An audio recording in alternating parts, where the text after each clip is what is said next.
On the world's most challenging motor racing circuit around the world, this is the 50th anniversary of the Nürburgring 24 hours.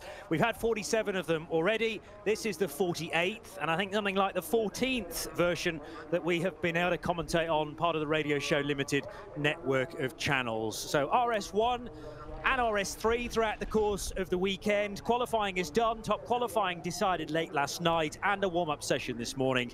And this is our countdown to green, with Johnny Palmer and Nick Damon taking us through till the green flag lap, which is due to start at 3:10 this afternoon, so just under 50 minutes away. This track is so long, at 25.3 kilometres, it takes 20 minutes for all the cars to circulate on the installation lap. Just the two start groups, remember, for this year. That, I'm pretty sure, is a first. Always historically it's been three starting groups separated by 2 minutes, and the first group will have 47 cars in it, slightly more for the second group at 49, but there are one or two cars to join from the pit lane, including the number 7 machine that is now down to just 3 drivers after the disqualification of a certain Miro Konopka. We will cover all the stories that we've had actually for the last 7 or 8 days that started at the 24 Hours of Le Mans last weekend. But a warm welcome back to Nick Damon. You joined me for warm-up earlier on this morning. Sadly, we cannot report on any improvement in the weather just yet. No, it seems to be stuck fair and inclement. Yes. The spots of rain on the camera view, giving a view of the bottom hairpin, the Dunlop curve, isn't the bottom hairpin in the Grand Prix circuit, is showing there's been a lot of basic precipitation, and it is damp all the way around. But I think, as we said in warm-up, Johnny, damp all the way around is better than dry in one bit and damp in another bit. Obviously, dry all the way around is the best of all. But yeah, the mixed conditions are the biggest problem when you've got a, as you say, a 25-kilometre circuit spread out over several square kilometres of space around a mountain. Yeah.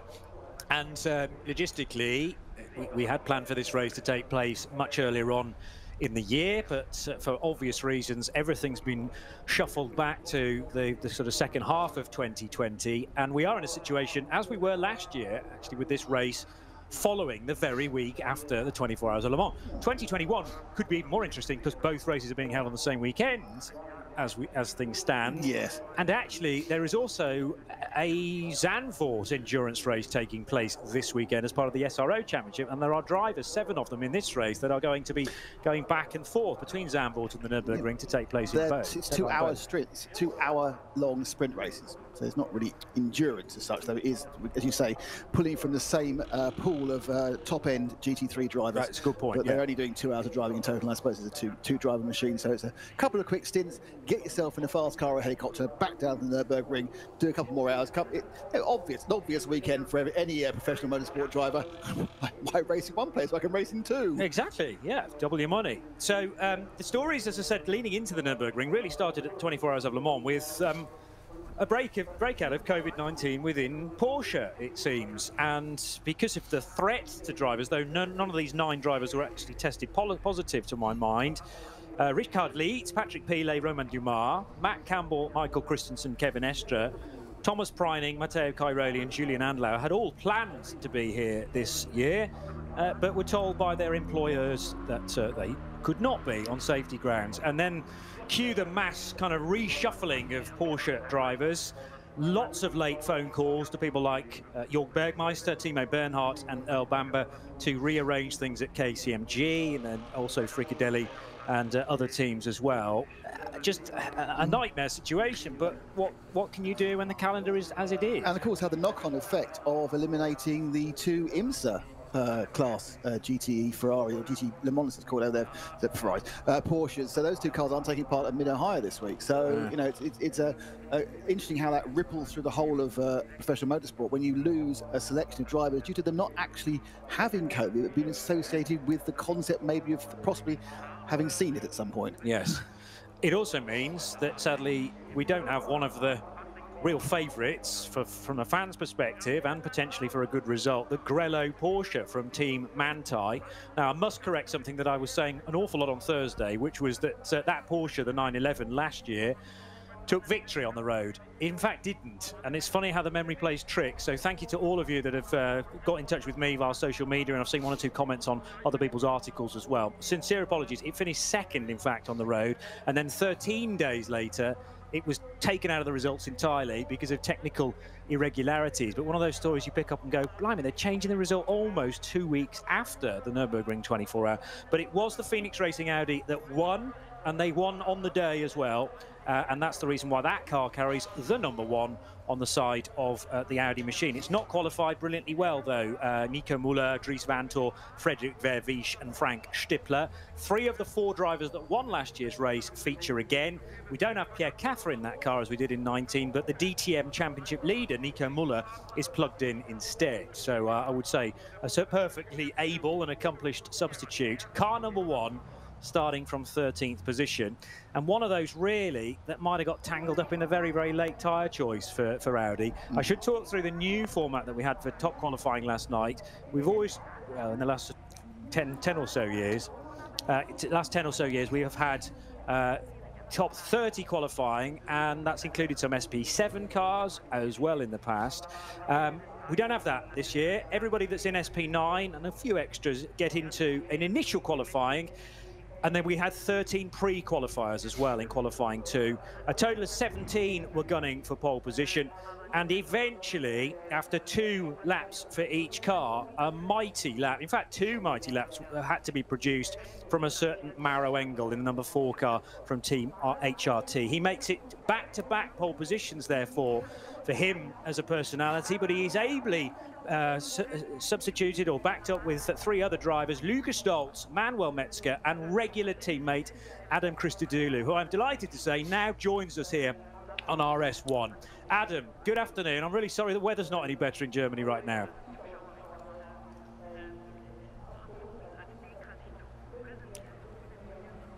Adam Christodoulou joining us very, very shortly. He's not taking the opening stint, so as soon as we do get him to air, we won't be delaying him in any way. But what I don't know is who's going to be at the wheel of the car for the first stint for Team HRT. And I don't think at any point Adam's actually going to tell us which way we're going to go. Adam Christodoulou, can you hear us? We will get to Adam just as soon as we can, but I think it's probably a good time to actually speak about the rest of the grid that was decided late last night, as I say, in this very special qualifying session, because the Ferrari from Octane 126 was a bit of a surprise for everybody to have gone so well on the single lap qualifying.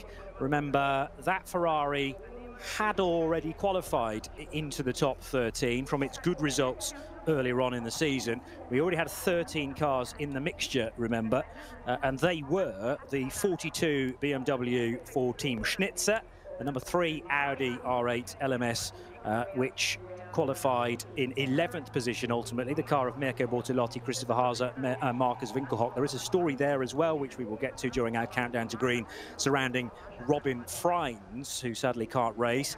The 29 Land car had already progressed into the second bit of qualifying, along with the Octane 126 Ferrari, which eventually netted a front row start. The 2 Rover Racing BMWs, the 2 Valkenhorst BMW M6s, 101 and 100. And then we had the Audi number 1, the number 9 Get Speed Performance Mercedes. In fact, 3 Get Speed Performance Mercedes made it into top qualifying, along with the Fricadelli Racing Team Porsche. But there were then 4 places up for grabs into top qualifying 2, and that's kind of what the top qualifying 1 session was determining. Another chance to speak to Adam Christodoulou, I hope, ahead of what promises to be a really exciting race for the number 4 HRT Mercedes. Adam, can you hear us? Time set by his teammate was an 8:57.884, and really good of Adam to give up a bit of time to have a chat pre-race to hear from the man from Lichfield ahead of, as I say, it's going to be a busy 24 hours that he shares that car with Lucas Stoltz and Manuel Metzger. We will get to Adam, all being well.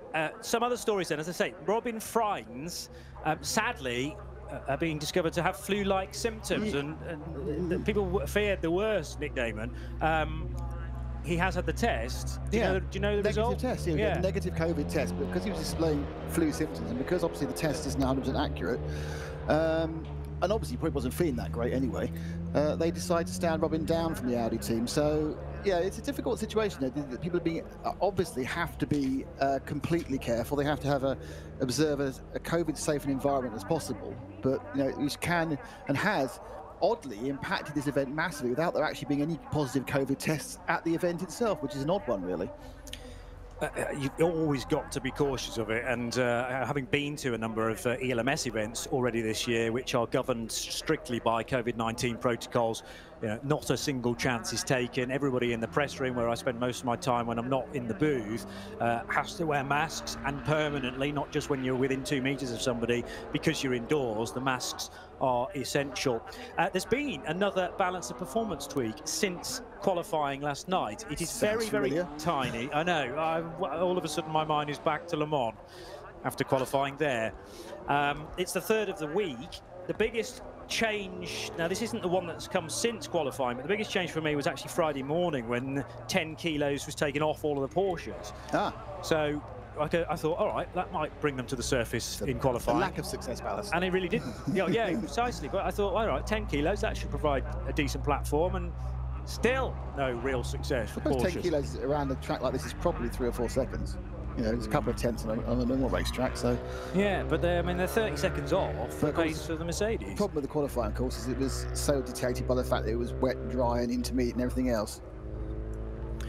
There is that. So, I mean, there will be reasons for that change in balance of performance. The tweak since Friday and the qualifying late last night is actually both the Ferraris, one of which is a 2018 spec car, the other one the 2020 spec car.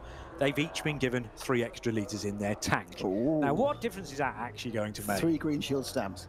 Yes, precisely. So, well, obviously they were struggling to make the 8 laps, or were having to go into reasonable fuel save, so they've just given them the extra to make up that you should therefore go the same amount of distance on that amount of fuel consumption. Yeah. And it's also, I suppose, about how much fuel you can put in, because they'll all start on full tanks. I don't think there's actually an amount that you can put in like a Creventic race, when you are dictated by the regulations that you cannot put any more than, let's say, 80 litres in at one time. That's not a rule in place here at the Nürburgring 24 hours. However, there is a minimum pit stop reference time that is dictated here, and that's all down to how many laps you have just done on a previous stint. Nick Damon is going, try Adam again. No, try Adam again. Now. Oh, right. So, okay. We've changed to Bamber. Sadly, no Adam Christodoulou. I've got Adam Christodoulou at Nürburgring Stories. It's fine. All right. Well, we can therefore speak to one of the guys who's been slotted into KCMG very, very late on. Earl Bamber, part of the B team. And I don't mean that in a derogatory sense. It's because all the guys that have been brought in, their surnames begin with B. Earl, when did you exactly get the call to be at the Nürburgring this weekend?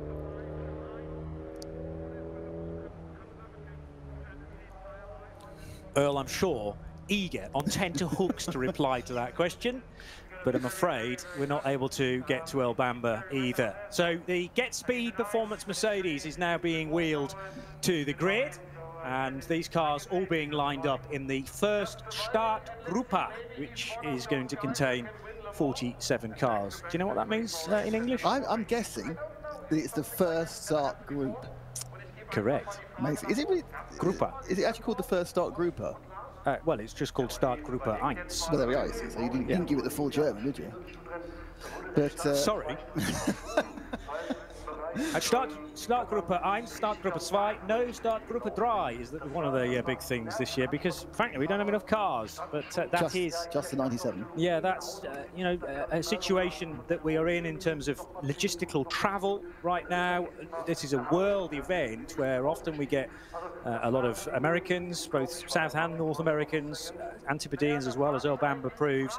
But it's been so tricky to get the cars to the Nürburgring in time that a number of regular entries have not been able to be on site. But I mean, it's really cool to be nearly at 3 figures when you consider the backstory coming into this. An awful lot of standing water down at the Yokohama S, or as Nick Damon's going to call it, the Haug Hook. The Haug Hook, absolutely. 24 hours.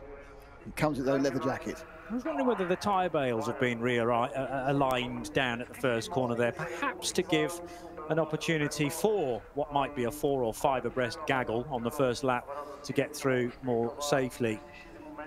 It would make some sense, wouldn't it? Because let's not eliminate the cars in the first corner. And it is, as we were talking about in warm-up, it's a naggy little combination of corners, which appear to be designed to produce a combination of error and accident. So obviously after the first lap, it's fine. It's all just about driving. But when you're trying to get, as you say, 5 abreast of the 44 cars, all scrapping in the 1 group start, is it? The first group. Start Group 1. Start Group 1. Start Group 1. Yes. Starting Group 1. Anyway. I'll give you a sheet with them all on if you wish at some stage. Oh, that's very nice of you. But Mercedes and Ferrari on the front row. Yeah, I mean, that's Ferrari's big surprise, isn't it? Yes, it is, and that's a credit down to Luca Ludwig. I think he was helped because he was the last car to be waved away from a 17-car lineup on the grid, and the track was drying. And it's one of those classic qualifying sessions where the last car out there could theoretically go quickest. I mean, he was only 3 seconds away from Maro Engel's pace, which is a massive credit to the young man, Luca Ludwig. I'm now being told that we might be able to get Jamie Campbell, David Drinkwater on. Jamie Campbell, Walter, Nick Damon is killing himself laughing. I don't know why. Do you get on with Jamie? I don't think he's in the race, is he? Well, it doesn't matter. He wasn't at Le Mans. He wasn't in the Le Mans 24 hours, but he was still on site doing lots of commentary, Jamie Campbell, Walter. I thought it was a random guess of a driver you've heard of. I'm not fully confident that, having not heard from Adam Christodoulou or El Bamba, that we will be able to get David Drinkwater on, despite us dialing the correct number. I'm pretty sure once the fader is opened, there will be silence. I'm willing to give it a go, but let's wait and see. Let's see, you're now melding your experience with your natural pessimism. That has been said of me many times before. One of the questions about the car in second, the 488, is, and I'm just looking at the entry list here, apparently all 4 drivers live in the same small town in Switzerland called Wallisellen. Now, that, I don't know whether that is just the place where the Swiss Motor Organisation does their licenses from. Well, Luca Ludwig is from Bonn, I can tell you that, in Germany. So it sounds a bit odd, really, isn't it? They've all registered themselves against the same small town. But Alexander Imperatori has always been on a VLN entry list as Chinese. And the last time I checked, he is from Switzerland. But it depends where you do most of your racing. But why that particular town? The Swiss bit's fine, just the town. I have no idea, in truth. Simon Trummer is actually from Frutigen in Switzerland. And as I said, Luca Ludwig comes from Germany. He's down on the entry list as a Swiss. But in terms of hometowns and cities, this entry list has proven to be one of the most unreliable. Maro Engel is definitely German. He's from Munich, but he is Monaco-based. And it tells me on the entry list that he is Monegasque. Well, we always know that people living in Monaco are probably not from Monaco. The only person who is, of course, is Charles Leclerc. Olivier Beretta. Olivier Beretta, but he's not. But both who, like Jamie Campbell, Walter, are not in this race. We can continue this theme if you wish.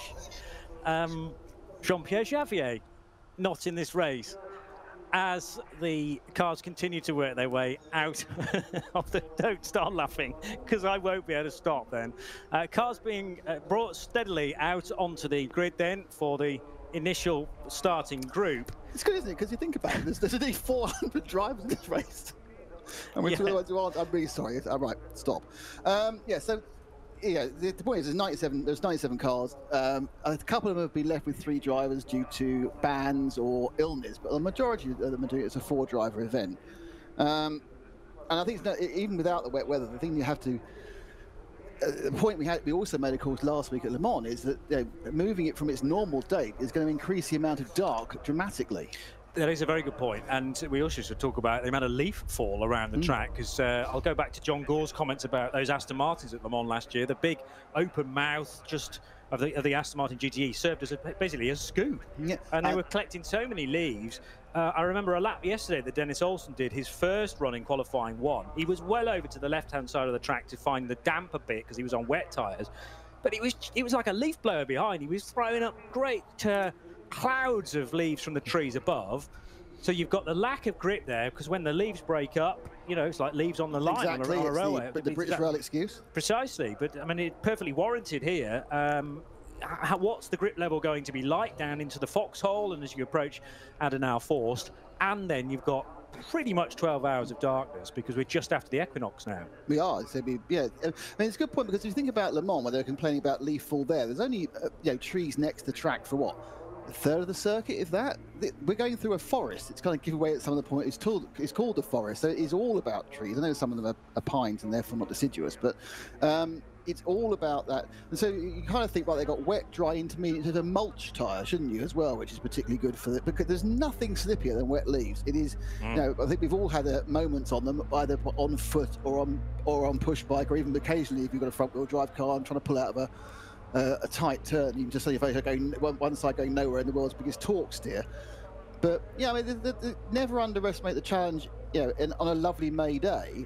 But now what we've got is we've got the back end of September, and it's particularly unpleasant and wet and cold. Don't forget, it's very cold out there as well. The lovely weather of last weekend, and don't forget, Le Mans itself was 10 days ago was at 36 degrees. The race itself was about 27, wasn't it, during the day? Yes. And now, obviously, Nürburgring is a little bit cooler, but to the point where they are running at something in the region of, 7 degrees air temperature? Yes, it's going to get to 8 as a high today.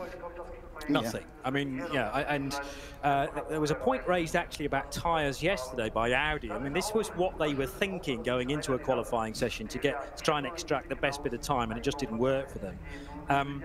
They put Dennis Olsen out on the softest type of slick available, normally for the coldest temperature. And that's what the teams were saying. They were probably going to be running all race, as the crossover to the medium track temp slicks is about 20 degrees. We're going to get to 8. Well, 8 air temperature, and realistically, wet, overcast. If it makes 9, that'll be a major surprise. Yeah. So the hand cuts were used with very shallow stripes indeed, the grooves rather, and it didn't work for Olsen because the car broke down sadly at Callan-Hard, and he wasn't able to complete a lap at all in qualifying 2, having progressed from the earlier qualifying session.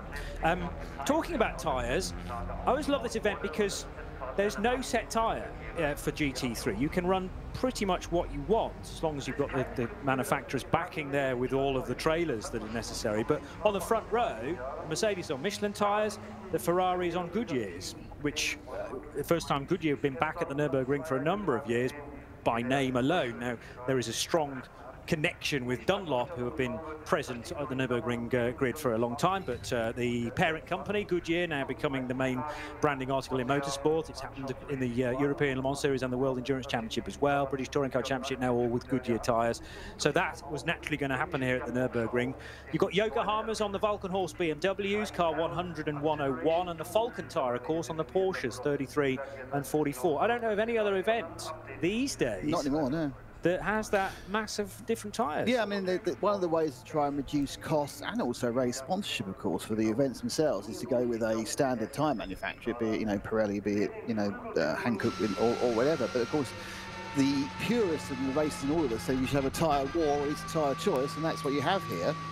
And I would imagine, obviously, that they can probably think that it's slightly more relevant to be testing the tyres in a racing situation on the Nordschleife than it is perhaps on some other race circuits. But yeah, I mean, it's an interesting throw because normally what happens in that situation is somebody gets it much more right than somebody else. So it displaces the playing field. It makes it more uneven. But it'll be interesting to see what happens, because obviously when we came into Le Mans, we were told that definitely the Goodyear wasn't as good a tyre as the Michelin, the LMP2s, but two of the guys on the podium, the Goodyear runners, and they're only 5. So you can't ever tell. And with the wet tyres, on the whole, and I think this is most companies can make a pretty standard wet tyre. It's when it gets difficult is on the intermediate stage. So that's when you feel the real difference between companies. The full wet, where you're actually just trying, it's really about water displacement. Everyone has the technology now to work that out, and you just go with a super soft compound and off you go. But in the intermediates, that's where there's a real difference. Yeah. And there might be a difference in slicks, but we're probably not going to tell this time. I think this may be a set unfair to be an all-wet race. I mean, obviously, this is the 14th race that British Limited covered. It's the first I've covered. I'm sure you must have done a dozen of them. Have you had an all-wet race before? It's very tricky to have that around this place because the footprint of the track is so large. You would have to have a significant band of weather covering all 25, 26 kilometres. That's a good question, whether it's rained solidly for 24 hours. I'm going to say no, in my experience, but obviously I only go back, as you say, actually probably 4 or 5 years.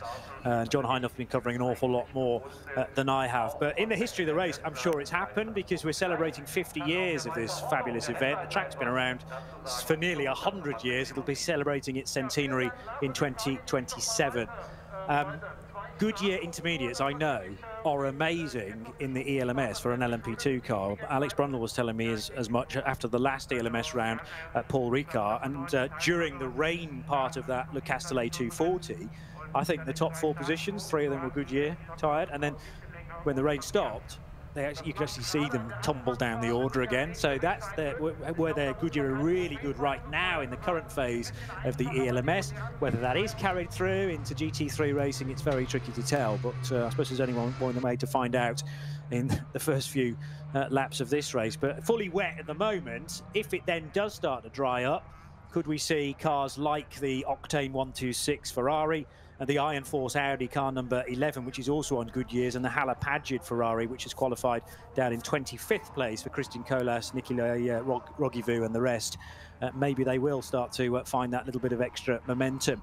I'm interested to see how the Yokohamas get on. Valkenhorst making that decision to go with the Japanese rubber a couple of seasons ago now, 101 and the 100 machine, and they had already got into pre-qualifying prior to this weekend. That's actually done, rather than on previous race results in the VLN/NLS, it was done on sector times, and therefore it shows the Ferraris, both Ferraris actually, the Octane car and, no, not the Hala-Padgett, because that had to qualify it through other means, but that car on Goodyear's clearly showing very good speed through the mid-lap sectors, and the same goes for the BMWs that had qualified well coming into this weekend, the 2 Rover cars, 98 and 99, and the Valkenhorst machines. Well, of course, one of the difficult things about racing on the Nordschleife is that if the conditions do begin to dry up or get much wetter, you have to wait so long before you get a chance to change the tyres, because you've got a 9-minute or 9.5 minute, depending on the weather, lap. Also, with the crossover points, you know, if you get it wrong by 1 lap, you can lose an absolute acre of time. So it's an extra challenge you wouldn't normally have, because you aren't able to make a split decision every minute and a half, every 2.5 minutes. Yeah. And also, it may be that you get a false indication. You see your teammate A has changed. This is fantastically quick in the first half of the track, and then of course the other half of the track is a complete disaster, and the actual lap speed is reduced. And it's just a fantastically exciting conundrum to think about how you start working in mixed conditions when you're trying to navigate around a lap that covers you know half a county basically. Yeah, yeah, it's a good analogy.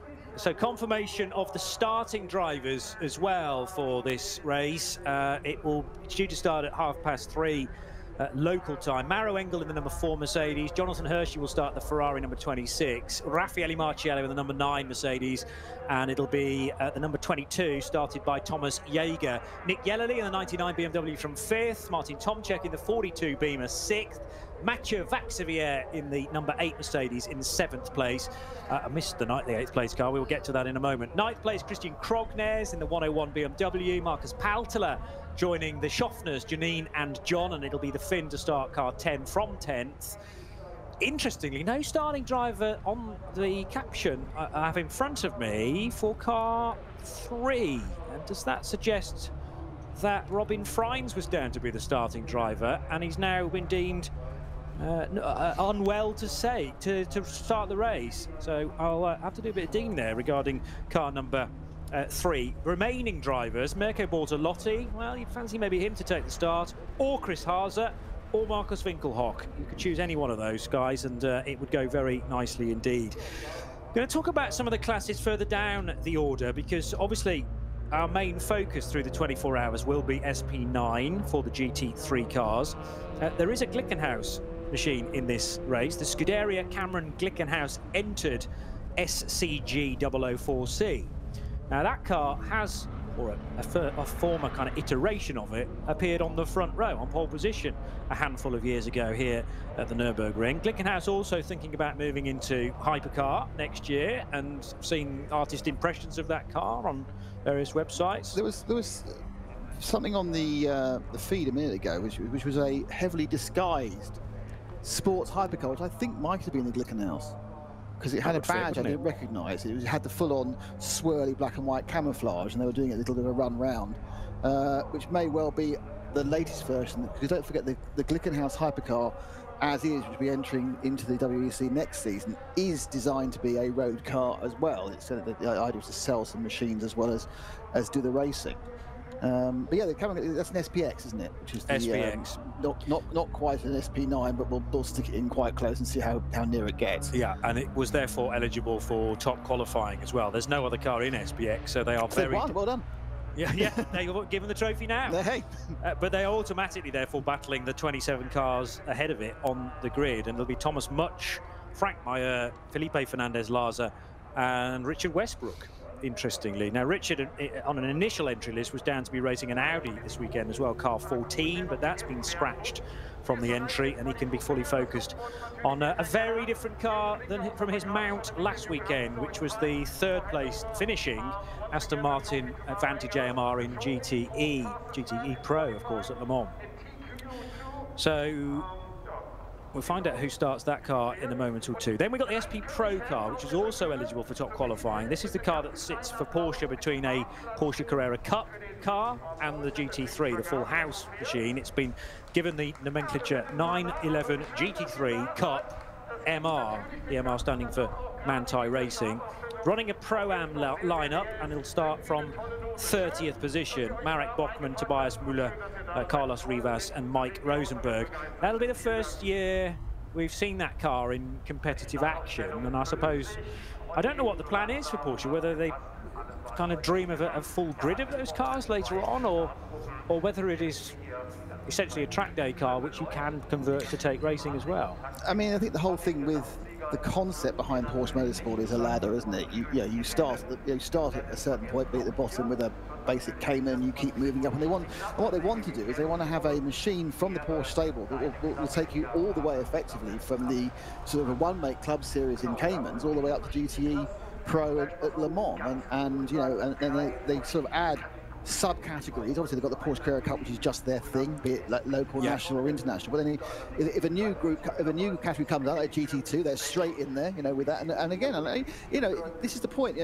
The thing about Porsche is that they have always tried to run a commercially driven motorsport program, and it is a very viable profit center, and it makes money, and a lot of the cars are built on the same line as the production cars, and they just get the various racing parts and added in the various bits they don't need deleted. But it is, they'll run the line themselves. The GTEs don't, but the GT3s do, and that's the methodology that they've gone racing, and it's been incredibly effective. And, it's not really been quite so mimicked by the other manufacturers. You don't have that kind of entire raison d'etre prior to the release of the Cayenne. The prime raison d'etre of Porsche was to have sports cars or sports coupes.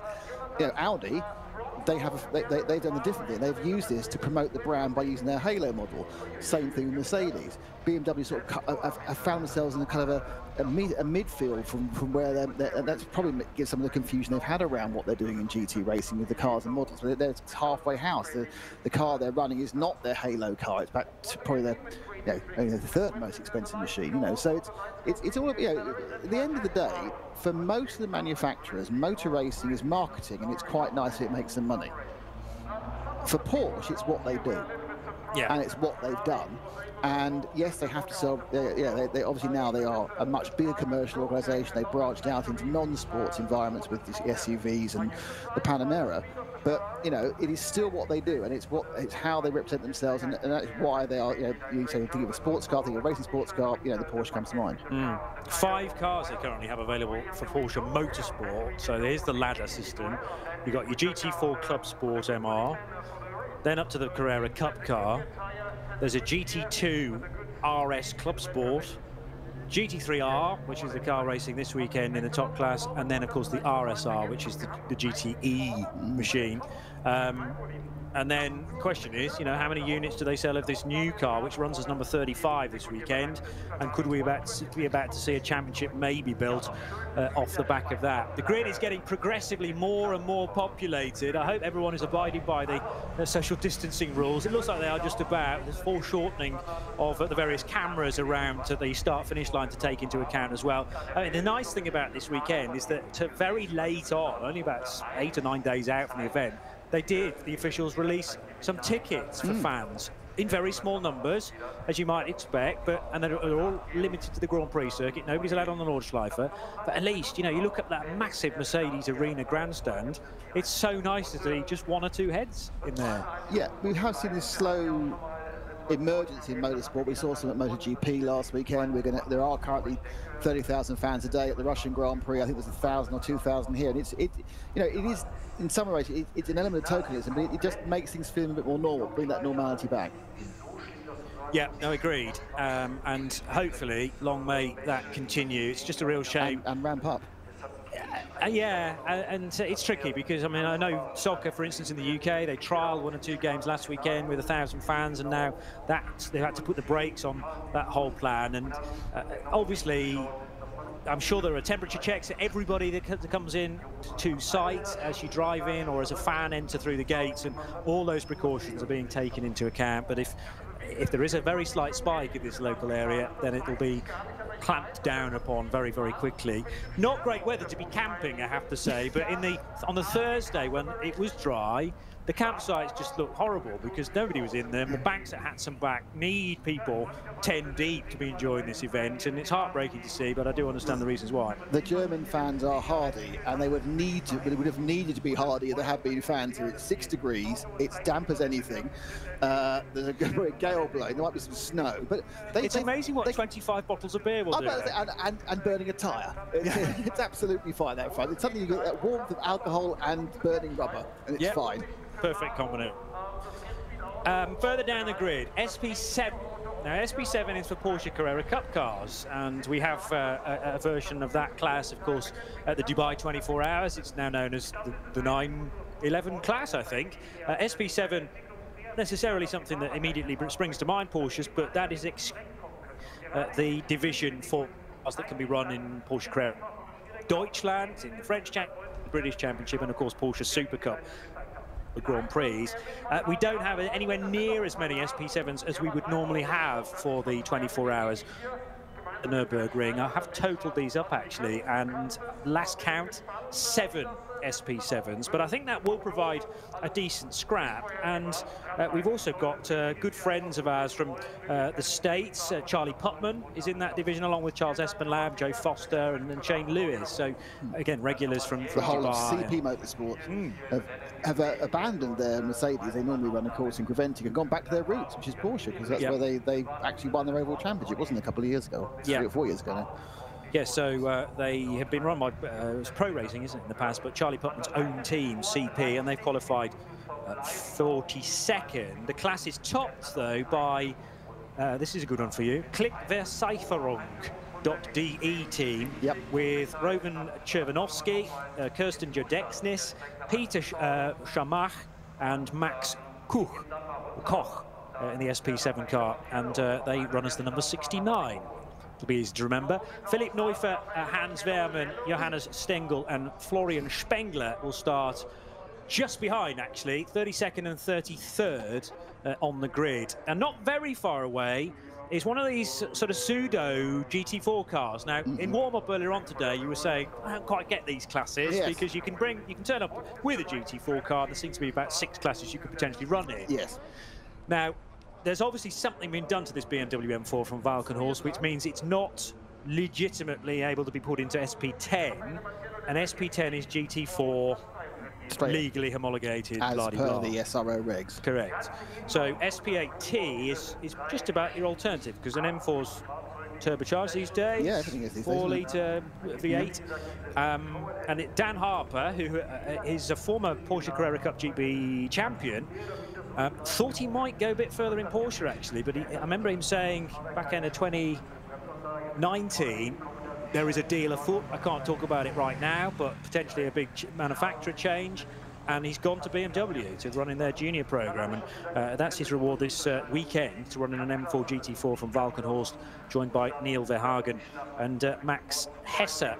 SP8T, a class last year won by a certain Alex Brundle, who's going to be joining us this weekend in their Aston Martin. Jamie Chadwick was part of that lineup as well, and it's always a hard-fought division.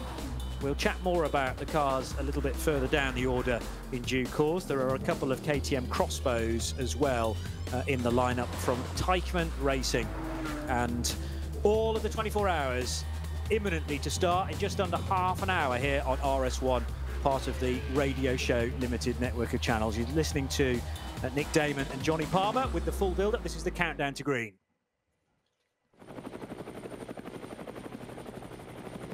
The Nürburgring 24 hours and the Nürburgring Nordschleife looking, I was about to say resplendent, it's looking typically wet, I have to say, with the low mist around the track and the Eiffel Mountains, the Nürburg Castle, which dates back to 1166 in the distance as well. And this place so evocative from its history, which lasts nearly 100 years in the past. This is the 50th anniversary of the Nürburgring 24 hours and the 48th edition of this splendid race. Unfortunately, the weather has closed in. Several forecasts suggested it would. Thursday's initial qualifying session was entirely dry, but since then it's been getting wetter and wetter, and thankfully this morning's warm-up, an hour long, provided the teams a fair bit of track time to just assess where that standing water is accumulating on this iteration of the track. It's not changed a great deal, but there's bound to have been little bits that have been resurfaced since we were last racing here the very week after June, as we did after Le Mans in June, as we did in 2019, and that's the same scenario we have in 2020, although it was not actually planned that way. Mauro Engel just tying the laces on his race boots, he therefore being installed into the number 4 Mercedes that qualified on pole position. His teammates Adam Christodoulou, Lucas Stoltz and Manuel Metzger will have to wait their turn. But right now, Nick Damon, who joins me here on RS1, part of the Radio Show Limited network of channels, I don't think there's anybody quite anywhere near as quick as Mauro Engel in a GT3 car, and he's proved it again for a second year running. Yeah, fantastic performance by Mauro. I mean, you know, it's a bit of a lottery in many ways to pick up pole at the Nürburgring. You need to have an element of luck, you need to have an element of skill, you have to, and certainly as a weather change, you have to be able to maximise all the opportunities, and Mauro certainly did that yesterday with 2 laps good enough for the overall pole. And you know, whilst many among Luxembourg were losing their head and losing their idea about what tyres to run and how to attack the track, he just found the sweet spot, and it's got to be a strange man would bet against him not coming across the line, the lead at the end of the first lap. But the end of the first lap is, you know, nothing. It's 8 minutes into 24 hours. And you said there's 3 teammates who on paper all look very, very good. But it's, you know, it is all, as often happens, it's often about your weakest thing, it's about your mistake, it's about luck. And it's, you know, you can have the best driver in the world, but things can still conspire against you very, very quickly. You know, not even minor mistake, one misunderstanding, one kerfuffle, and suddenly you're in a barrier. You're not having a bit of a gravelly moment. You're having a bit of a, you know, a panel bending moment, a suspension braking moment. It's a knife edge the whole time. And obviously the speed that Mauro's going, he's absolutely balancing, teetering on the blade itself. You say the first lap is nothing. Generally, the second lap is the fastest lap of the race, actually, because you've got no traffic on that lap. And then after sort of 3 or 4, you have got the little Opel Astras to get around, the Renault Clios, and you can never quite get close to a potential fastest lap. I think the fewer cars this year that we have, and the rain might actually trim away some of those slower machines. We're bound to have accidents as we go along as well.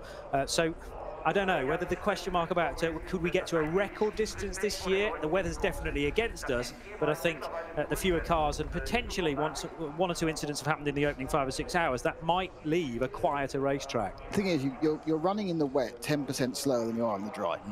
So therefore you have to have 10% less of time. You need to have 10% less of incidents effectively, and it's a big ask. Yeah. It's you know, I think it's a great thing to talk about and to think about, but unless, you know, this is the end of the rain and it's just miserable from now on, but not actually wet, They just can't get the ground speed in the cars.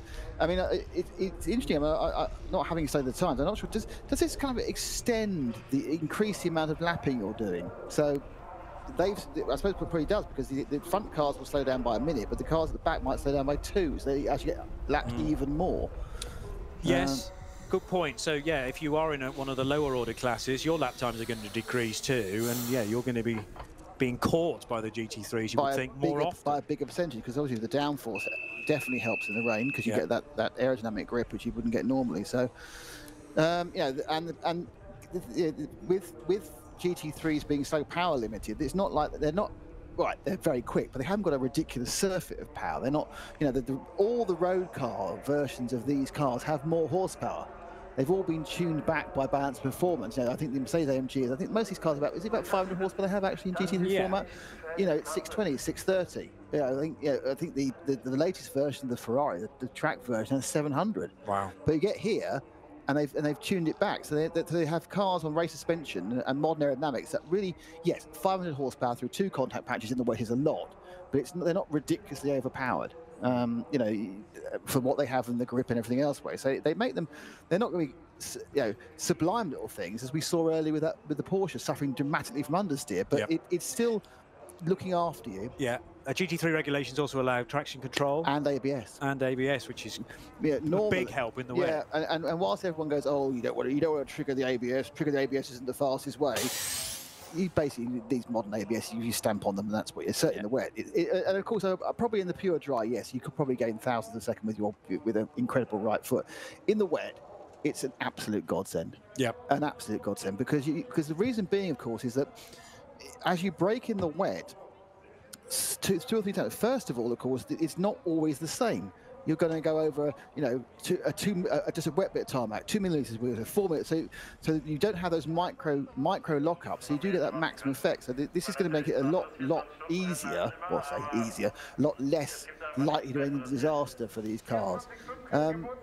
I think that every single car on the grid has ABS, and I think all the Porsches have ABS. Because I know for a while the Cup cars didn't, but I think they've got it again now, haven't they? Ooh, no, I'm not sure about that. No, I think the Cup cars don't. We need our resident Porsche expert for that one, but I'm interested to know. I think they do. I think they put it back on again, but it's an optional thing. But I watched a really informative video about the number 35 car on a very well-known social video streaming website recently.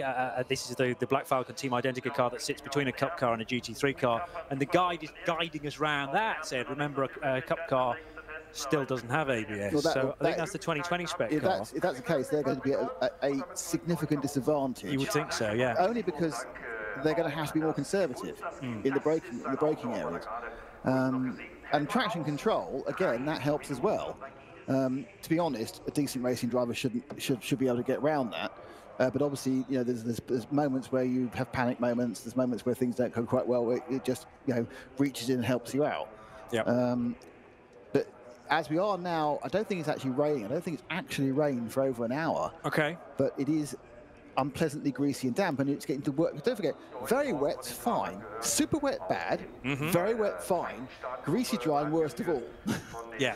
So not wet, not dry, somewhere in the middle, and especially if that's the condition that has just become the case on the track, because it brings all the oil and the rubber and the muck to the road surface as well. You haven't had enough rain to wash it all away. That is, I was doing something for a different TV show on Thursday. I was doing the Porsche Taycan, and I was racing a radio control car against it for a gadget show program in a few weeks' time. Anyway, and we were running on a sprint track in Nürburgring. Do you know Nürburgring sprint track? Yes. And so we were doing our lap, and we were doing some pickups at the end, and so it started to rain. And both the RC car and the Porsche suddenly, with just the smallest amount of rain, lost all the grip, because what it instantly did was bring up all the gunk that is in there, because obviously sprint racing, it's all power, lots of tyre on there. Let's be honest, slightly leaky cars on the whole. It is the cheapest form of motorsport, and it was unbelievable how we had this really, hadn't even changed the colour of the tarmac, but the grip had gone. Right. Totally. Even either in a small scale car or a full-size 2.5 ton Taycan. Yes. And that's something to be mindful of. I think we've had enough rain today, actually, to be beyond that phase. But it's also about how each bit of the track drains, because It's not like a modern day racetrack, this place, both in its width, but also because the crown of the road, you know, you've got that natural drying factor, but not underneath the trees, as we've been talking about earlier on in the week. The Foxhole's going to be a nightmare all race because overhanging trees as you basically disappear down the Foxhole, out of Arenberg, and re-emerge at Adenauer Force, that opening left, right, left sequence. There are fans in the grandstand, which I am delighted to see. They're all sitting in their own separate bubbles, you know, they've turned up as family or friends, staying in their own collected areas. But I'm really happy to see this beautiful lineup of race cars can actually be experienced by the few. And those tickets will have been collected very swiftly indeed when it was announced on the Nürburgring website that some for the Grand Prix track would be available. The cars are being waved away now on their green flag lap. I know the race doesn't start for another 20 minutes, but that is literally how long it takes to do a green flag lap around a 25-kilometre circuit. I mean, it's a fabulous sight. They're moving away in echelon formation. Lights are blazing. It's peering through the gloom, effectively, with what we have at the moment. The 97 cars will roll off and head down to the first corner before going through the Norbert House hook. Very good. I'm going to call it the Yokohama S, just because that's how it's labelled on the track map, but carry on. Yeah, but it's a fabulous view to see these cars coming in, and you know, a portent of what we're going to see. I must admit, I think, you know, this extra addition of the weather and the conditions it's going to throw up, and things like, you know, the amount of holding spray that will be held in the air as the first 20 cars have gone past, because it won't be able to blow away in the forest section. It's going to be an absolute test of metal will, skill, concentration, and most importantly, good luck to get to where you want to go. But it's going to be a fascinating time. I think, you know, often, you know, you think, oh, they'll settle themselves in for an hour. It's going to be mental in the first hour as they try and work out what's going on. We're going to find cars that qualified way back because they're on the wrong tyres, desperately trying to make their way forward quickly, and that's going to give an excellent chance of some minor incidents as the second start grouping is about to roll off. That's headed by a couple of KTMs from my long-range division. Yeah. Both run by Teichmann Racing. The 111 will be on driver's right, and the 110 to the left. And behind them, one of 4 TCR cars, which is the i30N from the German kind of base, the very much Korean manufacturer, Hyundai. And we've got 1 or 2 actually, Hyundai's in the eggshell blue colour, not only in TCR, but there's one in V2T as well, which is the fastback N. So was that one who broke down in? It is. Yeah, in car 165. Yes, on the Grand Prix track. Good memory. But yeah, I mean, that's quite. It's quite. You've seen that run of the start group in 2. It very much was like the TCE part of a Creventic race. It was those sort of, you know, all those sort of cars you see there, and it's you're split into 2 areas. So when they actually get going, how big will the gap be between the 2 groups? It should be 2 minutes. So it should be. It should allow everybody, if they do get tangled up at the Yokohama S, to untangle themselves, unless obviously someone's pitched it into the barrier or been taken there by somebody else, and therefore there is a slight worry that you're going to be unleashing another 40-odd cars right into the accident scene. But that's where the marshals, we look to them for a bit of guidance, and maybe a code 60 actually for the first bit. Let's hope everyone gets through safely. The other slight complication in my mind is that because the number 7 car, when Miro Konopka was at the wheel, was found to be doing over 200 kilometers per hour through double waved yellows, we know he's been disqualified from the race. But a further penalty for the 7 is that it's got to start from the back of the first group and from the pit lane.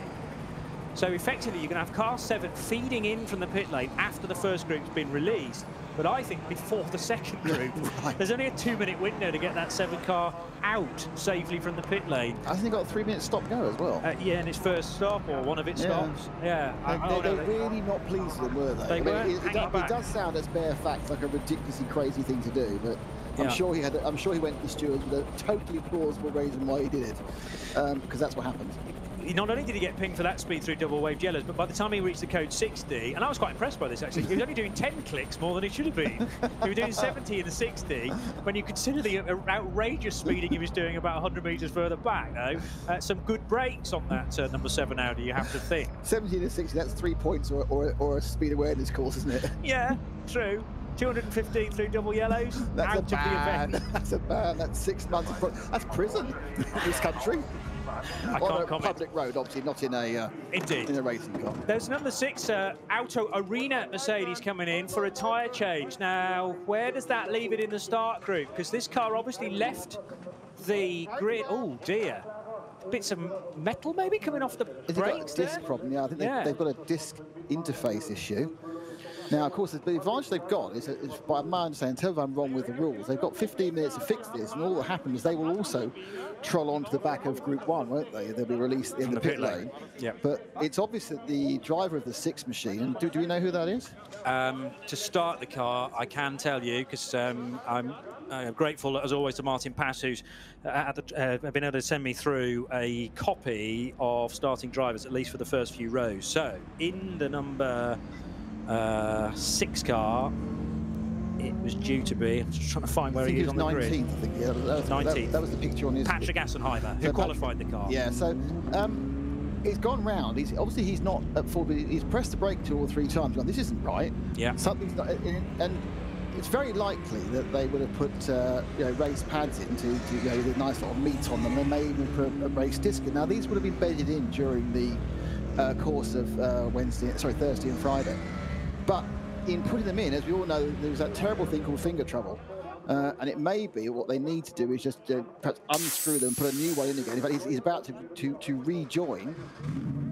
Or are they going to put... No, he's going on. So he's rejoined. So Patrick is back in the pit after a look and a bit of a scrape. And he is, again, rolling to the end of the pit lane. So my assumption is he will join at the end of start Group 1. Yeah, there was a red light at the end of the pit lane as well. There's also an official making sure he doesn't go any further. So, yeah, I agree with that. That's no harm, no foul in a 24-hour race. It's going to cost him, I suppose, what, 25 positions to start 44th rather than 19th. And, yes, there's going to be some traffic and it's not great, but it's significantly better than he had to put in during the actual race itself, because he hasn't lost any real running time, and that would be a possibility. He'd have to go around the entire lap, pull in, and the race has started.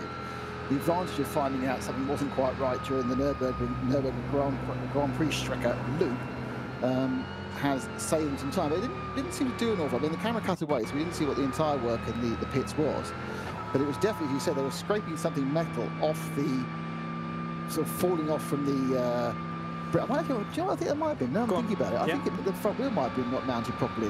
Therefore, it was actually grinding away the inside of the alloy wheel. Yes. Actually, the brake itself looked all right. Now, it could have got some foreign debris doing that, got stuck between the caliper and the wheel, but more likely there was a wheel mounting issue, like it may be cross-threaded, it wasn't quite right. So that is my guess. Wheel made from a softer metal than the axle stub that it's actually attached on to. The wheels made of very soft. The wheels are like alloy or magnesium, but I'm not sure they are still magnesium. That's got a bit of bad rep, but they'll be very, very light and they'll get ground away really easy. But if it just slightly pivots on its mounting, because it's not nailed on, it'll just lean into the caliper, because the clearance obviously is very small, so you want to get the biggest disc possible.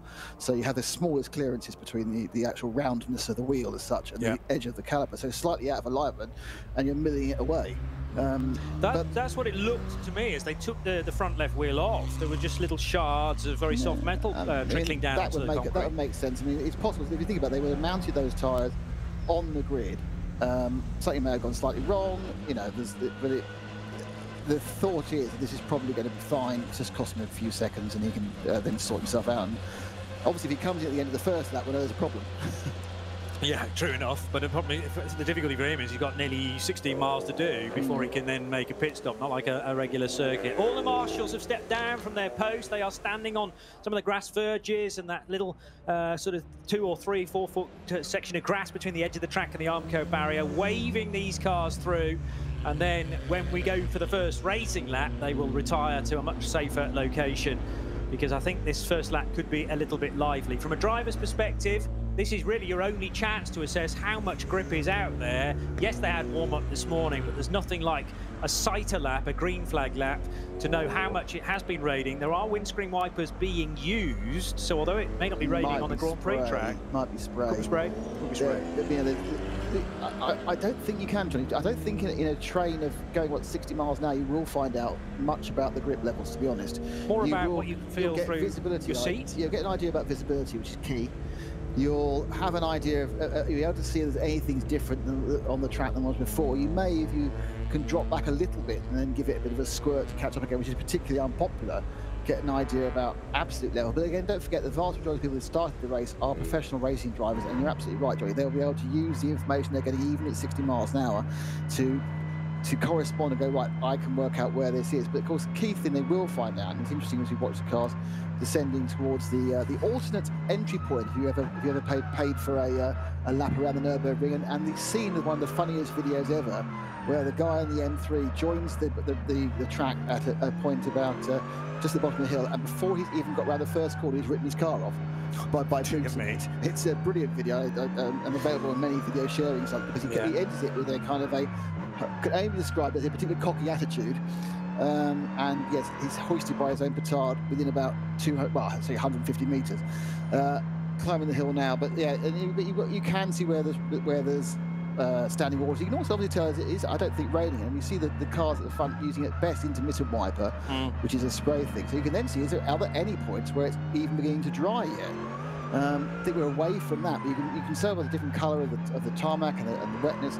All right, that bit's likely to stay bad in 12 minutes when I get back here again. This bit looks a bit better. And obviously they can constantly update that as they go, but it's forewarned is forearmed, especially with so many of the corners being blind.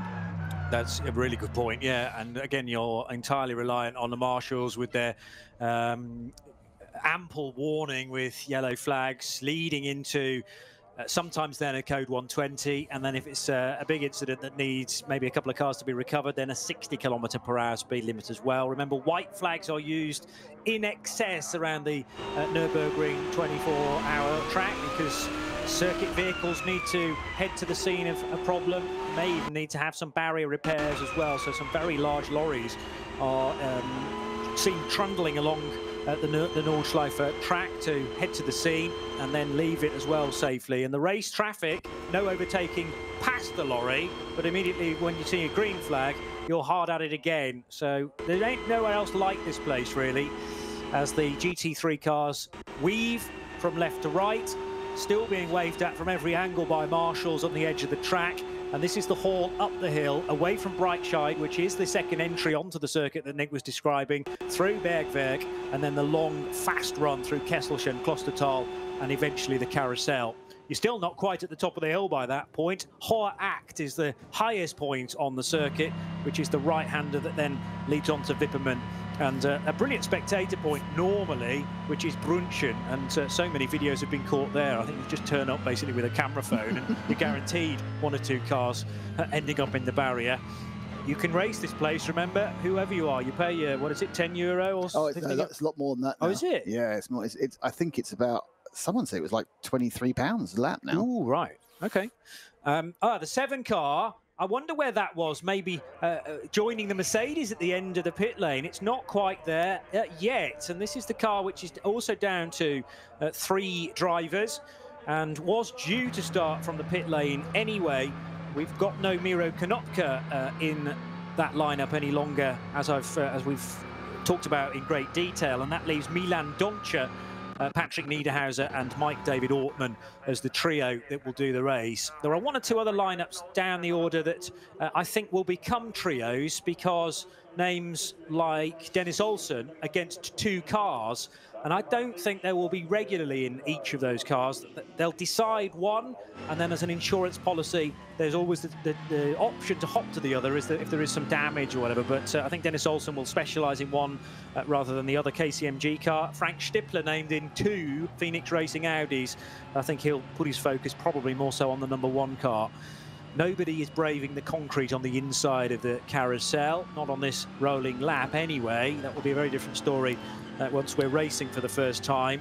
And you talked about centrifugal forces earlier on in the day. I think that's very much the case, even though we've got wet weather, and you'd think concrete would be like ice. Because it is such a banked angle, it's like a wall of death around there. Yeah. No problem. Yeah, every now and again you see some 1930s motorcyclists going round at the carney. And can I be a bit pedantic? You can. It's centripetal force. Oh God, what did I say? Centrifugal. Is that something completely different, or I just made a word up there? No. Right, fine. Okay, thank you. You know, what can I say?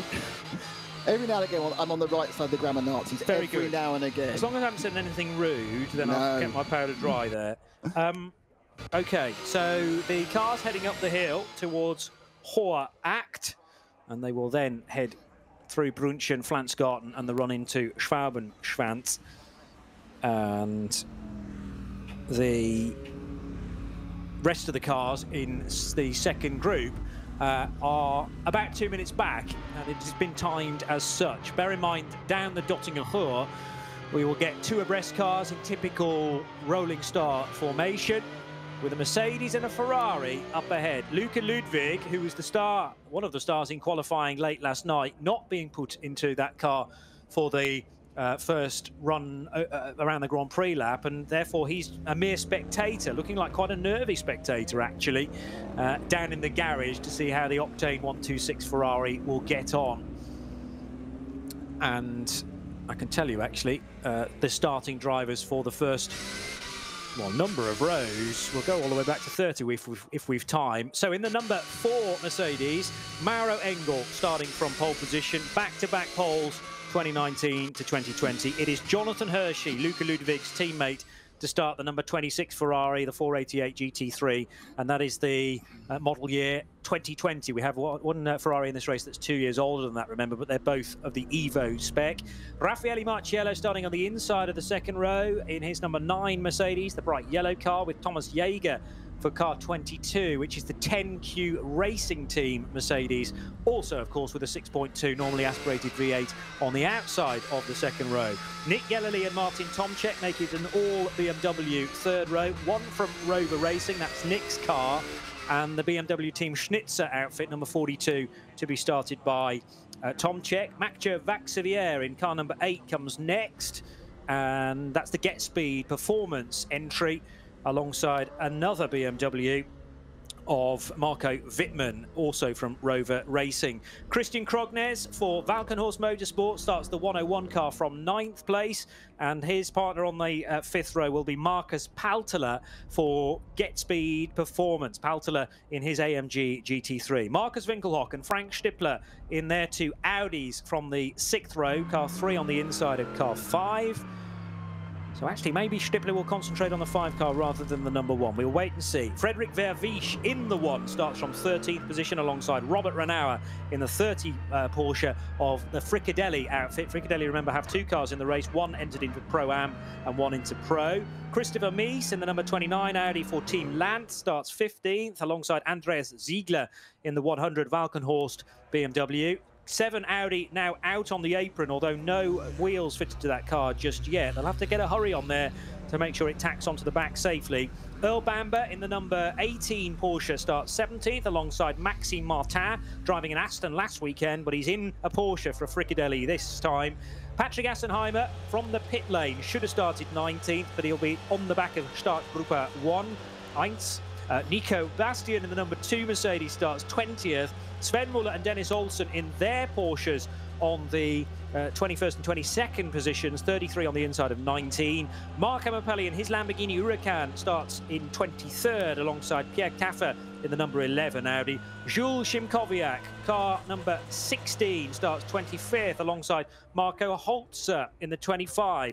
Thomas Mutsch for Glickenhaus on the inside of the next row with Bernard Hensel in the 15 Audi 28th. And finally, 29th and 30th will be Marek Bockman for Porsche number 35. Marek, part of the Black Falcon Team Identica outfit in his SP Pro car.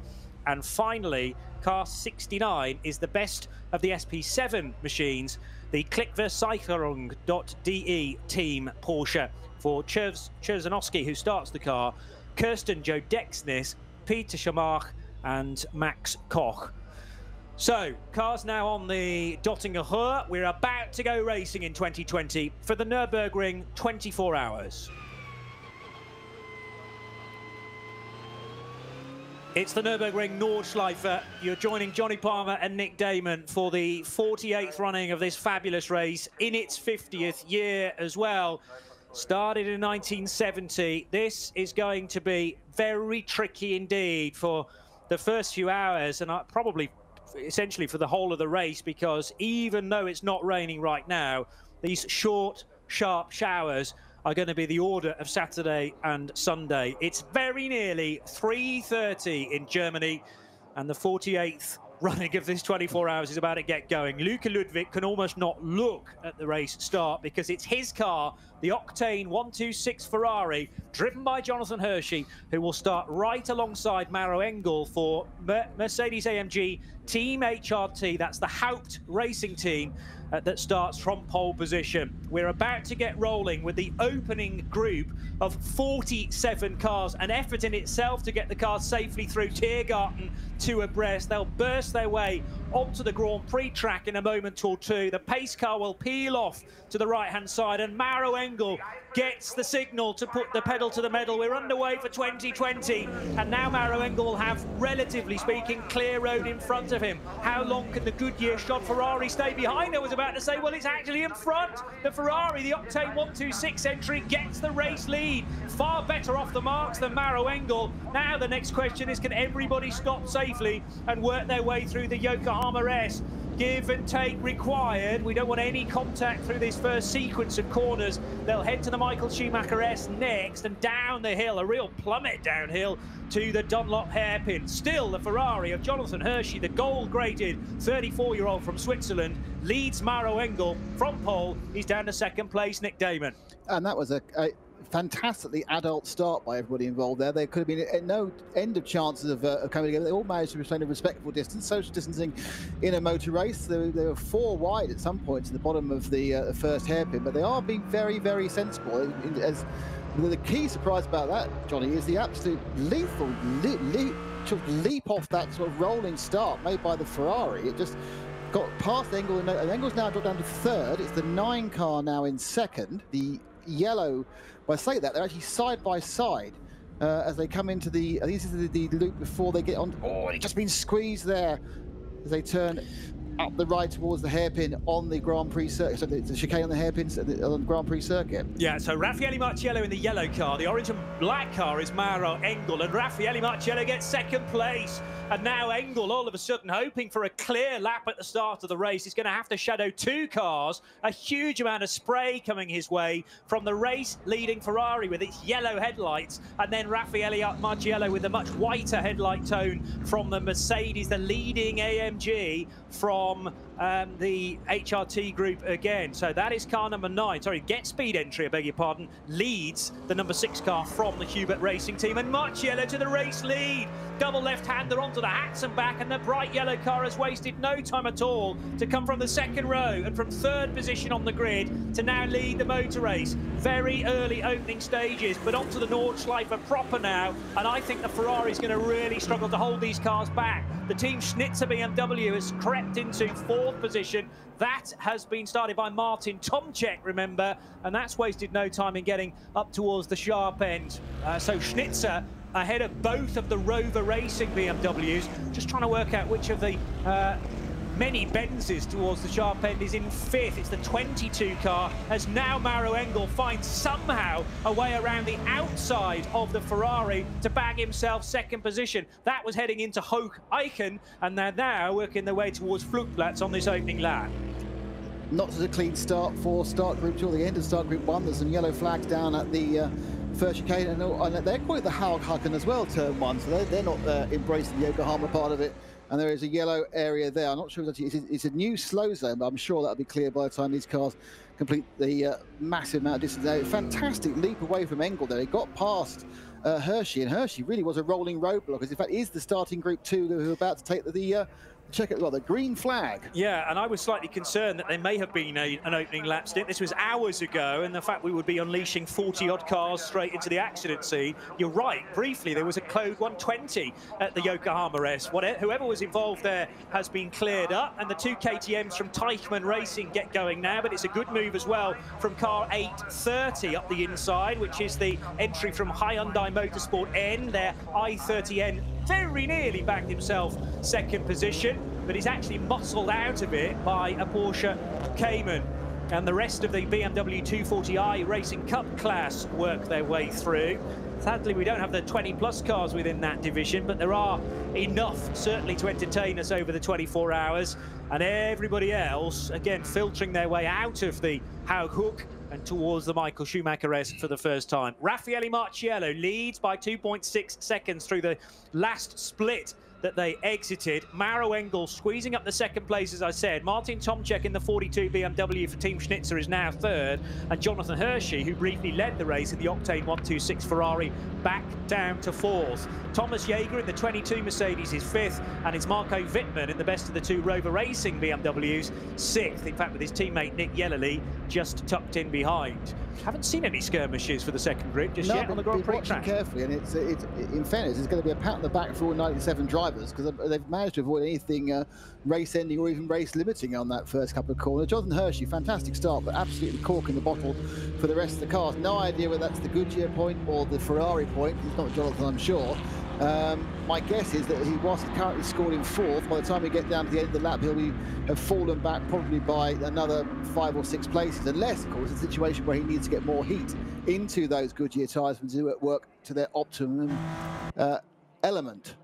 Purely from the tracker, I reckon, yes, the bottleneck is huge, but one that has wriggled free is the 22 of Thomas Jaeger. So that will put him into fourth position, Hershey therefore down to fifth. But everybody else is completely bottled up behind the Ferrari from the Swiss team, Octane 126. This is allowing Maro Engel to skip away, beg your pardon, Raffaele Marciello to skip away in the race lead. Engel second, and the 42 of Martin Tomczyk running in third position, with now a chasing Thomas Jaeger up to fourth. The 99 is also through, so that will put Nick Yellerly actually ahead of his teammate Marco Wittmann. It really depends how heavily we rely on the tracker, but it should be very accurate, because each of these 97 cars all carry their own GPS transponder, along with the transponder that is reporting back to the timekeepers, of course, for the sector times. Squeal of brakes, but thankfully not tyres for 1 and 2 in the start group 2. You'll struggle to get any tyre squeal in these wet conditions. And the KTM Crossbows that run in Cup X look to have got away strongly. They run 1 and 2, as I read it. It is a remarkable bottleneck that is being caused by the Hershey Ferrari. We've now got about 10 cars that have got past. The 3 and the 5 are also passed as well. So that's Stippler and Winkelhock and the Audi Sport and the Phoenix Racing cars. But then there's an ever-growing gap, and when they get to points where you can't get past, and this group's now coming up towards the carousel, then there's something seriously not right with the Ferrari, and it can only be, not wishing to start, blaming anybody, it can only be the tyres, because the cars obviously still seems to be working well. And I'm sure if it was actually a car issue, then Hershey wouldn't be kind of churlish enough to hold people up. So he's now racing because his car is working as well as it can. But it's the point we've just got to prove in there, that the statement I made earlier in the this broadcast, that everyone can make a wet tyre, is obviously completely wrong. Well, maybe it is. Bear in mind the Octane Ferrari is on the Goodyear tyre, everybody around it on the Michelins, and yeah, maybe that the Michelin tyres just turned on way before the Goodyear. That is one of the significant variables when we compare the Octane car with everybody else. Jonathan Hershey, certainly no slouch. He's gold graded by the FIA and is joined by a really good lineup as well. They run as a full SP9 Pro outfit. Bjorn Grossman, Simon Trummer, Hershey as mentioned, and Luca Ludwig, who qualified the car yesterday. But Raffaele Marciello, a really good overtake onto the second left-hander that brings them to the Hatson back proper. And he lined that up from a long way back, got the overlap. What about Maro Engel? Round the outside. How did he know whether the required grip was even there? That then gives him the inside line for the left-hand flick at Hoch Eichen, and he motored his way down towards Flugplatz, having bagged second place.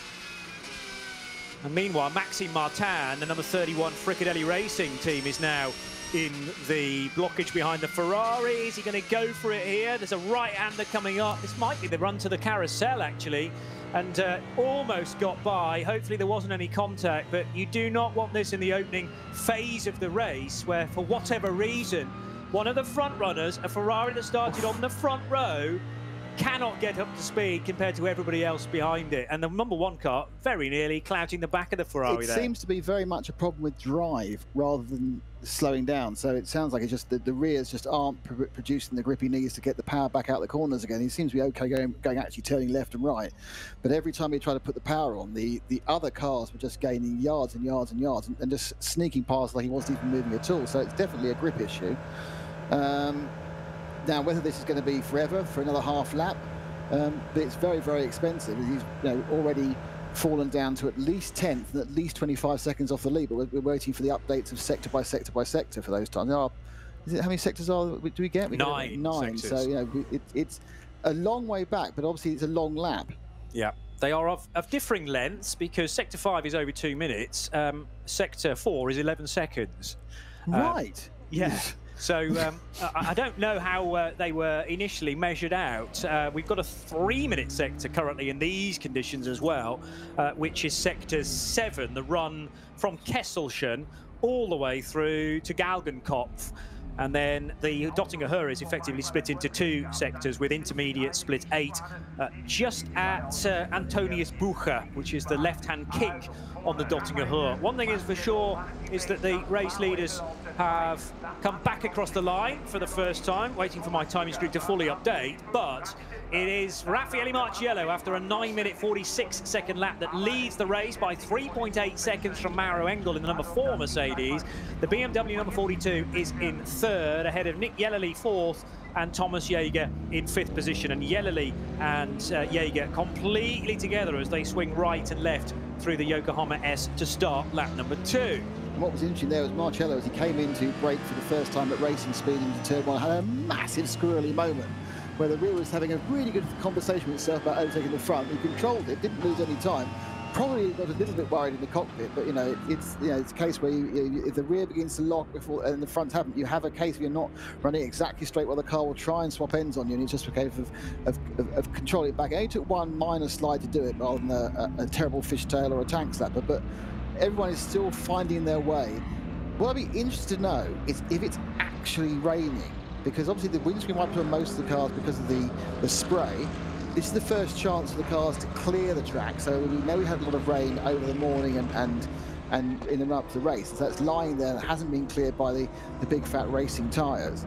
So it'd be interesting to know whether we've actually got rain at the time, because otherwise it's going to start getting quite a bit quicker. We've got a little bit of battle between one of the Rover BMWs and the red GT3 Mercedes, which is way back in the list, about 10th or 11th, I think they are. Yeah, I think that was Mathieu Vaxivière in the number 8 car, battling with Marco Wittmann, who, whatever reason, cannot find any forward momentum. He's just been overtaken by the number 3 Audi of Marcus Winkelhock, and now Vaxivière's got by the second of the Rover cars as well. Nick Yellerly, on the other hand, in the sister Rover BMW, doing much better, and 4th place as I read things.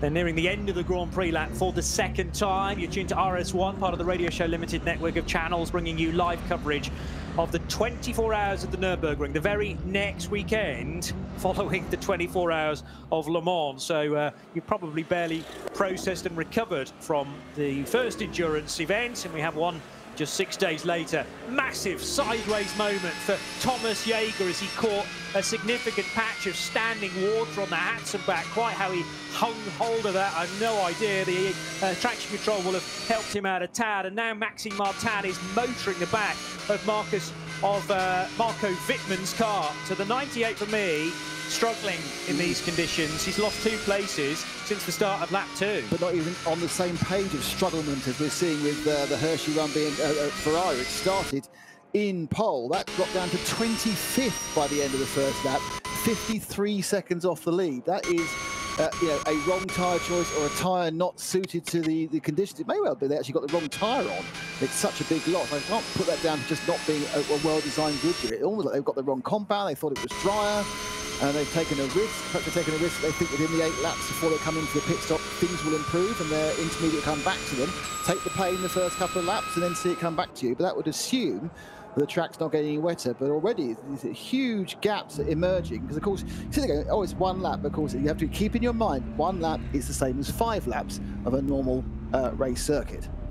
Another situation where we've effectively got a rolling roadblock behind Marco Wittmann. He does not have the pace, and Maxime Martin's in the queue. The number 1 car caught the grass there coming out of Arenberg. That was Fred Verviege. Hope he caught hold of that, with the 2 left-hand side Michelins fully on the grass, which is completely sodden after so much rain over the last few days. So out of Arenberg, down into the foxhole, and now reaching Ardennes-Forst. These cars are scrapping over those lower places in the top 10 positions. But Marco Wittmann, obviously not going to concede the place. He wants to try and stay as far up the order as he possibly can. and it's the job of Maxime Martin, who's first in the queue behind the Rover Racing BMW, to fashion an opportunity to get by. You really cannot do it, though, on this area of the track where we're heading for Metzgersfeld and on towards Kallenhard. So up ahead, still Raffaele Marciello. He's at Breitscheid pretty much, leading the motor race from the number 4 of Mauro Engel. Then it is the Schnitzer BMW, number 42 in third. And a little further back, the 99 Rover BMW of Nick Yellowly, who stays in fourth. But the battling cars are the ones that have escaped Marco Wittmann. So the 5 Audi in there as well is the number 8 car of Mathieu Vaxivière. So we got 4 breaking away for the race lead, then this gaggle of probably 3 that are now at the lowest point of the circuit, and then everybody forming a queue behind Marco Wittmann. There's just no way through. They're quicker, quite clearly. Maxime Martin saying, come on, my Fricadelli car is so much faster. He's finally broken the stranglehold of Marco Wittmann, finds the inside line, and Marco Mappelli's going to go through in the Lamborghini Huracan as well.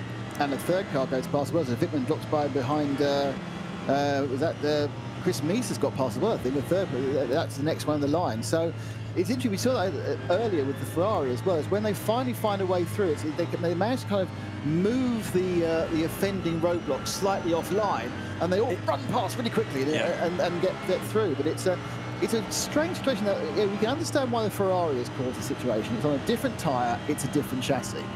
Why has this particular BMW got an issue? Why is the Rover BMW number 2 having the issue which the first one isn't? I doubt at this level it's driver confidence. Now they're probably not set up exactly the same. Again, perhaps has one of the cars taken a gamble on a slightly different compound as soft? Has it gone for a heavy intermediate?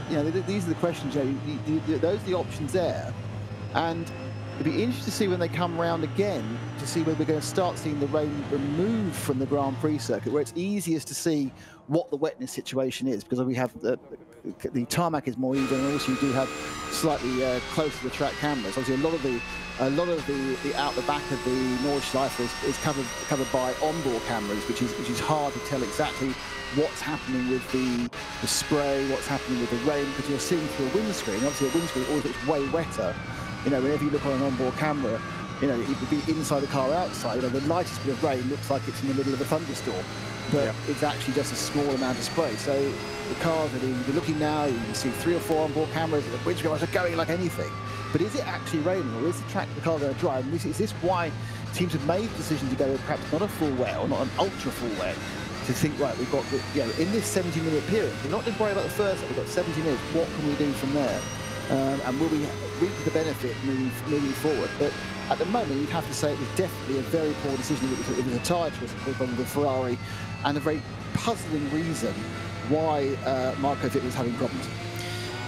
You can't make a pit stop for fuel before you've completed 5 laps. You can pit for other things, though. I'm not sure that Wittmann's problem's going to be solved in a short, sharp pit stop, though, and it's something he's going to have to live with for at least the opening stint. The cars will probably come in after 7 laps, because the fuel is burned away on a green flag lap as well, of course, and you have to factor that in. But after 7 laps completed in the first stint, they should be comfortably able to do 8-lap stints, so just over an hour. As the battle, by the way, that was involving Marco Wittmann was effectively for 9th place, I reckon, and Maxime Martin has finally wriggled free, although he in turn has been overtaken now by Marco Mappelli.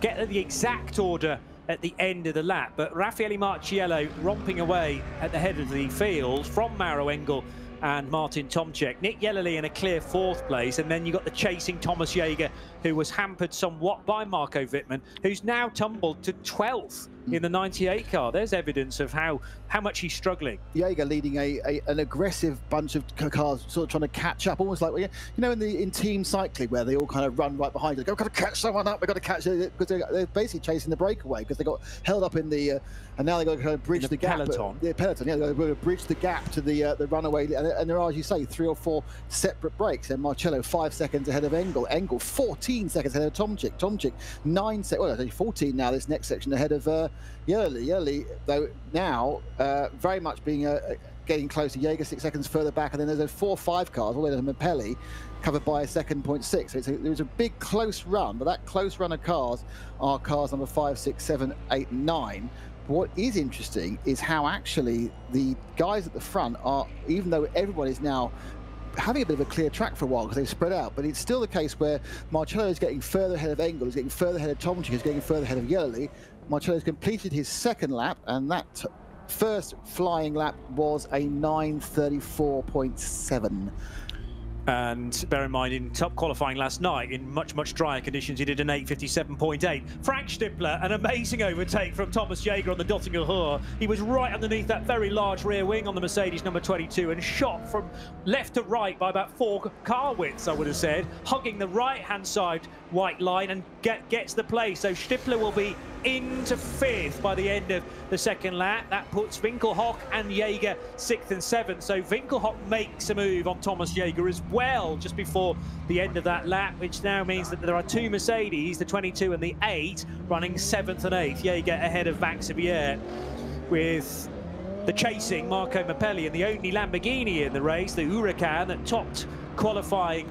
Well, actually, qualifying 1, 2 and 3 when you bought them all together, but only really because qualifying 1 was held in dry conditions, and we had wet sessions after that. Now, Nick Damon's trying to show me something from social media. Just about the tracker, where people can see if they can find the tracker. Oh, right, yeah, we can mention that. And also, I've noticed 1 or 2 tweets about the number 7 car having to start from the pit lane. We talked a lot about that, and I need to check whether the 7 car is in the race, because it was for a long time before it got tyres in pit road. Let me have a shift. You can have a look at that, and I will tell you where to find the tracker, which only is compatible with Apple devices. But if you've got one of those, you're laughing. I'm afraid Android users it won't work, but nevertheless, GPS Auge, those are the letters AUGE, GPS Auge space racing space app. So type that into the Apple Store and it should pop up. So the capital letters GPS, small letters AUGE, racing app, and you can follow all of the cars in the race all the way around the track, which is most useful for us commentators too. Make sure you're on Wi-Fi, because the download for the Nürburgring is massive. So you download the app, then you download individual races, and unsurprisingly, the Nordschleife download's pretty big. The number 7 car is up and running, and I've managed to lose where he was. I had him a second. There he is. He's in 28th place overall and 26th place in class, but has no driver against his car. So still there's no driver listed against who it is. So they haven't managed to click the driver display, but it is driven by someone. It's not a mystery or a radio control car. Some contact a moment ago for 110. KTM Crossbows. That's the 110 Teichmann racing machine, and that was Tom Coronel in the 36 car that made contact with Osman in the Cup X 1110 spinning. Now that looked like the sort of area like Metzgersfeld or Kallenhardt, the run into those corners, and hopefully 1110 has been able to rejoin, but an overtake that didn't quite come off there from Tom Coronel. Let me just get a first name for you as well. It was Erkan Kara Osman. So Tom Coronel imitating his main hobby. He was following and then suddenly unfollowed that car. Very good Twitter reference there for you folks. It is Raffaele Marciello who continues to lead the race. Marco Mapelli has now got ahead of Thomas Jaeger, and that's for 8th place. Klaus Bachler not too far away from that. Oh no, having said that, the 44 car had to start from the back of the grid after, again, breaching the regulations, speeding in a yellow flag zone. Might have actually been speeding in a code 60 as well, and it was put to the back of the grid. It has retained all of its drivers, thankfully, so none of them have been disqualified from this weekend. He's running 21st at the moment and 21st in class, Johnny. And Bachler started that car. He's sharing it with Sven Muller, Peter Dumbreck and Martin Ragginger. And Bachler, now let's just get this right, yes, is down to be doing some driving in both of the cars if you rely on the entry list. As is Sven Muller, actually. Christian Engelhardt and Dirk Werner are the others at Falcon Motorsport. So thinking about a move quite possibly on the number 16 Ferrari is Klaus Bachler. 16 Ferrari is another GT3 car from Halle Padgett Racing 1. This is the 2018 spec machine, but also on the good years. That Ferrari doesn't seem to be struggling quite as much as the Octane car is. So I don't think we can put it all down to the tyres. It's ahead of Hershey, despite the fact that he started so far ahead.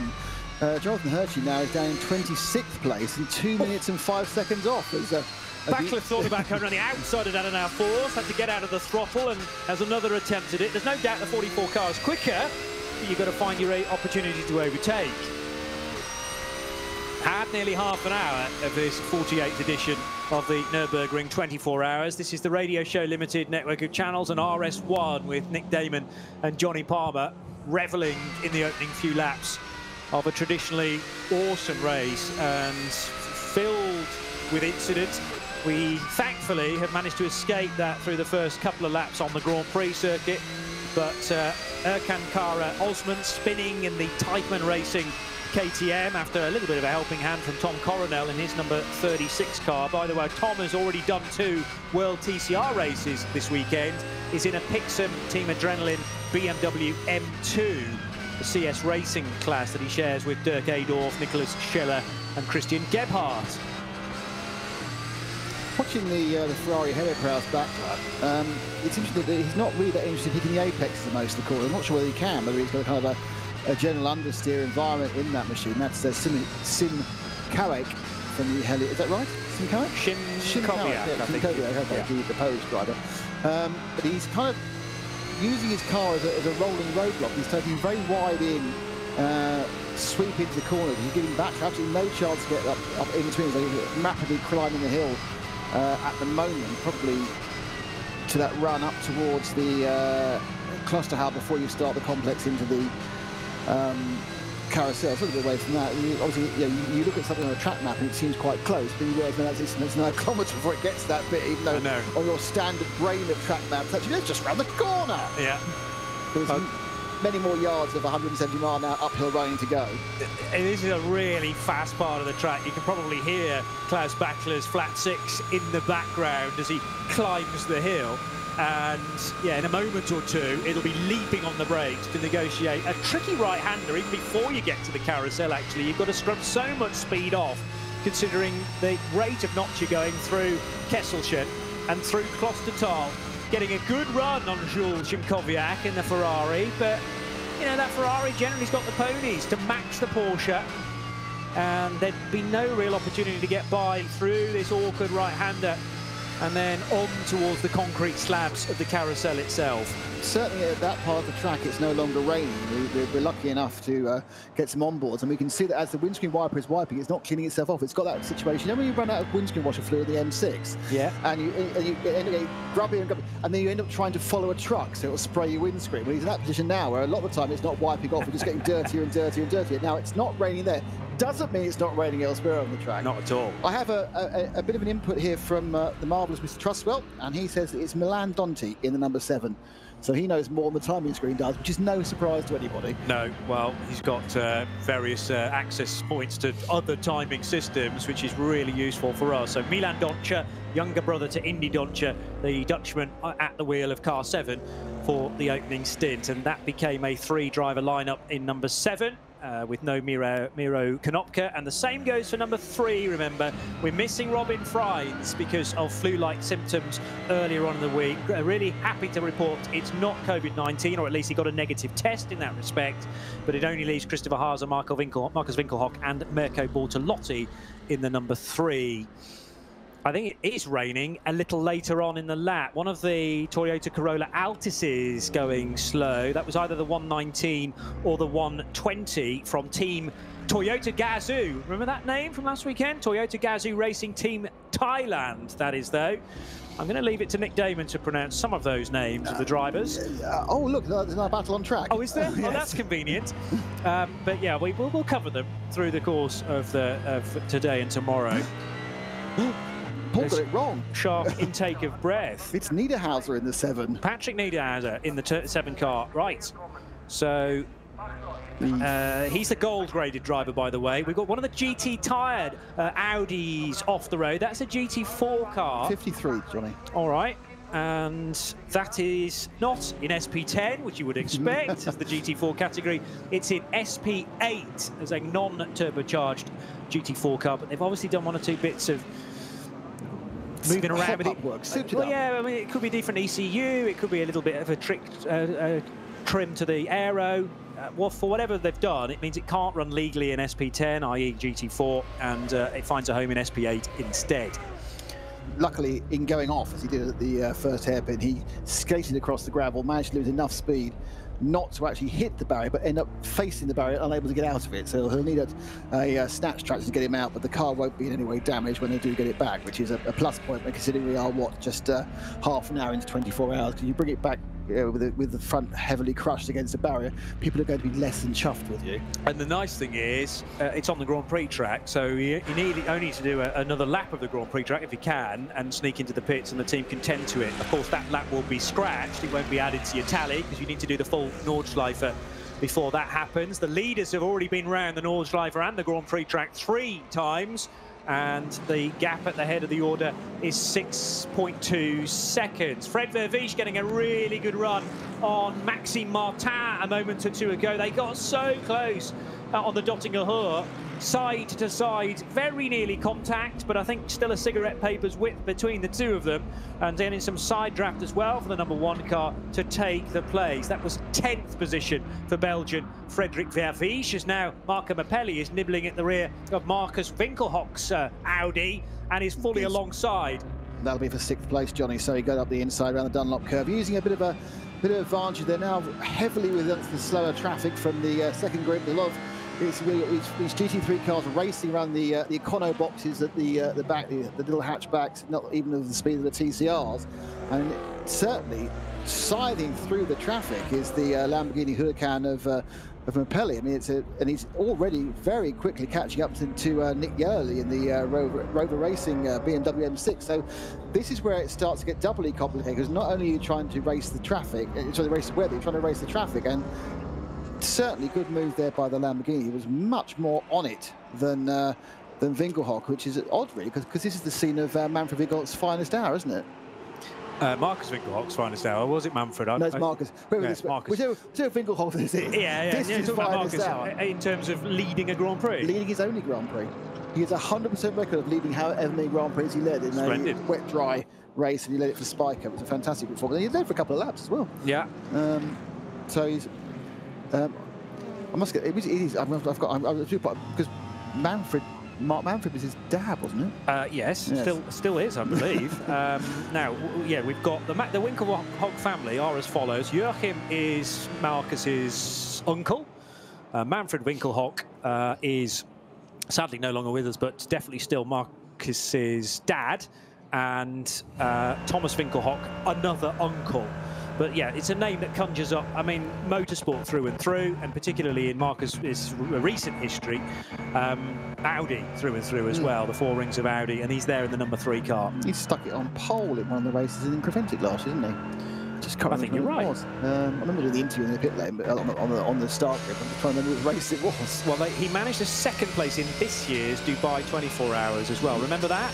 Well, it seems a long time ago. Dubai 7.5 hour. Yeah, I do. 7 hours and 8 minutes to be exact. But they did manage 168 laps, and that was declared a result. He was in a 5-driver lineup then, but that was a race won by Black Falcon, who do feature in this race, sort of, because of a change in how the team works. It's actually become known as Haupt Racing Team, but there are strong links to Black Falcon. And Black Falcon has a proper entrant, of course, evident further down the entry list with their Team Techstar and Team Identica Porsches. Maro Engel now actually in a little bit of clearer air as far as weather is concerned. Definitely not raining at Metzgersfeld and Kallenhard. He is not in clear air in respect of traffic, though, because there are some slower BMWs now to head through, and the Ford Mustang GT, which blew an engine earlier on in the weekend, but the alternatively fueled, the biofueled Ford Mustang, just been overtaken by the car that runs 2nd place on the road. 5.4 seconds is the gap to Raffaele Marciello. And that gap sort of expanding and contracting at various points around the lap, depending on where they are catching the traffic. The number 16 Ferrari being caught again, this time by Marco Holzer in the Huber Motorsport prepared Porsche, number 25. And the Goodyear tyres on that Ferrari, giving it good traction down the hill as they disappear down into the Fuchsrohre with trees left and right, and a slower GT4 Audi. That looked very similar to the one that got stranded in the gravel trap at turn 1. Not sure whether it was the same GT-sponsored machine. There are a few of those in the field, but if it is, that's great to see the GT4 car running again. Not sure there was anything to see at that particular point.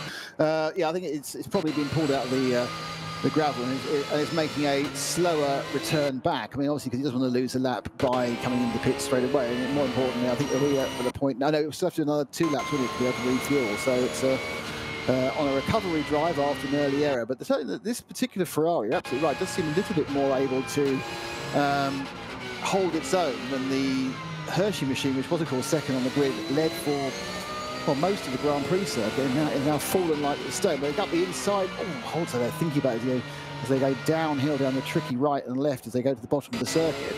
But he's certainly he's decided, I'm going to put the nose in and then see what happens.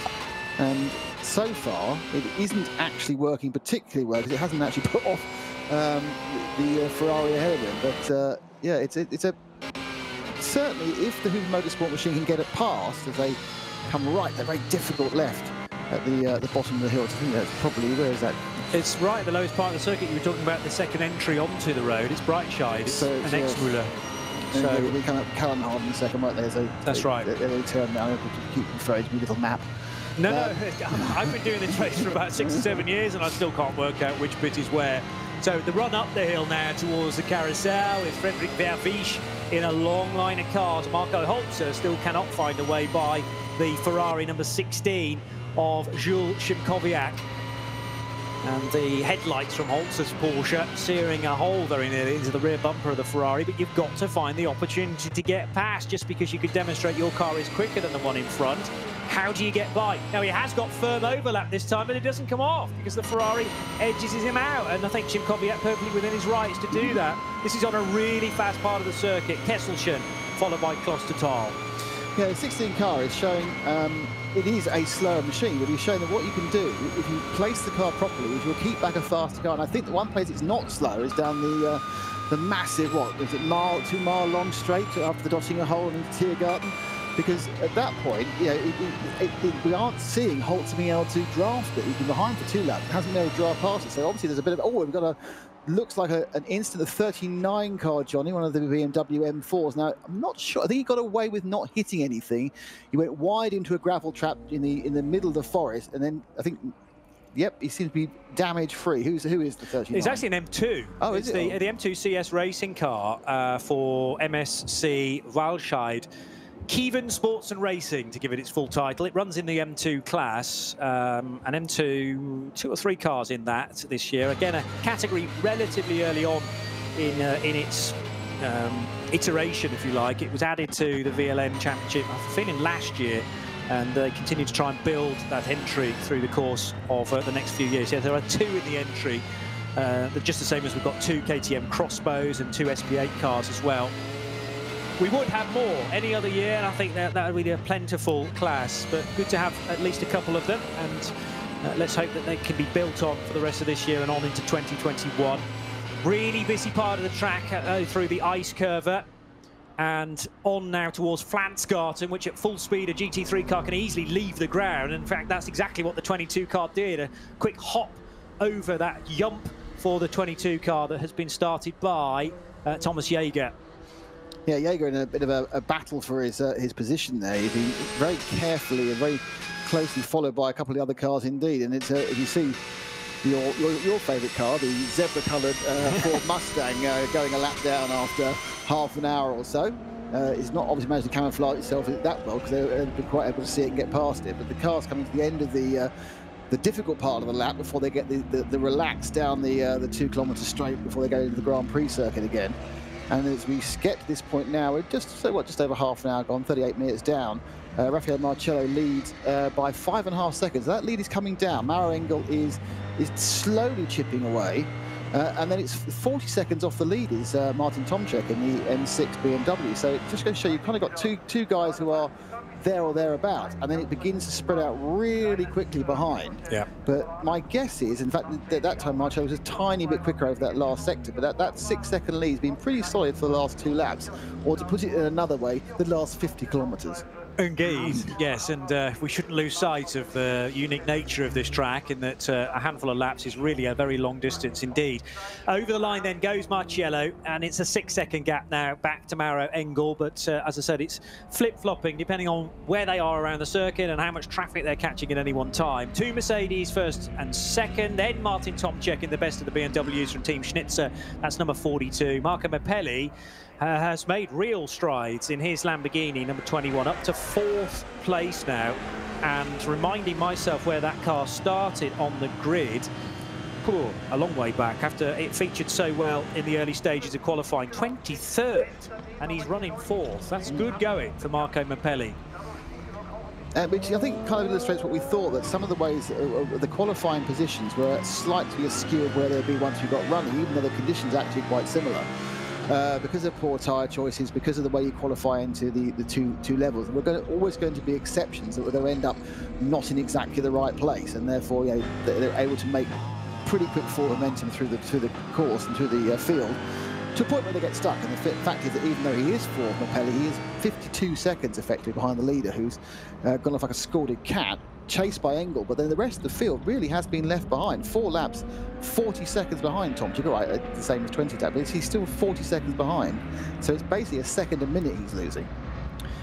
Tidy little move there from Marcus Winkelhock up the inside of the number 99, and Nick Yellerly did it at the Dunlop hairpin. And although Winkelhock was losing places in the early phase of this stint, the Audis come into a sort of second phase here, I would say. And the BMW, not sure. He had really good speed at first, but it now is down into 7th position. Yellerly has been as high as 4th. I think what is noticeable, right, whether it's raining or whether it's not in various parts of the track, it is not overall anything like as wet as it was. They've managed to strip off with the 100 cars or so that massive amount of rain on a large amount of the circuit. So if you had a particularly good car in super wet conditions, at this point now you may not be quite so good at just very wet conditions. And as it slowly gets less and less and less, cars are going to come in and out based on their setups, based on their driver confidence, and obviously based on their tyre choice. And the rooster tails have kind of disappeared. It's still obviously visually wet, but the rooster tails aren't there. Very manoeuvrable, that Audi, because he was feinting to the outside of the Dunlop hairpin, was Marcus Winkelhock, to just sow that seed of doubt into Nick Yellerly's mind. And then at the last minute, he jinked to the right-hand side, dived on the inside, stomped on that brake. And the ABS helped him out, yes, but he needed to be carrying enough speed to throw Nick Yellerly a little bit off, and it takes something to do that. Finally, Marco Holzer takes the opportunity down the Dottinger Höhe to get ahead of Jules Szymkowiak and dispatch that Ferrari. He's been trying it for many laps. I think he got the advantage of a double toe there, actually, because Szymkowiak tried to go past one of the back markers. It seemed to give him a little bit extra input. Perhaps he lost a tiny bit of momentum doing that, and that was all it was needed. There's extra 2 or 3 miles an hour, which you can then add on and add on and add on and move forward, and suddenly you're going to be getting past. And going past also is Frederik Vervisch, just on the crossover between the Grand Prix circuit and the Nordschleife. And Vervisch, who's he gone past? He's gone past... behind Vaxivier, it was a Mercedes. So he's been past Vaxivier onto that part there. We're now back with our leader, Rafael Marcello, 6.1. It's amazing how consistent that lead is. You've got 2 cars with Mauro Engel who are doing exactly the same speed. Yeah. Which is impressive over the distance. Probably slightly frustrating for Engel, because most of that time was lost in the first couple of laps while they were stuck behind various different roadblock cars. But now it's settled in. It's becoming a little bit more of a cat and mouse game. But Marcello is enjoying, one thing he's enjoying at the moment is that he has enjoyed an awful lot recently. He's enjoying an absolute clear track in front of him as he plunges down the hill to the lowest point of the circuit. The difficulty, I think, for Mauro Engel is that he couldn't get the car away from the rolling start anywhere near the Octane 126 Ferrari could.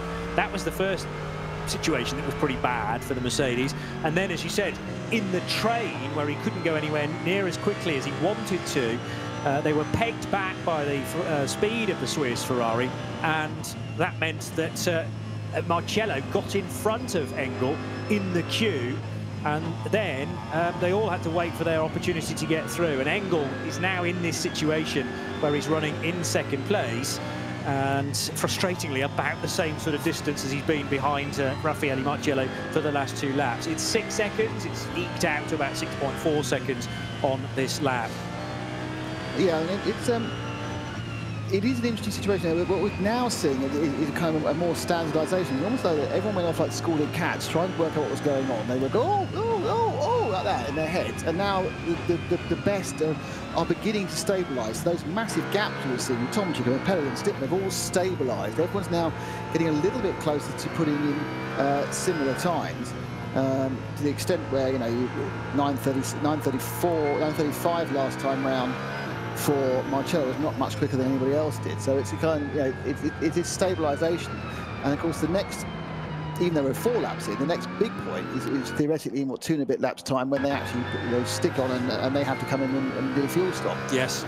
Yeah, new tyres you would think, and I'm sure the conversation back and forth now between the car and the pit wall about what tyres do you want for the next stint. Is it starting to get dry enough in enough areas on the Nordschleife to warrant a change of tread pattern? Christian Krognes, a couple of seconds ago in the 101 Valkenhorst BMW, trying to get up alongside, I think that's a Team Land Audi, number 29. Would that fit in how they are running currently? 101. Yeah, he's ahead of Mies in the 29. Fine, yeah. Krognes has just gone past him, yeah. So squeezing up the inside, just ahead of a real twisty part of the circuit. Must have been the result of a Mies mistake, because that isn't, or I say mistake, slight error, because that is not an overtaking place on any day of the week, let alone a wet day and the middle of a race. Well, it's the plummet downhill through earlier on in the lap there, Kallenheide and Verseifen basically, and then the approach to Exmuller, and you've got, I mean, 2 very similar bits of track on the approach to the lowest point of the circuit. You're slowing down and you have to go through a really tricky left-hander, which is almost 180 degrees, and then a flick to the right,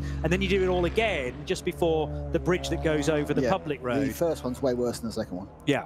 Mainly because this is a guy that doesn't know this track very well. No, don't forget, it's the first half track I know really well. It's the second half I can't remember. Is that because you've always crashed halfway round and you have to hit restart and do it all again? You mean sitting over my shoulder? Raffaele Marciello now skating the curb at Ice Curver. Flansgarten fully off the road. Yes. Oh, just about, yes. And now, with traffic up ahead, definitely raining at Flansgarten, a big wiggle from the Italian. Yeah, that has a little precipitation there, and you can actually see it on some of the trackside cameras. The rain is flying into the lenses again. And the rooster tail on that running section, they say Flansgarten through to Swallowtail is absolutely massive. So that element of the track has definitely had an extra bit of dousing. But I think even now, as they're coming out of the Swallowtail and getting on to Dottinger Ho, it's looking a lot less liquidy, for want of better terminology. Another one from the dictionary there, folks. Nick Damon and Johnny Palmer joining you on RS1, part of the Radio Show Limited network of channels. Swallow's Tail, or Schwalbenschwanz, as I prefer to say, but I fully respect either one is acceptable. I was chuffed a bit today with the English translation of that. Yeah, sure. Oh, the Lamborghini as well, hopping even higher than I would have said than Raffaele Marciello. And Marco Mappelli in the Franz Conrad run.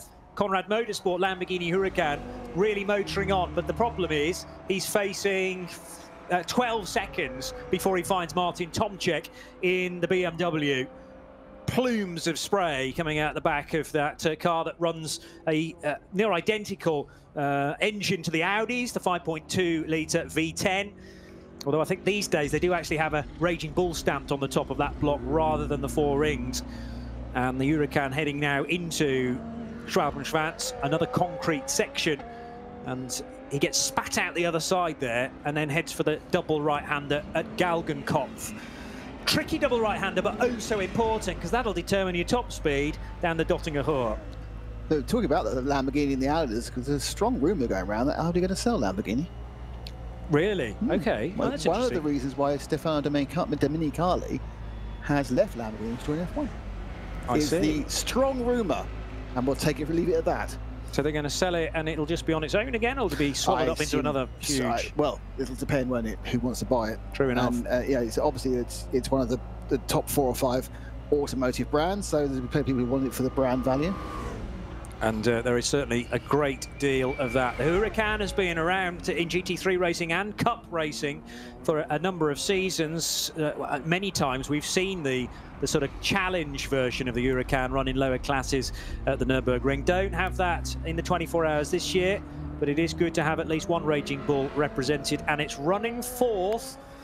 Now only, am I reading that correctly? 3.5 seconds off Tomczyk, so he's whittled down 12 seconds. No, I'm not reading. I'm not sure whether I am reading that correctly. 12 seconds may still be the margin as he streams across the line. No, it's 3 seconds, and he's just done the fastest lap of the race as well. Wow. So the Conrad Motorsport Lamborghini Huracan is really picking up some pace. But then pace has never been the issue with the endurance version of the Huracan. I think, remember, as you quite rightly say, we've seen the Lamborghini so many times in 24-hour and 12-hour races, and they've never, up until 2 years ago, they never that convinced. But always something went wrong, wasn't it? They were a great hour-and-a-half car, but they've managed to really turn that round and produce a proper endurance machine in these last 2 seasons.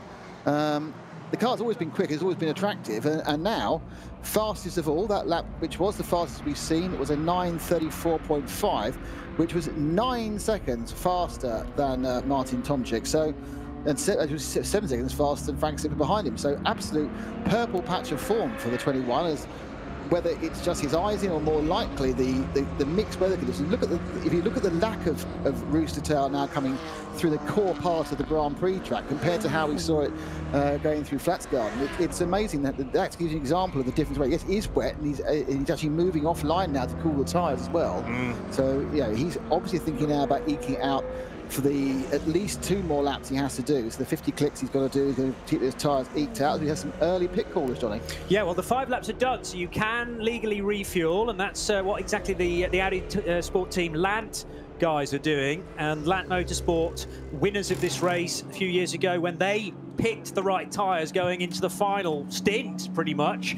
Did they put wets? Do they put intermediates on it? And they actually, afterwards, were quoted, I think, as saying, we kind of made the wrong decision, but it turned out to be the right one, because there was a significant amount of rain and added our force, but it wasn't all the way around the track. And as long as you could keep it on the black stuff through that really tricky spot, slicker tyres, less grooved tyres were the order of the day. The Lat Motorsport looking for an equivalent result. Also into the pit lane is Maxime Martin for Fricadelli Racing Team. So we've got a Porsche in and an Audi in. And we've got a BMW with Marco Wittmann, and we also have the Mercedes as well with Bastia. So it's it's an interesting situation that they for the cars. And my feeling is probably these are people who think they perhaps made the wrong tyre choice, and they've decided, okay, let's cut our losses, go in early. Oh, it's a problem on the Mercedes. Is it being just eased out? No, it's gone on a dolly jack. So the number 2 car, the AMG Teen HRT, is up on the jack, on the dolly. It hasn't been pushed back into the pit yet. They were having a look at the front splitter, where it was very much covered in grass, so it may have had a little bit of an off-track moment. Yeah. As the Land Audi prepares to rejoin. The other thing I should mention is that although Maxime Martin brought the Fricadelli Porsche in, the driver has been changed to Lance David Arnold, and indicated by the fact that he had the word Lance on his helmet, and he was waiting in the 31 then to be waved back into the race. There may be instances where cars are actually having no work done on them at all, and the pit crews are just staring at them. Well, there's nothing wrong with that, generally speaking, because they're just waiting for the clock to count down. These are time-limited pit stops. You cannot go underneath a set amount of time, and it all depends on how many laps you've just done. So it's a shorter stop if you've just done 5 laps compared to those that will come in after 7 or 8 laps. And that is all to cleverly weave in a bit more balance of performance, but also it means that the fueling nozzles that are shared amongst the teams, particularly in the lower classes, make sure that their performance is evened up, because you cannot guarantee that the fuel flow is the same from pump to pump. And René Rast got on board that 29 Land Audi, so probably one of the star of the Audi stable, it has to be René Rast. Obviously DTM multiple champion, and even a bit of fun he's been having with the Formula E as a very late pit call from the 8 car of Mathieu Vassier, who's having quite a little bit of work done on him. And in has also come out the 26 car, the Ferrari, that was struggling so badly after briefly clinching the lead. Jonathan Hershey's getting out of that one. Not quite sure who's getting in at the moment. We'll get a click on that as the driver change. They get to the end of the pit lane. So all the cars who are rolling roadblocks and all the cars have had minor issues. They are all moving forward, getting the moving chance to get the cars sorted out, try a different tyre. That was the mistake. Whoops, and off you go. Yeah, and the other thing about the Mathieu Vaxivière pit stop is that he didn't come in through the conventional pit entry road. He'd done a lap of the Grand Prix circuit and then got the call by the team to come in, or maybe he just decided to because of this issue with the rear left brake. Yeah, they've got the wheel off, haven't they? They're having a look. They were moving it manually with a screwdriver, because he was trying to see whether there was movement in the mounting of the disc, whether there was an issue with the rear suspension. So again, the car's up on the dolly jacks, which I now realise is, as you said, not because they're about to be in trouble, it's because they're just sitting on the dolly jacks rather than having them on the ground while they're counting out the 90 seconds. And out comes the Tesco fuel filler for that Ferrari 26 machine, which led spectacularly for 7 corners and then held it up spectacularly for a lap. Yeah, what the dolly jacks do is that the car will stop parallel to the garage in the pit lane. What it does, it pitches it through to almost 45 degrees and allows those so you can get more either side to come in and make a pit stop. See, that's my lack of Nurburgring 24 knowledge. No, perfectly understandable. I'm really pleased that finally you're able to witness this race firsthand, because I still think this is one of the major hidden gems for those that dabble with motorsport, may know the 24 Hours of Le Mans but haven't yet discovered this. I hope we can introduce it to more and more fans year on year. So down towards Nürburgring, the Audi and the Porsche battle will be the 31 Fricadelli racing car of Lance David Arnold, as I mentioned, and he's chasing Pierre Caffer in the number 11 Audi. That's the Iron Force R8 LMS, and chucking up a fair bit of water, but only on one side of the track. There's definitely a dry line emerging, even in the foxhole. And talking about the overhanging trees on that part of the circuit, but as more and more cars go through that very, very fast section, there's definitely a narrow, albeit narrow, dry line emerging for those approaching Adenauer Force. Yeah, I mean, the issue is, of course, we know further around the track, and that is obviously several kilometres further around, it's way wetter. This is a specific issue because people are going to start coming in about 15 minutes. They're on lap 5. They can get to lap 7, and they will then be able to get the tyres and the fuel in. But then they have to go, what are we going to do? It's wet here, it's dry there. What is the situation that's going to happen? Do we go for the same tyres again, or it's much drier than was it started? Do we go one level softer? Do we go intermediate? You know, because it's not, as I said before, it's not the chance where you just pop in for another stop a lap. Oh, I've made a mistake. It's just a big loss as the Lamborghini just carries on going. It's absolutely unbelievable. For Martin Tomczyk was just left behind like he wasn't even moving in the BMW as past with the Lamborghini Huracan. I think that's in the mirrors. Is that the run down just after the? Oh, that's run down to right down the hill before they get to the bottom of the circuit. Yes. So that was as they were creeping towards Metzgersfeld and Kallenhardt again, and yeah, I could sense that the Tomczyk BMW was getting out of the throttle. Thought that's a strange place for him to be doing that, and then all of a sudden the Lamborghini crept over his right-hand shoulder, carrying way more speed. Bear in mind, Mapelli had a 12-second gap to close. He did that more or less in a lap. He got down to 3, and he now has 3rd position away from Martin Tomczyk. My feeling for Martin, that was discretion's a better part of valour. I think he kind of thought, do I really want my mirrors filled with a very aggressive Lamborghini, or shall I just look, I'm coming in a lap and a half, we're going to make some changes, there's still 23 and a bit hours to go, let's just let him go. Because it's often the case when people are really pushing on a treacherous mixed surface, they might find themselves in the barrier, or if they're that keen, they might find themselves in the back of your car and you're ending up the result of their accident. I'm not saying it's going to happen, I'm not saying that's an issue with the Lambo, but sometimes you go, he's way quicker, just let him go. It's the safer thing to do. You've got to think bigger picture. We're not even an hour into this yet, although in another couple of minutes we will be there. Marco Mapelli through the greasy section later on in the lap, fully sideways, exiting Flansgarten. Yeah, pushing like anything. I mean, he held it brilliantly. You know, it was almost like a short clip from a Top Gear review, to be honest, where it was so far sideways. But actually, this had enough for momentum to be a proper bit of racing rather than just show racing. Coming down the massively long. Is this the main straight he's on now? Yes, it is. He seems to have got around that part of the track really quickly, which means that replay must have been quite a bit before. That's the thing, you see. I go, how's he got there so quickly? Oh, it's a replay. Yeah, Flanscott. I remember that. It's probably a minute or so before you get to the really quick stuff. He did the overtake down here. Oh, he did at Metzgersfeld, yes. That's a long way away. It is. I'm driving anyway. I don't know, maybe, yeah, true enough. It was probably a good few moments ago, but great that we could describe it to you. The overtake for third position. Real bottleneck towards the end of the lap at Tiergarten, where the track's so narrow and then becomes about 3 times the width as they pop back out onto the Grand Prix circuit. There's a BMW M240i to be overtaken. Marcus Winkelhock in the 5th placed Audi, as Fred Vervies in the car right in front of Marcus does the fastest lap of the race, a 9:34.2, to take that mantle at least temporarily away from Marco Mappelli. And Martin Tomczyk has gone into pit. So again, they say let that Lamborghini go. I'm coming in this time anyways, and so he's now going to try and work out why he was losing 12 seconds a lap to it, which I'm pretty certain would be tyre choice or tyre wear, and where they were in that loop. That fastest lap we've just seen was a 9:34.2, so just a few 3/10 faster than the previous fastest lap. 3 Audis circulating completely together. Frank Stippler in the 5, Frederick Vervies in the number 1, and Marcus Winkelhock in the number 3 car then. And we've had nearly an hour here on RS1, part of the Radio Show Limited network of channels. You're tuned to Johnny Palmer, soon to have a change of commentator alongside. We'll tell you more about that in just a second. But Raffaele Marciello is leading by just over 11 seconds from Mauro Engel and Marco Mappelli.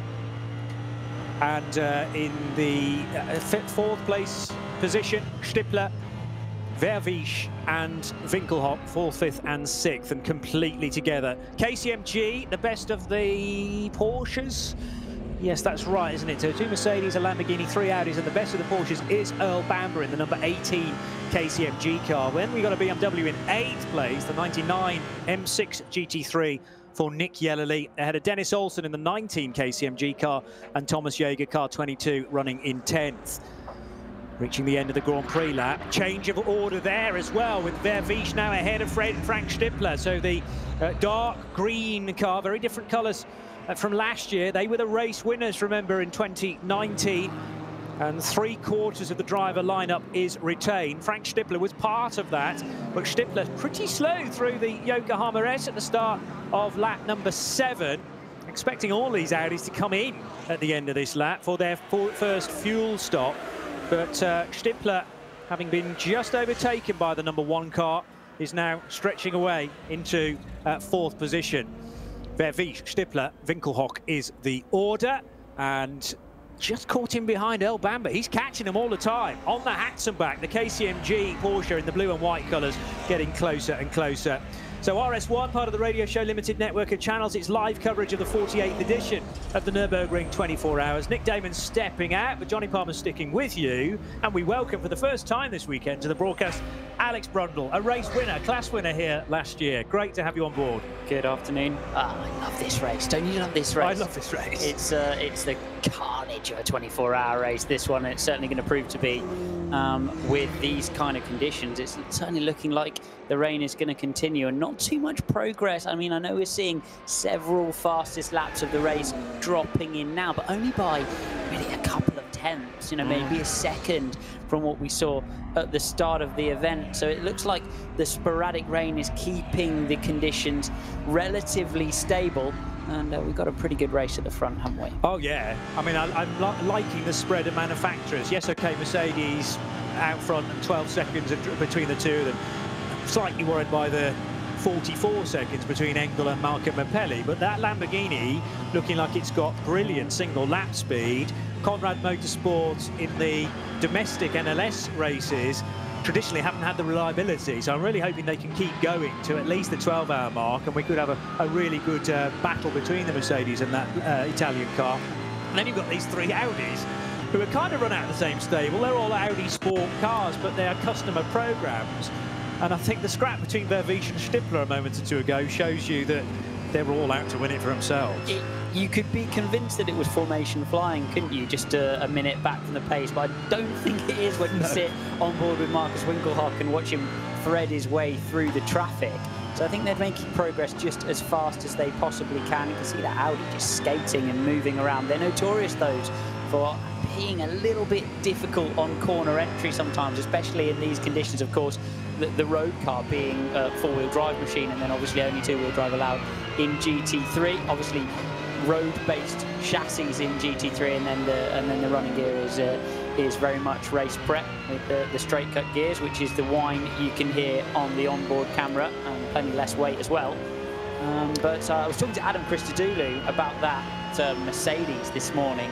Just put in a quick call with him, and they were absolutely delighted with the way that Merc GT3 is handling in the wet conditions. Yeah. And so no surprises to see them running out front with those two cars. Well, I thought earlier on in the weekend, a penny for Maro Engel's thoughts, and Adam Christodoulou, of course, as well, part of that team. They hadn't pre-qualified for top qualifying last night, so you've got to do it the hard way. You're part of an 18-car gathering, gunning for 4 places in Q2. I thought, we probably shouldn't really have a problem with Engel progressing, but then he's going to do it all again, you know, and be the top of the pile for the second time, and he did it by about 3 seconds. So, I mean, it's back-to-back poles, did it in 19, now did it in 20, and the man is class.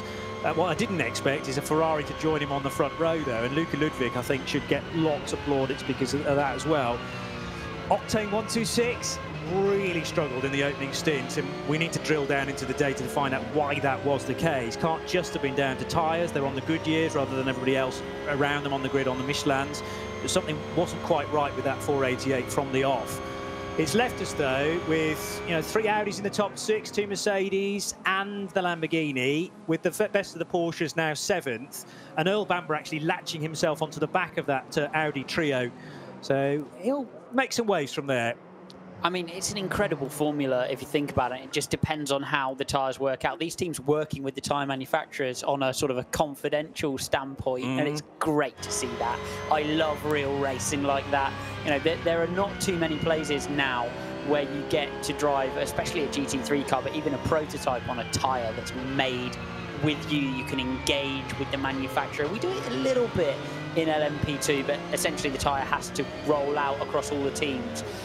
The offshoot of that, though, is it can just depend on which team, which manufacturer have done the best job or had the most communication with the manufacturer as to which tyre works best, and that'll fluctuate as it goes through the race.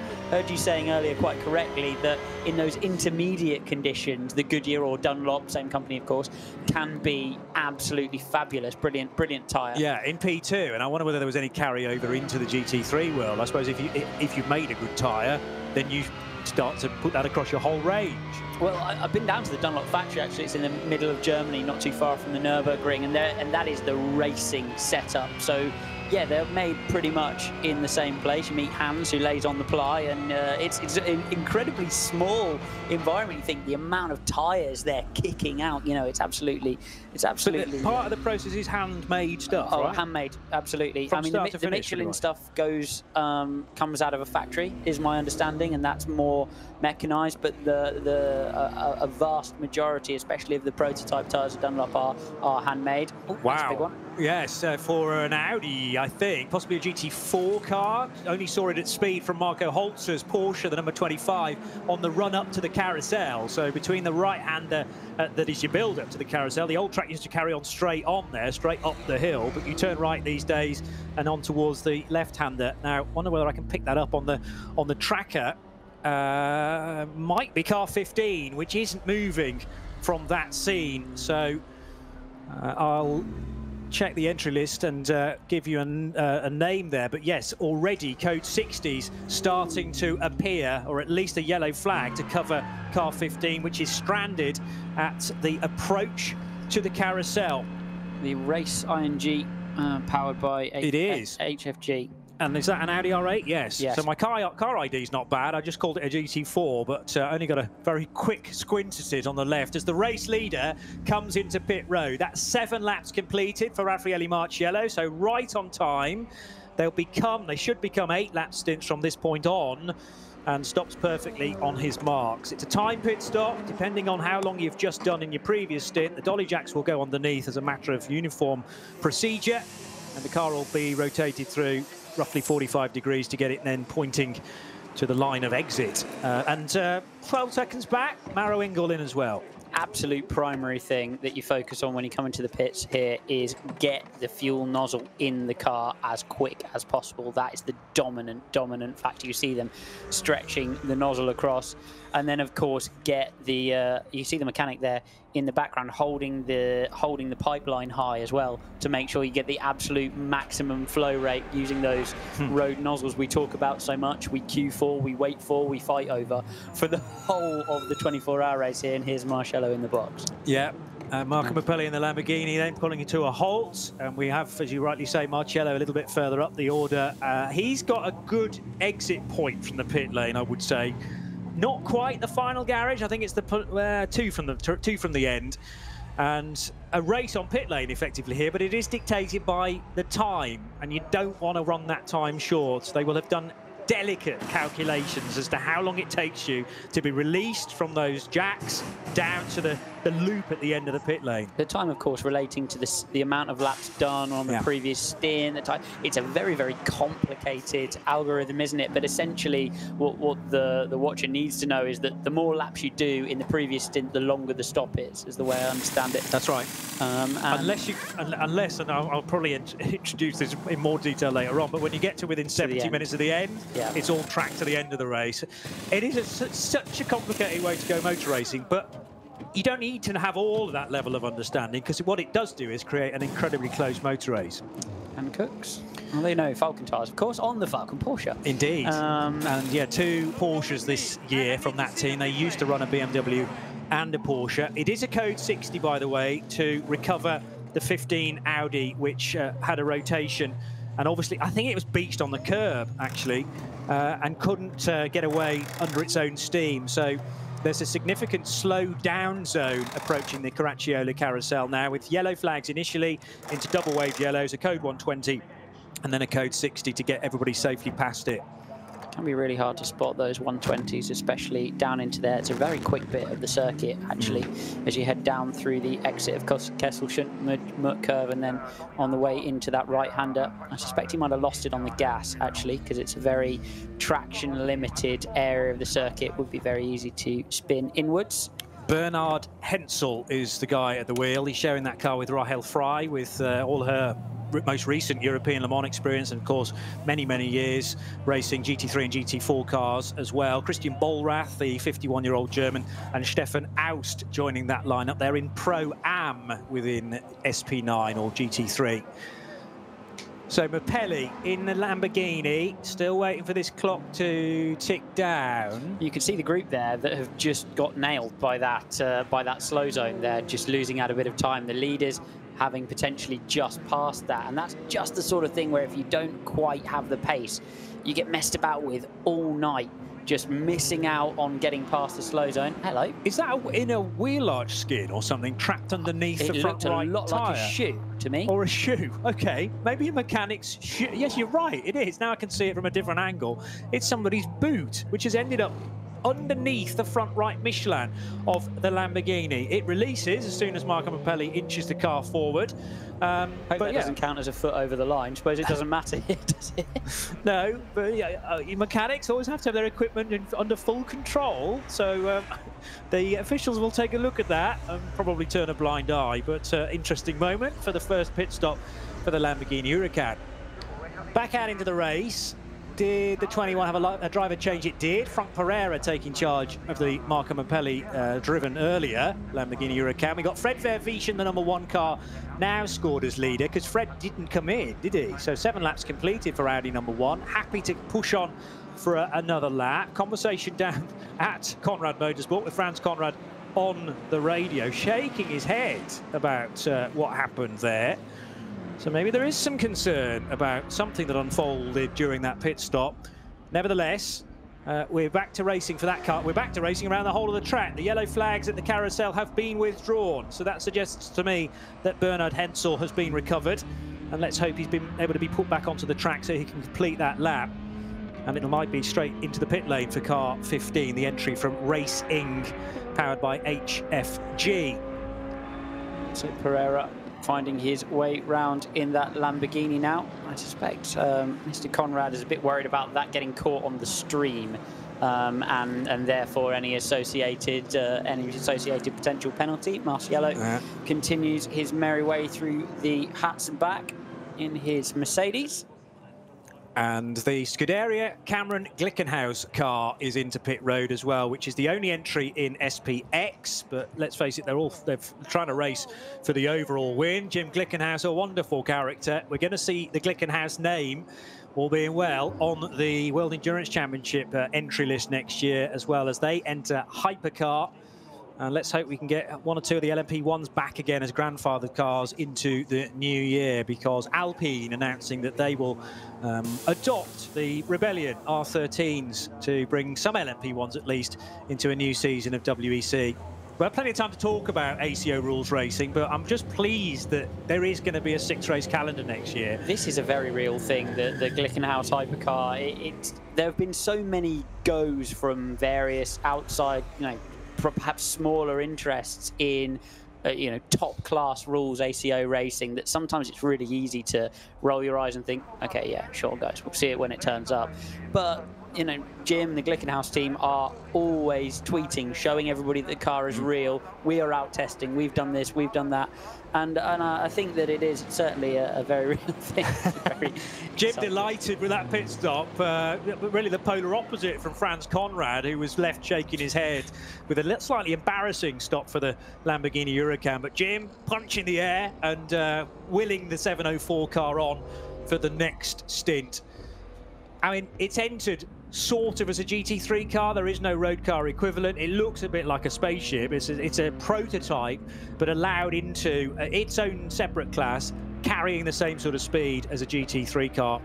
And a little bit of a squirm there from the 704 car. It's Frank Mayer who's taken charge of that machine, by the way, on into its second stint. Blast from the past, Frank Mayer. Yes. Racing a lot in early days of LMP2. Very good driver. Marand Racing? Yeah, he did a load for Signatech as well, Frank Mayer, and as they early became Alpine. And so you wonder if that thing's just a little bit stiff for the conditions, don't you? Watching it move around these big, well, not wallowy, certainly not wallowy in comparison to the conditions, but GT3 cars appear to be with all of their various electronic trickery, swallowing up the slipperiness on their mostly Michelin, it has to be said. Wet tyres, full wets I've seen go on almost everything, and that Michelin Confidential wet is just mega. Okay, it's absolutely mega. It's not surprising to look at the two leading Mercedes that have chosen, or they'll probably turn out to be the two leading Mercedes, not exactly at this moment, but when the Audis up in front do take their first pit stop, we'll be left, I'm sure, with Marciello in a very healthy position, and the number 4 car as well. But then a stream of Audis and BMWs and Porsches on the Michelin tyre. That's quite obviously the tyre of choice, unless you're tied into somebody else for sponsorship reasons and for sales purposes. Falcon Motorsports clearly running the Falcon tyre, and Yokohama's for the two Valkenhorst BMWs, car 100 and 101. And a little further down the order in other categories, we've got Toyo tyres represented, Pirelli are there as well, GT tyres. I love this event because the tyre compound, that's where all the lorries are, takes up half the paddock, and it's always a challenge for me to head around early on in the week to work out who's going to be running what. I mean, only on the Nordschleife, you've got 154 turns alone, not all of which need to be backed out for or taken on the limit of grip. But if there's if there's somewhere you really want to be demonstrating the ability of your tyre, it's here. And it is a massive, massive part of this race, getting the rubber absolutely right. Only part of the car in normal circumstances, certainly with the GT car, that ever touches the ground, ever touches the racetrack. And things like water clearance, as we follow Fred Vavish all the way down the Dottinger, are oh so important. And he's gone Super Saiyan halfway down the back straight there with a ball of light. It is, pretty much. I mean, you can tell a car's coming, but as to who exactly it is, I'm pleased you're here to tell me it is Fred Vavish, picking out the dryish bits of the track, but there really aren't any for the first bit of the Dottinger, heading towards Antoniusbucher now, which is under the bridge, the left-hand king. And there's standing water, there's different bits of resurfaced track as well that you've got to take into account. Expecting Vavish to come in now, but you are reliant purely on your senses down the Dottinger. this part of the racetrack as well, that final chicane, for whatever the reason, one of those areas that's just incredibly slippery as well.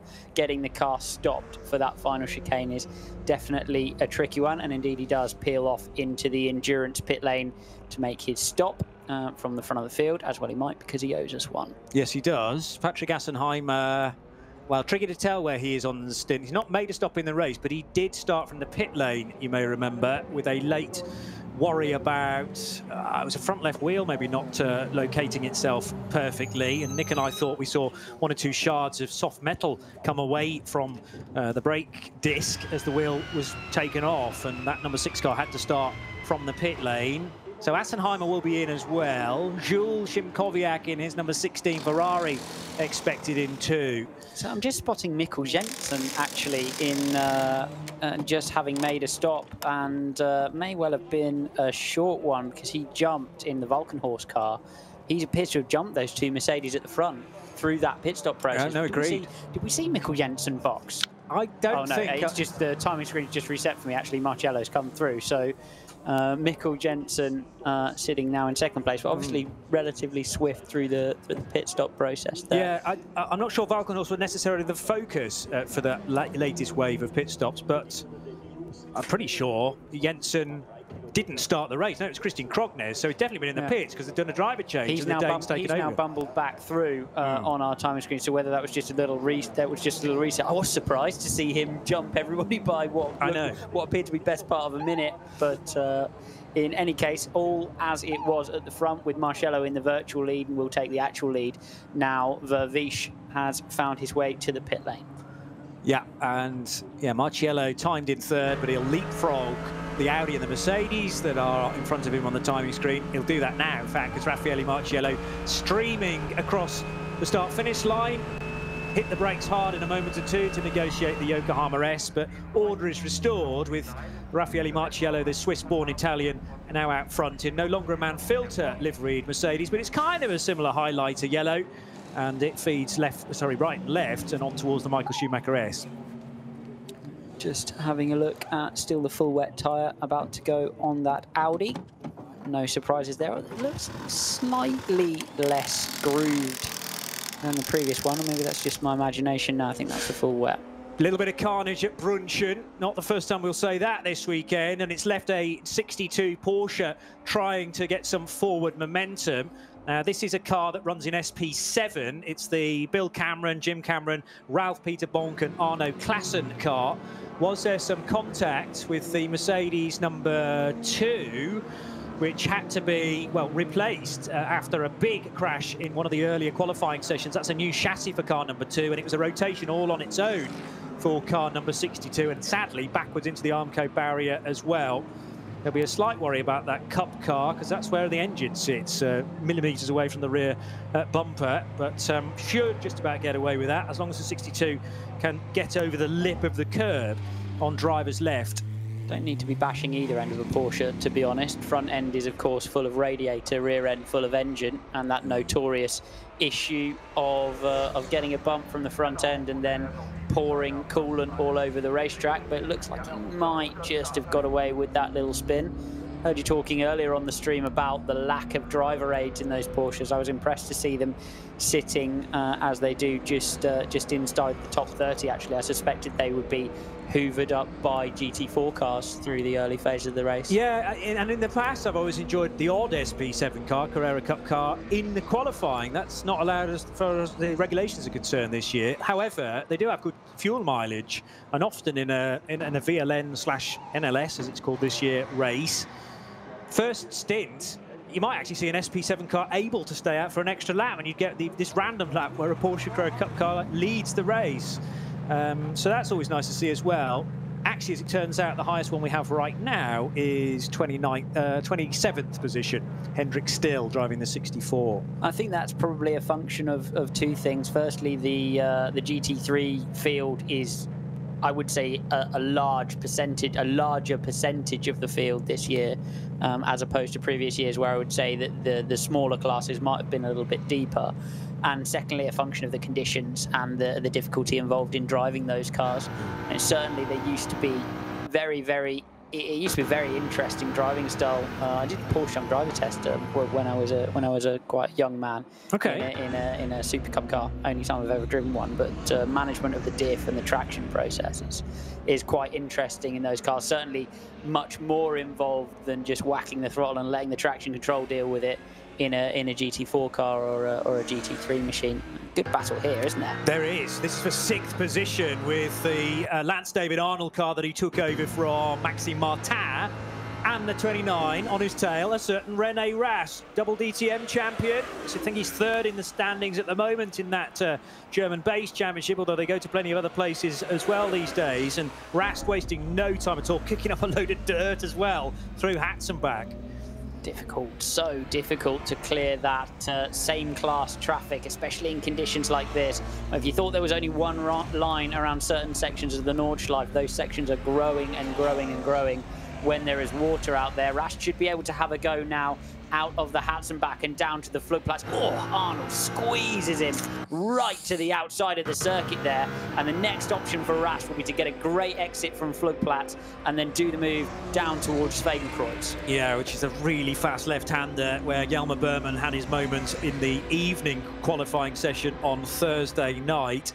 Never did get to the bottom of that incident, but it meant that the number 2 car, they had to source a new chassis and carry some components from one car to another. Now, are they side by side? Your guess is as best as mine, really. They're still nose to tail with the Audi in the wheel tracks, and René Rast trying to force the opportunity. Might have the chance here. Lance David Arnold is a little deep into Arenberg. Still, though, the Audi nibbling at the heels, couldn't quite get the traction off the corner. And it's so hard now because you'll have to follow him all the way through the Flugplatz. You become unsighted to these kinks as you head up into the Forest chicane. Can just try to nip up the inside if they give you a big opportunity into the chicane. Think Rast has thought better of it. There's another opportunity, a small one into Mexkesfeld. Oh, it's just been balked by the traffic, so Rast is going to be right up on his tail then as they head towards Mexkesfeld. Yes, so Adenauer Forst successfully gone through, and as you say, Mexkesfeld and Kallenhard are next. Whole load of spray for René Rast to deal with as well. I think there might be a bit more traffic up ahead, which could provide an opportunity. So braking, and then on the brakes again for Lance David Arnold. 3 applications, I made that to get the car slowed enough and lined up for Kallenhard itself. A huge wiggle from the red and white Fricadelli car, and now the door is left nice and wide open for René Rast to sneak through at their siphon. Oh, but Arnold's going to have a go at him. He's going to do well to get around the outside of that chicane. And certainly into miss, hit, miss, the job very much done for René Rast. Arnold went wide, didn't he, in Kallenhard there. Made it easier than it might have been for René Rast. I just wonder whether he felt he was losing too much time holding things up, and you've got to think about the bigger picture. Nick and I were chatting about this as well. Yes, you battle for the positions as much as you can, but you don't want to risk contact and you don't want to lose too much lap time. It is a circuit where it's just horrible to be harassed as well and harangued through this section. You don't want to miss your braking point into the siphon. The race can be over if you just mess up, for example, down here, down into the Breitscheid Bridge, or as you've gone through this section down into Bergwerk. It only takes one deep braking zone in these pretty horrendous conditions, it has to be said.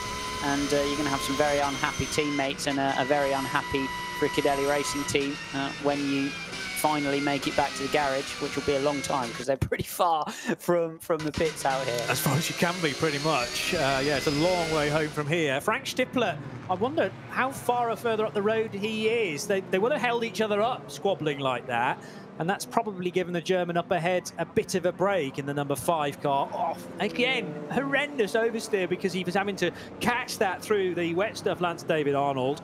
So steering wheel from lock to lock pretty much, and squabbling with René Rast, who eventually got through in the Audi. You could drive a riverboat from Kallenhard out to Bergwerk, couldn't you? As you see the number 25 Porsche, and Nico Menzel on board, losing it on the Grand Prix loop.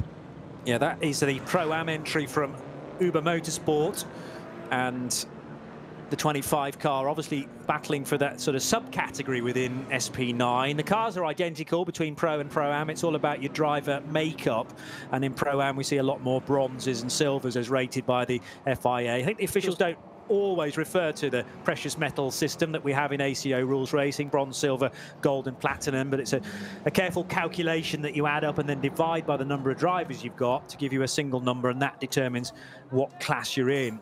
I'm always surprised that a load of globally travelling people texting each other names of various precious metals doesn't attract the attention of the authorities, to be honest. That's right. What have you got in your bag, sunshine? Yeah, I've got a gold, a silver. I like that, yeah. Sneaking through customs, knowing that you're a platinum. And the outside there. Now, was that a move for position from KCMG's? I want to say Olsen, or was it the 18 Caravel Bamber? No, it's Bernhardt now. So Bamber's come in after one stint, handing over to teammate Bernhardt. I reckon that was Dennis Olsen pulling a move on Frederick Verviche on the run up to the carousel and out the other side. Still climbing here, remember, all the way up to Hoher Act. Verviche having to be really careful on the brakes there as the 54 Beamer was thinking about taking the line into the first part of carousel. Thought better of it, thankfully for both of them, because there's only one line into the carousel as the 26 Ferrari rejoins the race. And that is the car which of course started on the front row and has had all those dramas in the opening stint. So glad it's still running, and hopefully they've been able to just do something about its setup or try and work out exactly what the problem is during that stop, because the car is in the pit lane for a lengthy period. It's obviously done the maximum time of 8 laps, maximum purely by virtue of the amount of fuel on board. And with the Swiss flags emblazoned on the rear wing end plates, Octane 126's Ferrari heads back up the hill on the Grand Prix loop, but in splendid isolation. It's rare you get these gaps in the traffic, actually.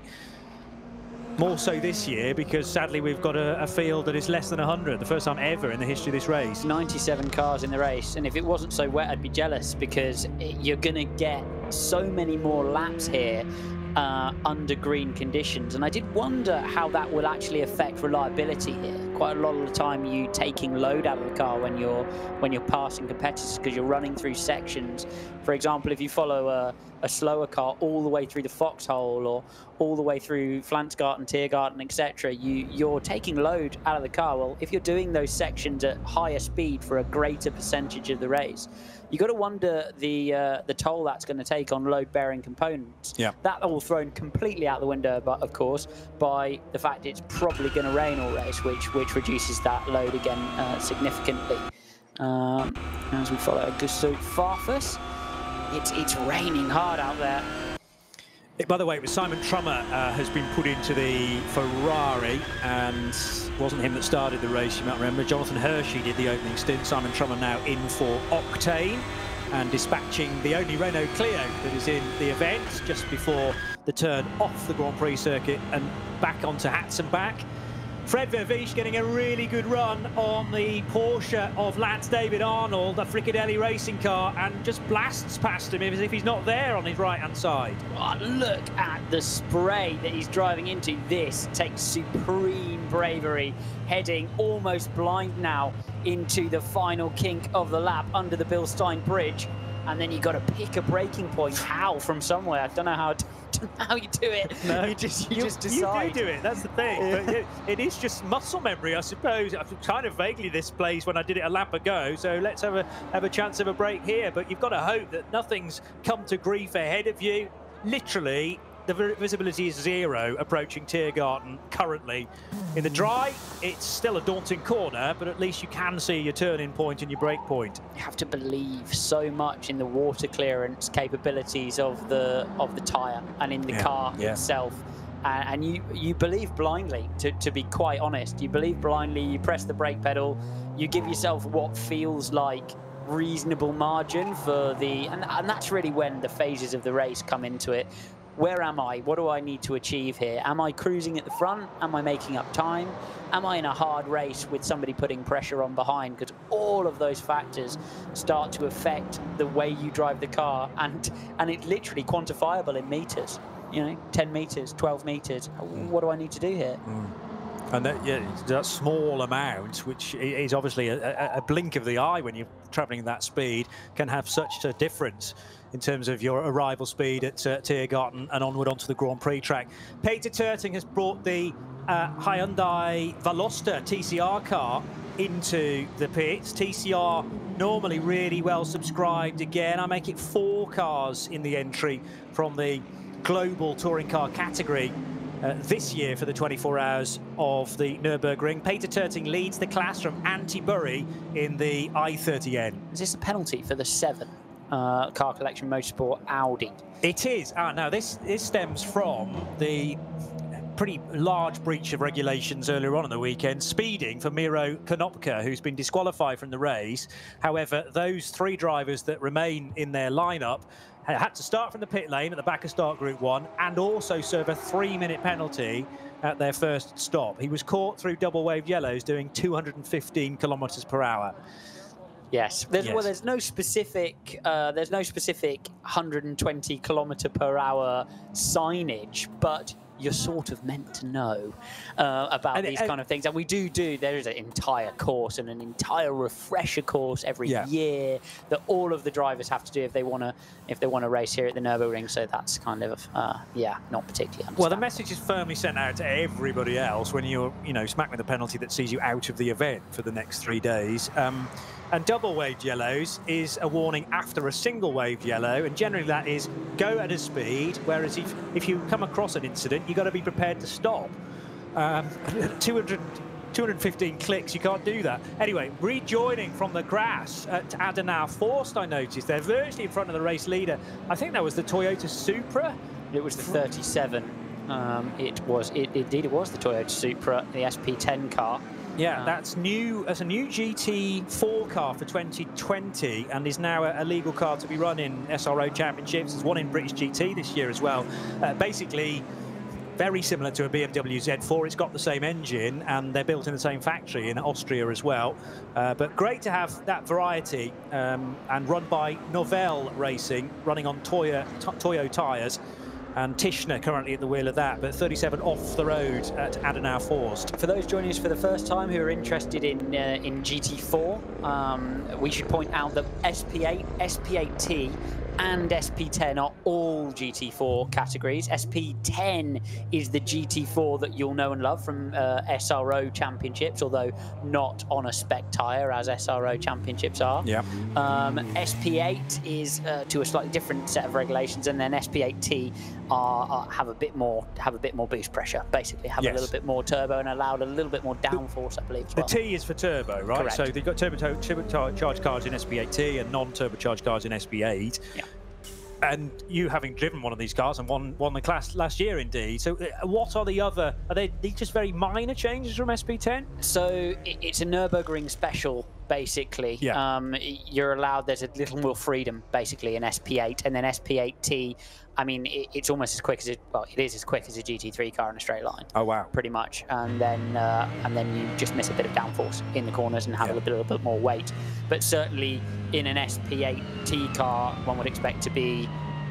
It doesn't always work out this way, but one would expect to be faster than an SP10 car. So you would say that perhaps behind the ever outperforming SP7 Porsche Super Cup, Carrera Cup cars, you would expect an SP8T to be the bridesmaid to, everything, and that's from, everything GT3 shaped. That's from Boost, Aero, combination of the two? Bit of both. Bit of both, right. Bit of both. Okay. There's a new aerodynamic package on the Aston Martin this year, for example. The Mercedes GT4 car that also runs in SP8T, the Black Falcon car, has a bit more downforce as well, and a bit more power. Well, there is an Aston Martin AMR GT4 in the race, run by Garage 59, Alexander West at the wheel, and that is in SP8T, to add further evidence to what you're saying. Could have run in SP10, but it would need to have been within the homologation.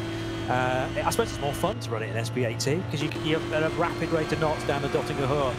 And other places too. Augusto Farfus in the 42 BMW running in 5th place, and Frederick Vervisch is a bit further back down the order. So between the BMW and the Audi, you got René Rast, who has just pulled that overtake on Lance David Arnold, wasn't it? And Dennis Olsen in that sandwich too. But Farfus, who didn't have many laps at all last night to eventually post a 6th placed time, sixth place alongside the other BMW from Rover Racing.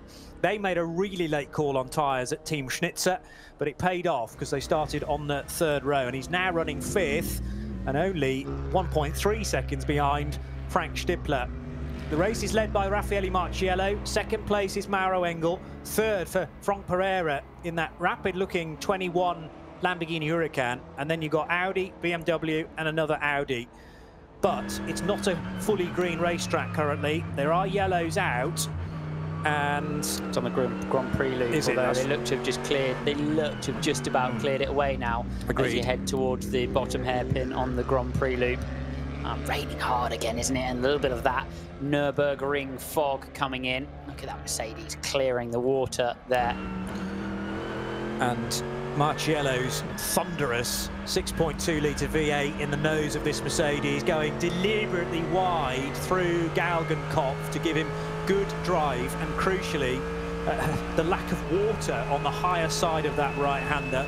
So staying off the natural racing line, you sort of do the opposite in the wet weather conditions and then get a really good run onto the long straight that ends the lap. So battles on track at the moment. You've got Marciello leading and 25 seconds back then to Mauro Engel in the number 4 car. And then what looks to be an absolutely riveting fight between Pereira, Stippler, Farfus, Rast and Olsen. Even Vavish, Arnold's in that battle as well, and Winkelhock 5 seconds back. That's a brutal fight for third place, isn't it, in the wet conditions? So we'll keep an eye out for that one.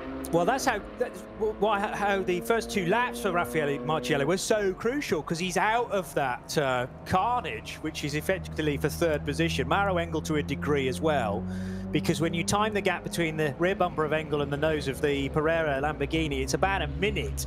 But as you say, there's some queue forming up now for then third place all the way back to 10th. Yeah, mighty scrapping and all sorts of different manufacturers involved in it. So I'm pleased the balance performance is there or thereabouts. Slightly concerned about the pace of these Mercedes, though. They are in the hands of just about the best drivers in the combination, I would say, and they've been deliberately put out for the opening stint, though, Marciello and Mauro Engel. Although the other 3 in those combinations, relatively speaking, would fight their corners swiftly, and you would expect them to do so. The 119 Toyota Corolla Altis is one of a couple of examples that come out of Team Toyota Gazoo Racing, but the Thailand arm and the 119 car now on the Grand Prix circuit. So these both run in SP3, and that car, the 119, is running in 4th position. The class led by the Renault Clio of number 123, team with no name. A few of those in the order, but doesn't stop them leading the class. Front-wheel drive TCR in wet conditions. Can be fast, can be very, very fast, but can be extremely difficult to drive as well. Generally, the car's set up to protect that front tyre in dry conditions and make the most of the traction, can make them a bit floaty and cold over the rear in conditions like this, in my experience, my brief experience of testing a touring car. Well, Martin Haven, Joe Bradley often say the rear wheels on a front-wheel drive car like this are merely just to keep the rear bumper off the ground. They don't do a lot, and all that traction coming out of the front axle, scrabbling for grip through a tricky double left-hander between the Grand Prix track and the Hatson back. And there's still the 119 car is not hanging about, relatively speaking, for SP3 speeds. But when you compare that to how quickly the SP9 cars are motoring through the Hatson back, the speed differentials in this race are sometimes massive. Just look at that as René Rast heads past one of the Aston Martin SP10 cars. Like, oh, big wobble for Rast as he heads back onto the Dottinger. Look at the difference in commitment between someone like Rast and then the drivers just finding their way in these terrifying conditions in the lower classes. That's the difference as we follow Winkelhock down the same bit of track. This is that battle that we were talking about just a few moments ago.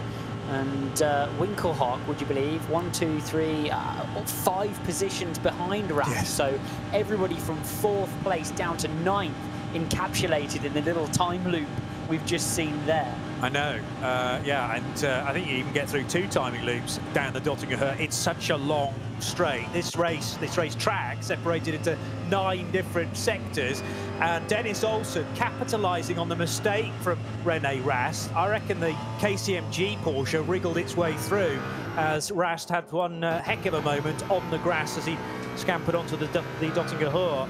So he's now approaching the Dunlop hairpin, and Fred Vervisch slots past him as well in the darker green Audi. BMW to nip by is one of the 3 Series cars from lower down the order. Nose to tail Audis, 1 from 29, and this has become the fight for 5th and 6th, quite possibly, with Olsen jumping ahead of René Rast at the start of the Dottinger Hoor. Maybe just a bit polite on the brakes there, Rast, but it looked an awful lot like him getting out of the way, that did. It's RS1, part of the Radio Show Limited network of channels. We are nearing an hour and 3/4 into this race. Started at 3:30 on the dot, local time, and the cars all heading down towards the first corner were actually very well behaved. Martin Brundle, I nearly called you there. That's the one and only time I will do that. Alex Brundle wasn't on shift for the earlier stint. You did. I'm not sure whether he saw the start. He did, but they were very neat and tidy. Nick Damon were sort of proposing that we might have had a bit of carnage through that first couple of corners, but they were all looking out for each other. You certainly get read the act when you sit in the pit lane before a race like this, with the understanding that it's going to be a long race and positively a wet race as well, which always makes you realise the carnage there's going to be. And just look at this then. The Mercedes clearly with a bit of pace over that Ferrari put sensationally on the front row, and then the move happening down into the very early part of the Hatzenbach. They've never looked back, have they, Johnny? No, I mean, it was all about getting past the Ferrari, and as early as they could. I didn't expect it to be quite a cork in the bottle as it turned out to be, and a massive queue then developed. But the fact that Marciello got free, and then Engel round the outside here at Hoek-Eiken, how did he know there was going to be the sufficient grip? But the great thing was that then gave him the inside line as the track flicks back to the left-hander, and then saw in his mirrors nobody else could get past the starting driver in the Ferrari, which is Jonathan Hershey.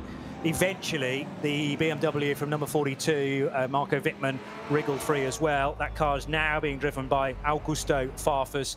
And Marco Mappelli really demonstrating he is a class act in that Lamborghini Huracan as well. Early stoppers for 1 or 2 after just 5 laps. The Marciello-driven Mercedes heading for Ice Curver, but keeping things on the straight and narrow beautifully there, and continues actually to extend his lead at the sharp end of this motor race. It is the 48th edition of the 24 Hours of the Nürburgring, celebrating its half-century as well. They were first racing twice around the clock at the Nürburgring in 1970, so celebrating a significant milestone in the history of this race. It just keeps getting better and better for me, particularly with the top-end GT3 cars at the sharp end. And Raffaele Marciello now climbing the hill towards the carousel on lap 11. I cannot stress to you how hard this is. Just threading your way through the traffic, grip limited, different amounts of rain, different sections every lap, massively varying abilities from the drivers, some of whom you have to frighten off the road like that Audi in front of him, some of whom are capitulating completely. And then on this racetrack with absolutely no opportunity to mess it up anywhere. Look, the little bit less rain on the road as he heads up now towards the top of the hill at Hoek, but then he'll turn around the corner to Wipperman and have a different surface again, a different surface from last lap, and it'll be different again next lap. And you've got to trust that all of the work you've done on the car, and trust in your own ability to sort it all out if you get it, if you indeed get it a little wrong. 37 seconds behind the Italian is German driver from Munich, Mauro Engel, and then Frank Pereira a further 53, 54 seconds further back. So the top 3 are quite spaced out this early on in the race, just 10 laps completed and an hour and 3/4. But as we've been talking about, the fight for the 4th, 5th, 6th and all the way back to 10th pretty much is really, really lively. Markus Winkelhock running in the number 3 Audi, running a 9th place, and has Augusto Farfus just ahead of him. That's the Schnitzer BMW in the traditional white, red and blue colours. And because he's so close to that big M6, again, the spray really hampering his visibility on the run up the hill through Klostertal. Running now through the Kesselsund section. Really becomes a corner, this section, when you're in wet conditions. GT3 cars have a bit more downforce, should be able to head flat out. Courage corner becomes even more courageous as well. And then there's a big braking zone, but not too much opportunity to overtake as you head down again towards the bigger carousel. And down towards the first corner. Thankfully in front of a small collection of fans who have been allowed to witness the action firsthand on the Grand Prix circuit. Remember, the whole of the Nordschleife still out of bounds. Trying to get a little bit of word on the number 8 car, which was an early stopper, an issue with a brake disc or rotation of one of the rear wheels. Rear left was the focus from the team, and that car having to come in from the Grand Prix track with Mathieu Vaxivière at the wheel. He used the alternative entry into the pit lane to do that, and of course you get your Grand Prix lap scratched then from the timekeepers. Have to do a full lap of the Gesamtstrecke for it to count, and 40 seconds very nearly now, the gap between Raffaele Marciello and Mauro Engel. So it's being extended sector on sector. Marciello somewhere in that very long sector 5 section of the lap, which is just over 2 minutes in length. It's not the longest, takes you nearly 3 minutes in these conditions to head through sector 7. And the Porsche of Christian Engelhardt, car number 33, one of 2 Falcon Motorsports cars, heading up the hill a moment or two ago as well. Very busy at Flansgarten, and the Frank Stippler-driven Audi, the yellow, blue and red car, now being monstered completely by Norwegian driver Dennis Olsen in the white Porsche. Stalking each other through this middle sector of the lap as they head down. And oh, so close, aren't they? All the way down through this final sector into Svagensvans. Down into the small carousel. Wonder if that traffic's going to play a role here as they head down now into the small carousel. There's going to be a long run for these two. There's going to be a long run to come for these two down the Dottinger Her, and a big toe to be had now by Olsen, you would have thought. I mean, that's the problem with Stippler. He can get the best exit he can dream of coming away from Galgenkopf, the double right-hander, but his Audi, as felt as it is, punches a huge hole in the air and surely will just draw Dennis Olsen in. Meanwhile, there's been a change between Markus Winkelhock and the 42 of Augusto Farfus. Said he was shadowing his every move, and the Brazilian could not hold Marcus back there. The 3-car slotting through to get him into 8th position. Hoat, not always thought of as an overtaking point, but then name an overtaking point around the Nordschleife. Name one that really jumps out at you. You have to lever them out of the way almost everywhere here, and that's certainly what he did. And heads through Markus Winkelhock. Well, you know, Stippler at the moment has fended Olsen off, so perhaps that Porsche doesn't quite have the speed compared to the Audi down the long straight. They had a 10-kilo weight break, did the Porsche, in the balance of performance, so they're running slightly lighter than they'd expected, but couldn't get it done. Koi Pond down there in the final chicane, and he'll get another toe off him then down into the first corner, which is always horrendously slippery for reasons that remain completely unknown to me in conditions like this. I don't know why it is. I think lines vary. Here we go then. This is probably going to be the move for Olsen. No, thinks better of it again. They're all taking that inside line off the rubber. Perhaps that's what I'm doing wrong down there. And he's going to try the switch back. Stippler wise to it. Just defends the apex. That's brilliant car placement, though, as well, isn't it, Frank Stippler? I mean, he was a race winner here last year in the number 4, I think it was, Phoenix Racing Audi. They have now in the other car, the number 1 car, obviously taken that champion number for 2020, and Frank Stippler down to race 2 cars, not only the 5 but also the 1. We'll wait to see if that is the case in reality. Dennis Olsen couldn't quite make the outside-inside trick work, and Stippler deliberately taking the middle of the road down to the Dunlop hairpin there. Stippler showing a lot of experience there. He just parks the car on the apex of the first one and goes, you know what, run into me then if you want to. Oh, actually, I don't. It's a few hours into a 24-hour race.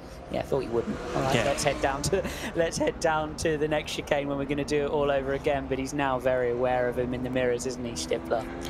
So Olsen will just continue this relentless grind of pressure all the way around the Grand Prix circuit.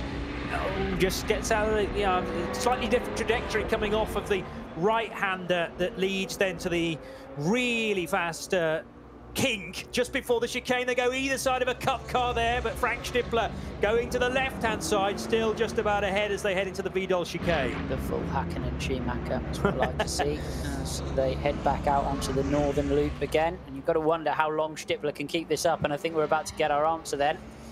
Still the outside line for Dennis Olsen, but if he can nip across the nose of the Audi, which he does indeed, has he got enough speed or lack of speed to brake and get turned in through the second left-hander? Yes. And onto the Hatson back, the KCMG Porsche is into 4th position. Ice Lakes with a smaller grip delta than between those two. I think he needed to do that before the single file stuff coming up, though, and Olsen sensed that because it's costing him time. He's clearly quicker than Frank Stippler in this phase of the race, and the last thing you want to do is have to be single file through Hatzenbach, Hocheiken, and on towards Flugplatz. Now the difficulty, though, for the Norwegian is the slower BMW, so Stippler might have a second go at this. It started to cost Stippler time too as well. They were right up on the gearbox of Pereira. Now this pair have just dropped back 18 seconds and allowed Pereira to sort of escape a little bit in the 21 off into that untouchable leading group, if you like, of the two Mercedes out front, unless Olsen can find some kind of magical pace.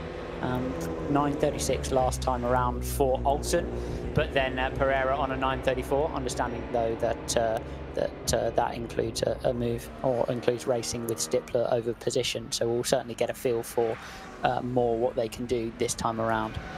But as you say, they're sort of kissing goodbye to Frank Pereira in the Lamborghini Huracan. I don't think I had visuals on him necessarily, but with every turn of the wheel, that turquoise and black Lamborghini is getting further and further away from them. Dennis Olsen has properly cemented his 4th position now, but that was a really hairy moment towards the end of the Grand Prix track. You're going through that really fast right-hand kink before the chicane to be presented by an SP7 Porsche, doing nothing wrong. They've got to occupy one bit of the road, you know, because they're in the race legitimately, but it was the middle of the road, and you had one GT3 car go to the left, Frank Stippler, and to the right, Dennis Olsen. They both came out the other side without difficulty. And another drama for an SP7 car is 61 rotating on the exit of Tiergarten. That's a narrow part of the track as it is. I thought it was the 61 before, was it not? Rotated before the carousel. It could well have been, yeah. And it was a similar paint scheme, certainly. Oh, you know, it was on the exit Brunchen, actually, wasn't he? Spun. And in any case, it's certainly the 61 now, and that's a very difficult area of the circuit to be spun around. And gets pretty fast out there and quite unsighted after the final chicane. There is a code 120 in place already, and Bonk Motorsports Audi's going to have to stop. It's a virtual blockage between the two Armco barriers here right at the end of the lap. Needs to make sure he doesn't park the floor of that on that outside curb, otherwise it won't be moving anywhere. Yeah, he's done well to get it turned around in any case. Putman. Charlie Putman, who is effectively the team owner at CP Racing, with his usual teammates of Charles Espenlaub, Shane Lewis and Joe Foster, regulars in the Creventic series as well at races like the Dubai 24 Hours, Mugello 12 and things like that. Good to have some racing with that championship this year, returning of course with the Portimao 24 Hours. When was that? July time. So another 3.5 minutes or so to go, and we will have reached the 2-hour mark. Rain showing no signs of abating, and asking questions about the number 8 car a moment or two ago. Well, it is still in the garage, exactly where it was when Mathieu Vaxivière brought it in. And draining gearbox oil is not a very good sign. No, it isn't this early on in the race. That is a big, big job for the team. It's a tough racetrack on the gearbox, but normally it's more of a wear or a temperature issue here. A lot of gear shifts through the middle sector, well, through the whole of the Nordschleife loop. You're up and down between 3rd and 4th, and often if you're following cars, that can give you issues with temperature. Less so in wet conditions, to be honest, but they're obviously struggling with some kind of issue. This is Get Speed Performance with 3 Mercedes in the entry and 3 guys underneath it currently using smartphones as mirrors, and just it's painstaking, isn't it, to watch the fluids drain out of this car. They can't quicken that process at all. Yeah, this is stuff that they would be doing back at base, probably, turning a car around from one 24-hour race to another. They do not want to be doing it in the heat of battle. Climbing up the hill, that's David Arnold in the number 31 Porsche, 10th place, and Augusto Farfus just ahead of him in the Schnitzer BMW. Farfus again, big shunt for the number 100 BMW. Similar car to Farfus, and this is at Brunchen, with one of the Van Bolens at the wheel. Two from that family group in that car. Can't tell you which it is at this point, but it looks like a rotation. The car's facing the wrong way and has gone into the barrier very heavily indeed. And that's, yeah, he looks like he's had the similar spin to the spin we saw for the SP7 car earlier on, except that one's made the wall up on the outside curb on the exit of Brunchen. And that is a very, very big impact to splay the front of the BMW all over the place like that. I'm sure we're about to get a replay, and indeed we are. So through the right-hander, that's really tricky in these conditions. Not sure whether that BMW caught the curb. Well, didn't see how it went into the barrier, but there was a car right behind it. I don't know whether they were close enough to have made contact. Definitely caught the cameraman's attention with some sort of noise, you can imagine. Yeah. And will he be able to get that back from there? It's tricky because, well, there are marshals on the scene, but they are on the outside of the circuit as it is there. There's a code 120 straight away in place, so everybody's going to be speed limited through that section, and the race leader has just crossed the line, so it'll be a little while before Raffaele Marciello gets to that scene, but I'm sure this lap for the race leader is going to be affected because that is not going to be a quick clear-up. So the 100 car, which is the Pro-Am machine for Valken Motorsport, is Valkenhorst Motorsport. Henry Valkenhorst, who did the qualifying last night, Andreas Ziegler, and as I said, it's either Friedrich Van Bolen at the wheel or Mario Van Bolen. My timing screen doesn't differentiate between the two. Now there's a circuit vehicle out on track as well to tend to this BMW, but that's going to have to be a straight lift, you would think, for a flatbed truck that needs to arrive on scene. And the lorries do go out with the race traffic, which is something else kind of crazy about this motor race. Have to be very, very sensible near those recovery vehicles. But the main thing here, he needs to be on the phone to the team or on the radio and confirming a couple of things. Is the steering wheel straight and does it turn the front wheels is the main thing to discern whether you've got suspension or only bodywork damage, and then get a feel for if you've broken any pipes or radiators or any critical equipment which will prevent the car from running. If you've got ticks in those two boxes, you can normally get the thing back. The biggest concern I would have from at the moment is cooling issue, or just purely being able to drive the car back from the engine from an engine standpoint. We didn't see the impact with the wall. Certainly it's not going anywhere for the moment. It's still got power though. You can see it powering the leader lights, and you can see the here's Ragginger then, and it looks like the issues already happened by the time he arrives on the scene, making his way through that code 60, and that'll be the first time through for the leading gang, who all managed to avoid it on the first time around, but certainly will be affected by that code 60 as they come through for the second time. Joe Bradley joins me in the commentary box. I'm just glad to get in the seat, Alex. I've been itching downstairs watching this race. We've all discussed how much we love this race, and one of the things that I've always been bemused, that's the only word I can use, is when you guys, because you've raced here, Alex, you won your class here last year, and I'm sure we're going to ask you lots of questions for insight. Course cars, recovery vehicles, you guys are flat out, all right, you get a bit of a yellow flag warning, but then, all right, it's daylight now, we've got pretty poor visibility because of the weather, but when we get the nightfall and you've got course vehicles, what is that like? I mean, it's something that you never ever encounter. This is unique in so many ways, and that's one of the unique things here. Well, firstly, thanks. bye to Johnny Palmer, yes. he's ran off, hasn't he? Who'll be, I'm sure, joining us again a little later on to continue the coverage. But yeah, certainly it's one of those things which is very specific to this event. There are a whole group of regulations which cover the behaviour of the drivers around those course vehicles, and actually, amazingly in many ways, the frequency of contact from cars in the race with those course vehicles is very small, which frankly amazes me considering the number of them and the amount of time they spend on track. They're normally relatively professionally, well, not relatively, very professionally and considerately driven. And certainly the big deal is when you get one in the spray down the Dottinger Höhe or one of the main fast flat out sections down the Foxhole, or out on the run down to Schwedenkreuz, which is actually one of the highest speeds of the track as well. You think of the obvious high-speed sections.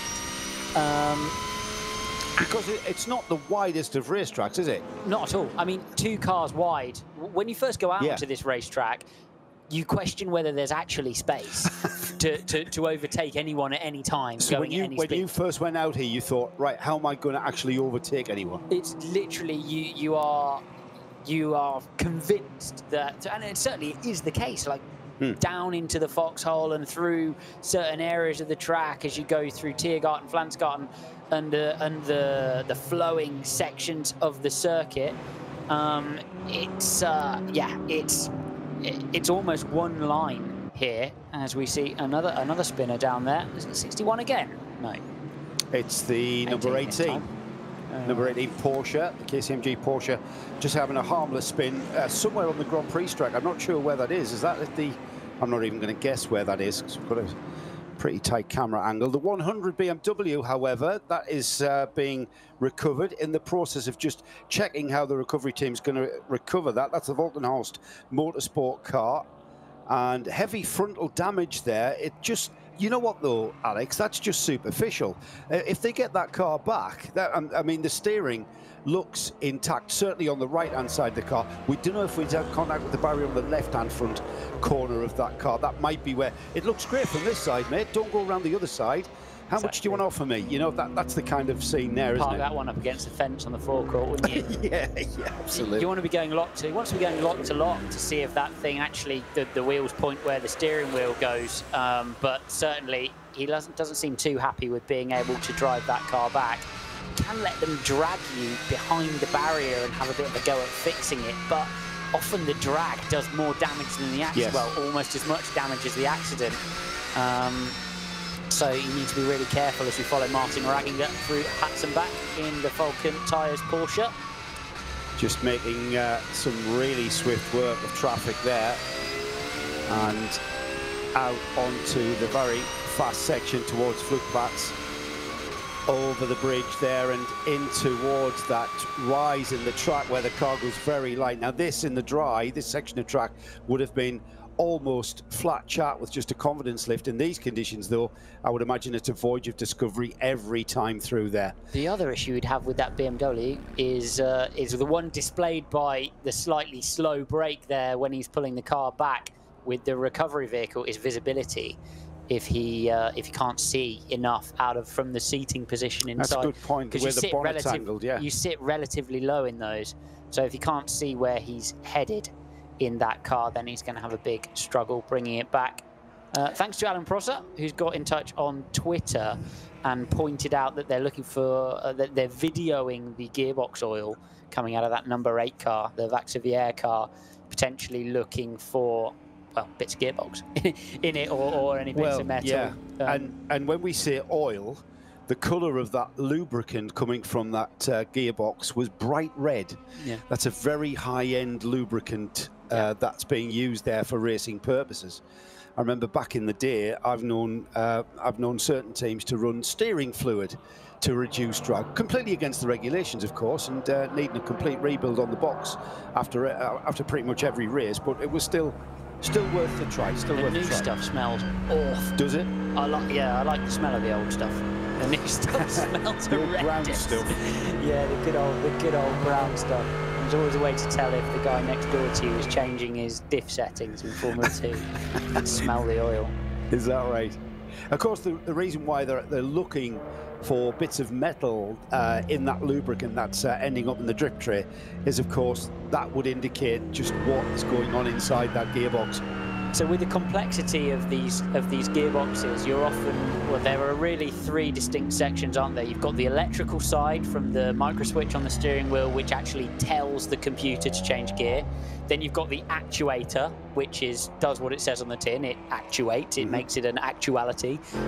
So that is the literal turns the computer, the information from the micro switch into a gear change. And then, of course, you've got the mechanical side of the physical cogs in the box. Now, an electrical issue can be loom or can be steering wheel. You always hope it's steering wheel because they're easy to change. An actuator problem is a short fix, and then obviously a mechanical problem can be dogs or teeth or whatever you have escaping into the box and making a bid for freedom out of the casing in a worst case. It's not these days with modern cars and the way that we activate gearboxes with paddle shifts and the like. The driver has very little influence on gearbox life, doesn't it? I mean, back in your father's day, when 3 pedals and a crash box and a hand lever, the driver could influence how the gearbox was used throughout the race, and certainly in endurance racing, that's why we perhaps had drivers running at 70% and being really careful. You can't miss gears here. You can't, but the problem used to come from the downshift, didn't it? Where the road speed would supersede the engine speed and you'd buzz the motor or something. But you can't do that in modern cars with paddle shifts, because when you click the gear to go down, the computer says no. But equally, if I do have a problem with third, I can't go from second to fourth.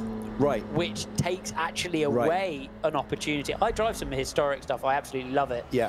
And I love the control that an H-pattern gearbox gives you. It's still, to be honest, much easier in these conditions to have the downshift with the blip done for you, of course. Yes. As well, the auto blip system. You can choose, for example, on an LMP2 car, there's a setting which increases the blip, decreases the blip. You can manage all of that. And is that yourself. something that you would play within the car? Yeah, rear lock. Really? You take away rear locking with the over blip. But and certainly that's a requirement in the wet, isn't it?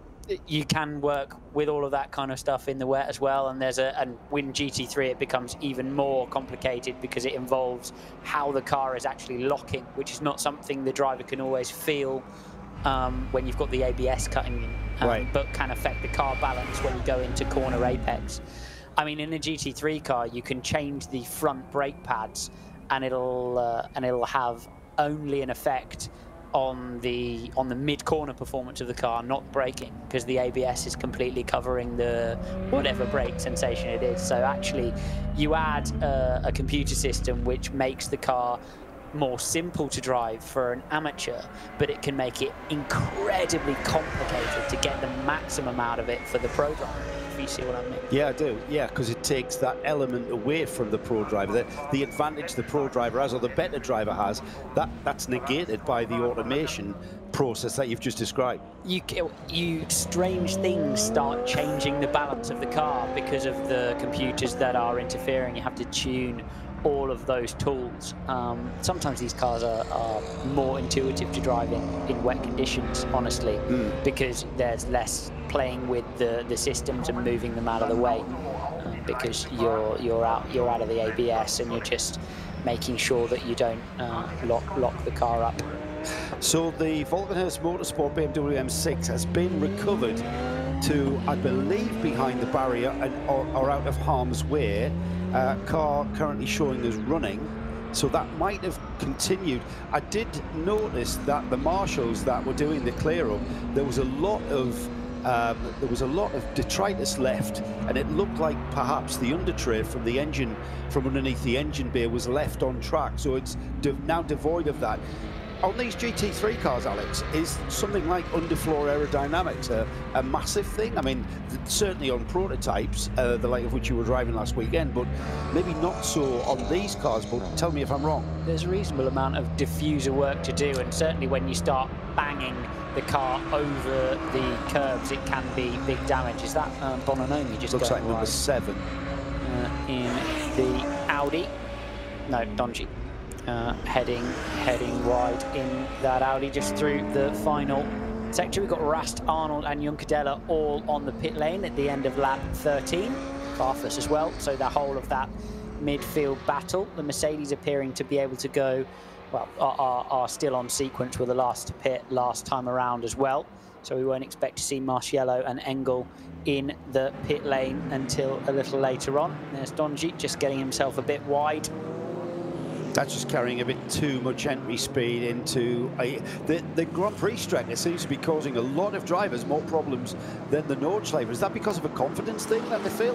The Grand Prix circuit is absolutely treacherous in these conditions. Really? We were talking about it a little bit earlier on. Yeah, we were, yeah. The clag and the rubbish that builds on the Nordschleife can actually make that surface slightly better in the wet than the Grand Prix circuit, which is clean, which is rubbered in, and you're just relying on pure rubbered in racetrack. Actually, sometimes counterintuitively, the grip on the northern loop can be slightly better, and the drying can be slightly better as well, just because of what we see here in terms of the up-down nature, the elevation change in the banking of the Grand Prix of the northern circuit. Yeah, so you get a little bit more natural drainage from the undulating track. The number 7 of Jonchi, the Audi has continued quite harmlessly, pulling out of the gravel trap, not being delayed massively, and being able to continue back on his lap.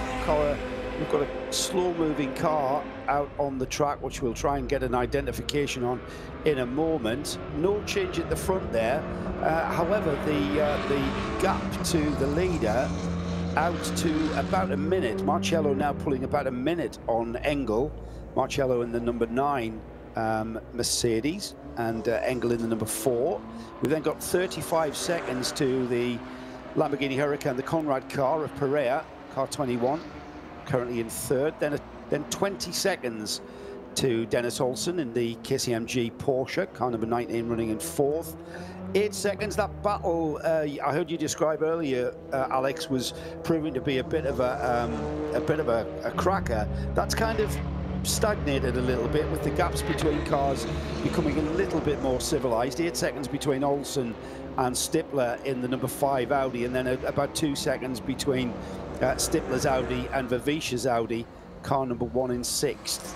So things beginning to calm down somewhat. We couldn't possibly have gone another 20 or so hours with that battle. I'm sure that's going to come together, as it always does at the Nürburgring 24 hours, towards the final hour.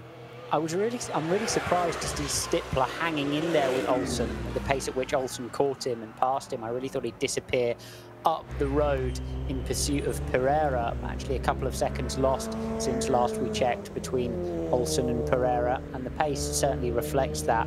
9:36 last time around for Olsen, 9:34 for Pereira, who's looking every inch the front runner, sitting there in 3rd place.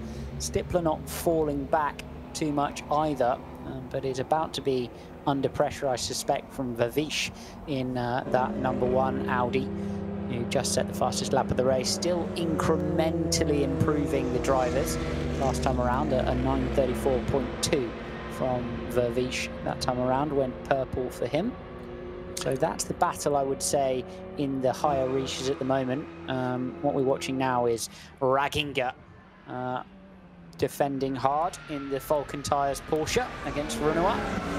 Yeah, that's a great battle. I've been keeping my eye on that.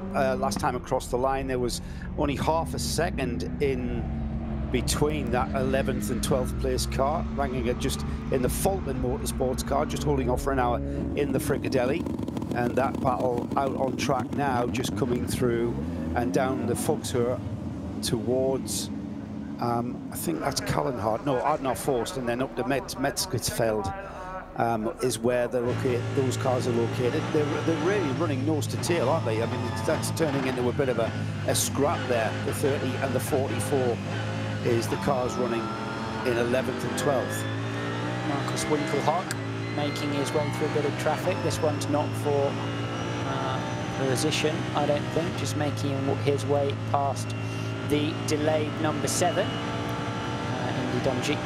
Actually, it's his bro, isn't it? In the number 7 car. Yeah, it's not Donji. Yeah. At the moment, Marco Winkelhock making his way through. And certainly the conditions just starting to dry again slightly. Had a bit of a dump of rain about sort of half an hour ago now. The puddles went big and shiny again, and all of the dry lines went away. But you get the sense that the circuit progressing in a good direction again. As Winkelhock makes his way up the inside of one of the GT4 Porsches, down on the run into the big carousel. Looked horribly slippery down there, and we have seen some mistakes, squaring it off for traction then. And here is, oh goodness me, the number 166 Beamer has found the wall, and is actually the same place, I think, as its older cousin earlier on. I think it has. The 166 car off with pretty much identical front-end damage as to the 100 M6 BMW. It's got to be a bit of a BMW magnet to that section of barrier, and the 166 just coming through, just losing the back end there in a what I would call quite a sedate fashion. It was kind of just got away with him, and didn't look like it snapped viciously. It was kind of more graceful than that, wasn't it? Big slow spin.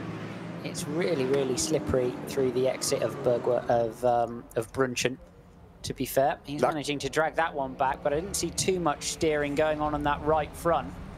Little bit of causing a little bit of confusion there. We mentioned earlier, Alex, the narrowness of the track here, and that recovering BMW, it's devoid of its front bumper, the 166, and it hasn't come back into view.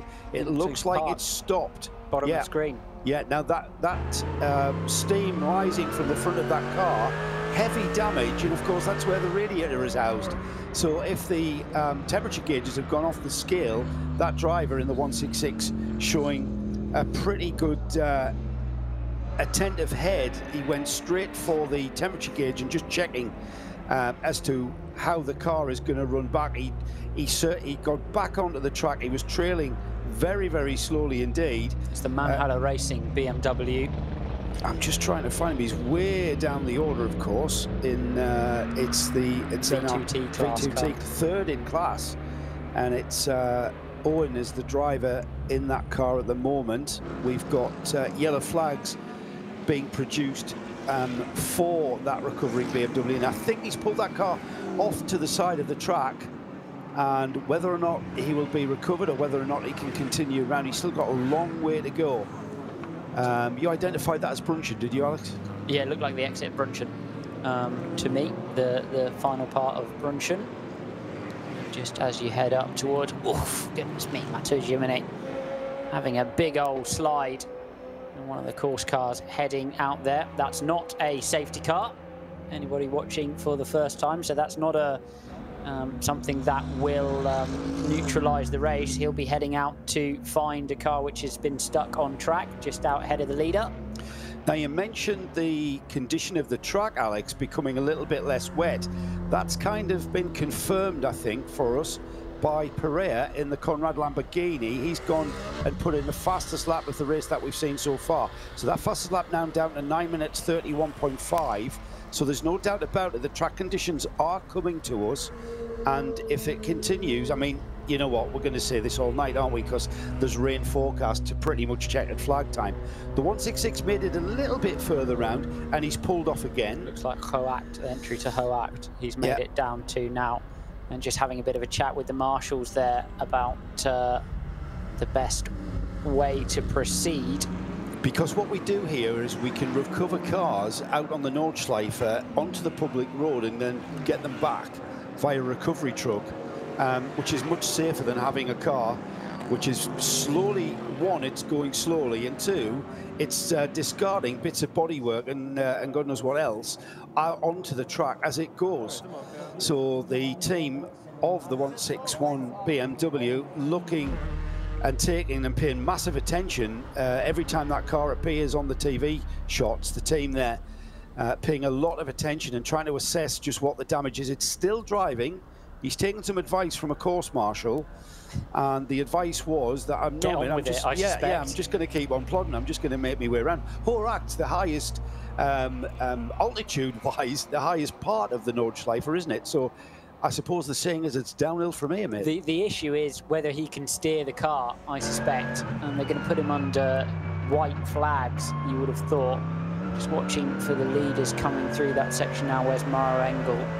Looks to be heading now over towards the floodplats at the start of the lap, so they've got plenty of time before they arrive around there.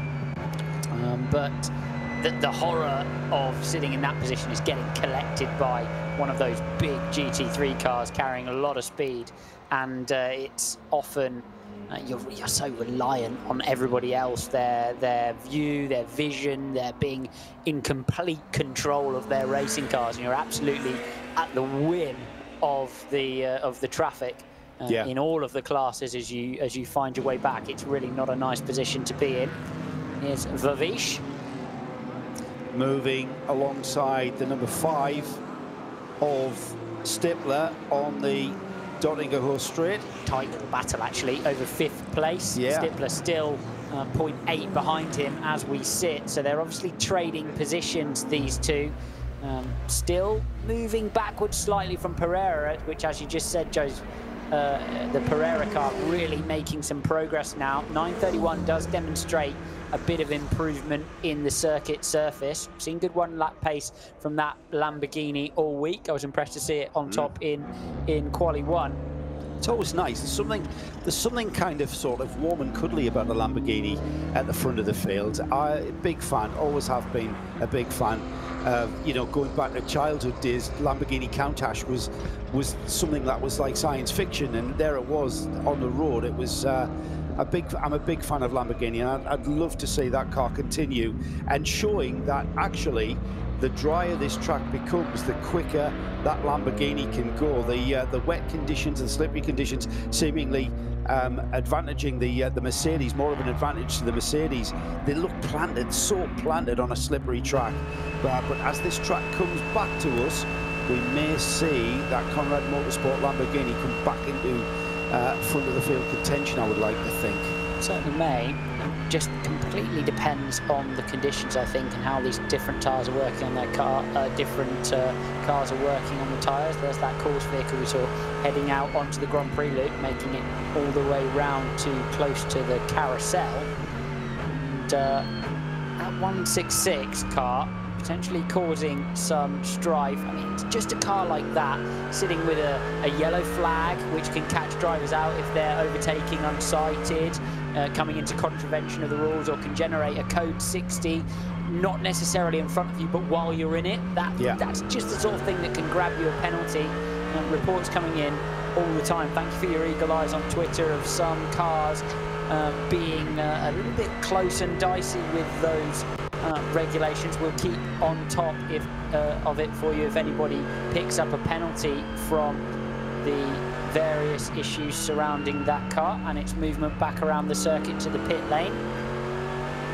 We do. It's so easy to trip up, though, isn't it, on when that yellow flag appears because of that slow-moving car. Another thing I wanted to ask you about, totally changing the subject, Alex, we see cars taking the basin of the carousel, which is a concrete surface. How different is the grip level on that part of the corner where you dip into that bowl and it's concrete? Is it massively different to the tarmac? It really is totally different. Is it really? And you start the car starts to lurch and bounce. And often, because of certainly in dry conditions, it amazes you how much throttle you can keep on through the base of the carousel because of just the sheer angulation of the tarmac. In wet conditions, totally different. It's so easy to slip, slide, bounce out, and then of course you're in big trouble, because not only have you got yourself a little bit wide with a little bit too much speed, you've also lost all of that banking and all of that help, and find yourself up high and wet on the outside.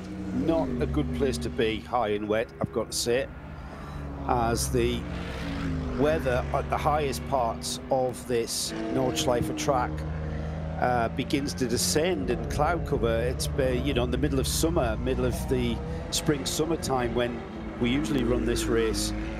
It can be a problem with low cloud coming into play. And snow and ice. And snow and ice. I was there that year, right? Were you racing that year, Alex? Were you out there on the track when we had, literally, we thought there was something wrong with our TV screens. All of a sudden, the track went white, and we thought, oh, we've lost the contrast or the colour or something. It wasn't. It was the fact that and there's a prime example, just to break in, Raffaele Marciello just coming upon a slower car, and instead of zipping by, he was heads up. Leader Marciello just staying behind the lower class car, looks like a BMW ahead of him, and the reason why he stayed behind him was because we had yellow flags. There's the 161 just passing by now. He's made his way around onto the Dottinger Hore, so that car is now behind us, so we're going to go green, and the accelerating Mercedes of Marcello gets on its way. But that was really, that's how just what you were saying there, identified there. What we saw was Marcello coming round onto the back of a slower car, and there was the yellow flags, so he stayed behind him. The BMW team have made it out to, this is the other Beamer, which had a very similar incident, the SP9 car. Jörg Müller. So Jörg Müller is the team representative from Walgenhorst Racing, who have gone out into the countryside where the 100 has been pushed behind the barrier, and he's gone off into the trees on his telephone.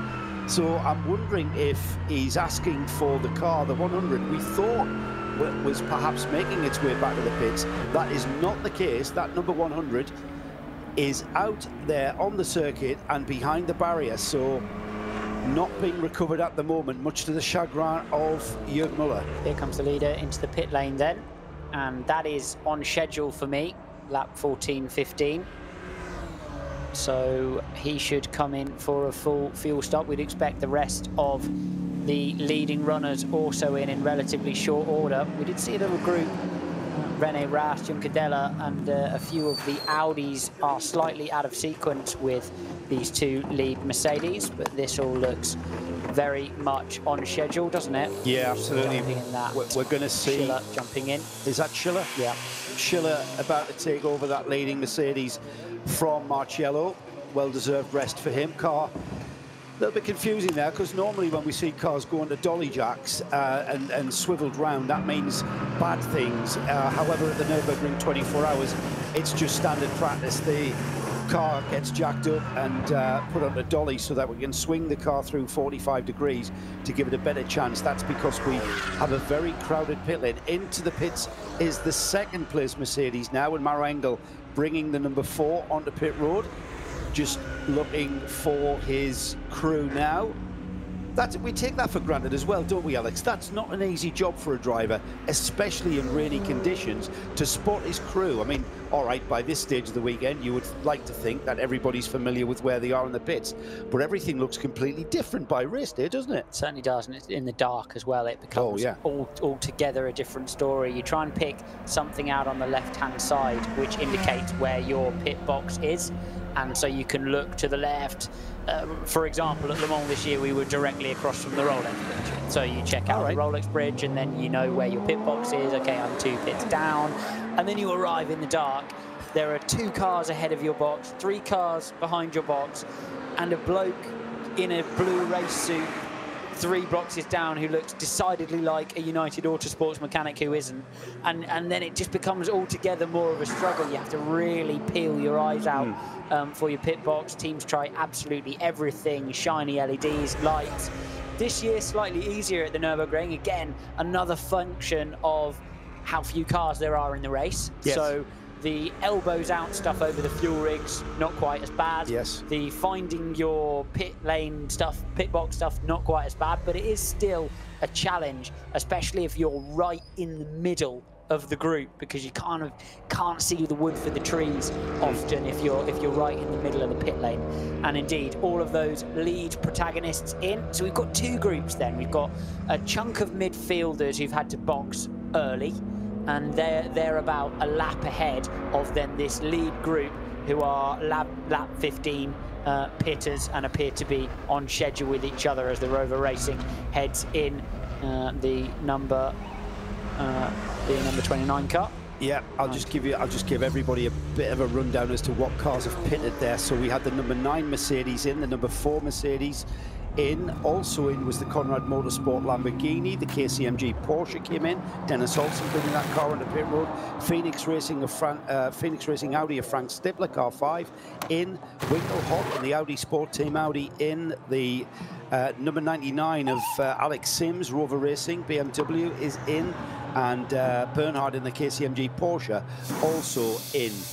Staying out, however, is the #1 Audi Sport team, Audi R8, which has inherited the lead. The #9 is back out. That was the leader before this pit stop phase, now with Schiller at the wheel of the #9 Mercedes. And like you mentioned, Alex, we've got that the SP9, the front runners, undoubtedly, I should say, we're going to see our overall winner coming from that SP9 class, and we've got that now breaking into 2 pit strategies, it seems.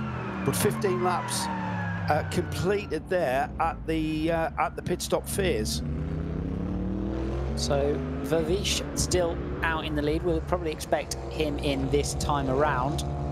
1 lap long, and 1 lap long here is a big deal. It's not like it's a 1 minute lap or even a 3 minute lap. You're talking 10 minutes ahead of everyone, gives you a lot of floating room towards the end of this race. We never really talk about fuel saving here, do we? Because it's pretty much impossible to save a lap of fuel. It's almost impossible, certainly, to save a lap of fuel, unless you're right on the brink of it. You know, you sometimes you box here with kind of, if you're using 17 litres a lap, you'll box with 15 litres in the car, and then actually you can perhaps make 1 more, depending on if, for example, you've had a lot of code 60s in your stint. That can make a big deal. If you have a huge amount of stoppages, all of a sudden you make that lap longer.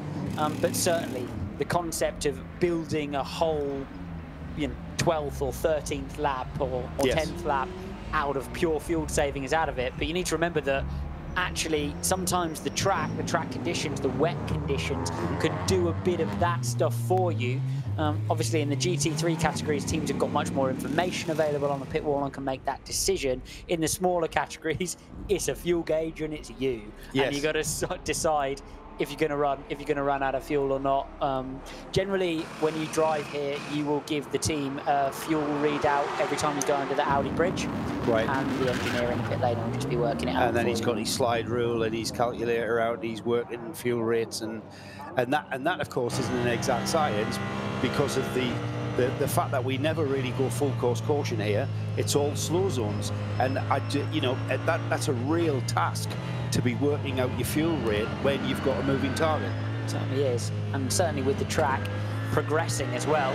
Obviously under wet conditions, less full throttle time means less fuel, but as the track slowly starts to dry, there generally comes a point where the fuel consumption jumps non-linearly as well, where all of a sudden you join up a large section of the circuit, which may well be flat in dry conditions, but you're lifting all the way through in wet conditions. Right. And so you'll get a jump of a litre.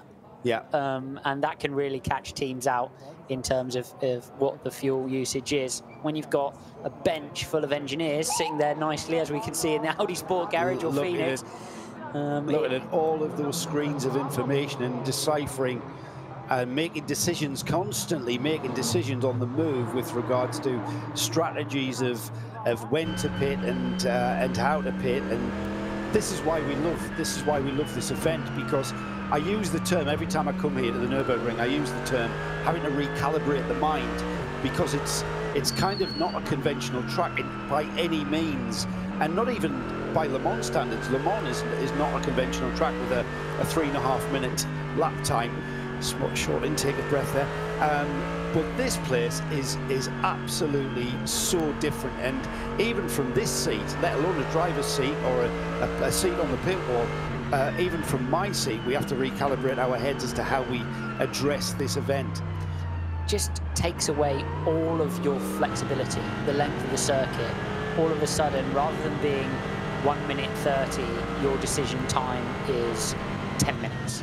And the decision can only ever be made every 10 minutes. So you only get flexibility once every 10 normal laps, if that makes sense. At Le Mans, it's ×2. Here it's ×10. And it just takes away all of your options and checkmates you to whatever you're on.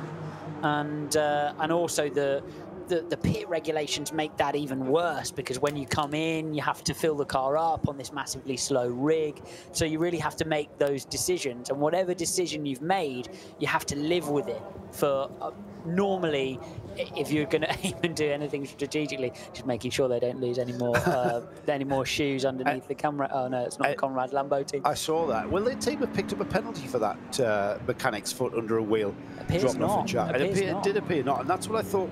I saw a very bemused Franz Conrad shaking his head for the first pit stop for the Conrad Lamborghini. Got a question here. You get your opinion on this, Alex. Dave Alcock has tweeted in. Thanks for this, Dave. GT3 cars are based on four-wheel drive cars. Is it time for four-wheel drive to be permitted in GT3? I'm sure at these conditions, there's a lot of drivers out there wish they had that right now. Well, we do have four-wheel drive cars racing against two-wheel drive cars, and the place where we have that is LMP1. With Toyota hybrids versus Rebellion two-wheel drive cars. Yeah. It would be a big jump. It would be a big jump, and certainly a four-wheel drive Audi, I presume he's alluding to at the moment, would be taking off today in a way that would be almost un-BOP-able. I believe in this scenario, around a wet Nürburgring. I really do believe. Where are you going to start? I mean, a variable variable torque delivery quattro R8 would be leading this one. I think by a considerable margin. There's a certain point where it really becomes racing, and I think we've got to remember that apart from the absolute tippity top here, most of these cars are driven for sport. That's how these business models work. GT3, remember, is a Pro-Am category. It's a Pro-Am series, a worldwide series, and the spirit of the regulations are that. I think, in my opinion, if we were to introduce four-wheel drive into what is a Pro-Am category, the speeds would be far too excessive. You could argue, Alex, that GT3 speeds are far too excessive for a Pro-Am category. Now, I've got a very good friend of mine, Derek Pierce, who runs in a GT3 series in a Bentley, and I put that to him, and he looked at me in disgust. I think he was offended. And he said, no, these cars are absolutely exquisite to drive, and very able amateur drivers can contend with that. Big old moment from whoever's in the Conrad Lambo. So that, yeah, still Pereira's still in that car. Yeah. Pereira's still in it. They are quick-ish. Around the Nürburgring, they're very quick. I think that, honestly, when you look at the lineup of drivers we have here this weekend, GT3 is pretty much a professional series around it through NLS and in the Nürburgring. When you've got a guy of the capabilities of Peter Dumbreck running now currently in 18th overall in a top-class car, everybody ahead of him is a name, or almost a factory name, or a name you'd recognise from the absolute top echelons of racing, and indeed several behind him: David Pittard, Menzel, Richard Westbrook, Donchi, and all of the inclusive. So I think it would. The problem is parity across all of the series. Yeah. And if you go to take a four-wheel drive car to the various other short track GT3 racing series, firstly it pushes the budgets up almost certainly, and secondly you deliver yourself a massive BOP issue for me. Leader by dint of pit stop phases, the #1 Audi into the pits. Vervish bringing that car to a halt, right on his marks. Team getting ready. That's the Audi Sport team. The Audi R8 into the pits for what looked like tyres. Tyres remaining in the heating blankets right up until the very moment they're needed on the car. And incident out on the track, plenty it seems, Alex. Cars on the wall everywhere. Well, that was one of the KTM cars, it looked like, on the exit of the Brideside Bridge section. But I saw another very GT3 looking machine smoking away on the way. And I'm just wondering if we've whizzed past the Conrad Lambo there. I think we have. The Pereira Conrad Lamborghini has dropped down to 13th. It's dropped down to 13th overall. So we're able to pick up the progress of that car further around as it continues around the lap. And I'm just going to see if I can get a location on it, Alex.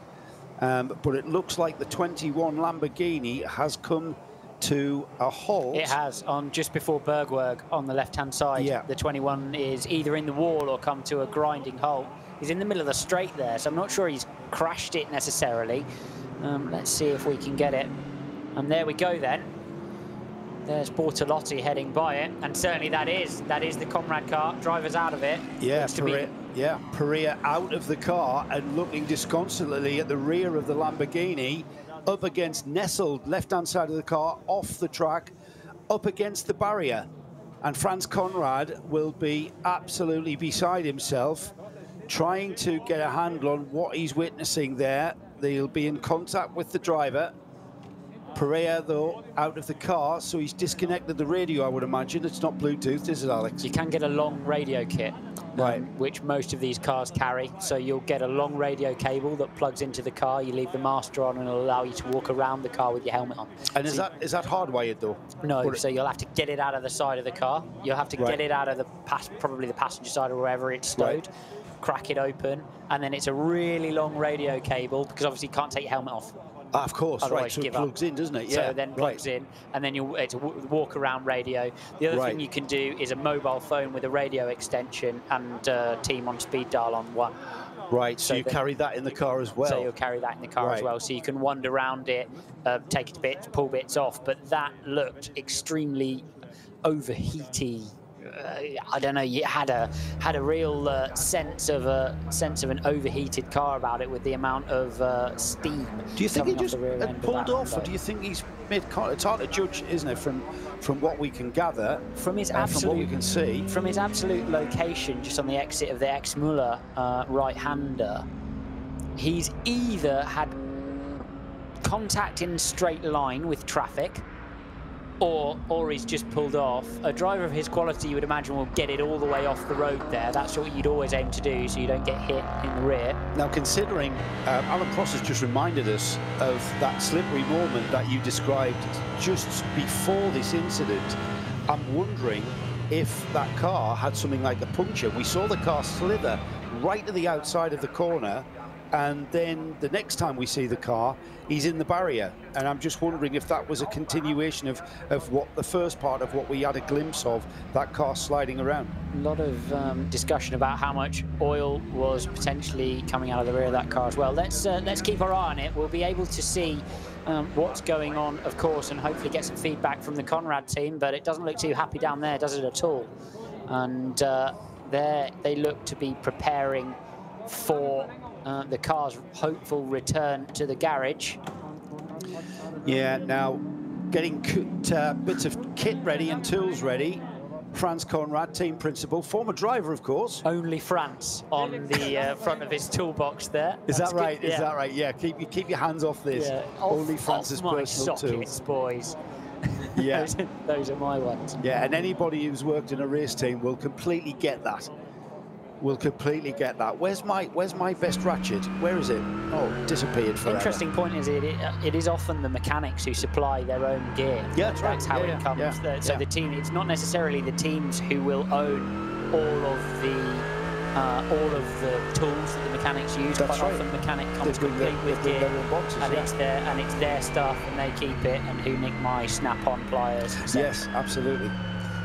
Fabian Schiller continues to bring the number 9 Mercedes around this track, just slipping down the inside of some slower traffic there and just giving us an indication. That Vauxhall Astra started in front of me in my first ever VLN race because we got put to the back.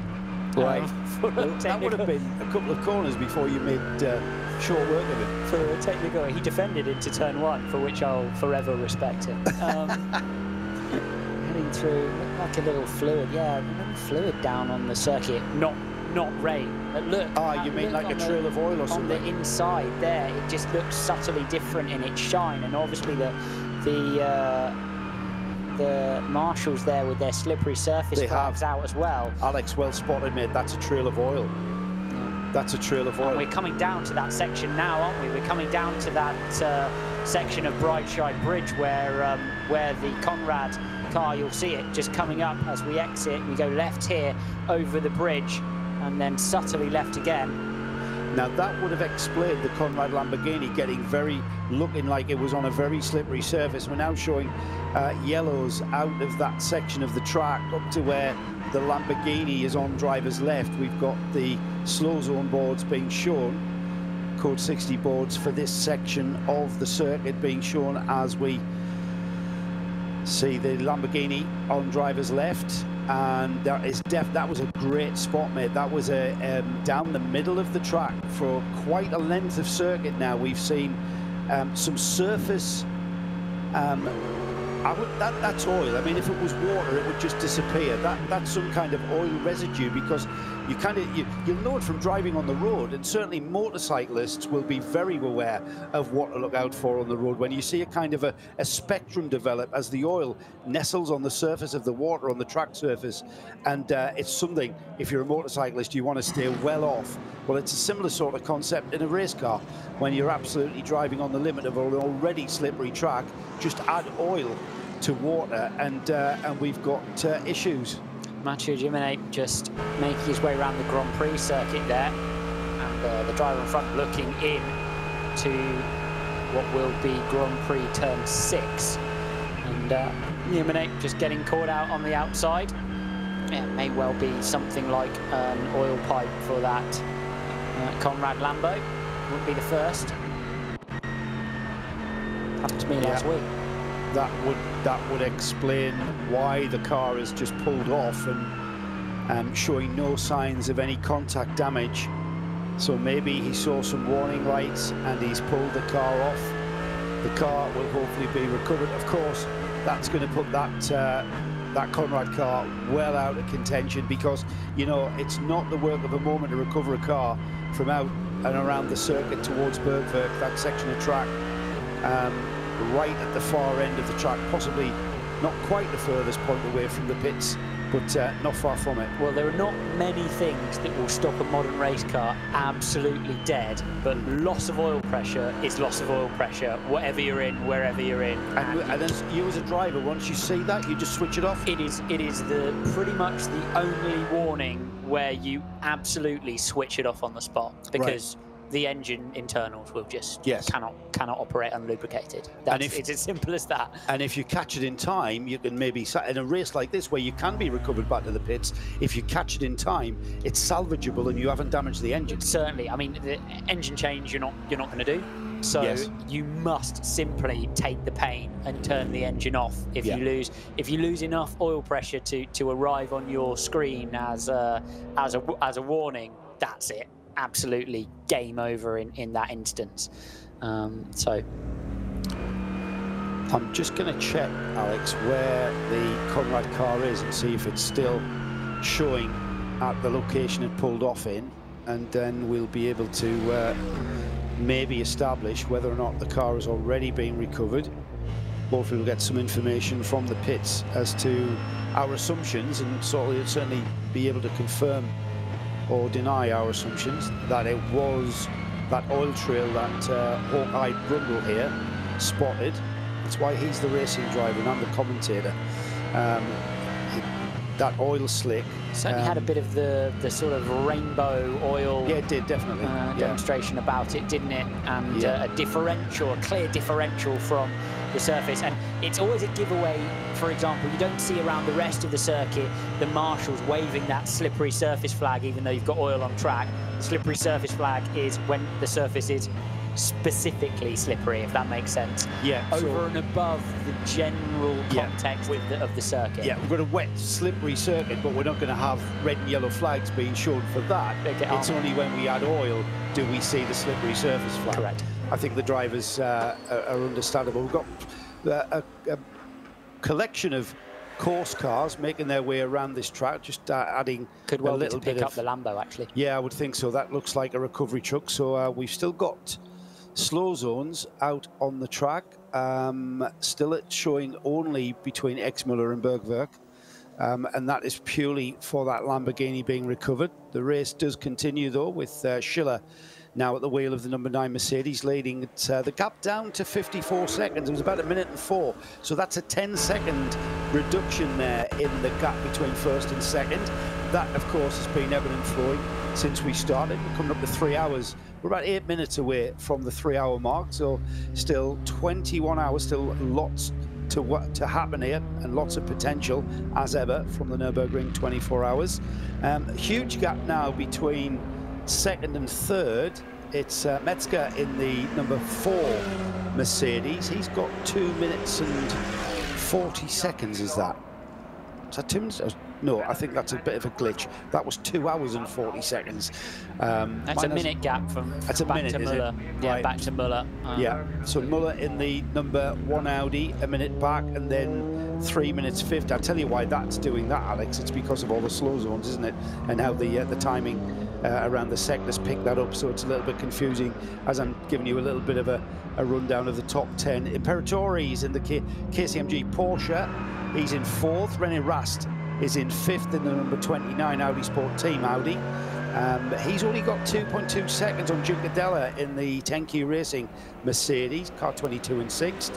We've got Beretta in the number 5 Phoenix Racing Audi, and then 28 seconds back is Mirko Bortolotti, I should say, in the Audi. I kind of see Lamborghini beside his name every time I say it, but I'll try and get used to that. Audi Sport Audi R8 of Bortolotti in 8th. 9th is the number 99 Rover Racing BMW M6 of Nicky Katzberg, and then rounding off the top 10 is Jaminet in the number 31. That's the Fricadelli Porsche, and he's right on the tail of that BMW ahead of him, so a little bit of a battle developing there.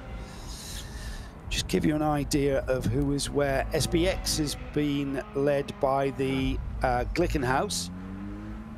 Now, I need this confirming or denying for me, because that isn't what I would consider the prototype Glickenhaus. It is I'll get the official title for it right now. It's what started life. It's a bit of it's the SCG 004C, which is the modified. It basically started out as a Ferrari chassis, and Jim Glickenhaus modifying that car to his own spec and then racing it here many times over the past years. We'll look forward to seeing the Glickenhaus taking part in World Endurance Championship in the coming seasons, but a bit of a stalwart of the M24. Massive battle raging now between Rast, Imperatori and Juncadella, with Beretta just 10 seconds behind as we see them coming now down into the final chicane.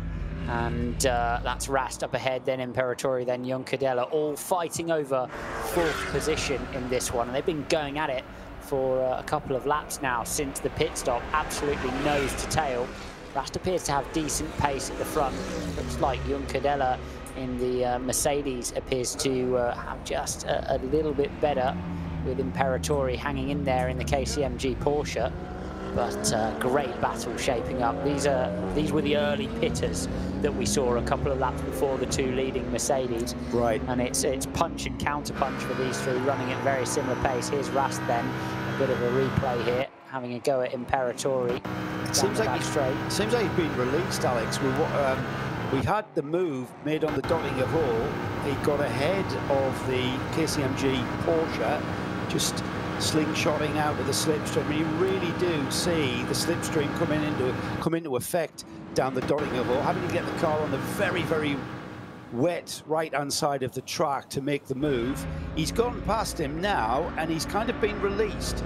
And as I say that, he's going to prove me wrong, because round the Grand Prix Strecker, the KCMG Porsche, followed by the 10Q Racing Mercedes, has gotten right back on the back of the R8 Audi. Just wondering if he's having to slightly cool those wet tyres down on the outside. Do you think that was deliberate? Yeah, potentially. Wow, it's starting to get a bit drier and a bit drier. We've not seen the big lap come out of them yet. Still bouncing around 9:34. But for me, I would just, certainly in the next pit stop, the spray is gone from behind the cars a little bit. There's not the big lumps of standing water sitting in the bottom of the foxhole on the exit of Bergwerk, etc., etc. I would be starting to worry about and think about inters if I wanted to head back out on circuit now. Really, really. We've got the collective becoming our team. I've got lots of eyes on this race.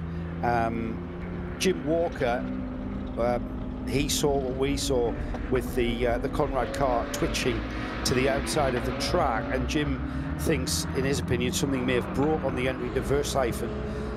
He said you could see him twitch and miss the apex. That's what we then dumped its fluids till he gave up at Brideshite. That's a great observation, Jim, and thanks for that. Nikolai B noticed an Expo was stopped broadside at Exmuller prior to the Conrad Lamborghini, which I think we saw that as well, Alex, when we said there's all sorts of cars being abandoned. Thanks for that, Nikolai, and it confirmed what we saw in with oil and water, showing some lovely rainbow. Rob Chalmers, a rainbow of doom is what he's called it, which it certainly was for some cars. Martin Brundle's got in touch. Tell us the Conrad car was spitting a lot of oil. So yeah, thanks for getting in touch, all the fans. Yeah, brilliant, isn't it?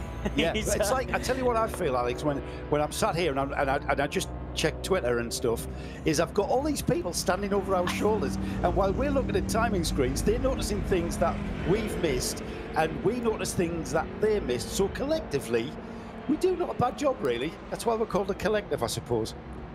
Heading on this battle then, still Rast ahead of Juncadella and Imperatori, and heading now down towards the Schwedenkreuz area of the circuit. Still, it's slippery all the way back to Schwedenkreuz. Goodness me, this is where you can get stuck. Look, René Rast stuck now between your Vauxhall Astra, isn't it? Or your Opel Astra, I should say. Right behind an Opel Astra coming to a town centre near you, and he's look at this, probably £1.5 million worth of GT3 car following an Opel Astra through the Schwedenkreuz section. It's a GTE though, Alex. It's a GTE. It's not your standard Astra, you know. Look at this. This is fabulous. It really all is. The way down, you know what? That scene there you've just described just is the epitome of this race. It typifies everything about this race. So what exactly is the N24? Well, I'll tell you what it is, mate. It's an Opel Astra. It's not an estate, no, it's the GTE, but an Opel Astra holding back an Audi R8, a Mercedes AMG GT, and a Porsche 911. He's gonna get in the pits, Rast, and our team Audi Sport like, thought you'd be able to clear the Astra a bit better, a bit earlier on, yeah. René. Yeah. He's released. I wonder why he's not. I mean, oh yes, now he is. Now he is. Yeah. Yellow flags. Yeah. I thought that. I thought we cleared them, and now we've picked up. We've cleared the yellow flags, and they're on their way. You know, even if it's not a slow zone or any kind of speed control, you still can't obviously pass under the yellow flag. So you have to drive at the driver in front's pace, even if that pace dumps 45 seconds through the sector, even if that pace dumps 25 seconds through the sector, that's the absolute pace that you can take. Otherwise, a penalty is a penalty. Passing is passing. So that's the loss that René Rast stands to make if he goes screaming by the Opel. Dirk Werner at the wheel of the 33 in 14th spot. As we say many thanks to Alex Brundle and thank him for joining us this weekend for the Nürburgring N24. As more instant on the track with a recovering BMW just making his way back on the track, showing signs of being off track, and I'll try and get an ID on that car as it rejoins, tries not to get in the way of our leading Mercedes and does a reasonably good job of it. And the leader managing to continue, gap down to 44 seconds now between Schiller in the number 9 and the number 4 of Metzger. Gap between second and third though, staying around about the minute. And then a further 47 seconds between the number 1 Audi Sport team of Muller and the teammate car 29 of René Rast, having now been released from behind Imperatori and indeed Juncadella getting past the Imperatori KCMG Porsche. So that car now down to 6th. Juncadella in the 10Q Racing Mercedes has now gone up into 5th. Cars going through the slow zone, still slow zone showing at that section of track towards Bergwerk. They come out of the right-hander uphill at Exmuller and then through the sweep into the relatively tight Bergwerk. It's certainly a big braking area into the right-hander, and that's where we are recovering the Conrad Lamborghini. And that job still goes on, so that job really stifling our lap times here at the moment. Just to run down, give you an idea of who's doing what in class. SP Pro is being led by the Black Falcon Porsche, car 35, Rivas at the wheel, down in 26th overall. SP8T, Verhagen in the Volkenhurst Motorsport BMW M4, that's the GT4 spec. Car 73 in 27th overall. 28th overall is our SP10 leader, and Claudia Höpken in the Hofer Racing by Bonk Motorsport BMW M4 GT4 running 28th. SP7 is being led by the W&S Motorsport Porsche Cayman, that's in 29th overall. First in the Cup 3 classification is Naumann in the Black Falcon,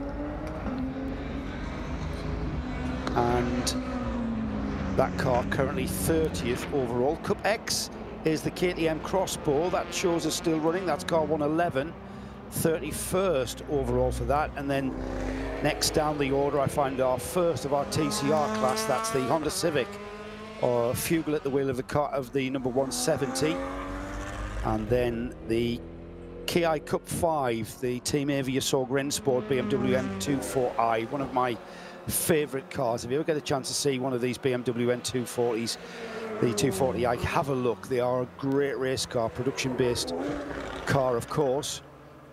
And then SP8 is being led down in 46th overall.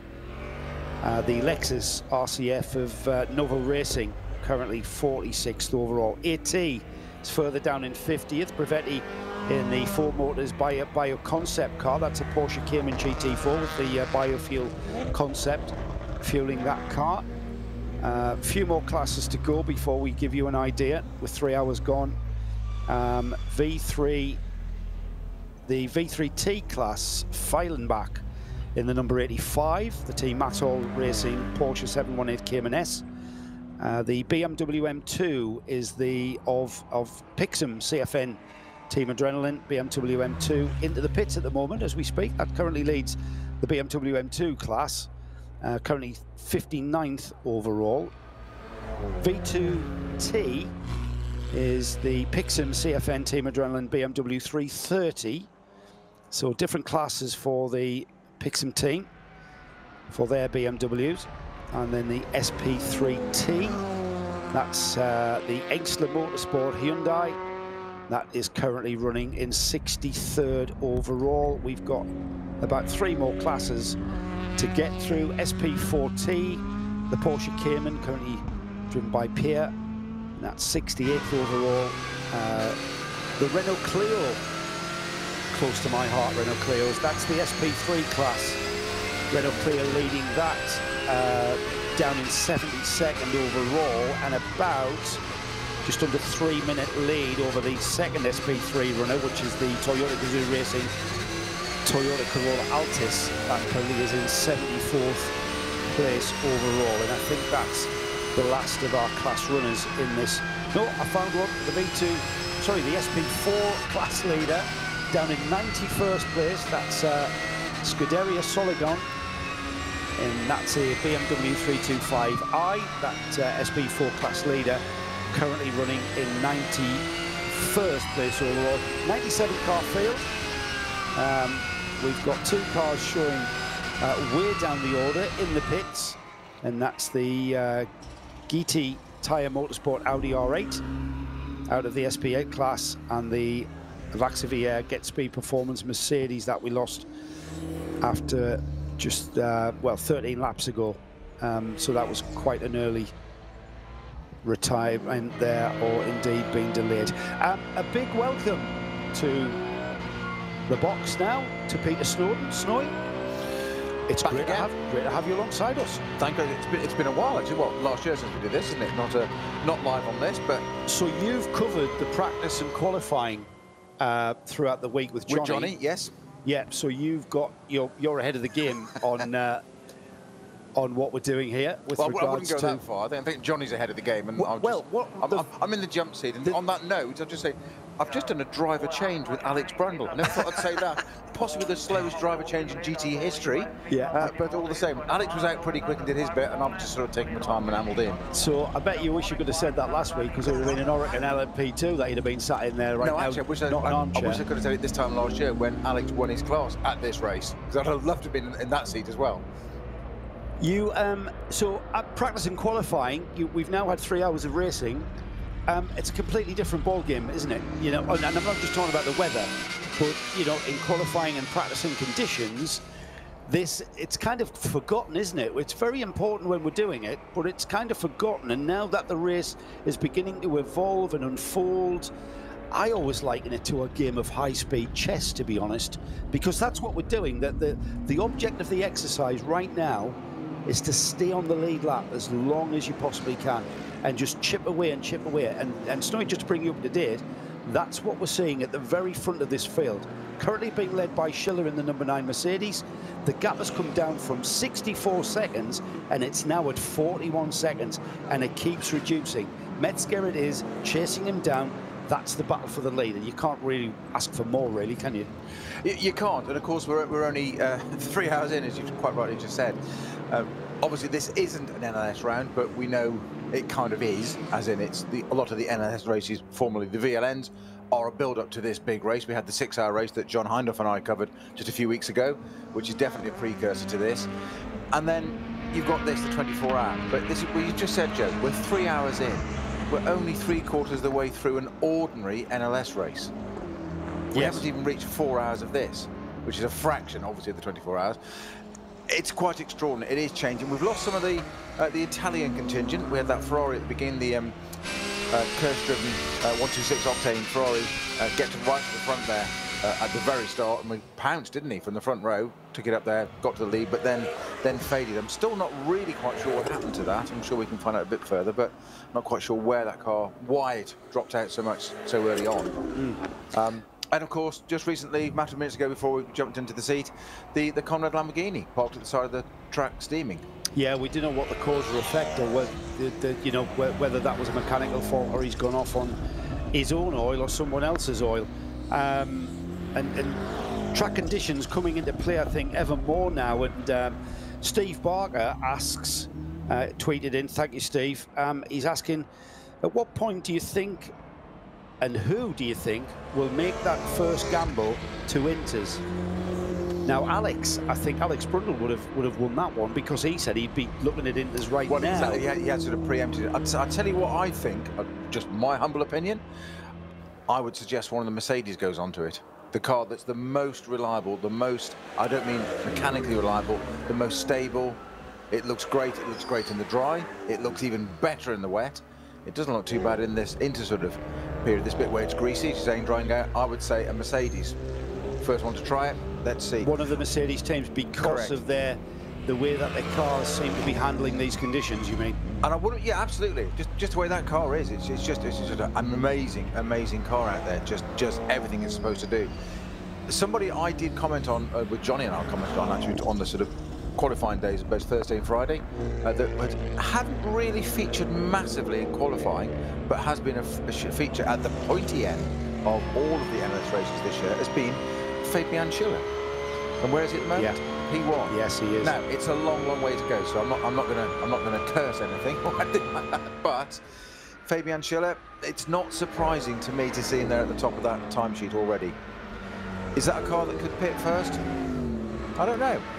Well, it's early enough to try. Well, yeah, I think we're still about 4 or 5 laps away from seeing the leaders pit again. It'll be interesting to see what decision they make. And of course, being the Nordschleife, the weather can change by, you know, literally by the snap of the fingers. And that's what when you say 4 to 5 laps on the Nordschleife, of course, that's 40, 50 minutes. Yeah, absolutely. Exactly. Yes. You're saying snap a finger. Hang on, we're talking. We say 4 to 5 laps. I still have to sort of compute that sometimes. 4 to 5 laps, not long. It's the Nordschleife. That's 40 to 50 minutes away. That can be so different on the weather here.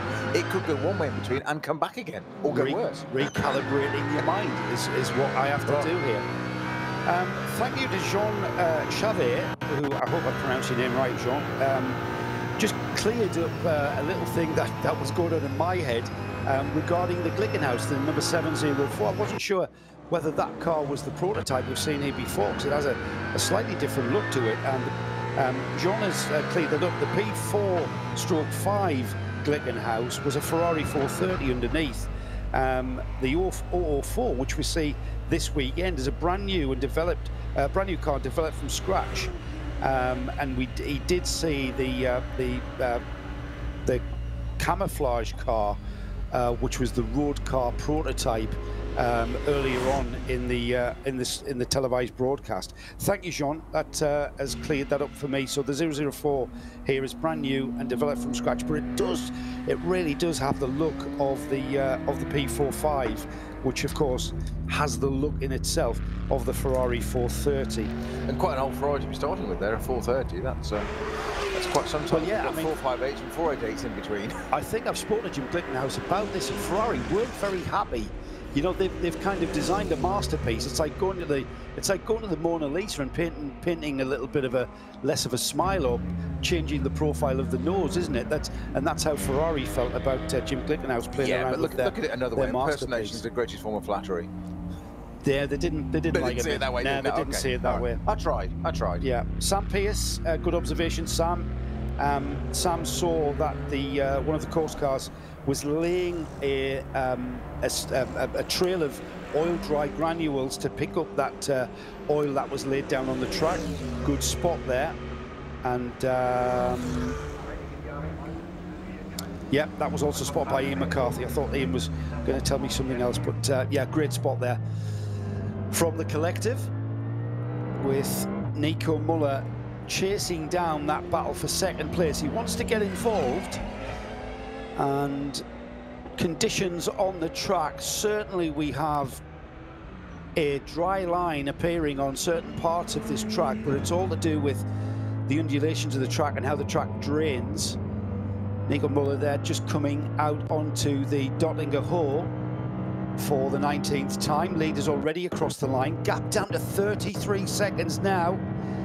Across the line there, Schiller in the number 9 Mercedes, 33, let's call that 34 seconds at the line there from the number 4 Metzger Mercedes. We're just waiting for Muller to cross the line in the number 1 Audi, and we'll see what the gap is between second and third. And fingers crossed, this could be developing into a 3-car battle for the lead, but we are certainly, Snowy, with 33 seconds gap. That's come down, what, 10 seconds in maybe a couple of laps? No, 10 seconds almost in 1 lap. I can say in 1 lap, yeah. And it's so early in the race. Oh, you know what? This continues till tomorrow afternoon. Yeah, these battles continue tomorrow afternoon. We've seen it in all the NS rounds so far. Okay, we've just had a little bit of onboard footage there for the David Pittard driven the Valkenhorst Motorsport BMW, the M6 car. Now that's a person that, again, I mentioned Fabian Schiller a few moments ago, that's been an absolute star, or certainly a feature, I would say a star as well, at the pointy end of NLS all year so far. And so has this gentleman, David Pittard, in the number 101 Valkenhorst BMW, the remaining car in the race from Valkenhorst of the M6s. And I think they won the first round actually of NLS, but David Pittard had an extraordinary set of opening sessions in all the NLS rounds so far. He started when he was the first driver in the car, and again a closing session. Absolutely monitoring. I think Bruce Jones and I, our colleague Bruce that we cover this with normally, said that he'd be almost like a terrier. He was monitoring the curbs in that M6, in a way that you thought was almost like a qualifying lap, but he could do it for a whole stint. It was quite incredible. You're sitting there thinking, you didn't think it was ever going to be off or out of control, but you were thinking, he's not working with a safety net, and it's kind of like qualifying laps. And to reiterate, we're talking 10-minute laps. We're not doing banging in a 1 minute 30 something for a lap and then, oh, done that and I'm all tired. It's 10-minute laps and doing it for a session, a stint. And the Nordschleife for me always has the feel and look of a rally stage. But to the extent that these guys know this place, it ceases to be that voyage of discovery. They are optimizing every single braking point, every single turn in, every single exit is being maximized for the duration of this race. Certainly in the SP9 class. And exactly, well, we must remember as well, quite rightly, as Johnny and I were saying the last couple of days, there are 23 classes in this race, and it is very eager to focus on the front-running class, the SP9 category, which is effectively the GT3 cars, because obviously they're the ones in the main contention right up there at the front. Mercedes is at the front at the moment, Team GetSpeed and the Team HRT cars out there. Schiller and Metzger driving those two, so it's two Mercedes, two Audis. And then we have the another Mercedes again and the Porsche, so the 10Q Racing Team Giancadella, and then Pellerati in the Peretori, my apologies, in the KCMG Porsche, the team from Hong Kong. Further down the order, 22nd and 23rd, that's the number 7 Audi, the Car Collection Motorsport Audi of Milan Donchi. That car is in the pits for a scheduled pit stop, and in at the same time, and just behind them on the road, is the Ferrari 488 of the Helipagid Racing 1 team, car 16, and that has got Kohler at the wheel of the car. Stefan Kohler has brought that car into the pit. So those cars down the order, certainly in the SP9 class and overall, just outside of the top 20. Just check the order at the front, and there is just waiting for the leading car of Schiller to make his way around, and I'm really intrigued to know he's just completed sector 5, and just prior to that we've got about a couple of seconds being taken from that gap between the second place car. So it's a Mercedes battle at the front, and the gap of 33 seconds is going to come down again. He's took 10 seconds out of him in sector 5. So sector 5, and we've got the Schiller Mercedes being chased down by Metzger in the number 4, and by my estimation at sector 5 he's already reduced that gap by 12 seconds. So by my estimation further, by when we're on lap 21, we're going to see those cars nose to tail pretty much. And when are we expecting all these fuel stops for these two? Do you think they're first stops? Well, they've just been in on lap 15. So they've done that fine, okay. So it really is for track position then? Oh yes, very much. Yeah. And we're not going to see that change in the pit stop phase. We're going to see, I think we're scheduled to see, or we're on schedule to see, that battle actually taking place on track, and those cars perhaps changing position on the road before they get maybe 2 laps before the next pit stop. Well, Team HRT have been again a star of this, the team that's evolved out of the Black Falcon team that they're not running in the SP9 category with these GT3 cars this year. They are, I understand they are focusing on other parts of the race as well, other categories. They are going to be coming back next year with something new, I understand, but at the moment they're not doing it, and that car as well. Effectively the crew and all that is really all the Black Falcon staff.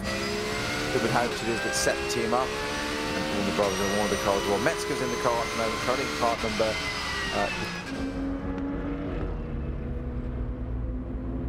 car number 4, my apologies. Just I think Fabian Schiller it is that's leading. Metzger, Muller in 2nd and 3rd, Rast in 4th in the 2 Audi Sport team cars. Of course, the 2 Audi Sports were the cars that won the previous I wouldn't say the previous big race here with these cars. I can't say the previous round because the NLS round isn't part of it.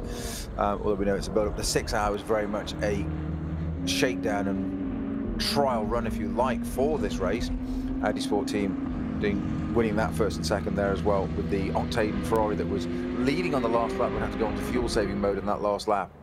And I'm trying to see where that Ferrari is at the moment. We've got a battle with Peter Dumbrek involved, the number 44 Falcon Motorsports Porsche, just moving on to the tail of the Pittard-driven Volkenhorst Motorsport BMW M6.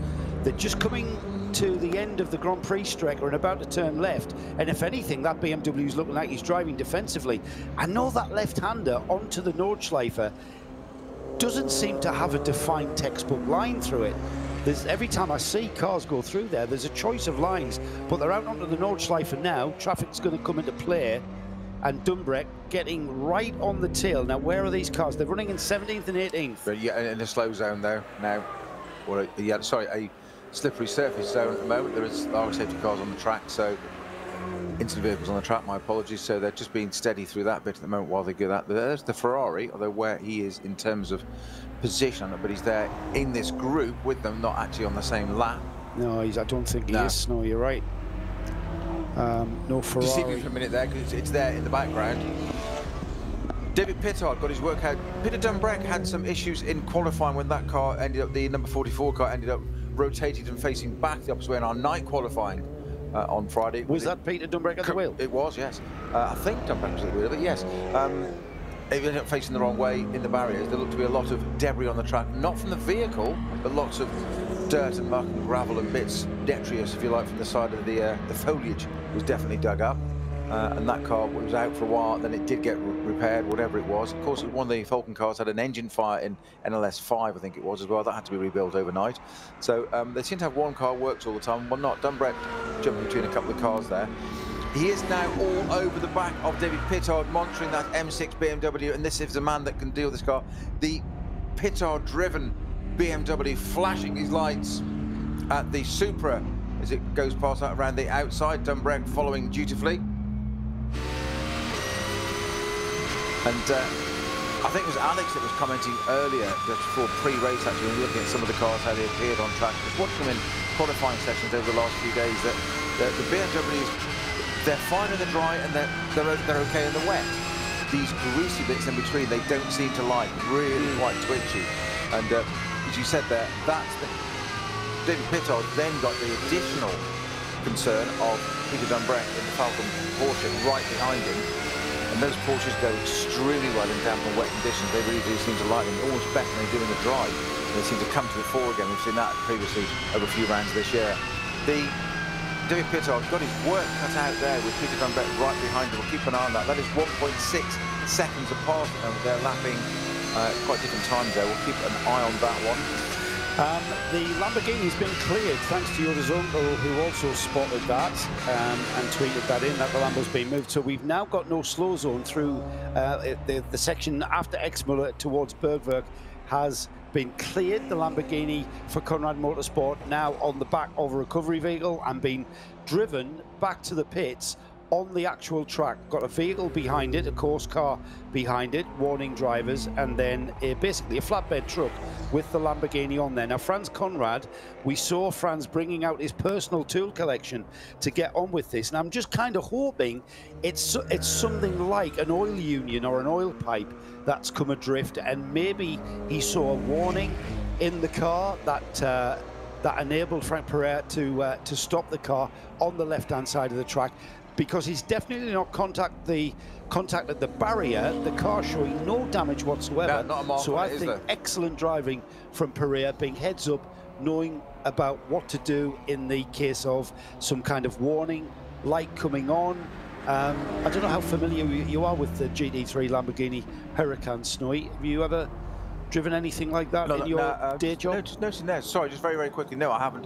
Noted the engine cover, which is the Perspex engine cover on that Lamborghini, unless it was just a light, almost looked like it was missing, as an open and exposed. We'll have another look at that in a minute and try to come back why that would be relevant or not. Just slightly odd there. I didn't spot might that, just been camera angle and light or shade, but we'll. I'm reason I'm mentioning it is I'm trying to find something why that car stopped. Yeah. Well, we definitely had contact to the barriers, as you said. Yeah, we definitely saw oil trail, and we're surmising that the Lamborghini was the cause of the oil trail and cause of that extensive yellow and red and yellow slippery surface flag that we saw for pretty much all the way down through the Foxhole and are now forced towards where the car actually came to a halt up towards Bergwerk. The lead battle is intensifying. The gap last time across the line now down to 19 seconds across the line. A further minute and 29 between second and third. Metzger in the Mercedes number 4 is gaining ground, I think, by my estimation, on the number 1 Audi Sport team, with Muller at the wheel, and then we've got René Rast in the number 29 Audi Sport team, the sister car, currently in 4th, a further minute behind. So certainly, Snowy, we're going to see maybe a challenge for the overall lead with these two Mercedes battling away. It's the number 9, and that is the Team Get Speed Mercedes, and the number 4, and that is the Team Archer HRT. So two very similar cars, but being run by two separate teams. So all-out battle there ensuing there for the overall lead of this race. Yeah, I was saying, of course, the Haupt car, really the HRT car, being effectively Black Falcon. Certainly the crew and all that, the staff and that are all Black Falcon. Bit of a gap now between the BMW and Porsche battle between David Pittard and Peter Dunbrek, M6 and 911 respectively. The Falcon Horse BMW and the KCM, no, not KCM, the Falcon Porsche, my apologies. That gap opened up a little bit now, certainly 10-12 car lengths on track, whereas there were nose and tail of trouble before. Whether David Pittard just got a jump after the incident vehicles when he got past there, the Conrad Lamborghini we were talking about being brought back on the flatbed, whether he just managed to get a jump ahead there and caught Peter Dunbrek napping. Not the kind of thing you expect to say a phrase like that, is it? Catch Peter Dunbrek napping, it's not likely, is it? No. But so you're going to be waiting a long time. Exactly. That's why I'm intrigued as to why David Pittard suddenly got such a gap between those two cars, because he was all over the back of him. Joe? I've got an answer to where the engine cover on that Lamborghini was. Mike Nash, eagle-eyed Mike. Hello to you, Mike. I know you. And it's about time you got that See It out in a Creventic race. Just saying, Mr. Nash, it's been a long time since we saw you racing. But engine cover is under the front of the car on the flatbed, so it is there. Right, so I was right, it was missing. It was missing, so yeah, so those your spectacles you wear are working, mate. Indeed, well done. Indeed. I was going to name a brand there, but obviously other brands are available, but you know what I was going to say. Yeah, Rob Chalmers, he's tweeted that the Conrad Lambo possible gearbox leak. I don't know if that's an official source that Rob has gotten that from. I know we've kind of surmised that it's in that area of gearbox transmission. Now, it raises the interesting point there, Joe, as you say, that you've just said you're hoping it's something fairly trivial, like an oil union was your phrase, gearbox leaks, and like that. Now, we're half an hour off 1/6 the distance into this race. So, is it worth getting that car back out again? Yes. Of course it is, exactly. Yes. It's leading question, my lad. I knew you were going to say yes. The spirit of endurance racing, the challenge, is not just about where you finish. It's about finishing. It's about finishing first of all, exactly. That is the challenge. And knowing Franz Conrad as we do, he would not give up. I've seen Franz Conrad bring cars out of the pits just to do the final lap to say that he's finished. So yeah, we've got that to look forward to. Just while we're doing that, Joe, that battle between the Falkenhorst BMW and the Falcon Porsche of David Pittard and Peter Dunbrek has been reignited with all of a sudden Dunbrek right back on the boot of the M6 BMW once again. They're now just gone past the pits onto the GP circuit, so we'll get to one to North Alpha very shortly. But I don't know what happened there. They were nose to tail, and all of a sudden it was almost 10-12 car lengths. Yeah, and I think that what that is about is they seem to be concertinaing up as they get down the Dottinger Hole. He's maybe getting a bit of a slipstream, and that's pulling him onto the rear, back onto the rear of the BMW. But that was a big gap to pull up there. He wasn't getting much of a slipstream 10-12 car lengths behind, and all of a sudden he just closed up again. And there he is, he's going onto the GP loop, and he's right there. First place reducing ever so well. Schiller in the Mercedes being caught very, very quickly by, and we've got a bit of a glitch in my timing. That's completely turned around. We've got the number 9 Mercedes leading at the moment, and the number 4 of Metzger behind them by 19 seconds.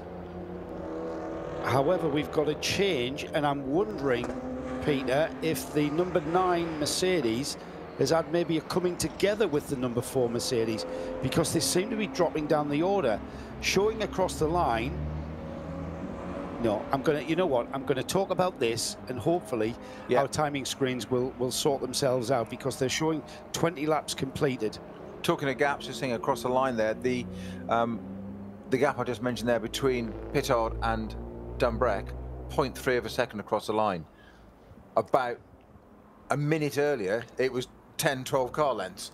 Yeah, and they seem to be concertinaing up down the Dottinger Hall through Tiergarten onto the Grand Prix track, which is where we picked that battle up last time through, and we followed that battle around the Nordschleife, and that's where the BMW seems to be able to gain a bit of a cushion that he can then maintain back towards us when they come back into view onto the start-finish straight. I had a tweet from Snapper Kilv. I think it's Snapper Kilvey. It's Snapper Kilv, actually. Been banished to the kitchen to make something for dinner. I should think so. We've been going 3 hours, 3.5 hours, actually. He's got the laptop, though, and his beer in hand, and he thanks us for the coverage. He's going to be with us all night. Well done, Kilvey. I wonder what you're having for dinner, though. I'm interested and intrigued as to what we'll be seeing coming out of the kitchen. Total speculation for Rob Chalmers. He just missed typing the question mark at the end. So yeah, so thanks, Rob. We're suspecting the same.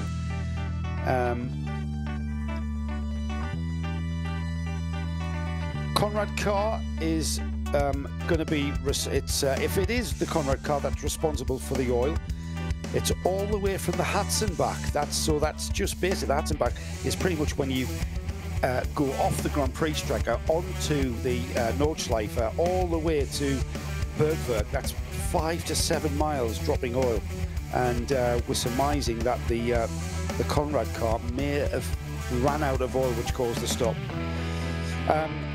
From Jean Chavet, or Chauvet, hopefully I'm saying that right, Sean, give us a thumbs up. Conrad is saying the telemetry shows nothing wrong, however clearly there is. So we wait for further reports, further official reports from the Conrad team. Well, you say that, but here's a thought for you. The Conrad telemetry you say is saying nothing wrong, but if there's a light or something on in the dash and a warning, you've got a conscientious driver who's going, oh, parked it to the side of the track, and maybe it's something as simple as a sensor. We are guesstimating and speculating, of course. I'm just saying. That trail of oil says not. Well, maybe, yeah. Well, maybe. Is it from that opportunity? Do we know it's definitely from the Lamborghini? Yeah, it looked like it was. Enough. Yeah, okay, yeah. Wait. All right, I tried. Yeah. On the Glickenhaus, you mentioned about the being based on a Ferrari 430. A big thank you to Chris Suku, who's pointed out to us that the very first Cameron Glickenhaus P4/5 road version was actually based on a Ferrari Enzo. Oh, really? Yeah, not a 430. Right. That's where that idea came from. After Maserati used that Enzo chassis for the basis of the MC12, a car that we managed yesterday. Nice segue to the Conrad there. Conrad car, as I've said to Johnny Palmer only yesterday, every time I see that Conrad run Lamborghini, I always think of the Vitaphone MC12 Maseratis from a few years ago in that colour scheme and in those colours. But we'll keep an eye on that and see what happens with that car. It is on a flatbed, as you said, on the way back now.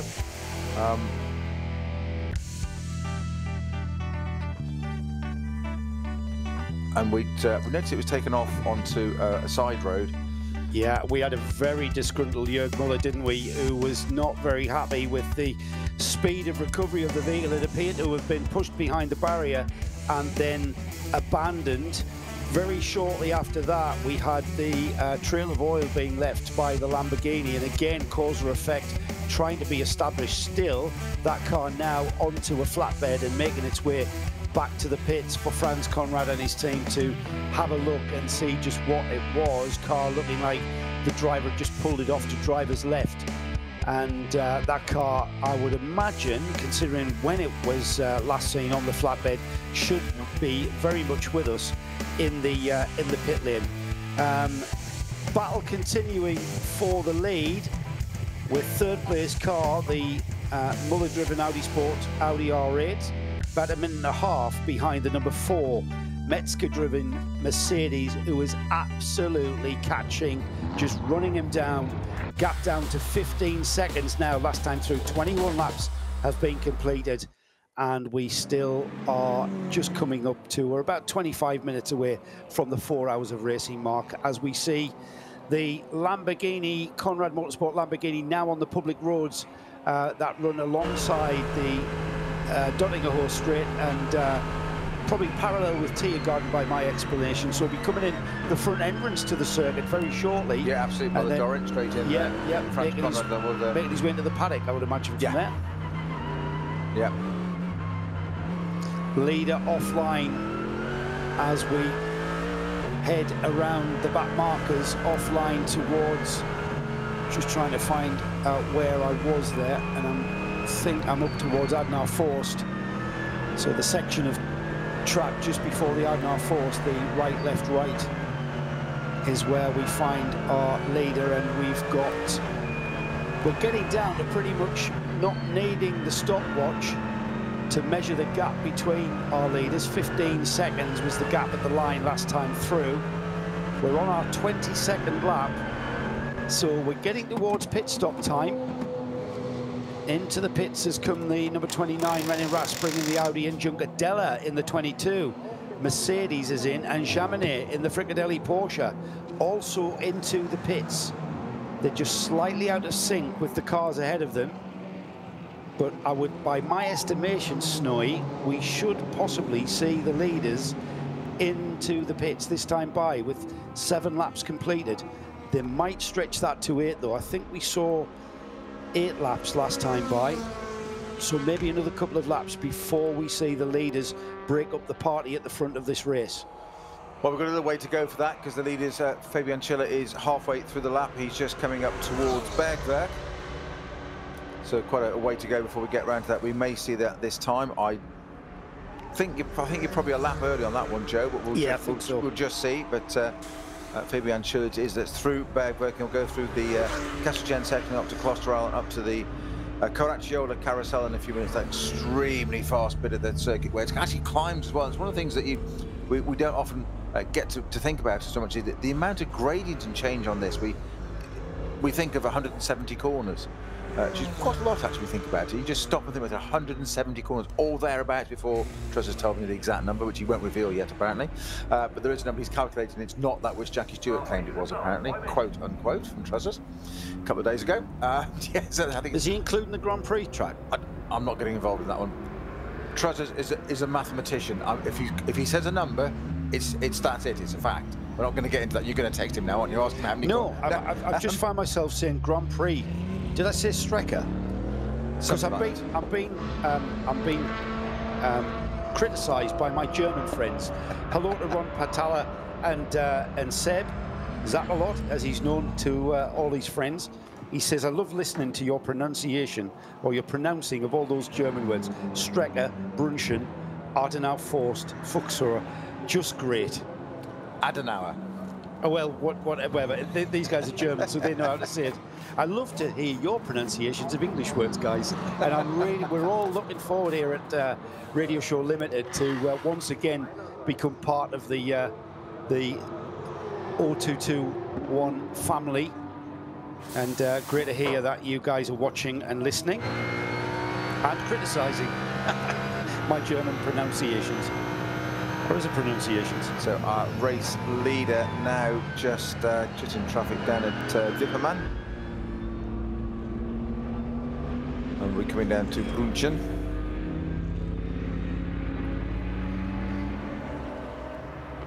So gap at 21 laps remained the same. Let's have a look at their lap times. Their lap times were still, Metzger did still take about 3 seconds out of him that time by. He's been taking chunks of time, tens of seconds in previous laps, so maybe a little bit of ebb and flowing on that lap there, not quite taking as much time, but it's definitely coming down to pit stop time by our estimation here as being the next time by. We will see the 2 leaders peeling off into the pits.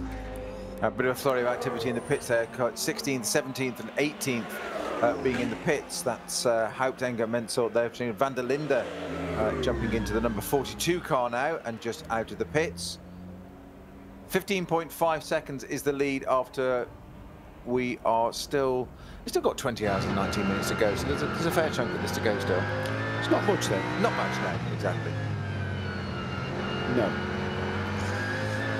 Christopher Mies now at the wheel of the 29, out into 11th place. We just saw that car being brought into the pits by René Rast. He's handed over to his equally able teammate Christopher Mies, and that car now running in 11th spot, and quite a lonely 11th spot for the 29. We had the number 22, the 10Q Racing Mercedes, now got Kenneth Heyer at the wheel of that, and Kenneth dropping off the back of the Audi 29 after that pit stop.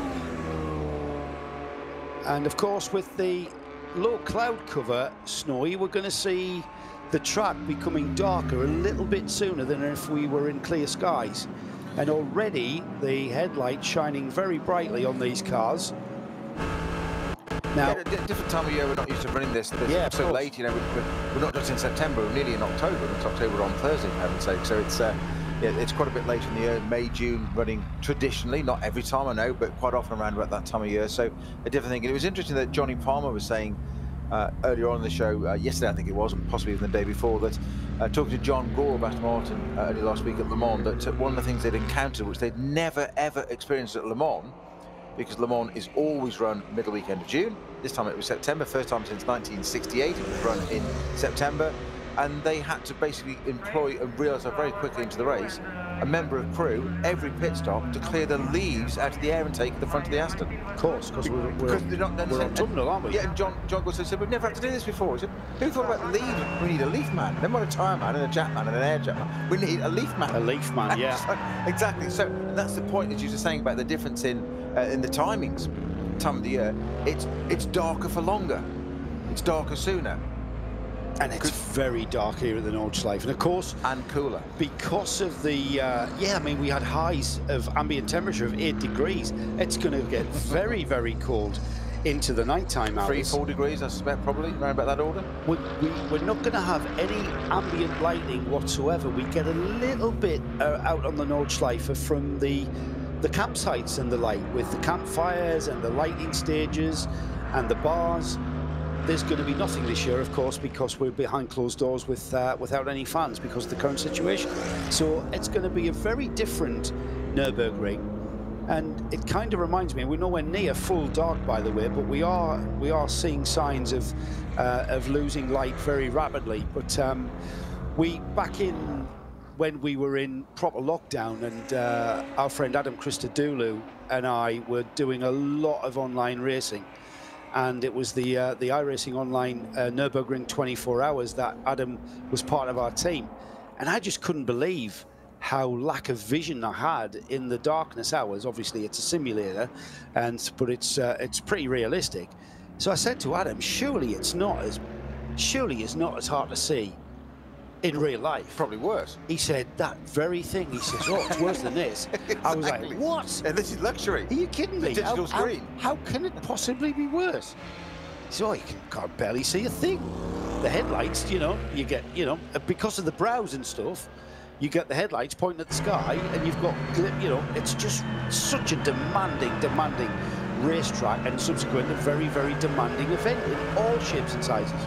The point of that being is exactly the point you're making, is of course the level of concentration required to drive one of these cars around there. And don't forget they're ordering it down the order, whatever the classes are. Now, Joe, I'd like to throw things into the equation here for you. Weather. So we're talking about the weather. Late in the year, times, temperatures, light, all that kind of stuff. But we had a very wet start to the race. It's dried out. There's some definitely parts of the circuit with dry lines on. However, the rain is due again through the night.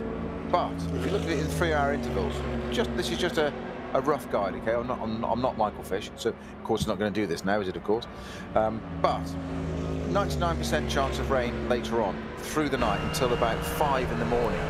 This is where it gets interesting. So, not content with being probably 3/4 of the way through the race, from about dawn onwards, that chance of rain decreases massively from 97 right down to 5% towards the finish. Well, we've got the cars not pitting on what will be 7 laps. So no, their 8th lap. They're completing their 8th lap since the last pit stop. The gap between the leaders is now 11 seconds. So the number 9 still leading. Schiller still at the wheel of that. Metzger still chasing him down in the number 4. And the question is then, Snowy, with that more than dry line beginning to become ever more apparent, what are you going to do? What's your tyre choice is going to be? Manuel Metzger chasing down Schiller in the number 9. They're both going to come into the pits pretty much on the same lap. Is it worth a gamble and go into slicks? Because we've still got offline, which you've got to go offline. You must go offline to get past the different classes and the different categories in this race. You've got to have a car that will not bite you if you have to move offline. And certainly the racing line on a lot of this track, we estimate 5 to 7 miles from the Hatzenbach all the way around to Bergwerk, still has residue of that oil drop. And now we've got oil dry, soaking up that oil slick and causing cars to have to run off what we would call the textbook line to get optimum grip through the sections of track. So back to the question, Snowy. You've actually raced here, mate. You raced here in 2000. So you've got a bit of an insight as to... I know it was a long time ago, you probably can't remember. The problem is, well, I can't remember it very well, actually, but the problem is that, as we were just saying to our colleague downstairs, Nick Damon, that we don't realise this. We say 30 years ago, and that's 1990s, 30 years ago. You just said 2000, that's 20 years ago now. Yeah, no, so yeah, you probably thanks, mate. remember. I appreciate that, yeah. Are you going to go into slicks, mate? They didn't have slicks when I raced, no. Sorry, are you going to go into slicks? As far as we're aware, the car, we're not sure whether the car's on inters or full wets. Now, that's the point. What are we coming from? That's the first thing. That's the first baseline we need to establish. What tyres are they actually on the moment? Which car are you talking about? The 2 litres. The 2 litres. Okay. Number 9 and number 4. Okay. Well, so already you could be, to be honest, you could be in any car. We can see the track beginning to drive. The lap times are coming down. That's a clear and always a clear indication of how the track's evolving. You've got the chance of rain coming. What in the next? Did you say the next hour? Yes. So personally, in an hour, that's okay. Was that 8 laps? 7, 8 yes, laps. 8 laps. Okay, 8 laps right here. I would tend to go with, at this point, my thinking would be very much what Alex Brundle said. I would think of the Inters options, the hand cut version. Go for it. Right, so hand cut slicks. Yes. I can probably say, Alex is probably downstairs with his head in his hands now, going, "What's the old timer talking about?" It's 20 years ago, mate. What's it? Yeah, give me that headset. No, give me that microphone. But if it stays, as you said, there's so many variables there. Yeah, I know. What time are we actually talking they on at the moment? Is it worth it? As long as you've got somebody, I think one of the key things to that is, Joe, the calibre of drivers in those cars we're talking about. You're talking about Schiller and Metzger. Yeah. Well, they're probably going to change. I was going to say, who are they handing over to? Yeah. Well, in the number 4, for instance, where Manuel Metzger could hand over to Lucas Stoltz or Adam Christodoulou. Now, I know Adam's not in the car until 10:30 tonight. So that's not him. So it's going to be, if Manuel gets out of the car, it's going to be Lucas Stoltz. The number 9, we've got a choice of the of Maxi Goetz, Matty Book, and Rafael Marciello, of course, started the car. So if Fabian Schiller gets out, we've got a choice of 2 Maxis. Goetz, both quality drivers, outstanding GT drivers. So that is not your kind of consideration. Your drivers are, they're equal. That's a given, exactly. Yeah, nothing to worry about there. Yes, yeah. I mean, that's, you know what, Snowy, that's why you and I are sat here in front of TV screens and timing screens and not there on the track making these really important and tricky decisions. I'm going to throw it back to you. You've run touring car team in the past. What do you do? Team manager, you're sitting there on the pit wall now. You're much more experienced with that side of it. Obviously, we don't know what the driver is giving the feedback to us now. We haven't got that bit of intel, so we're flying a little bit blind. And we are, of course, I hate to say, speculating, of course. But what would you do now? I personally would go on the slicks because I can make a lot of time, and then when it rains, I'll just pit early and take on wets. Because if you go out on intermediates, the performance of the car is going to be completely compromised on the wrong tyre. And right now, on certain parts of this track, that widening dry line is more than suitable for slicks. And certainly if I've got the calibre of the two leading Mercedes that are currently leading this race, then it's less of a gamble. We are... It's brave. It's very... Well, very you know brave. what? It's punchy. It's punchy. Yeah, I've been known to. We're just under 9 minutes away from the 4-hour mark. And Nurburgring Bortolotti in the number 3 Audi, currently running in 5th spot. He's got a deficit of 34 seconds to make up to the car in front of him, which is the number 19 Imperatori KCMG Porsche, who is about a minute and a half, 90 seconds, 92 seconds to be exact, behind the 3rd place number 1 Audi Sport of Muller. And then ahead of the Muller car, the Muller Audi, we've got the 2 leading Mercedes, who are, let me just check where they are on the circuit and see how many sectors they've completed. They are on the final sector of this lap, so everyone in the pit lane, get ready. We've indeed got the next driver in the rotation, and I think that's Maxi Goetz. Can't quite see the name on his belt. And I think that might be the leader pulling off. No, it isn't. It's the 2nd place number 4 car. The number 9 has gone through. Yeah. So that's interesting, Snow. You've got the number 4 in 2nd place, pitting after completing what is 8 laps.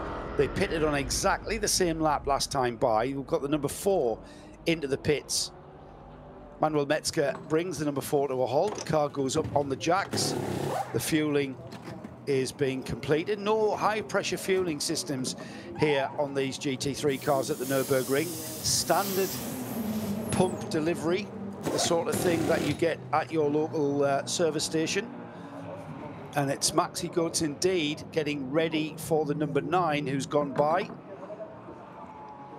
And now, just look, I think Maxi Goetz was waiting for that car to come in there. He's there with his seat in the pit lane, ready to go. And I'm not sure that car's done an extra lap. Right. He's not come in yet. I'm going to see Maxi Goetz, Fabian Schiller in the number 9, I should say. Maxi Goetz waiting in the pit lane to take over from Fabian Schiller. Wet's going on the number 4 car. Right, Wet's that. So the drive, you know what, that'll be the driver reporting back to the team. What tyres are we going to need? And he's clearly said that track is far too slippery. Our TV pictures maybe giving us a false sense of security, I would think, Snowy, for that gamble. Now then, consternation, I think, reading the body language of that Mercedes team, the number 9 Mercedes team, I should say. I think that the number 9 has overshot his pit stop. I agree. He's on his 9th lap. We haven't seen any 9 laps. I'm just thinking, is he going to have to be really, really careful to watch this, the leading car round now, going round. Let's talk about this. Fabian Schiller, number 9. Not like him to make a mistake there. That's very, very surprising. So, but you say body language there, just seeing in the pit lane. Maxi Goetz standing there with his seat all ready to go, and it wasn't a question of, oh, it's not this time, as in stand down for a minute. It was consternation, surprise as that car went by, and he was even doing this with his hand. Well, it's gone by. It's gone by. Talking to the mechanics. It was the crew member behind him with his head in his hands that I picked up on, Snowy. I was just coming to that. I was second best. You steal all my best lines, don't you? You know, I was building up there, painted pictures. You always said. Being an edgy racing driver, you know, they always kind of stomp around and skip on their feet, but in readiness. What a generalisation. Yeah, but they do.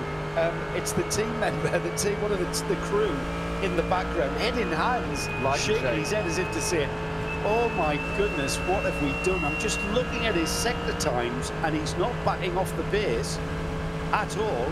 He's about a second off what he's been in the past. Now, the number 4 Mercedes in the pit still with Muller at the wheel. Sorry, Metzger. just got out of that car. So my apologies, different car there.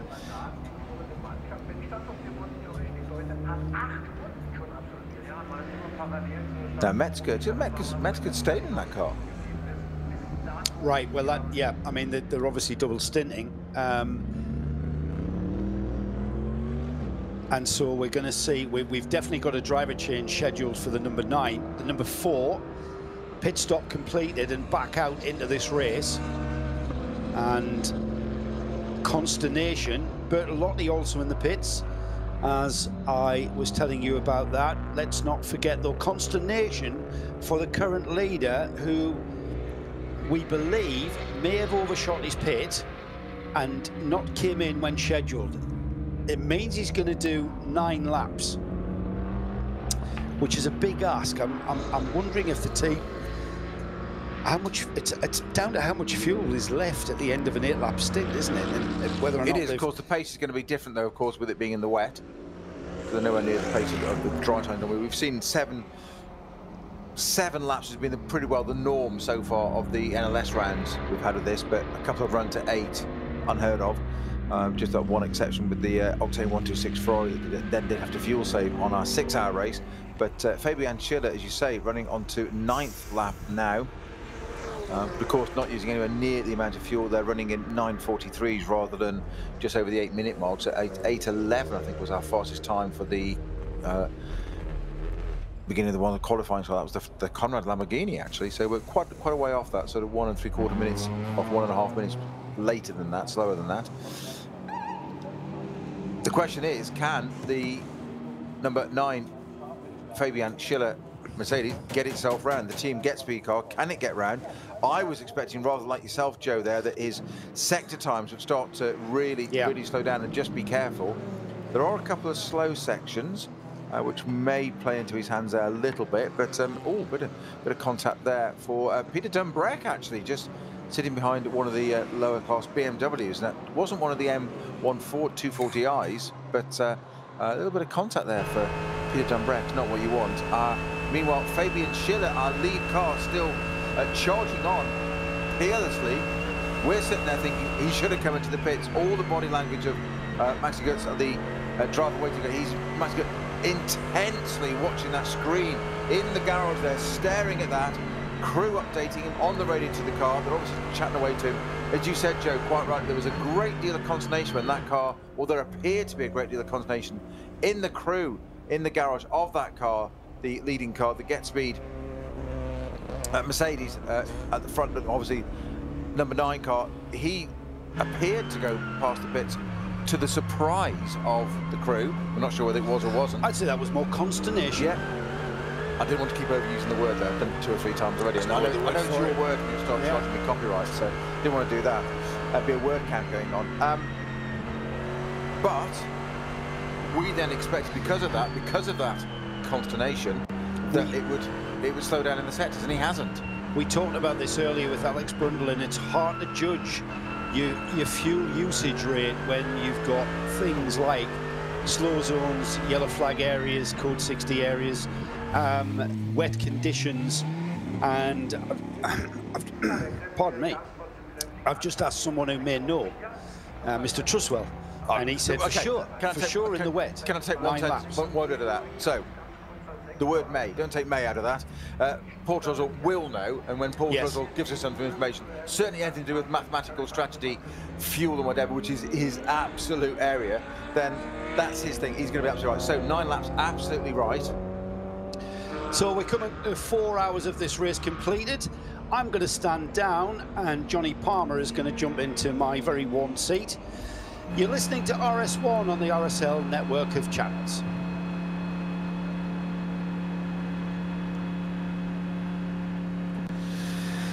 So, Fabian Schiller sitting behind a incident vehicle car there. Slightly good of a slow zone, just trying to see where that is on the track at the moment, but it's just sitting behind some of the traffic there. He is 9 laps in.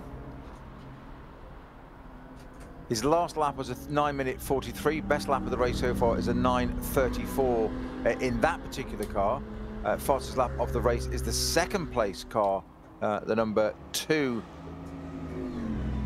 Mercedes and Muller, 9 minute 30.7, so 7.4 seconds, but they're quite a bit off the pace there. Their last lap was 10 seconds quicker, so that's quite interesting. The last laps of these two front-running cars, 9:43 and 9:33. So quite a big difference between the two. They're 10 seconds between them, which is a little bit surprising. Fabian Schiller will be heading in, must surely be heading into the pits on this lap. We expected him last time, but he didn't appear. There was some great body language from the pit crew as to why he's going by, and as Joe quite rightly said there, that it wasn't just almost, it was consternation, but it was head in hands. Not sure about it.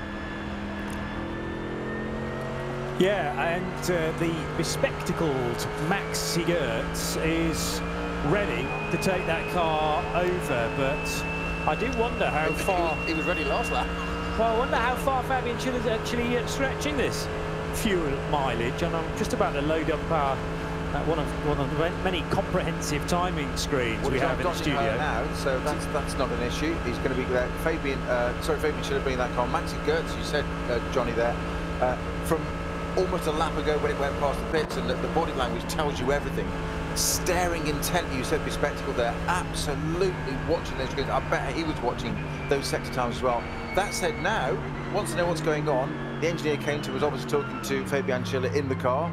I'm calm as a cucumber. I bet there's been a bit of miscommunication there, because the engineer was going back to Maxi Gertz and just telling him all sorts of going on, clearly talking to Fabian Schiller. There it is into the pits, our race leading car. Fabian Schiller brings the Get Speed Mercedes into the pit lane. Maxi Gertz ready to go, looking down, composing himself, not looking up the pit lane for where that car is. He's looking down at the ground, focusing on something totally non-existent in front of him, because he's thinking about that dashboard and the Nordschleifer in front of him. Completely calmed down. So, okay, they know what they're doing. Obviously, they've got some kind of information that we don't know about between the team. Why would we have? It's between team and driver. And here it is, the leading car. Fabian Schiller brings in the number 9 Get Speed Mercedes up on the jacks. And Maxi Gertz just casually walked around like he's getting in a taxi to go out for the night. He's a very cool dude, is Maxi Gertz. Wherever he's racing, whether it be Bathurst, the Nürburgring Nordschleifer, whether it be some really difficult circuits around Europe. He's a master at Spa as well. But yes, a 9-lap stint from Fabian Schiller. We had a 7-lap stint from Raffaele Marciello at the start of the race. Marciello stayed on board for the second stint and did 8 laps, and that's a standard race distance. We were having a discussion during the countdown to green whether you might be able to eke it out to a 9-lapper. Well, that's precisely, as I read it, that's what Fabian Schiller has just managed to do. Hence the slight worried expression from Maxi Gertz, and I realise it is difficult to read facial expressions through the visor of a helmet. But the Get Speed car up now on its internal jacks. In fact, it's up on the dollies and been rotated through the 45 degrees, which will perfectly angle the car to pit lane exit, and that's where it will be fired towards in a moment or two. In from second place, and an 8-lap stint for the Muller car. Number 1 has just come into pit road, and that's the number 1 machine for Phoenix Racing that was running, what, about 1 minute and 10 seconds further back down the road. And the car, I'll remind you, was started by, for the opening stint, just still kind of getting my way back into this, Nico Muller has brought the car in. It was started by Frederick Vervisch. And we will wait to see whether Frank Stippler is going to do any of the driving in the number 1 car. We've had 2 stints from Vervisch and now 1 from Sven Muller, who is the addition to that lineup when you compare the 2019 version of that car, if you like, that won the race, and the number 1 this season.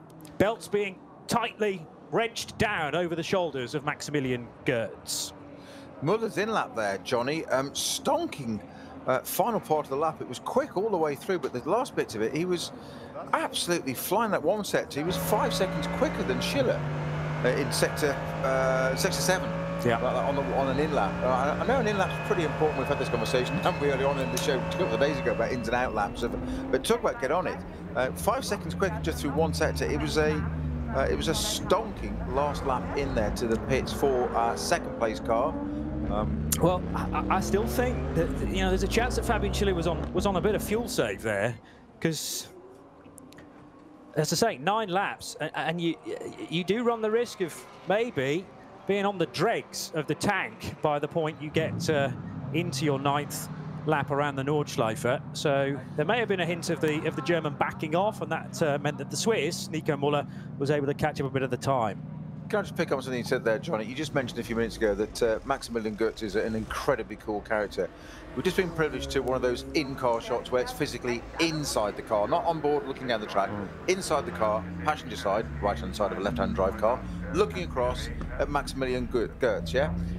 You'd think he was about to have a cup of coffee out of a flask and a sandwich. I know. As in, he's having a picnic. The fact that he's wearing race overalls and a helmet kind of looks out of place, because he's so chilled. He's just sitting there, literally looking around like he's in a Chesterfield armchair, going, "Yeah, what do all these buttons? That's Maxi Whenever Götz you're for ready, you. yeah. Oh, Honestly, we go now. Okay. Any more laid back and he'd be falling over. But then when he gets into a motor racing car and just blows my mind, the talent of that guy. And you can say that about everybody in the number 9 car. It's a really strong lineup. Fabian Schiller is technically a silver, whereas you've got platinums elsewhere with Götz and Buch and Raffaele Marciello, who started the race, but Fabian Schiller has slotted in. How is he a silver? Well, sorry, it's just because an undersell. He doesn't have a major title behind him just yet. As soon as he wins a big championship, he will be bumped up to gold or platinum. But yeah, difficulty so far in achieving that. Not saying he won't one day. Tyre decisions still to be made, and the Michelin technician has wet weather tyres that have just been taken off the car. Taken off, haven't they? Yeah. Quite a bit of chunking on the outside there, the left-hand side, just on the inside of that car, that tyre there. So the Michelin guys having a good look at those tyres that just come off the Audi. And obviously lots of decisions being made. They're marking up there. Quite interesting that having a really, really good look at Michelin technician, and what it's telling us is that they're having a really close inspection as to how they're wearing, which gives the team intel. It's live intel all the time of, right, okay, it might look okay, but in actual fact it's starting to chunk, it's starting to overheat.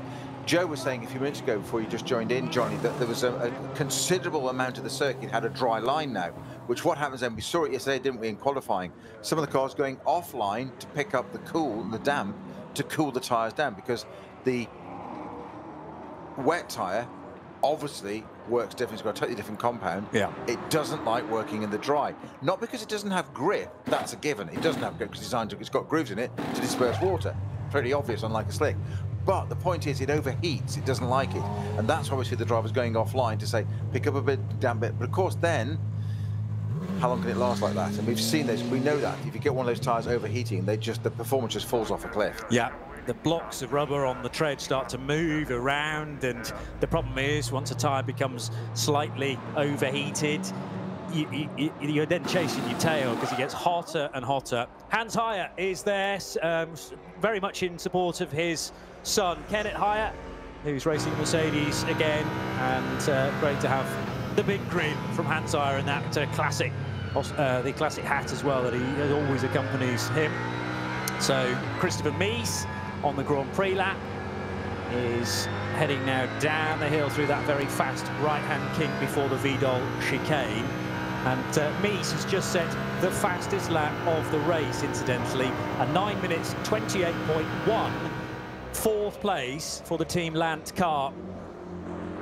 So atmospheric, this place, as the sun drifts towards the horizon. We're well beyond the full darkness hitting, though, and now get used to this for the best part of 12 hours. This place gets no easier. The cars are still out there, even though you might not be able to see them until you're virtually on top of some of the slower runners in the GT3 cars. The 6th machine for Auto Arena is about to be waved back into the race. This is has been driven by Dominic Baumann. HRT Auto Arena car didn't have the best of starts, this, with the need to pit the car early on, and it indeed started from the pit lane with Patrick Assenheimer at the wheel with an issue on the front left corner. Shards of metal I thought I saw being shaved off probably the wheel, maybe that front left not mounted correctly. They solved it though, and it's been running okay since then, has come in from 9th position for its 3rd stop of the race. So we now have at the head of the order the number 4 machine of Manuel Metzger. That's the car from pole position, remember, that has had Mauro Engel driving it for a couple of stints at the sharp end, although falling back to second place initially behind Raffaele Marciello at the time. 4 back to the sharp end, though, as I said, and 46 seconds to the good.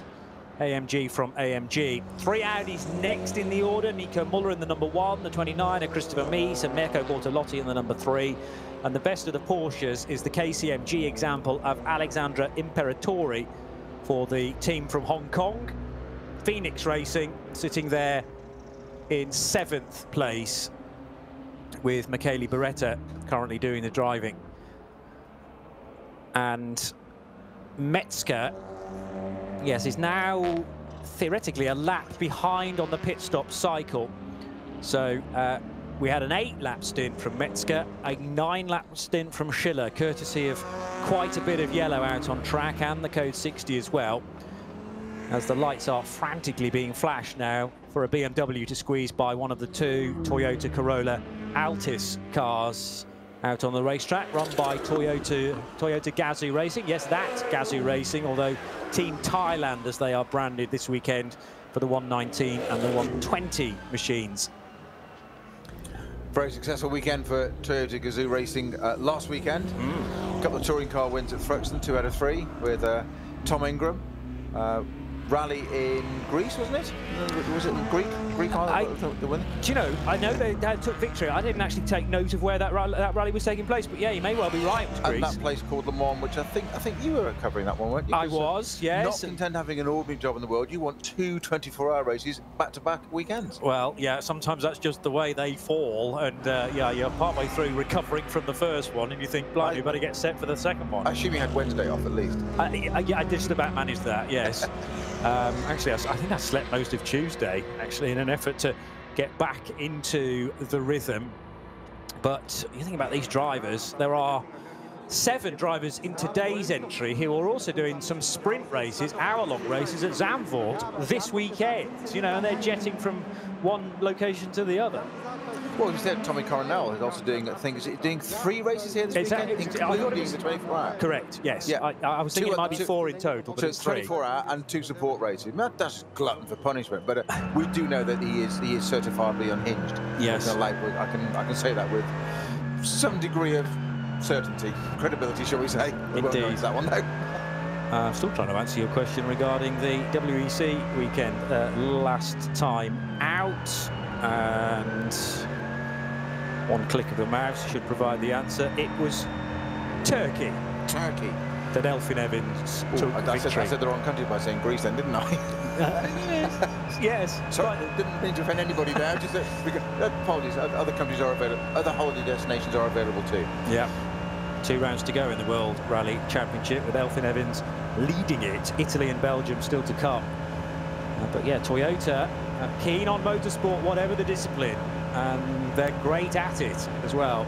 So Manuel Metzger, this is his second lap of his second stint. So we did have a double from Mauro Engel to kick things off, and Metzger's in for a second time. I'm expecting probably the guys in car 4 to do doubles. So still to come will be Lucas Stoltz, and we might have had a sneaky word earlier on from Adam Christodoulou that he's going to be 4th in the rotation, but it's HRT's call. And I'm sure that that order of drivers is still somewhat fluid. Maximilian Goertz doesn't take too long to get in the groove, though. This is his first opportunity to witness what the current conditions are like. Yeah, you mentioned earlier that when you came on to air there, I was talking about Joe saying there was a significant portion of this track that had a dry line. Now, we mean that as in it's drier than red. I didn't think it would be quite as obvious as it was. We just saw some on-board there from Manuel Metzger's car, and it was the leading car, and it's literally it's that lighter grey. It was as if somebody had painted the lines, almost like a video game of this is the correct line to go. It was that distinct. And what's the point of? But the danger of that is it almost looks like, oh, I'll just follow that. It gets, don't do what you know you should do, not follow the line, because it might not be everybody's doing that, and all of a sudden something changes. But it was quite literally like a video game, that green line. Just follow this. Other parts of the circuit, however, nowhere near the same, and that's why I was intrigued by the tyre changes when Joe was asking and speculating what tyres we go on to now, and I'll say maybe the hand-cut slicks and whatever, and he was going, no, full slicks. What do we do? What do we see at the pit stops? Full wets come out again. Notice, though, those Michelin engineers on that Audi of Goudon's car, that one, having a look at those tyres and a really close inspection of how they're starting to chung, the heat and whatever. I wonder if we'll see some short stints now, to get cycle through these tyres, because the rain that's predicted and forecast has not happened. No, and we knew about the passing showers, but it's very tricky to work out when the next one's going to arrive, especially in the Eifel Mountains. There's a big wiggle there for Sheldon van der Linde as he struggles for grip all the way up the hill towards Hoher Acht, and there's another huge moment with loads of opposite lock required. This is the highest point of the track now. He's up at Hoher Acht with Wippermann and Brunchen to come. But yes, the run up through towards the carousel, through Klostertal and Kesselchen, so fast as he hammers the curve now between Wippermann and Brunchen. Finding some more traffic on the road up ahead, plenty of flashing taking place too, and a couple of BMWs that are overlapping, the second of which slightly more troublesome to overtake. But Sheldon van der Linde has dispatched that car now as well. He's driving the 42 BMW from Team Schnitzer, and that car is currently in 10th place. Nick Yellerly 13 seconds up the road in a similar M6 GT3. But when you look at where the BMWs are, I'm not sure that big German brand were necessarily thinking they'd be 9th and 10th this far in. Christopher Mies on an absolute flyer right now. He's just set 2 back-to-back fastest laps of the race. 9:20.2. Still got just over a minute to find on Nico Muller, but that's where all the pace is coming from right now. I was just going to say, Johnny, we're talking about the German cars looking strong there. Yes, we've got these 2 Mercedes at the front, Get Speed and HRT, but those Audi Sport Team cars looking very, very strong. There are 3 of them. They're hunting in a pack in 3rd, 4th and 5th positions. And as you say, Muller not exactly hanging about here. They set a very quick sector on his first sector. And Mies not hanging around. I think there's a bit of an Audi charge coming on. We must remember that Mies is deeper into his current stint than anybody else around him, so he's getting lighter on fuel. That is helping. Mies, as I make it, is on to lap 5 of his current stint, whereas the 3 he's chasing, they're only 2 laps old for the race leader and 1 lap old for Maxi Goetz and for Nico Muller. I'm also interested about Fabian Schiller only being put in for 1 stint. I think the lion's share of the race for car number 9 will be done by Marciello, who started, in the 2 Maxis, Goetz and Buch, with Fabian Schiller filling in the gaps. But we will wait and see. But yes, it's concerning for Porsche, whose best car is currently 7th, and for BMW, who are at the tail end of the bottom of the top 10. Rover for Nick Yellerly in the 99 car, he's 9th, and in 10th place the Van der Linde driven 42 BMW. Mathieu Jaminet, though, all of a sudden gives a bit of hope to Porsche fans, because he's just set the fastest lap of the race now, a 9:19.6. I'd say near enough ideal conditions out on the racetrack now. We've lost, well, I was going to say the heat of the day. It only got to 8 degrees today, typical autumnal temperature. But the air quality is obviously pretty good for the race engines, and they're finding some space out there on the track as well. It is 25 kilometres long, but this is just about the quietest year you could find it, with 97 starters. And yes, they did all get away. In fact, stone last is still the Mathieu Vaxivière number 8 car, which has been in the pits for a long, long time. Just 5 laps completed for that machine. So much to play for. We're only just over 1/6 of the way through this race, effectively. Yeah. Another way of looking at it, there's a long way to go yet. There's another 5 lots of 4 hours. Yeah. I know it sounds a really odd way of saying it, but you think about that, there's another 5 4-hour races to go, sure. I know, I mean, which is nuts. We've barely scratched the surface with this year's race, but I do think there's a lot to be said for a 50-second lead, whichever way you cut it, and 19.5 hours to go. It's a nice place for HRT to be sitting. Mercedes will be grinning from ear to ear at this stage, because they've got the Goetz-driven Get Speed car waiting behind as well, sort of as a rear gunner. well, as you say, there's now actually 4 Audis queuing up behind the 2 Benzes, 3rd, 4th, 5th and 6th for Nico Müller, Chris Mies, Mirko Bortolotti and Michele Beretta. And I'm liking the speed that is being produced from those Audis right now. Beretta also, it's going to be interesting to compare his times with the 3 up ahead of him. He's the 25-year-old Italian, silver rated, so needs to produce a consistent lap time, which isn't necessarily the same as Müller and Mies. I think you could do yourself a disservice if you start comparing lap for lap. Oh, you know, I'm a bit slower than these guys. Well, these are world-class GT3 runners, and occasionally we see those guys at Le Mans as well. So Beretta just needs to keep a measured pace and realise that he's a significant link in that 4 driving lineup for car 3, I beg your pardon. No, 5, I was right the first time around. Imperatori in the KCMG car, 20-odd seconds further back. And what is Mathieu Jaminet up to, barring setting the fastest lap of the race a moment or 2 ago? Well, he's trying to close in on the Imperatori KCMG Porsche, and there's now only 1.4 seconds between them. And that, psychologically, if you can see the car in front you're trying to catch and overtake, is a big fillip for the chaser. Isn't he ahead of the Imperatori car and chasing down Beretta? That might be my timing screen's not fully updated then. So he was behind. Let me do a quick refresh to confirm. Yes, you're right. He is now ahead, courtesy of that fastest lap of the race. Yeah, the one you put was a stunning lap there, wasn't he? Put him ahead there. He's now chasing down Jaminet. So now in front of the KCMG, and a rather larger gap of 24 seconds to catch Michele Beretta. But I fancy, with Mathieu Jaminet doing the chasing, he should be with him within probably a couple of laps, and then a question of choosing his favoured spot to get through.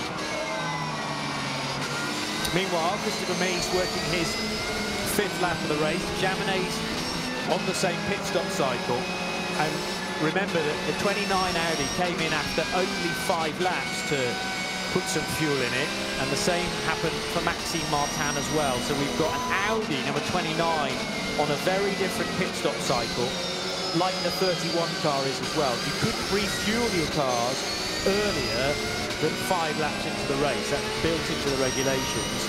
So they waited that length of time with the 29 and the 31, and then I assume filled it to the brim on that speed or time-limited pit stop.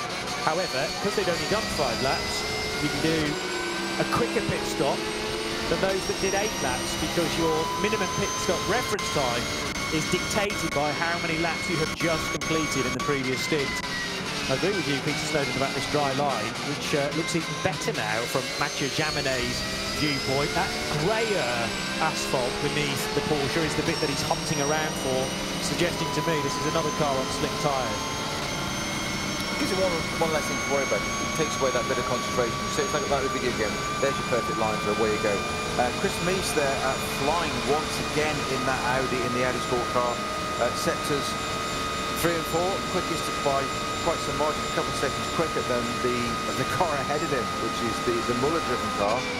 And again, another second taken out in sector 4. So the gap is starting to close down. As you quite rightly pointed out just a lap ago, Chris Mies on an absolute fly at the moment. Suddenly got that Audi Sport R8 into the groove. He's found that groove, he's found that dry line, he's got the vision, he's got the feel, he's got the car underneath him, and he is absolutely flying.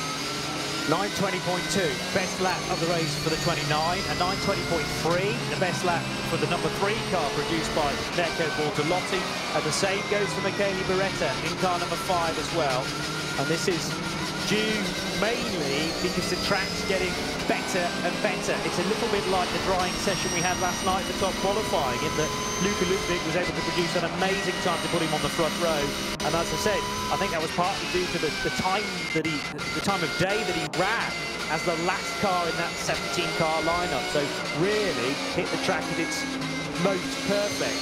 Wasn't as perfect as it could be for a fully dry track, but compared to everybody else, he had a really good run. Talking about that Ferrari Luca Ludwig, the Octane 126488. That car running down in 26th. I mean, the car that was on the front row of the grid, and Hamilton took the lead at the very start of this race. Held on to it for not that long, unfortunately, but it's there or thereabouts. It's also got its sister Ferrari, when I say that as in the same stable in terms of it being a Ferrari, the Hella Paget racing warning car there. Two slightly different models there, both GT3s, 488 GT3s, but the Octane car is the latest iteration of that car, a 2020 Model Year 2020 car, and the Hella Paget car driven by Colhouse at the moment is a 2-year-old car. So a little bit of difference between the two cars there, but I'm surprised not to see the Octane car coming back up through the field. I know I keep championing the Ferrari. I don't know really quite why, actually. I just do. They're cool cars. I kind of like the outside. I like the underdog. It's they've been they've been up at the front in NLS a couple of times. Had one win that they should have done. Had it taken away. That tyre compound we mentioned also on the list. Unfortunately, got disqualified within an hour of winning the race. They came back. They nearly won the 6-hour a few weeks ago in this, which is very much a precursor for this event. It may not be hot, it's not around, it's not, but it is very much a precursor. They really do use it for that. It's set up for the introduction for the 24-hour. And again, they were leading that going on to the last lap into 6 hours. But as we said, fuel saving, as we saw a few minutes ago with that get speed Mercedes, has he gone on a lap too many? Because he went to, as Paul Troswell said, 9 laps in the wet, yes, 7 laps in the dry. That is the difference. And we saw that car go on to an 8th lap in the 6-hour race. And John Hindhaugh and I were tearing our hair out, just going, he can't do it, he can't do it. And sure enough, he had to slow it down and go to fuel saving. And who pounced? The cars that are currently sitting in 3rd, 4th, and 5th. Right. Two Audi Sports, or just 2 of them at that point. 2 of them just came through the woods, out of the sun, took the lead. And where did the Ferrari finish? On the podium. Great result, but not when you started that last lap in the lead. They had to go on to fuel saving. I think that Ferrari might get a little bit higher still. I'm gonna put it down. Should we write it down now? Do you want to make a note of this? He's got his pen ready. Well, I'm going to say that Octane 126 Ferrari, all things being equal, as in no mechanical issues, no errors, whatever, so and so. If it finishes, I'm going to say it'll get into the top 10. I'm still waiting for that 8 minutes and 8-second lap that you promised in qualifying, because we had an 8:57 in the end. Yeah, excuse me, that is so unfair. You said write it down. You're a hard man. You're a hard man. You said write it down. Well, we're going to get it. I said if the conditions stayed the same. You can stick your tongue out to me as much as you like, young man. You're feeding in caveats now, which I don't remember from Thursday at all. It's just called but it was raining. In your defence, it was raining. I did say if it remained dry, it got drier. So yeah, just.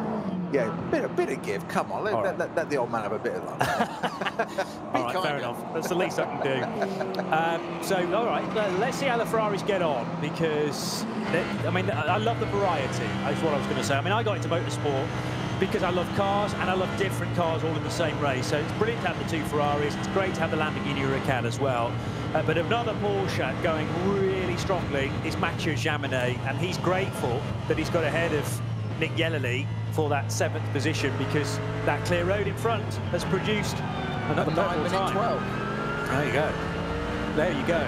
So there's further indication as to how dry it's getting. You know, in another 15 seconds we'll be quicker than the qualifying time, the pole position time from yesterday. So the 8-minute it's possible still. Careful, careful. I'm not saying we won't, but it'll be an interesting thing. You are such a betting man. An 8:10 maybe, but we need fully dry conditions for that. And in the race, it's tough with traffic. That's really difficult. Not as many cars as normal then. No, and that goes in the race when it's cooler. Don't forget, probably less cars in the race by then. How many starters did we actually take to start the race? 97. 97 we had. Okay, so. Had a few out of it already, so we are running down to, what have we got now in the race left? We have, that's 21 laps down, isn't it? The Mercedes get speed. Yeah, and still in the pits, sadly. So now I don't know whether we've had official word from Get Speed that is a retirement. There's still 19.5 hours to go, so worth getting it back out again, because it's useful mileage, if nothing else, if they are planning to partake in 1 or 2 NLS races before the end of the year. I just wonder whether Manuel Metzger's hit the next rain band, because there's definitely water on the windscreen for the number 4 Mercedes. So yes, we have a semi-drying track right now, but he's going to have to turn the windscreen wiper on pretty soon on board the number 4 car. Doesn't want to do that too soon because of all the gunk that's on the screen, and all you're going to do is smear that, make it even worse. But the windscreen wiper is now zipping from left to right. You've got to grasp the nettle sometimes. And hitting the curb again, a huge wiggle for Manuel Metzger, who leads the race. But you've got Audi pushing like crazy with these really good times, and Mathieu Jaminet is the best Porsche for Fricadelli Racing Team, car 31. Now, we were commenting on this, weren't we? Yes, I think it was yesterday, and part of our show in the qualifying session, that the Porsches, especially these KTMG and Falcon cars, that they've performed, I'm going to say okay, that's very unfair, but they've been adequate, if you like, they've held their own, the way of putting it, in the dry. In the wet, they really came to the fore. It was kind of, if they're running in the top 10, they're running 6th and 7th, maybe 5th. Yeah. They suddenly went to 2nd, 3rd, 3rd, 4th, 5th. They've suddenly moved up the order. They seem to really, really come alive in the wet. We saw the wiper on there. Now looking at Maximilian Götz, and there's certainly no wiper on that car on the circuit at the moment, so he's absolutely fine on the dry line there. So it's that usual thing of the Eifel Mountains. It's not even dry one. Normally you can say somewhere like Spa, which is 60 kilometres away, and yeah, a decent Grand Prix circuit. Or we can say one side of the circuit can be different to the other side of the circuit. And we regard the grandeur of Spa as a big circuit. It's nothing compared to this baby. You can say one side of the circuit, no, actually one section of it, as in that can be 5, 6, 7 corners you can regard as one section. But after that, totally different. Totally different. You could almost have dry, drizzle, snow.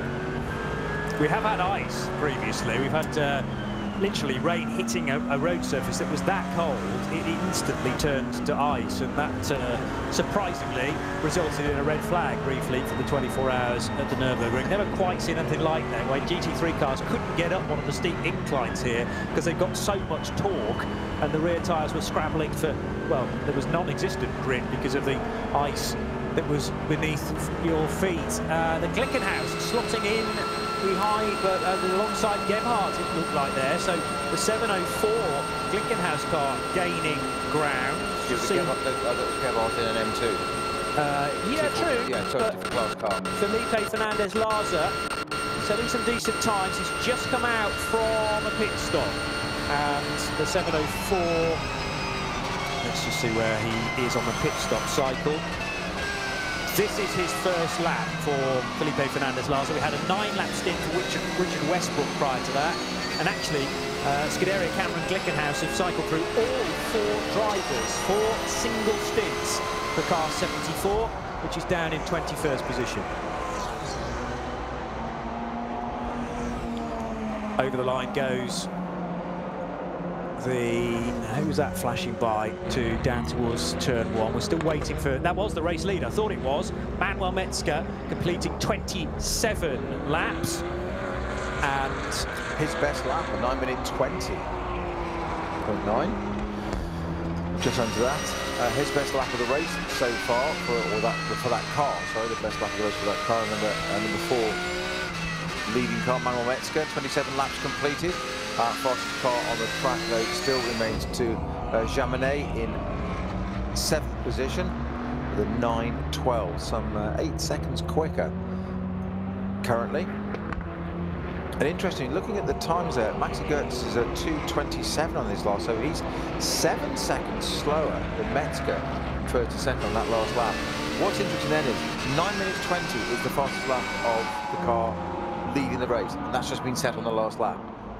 Maximilian Götz in 2nd place, 9:27. Then we get into Muller, Mies, Bertolotti, all in 15.5 and 17s. Beretta 18, Jaminet 12, Yellerly 14s, Van der Linde 14. It's the top 9 cars. So, just look at the moment, Maximilian Götz not had a good lap there. Now, whether that's just traffic or not, I don't know, but he's quite a bit off the pace there. So we'll keep an eye on that for its sector times, but it's not, it's not going to be the driver. No, it's not going to be the driver. I think what it is the changeable weather conditions, and as Götz gets to the rainy section, it's far, far worse, and the track's offering a lot less grip than when Manuel Metzger went through it, and that's the the nature of the weather this weekend. It's going to come in bands. The rain's going to arrive on one lap, but only on one corner of the circuit. By the time the guy in second gets there, it might be 5, 6, 10 corners that are all of a sudden very, very greasy. So definitely not down to the individual drivers. And Metzger given a little bit of breathing space there with the leading margin back up to over a minute.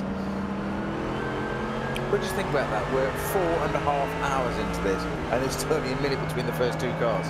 I know, and I think, you know, it'll probably stay that way as well. Where you've got 7 seconds opened up on one lap, you could have easily 7 seconds swing the other way too. So actually a minute could disappear in something like 8 laps. Yeah, when I said stay that way, I mean as in stay that competitive. That's my point. It's all the way through.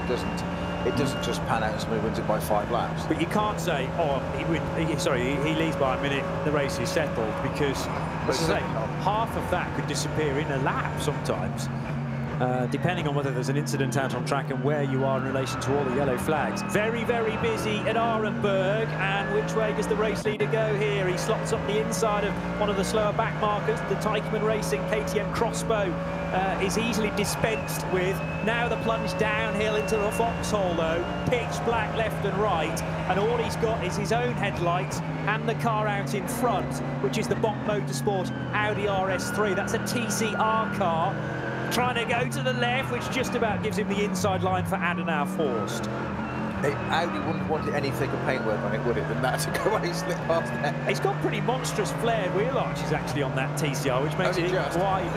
Yeah, but Manuel Metzger, precisely, Metzger nearly took one of them with him. Yeah, and the grunting Mercedes has got pretty impressive. The width of that car is mighty when you look at it, especially with the 2020 spec facelift, which gives it an even wider mouth now with the teeth in the grille. And it's a huge amount. I've driven the road version of that. Cool. And, just you get into it. Yes, obviously it feels like it doesn't feel like a racing car, but on the road it does. It's extraordinary. Lovely set to see you sit in it, nice and wrapped around it. Then look at that bonnet. And my dining room table isn't as big as the bonnet on one of those things. Yeah. So you're just like, wow, how can this possibly be on the road? Okay, I've driven it on a track. And you think, on the road? I'm not sure you could get. I don't think you could get here. You wouldn't get through London if you put it that way in a hurry. No, and it's all about knowing the dimensions of your car, both from your driving position to the very front, and you know it's 2 lots of arm lengths out until you get to the flaring nostrils of these big Benzes, and also then the width left to right of the car too. But it's race driver completely at one with their machine, much like you might see the great motorcycle riders over the last 50-odd years. And they are truly together with the machine. They become part of it, and I think it's second nature for these GT3 cars as well, generally specialising in one manufacturer's production cars, or rather the GT3s that they produce. I guess I know that some drivers will switch marques. For instance, Mirko Bortolotti, rather, well known for being a Lamborghini driver and has switched to Audi recently. Richard Westbrook seems to want to drive anything that's going, including the Glickenhaus this weekend, but also expected to see him in an Audi at one point this weekend when the 14 car sadly was scratched from the entry list. But yeah, Westy, brilliant. A great interview. Just nice to have a little chat with him if you stumble across him on a race weekend, and a real enthusiast actually. Not only is he a massive talent. I'm just going to say he's always got the time, but you've just qualified that exactly right. Always enthusiastic. Yeah. Lovely, lovely chap. Just popping back to the front 2 cars, those 2 Mercedes. They may be a minute apart, Johnny, but they are trading. Manuel Goetze, Maximilian Goetze are now trading sector times as if they're like weird depending upon it. They're literally swapping as they go round, and these 2 at the front. Second here, a 10th here, a bit there. That gap is not coming down particularly on this lap. It's 1:05 onto this one, but or it was at the end of that lap. But the 2 Mercedes drivers really going hammer and tongue. Just a tiny bit of onboard footage looking at now for Sheldon van der Linde there with I'm going to say pretty appalling lights. The bit of footage we're seeing. I'm not sure what's going on there. We commented on this again, didn't we, yesterday, about how some of the technology, tyres and things was developed, but lighting over the last 5, 10, 15 years, it's changed extraordinarily on these cars. But Sheldon van der Linde's Schnitzer M6 there, not appearing to have much vision at all. But just complicated. I think he lost one or both headlights there briefly, right, and just could not see the road in front of him. It's fine now. It seems to have just snapped back into life, but one of those horrible electrical problems. You do not want to lose your headlights around this place. It's tough enough as it is. But I think one of the glowworms had a bit of a nap. maybe somebody blew the candle out. But the problem is, as well, that all this rainfall, if it gets into the innards of the car, starts to interrupt with the electronics, then you might just have a niggly issue like that. And on a standard racetrack, you've only got to wait 3 miles or so before you can find the pits and wait for the team to sort it out. But this place is nearly 16 miles in length and includes 140, 150 odd corners. So really, to be in that situation is horrible. The race, remember, started in very wet conditions, but everybody was really well behaved getting through first couple of corners, and it was the Octane 126 Ferrari that led the way with the 2 Mercedes from HRT and Get Speed Performance. First of all, nose to tail, but then a cheeky manoeuvre around the outside from Raffaele Marciello gave him initially second place, and then he managed to take the race lead at the end of the Grand Prix lap as everybody turned left and onto the hats and back for the first time. But a brilliant battle between Raffaele Marciello and Mauro Engel in the 2 Mercedes AMGs. He was virtually pushing the Jonathan Hershey-driven Ferrari onto the hats and back, and that provided him just a little bit of slipstream for Raffaele Marciello, provided him with the inside line to snatch the lead, and he was delighted, I'm sure, to look in his rearview mirrors to see that Mauro Engel wasn't able to sneak through into second place, at least not at the start of the hats and back, but an audacious manoeuvre from the Munich driver around the outside of Hoch-Eichen. And that then gave him the inside line for when the track flicks back to the left-hand side, and that put Mauro Engel into second. But he'd also already lost significant ground on the Dayglow yellow Mercedes that led the race. A bizarre moment for Conrad Motorsport, where a boot, somebody's shoe, ended up underneath the front right tyre of the Lamborghini Huracan. That was retrieved, though, just as soon as that Lambo went back into the race. A spin and a crash for the 100 Valkenhorst Motorsport BMW at Brunchen, which meant a very crunched front end, sadly, for Van Kolen, who stepped out of the car and into retirement. Could not believe his mistake. That suggests to me that it was very much on his own. Weren't able to describe that incident as to whether there was another car involved or not, but Jörg Müller, very, very unhappy with that whole situation, it would appear. I think possibly wanting to get the car somehow back to the paddock, but it can't be done. And the Lamborghini Huracan, driven not by Mapelli, but later on in the race, it was Frank Pereira, wasn't it, that took over the turquoise and black Conrad Motorsport car. But difficulties again for Franz Conrad down in their garage and up on the flatbed and into probable retirement for car 21. I feared the reliability for that car. Great single lap speed. Marco Mapelli displayed some brilliant driving as well to get it up to 4th place. But it would appear that it's now going back to the paddock on the back of a flatbed via the public roads. So Manuel Metzger continue to lead right now. Maxi Goertz was slightly concerned about how long Fabian Schiller stayed out, because it was a 9-lap stint in the end for the young German, when previously Raffaele Marciello had done an 8-lapper. But the car made it back, number 9. There was enough fuel in the tank, and Maximilian Goertz took it over. The Race Taxi branded number 9 car for Get Speed Performance. And now in full darkness, the number 4 car leading the way with Manuel Metzger at the wheel. Full darkness at the Nürburgring Nordschleife, and it is nearly 15 minutes past 8 o'clock local time. Repair work going on the Octane 126 Ferrari, or at least on one of its components. That's either a rear or a front bumper. Front, okay. Front, yeah. Yes, with the grille for the intakes. And there's also the area for the headlights to pierce through, or the side lights at least. Quite a bit of damage to that by the look of it. So it looks like it's been off somewhere and collected something. As you say, the whole front PU bumper section of that 126 Octane Ferrari being repaired. It's illegal probably somewhere in the laws of motor racing to take part in a race that's any more than a few minutes long without having gaffer tape on it somewhere. A bit of tank tape in there, whichever term you want to use, but it's got to. It's got to get to the end of it. Yeah, we love a bit of repair work, which involves cable ties and tape. It always amuses me. We have this, I mean, wind tunnels and technology and electronics and digitals and dashboards, and we talk LED lighting and all that. And when it goes slightly wrong and you get that dare I say it, speaking as somebody that's been in this situation, is that you put a damage on the car. Yes. Yeah. And what happens is the tank tape comes out. One of the oldest and most traditional things. You can get a bit of tampon, bit of sellotape, basically, put it back together again. It's all right. Always worked on Blue Peter, didn't it, with a sticky back plastic, so why not? Grossman has just taken the Octane 126i back into the race. That's Bjorn Grossman. But I think they've whipped that front bumper off during the start and have stuck a brand new piece on, and they're basically taping up the front bumper should they need to replace it again. The rain has reached Hatzenbach and probably the Grand Prix circuit as well, because for Luca Ensler, just over to the left, his left, is the Grand Prix circuit. Hatzenbach is a full double back, so much so that the first bit of that Nordschleife track is actually parallel with the end of the Grand Prix circuit. And Luca Ensler, driving the Hyundai Motorsport N, entered i30N, which is in third place in the TCR category, car number 830. And it's actually Thiago Monteiro who leads the TCR category in number 170 in his Honda Civic TCR.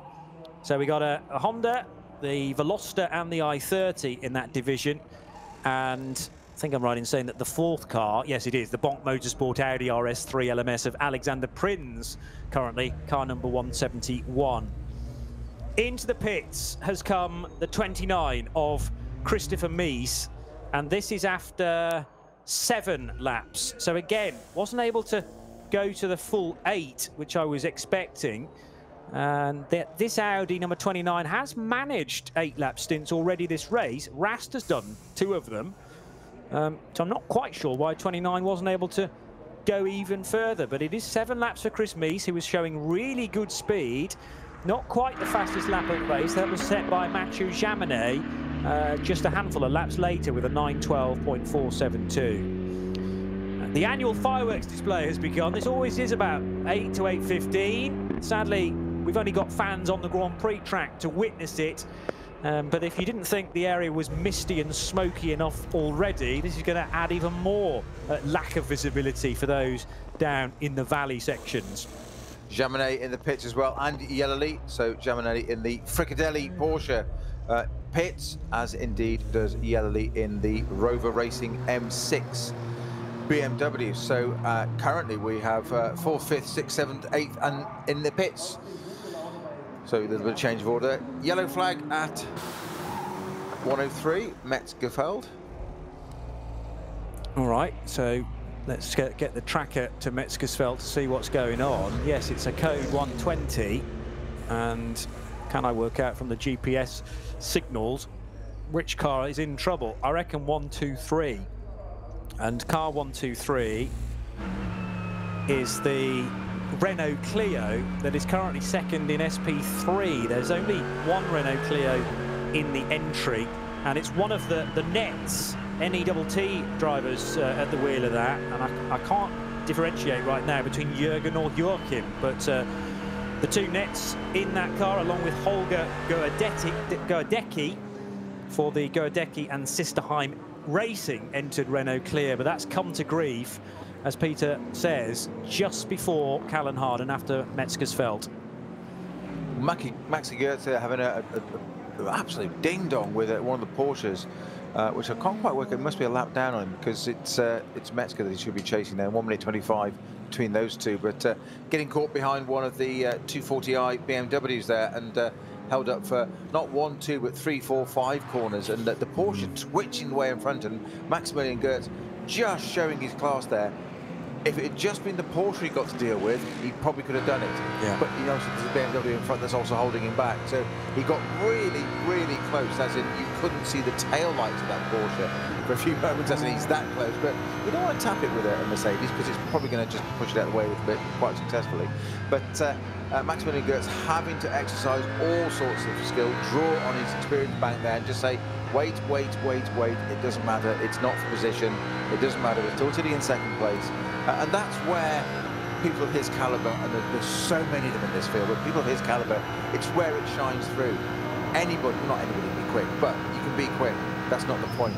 It's can you be quick, can you think, can you adapt so instantly into a situation there that completely throws you where you've got no choice, and you could so easily just do that, drive a bit of, let's send it up the inside, stick a stamp on and send it, as somebody in Formula 1 once famously said not too recently, and not too long ago. But no, you don't. You've got to sit there and wait, because it's endurance racing. At the end of the day, you only get the trophy when you cross the line at the end. It is endurance racing, but I'm getting the hints at this stage that this is just flat out stints, almost like it's qualifying laps constantly, and that's. I mean, that's the reliability of a modern-day GT3 car. They will take this punishment as long as you're not clanging them off barriers all the time. You know, the engines. I'm going to live to regret saying this, but the engines tend to be bulletproof these days. I was going to let you say that exactly. We know that the curse of and all that, etc. But it's an extremely valid point there, Johnny. That let's go back to the absolute roots of endurance racing. Let's go back to the 24-hour race, Le Mans in the beginning, 1923. Why did we have Le Mans? For motor manufacturers to demonstrate that their vehicles were reliable, because they weren't in the day. And it was to advance the engineering and debris, but of course, the age-old adage of win on Sunday, sell on Monday. Yeah. But you can do that in your car, whatever make or brand it was, whatever product it was, it did an endurance race. You could race it for a whole day, through the day and night, all the conditions. That's why we said ride-on mechanics. Part of Le Mans at one time, but I think there was a certain percentage of the race you had to do with the hood up on open cars in the 20s and 30s, because it had to be what we now call a touring car. You had to be able to put the roof up, you had a ride-on mechanics, because they were so unreliable. The point you've just made is that, and it's only until relatively recently, let's say the last 20 years probably, that things have become so reliable that, in actual fact, a breakdown, an engine failing or something, is a surprise to us now. Yes. Whereas 20 years ago, it was, well, okay, there's an attrition, this is not going to happen, that won't finish, etc., etc. Metzger, is that Metzger off? That's the race leader, potentially. It is the race leader. Metzger's off the track. The race leader has stopped, and there are boards being waved. This is one of the many twists in the tail that we are going to have. Maro Engel is not happy about this at all, trying to work out where the car has come to a halt. He's already done 2 stints, remember, but Manuel Metzger is in the wall, I reckon, somewhere out on track, and desperately trying to work out on the tracker exactly where he's come to grief. We'll be having a code 60 there, of course, in a moment as well. A chance to describe this incident to you. Is it the run into Schwalbenschwanz? It's the second of the carousels. He's caught the concrete coming out of that corner. Still okay at this point, but a slippery surface flag to the left and to the right hits something on the track surface. The car turns right. There's another car involved as well. Another Porsche. And he's in the barrier. And Manuel Metzger, very close to the end of the lap, crashes, surely, out of this race. There's huge damage on the front of that Mercedes, the race leader, car number 4.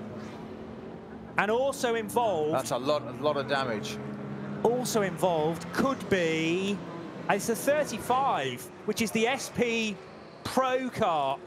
And Maro Engel looking resigned here to the fact that his machine is out of the race. There were, I don't think I was misreading that, 2, one on one side, one on the other, slippery surface boards being held by the marshals to say there's something down on the track that you need to be wary of here. Normally, you'd fire yourself out of Schwalbenschwanz and on towards Galgenkopf, no trouble at all. Yes, it's wet, but he'd been around there so many times before. But obviously, there's been an issue with the car, maybe just meters ahead of it, which has dumped something on the track. And the car just is turning right through 90 degrees, and bang, you're in the barrier, and that's race over. Well, we were talking, weren't we, about the carousel, and it's banked. As you come out, going into it's fine, going through it's fine, coming out of it, it spits it out of it. Little replay here again, once again, he comes out of it. That's not the issue. The back of the car just twitches to the left, and it's basically catches it, and then it fires it off to the right. But as you said, up on the right-hand side, slippery surface flags out already, the red and yellow stripe flag out already. So unfortunately, it looks like that's what's caught him out. That flag's already displayed on both sides of the track. Yeah, indeed, and it was already a code 60. Already. I don't think there was already a code 60. There's now a code 60 no, in it was there place. on the in-car footage. It was there. That was a code. I think it was already, and it's fired it off right. And what's the other car? It's a 35, I think. 35 Porsche. Yeah, which is the crossover Porsche between a Cup car and a GT3 car. Porsche have produced this machine that sort of sits in the middle. Although, having said that, neither one thing or the other at the moment. Sadly not. It's very crunched on the front end. 35's now disappeared from my tracker, but it was showing as being stopped in that code 60. Manuel Metzger head down in conversation, I'm sure, with the team. What can he do in this situation but wait for recovery, because massive damage on the front right-hand corner of that machine.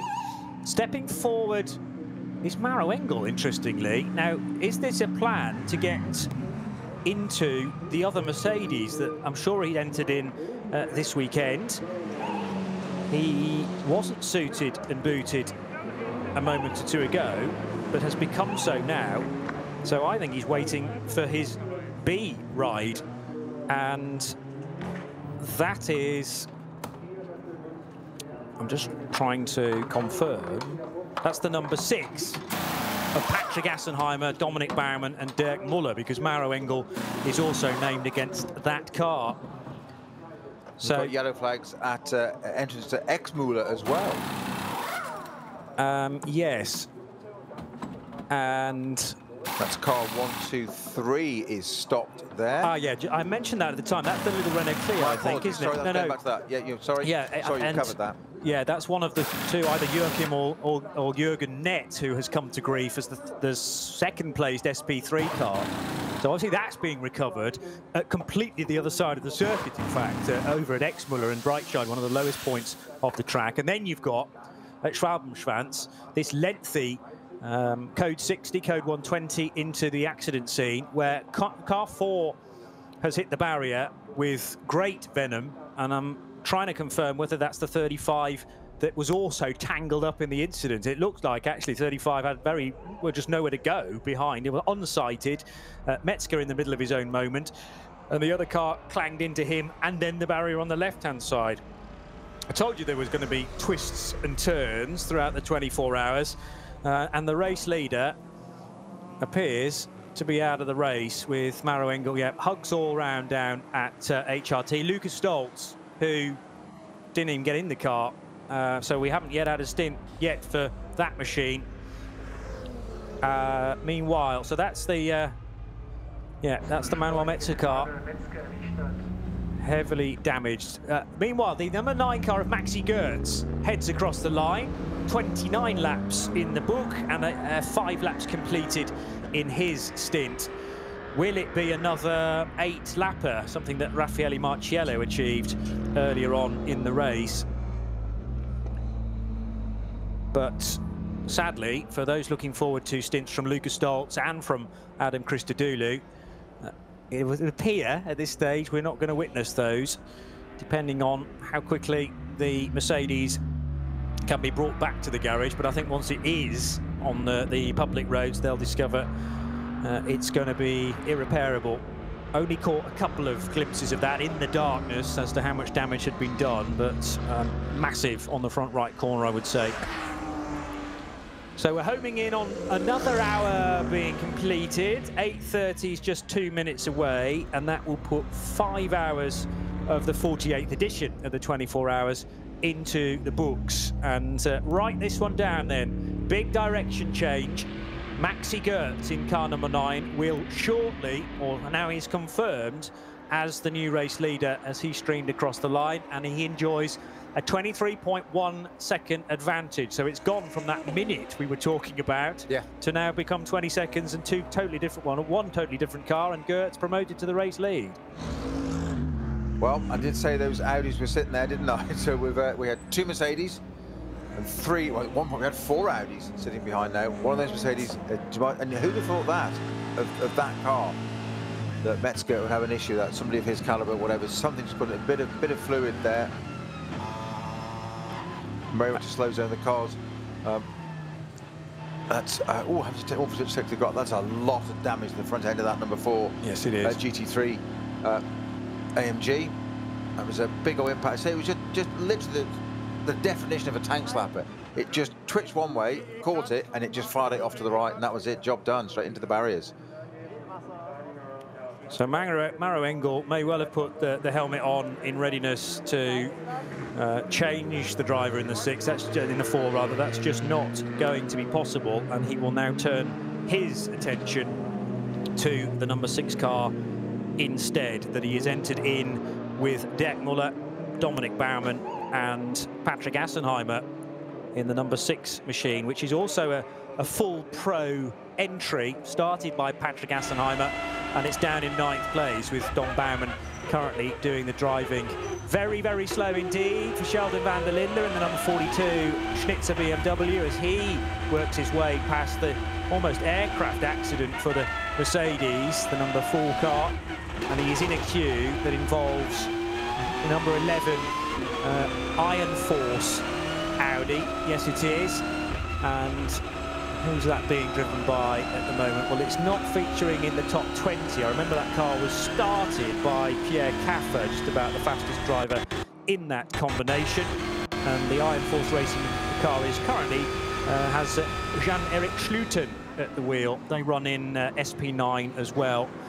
But Manuel Metzger coming through Schwabenschwanz, the Kleiner carousel, has the boards left and right displaying, but it's just a big wiggle out of nowhere, losing grip, turning right and into the barrier, and then Porsche as well right behind involved, which we were trying to still identify.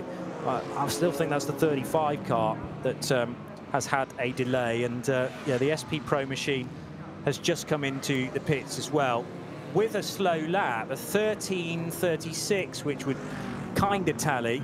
If it was the 35, that car is no longer at the accident scene. So yeah, it was the 35. It's the car that is branded as the 911 GT3 Cup MR for Rosenberg. And Metzger heading then, you can hear his V8 in the background through the Kleiner carousel, and it snaps one way, then the other, can't catch it, and into the barriers. Peter Snowden will join us a little bit later on. He's stepping away now here on RS1, part of the Radio Show Limited network of channels. Alex Brundle joining me once again, and maybe seeing that incident for the first time. Alex, how do you read it? Well, Peter does, as he left the complex, just pointed out the oil flags either side, and you gotta wonder if there was something down on the circuit there. I have had a couple of looks at that incident, was trying to work out if the Porsche behind had got involved with Metzger, but certainly from the behaviour of the car, it doesn't seem that way. It looks like synchronised spinning to me. Maybe, and he'd overtaken the 35 really just on the exit of Flansgarten and had cleared him, as you would expect for an SP9 car overtaking the SP Pro machine. And then it was like Rosenberg went off in sympathy, as you said, synchronised spinning, also probably road partially blocked with a sideways Mercedes in front of you, and he's clanged the barrier more in avoidance than actual contact. But we've limited ways of calling that right now, because it's basically all from the driver's viewpoint, and namely Metzger's viewpoint too. So downhearted, Manuel Metzger, stranded out at the car there. And as I said, because Maro Engel's been entered into 2 cars, he now switches entirely to the number 6 machine and this Auto Arena car. All right for some, isn't it? Isn't it just, yeah. Into the other car. Interesting phase of the race for tyres. Anyone who hung on to a treaded set will be obviously helped by the rain again. You did see a fair few cars jumping over to the slick tyre. It is, you really have to stick with it if you end up out on the wrong tyre, almost bound at some point to be on the wrong tyre throughout a changeable conditioned 24-hour race like this one. As we see the number 6 car of Dominic Baumann, if indeed he did stay inside that car. Well, I think with Engel with his helmet on, he was raring to go, and he just wants a car to drive now. Yeah, so Engel's out. There you go. Yeah, so he'll pop back into, difficult to judge, but somewhere in and around the bottom of the top 10, maybe the early teens, showing 13th at the moment, but will allow the timing streak to shake out a little bit. Dries van Tor battling with one of the GT-tired Golfs on the run up towards the proper carousel, the Caracciola version. and he'll hit the concrete in a moment. Very misty indeed in this part of the racetrack. In the drier conditions, those Audis really took off, didn't they? Dries Van Voor homing in on the Mercedes out front. Let's see how they get on now. It's a little wetter again. 28 seconds is the interval back to Dries Van Voor, and then Van der Linde, quite a way back now, isn't he? Behind Dries. Yeah, but it might become a bit of a numbers game here, because although Audi aren't leading the race, they are second, third, fourth and fifth. And they can afford for one or two to be prone by incident and still be in a decent position. But it depends, you know, which of the customer arms is your favourite. Phoenix Racing running the number 1, Lant Motorsport with the number 29, and you've got the 3 of Christopher Haase and another Phoenix car, Kim Louis Schramm, sitting there in 5th place. Best BMW now up to 6th, and Porsches 7th, 8th and 9th for KCMG, 2 of them. They are 7th and 9th, and the meat in the sandwich is Fricadelli Racing Team. Old school endurance race then, potentially, as you say. How many of them just purely make it to the end? Well, yeah. It's been an absolutely brutal event so far, hasn't it? Not even close to halfway through this one. No. And we've already had 2 dumps of rain, several different changes of tyres, and a leader off in the wall. Astra's still there, though. Good stuff. I'm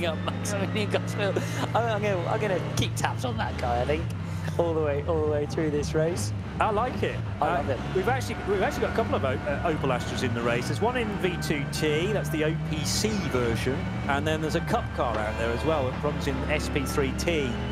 4th place for the SP3T car, the number 90, and V2T, the Eichhorn car is 3rd. So podiums in the offing, but they'd really like to be leading their classes individually. Now heading into the crash site for Manuel Metzger. Although, no, beg pardon, yes, that was the scene. We've still got 2 batches of Code 60 out on track. One being brought out by the Renault Clio, car 123, down at Exmuller and Breitscheid.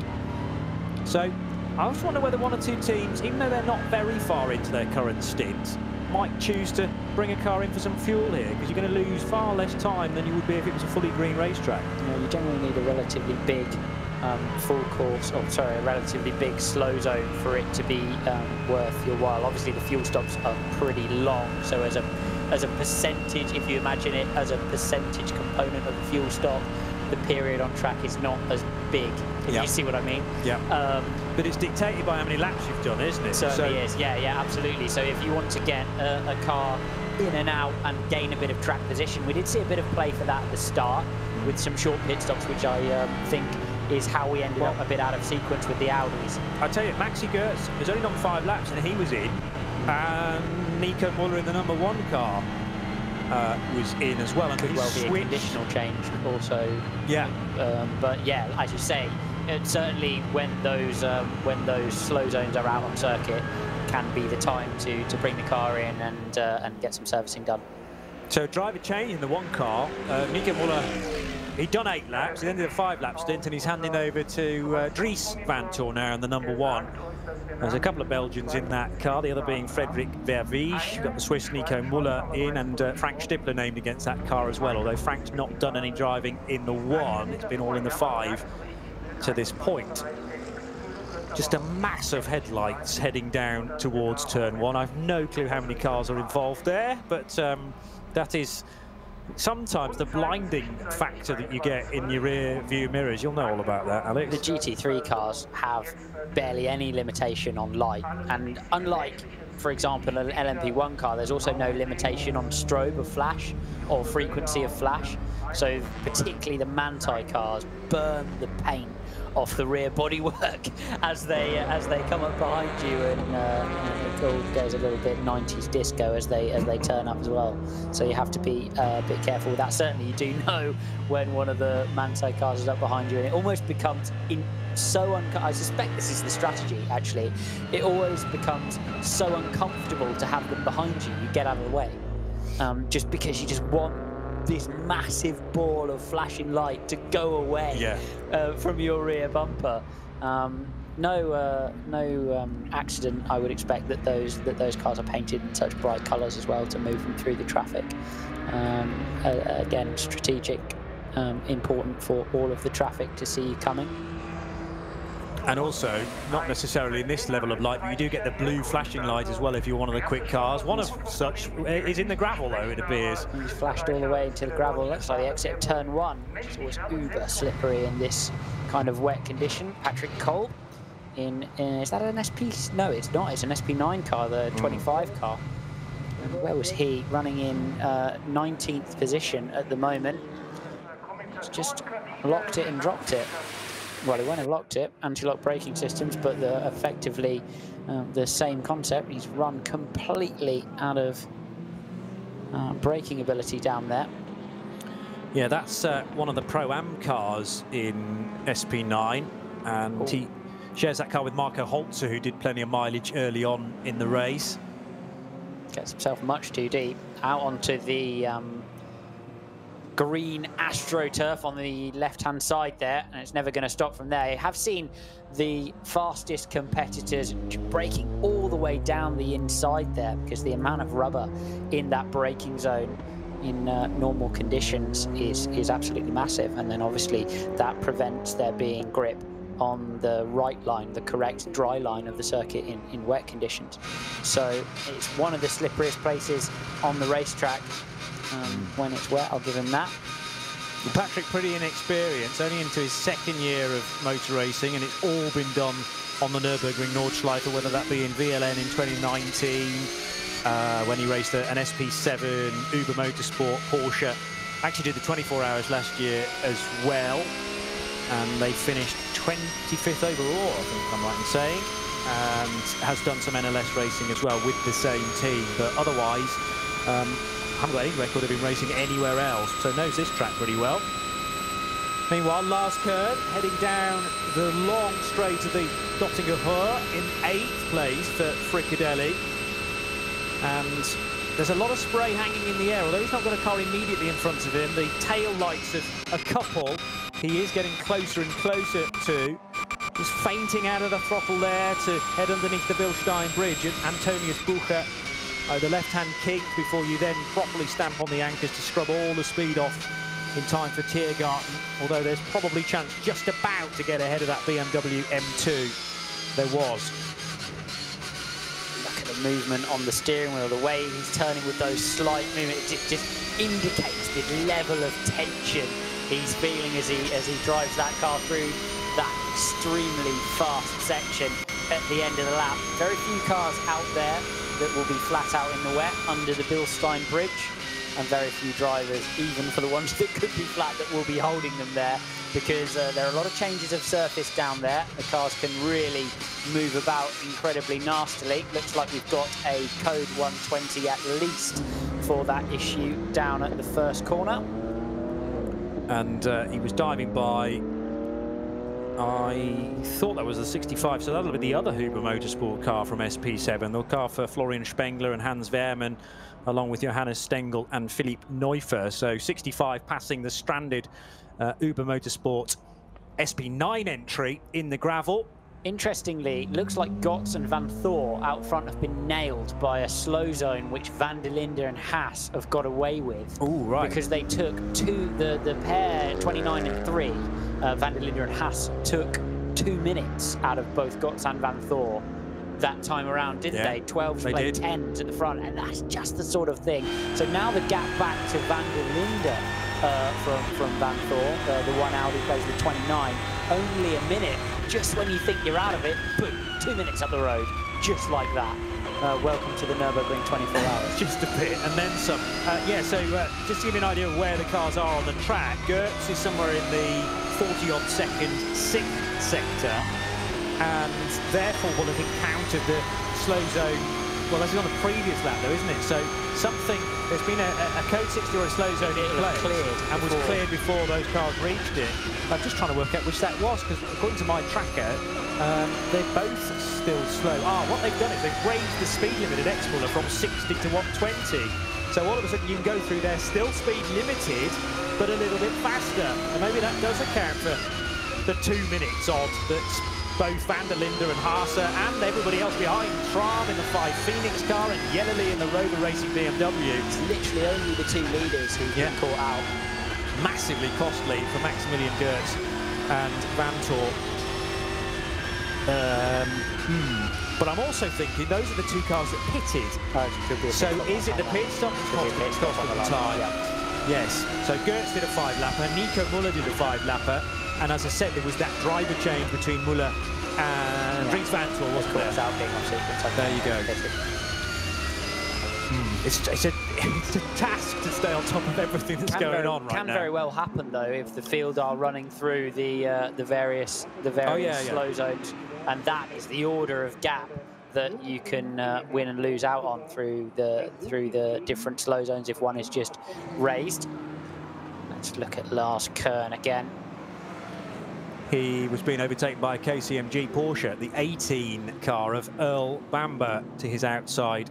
That's the order of difference between your absolute top pro. Look at Bamber just taking off. Big old slide as well for Kern. He's not happy in that, is he? No, and we spotted this, you know, earlier on in the day in warm-up. Lars Kern looked like to have a massive amount of understeer from that car. It just wasn't responding at all. He needed sort of 3 goes at getting the car into some of the tighter corners, and I don't think they've been able to improve the setup for that car for Lars Kern. So yes, I agree with, you know, that's the supreme talent from Earl Bamber, but I think KCMG are much closer to the mark setup-wise as well. You always see when a driver is absolutely happy with the setup of a car, particularly a GT car on a difficult circuit, because turning happens once, not 6 times. Precisely. Just boom, straight in, absolute stability from the rear. Especially here where very much the technique is to roll speed into the corner and allow the front end of the car almost to slow the car down as you go in and drive that kind of nice sweeping GT line and carry the speed. And you really can't get away with poking away at the steering wheel too much. Yeah, Nick and I spotted in warm-up that once Lars got up to speed and the aero takes effect over that Porsche, so through Klostertal and Kesselchen, he was all right, but it's the slower speed stuff where you're relying on the mechanical grip, and we were talking about tyres in our last stint as well. And for whatever reason, he's not able to make the front tyres work, and he can't get the required rotation on the 31 car. So they're going to be chasing that setup, probably all race long, dare I say it. And when you consider they are battling that, 10th place is pretty good at the moment. That's actually in the better conditions. It's the car that holds the fastest lap of the race, though, as well, a 9:12.4. So not liking the wet weather, but Fricadelli shouldn't be discounted this early on. 18 3/4 hours to go. Can often be the case. You've got to wonder if he's still... have they made a pit stop since that? Yes, they will have done. And made a pit stop since that fast race. So I wouldn't say that Kern will be out there on the incorrect tyre. He'll just be a little bit unhappy with the way the car is handling. Yeah.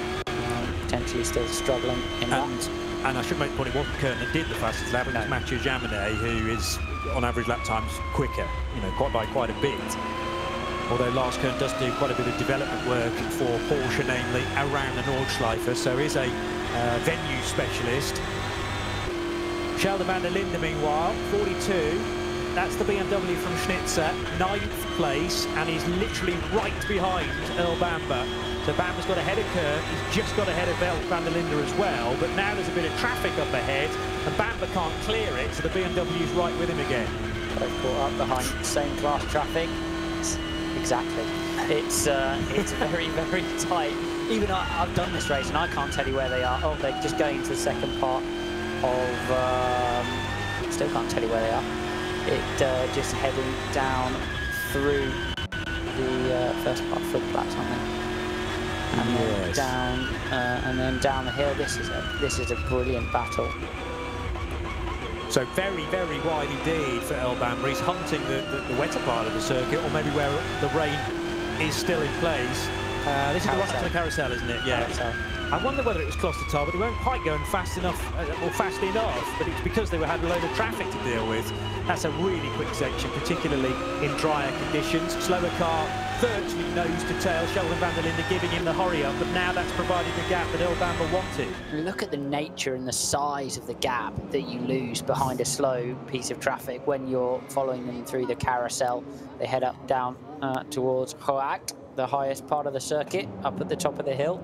And there'll be a lot of work to do through Wipperman and Brunchen to try to gather that gap back up. He certainly looks to have slightly the pace over Bamber, doesn't he, at the moment? We'll see what van der Linde can do. That's the closest battle on the racetrack right now. From one van der Linde placing the pressure, another van der Linde slightly under pressure a bit further up, with Hasse only 11 seconds back from him in the fight for third. Would probably be the second closest battle in the top 10.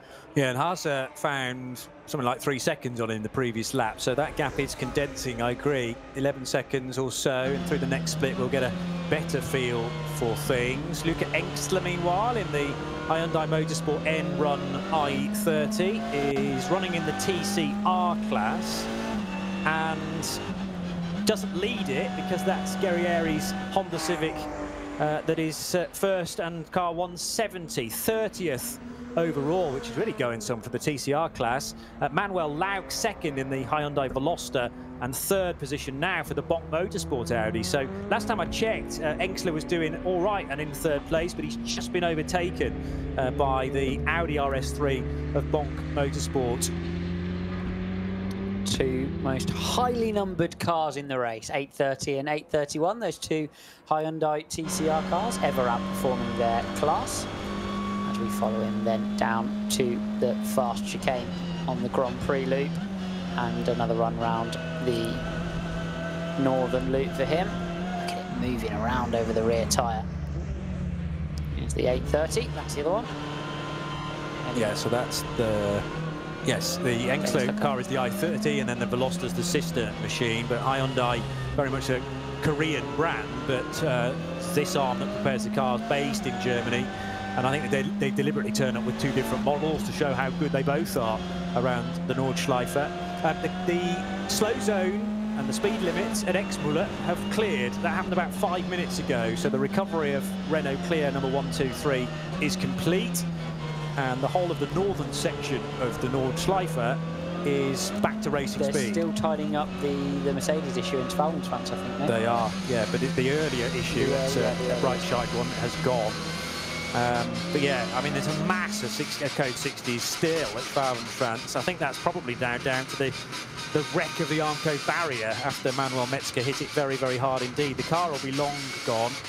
But Lars Kern is in the queue, leading into the Kleine Carousel. He's not allowed to overtake the 154 BMW until now, and they're out of it. And this will be the double right-hander onto the Dottinger Hoek. So Galgenkopf, and now a steady stream of tail lights that he will draw ever closer to, as cars from all sorts of different classes were not permitted to overtake for a fairly long section, but you can now, and a big old gaggle about to arrive at the end into Tiergarten. And this is the moment you're listening, you're watching, you're looking for any trace of a flashing red light in the darkness, because you'll be following what you think is a car delivering a completely normal speed, and then a car in a much, much lower class will whiz over your right shoulder. And I better be looking out for a few more of those. You really have to, the concentration required to make sure that you're not just going to careen into the back of a car which is stopped as well. Always a terrifying moment. We have seen that down the Dottinger Hoek.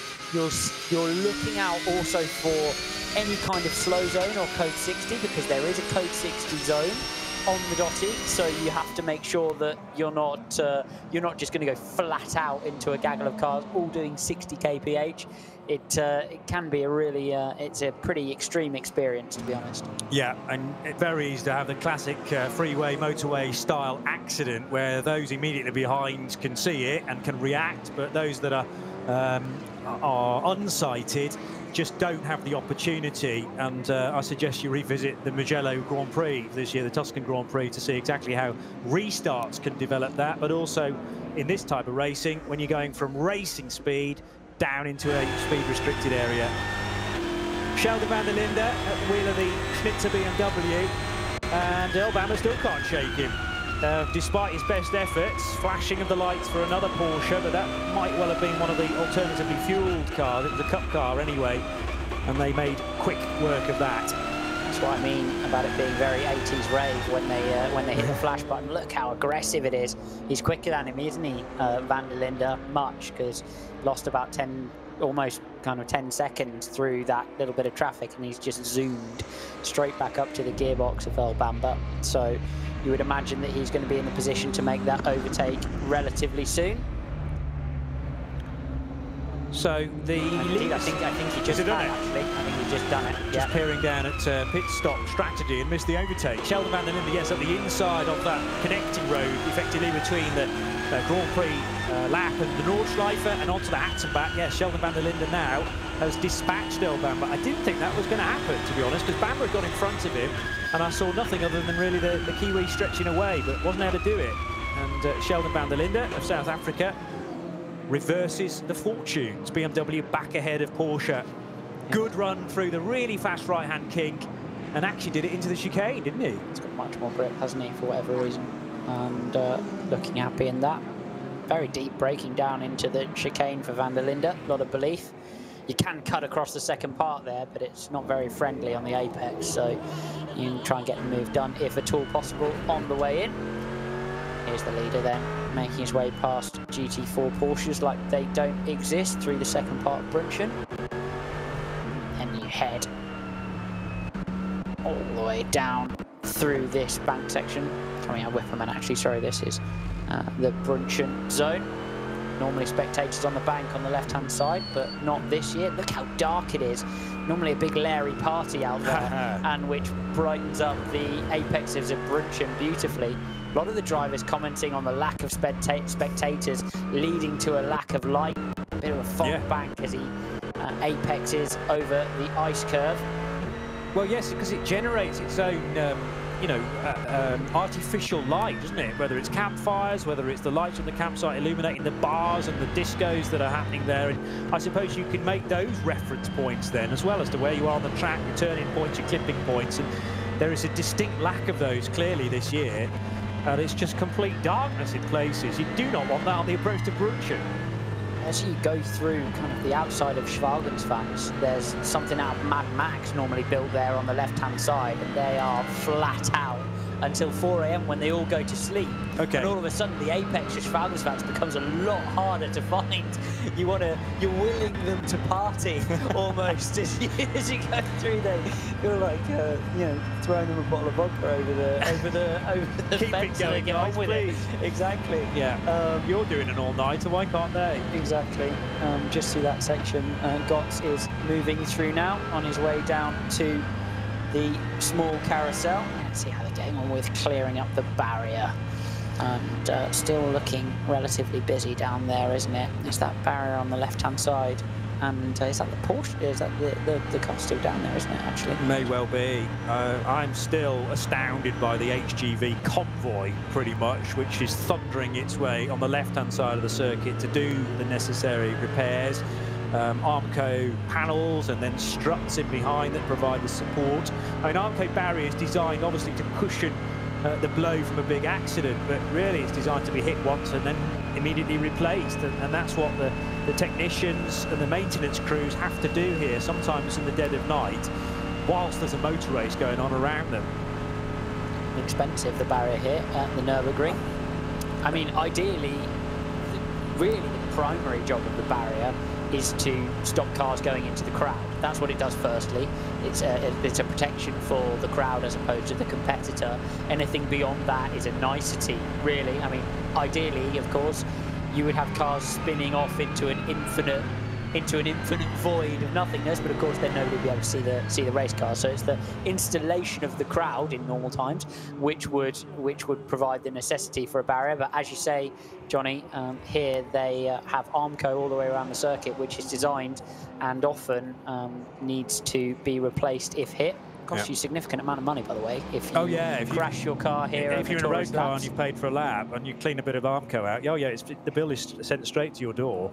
Yeah, I know. You'll be repairing both things, and very few insurance companies will cover you to fix any Nürburgring barrier as well. So that's something you need to be thinking about if you fancy a few laps around the ring after the race. Wouldn't go in the dark in the rain if I were you.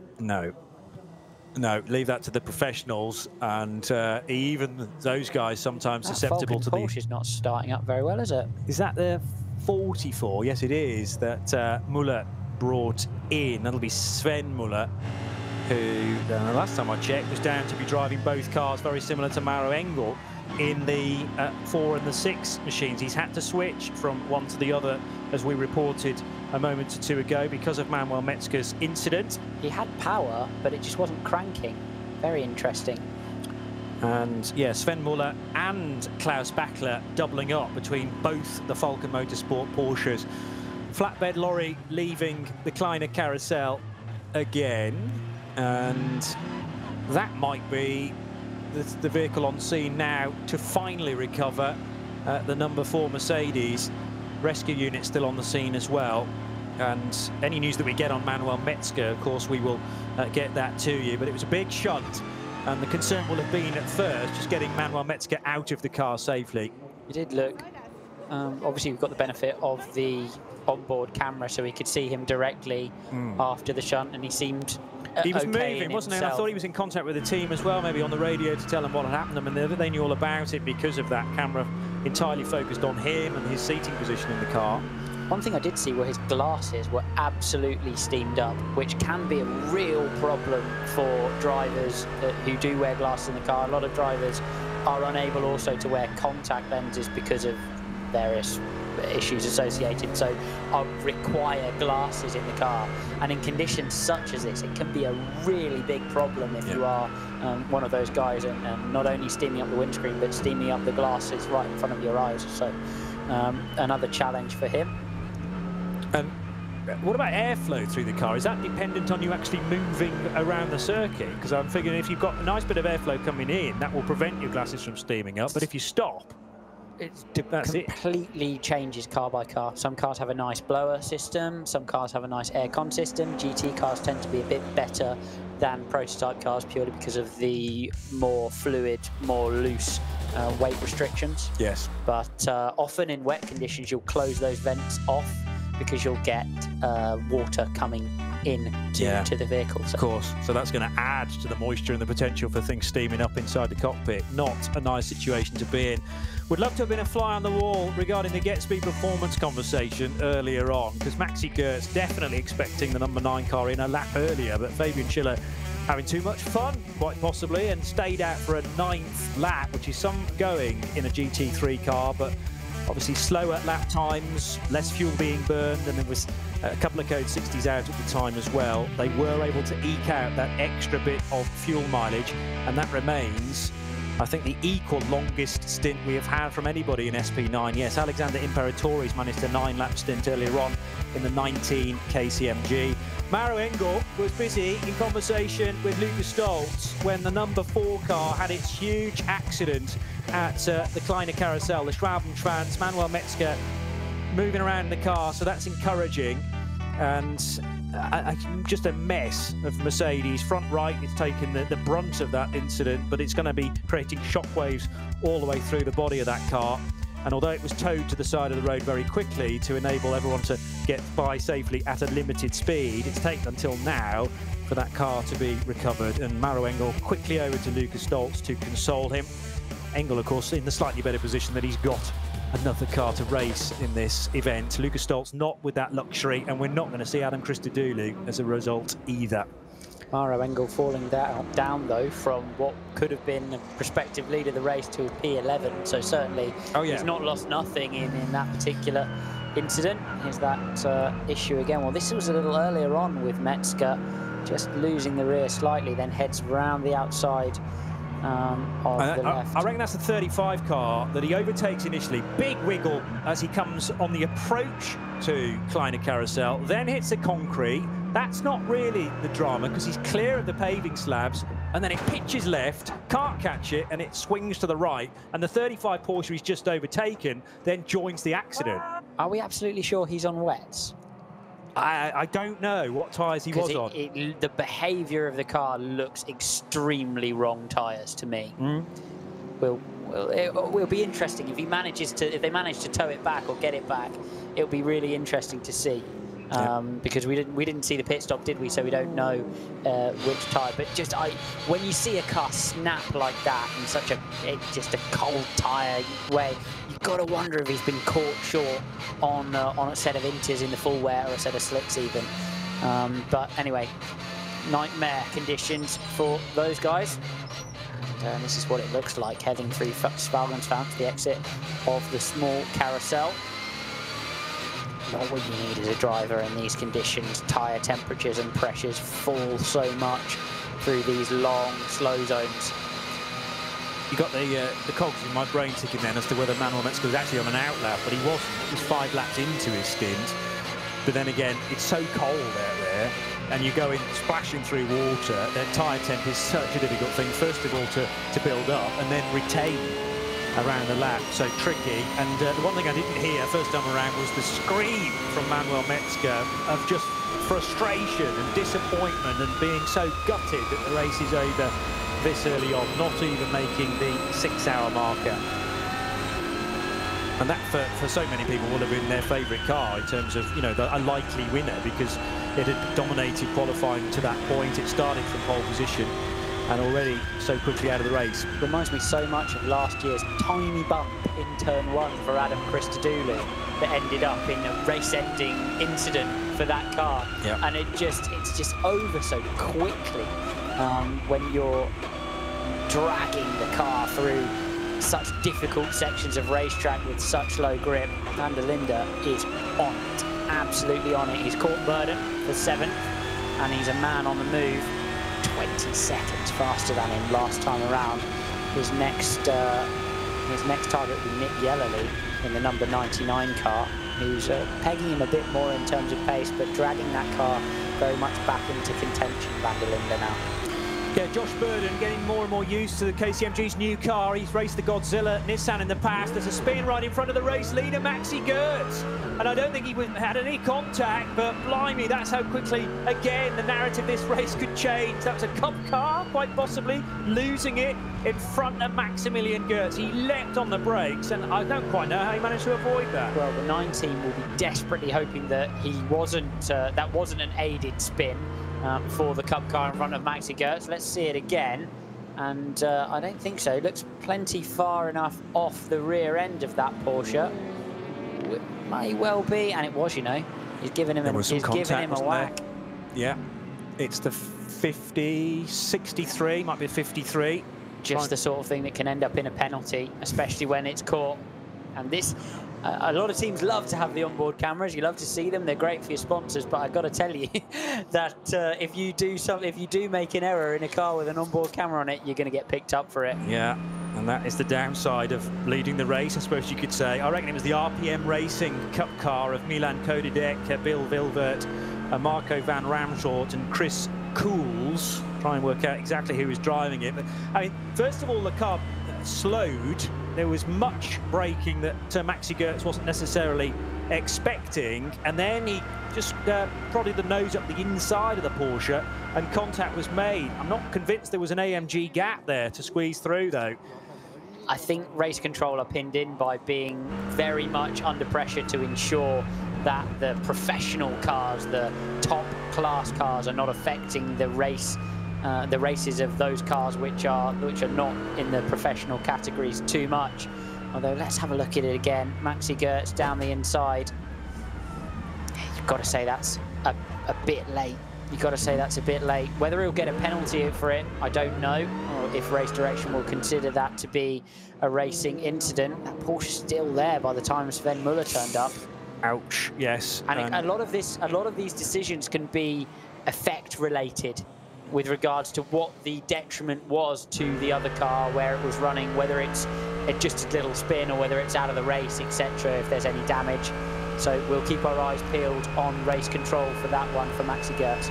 It was Bill Vilverts, just to complete that, in the Porsche, who was right in front of Maxi Gertz, and there was contact between the two, resulting in the Cup car spinning, and RPM Racing now waiting for some assistance to get going again. I know that car was stranded broadside, presenting a real difficulty for those following. Running 5th in SP7, and Eschbach and Wippermann, was that where the incident happened? Because there was briefly a slow zone now, and it's now cleared. So I'm just wondering whether Vilvert's Porsche has got going again. One thing we cannot remove just yet is this lengthy code 60 at the Kleiner carousel as they continue the maintenance work there to repair the barrier.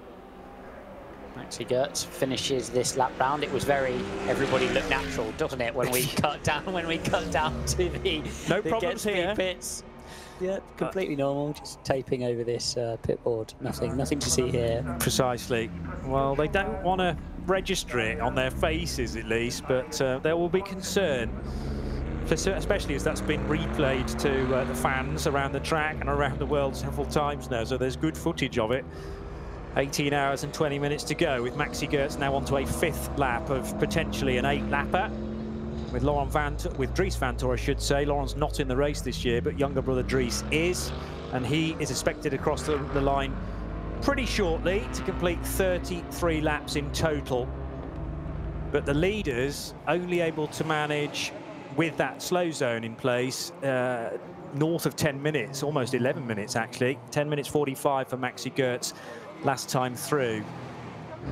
Get Speed Performance sorting themselves out for maybe a stop in the not too distant future. That won't be for the 8 car, which is looking more and more like a retirement for Mathieu Vaxivière, I should say. That car still only completed 5 laps. I wonder if they want to have a look at the number 9 car. I'm just having a look at the right side of it myself, actually. It doesn't look too much even in terms of bodywork damage, but he'll be reporting back, obviously, immediately if there's any damage. Always amazes me here at the Nürburgring, you get absolute radio coverage for the whole venue.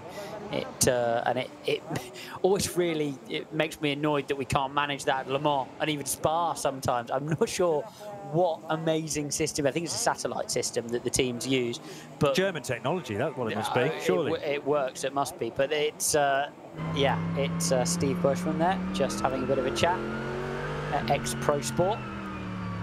And he's the principal down there at Get Speed. They'll be making a plan for Maxi Goetz, but I don't know if they want to have a bit of a look at that car. Certainly didn't jump to the pit lane that time round, which would have been their best opportunity to look at the front end of that Mercedes. Certainly I would imagine they've been peeping over the pit wall just to see if there's any damage to the front of that car. And it's reasonably well lit on the start-finish straight, isn't it? Because you've got the lights from the pit building and the grandstand on driver's left. So, yeah, I mean, it's the simplest form of assessing damage, but thankfully it's on their correct side, as in the right-hand side of the car, so you can check dive planes and things.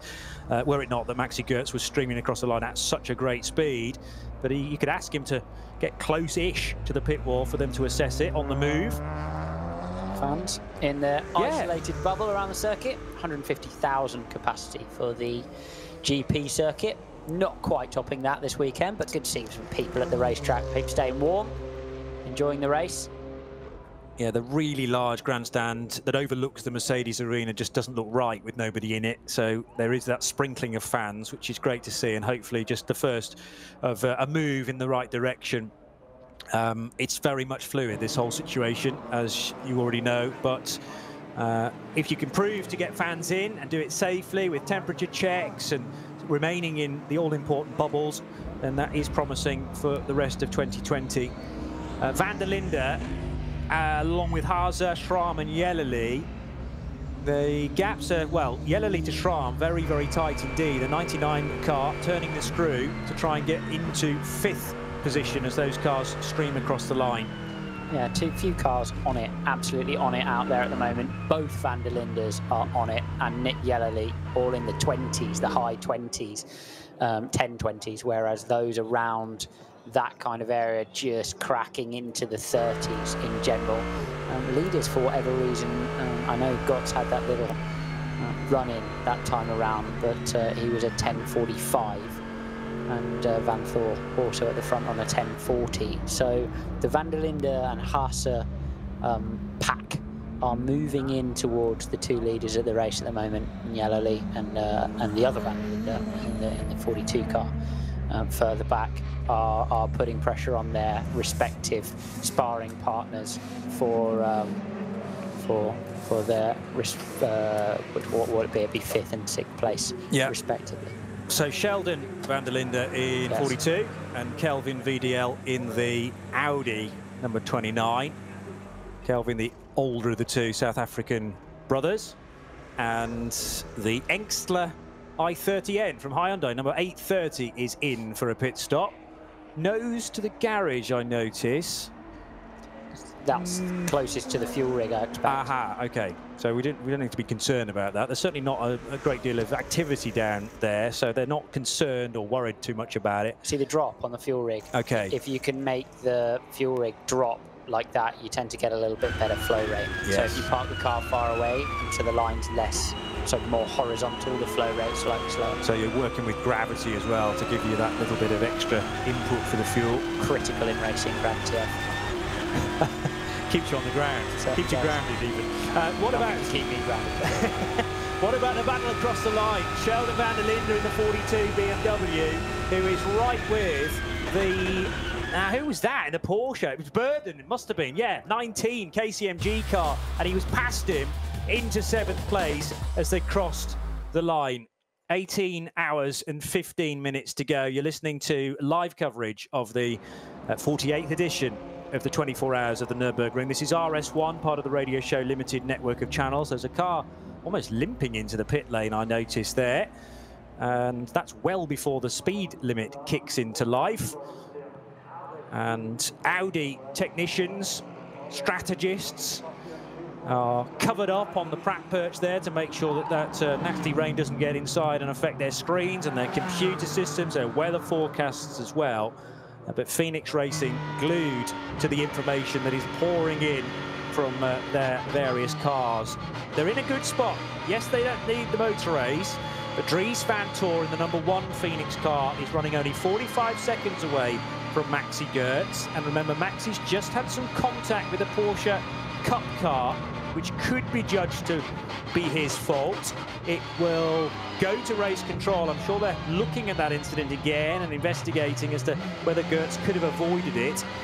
And we are watching for any announcements as to whether the number 9 car will have to take a penalty, perhaps in its next pit stop because of that.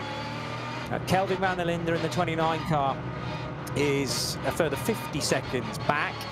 But the other car that Phoenix will be concentrating on is Kim Louis Schramm in the 5th placed yellow, blue and red car that Frank Stippler started.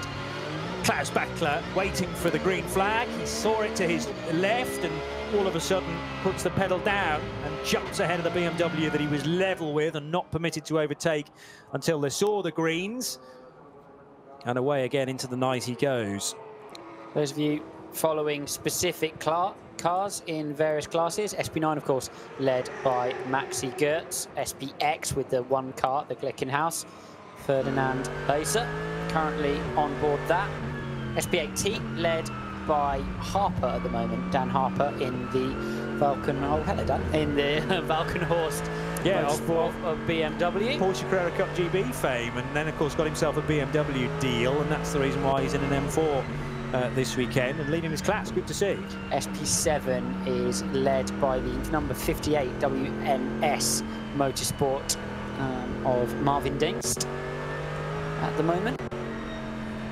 And then moving down into the cup classes will keep you informed all the way through. There's a nice little battle I've just spotted in TCR because Manuel Lauck and Esteban Guerrieri are separated by only 1.4 seconds.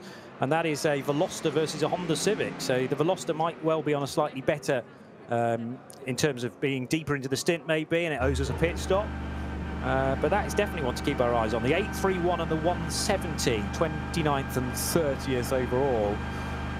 Max, sorry, Alex, go ahead. Just to cover off the rest of GT4, Bonk, Hoffer Racing by Bonk are leading in SP10 at the moment with Michael Fischer on board. Okay, and in something like a 7-car class in Cup 5, which is all for BMW 240i's, the 239 car currently leads that, and it is being driven by Eichenberg, but it's always hard fought, that division, and very difficult to call even hours from the end of the race. But Heiko Eichenberg joined by Moritz Oberheim and Ivan Beretz in the class leading 239 machine.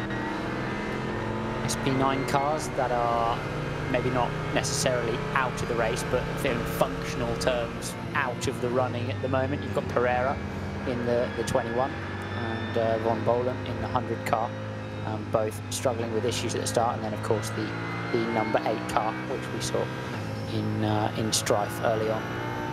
With Vax VS still noted, but he is still in the pits with suspected gearbox issues, wasn't it, for that? Yeah, it was. They were draining the gearbox reservoir, and that was taking an age to do. And I think maybe Get Speed Performance, with actually 3 cars in the entry, might be fully focused on how the 9 and the 10 are doing instead. The 10, that's one of the Pro-Am cars, isn't it? With the Schaffners, husband and wife team, John and Janine, joined by Marcus Paltela and Maxime Soule. Yeah. So actually, you know, that's a really strong lineup when you think they're gunning for a Pro-Am podium, ideally a win. And the number 10 car is in 25th position currently. So Kelvin van der Linde reaching the repair scene area. This is the run into France, and then pretty much all the way around that arcing left-hander, which the main apex of course, is on concrete. Although, yeah, this is again Galgenkopf for Kelvin van der Linde, and he unleashes the throttle. There was a big squirm there from the rear of the Audi. Caught a little bit of standing water, I think. Controlled it though, as you would expect, and he then powers underneath suitably the Audi Sport Bridge down the Dottinger Hoor. Very artistic stuff as he heads back down the Dottinger Hoor. Just that sort of moment he can catch you right at though, as you put the throttle back down, tyre temps low, and if there's just not the grip, everybody talks about these cars having ABS and traction control. If there's not the grip and there's not any traction to control, then it doesn't matter, does it? You're still going to crash the car. Just like you would consider that it's impossible to lock the car up with ABS, which is potentially absolutely true. But then if there's just not the grip to slow the car down, the ABS braking system is gonna magic the car into the apex. Yeah, and I remember earlier on this year, Oliver Jarvis having a huge moment in his Bentley around Bathurst, Mount Panorama during the 12 hours. You hit the brake pedal that hard to avoid an incident, you get this thing called icing, I think, which is actually the brake pedal pulsing effectively, and that also locks the wheels up. Horrible for Jarvis, and he was launched into an accident not of his own making. It's just the whole system goes on strike essentially, and completely buffering, and just goes, what are you doing? I'm going to freeze until you come up with a better idea. Yeah, I'm not sure he quite had the time to do that in the space allowed. Into the chase. Fabulous race, the Bathurst 12 hour, held every February. Generally the weekend after the Daytona 24 hours as well. Wonder how that's all going to pan out into the new year with COVID-19 and clearly travel restrictions. Long way to go before we get to that point of the motor racing year though. Kelvin van der Linde on the Grand Prix circuit is thundering his way through the Dunlop hairpin with a couple of cars up ahead, one of which is a Porsche Cayman, able to get by that now. A lot of gravel there on the outside of the GP loop, wasn't there, for Kelvin van der Linde? Bit of fog coming in as well. Got to wonder how much low cloud. We're moving into the night here, 18 hours only to go, goodness me, as we head through this period of the race. Just checking out, no, they are definitely wet still going on that Porsche GT4 car, as well they should be, with the conditions out there. Bit of a driver change now for the number 75.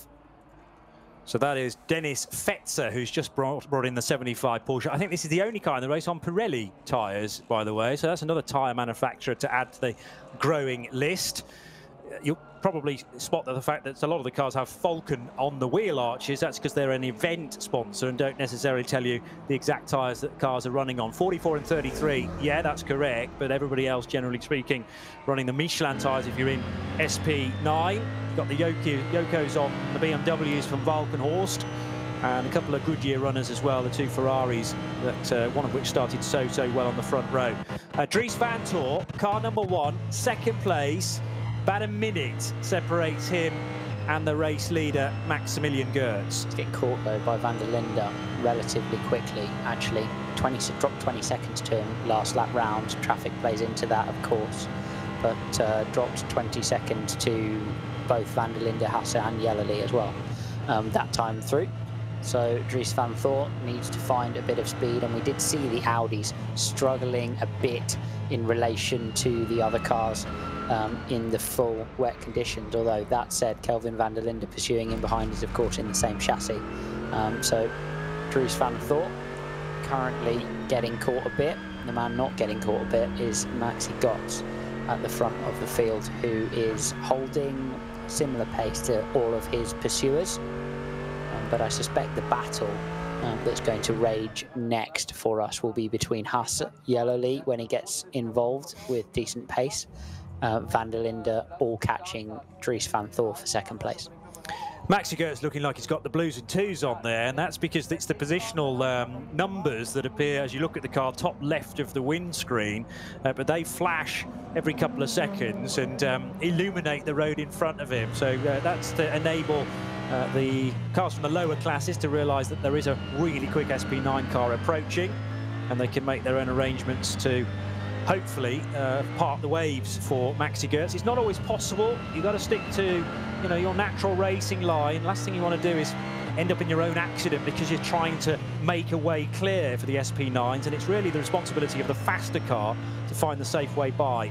The lights, as I understand, are dished out generally after the ADAC qualifying race to the top 30 participants. That's how I understood it as well, yes. Was there an ADAC qualifying race this year?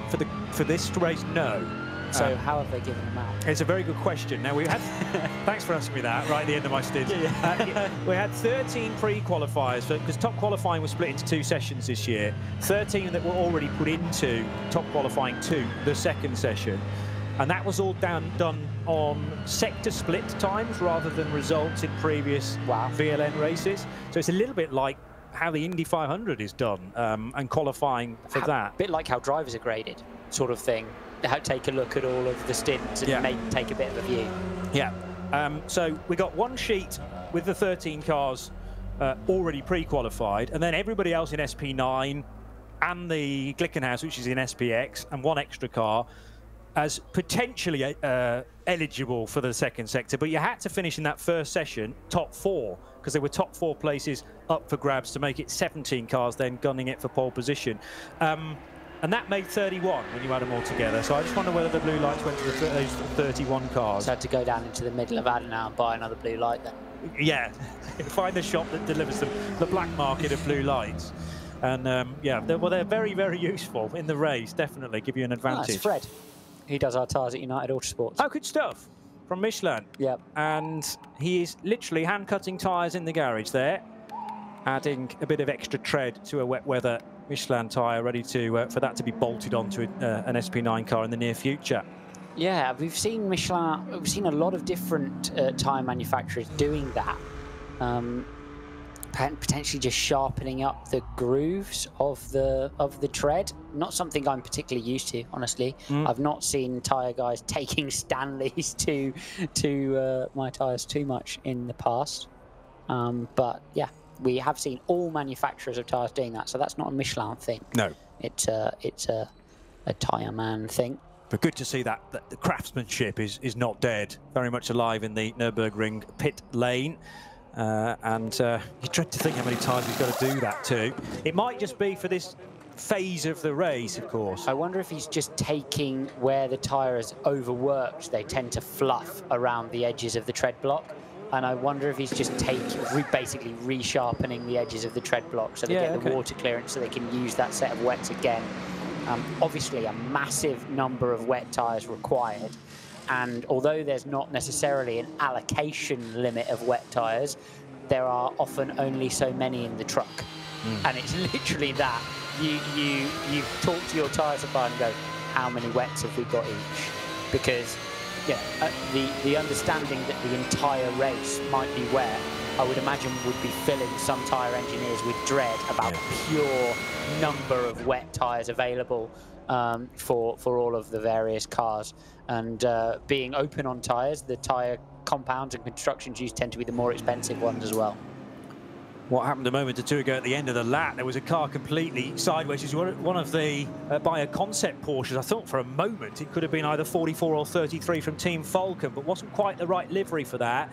Patrick Kolb arriving on the scene in the Uber Motorsport machine. He's already had a big moment down at the first corner, which ended up putting the 25 car into the gravel, misjudging his braking point, and nearly T-boning another Porsche there. Thankfully, that incident was avoided. That's the second time in this race now where we've had a car at 90 degrees to the direction of travel at Tiergarten.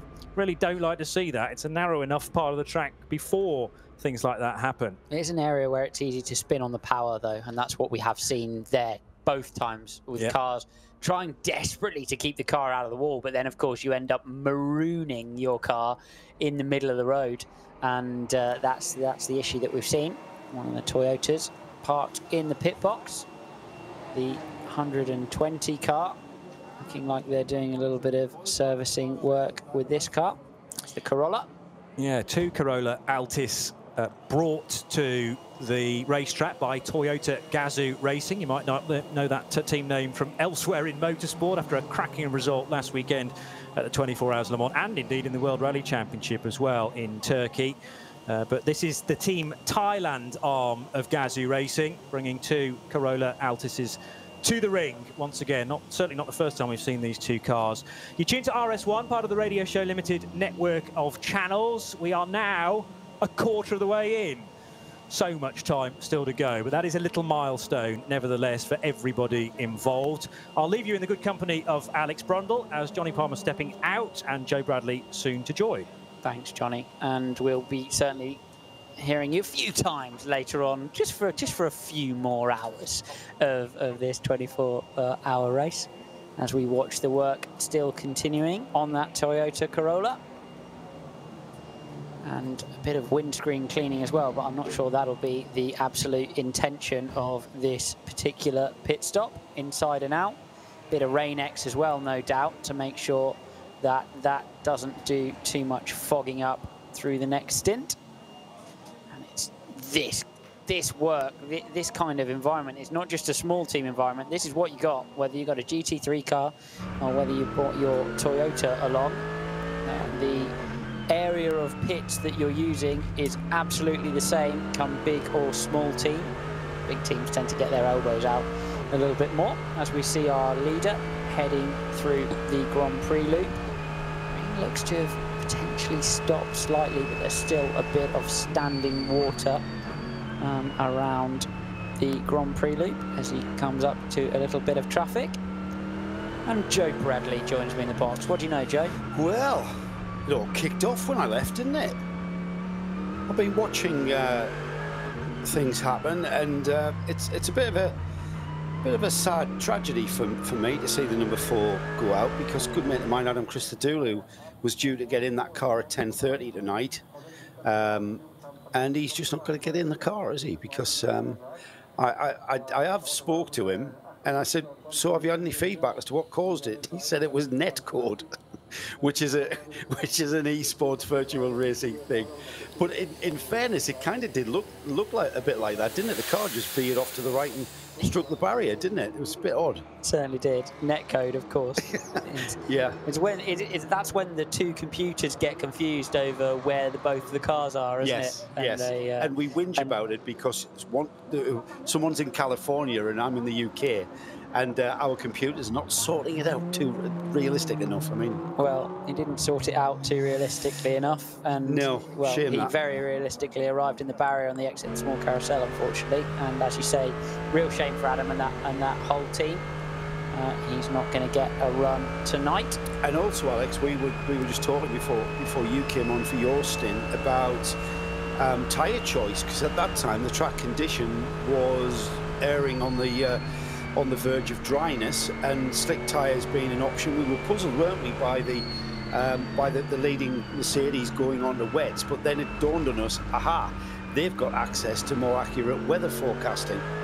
And sorry, just watching that white windscreen wiper on the leading car there, it looked for all the world like a bit of tyre flapping around out the left-hand side, like it just picked up a puncher. But you're absolutely right.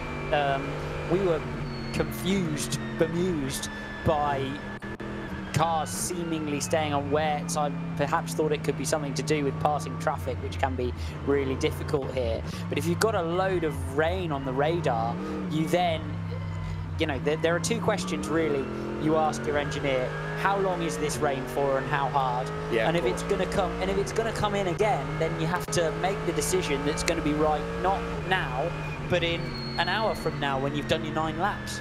But then, so what we effectively had was the number 9 current leader, Maxi Goetz, in the car at the moment.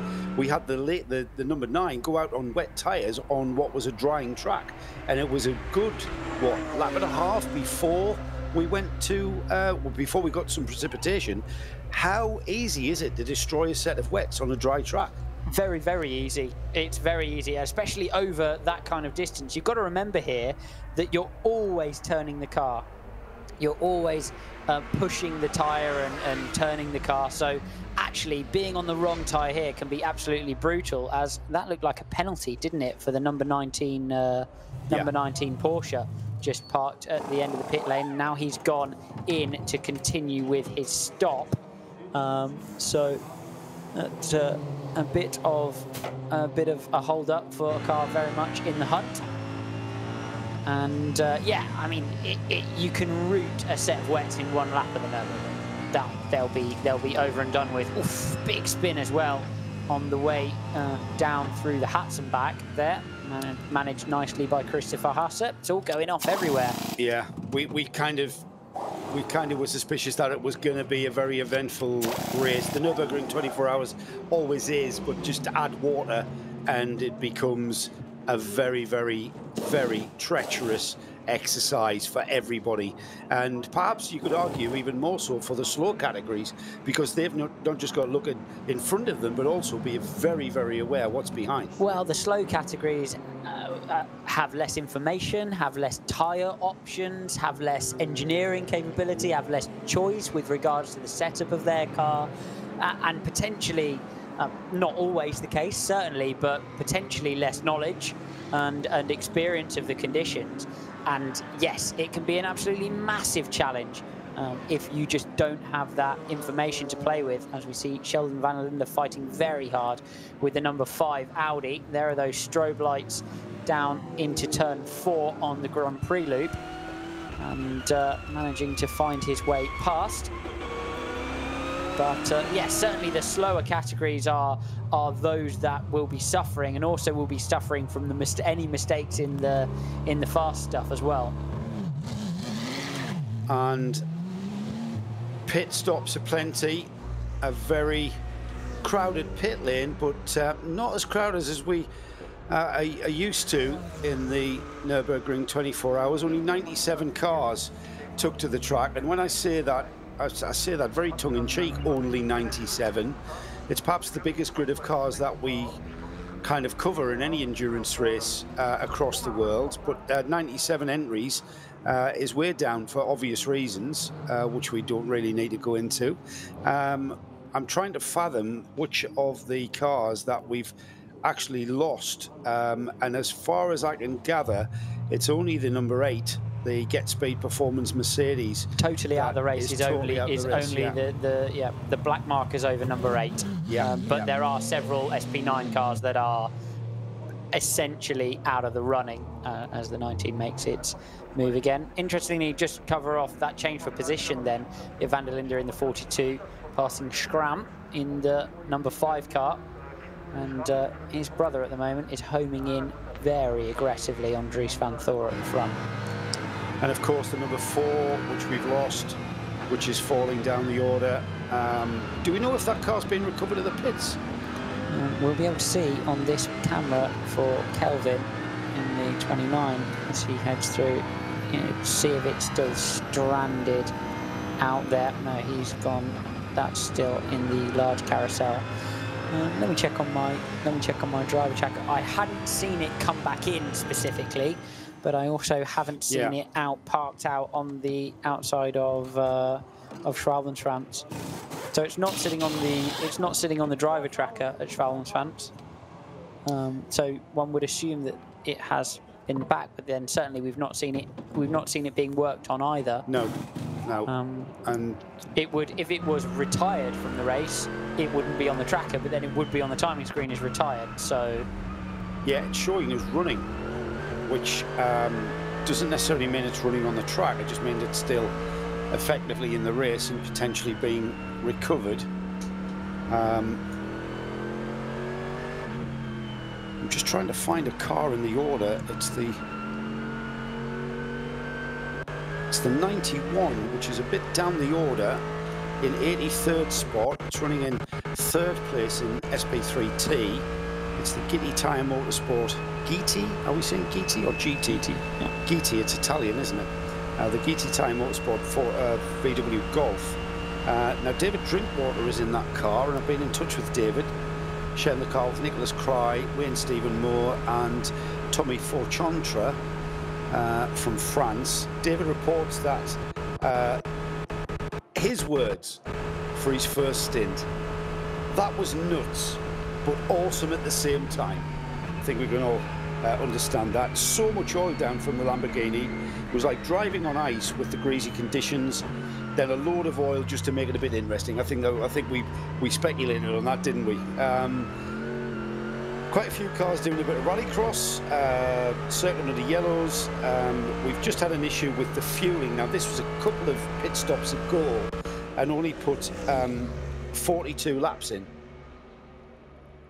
That's what he says. I'm not sure if the Volkswagen Golf will actually do 42 laps on a tank. Sorry, 42 litres. 42 litres. That makes sense, doesn't it, in the message? So they were going to have to stop in a couple of laps. So the 91, because of that issue in that pit stop.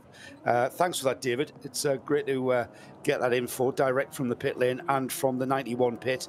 But that's what's put that car out of running down the order. However, still in a podium position in that class. Nice. Always good to hear from the competitors in all of the various different classes, following the leader then. And interestingly, no discussion of the little bump Maximilian Gotz had with a back marker in the middle of the northern loop in terms of any kind of penalty. It's not even been discussed as being under investigation so far as we've seen on the on Race Control News channel. So at the moment he appears to have got away with that. Those of you asking on Twitter, is the Manta running? The Manta is not entered in the race, unfortunately. 2020 just keeps on going downhill. That was very sad. It's always been well, kind of a feature of this event, seeing the Manta Foxtail. Can-Am John's been in touch, talking about knifing the tyres. Very interesting, something I've not come across before at all. And you slice the middle of the tread block. Apparently that's what Fred, my Michelin engineer, was doing to that set of wets. You slice the middle of the tread block to make them move and heat up, which makes perfect sense. If you're struggling a lot with tyre temperature, it's the movement of the rubber which generates the tyre temperature, and that's a big part of running a wet, actually, not just the water clearance, but also the way they heat up in wet conditions. And so it makes the tyres heat up. Indication there that the track temp and the difficulty in getting the temperature in the tyres is definitely there for all the competitors. And Yoda's uncle is informing me that the number 4 is actually in the dead car park. Yes. The dead car park, I should say. Okay, which so is out of the race then. Yeah, it's out of the race, and that's official. It's in the order. It's dropping down the field, obviously. And another bit of information from Jean Chavet. Gitti is from Singapore. I always thought it was an Italian make. So thanks for that, Jean.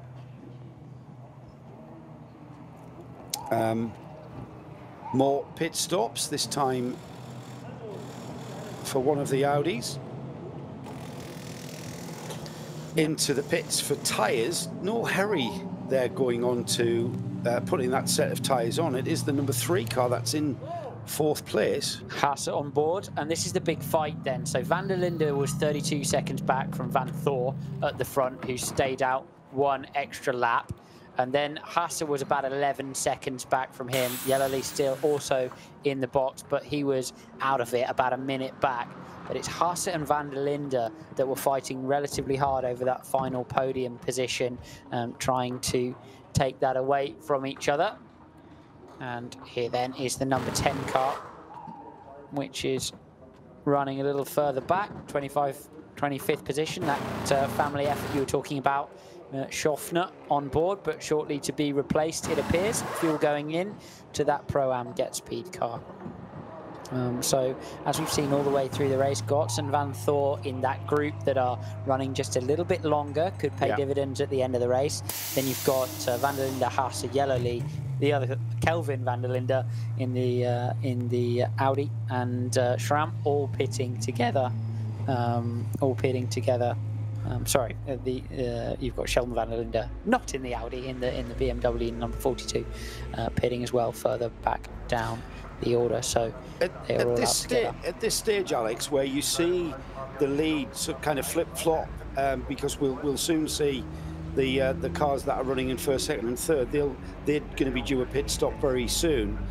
As a driver and a team in that position, where is your head? Where are you thinking about? I mean, we're nowhere near back timing yet, are we, towards the finish? There's so much could happen.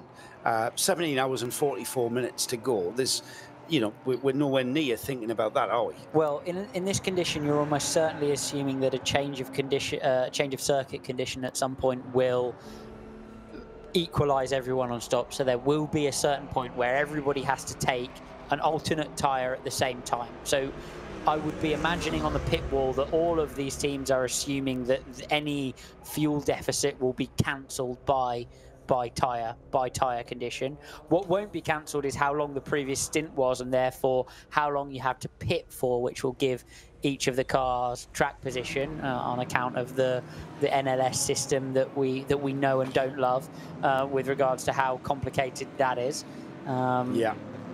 So yeah, a lot of this will be a case of how long the previous stint was before these guys all eventually need slicks or inters or whatever they need differently from the wet tires they're currently on, and then that'll play the track position out through the next phase of this race. At the moment, it's pretty tight at the front. And all of the drivers, although they are racing relatively closely, 30 seconds back, 11 seconds back, etc., can't see each other. So they're just, as a driver in this position, you're just grinding out laps and trying to ignore it if anybody's catching you, and trying to grab hold of it if you're catching anyone else. This is the slow zone we've got at the moment in the Hudson back. That looks like a set of Mustang tail lights to me. Hard to judge. You're a better man than me for having a bash at that one, but he did go straight on into the Hudson back. First part of the Hudson back, the swinging into the left-hander just before it goes right, left, right again, and the car just seemingly straight lining and frontal contact with the barrier. We'll try and get an identification on exactly what car that was. But it is pitch black out there, and all we had was tail lights to identify the car from. A good spot by Alex. Looked like Mustang tail lights. Yeah. Looked like, but then it came round. And it had a very Porsche front end. So either it's two cars welded together, or I've got one end wrong. The Fricadelli car is in the pits. The Fricadelli Porsche, and that car into the pits with cars around it. Car in 9th place, Phoenix Racing Audi in and already leaving the pit lane. That's car 5 in 9th. We've got the number 31 Fricadelli Porsche in, and then just behind them on the road, the number 98, that's the Rover Racing BMW M6. And Whitman has brought the car in the 98, and that car running 35 seconds behind the number 31 Fricadelli car. So that's a pretty good race at this point in the race. Lars Kern at the wheel. Not sure if he's going to be turning that car over to one of his teammates. So tight in the traffic for Christopher Haas, chasing down Van der Linde in the 29, clearing his way through one of the GT4 Aston Martins now. Gets a gap on the inside. Oof, drifting slightly wide and then just doing this hour after hour on end. One of those textbook slides we've seen all the way through in wet conditions from the Audi. Touch of oversteer on the power. And just the next drivers getting ready in the Gex Speed camp. Ready to rock and roll in the leading car. Josh Barrett tweets, Alex, he admires your optimism that there might be a stage in this race where slicks can be used and bring everything back into order. I've got to say that the weather forecast that we've seen, there is a reduced chance of rain towards tomorrow lunchtime, towards the end of this race. However, on saying that, that forecast has changed several times in the last 6 hours. So, yes, who knows? It's basically feeling as you go.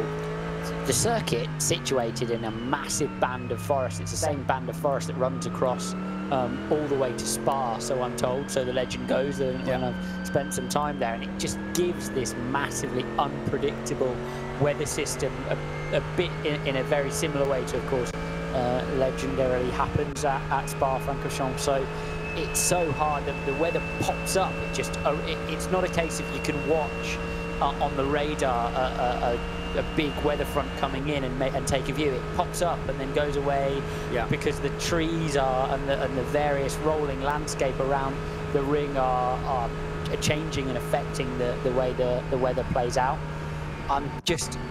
I will be in pure disbelief if we run now on wets till the absolute end of the race. You know, all 17 hours of it, but could happen, couldn't it? And Germany and well, the Eifel running in September, there was always a good chance, and I mean, we've had, I think we mentioned earlier, we've had hail when the race has been run in May. So there's Marciello getting ready to get back in the 9. Would have thought we'll see Maximilian Gotz breaking to the pits this time. And that set of wets now waiting for him down in the pit lane. In comes the leader, and this will settle him back into the pack.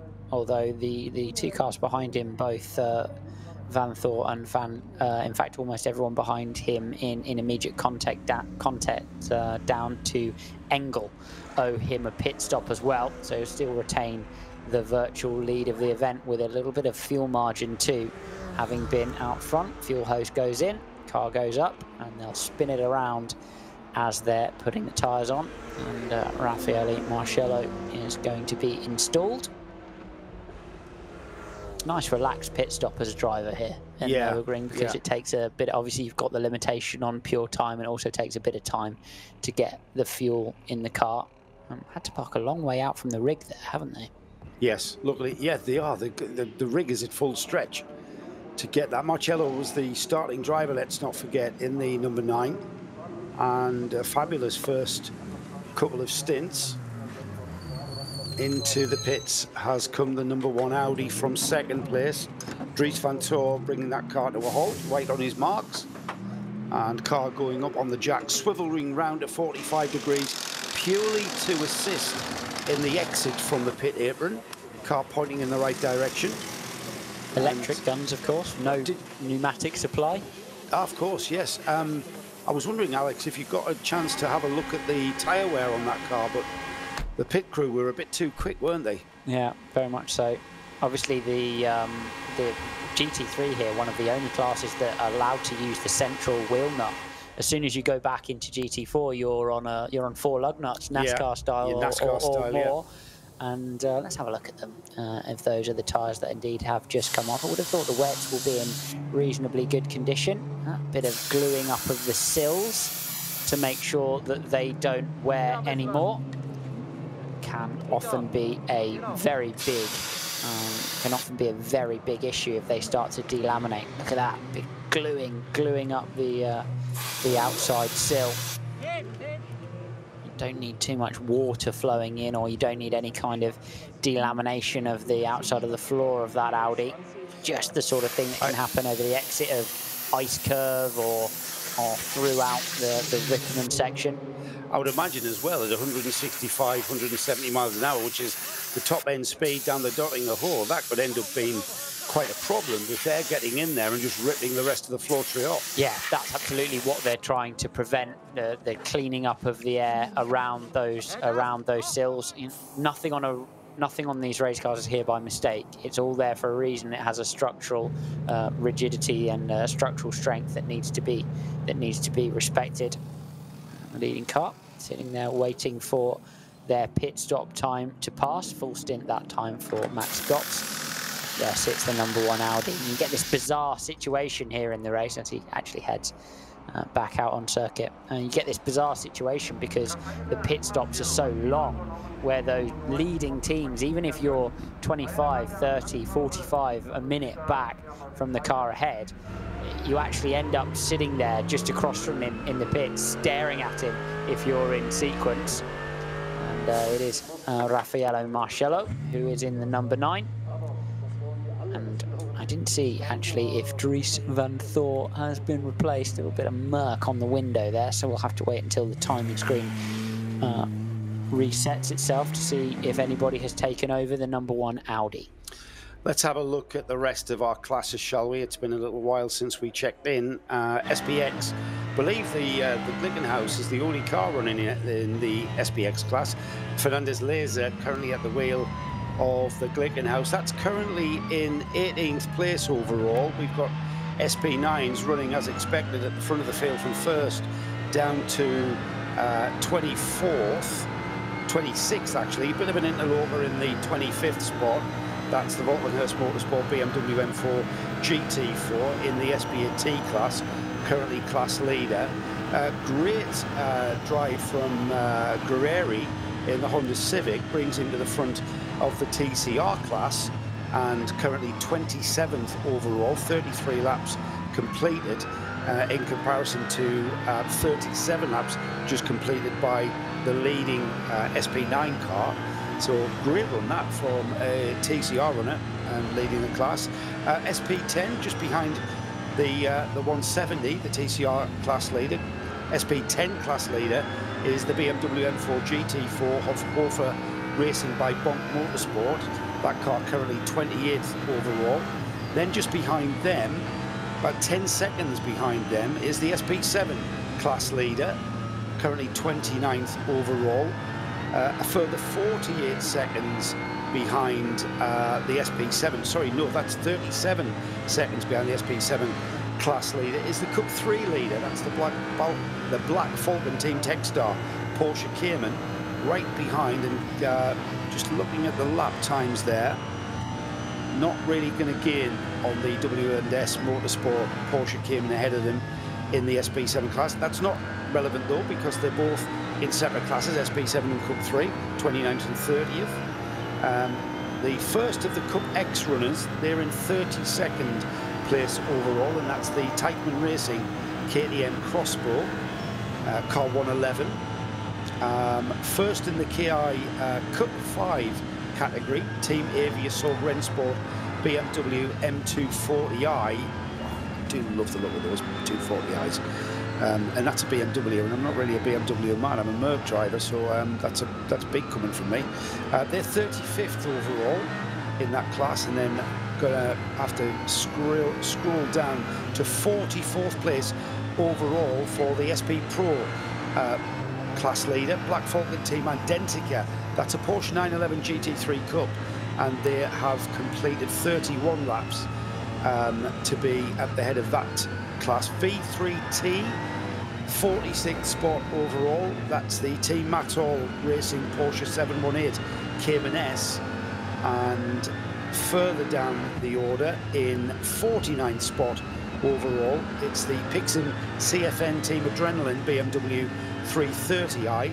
And when I say they were 51st overall in the field. SP8 is in 52nd, the SP8 class leader I should say, is in 52nd spot overall. It's the Nova Racing with Toyo tyres Lexus, and 52nd overall for the SP8 class leader. SP3T class leader, 55th place overall. It's the Engsler Motorsport Hyundai i30 Fastback. And then we've got three more class leaders running together on the road all completed 30 laps and on their 31st lap. So first in 57th spot, SP4T leader is the Porsche Cayman. Hasn't got a team name. Koppen is the driver of that car in 57th place. Right behind them on the road is the 58th spot, is the V6 class leader, and that's the Pixin CFN Team Adrenaline Porsche Cayman. And then again, a further 1 minute and 56 behind them on the road in 60th spot is the, 59th spot is the Ford Motors Bio Concept car. That's the Porsche 911 running the bioethanol. Oh, Marcello is spinning the leading car. Oh, that looks like it's in the Forest chicane.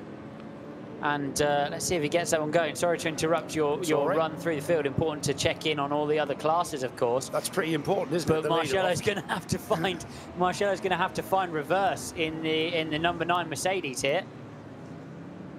And this is a replay, so we'll be able to check out the sectors. This happened just a few moments ago. And has he damaged it? Looks like he might have damaged it, Bradders.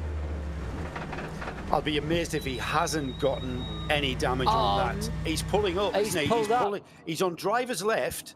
Where did we identify that as, Alex? It looked like the Forest chicane to me, the first left-hander of the Forest chicane. And where is that? That looks like a little further down the road. Let's have a look if we can see him on the driver tracker. And where has he managed to make it to? The number guy, he's just on the exit of Callanhard, parked up on the exit of Callanhard, and on his way down to Versiphon. Car is still on. You can hear all the pumps running, but no movement. And you've got to wonder if he's had some sort of failure there, Marcello. He didn't appear to hit anything, did he? In the Forest chicane. So he's had a spin in the Forest chicane and then bimbled down all the way to the exit of Callanhard. Well, goodness me. Let's have a look at it again then. Here's Marcello. He's going in. And that's the base of the foxhole. And he's headed over the apex curb into the Forest chicane. There's the first right of the Forest chicane. And it's here where he's just going to lose the rear end. I wonder if he's had a rear suspension failure or something similar. The rear did appear to sink and not deliver grip as he went into the left-hander there. You know how Adam Christodoulou described the number 4 going off as net code because it was a very bizarre accident. You can see yes, there. It's at a strange angle. He's lost a wheel. Yeah, could well have lost a wheel or had some sort of, because there's no reason why it would be stopping just for that spin. So it must be, and it looked to me as he turned into the left-hander that the rear right of that Mercedes did not deliver grip, and the fact he's got no drive indicates that the rear wheel may be out of the drive pack. Of course, if you've not got 2 rear wheels on the car, a limited slip diff will just literally allow the right-hand wheel to freely spin.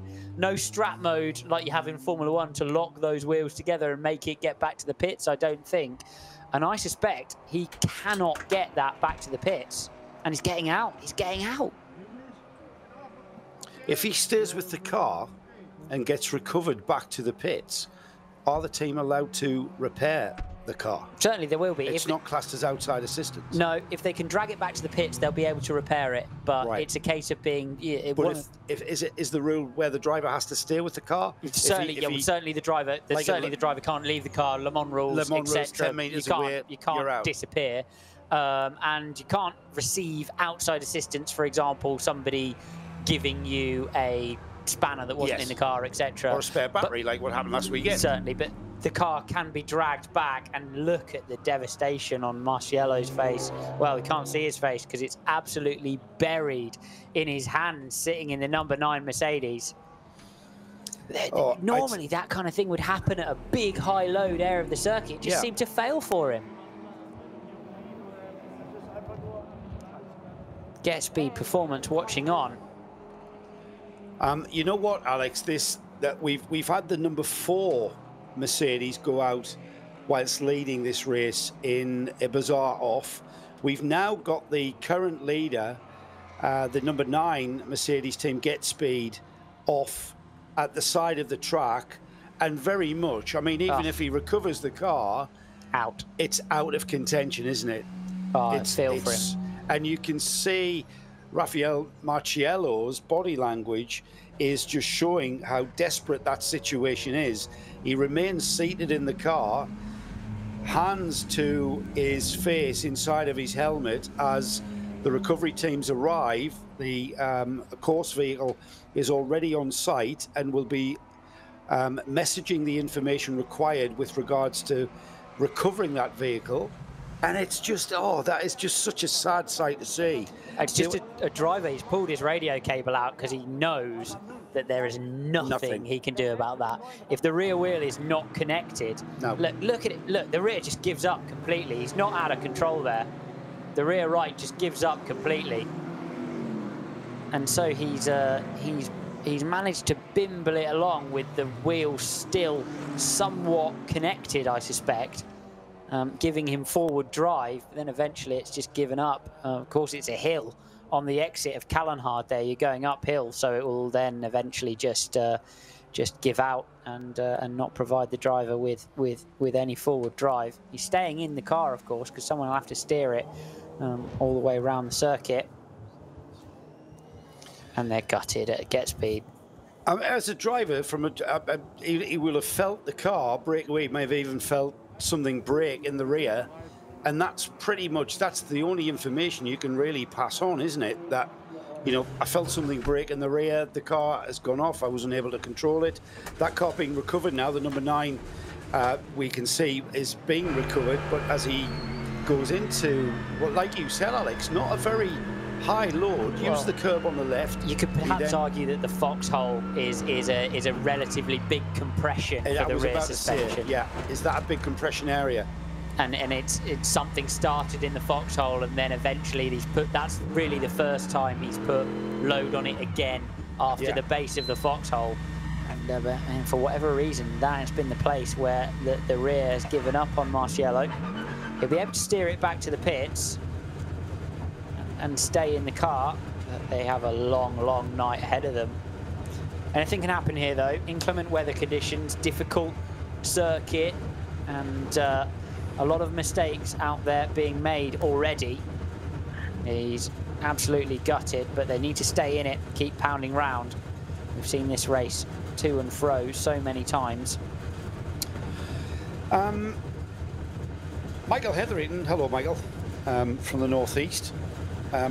Michael says, I'd be interested to see the heart rate of the drivers.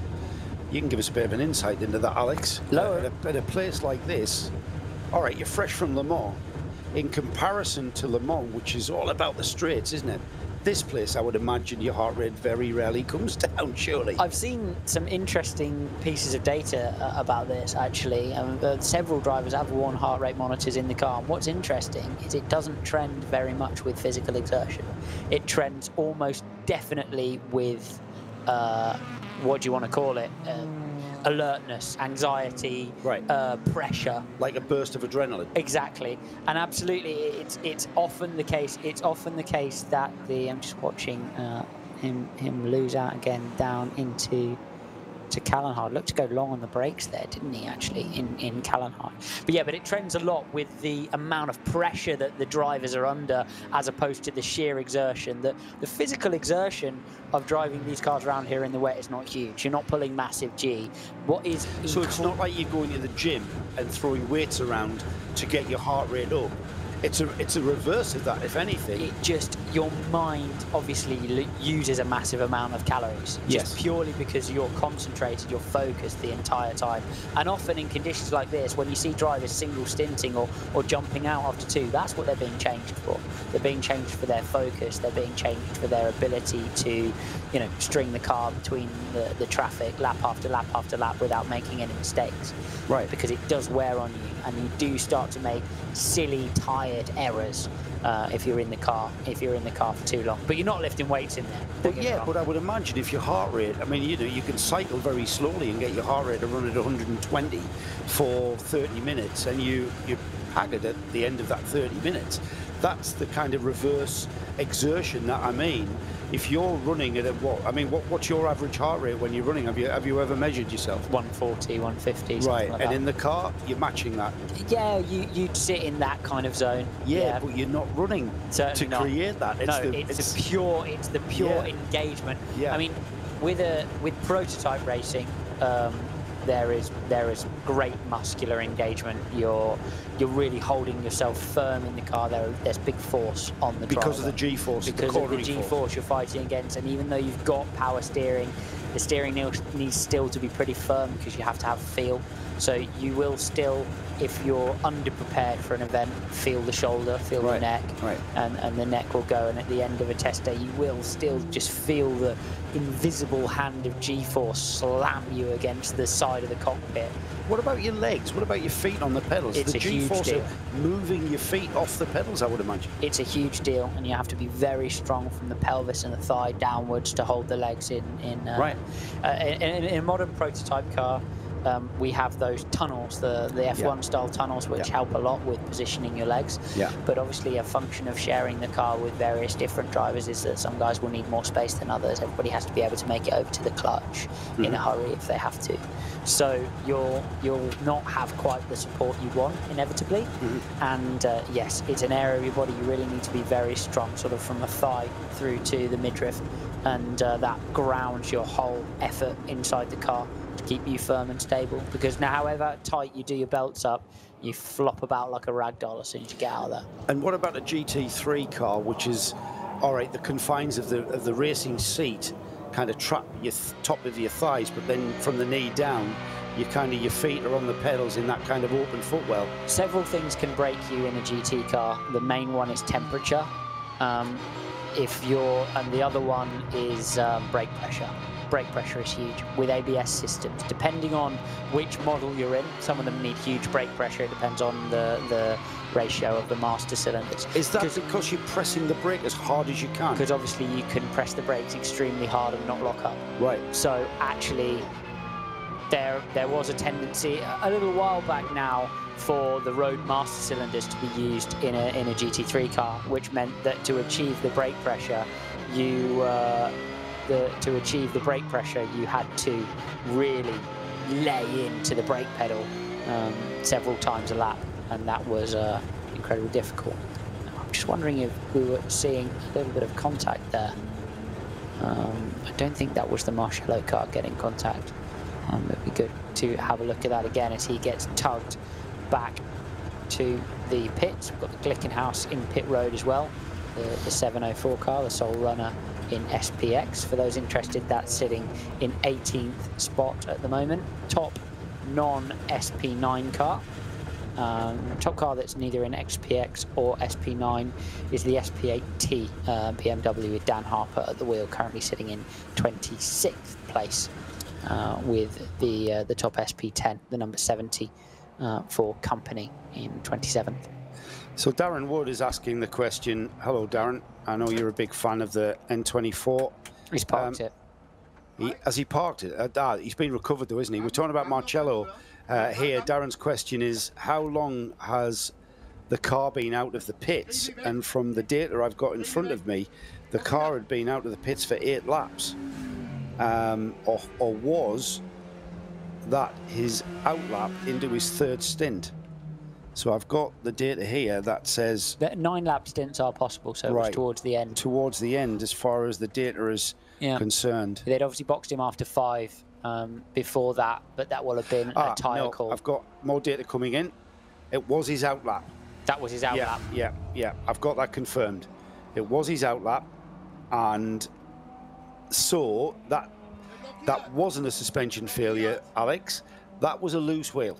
That was a loose wheel. That was a not adequately put on wheel. So thanks for asking that. It made it all the way round, all the way through the Flugplatz, down, that doesn't bear down the thinking about, does foxhole, it? and up to the forest chicane. goodness me, he's been through that. He's been through the 6th gear Schwedenkreuz on a wheel breaking loose. It just tells. So what's obviously happened there is in the base of the foxhole, it's just given up eventually and come loose. It's when the car is slowed down that's enabled the wheel to come off. You could see it at an angle as it sat there on the curb, couldn't you? Yes. Goodness me. Let's have a look at that start again. It's been an eventful Nürburgring 24 hours that we all expected it to be. The Nürburgring will always throw up anomalies and vagaries, and the challenge of this place in itself is something, but when you add in some horrendous bad weather and some very heavy rain with standing water, hard enough to drive the Grand Prix track, the Grand Prix track, and then get out onto the Nordschleife, but we did, and we've been racing for a considerable amount of time still, and there's a considerable amount of time left for anything to happen. We've lost 2 cars already from the lead position of this race. The number 4 Mercedes went out after contact with the barrier, and we are just off the back of watching the right-hand rear wheel leave the number 9 Mercedes, also in the lead position. Just looking at another piece of footage off screen, we have seen it when Marciello hit the wall a second time trying to get back with that loose wheel incredibly hard on the outside of Callanhard. So there'll be further damage to the front of that Mercedes, unfortunately, when he gets it back to the pits.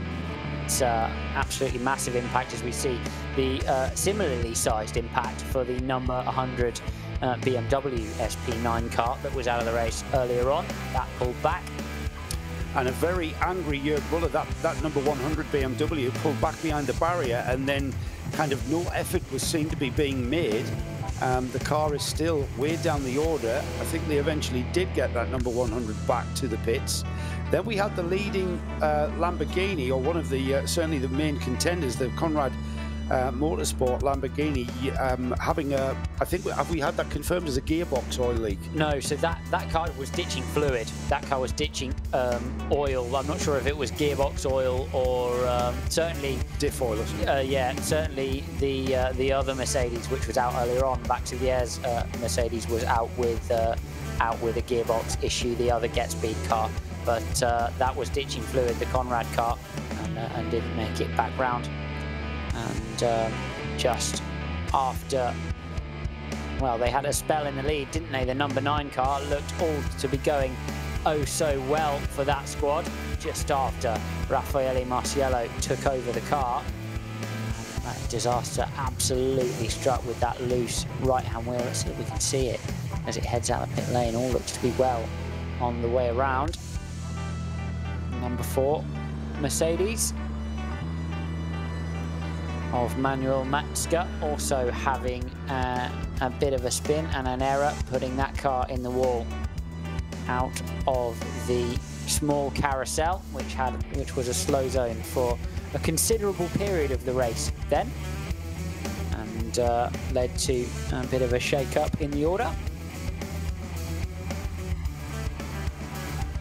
So we're hoping to see the Marciello car, which had just been taken out. Maxi Götz had completed his second stint, first stint of 5 laps, then a stint of 8 laps. Götz brought into the pits, and Marciello taking the car out, and it was on the out lap, albeit quite a way around the Nordschleife when he lost that wheel. And the car being recovered now. That has left the leading runners looking like this. The number 1 Audi, Dries van Toor, now at the wheel of the number 1 leads. It's got only 19 seconds to the second place car. That's also an Audi. Both Audi Sport Team cars. In fact, we've got an Audi Sport Team 1, 2, 3. So Haase in the number 3 and Van der Linde in the number 29 is in third. 19 seconds between first and second, and then about 2 seconds by my estimation between second and third. Back in fourth, Alexander Sims is now at the wheel of the Rover Racing BMW. That car, number 99, coming up into 4th spot.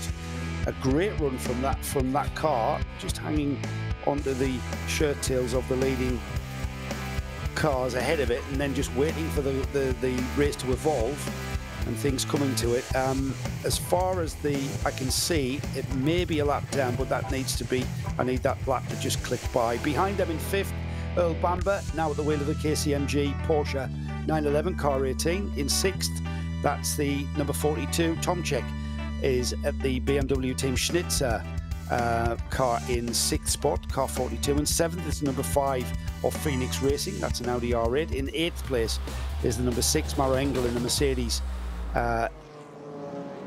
running 46 seconds behind that 7th spot, and then almost equidistant, another 46 seconds before we get the number 19 KCMG Porsche coming through in 9th and rounding off the top 10. These cars all, by the way, in the SP9 class as we expected. It's the Fricandelli Racing Team Porsche 911, a further 47 seconds, almost equidistant again.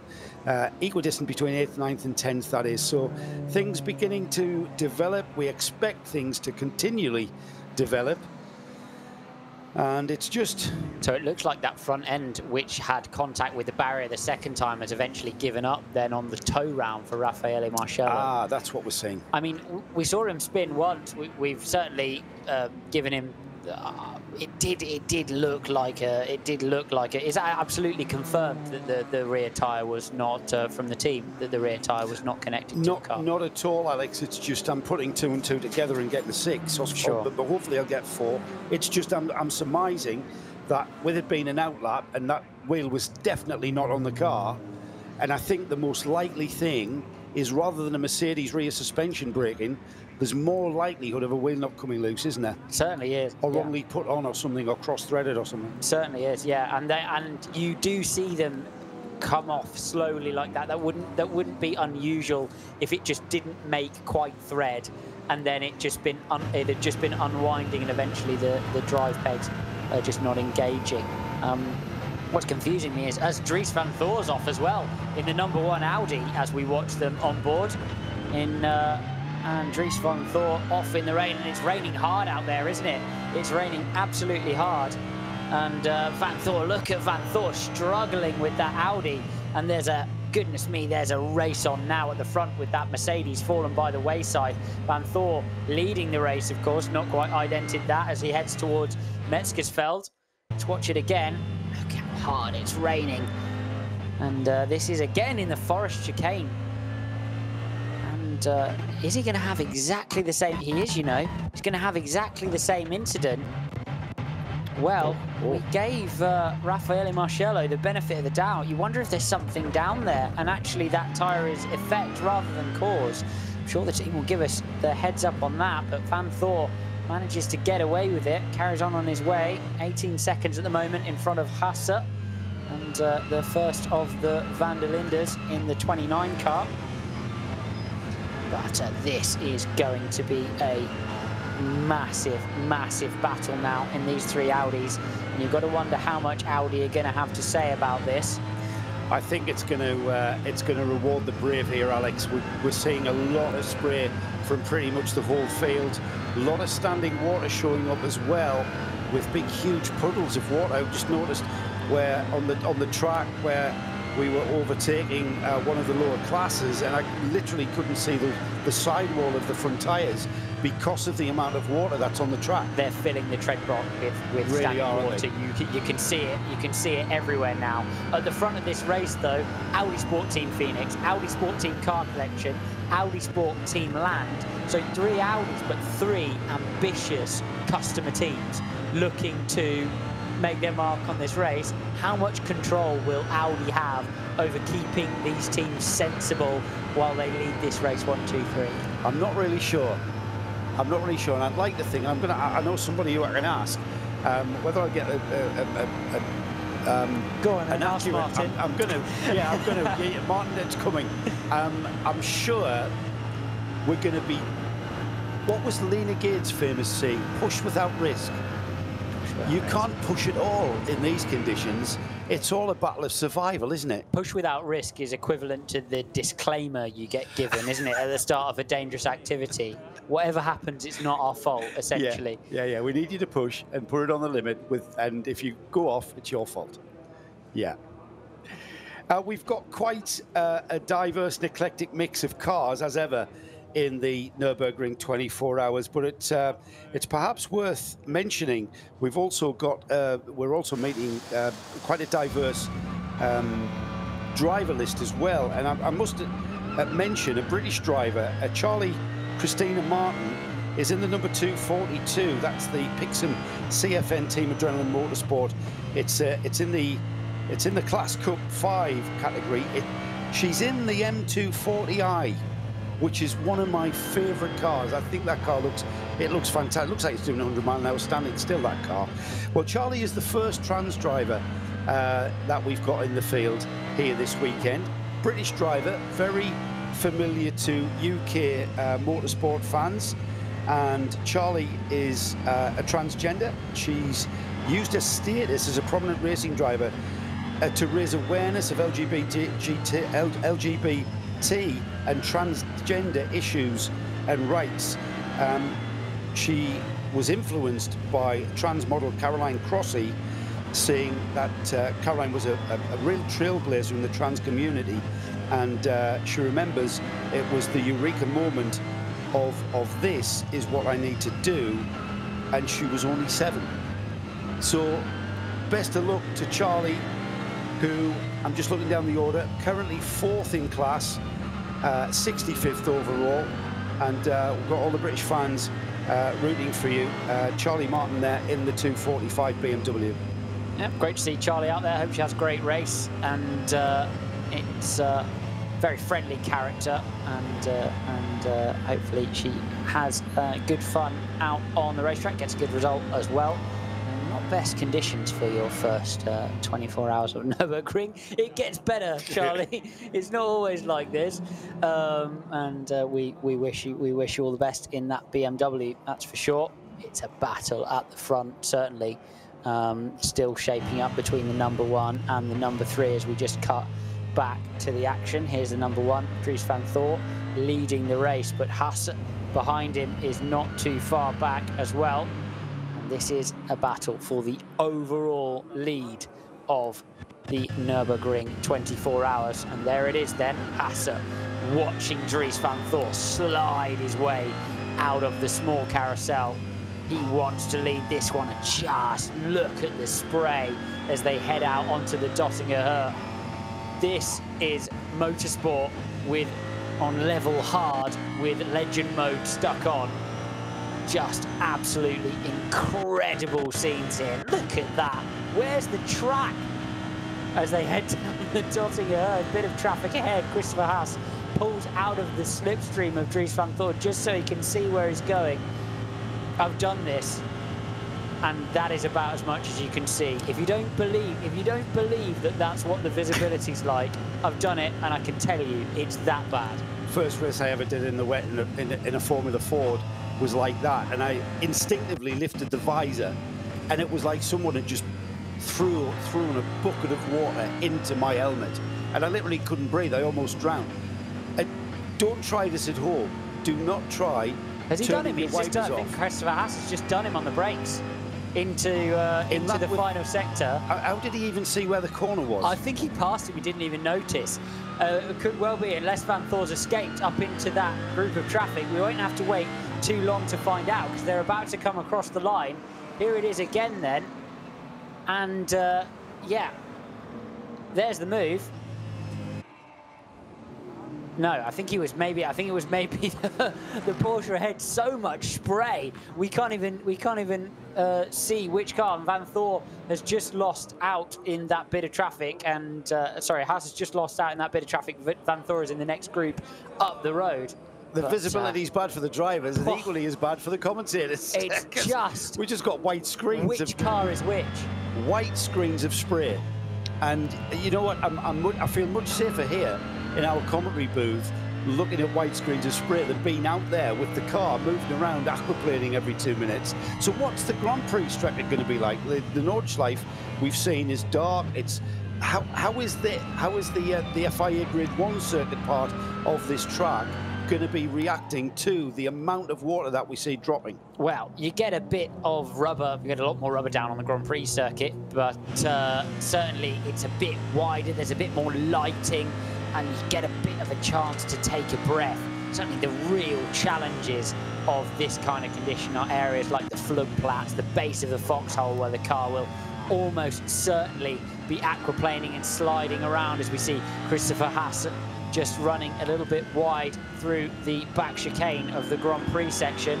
And then areas like Wipperman and Brunchen and all the way down through the Kesselchen section into Mutkirch are just going to be almost impassable with this amount of water down.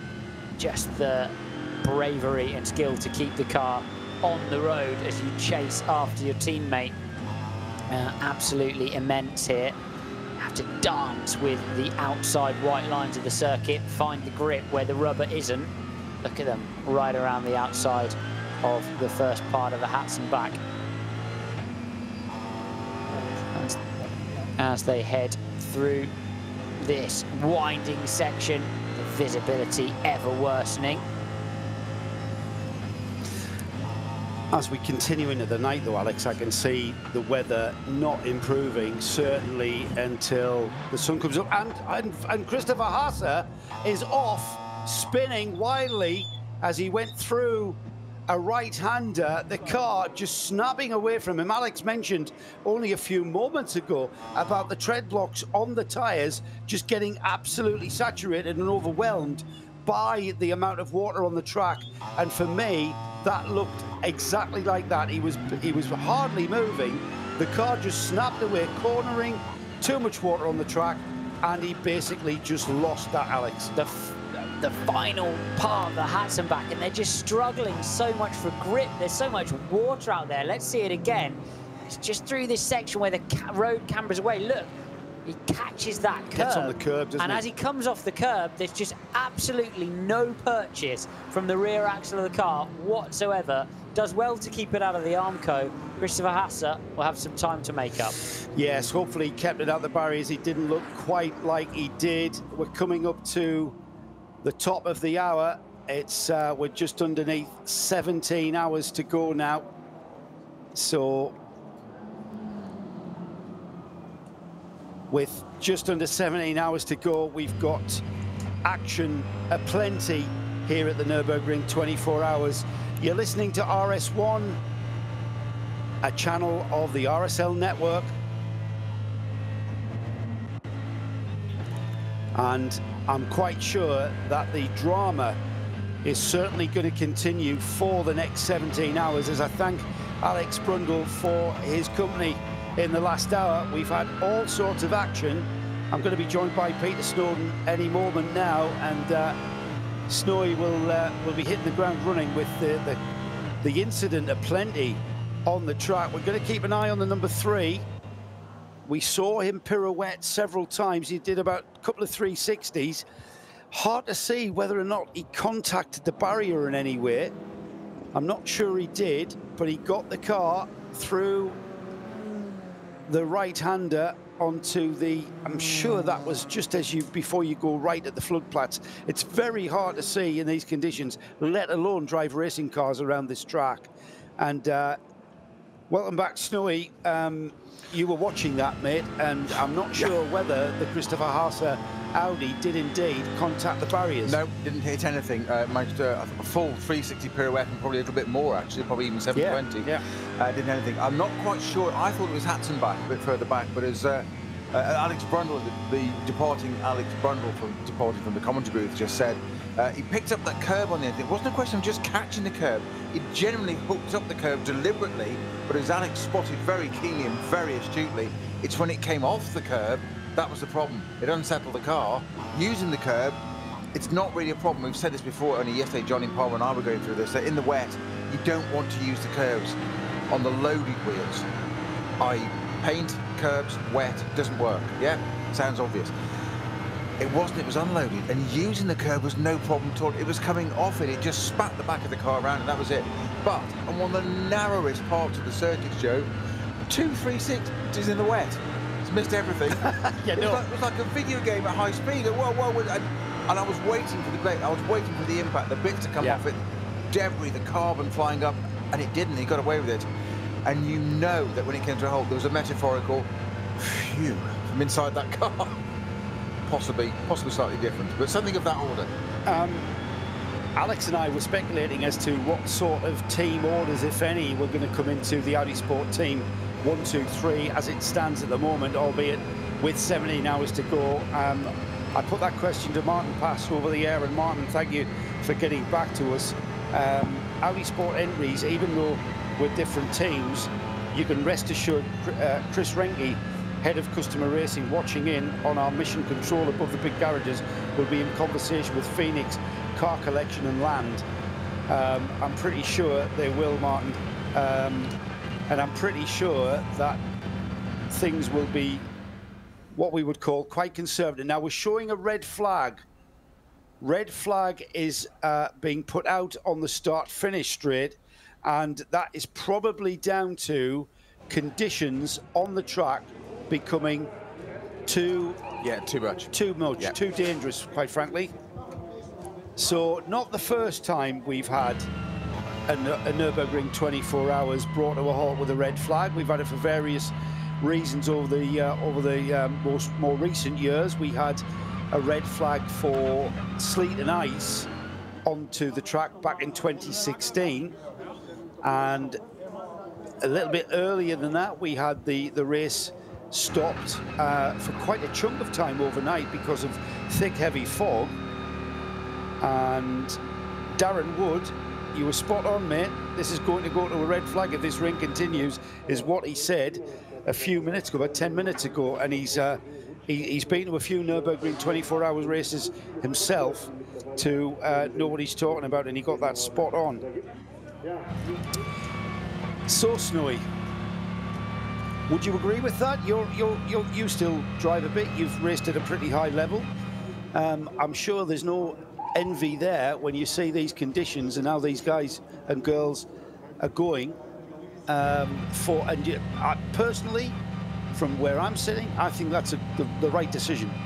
Yeah, absolutely. It's the cars are different. The level of the pace of the cars these days, it's not the same as when I was doing it back in the days when it was sepia footage, Pathé News in black and white.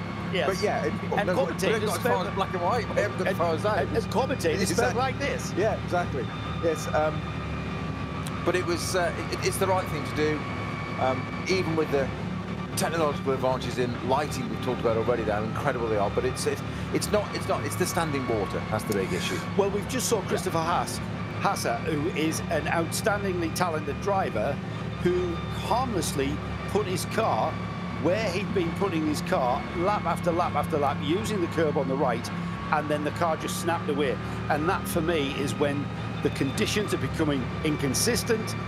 The drivers are doing what they've been doing pretty much the whole race. We've had rain, but now the track conditions are that the inconsistency in the track conditions and standing water, and the amount of standing water is just too much for this race to continue in a safe fashion. So we've put the red flag out. We're going to halt it for a little bit. We're going to just gather our thoughts, and I'm pretty sure the weather's going to change. I'm not sure how long this rainstorm is forecast for, and we'll get onto our weather satellite. But as you heard Alex Brundle say, the Nordschleife area and the Eifelrennen where it meets with the Ardennes, it's one big, huge forest between Belgium, across the Belgium-German border, isn't it?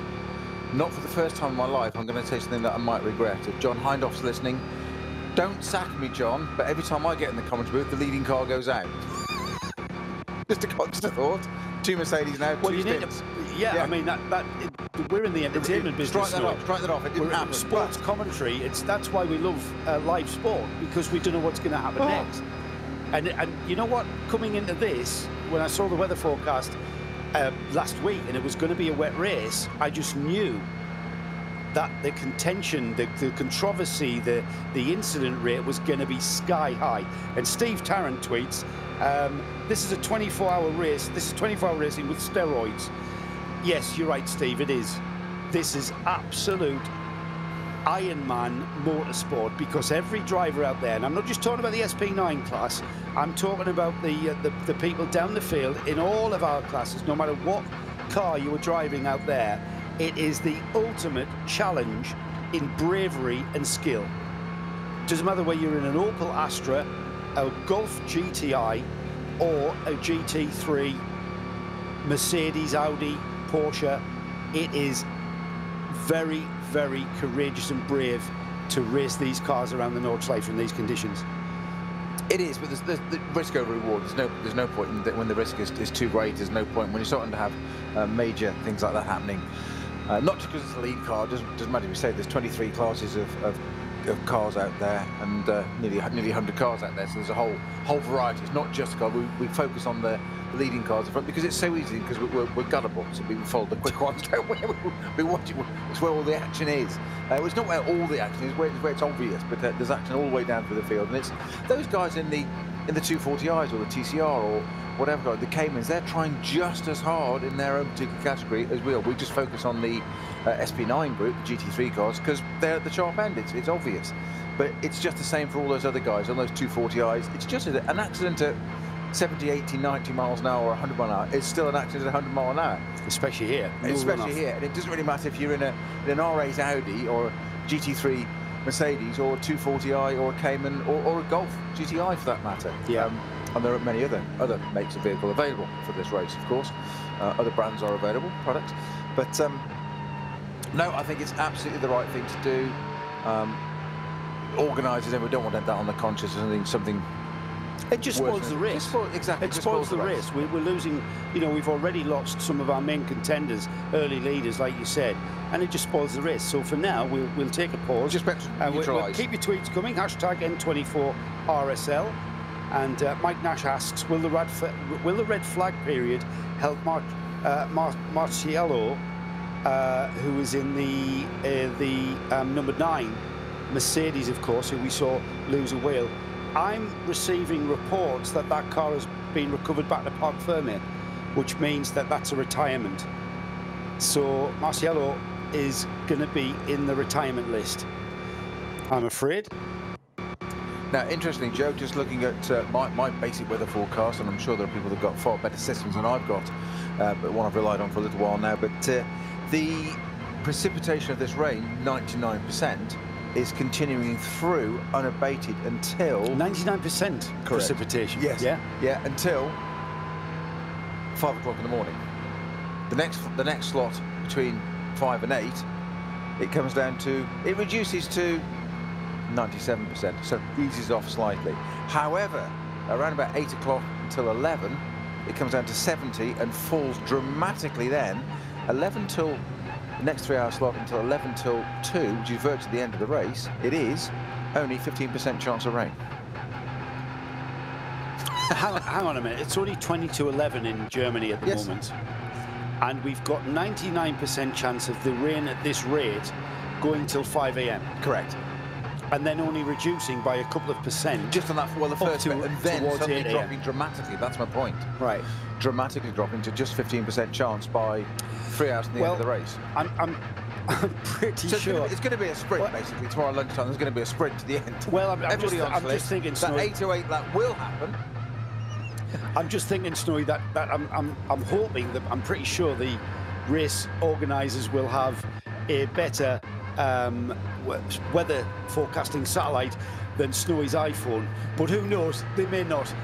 Those two, they may be going off the BBC weather app. It's not the BBC weather app. Exactly. It's not, is it? You've just dished it being off Snowy's iPhone. I'll have you know, that is from Mr. Alan Hyde, who directly has the one that Mr. Alan Gow of Touring Cars, Toka, uses, and he apparently has gone through, I think it was 20 apps, he reckoned, before he'd got the one that he thought was appropriate to follow touring cars, and the man organises touring cars. So it has a little bit more. The medium might be an iPhone. Alan Gow can organise the weather to suit his touring car races. Precisely. So it's his app. So I've had Alan Gow saying... You disaway, but... I've had Alan Gow saying a driver's briefing, if this race gets boring, I am putting a pace car out.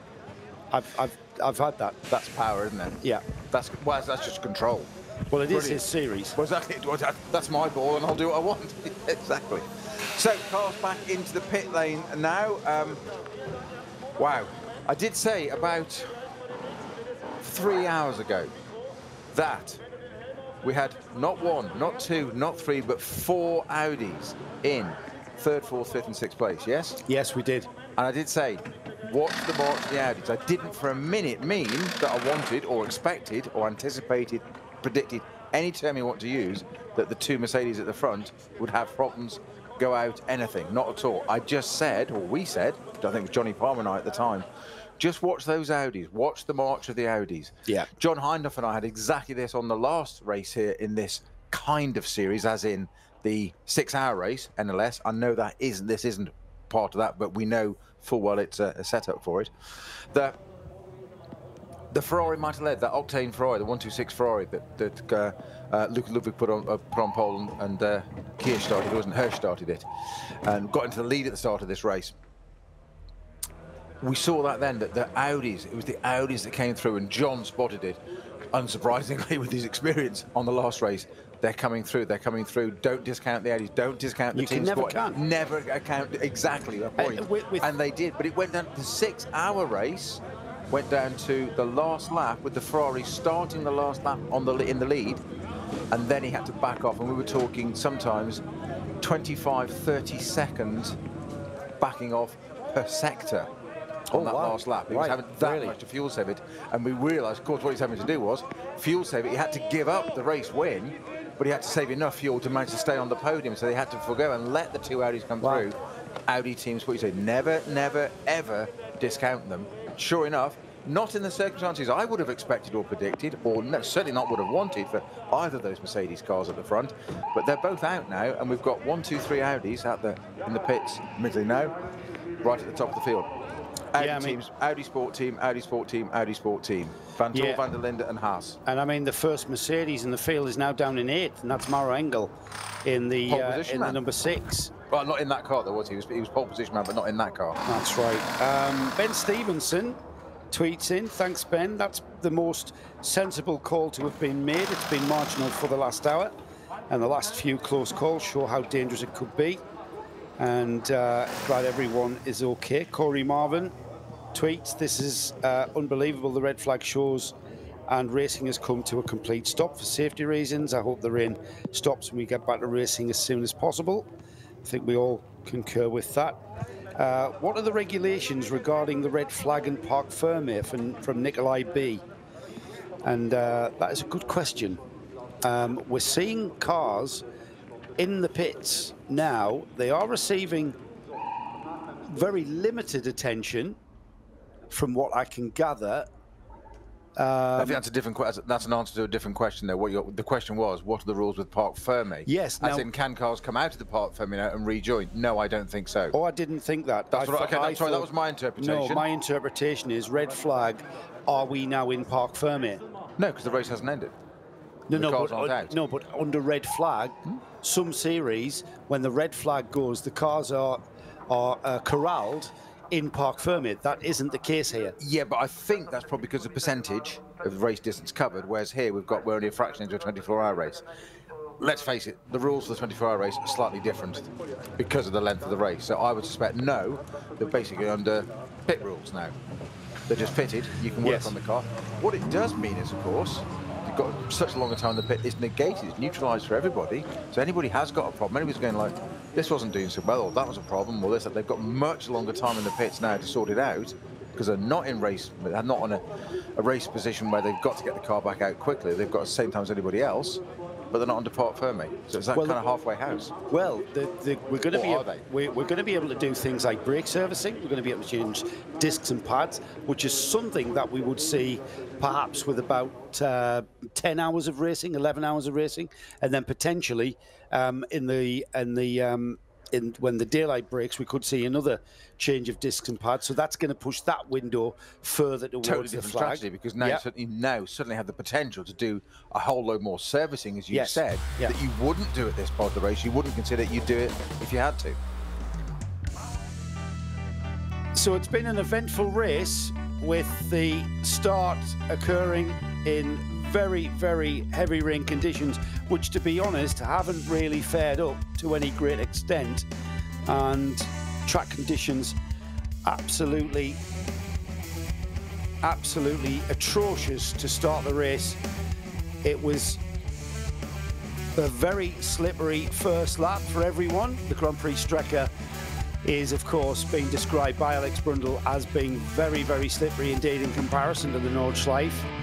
We had a relatively clean start to the race, didn't really see any incidents starting to develop, and everyone was very sensible in the circumstances. However, sensible and racing drivers are not sometimes the words that you would put together. And it wasn't very long before we saw the number 9 Mercedes move into the lead ahead of the Ferrari, and then followed very quickly by the number 4 Mercedes, who joined in the party.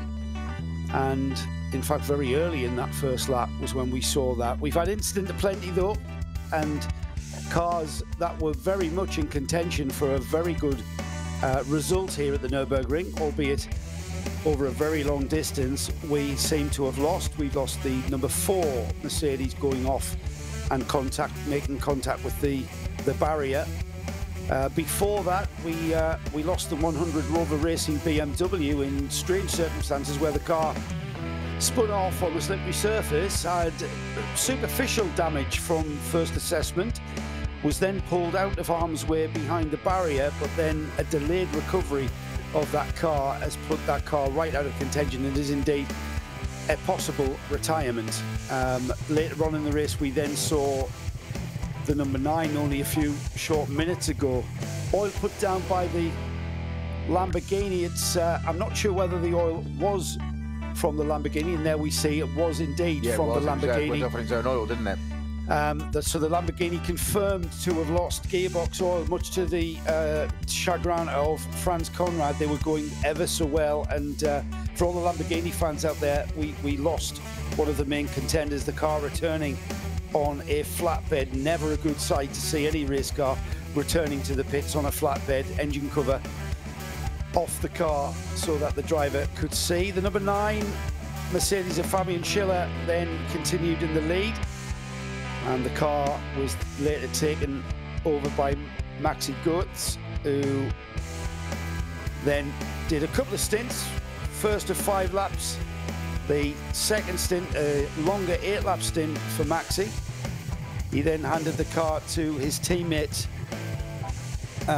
Rafael Marciello, who took the car out, and the car on its out lap lost a rear wheel, and that has put that car out with damage that occurred of having lost the wheel. The car spun off, hit the barrier, and subsequent damage from that caused the car to become a retirement as it was being recovered around the rest of the track. Despite the red flag being a good few minutes ago, we still haven't got all the cars back into the pits. No. Quite a bit. Last of the cars are on the Dottinger now, and we'll be coming up to Tiergarten. Some of the only front-running car there being the number 2 Yama Berman Mercedes. The car that went out in qualifying had a big accident at the front end of that car. We believe it had to be rebuilt via a new chassis to take part in the race. And those cars just coming back now to the pit to say they're on the Dottinger now. We'll be with us very shortly, so we'll have our full complement of the race cars that are running out on track. Will be back in with us. We have. I'll quickly come in with a few tweets, Snowy, while you sure. gather that. Sam Pierce, he agrees. You could see the red flag coming, especially after the Haase spin. He's, I will now admit, I'm happy to be in front of the TV with a glass of wine and not returning to a flooded tent on the travel destination campsite. Every driver out there currently an absolute legend. Yes, we concur with that, and I'm pretty sure if you were in one of our travel destination campsites, you'd be sleeping in a sponge-like thing. Marcel Duc confirms no parc fermé. You can change your engine if you want. Not a bad idea, really. Might have time to do that. Considering the weather forecast, might have time to do that. Wally ends. You're making it worse, Snowy. I'm not really. Blame Snowy's iPhone. Hashtag blame Snowy's iPhone. It's all your iPhone's fault. Thank you. Yes, you've really depressed everybody. if this rain's going to continue till 5 a.m. I'm just telling the truth. That's all. Thank you for being my agent there, Joe. Yeah. I feel so much better with that one. For bookings for Peter Snowden, see Joe Bradley. Appearing one night only. Thanks very much. Yeah, Josh Barrett tweets, looks like nothing will happen for a while. Next update in 30 minutes. Stay tuned, of course. Thanks for that, Josh. So 30 minutes, definitely, and we'll see what the track conditions are going to be like in 30 minutes. So the first review of track conditions. You know what? This is kind of the epitome of 2020. The year started off like this, and the year 2020 went to absolute rats when, with about 50 minutes before we landed at Dubai, me, Johnny, Nick were on a plane. I forget who else was on the plane with us. Bruce, probably. The lights came on and the pilot said, well, everybody, it's at this point in the flight that I'd like to tell everyone that we're about 50 minutes away from landing in Dubai. However, I can't, but what I can tell you is that we're about 50 minutes away from landing in Istanbul. So instead of landing in Dubai, we were handbrake turn and back to Istanbul because of some shenanigans going on with US missile bases over Iran airspace. So we ended up getting to Dubai a full day late and hitting the ground running. And then during the race, as if that wasn't sort of an odd start of the 2020 season, then during the race at 10 p.m, we had torrential rain in the Middle East to the extent that it flooded the track. It didn't just flood the track, it flooded the paddock, it flooded the pits. Well, I remember it flooded the media centre. I wasn't there, but you obviously, as ever, were sending me photographs and stuff, whatever. And I remember seeing this update. I got live updates at home. But the iPhone did have a use in those days. The weather forecast wasn't so good, clearly. I know that, but we won't cover that one again. Thank you very much. But I remember you sending me the photographs of this is not just the pit lane, but also the garages in the Dubai garages. Yeah, underwater. And they weren't up to the hubs of the wheel, but they were significantly up the diameter of a wheel, deep in water. Way below. You wouldn't open the door of some of these race cars because water would flood in. On the pit straight, because of the camber of the road, the cars that were parked towards and when you stop a Creventic race on a red flag, it is park permit, not like it is here at the N24. The cars that were parked nearest the pit wall were under enough water that if you open the door, I mean, race cars, even TCR cars, even saloon cars in our TCE categories, they run so low that the water was so high they would have flooded the cars. So they all had to be pushed in the middle of the night. So that's 20. I don't need to remind anybody else how the rest of 2020 is gone. No, but here we are racing. We had a great Daytona 24 hours. We had a great Le Mans 24 hours last week, which I thoroughly enjoyed. And here we are at the Nürburgring, and we have a red flag because of rain. Now, this isn't as much a surprise, red flagging a race at the Nürburgring for rain, as it was in Dubai. But this, for me, just epitomises it. And I tell you what does epitomise it is your weather forecast. 5 a.m. We can't wait that long. Well, we might have to. Let's get the brushes out. To use an old, it is what it is. And it's a red flag. It is raining. It is also, you just described all those great races of 2020 so far, or last year and this year. It's also a great Nürburgring 24-hour. Just on top of everything else, it's just a little bit unbelievable. Yes. I just think, going back to what you're saying about the Dubai 24-hour earlier this year, January, am I right? Yes, January. Yeah.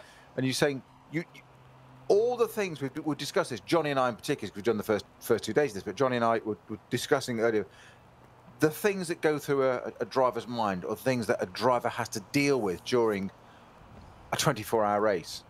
All the possible variations, weather, tyre degradation, traffic, all sorts of things. That's just touching just scraping the surface. That surface is so full of water that your race gets stopped, a bit like we've got here. But you're talking about Dubai, where it's going to be above the sill height if you open the door. Can you imagine having to tell your driver as he's coming around to park up, don't open the door? Yes. That radio message. Do not, repeat, do not open the car. Box this lap, do not open the car door. And you'd be on the radio going, sorry? Did I hear that correctly? Yeah, absolutely. I just want to mention a few people. Corey Marvin, he's checked on the he's checked for us, and the Nürburgring 24 hours has been red flagged at least 7 or 8 times over the years. I remember 2. I remember. Well, it's only in 50. It's only in 50 runnings of it. It's not that many times. Yeah, considering where we are as well, Exactly. You know, geographically. It's actually quite a small percentage. Ian McCarthy's made me laugh, as has Nikolai B. Ian McCarthy, well, I'm not often happy to see the red flag come out. That was nervous viewing for a while there. My couch was beginning to understeer. Good call, but hoping for an earlier restart than 5. Yeah, absolutely. You made me laugh there. Nikolai B. My couch nearly went off. It had now forced. Yeah, so everybody feeling the tension. Right, Jackie Warnock is with us. Jackie Warnock, yeah, from Australia. Hi, Jackie. In Australia. She did say morning, chaps. Our social media manager at times, and I think possibly now. And leg end. Yeah, Josh Barrett says, 30 hours local time, not 30 minutes. So not even in, so they're not good. It's not, it's because of Snowy's forecast, Josh is saying. I have a word for Josh. With Snowy's forecast, you kind of wonder whether there'll be any running before daylight. That's what I was thinking. That's kind of where I was going. See, so I'm Yes. not as mad as you think, Josh. Yeah. So right. I think with that interpretation being coming at us twice, I think that is an update with regards to track conditions coming at 11. Sorry, it's 30 minutes past midnight, German time, CE time, 23:30 hours in the UK. So Still 90 minutes away. So still, yeah, doesn't make it any better, does it? No. Doesn't matter which, it's still 90 minutes away. Thank you, everybody, for It's tweeting 6 that o'clock in. somewhere in the world. So one of the Audis there having a lot of work done. I mean, just got a little bit of footage from garage here. Now, it's interesting, you were saying about gearbox changes, engine changes. You were saying it's not in the part for me, you can do what you like. Well, there's an Audi here having a gearbox change. Joe, I think it's potentially, I think it might be the #1 car, actually, the Vantol car. I'm just going to have a quick look on that in a minute, but I think that car might be having its gearbox change. Certainly one of the Audis is having a gearbox change.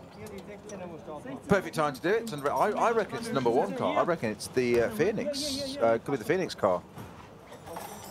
We'll see if we can get an ID on that. Well, they were doing lots of work on the side of it. We saw one of the previous pit stops. That car had some floor damage on the side, and it was Alex Brundle picked up on that very quickly, that he didn't want the floor laminating, separating, etc., etc. He used very clever terms like laminating, like falling off in my eyes, or coming apart. But what they were doing was they had a little air gun, rather like you have at the dentist, or when they vacuum all the sort of saliva and bits away from your mouth. A little gun blowing air off, because obviously the track was wet, drying the side of that car so they could put some glue on it, and then put some, of course, what you need on a race car to make it go quicker. Tank tape. You've got to have a bit of tank tape on it. Had to. It wasn't quick enough, so it needed some tank tape down at the bottom. Nice. Notice though, it was black, colour coded. You see, the thing is, Snowy, you have to have a collection of tank tape and of the colour of the car that you're running. So if you're running a number of cars that are all a different colour, like a blue one, a red one, a yellow one, you would have to have a stock. And if any of my crew brought out the yellow tank tape for the blue car, they'd be sent back. They'd be sent packing it. Bring out the blue tank tape. I can't find it. The yellow will have to do. We do love a bit of wet weather, but not too much wet weather, Snowy. I've always found the weather to be a great leveler. It's great fun racing in the wet. I tell you what, I know I've told this story before in our broadcast, but I'm sure you haven't heard this. Did I ever tell you when we won and made history in 750 Motor Club Motorsport with Martin Byford and the Gator College race team that Yes. I haven't told you, have I? Yeah, I have. I've just forgotten. Oh well. No, I'm sorry. I'm being polite. So I said I've forgotten. I think I glazed over. You know when you get, you probably did, yeah. You probably fell asleep on it, yeah. Well, hey, you've done enough of those. When I've told you stories, you've done enough, understandably. So it's only fair. Formula Ford Z-Tech, right? Class C of 750 Motor Club Formula 4 meeting. Class A are Formula 3 cars of, you know, downforce, slicks and wings, Formula 3 cars, all at the front of the grid. And Martin Byford was the driver. Now, the reason Martin The reason Martin Byford was the driver was because he's a very able driver, and he was also very cheap, as in for nothing, because it was for a good cause. We were teaching a bunch of students just after having left school. They've gone through a college course. It's a pretty brilliant driver to place in the car, isn't it? Just absolutely got the pace, and cheap. Yeah, great absolutely. driver. Sign him up. Perfect driver. Yep. Martin's a great guy. Martin's a great guy, and he's you know, a good friend. And so we get to a point where we qualify. I think it was something like 4 or 5 seconds quicker than the next Class C car. And Josh Barrett actually found the video of this for us not so long ago. Anyway, to cut a very long story short, it's wet, dry, and the race is red flagged. Very similar to what we've got now. And we're waiting in Parc Fermé while they sort the track out and rebuild the barriers, where some unfortunate soul has gone off and smashed up their Formula 3 car. And it starts to rain. So Martin and I quickly put on the wets. And then it dries up. And it's one of those Norfolk days where the sun comes out from behind the rain cloud and immediately dries the track. So we put the car back on the slicks. Now, because it's Parc Fermé, I wasn't allowed any crew in. So I'm the crew, me and Martin and I. We're jacking the front of the car up, jacking the back of the car up, putting the wheels on, taking the wheels off, slicks on, wets on, slicks on, wets on. Gets to the 4th change and it downpours. And then the sun comes out. So I turn to Martin and I say, mate, I said, if that black cloud comes across here and douses this track when we go racing, we're going to win this race. I said, we are going to win this class no matter what, even if it stays dry and we stay on the wets, because all you'll do is ruin the wets. So Martin, I think the decision was a tactical decision on Martin's case. On my case, I was just knackered and didn't have the energy to change the wheels and tyres again. So he went out and lines up on the grid. In front of him are all these Class B Formula 3 cars. And as we went round on the green lap, it started to rain. And on the first lap, he came by in 3rd. On the second lap, he came by in 2nd. I know I'm probably getting the details slightly wrong, but it's don't spoil the story. It's fine. And he went on to win the race in the wet. A Class C car winning a Formula 4 750 Motor Club event. Overall winners, because all the Formula 3 cars who were on slicks just couldn't get the grip. That's my wet weather story. What wet story have you? Wet weather. Did I say wet weather? Or did I say weather wet? What wet weather story? You must have some wet weather stories from racing, Snowy. I could tell you one that involves a certain... That is broadcastable, I mean. Former British GT and FIA GT champion. Yes. Who I think you mentioned earlier on. Somebody thought you were lip-reading his name when you said David Drinkwater, and Johnny Palmer thought you were saying Jamie Campbell-Walter. He did, yes, yes. Well, of that certain gentleman, Spa 24-hour. 24-hour race again, you see. Not even just a wet race story, a 24-hour wet race story. Spa 24-hour, 2003. 20 hours of biblical rain like this. They didn't red flag it, okay? We didn't in those days, okay? So, we have a certain Formula 1 test driver who's driving a Lister Storm in qualifying and damages it quite quickly, gets sacked by the team. We won't go into that one, that's a whole different story, not for broadcasting. Jamie Campbell-Walter starts at the back of the grid, 54th in those days, that's all there was on the grid. Yeah, it came through by 10 o'clock, we get quarter points at 10 o'clock, yes? 6 hours into the race. And Jamie Campbell-Walter is already 3rd. And I'm sitting right behind him in a Viper. And it is wet. It is proper wet, to the point of there is a river of water running across the top of Radion, top of Eau Rouge. Yeah? Really? Now, those of you who remember motor racing in those days, the GT cars, those Lister Storms, they were black with a big sign down the side saying Storm written at an angle, so almost 45 degrees down the side of the car, yeah? One lap, I'm sitting there behind him, and I see the word Storm, which is on the passenger door. It's on both doors. It's on that door. And I'm thinking, probably shouldn't see that much of the car. It was that much of a twitch, okay? So to the point where do you know what? I nearly lifted off, okay? But you're sitting thinking, that's pretty sideways, Jamie. I know he's a stellar driver. I know he's a world champion. I know, but boy, and he's actually done really well to recover that. So I'm sitting there in the moment enjoying driving this Viper around thinking, I'm just an absolute masterclass from Jamie Campbell-Walter. Yep. Next lap, red lights, white lights, red lights, white lights. I don't mean red lights at the side of the track. I mean car headlights, tail lights. Off he goes. I think 2003 was the first year of the new pit exit at Spa being built. I'm sure that was the year that was the first time it was done. Yeah. And off it goes, over to the exit, top of Radion. Used to be at the bottom of Rouge, the exit. So naturally, as a driver, your first thought is, oh, get into position. Second thought is, hope he's okay. Safety car comes up by the time we get to the come around, gone, completely cleared. You think, they've cleared that pretty quickly. Have they, though? No, they haven't cleared it. What's happened is Jamie's gone off and collected the barriers at the marshal post on the pit exit backwards. The car has then looped over into the woods. Wow. So he's actually vaulted the barriers and parked a Lister Storm GT1 car on its wheels, a bit like Peter Dunbrack, it landed on its wheels, yeah? Unperturbed by this, because Jamie being this kind, I hope, Jamie, if you're listening, I'm sure you won't mind me telling this story. Jamie then has a conversation with the team owner, Lawrence Pierce. Word to the effect of, Lawrence, I've just rolled it at the top of Eau Rouge, but I'm bringing it in. He doesn't realise he's actually vaulted the barriers. He's on the wrong side of the track in the woods. Yeah. Got a bit of arm cable tuning, can't quite do it. He's jabbing the starter motor.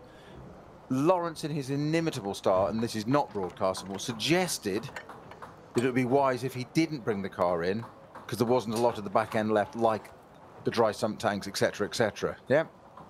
They have a row, which wasn't uncommon. Jamie gets out of the car in temper, having survived rolling a GT1 car at the top of Eau Rouge. Just think about that. Yeah.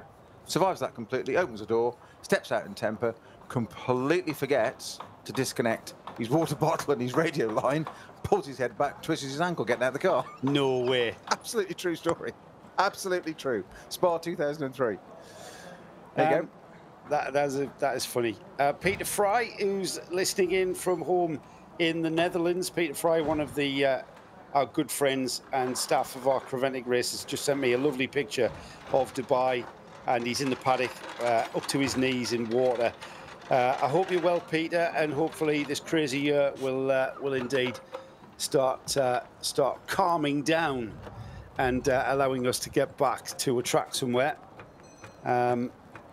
Word is that it hasn't. Oh, sorry. Word is it hasn't stopped raining at the Nürburgring, so we're still a little bit while off. This has given the teams, as we suspected, Snowy, we did say full service. What I've just seen there on the Hyundai, didn't catch the number, is a full alignment going on the whole car. So we had the corner weights.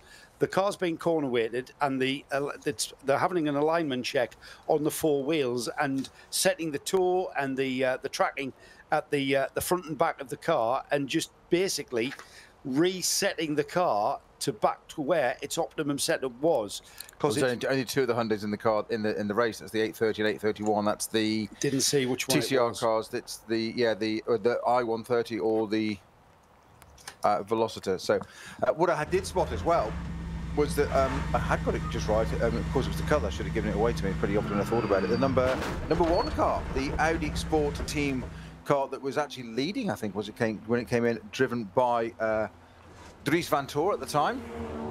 That car, they're taking what we were talking about, saying change the engine. Well, I haven't gone that far, but they're changing the gearbox on that car. Never mind, they were taping the side up as well. But as I said to you, we were talking about that floor delamination that Alex Brundle was referring to on the previous session a couple of hours ago, saying yes, to just make sure that doesn't delaminate and the floor comes away, sets up all sorts of things, ruins the aero, etc., etc. As the camera went round to the back of it, there's a brand spanking new gearbox sitting there in a crate. I'm sure Audi don't use crates anymore, well, not wood anyway, but you know what, probably Aston Martin still do, or probably made of ash. But well, that's a Morgan, isn't it? But they're putting a brand new gearbox on that #1 Audi Sport car as we speak. Let's have a rundown of our class leaders while we've got this delay going on. Firstly, I'll give you a rundown of the top 10 overall, who are all SP9 runners. We've got an Audi Sport Team 1, 2, 3. Car number 1 with Dries van Toor at the wheel at the stoppage, leading. Car 29, Kelvin van der Linde at the wheel of that one, is in second. And then Christopher Hasse, who kind of caught the attention of the race director, I'm pretty sure, with that more than 2 360 pirouettes. Snowy? Joe, can I add a tiny bit of Audi bit in there? We've just seen a little bit of footage in the garage there, just as you're talking of those Audi Sport Cars 1, 2 and 3. 10 minutes ago, I suggested it looked like they focused on a new gearbox in a crate. That gearbox that was in that Audi is now off it already. 10 minutes ago, that was on the car. It's now off it already, and a new one's going on. Well, I was there to witness the Audi R8 prototype that Audi built. And because the Le Mans this is the car that would have raced at Le Mans in the Le Mans 24 hours, and the way that Audi designed that R8 brought about a regulation change to Le Mans rules. I know we're digressing off N24 rules, but we are watching. If you are watching on the stream, we are seeing a gearbox change taking effect on one of the Audis. Did we get the number on that? Number one. The number one. So that's the leading car. Leading car. Leading car now going in for a gearbox change. It's the green one. But we saw a gearbox change on an Audi R8, and I was there at the pit garage to see it in 4 minutes. And basically, from behind the engine, it was all modular. Behind the engine, everything was, the gearbox came off with the rear suspension. It had a zip on it, on the bell housing, didn't it? No, not quite. Pretty, pretty similar to a zip. But basically, everything attached to the gearbox, which was, of course, the suspension, gearbox and engine being a stress member, was removed. And I think it was 4 minutes. It was something crazy. And what that enabled Audi to do was basically do a gearbox change under full course caution. And that was just then a checkbook battle. And Audi, Volkswagen Audi, the VW group, was able to just design that car into being able to have a full gearbox change. Now, that brought about a regulation change which stipulated that you must finish the race with the same gearbox casing. So that meant that if the internals of the gearbox damaged themselves, you couldn't just change the whole rear end of the car. You would have to change the internals of the gearbox, which takes a lot longer than 4 minutes. But that's incredible. Now, the Audi the R8 LMS that we are seeing GT3 specification, albeit it wasn't 4 minutes, Snowy, but how long was that? 10? Yeah, I'd say 10 minutes. 10 minutes. Less than 10 minutes. In 10 minutes and it's off. I know that's not 4 minutes for a whole change because they've done that in 2 minutes off, 2 minutes on, in 4 minutes roughly there. But as you said there, quite rightly, Joe, just going back to the design of that, the design of this Audi R8 LMS sitting there in the pit box, having that gearbox change done with an Aston right behind it being worked on as well. So mechanics there from opposing teams all getting each other, trying to get each other, not a lot of leg room there going on, all working away with their masks on, quite rightly, on this car. But that Audi R8 LMS, rear wings on it, all the lights are on it at the back. All they've done is taken the engine cover off and the rear bumper, access to panel there, straight to the gearbox, as actually said, by design. So it's there, they can go in, undo that zip around the bell housing, as I've mentioned already. Obviously it carries off to these R8s. I'm joking, but metaphorically, it's that quick. Gearbox out, goes back in again. Don't have to change any wing settings, don't upset the car at all. Obviously, the suspension's all pre-done and preset on that gearbox. They lift it up. In fact, the way it's an advantage to have the suspension on it because a mechanic either side picks up the wishbones and the discs and the brake assembly. Either side picks it up with the gearbox in the middle. It's actually perfect handles. So that's what they're technically they're secondary use. Suspension, because they're actually really gearbox handles when they do a gearbox change. Gearbox they handles, pick it up I like inside, click it on. They happen to then have a primary use of being suspension with the brakes on the end of it. But absolutely fantastic work there from the Audi Sport team, popping that onto the number one car. The car said that came in driven by Dries van Toor when that car came in, and obviously no idea on starting order. So I've got no idea on starting at the moment. They're going to go out again. Obviously, this race will have to recommence at some point. But rain is forecast to pretty heavily through the night that I've got. I know we now have a new campaign of Blame Snowy going, I understand, from Joe looking on the Twitter feed. Well, you were the one who, Dr. Doom and Gloom. It's going to rain hard, 90% chance of raining hard until 5 a.m., reducing to 97% till 8 a.m. Oh, wonderful. No, I didn't say that. If you're going to quote the information, get it right. Come on. I didn't say that. I said, but in the morning, by 70% down to 15% by the end of the race.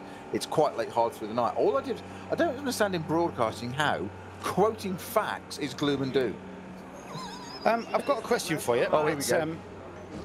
Stein Raceboy, I think that's how you pronounce that, is it? S-T-I-J-N? Yes. Stein Raceboy. That F1 driver that got sacked, I don't know who he means by this, but it's in relation to your Lister Storm story, sold himself to Lawrence Pierce, telling him that he was the best driver in the world. His excuse for the crash was that the Lister was a right-hand drive car. Fantastic. Who's that then? Am I allowed to say? I don't know. Baz Linders. Oh, it's out there now. Oh, right, you said it then. Yeah. Okay. Yeah. Great story. Thanks, it was also on damp conditions and his first flying lap of qualifying, and he was understandably trying to beat Jamie Campbell-Walter's time in the car, and it did end up down the escape road at La Source. Yeah. With a lot of the front end missing. I think that was one of Lawrence's points in using fairly Anglo-Saxon rhetoric to Mr. Campbell-Walter, that a certain Belgian Minardi F1 test driver, like Blinders, so quite under his breath, had destroyed the front end of the car. Jamie had now destroyed the rear end of the car. There wasn't a Anglo-Saxon part of much of the car left. Yes. That was roughly the gist of the story. I think the roof was fairly intact. Good team effort. It was, yeah. Nikolai B. It confirms what we've already established, but I want to add this with regard, confirms what we already know about Parc Fermé rules on the lack thereof in red flag situations in the N24. In years past, cars have been recovered at the pits. Last year, he's reminding me about this, we saw that. I think it was the all-girl crew as well, the all-female crew, which is here this year as well. I'm not sure if it's the same all-female crew, but they did replace an engine during the race. Basically anything goes. The principles behind it, the spirit of the race is that if you can get the car back to the pits and repair it, then get back out there. It's very similar to the 24H series in that, with regards to that rule. I always understood, and obviously it changes with different circuits and different organisers, different users, as you've just pointed out, Joe, from Le Mans a week ago in France, from the ACO to the 24-hour ADAC, but I always understood that the principles were that the same chassis that starts a race must finish it, the same engine block, gearbox casing and axle casing. Now, sometimes these gearbox axle can be the same thing, as in the Audi transaxle car. It's a bit different there. But the principles, it is what you're saying, some of the internals. Now, in this race, we're clearly seeing that the Audi Sport team, car number 1, is having an entire gearbox placement. That, of course, is, by the way, in the car now already. Just a matter of 10 minutes later, that car has got its gearbox back on position, and unions and oilways and various bits of ancillaries and connections, all the umbilical bits are being connected to that gearbox, so that car will be ready to rejoin with a fresh gearbox going out. This is the number 1 car, and also happens to be the number 1 position, P1 leading car as it was when it came in. 39 laps of the race were completed before we got onto the red flag. It wasn't quite the quickest car on the track. The 9:15.5 that number 1 Audi had done, but the fastest car on the track was indeed Martin in the number 31 car. That was a 9-minute 12.4, and that, of course, being the Fricadelli Racing Porsche 911. I said the Porsches came into their own in the wet. And the Fricadelli Racing Team car there, that was piloted at that point by Maxime Martin, Belgian driver, popping that car into the fastest lap of the race so far, a 9:12.4. And before Johnny Palmer joins in, I'm sure he's going to have a little giggle somewhere in the booth when he can hear me saying this. I'm sure I'll probably get a message in a minute. My predicted forecast, however it is, not weather forecast, but my lap time forecast of an 8:08 being probably the fastest lap of the race. Or qualifying, I thought would happen. I thought that may well happen. He was still anticipating that. We're a little way off that with 9-minute 12, but I did say it was in the dry, which Johnny conveniently forgets to mention at the end of his sentence that I did mention it would be in the dry. That would be the dry, not so wet that it's been red flagged. Slight difference. Yeah, I think so. Andrew Mather sort of supports Audi team's idea of changing gearbox and transmission. Obviously, we don't know how many kilometres is on the gearbox. I'm not even sure Martin Pass could find that out for us. If he can, he'll surely message me. But obviously, fatigue and damage on the gears is common. It's you know, the fact that you use the car, it's gonna take wear, and of course they are covering their bases towards the finish. Thanks, Andrew. What else would you change, Snowy, that you think? Yeah, I certainly would do brakes. I like the Hyundai's team idea of resetting the geometry, because we don't know how much contact that car's had, and it's a TCR car, and I've run touring cars, and that wheel-to-wheel contact might look harmless on TV and make for good entertainment, but the rest of the race you are basically running around with a car that is towing out or towing in too far, and it knocks the handling all over. It's a great question, Joe, and I would take a slightly different view on it. I'd be intrigued to have Alex Brundle's input on this, and we can ask him when he's next back in here again, or perhaps what he might have done in this race, what he would have expected done to teams and level he's driven at, given that he was a class winner for Aston Martin in this very race this time last year. Well, not quite this time last year, but this race last year. In all honesty, what would you change? I would say as little as possible. If the car was working fine, only change anything that you thought was a problem. You've been around historic racing far too long. You have been around historic racing. What's that got to do with historic racing? I change everything. Why? I'll tell you why. Because No. Complete opposite. Completely disagree. If it's running fine, leave it alone. No, hang on. You started the race with it like that. You expected to finish it as it is. That #1 Audi Sport is changing its gearbox for a very good reason. That tells us quite a lot. They're not doing that precautionary. Right. They are not doing that for a precaution. You think there's an issue? Absolutely. That car was not going to get to the end of that race with that gearbox. They haven't done it. Why risk upsetting so much all those unions that you undo that then could possibly not get tightened up, pinched, cross-threaded, something? I know I'm talking old school type things, but most of it still is. It's still mechanical. Why risk upsetting such a major component as a gearbox, which has your rear suspension attached, your brakes, brake lines, all the union lines, all the oil lines to it, and it all of a sudden going out, and 2 minutes later it goes and breaks again? What's the point? Change it only if you need to. Leave it well alone. I get quite correctly a geometry check. Yeah, corner weight, run a bit of string around it, absolutely fine. Why not? You wouldn't do. Yeah. Why wouldn't you do? Yeah. Perfect opportunity. That's just setup. That's fine tuning. That's just common sense. Yeah. You've got the chance. You wouldn't have that in a race normally. Why not have maximum advantage? As for major components, you don't change the gearbox for the sake of it. You don't think, well, do you know what? We'll pop the heads off and do a decoke while we're here, shall we? We've got a few hours until dawn. I'm joking, but you get my point.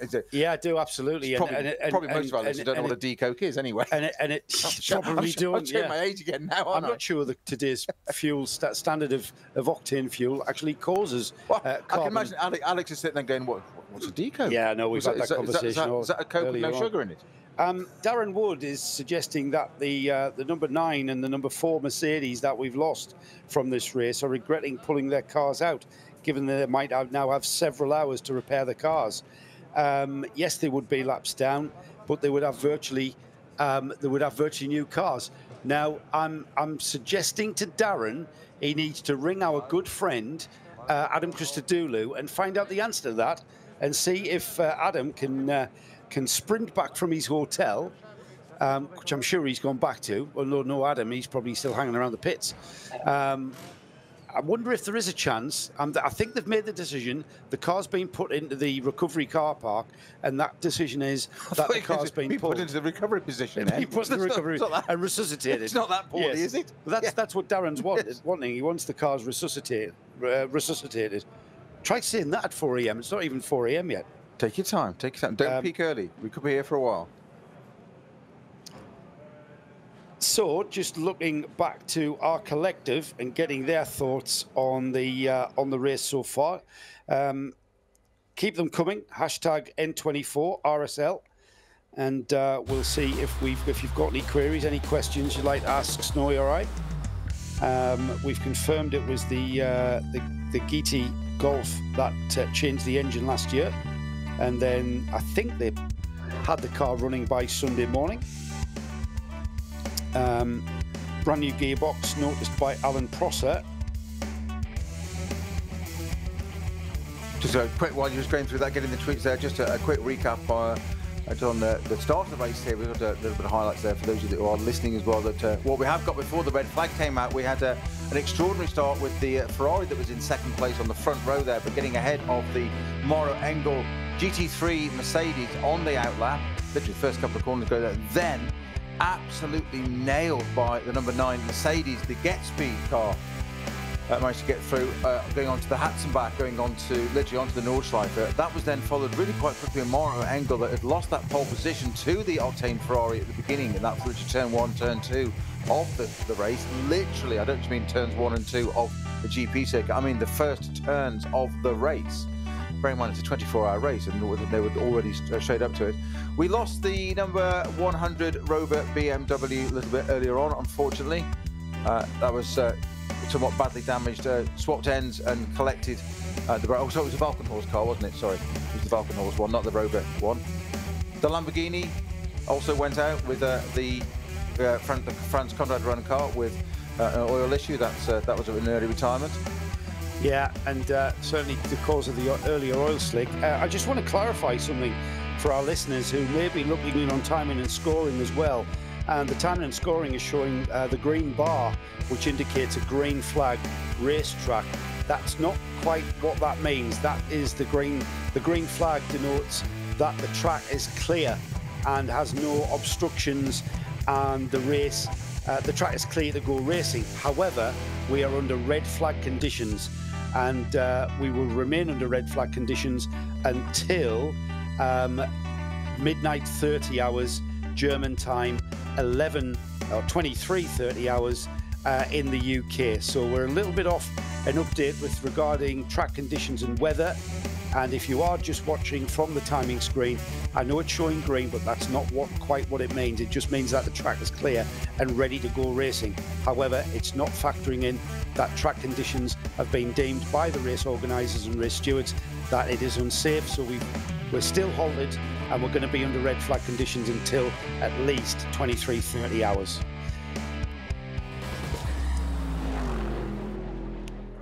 It's the Nürburgring 24 hours on the Grand Prix and the Nordschleife circuits, and towards the end now of a significant stoppage overnight. The red flags were shown after the race leader had done, let's just get his race time, 6 hours, 45 minutes, 55 seconds. And by that point, the officials judged, after comment, I'm sure, from various team managers and drivers too, that the situation, the conditions were far too dangerous.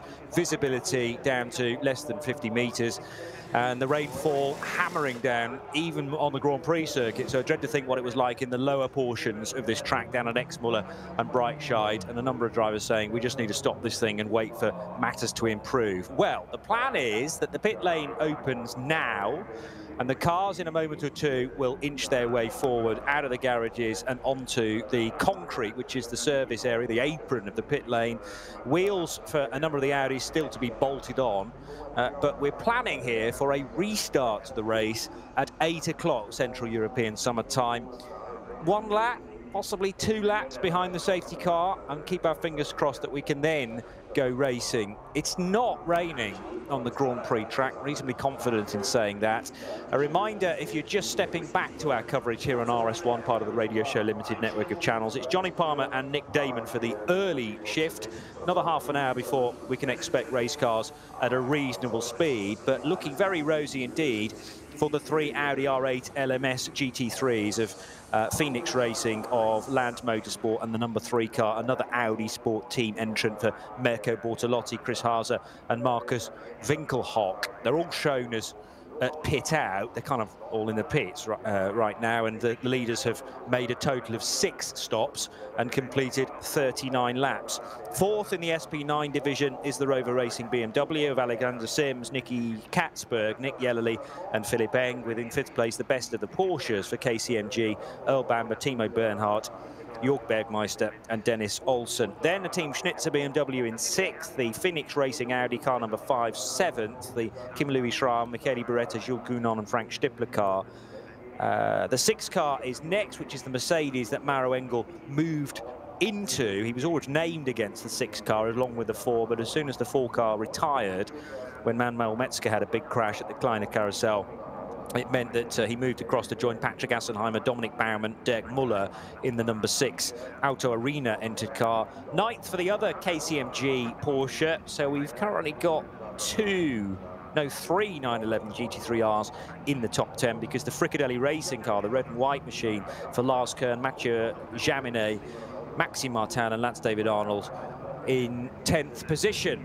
And a little bit earlier on our broadcast, I gave you the class positions as well, top 3 in each of the divisions. But a chance if you have both audio and pictures, wherever you're taking this coverage.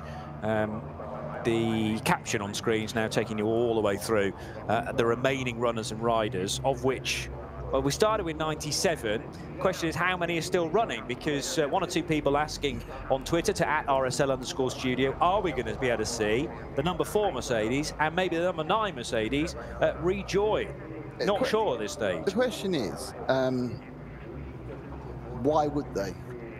Yeah. I mean, we love the romance of the whole situation of endurance racing. But this isn't Le Mans.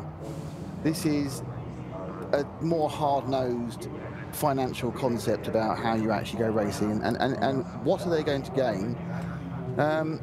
Certainly the 4, which went out a lot earlier, that's just going to, all that's going to gain is a chance to hit more barriers and do more damage and cost more money. It's not going to get, unless every other car drops out, it's not going to get the podium. So whilst obviously we all love the romance of endurance racing, there's your answer on the 9, Johnny. Well, you said why would they? I said the 4. The 9 went out right towards the end. No, you did say the 4. Yes, the 9 went out towards the end, didn't it? But well, to give you perspective, the 4 car completed 28 laps, had its accident on lap 29, and the race leader, Dries Van Toor in the number 1 car, was working its 40th lap when the red flags came out. So 39 laps completed. So that's already 11 laps behind. You're talking best part of 90 minutes. Yeah. And yeah. the 9 went out 2 hours. The 9 went out much nearer the red flag, didn't it? Yes, it did. Especially with the last lap didn't count. And that was dropping down the order, car 9, still shown as 18th position. 37 laps completed for car 9, only 2 fewer than the race leader. So I could see why the 9 would want to rejoin. 2 laps off the lead. You think with a bit of luck you can get one of those back. Just I'm not saying you can gain 15 miles, but you can get one back on a on a stag or whatever it may be. Then you can hope for some bad luck from the others, and then you are shooting a top 5, or top 10 if it all runs fair for you. Also, that car, of course, had significantly. We believed we haven't had a complete update. That car left the track because of a tyre coming off, we think, don't we? That's what they were speculating. Or a loose wheel. It was an outlap for Raffaele Marciello. Now, 1 or 2 people pointing out to me that from the onboard pictures for Marciello, the marks that the car had made in the grass as it spun suggested there were still 4 wheels in the arches of the car. So I think actually the wheel had still sort of been retained in the arch. But was it actually in contact with anything by that point? The point is, though, that the repair would have been a corner. Worst case scenario, you've had a rear suspension failure with the wishbone, so you're just replacing a corner. You've done it for free under the red flag, and you've lost 10 minutes, effectively. So that is, if you were racing normally and they brought it into the pits and had to work on it for 10, 15 minutes, they'd have gone back out again. So that's no surprise there, because it was a very minor. Don't forget the 4 smacked the thing against the barrier. Oh, yeah. So that's major repairs. That's a significant rebuild. Now, if it does come out again, I'll be the first person to give them a massive round of applause. But I can tell you now, if I was a team manager there, we'd be back at the hotel. No.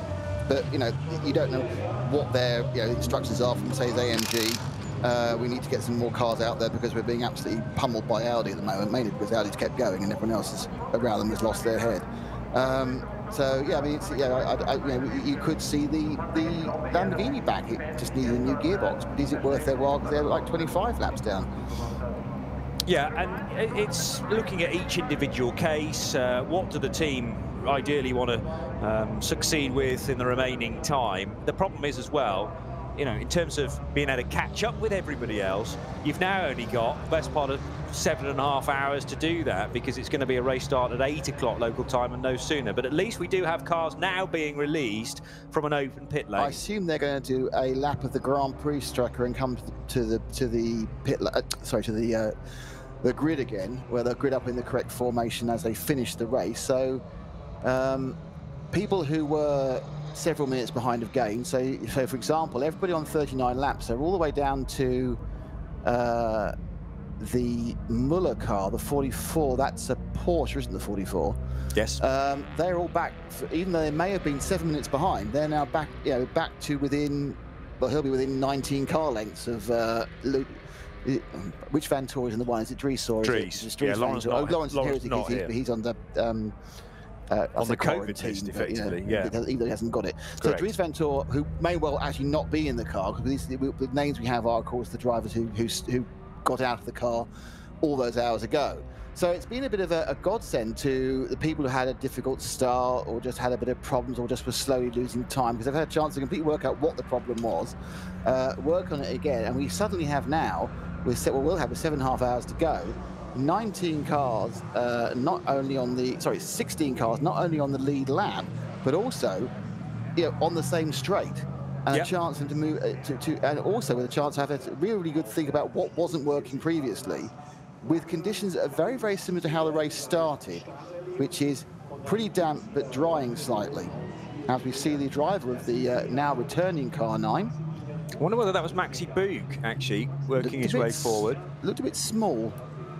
You might be right, just the camera may have taken pounds off me. He looks a little bit tiny. Marciello and Gertz 6 foot plus, I would say. Absolutely right. That's fantastic. He's quite a svelte character, but he's mighty in a GT3 car. And Maxi Boog then being called forward to take the first stint after the restart. Interesting. In a number 9 car. Johnny, they've replaced the left wing as well, haven't they? Yeah, because that's in a bare carbon. We've got a few bits of bare carbon. So not only are they, I don't know whether they picked up some scrape damage on the wall, but they've replaced a couple of bits that you think they would need to. Obviously, the key thing was the rear right that's been replaced.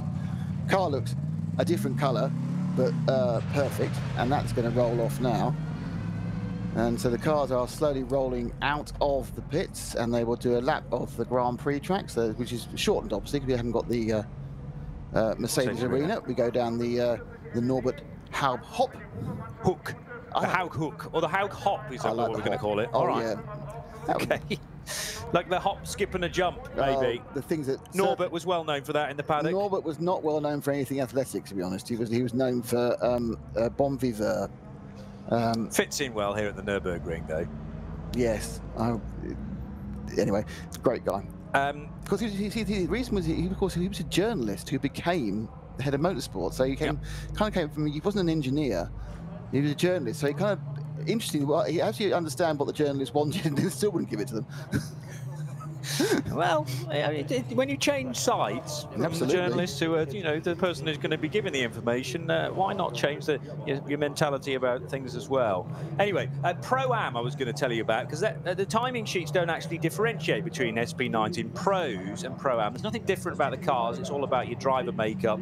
And Uber Motorsport, I make it, as the leading Pro-Am car, number 25. So they're down in 18th position with their Porsche for Lorenzo Rocco di Torrepadula, Patrick Kolb, Marco Holzer and Nico Menzel. They lead Pro-Am. How many laps completed for that car? 38. So they're only a lap off. And they're actually in front of the rejoining number 9 car that had Raffaele Marciello at the wheel when one of the rear wheels, or there was either a suspension failure or one of the rear wheels detached from the car on Marciello's out lap, and it'll be Maxi Boog to start the number 9 car from 19th place. Second in the Pro-Am division, so the other side of the number 9 will be the 7-car collection Audi, which is now down to a 3-driver lineup after Miro Konopka's exploits earlier on in the weekend. So Milan Doncha, Patrick Niederhauser, Mike David Ortman to be in the 7-car and second in Pro-Am. And third is the 30 Fricadelli Racing car for Klaus Abelin, Norbert Siedler, Alex Müller and Robert Renauer in their Porsche for Fricadelli Racing. That's the black and white Fricadelli car rather than the black and red car rather than the white and red car. Slightly different liveries being run on the 2 Fricadelli cars depending on whether it's the Pro or the Pro-Am machine. Decals being applied, I noticed, to the number 1 car as well. Yeah. Every bit of finishing touches there. I think they've also stuck in some new bits of carbon. I think there's been, obviously with so many hours, there's been required maintenance, gearboxes, rear ends, but also where bits of car have minorly come into contact with bits of, the general scuffage you get in the hurly-burly of a 24 hours in Nordschleife.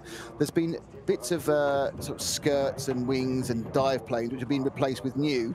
So the cars now effectively have had a what, 7-hour service. So most of them will be effectively, I would say, back to being brand new starting procedures again, because they've looked at everything they can replace, which appears to be everything, and stuck it all back on again. So unless I think probably anything people haven't done is changed engines, and because I'm not sure they can.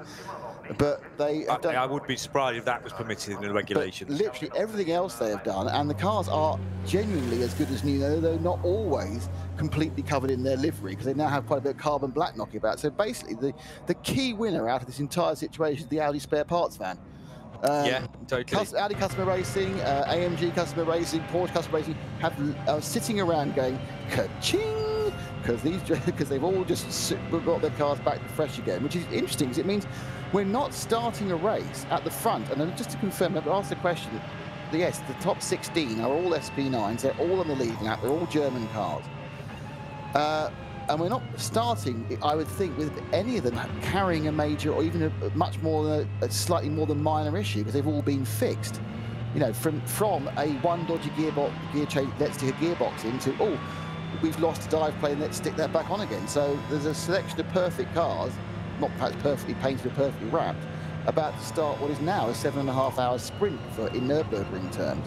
So I think we could see some really, really intense racing. I think you know, we've missed out the excitement, the joy, and the sheer dazzlement of people driving quickly at night at the Nürburgring and hour after hour. What we're now getting is a 7.5-hour feature race, effectively, after the prologue, which is going to be with still 16 cars completely in contention and not having to make up any gaps at all.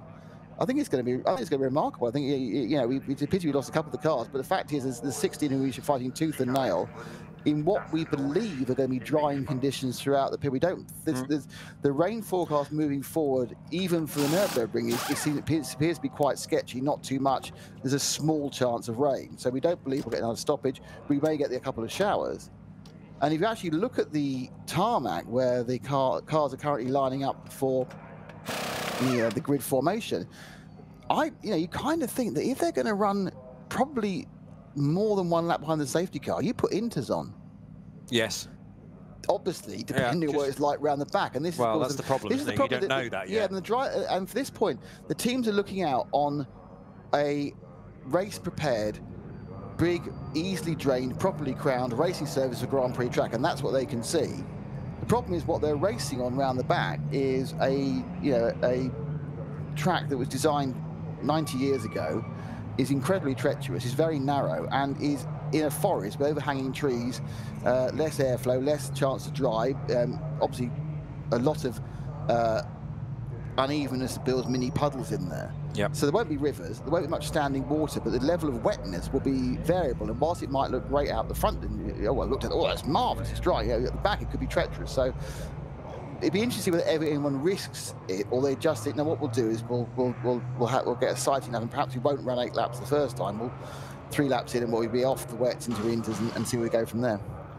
The plan for this restart, all the cars being lined up in a row on the grid, and the start of the race from this position, first of all behind the safety car, as we know, but then from that moment the race is considered to have started again.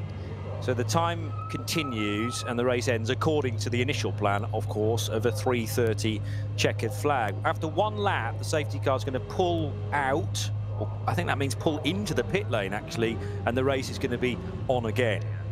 And it's going to be, as far as I can tell from the grid sheet, a 2x2 side-by-side grid rather than a single file, because a brand new grid has been issued. So it's effectively like the race start that we all witnessed at 3:30 yesterday afternoon. As in a normal safety car phase, the lap numbers are retained, so 39 laps completed for car number 1. In fact, all 3 Audis and everybody else down to 16th place. It's the point you made earlier on about the 44 Porsche. They're all going to be on 39 laps to this point, and then starting lap 40 from the restart. And for safety reasons, there's going to be 2 start groups, as there was for the initial start of the race, in order to guarantee equal opportunities within the classes. I have news about the Renault Clio. I know plenty of people were asking to @RSL_studio about what the Clio was doing. It's not going to be there at the restart. The team lost so much time after a gearbox failure that it fell behind, and they feel that there's just too much ground to make up. So sadly, the Goadecki Net and Net Renault Clio is a retirement. 15, which is the Audi R8 LMS for Race Inc. Their R8's no longer going to compete because of internal team reasons. There's been a row. There has, by the looks of things, for yeah, the Hensel, Fry, Bolrath and Aust Race Inc. R8. Don't know any more about that, and probably How far never back will were be. they, the 15 car on the previous? Yeah, that's a good question. Here they were. They were in 43rd. Rahal Fry was in the car, and they'd done 34 laps. They were 5 laps down when it stopped. I can't tell whether they were running at that point or not. I haven't got that information. No. Because when it reset after the green flag, we just lost the running perform. Bit of an update on the number 9. That repair, according to Ian McCarthy, it took 5.5 hours. Yes. So, which obviously was the team was repairing it until 5:30 this morning. well, we stopped at midnight, didn't we? No, we didn't. Half 10. Half 10, Yes, that's 7.5 hours. But then we don't. Well, assuming they started the work straight away. Yeah, and the question also is, we saw the thing lose the rear. I assume it did some scraping down the barriers, didn't it? So that's why they had to replace the carbon on the left-hand side as well. So probably the bit that actually got the car back in the race, which was repairing the rear right, probably took them, an hour, and then the rest was making it look nice and getting it back to aero efficiency. Yeah, yeah. So Ian McCarthy onward saying, not only is it back in the race, but it's also got a new improved stealth-like livery as well, indicating to the front left wing now in its bare carbon form. Other things from the race ticker, which, by the way, you can access as well, 24h-rennen.de/live. And there's a great page there with a current running order for the cars, but also the live ticker, which is actually all in German, so you can test your translation skills, or certain websites, certain search engines rather, will do it for you. So the number 1 car, which leads the race, team used the brake for repairs to change the gearbox as a precaution. We knew about that. The number 6, Patrick Assenheimer, Don Bauerman, Dirk Muller and Maro Engel, Mercedes. Thank you. There's a quote here from Maro Engel. There's still a long time to go. There's the staple quote. Sorry, ever since a small boy wanted to fix a car during a red flag period. Yeah, that's why we will give it everything. We'll not give it up, even if, in our opinion, there were some hard setbacks. We've still got every chance of a good result in car number 6. So, as Nick says, currently in 8th place. And some information from the race management, the minimum number of 15 laps per driver remains unaffected by the interruption. So that is, as far as drive time is concerned, still your minimum distance, 15 laps for everybody in your combination. Sorry, but what happens if you don't do those laps? That I don't know. Because some cars have got 3 drivers, some cars have got 4 drivers. Yeah. Do you just not get a trophy? Because it's a one-off event, it's not part of the championship. That's right. Minimum number of 15 laps per driver remains unaffected by the... Well, maybe is the driver taken out of the official results? You wouldn't think drivers on an individual basis are eliminated. Well, could that potentially take the car out of the result? Then why would you have 4? We've seen 3 drivers would be a better bet then, wouldn't it? Because you wouldn't have to do 60 laps and you'd have more flexibility. I think, in actual fact, a lot of cars that have 4 names against them were only ever going to run with 3 anyway when they're doubling up. But yeah, other teams where drivers are just allocated to the 1 car. Good question. I mean, there tends to be, for instance, in the Fabian Schiller car, he's a silver, so he was probably only going to do a minimum amount of time, and the other guys were going to fill the race. But 3 drivers does seem to be a firm advantage. But we haven't got any of those cars, the 7, up at the pointy end right now. And the 3 car, well, actually, that's close, isn't it? Because that's now a 3-driver lineup. Mirko Bortolotti, Chris Haase and Marcus Winkelhock. No Robin Freins after he suffered with flu-like symptoms, but he has had a COVID-19 test, and thankfully for the Dutchman, it came back negative, but decided not to take part in the race. Yeah, maybe some unusual regulation there. I can see what you're saying, Nick, about there being an advantage if it's just 3 in your rotation. I mean, obviously, if you've got great drivers, it's not an issue putting one in for 2.5 hours. But it's, when you've lost Well, but when we get going, and how much time we've lost, we know, is it 8 hours and a half? Well, I think, roughly speaking, the red flag came out at 10:30, and we're going to be restarting at 8 o'clock, so 9.5 hours, isn't it? Yeah. And that's a round figure. I mean, the race time for the #1 car, and you're subtracting the little bit of the 40th lap that that #1 Audi had already completed when the reds came out. For 39 laps, the race time 6 hours and 45 minutes, give or take a minute. And what I don't know is when the reds came out, where was the #1 around the track? But it's going to be somewhere within a sort of 10-minute period of that. Yeah, because lap times had dropped to 10 minutes 35 for the race leader. So just to confirm, we're still running. The clock's still running, yeah. No, but the race is still going to end at 3:30 Nordschleife time, 2:30 UK time. Yep. Which means we have, when the cars roll at 7, there will be 7.5 hours to go. Am I right by maths? When the cars roll at 8 o'clock, there will be 7.5 hours to go. Sorry, okay, yeah. 7.5 hours to go, okay. Yeah, so 7.5, fingers crossed, all the way through, and add that to the 6:45 we've already done. I mean, the winning car will still have 24 hours next to its name, because as I said, in a 24-hour race, the clock doesn't stop ticking along during a red flag. The #2 car, which was a brand new chassis after Jelmer Berman had a huge crash in the second qualifying session, which was 3 hours held in darkness on Thursday evening. But the paintwork resplendent on that. Really interesting livery, bit of Bilstein backing, and the grey nose, the yellow mid-body and the blue tail for that car. There's 5 minutes to go until the cars are rolling again. The 5-minute board is being displayed now at the front of the field. Quick update from Alex Brundle, who will be sitting here pretty soon, actually, replacing me. So you'll get someone as they're talking about when the cars start rolling. I just know about marathon races now, so it's fantastic. He's had a mail from Steve Bushman, who's the team manager of the 9 car. He's saying that Rafael Machado spun the Adenauer Forest, as we saw. He had no contact with the initial spin and could resume. Unfortunately, something was damaged at the rear end. So he ended up in the wall 3 turns later, which is why it was actually damaged. So actually, I don't think we necessarily saw all that in the replays, that he actually had yes, the spin looked spectacular. We thought, oh, he's broken the car. But unfortunately, then it went in the side of the wall and did extra damage. Luckily, the extra damage appears to be time-consuming and cosmetic. So that's good news for him. So restart drivers for the Audis. Have you done that? Did I miss that? No. So #1, Frank Stippler. Christian Haas will start in the #3. This is why my lack of first names go wrong. You mean Schramm. okay, Christopher Haase. Mr. Schramm will start in the #5. Kim Louis Schramm. Mr. Niederhauser in the 7. Patrick Niederhauser. Brilliant. Pierre Caffer in the 11. Got it. René Rast in the 29, and the 15 isn't restarting as we said, because they've had a row. Which even internal people, team even people within the Audi PR side don't know what's going on there.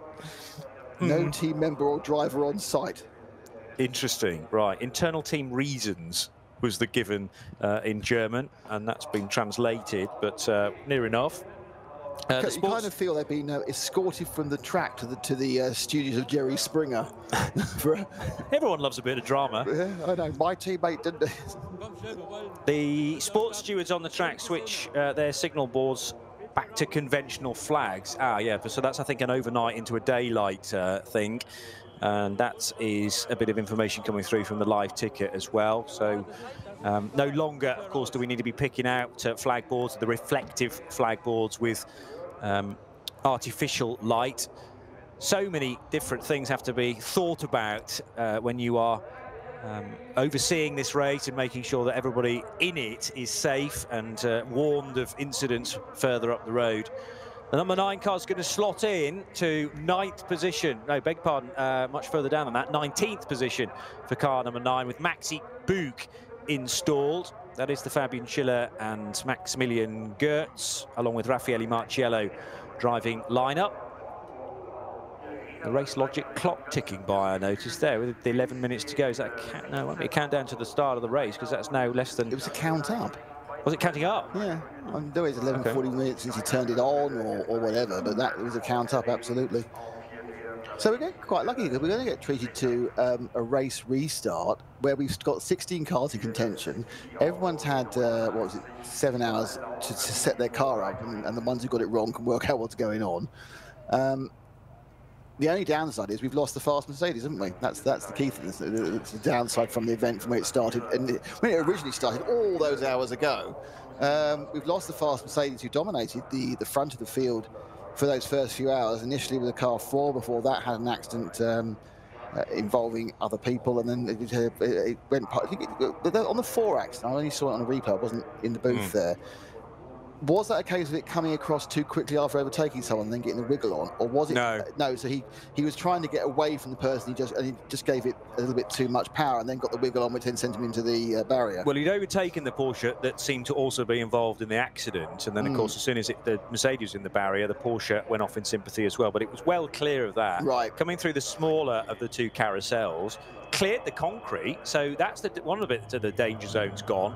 And then probably about 20 metres after the concrete section, it snapped to the left, and Metzger tried to catch it, but it then pitched to the right. Tank slapped him, yeah. I mean, precisely, yeah. Classic tank slapper. It was difficult to tell from the, because it was an onboard only, to tell exactly how the Porsche was involved now. And I just wondered whether, because I also wondered whether potentially the actual Porsche got its braking wrong, or it actually had to slightly touch him at the rear. No, I don't think there's any contact. And not more to put him on the wrong line, hence the reason he wasn't where he thought he was. And when he put the power on, the car didn't do what it was supposed to do. He had a and no, it was perfect racing line for Metzger through the carousel, and just it's just snapped to the left. I mean, Metzger is the lesser experienced driver, generally the slower of the combination as well. I think I'm right in saying that Metzger is a silver graded driver, so you know, not as experienced, and although impressed a number of people a few years ago. But I mean, I think in terms of speed, Maro Engel will be the quickest in that combination, then probably Adam Christodoulou, Lucas Stolz next, and Metzger as the 4th fastest on average times, and that's purely a guess from my perspective. The green flag is waved, bang on time, 8 o'clock Central European summertime, and the cars then will head out onto a full lap of the Gesamtstrecke. That's both laps combined, the Grand Prix and the Nordschleife. And then behind the safety car, we'll get a restart with, as I said, not a single file restart, the full grid, but again split into 2, and a chance to use this word again, start groupers. Excellent. We used that at 3:30 yesterday. And just to continue the story, we also, the other fast cars we lost the, very early on, we lost the Lamborghini that was going incredibly quick. It wasn't just carving through the field. And that went out with a gearbox failure, didn't it? That was the problem with that one, just stopped at the side of the road, and it was moving forward much head in hands. And then the most recent leader to go out was the number 9 car, which went out a couple of rounds from the end with, as we said, a failure, a spin and a failure, and then a resulting, as they tended to limp it back, or not realize how much problem there was, it clattered the barriers. That car has rejoined. The 9 car is back in, but 2 laps down. We have 16 cars on the lead lap. We are led by the Audi Sport Team Car 1, then it's the Audi Sport Team Car 29 in 2nd, and the Audi Sport Team Car 3 in 3rd, which is remarkable because Audi had an absolute nightmare in qualifying. They didn't qualify anything in the top 10, mainly due to a poor tyre choice. Slowly moved up like a phalanx of cars, just attempting to just pull their way through the field, and they're just creeping up, and now they have the top 3 positions. Well, yeah, I did suggest that. I think at one point we had 4 Audis, 3rd, 4th, 5th and 6th, and I said to Alex Brundle at the time, a bit of a numbers game potentially there, because if there are dramas ahead, then they could afford to lose one of those 4 cars, which is exactly what's happened actually. And now you've got 3 Audis, 1st, 2nd and 3rd, to give you some indication of, I know they're all labelled as the Audi Sport T, but car 1 is a Phoenix Racing entered machine. 29 is from Lant Motorsport, and car 3 is from our friends at Car Collection. Mirko Bortolotti, Christopher Haase and Marcus Winkelhock. Car Collection, a regular entrant in the Creventic series as well, and always turn out with a couple of R8s at the Dubai 24. Alexander Sims is in the car, in the Rover Racing BMW M6. So that's, the BMW M6 has been, despite the cars being going past them, falling out, crashing, dying, that BMW appears to be in 4th the entire time. So it appears, Yeah. cars go that past, car, car but falls yes. off. We're just literally permanently in fourth. We're just behind 3 different cars each time. We're still in fourth. First Porsche is Dennis Olsen, the KCMG number 18. And Porsche's still not showing any form at all, with a best place of 5th, despite losing all the Mercedes and the Lamborghinis. That's a net 8th. I know it's not how racing works, but you know what I mean. And then we have the second of the BMWs in 6th with, is it Sheldon van der Linde or his brother who's in that car? The BMW is Sheldon, yeah. because Kelvin's still very much an Audi driver. In the Team Schnitzer. And then we have, interesting, Phoenix Racing, the 5 car is listed as Phoenix Racing, not Audi Sport. Yeah. Despite the fact that one car's also entered by Phoenix Racing. It's interesting, isn't it? Yes, I'm not entirely sure how that works, but Phoenix actually had another car on the original entry list as well, with Richard Westbrook as one of the drivers, car 14. But yeah, Phoenix Racing doesn't appear in the entrant name for car 1, but it very definitely is. It's in 7th. It's got Kim Louis Schramm in the seat. Maro Engel is in the 6th Mercedes. So the only Mercedes really now up and running in contention, that is 2 at the book now, is the 6th one. That is the AMG HRT, the Haupt racing team. Hubert Haupt, who obviously himself is a well-known Mercedes racer, triumphed at the Dubai 24 Hours many times. Lovely bloke, actually. Well, Chad. The H in HRT stands for Haupt, because it's the Haupt racing team. Is that what you just said? Sorry, yes. Beg your pardon. It's all right. I don't mind. You know. I was busy. I'm busy typing. I know. It's this multitasking. You should never have men on comments. We should do one thing at a time. We could look at the computer, we could read the computer, we could type. We can't do it and listen at the same time. I'll freely admit that. Yeah. Completely. And then it's the second of the Porsche 911 GT3, which is the KCMG car number 19. That's Alex Impetori. Then it is another one, which is the Fricadelli Racing Team Porsche. This is 10th overall. All these cars on the lead lap, so he's just 10 car lengths behind, and it's is it Maxime Martin in the 31? Yes. Then it's Jelmer Berman in the Mercedes, another one of the Haupt Racing Team cars. That's the number 2 car. Jelmer Berman running in 11th, in 10th, there. I started getting new teeth in. Tom Blomqvist is in the second Rover Racing BMW M6 in 12th.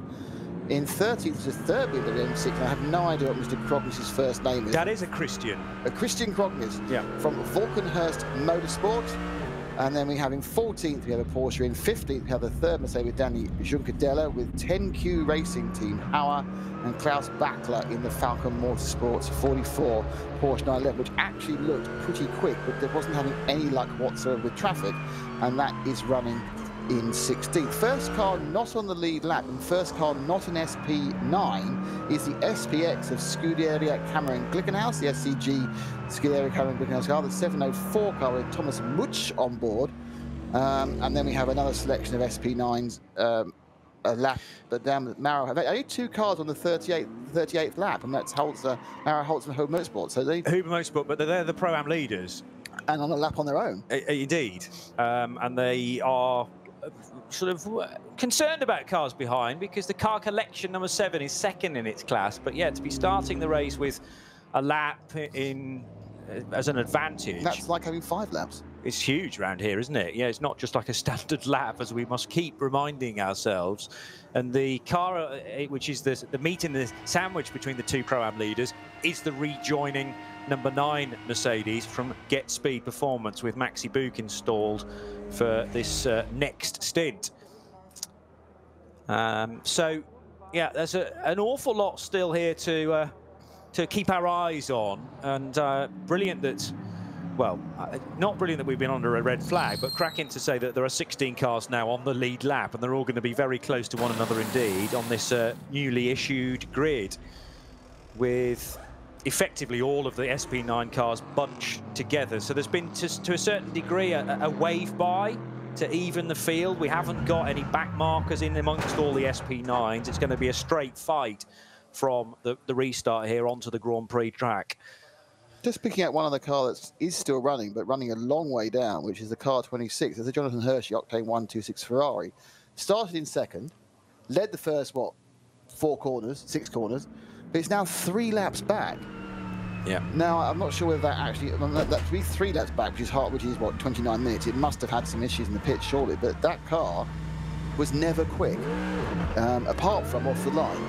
By the time it got on the Nordschleife for the first time, it was a rolling roadblock and had lost 25 seconds from the lead at the end of the first lap. So, but love to know what the story of their race is. Why it's got. I mean, the other thing about it, of course, it's not a full pro lineup, is it? No, that's true. So perhaps they have lost a bit of time by having the less starred drivers in the car. There's four. If you go positions 26, 27, 28, 29, you have 4 class leaders in a row. You have the SP8T leader, the Vulcanhurst Motorsport BMW M4 in 26th.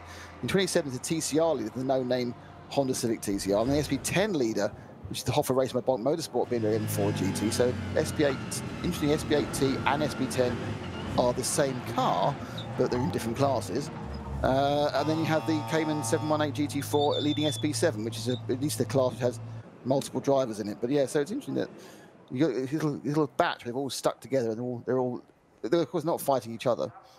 And of course, you look at it, you go, well, that's on 36, that's on 30, that's only a lap back, and you go, oh yeah, that's 15 miles, isn't it? It is, and 15, nearly 16 miles. We see in Creventic races sometimes, where in that first period, you don't want to lose the lead lap.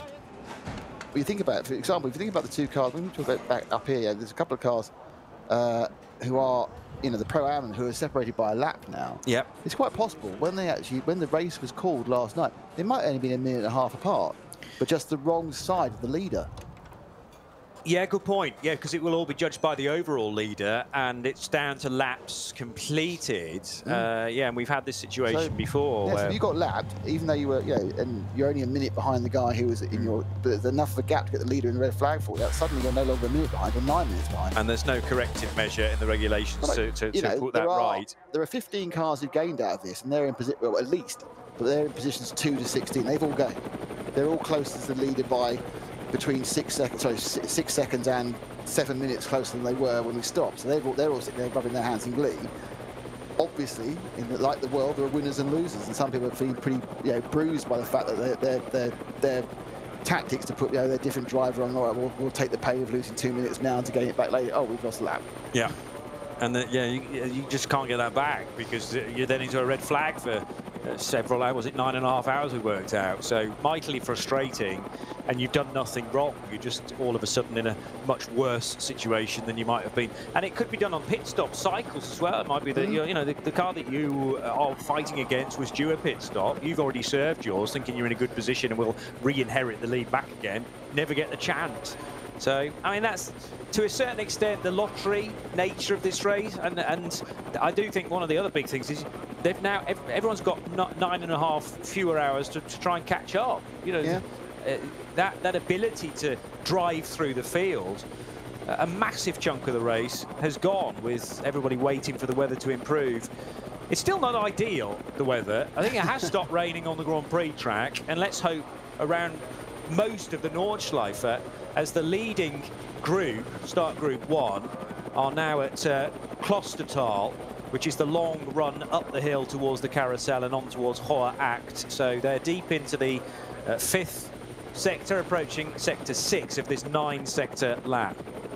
Yeah, I mean, it's the winners and losers situation of endurance racing, isn't it? Whenever you have to control the field, be it by a slow zone, be it by a safety car, be it by a red flag, there will be winners and losers. You can't do like, when you used to go scale extra. Yeah. And there's something like the phone rang or mum said T, stop, and you don't just come off the throttle at the same time. You just stop. The cars be locked in position, wouldn't they? And then you go 3, 2, 1, go. So that's a totally fair stoppage because you've got going again, at the same point where you stop.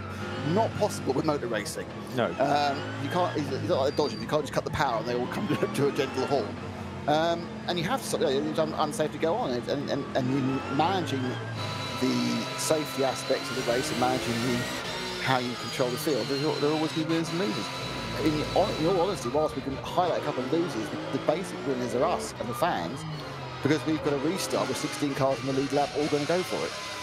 And that's the thing, you're trying to make it fair for all, but it's got to be, for me, entertaining as well as a spectacle. And yeah, to have a restart which deliberately isn't single file. I mean, DTM in recent years have started with a 2x2 restart after a safety car as well. That's purely for the crowd factor, because it makes it more interesting. You bunch the grid up, you've got more incident potentially, and the drivers have got more to do in their role of things. You get to find out who's the best driver. and various formats of motorsports. And we didn't quite expect 2 starts to this race, but I'll take it. Yeah, I mean, it's a good point there, Johnny, because people are understanding the needs. You know, even the story of F1 now. You know what they've done recently. Now, after a red flag, you don't have a safety car start. You have a standing start. You restart in the way you started in the first place. We are restarting in the way we started in the first place, which is by 2 by 2.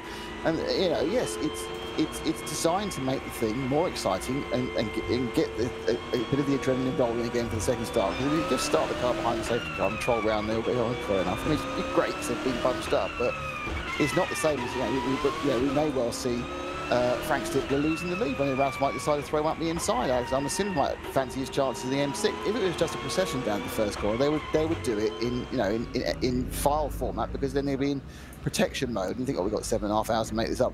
Nowadays, it's going to turn their bracing brains on, so it's going to turn off their common sense completely, and they'll be piling into a very damn first corner. Now, don't forget, both sets of cars got it right the first time. We had one spin with no damage in the, so they both managed to get round that first corner wet, with the adrenaline pumping with no issues. Now, what's the chances of we going 4 for 4 with the starts over 2?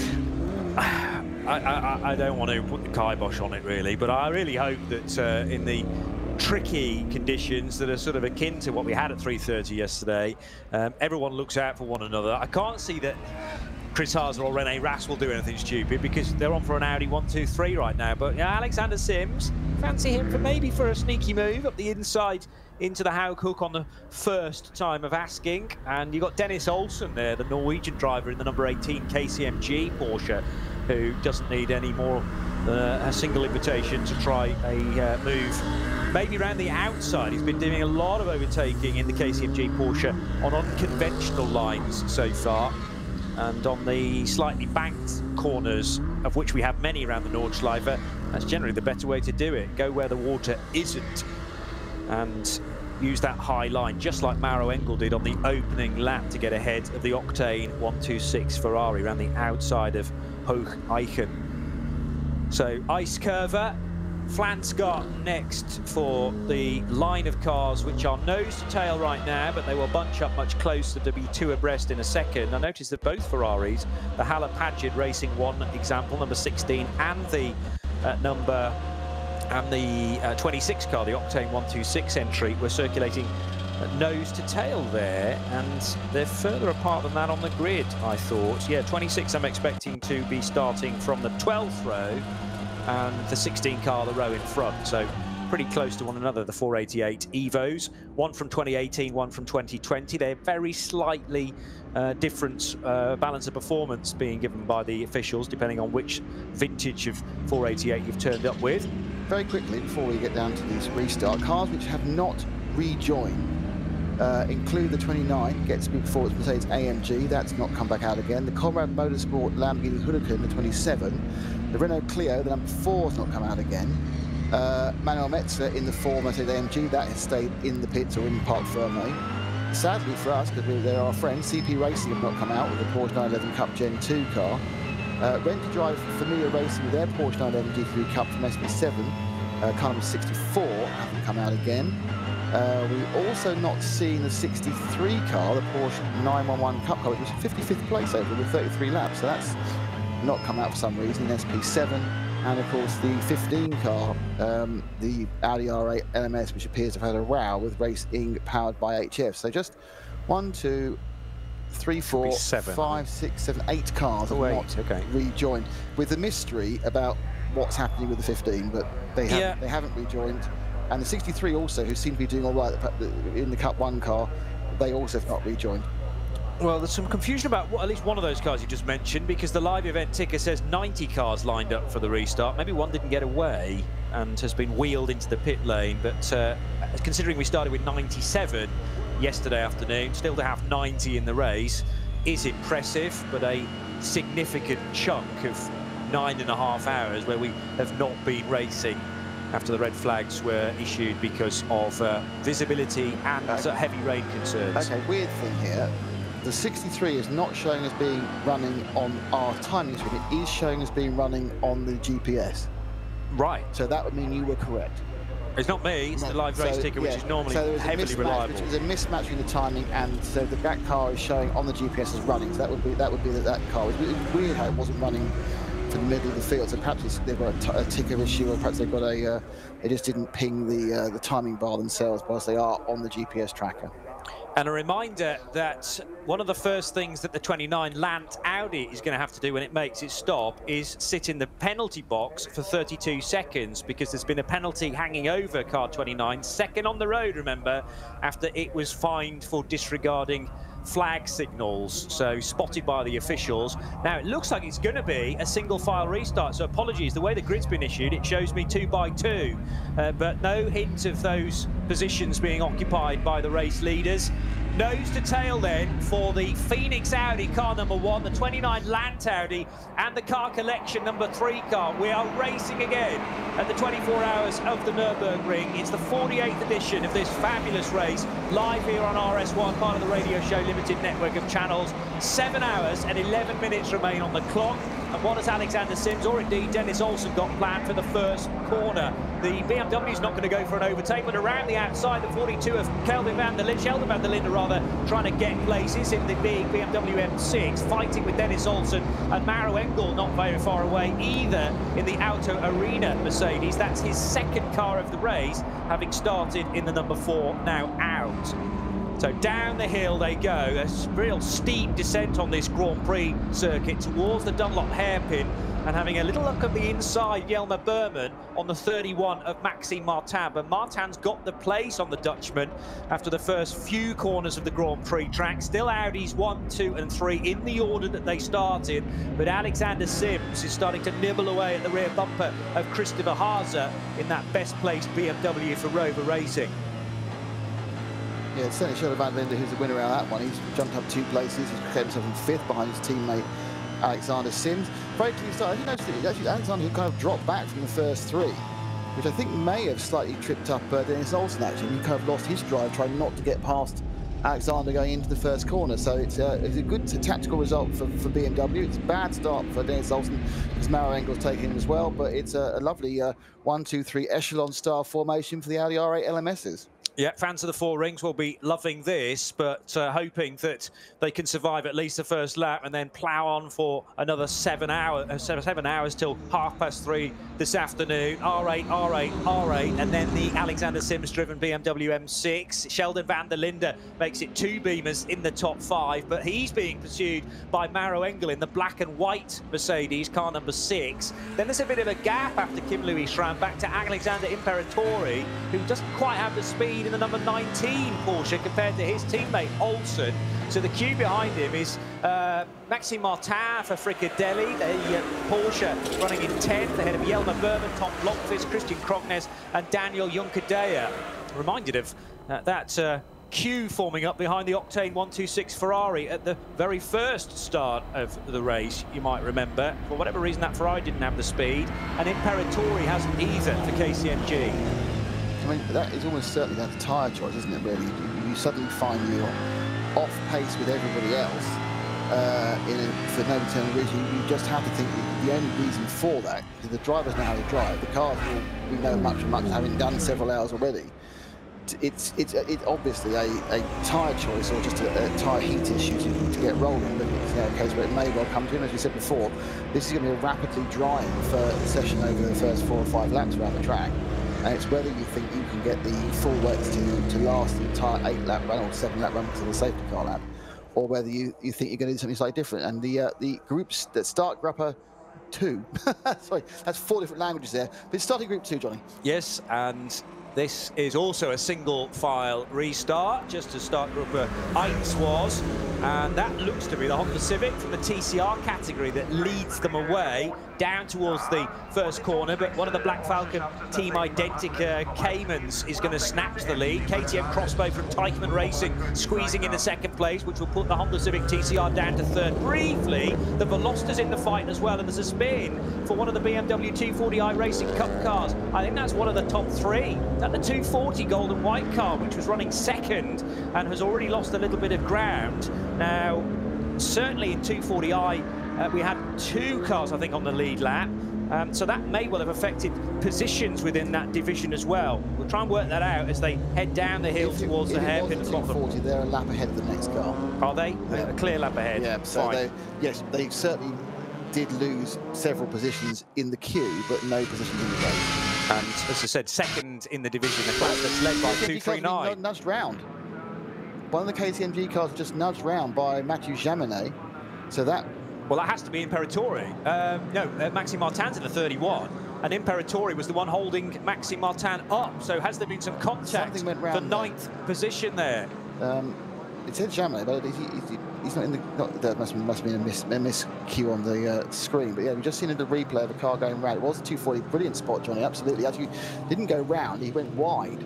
Well, that's the second incident. Oh, he's done twice. Yeah, he spun the first corner and now off in the gravel later on in the Grand Prix lap. So maybe he's picked something up, I'm not sure. We've seen a KCMG Porsche go round, and we're still trying to work out who it is or why. Well, it's got to be Imperatori, because if there was a red and white Porsche involved as well, the highest placed Fricadelli car is 10th, and it had in front of him a KCMG Porsche, so that fits in. Maxi Book is challenging hard now on one of the Falcon Motorsport Porsches. That's the 33 car that was started by Marco Werner. Dirk Werner, rather, the 33. Yeah, Dirk Werner in 33 in class, Backler 44. They've switched positions because Backler started in 16th place. It was Alex Imperatori. He's dropping down the field now. He's dropped down to 16th, which is as far as he can go down, of course, because that's all the people who are on the lead lap. And I think he's not actually up to speed again yet. So early drama there, as it seemed to be from the shot we got very quickly. And great to review that at some time in the future, but it looked like he was turning around. So Maxi Book getting a good run on Dirk Werner, and Werner with no answer to Book's pace in the rejoining number 9 Get Speed Performance Mercedes. The run up the hill towards the carousel. There was a big chunk of turf on the ground there, almost indicating we've had an incident a bit further up as well. So the run out of Bergwerk, much better for the Mercedes, getting good drive to that crucial corner that determines your top speed through Kesselchen and Klostertal, and then that awkward right-hander when you turn into the carousel, which is exactly where the race leaders are now. Christopher Haase chasing René Rast in the green and white Land Motorsport Audi, and the race leader is Frank Stippler for Phoenix Racing. And as expected, when you get out onto the actual depths of the Nordschleife, it's misty, it's wet, but it's interesting, isn't it? You've got a kind of it's a completely different level of visibility back there. Reaching the top of the circuit at Hoa Act, and those cars then working their way on towards Wipperman. The horrible curb. Do you hit that or not in these conditions? No. No, don't. Stay clear of it. And the Audis then first, second and third, with the chasing Alexander Sims in 4th position. Sheldon van der Linde in the number 42 Schnitzer BMW running down in 5th place. But the number 2 Mercedes, Vjelma Berman, continues to chase Maxime Martin in the red and white Porsche, with BMW number 98 of Tom Blomqvist running round in 12th position. So I was going to say a clean start for everybody, but of course the only slight problem is that they've already managed to severely limit Alexander Pretorius' progress. He actually lost something in the region of 30 seconds with that. A little shuffling going on with once you stick these cars back together again. Some of them are really going for it in these treacherous conditions. They feel their way around the upper levels of the Nordschleife. They're just coming now down the hill, about to hit the Swallow's Tail, the leader, and they've got the bit of a rest as they go down through Bergwerk and onto the main straight. They had 2 kilometres and just sit around and that's nice, a little bit of a rest, no problem at all. But yeah, I mean, it's been a very, very good start by the 3 Audis. They've got away, and they are effectively, I think, almost certainly running in as a team. They're not trying to, pressurise each other. They're not trying to have a little view. It's probably like they have a non-combative agreement. Right, let's just go around for the next 2 or 3 laps. Let's settle it down. Let's see what we can do. They've broken away by about 2.5 seconds from 4th place Alexander Sims in the Rover Racing car. The top three of them are covered by less than a second and a half. And in fact, looking at as we go down the straight now, it's actually there's just hanging on the 2 BMWs. The first they come down. Obviously, what will happen is that all the cars will be condensed down. They're all getting a drag off each other, and the aerodynamics and the slipstream, so that we get closer and closer and closer. But it's 3 Audis. Really, that's the publicity shot right there, isn't it? Really. Well, that's the advert for Monday. It's ideal, but the problem is there's 7 hours still to go.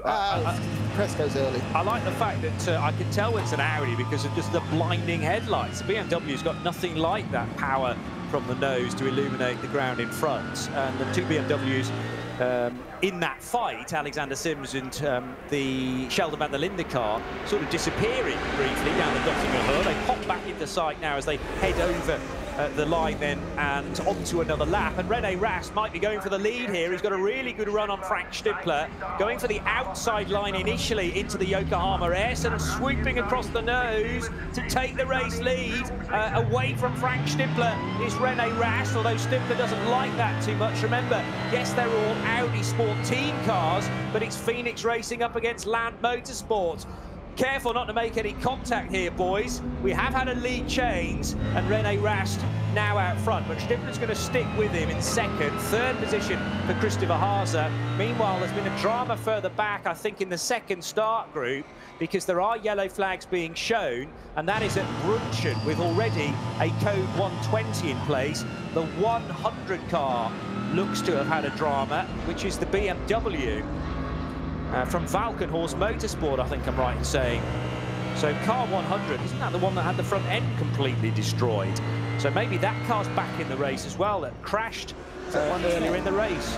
No, it was definitely 100. Okay. It was the Valkenhorst M6. There was a 101, which is the pro car, right, and the 100, which had one of the Van Bolens at the wheel, and a very disgruntled Jürgen Muller, frustrated that his car couldn't be recovered and put back in the race. But that's the only car shown as stopped between Brunchen and Flansgott. Car 100 pretty much going off at the same place it did much earlier on in the race. Obviously doesn't like that corner too much. So car 1 and 3 also having a bit of an argument, as the obviously the rule was just the first lap will be nice to each other, and after that we're going to scrap like heck. It's a bit and it is. It's a BMW. It's the same car at the same place. Just after Brunchen, actually. Nowhere near as much damage to the nose this time, but it's tagged the rear left corner up against the Armco, facing the wrong way, and further drama for another car that has had the chance to rejoin because of a 9.5-hour red flag. Again, it's one of the Van Bolens. I'm not sure which of the 2 family members it is because my timing screen sadly doesn't differentiate between the 2.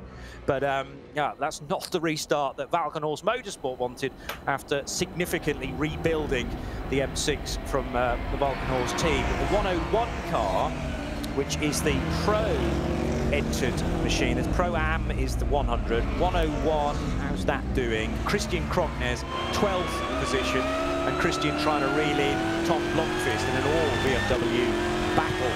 Meanwhile, here in the background, the 4.4-litre turbocharged V8 in the nose of the Sheldon van der Linde team Schnitzer BMW. And about 4 or 5 car lengths up ahead is a certain Mauro Engel, but the speed limit getting slower and slower now on the exit of Brunchen, and then as you head towards Eiskurve and Flansgott, 2 marshal posts limiting track speed to 60 kilometers per hour, and there's a 120 going into that as well. As Mauro Engel thinks about a move up the inside of Alexander Sims, and Sims tries to hold him back at Arenberg, can't do it, looking for the switchback now, the outside-inside trick. Sims almost level with the rear wheels of Mauro Engel. They're heading downhill, a steep descent into the foxhole, and the BMW's right with the new 4th place car in the form of Mauro Engel. So it's Mercedes, BMW with Sheldon van der Linde chasing these 2 cars. And what this is doing is actually just creating a little bit of a gap to the top 3 Audis. But Mauro Engel was only ever going to be shown a little bit of an inside line. That's all he needed in the braking area for Arenberg. They're headed underneath the bridge with the black and white Mercedes from Auto Arena having nabbed the place. Nick Damon stepping out, and I'm joined once again by Alex Brundle here on RS1, part of the radio show, a limited network of channels. Nick at top there, but a great overtake from Maro Engel. Good morning, everyone. Yeah, and a bit of a demonstration of what could have been for Mercedes there by Maro Engel. Just looks mega in the wet conditions, doesn't it? That chassis up the inside of Alexander Sims. I don't know what they've fed these three Audi drivers this morning. They've not fed them many team orders, have they? They're flat out on it. Christopher Haase looking pretty quick. Stimpler looks to be the one who's struggling most at the moment, having slipped first past behind Rast and then behind Haase at the start of this restart. And now only half a second. Well, you can see the gap. There it is between Haase and Rast at the very front of the field. Martin Pass, ever professional and concise in his words to us, that Audi Mission Control are in, and I'll quote him directly, in contact with the three teams. But it doesn't matter necessarily what you tell the driver. There's always radio failures to contend with, or completely intentional radio failures. Yeah. And didn't hear you. Sorry. Yeah. And sorry. What was that? At the front of the field. And all of those three customer teams, I'm sure, hungry for victory with their various Audi GT3 machines. Takes me back about 7 days, witnessing an inter-team battle for United Autosports, actually, at the head of the order in LMP2, where the 32 and the 22 were a little bit close for comfort as far as Richard Dean was concerned. We had it completely under control. It was what young man Paul Di Resta was doing behind, which was a slight concern, but he did eventually get past your teammate Will Owen. Flash button was worn out at the end of his stint. So I heard, yes. Now, the 100 BMW for Falcon Horse Motorsport is being wheeled into the right direction. This, sadly, the second incident for this car. The first one, more or less destroying the front end, but what the red flag has allowed is for that car to be repaired, and it's back in the race. On the Yokohama Advan tyres, I noticed, as both Falcon Horse BMWs are. Someone's going to be tagging that 100 car on Google Earth down there, aren't they, if current form is to be listed. It's been part there for a little while through the course of the last 2 days, but thankfully the recovery this time is a much simpler process. Up the hill towards Hoa Act, chasing Christopher Haase, now to second. So Stimpler, who started as the race leader, has slipped back to third position now. And René Rast, for me, was carrying a bit more speed than Stimpler anyway, and now can just stretch his legs a touch, but he's taking Christopher Haase with him. And it's nose to tail between the two Audis that lead. There's a gap of 3 seconds or so back to Stimpler, who is, again, in 2 cars this weekend. He does a little bit in the 5, but principally I think his main focus is that #1 car in third place. Haase looks like he might even be a touch quicker than Rast, actually, at the front of the field. You could just carry a bit more speed through the first part of Wipperman there. Didn't need any of the curb. Rast having to get out of the throttle. Look at him close up again as they head through the second part of Brunchen. And you've got to wonder if he's going to be trying to grab that toe as they head back down Dotty next time through the ice curve, which is ice by name and ice by nature, certainly in these conditions. And then off down through the Flansgarten section, through over the Big Yum. Even getting air in these conditions, the GT3 cars, these Michelin wets are just absolutely mega and deliver so much grip in these conditions. Less standing water now, so much more sensible than we were through the middle of the night when tread blocks were filling and cars were just sailing off the road. Sensible decision to red flag the event in those conditions. Really, nobody could keep anything on the racetrack, could they? Credit to all the marshals down at Brunchen and just afterwards for clearing that BMW so quickly, because I think the leaders got through without any delay there. The speed limit had been lifted. They were powering their way up towards Hoa Act as the BMW finally left the scene. The lap time at the end of this one will tell the true story, but as Frank Stimpler just loses touch with the duo now of R8s out front, I think this could be a very decent lap, considering it's still raining in places. Certainly a lot of spray being thrown into the face of Sheldon van der Linde, so the windscreen wiper working overtime, and a great run from Christopher Haase now on René Rast. So we'll see whether Haase is carrying a bit more speed. A huge chunk of tyre pickup, I think, thrown into the air there, and they're well over to the right-hand side. Now Haase makes his move from right to left and glued to the white line on the left side as well. You can probably get 3 cars between them, so distant they are. But Haase does get the better of the runs. It gives him the inside line at Antonius Bucher, and there is another lead change. We barely had a lap completed. Look at the confidence he has on the brakes down into that final chicane. René Rast just not quite having it in the 29 Audi, and Haase taking the lead of the event, swooping through. He got it done, hadn't he, down the Dottinger, and under the Bilstein Bridge then was just a bit of a formality as we see the 100 BMW visiting the pit lane after his little spin. It's a British section, Marshall's actually, from Hoak through most of Brunchen, doing that work. Cool. Came to say hi last year. I was in the Aston. Hello, guys. Hope you're having a good event. Certainly a large contingent of British Marshals go to Le Mans every year as well, and yeah, a number that I've spoken to through the years love the Nürburgring 24/2. Well, they tend to keep it in country groups because rather than being in connection with race control here, the marshal posts are in connection with each other by phone. And so obviously language barrier, big fight then in the middle of the pack. This is the 42. Yeah, of Schnitzer. So that's Sheldon van der Linde, who's just got ahead of Alex Sims there. So the M6s were door handle to door handle.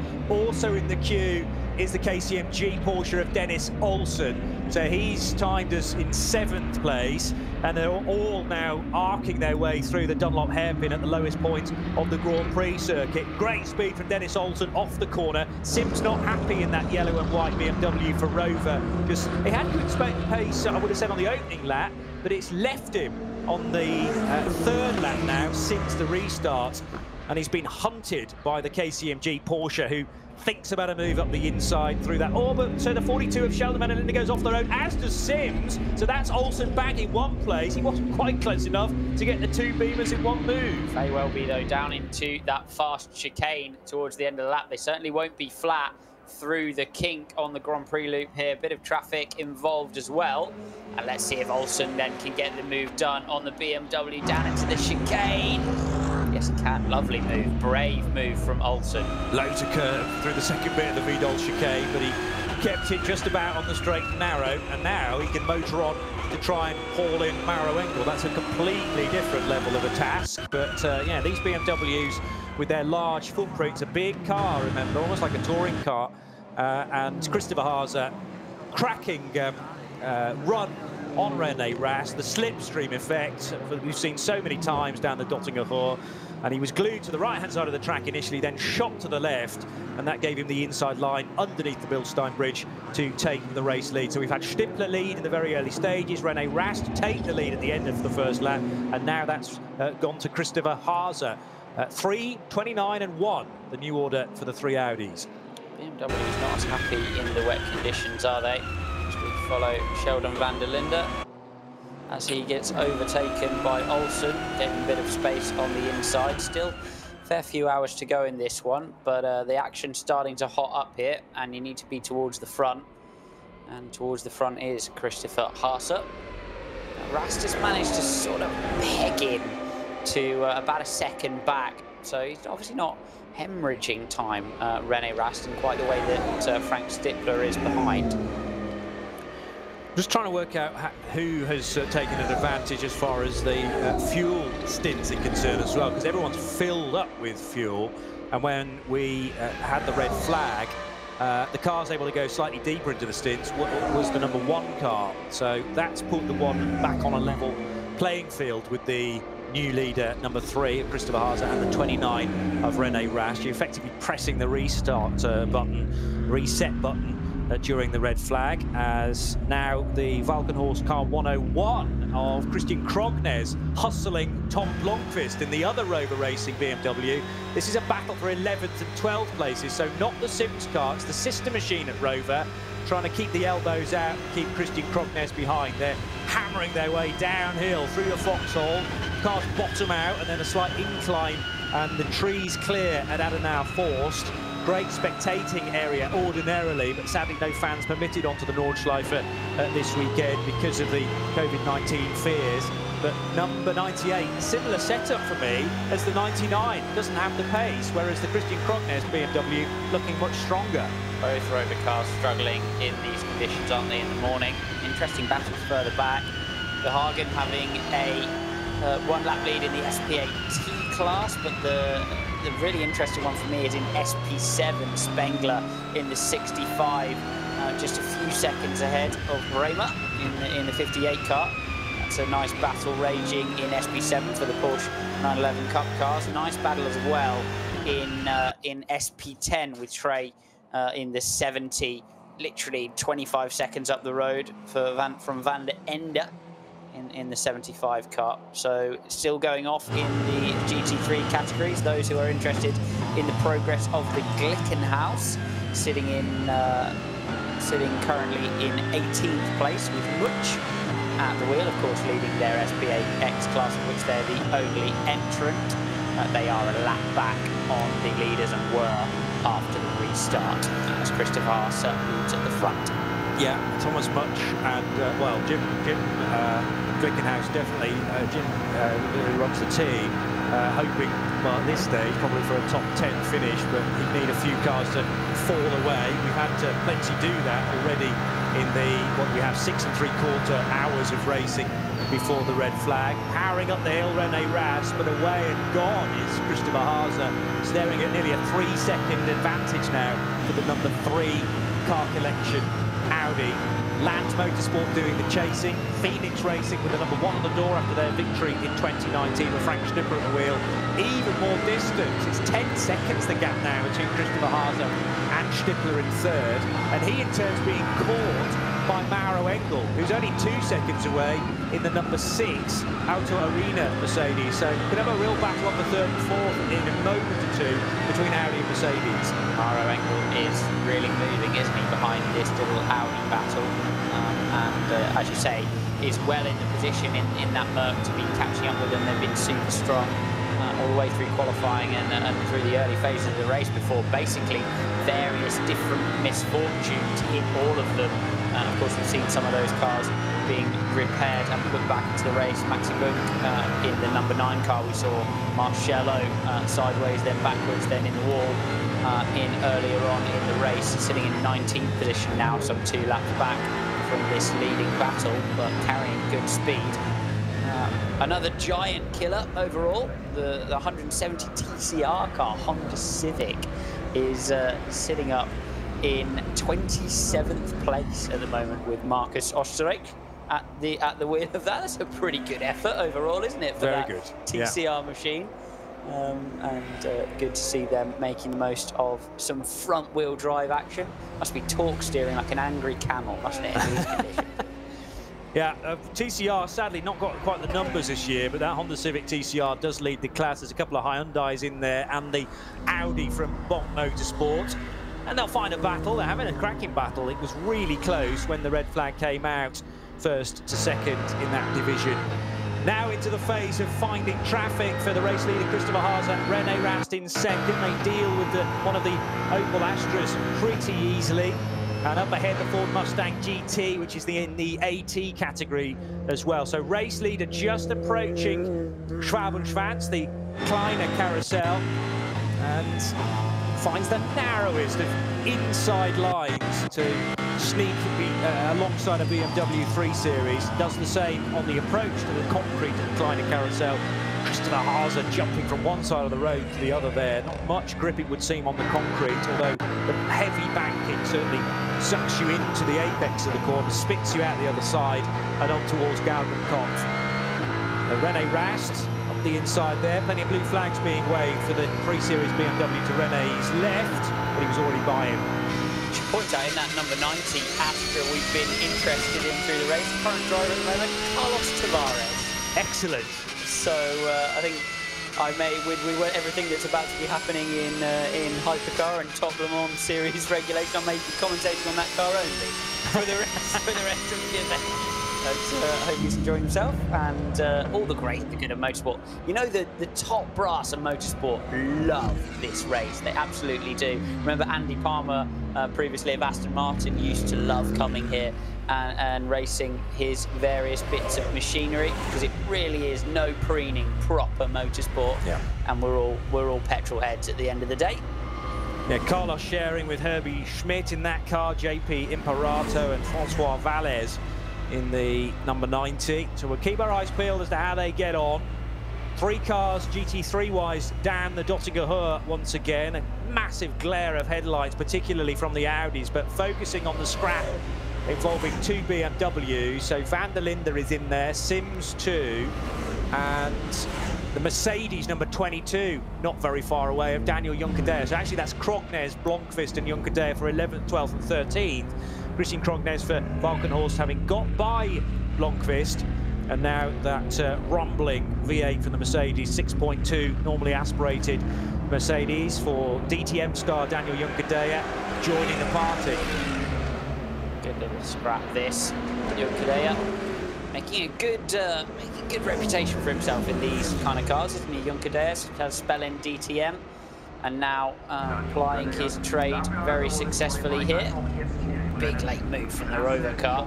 Maybe they're coming into their own a little bit. We have seen cars struggling to put temperature in the various compounds of wet tyre, and certainly spotted Fred with a little help from our friends at the Collective from Michelin, just slicing through tread blocks, trying to get some movement out of the tread block and build some temperature. It's devilishly cold this weekend, and wet and yucky and horrible. I know the Formula One glitterati are packing their coats as we speak for the F1 event, having watched this one. Karun Chandok tuning in and saying, "Oh goodness me, I'm gonna have to pack my pack and pack for the Nürburgring later on in the year." Yeah, well, this is possibly a sign of things to come in the autumnal weather. Hello, Karun. Hope you're enjoying the coverage. 239, the Eichenberg BMW M240i, currently leading by 15 seconds. That's the M240i division. 7 cars starting Classic Cup 5, by the way. Used to that field being easily into the low 20s, but great that at least 7 cars could turn out, and I'm sure that they are virtually nose to tail in places. Already had the second place car in that division, the 240, with dramas on the same lap, 2 of them on the Grand Prix lap, in fact, when it had a spin at the start of the restart of the race this morning, and then lost it into the gravel later on in the same lap. Still huge pressure on the back bumper of Tom Blomqvist from Juncadella, man from Barcelona. Very different approach to that run off the Grand Prix circuit, over the road bridge and onto the Hatton back. And a little look up the inside again for the Mercedes. The BMW is wide through the second of those left-handers, but there's no way through. The track gets very narrow here. That's not a difference in choice of line from Blomqvist. That's Blomqvist squaring off the corner to try and make the car work, because he's just not got the grip on the apex. So he'll be braking nice and straight, turning the car late, trying to get the car as straight as possible under traction, whereas Juncadella, with all that downforce from the Mercedes, can just hoover and carry speed through the mid-corner as they head into the traffic through the Hatton back. Blomqvist is under pressure to hold on to this one. You can just see how poised the Merc is in the changes of direction, and he's going to be under pressure again as they head down to the floodplats for this time around. Managed to get by, and safely, I might add, Olivier Mutchens in his Toyota GT86 Cup car. Mutchens on the curb, trying to stay as best he could out of the way as the 2 GT3s flooded by. I think that's the other Astra in the field, the OPC one, and the Cup car make it really eclectic entry, as it traditionally is here at the Nürburgring 24 hours. We had 97 cars start the race at 3:30 yesterday. 90 cars make the restart as well, after so much work was done overnight inside the red flag period. And great to have at least one of the 2 Mercedes that crashed out spectacularly last night into the race. So number 9 has been brought back after that pretty big crash for Raffaele Marciello. Maxi Boot put in the number 9 car for Get Speed for the restart, but number 4 is definitely out after huge damage for Manuel Metzger. That crash was confusing me for Marcello, so I've been in touch with Steve Bushman, who runs GetSpeed overnight. Confirmed to me that, well, in his words, as many others did, Raffaele just had a spin into Adenauer Forest, and then somewhere within that spin process, the damage happened, which necessitated the second incident, which was down at Callanhard. Yes. And it was the damage actually from the second incident that meant he needed to be towed back to the pit. So basically, we're so used to Raffaele just being such a legend in these cars. We gave him basically the benefit of the doubt, but then a couple of laps later we saw Dries van Thor, another absolutely top GT driver, have a similar spin. It just looked slippery down there, and we were surmising that perhaps it could have been some sort of issue with the left rear suspension or tyre as it was on an outlap. At least from my communications with the team, it seems not so, but there was some damage at some point during that spin, which then caused the second contact, which was the problem. Yeah. So, and clarification, thanks, Steve, for that. Yeah, great stuff to get some concrete information regarding that incident. So often, though, a race can sort of spiral out of control because of an innocuous accident or incident that leads to something else. And that was a big hit on the front left corner where he just went skating off because of the damage that incurred at Adenauer Forest. And the number 9 car, if you catch a glimpse of that, if you're joining us in both audio and visual with the two perfectly synced here on RS1, you'll notice that the front left corner of that Mercedes is completely carbon black. They haven't managed to put any wrap on that car, but replacing a large chunk of the front left corner. Nowhere near as much work required on the 9 as would have been for the 4, and the 4 was so far back with a massively crunched front end that they've scratched that and concentrating, well, different team of course, GetSpeed versus the 4 that's run by HRT. 6 hours 36 minutes to go. Haase out of the carousel as René Rast reaches it, and it's now a 6-second lead for Christopher Haase. And René Rast is one of the quickest guys in GT3 in this modern era. Really cool driver in DTM as well. I think double champion these days, but he's been left in the dust currently of Christopher Haase. Haase's got a bit more grip for whatever reason. You can see it when they were behind each other. There was a moment where they just headed through the right-hander, as where Haase is right now, the right-hander of Wipperman. Haase didn't need the curb, the front end just turned with a little bit more positivity than Rast, whereas Rast had to take a bit of a chunk of curb, as you've just seen him do, to make the front work. For whatever reason, the Audi of Haase just working a little bit better at this phase of the race. Can be tyre pressure, can be setup, can be a tiny bit of damage to a splitter or something like that. Although they have just restarted, so you thought they would have sorted that out. But anyway, for whatever reason, Haase has got a bit more front in that car. René Rast, a driver, I think the world of GT racing respects massively. Well, all of these Audi Works drivers are a bit mega, aren't they? Got to admit. They certainly are, and yeah, earn their money in lots of different ways of motorsport. Not always the ADAC Masters, not always VLN or NLS as it's become for 2020 and the Nürburgring 24 hours, but I haven't counted them up, but we've got a significant chunk of the DTM grid represented here as well. Now, challenge is on for 3rd place, because Maro Engel and Dennis Olsen having their own scrap for 4th, and also reeling in Frank Stimpler in the number 1 car from Phoenix Racing, the darker green car that at the restart led the race. So on the Dottinger Höhe, we could have a very interesting phase to the end of this lap, with 3 cars getting closer and closer to one another. Looks like both of them are going to be catching Stippler potentially before they catch each other, although they are heading out onto that fast section of the circuit, as you say, which will be dishing out a generous tow, specifically to Olsen, who's on the rear bumper of Engel. To watch Maxime Martin just a little bit down the road catching Van der Linde in the 42. Martin appears to have got away with that little bit of contact straight after the restart. And that's just what we've been seeing from the BMWs in the wet conditions, that bit of slide through the exit on the throttle. Such a BMW trait, isn't it? What gives them that beautiful pointy front end in dry conditions. Anybody who's tried to get a 3 Series off a snowy driveway will know all about that. It's that feeling of the rear being a bit light, disconnected. Yes. It plays through into their race cars, I believe. Yeah, that's interesting.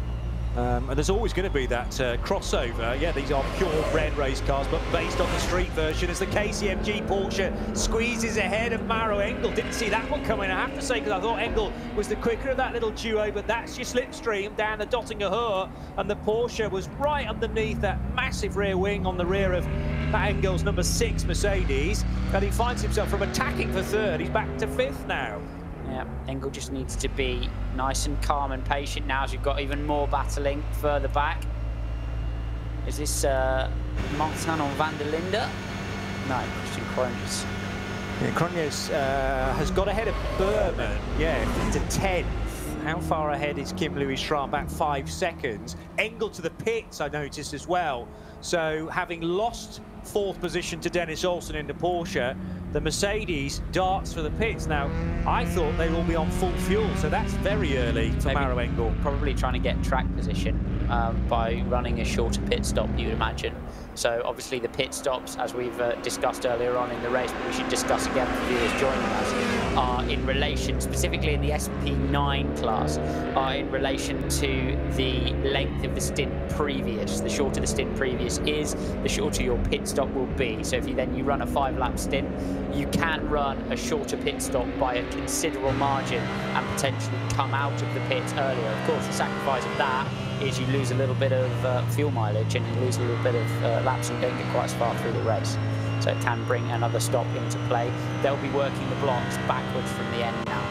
Dennis Olsen not happy with just getting 4th from Maro Engel's, just got ahead of Frank Stippler out of the hairpin as well. So up to 3rd goes the Norwegian. Meanwhile, Maxime Martin trying to go 2 abreast with the Schnitzer BMW of Sheldon van der Linde. He's got the inside line coming out of the Yokohama end, and it's now a straight drag race for the next bit of straight on the Grand Prix circuit. BMW somewhere to Maxime's right, I've got to assume, but he's no longer alongside, and that will see the Belgian up ahead of the South African. Nice move, yeah. Neat and tidy from Maxime. Through the Grand Prix loop, Olsen's taking off at the front of this little group. 11 seconds back from Rast. You've got to wonder if he's going to catch him, although he wasn't actually quicker than either of those leading Audis, who were very much in a class of their own the last time round, both on 9-minute 30s, about 5 seconds quicker than Stippler and a second quicker than Olsen, who's pursuing behind. He's got a bit of a job on his hands if he wants to catch Hasse and Rast, but certainly looking the class of that second bunch with Stippler and Martin behind him. The I-30 Fastback gets overtaken, the Hyundai, by the way. That's 165 from memory, getting overtaken by Frank Stippler. And he's now down to 4th after Dennis Olsen squeezed ahead. Dennis's previous lap was the fastest of this phase of the race as well. Actually, that'll be the fastest of the race, full stop, for that car, number 18, and helped again by the huge toe he got on Maro Engel down the Dottinger Hohe. Meanwhile, how's the Toyota Corolla Altis getting on from the Team Thailand arm of Toyota Gazoo Racing? That is running in 3rd position in SP3 and led by the sister car, actually, that class, car 120. So they're going pretty well. On for a 1-3 as things stand in SP3. The car in between is the Mutchens Toyota GT86 that is still in the race. Had the same car we said about the Renault Clio. 1 or 2 asking actually to at RSL_studio, how's the Clio getting on? Well, it's out of the race, didn't take the restart and still labelled in the pits. They've had quite a race to this point and too much damage, sadly, to be repaired in the interval. 6.5 hours to go. We have just ticked by the 9 o'clock hour in Germany, and therefore with a 3:30 end point, almost into the final quarter of this event. Sadly, for 9.5 hours there, we weren't racing overnight. Battle raging in Cup 5 at the moment between the 239 and the 240 cars, only a second apart over the lead of that particular class. Further back down, SP40, Peter Kate is driving nicely in the 86 and leading that class at the moment. And Cup 5, good battles all the way through Cup 5. The 307, the 242 and the 241 all running pretty much nose to tail as well. Just a few seconds between those cars. So big fights all the way through as a result, obviously, of the restart, bringing everything back together, and then everyone starting again within their relative starting groups. Always a nightmare when you're in the lower classes here to try not to get cut between the starting groups on a restart like that, because you obviously then lose almost a quarter of the circuit, and your race can be heavily damaged, of course, by that. A bit like getting caught behind a safety car at Le Mans, really, and you get cut and lose out a great big chunk. Yeah, because of course 3 separate safety cars at Le Mans. A caution is done very different in this place, and then when you have a red flag, yeah, you're could be in Group 1 or Group 2, sometimes Group 3 as well. We've always had 3 groups historically around this place, but just the 2 for 2020. I mentioned Maro Engel's pit stop. There was also a stop for Alexander Imperatori, but Engel, I think, still in the pits. And there's a wheel sitting right in the middle of the track. So that's a Michelin tyre. Doesn't really narrow it down as to what car it's come from. Central wheel nut, so it's a GT3 car. All right. Well, that gives us a little bit of a clue. But Maro Engel's still in the pits, and that's... Oh, he's finally come out again now, but that's a long pit stop because Imperatori came in behind him and left well in front. Now, there are slippery surface flags, or more to the point, debris flags being waved now on the exit of Tiergarten to tell everybody, watch out, there is a wheel sitting right in the middle of the road. Looks like a smaller tyre size than a GT3 car, though, doesn't it? Okay, so GT4s are 5 nuts, right? So it can't be one of those. This is pretty much close to where... Remember last year a BMW drove with its hood over the windscreen, drove right into the end of the pit wall. Yeah, that was somewhat of a comedy moment from the race last year. And this appears to be the 2020 version of that. Still trying to identify which car it's come from, but a car losing a wheel. Was it going to the pits? And maybe the wheel decided not to go in that direction. And now it's going to have to be a brave marshal, you've got to think, working their way out to that part of the circuit, but it will have to be a code 60. Back to get our answer, perhaps. And it was neither of the 4 cars. It's come from the pit lane, hasn't it? It's actually rolled out from the pit lane entry. You know what? It may have rolled actually through the joint, through the connection. Yes. A car trying to get back on the Grand Prix loop that's then noticed they have a wheel off and gone directly to the pits. Yeah. So that's Hyundai Corner this year, which is the hairpin bend, which is part of the Grand Prix track. So yes, a car may have done the Grand Prix loop, figured something wasn't quite right, going into the alternative pit lane entry. The car's turned right, but the wheels carried on straight. Amazing. So there's now an intervention vehicle protecting basically the route towards that tyre, and somebody brave's going to step out of that BMW SUV and collect it, I got to assume. So that's now a code. Actually, no, it's still not yellow, that section of the racetrack. Actually, well, it is yellow. Actually, sorry, it's a code 120.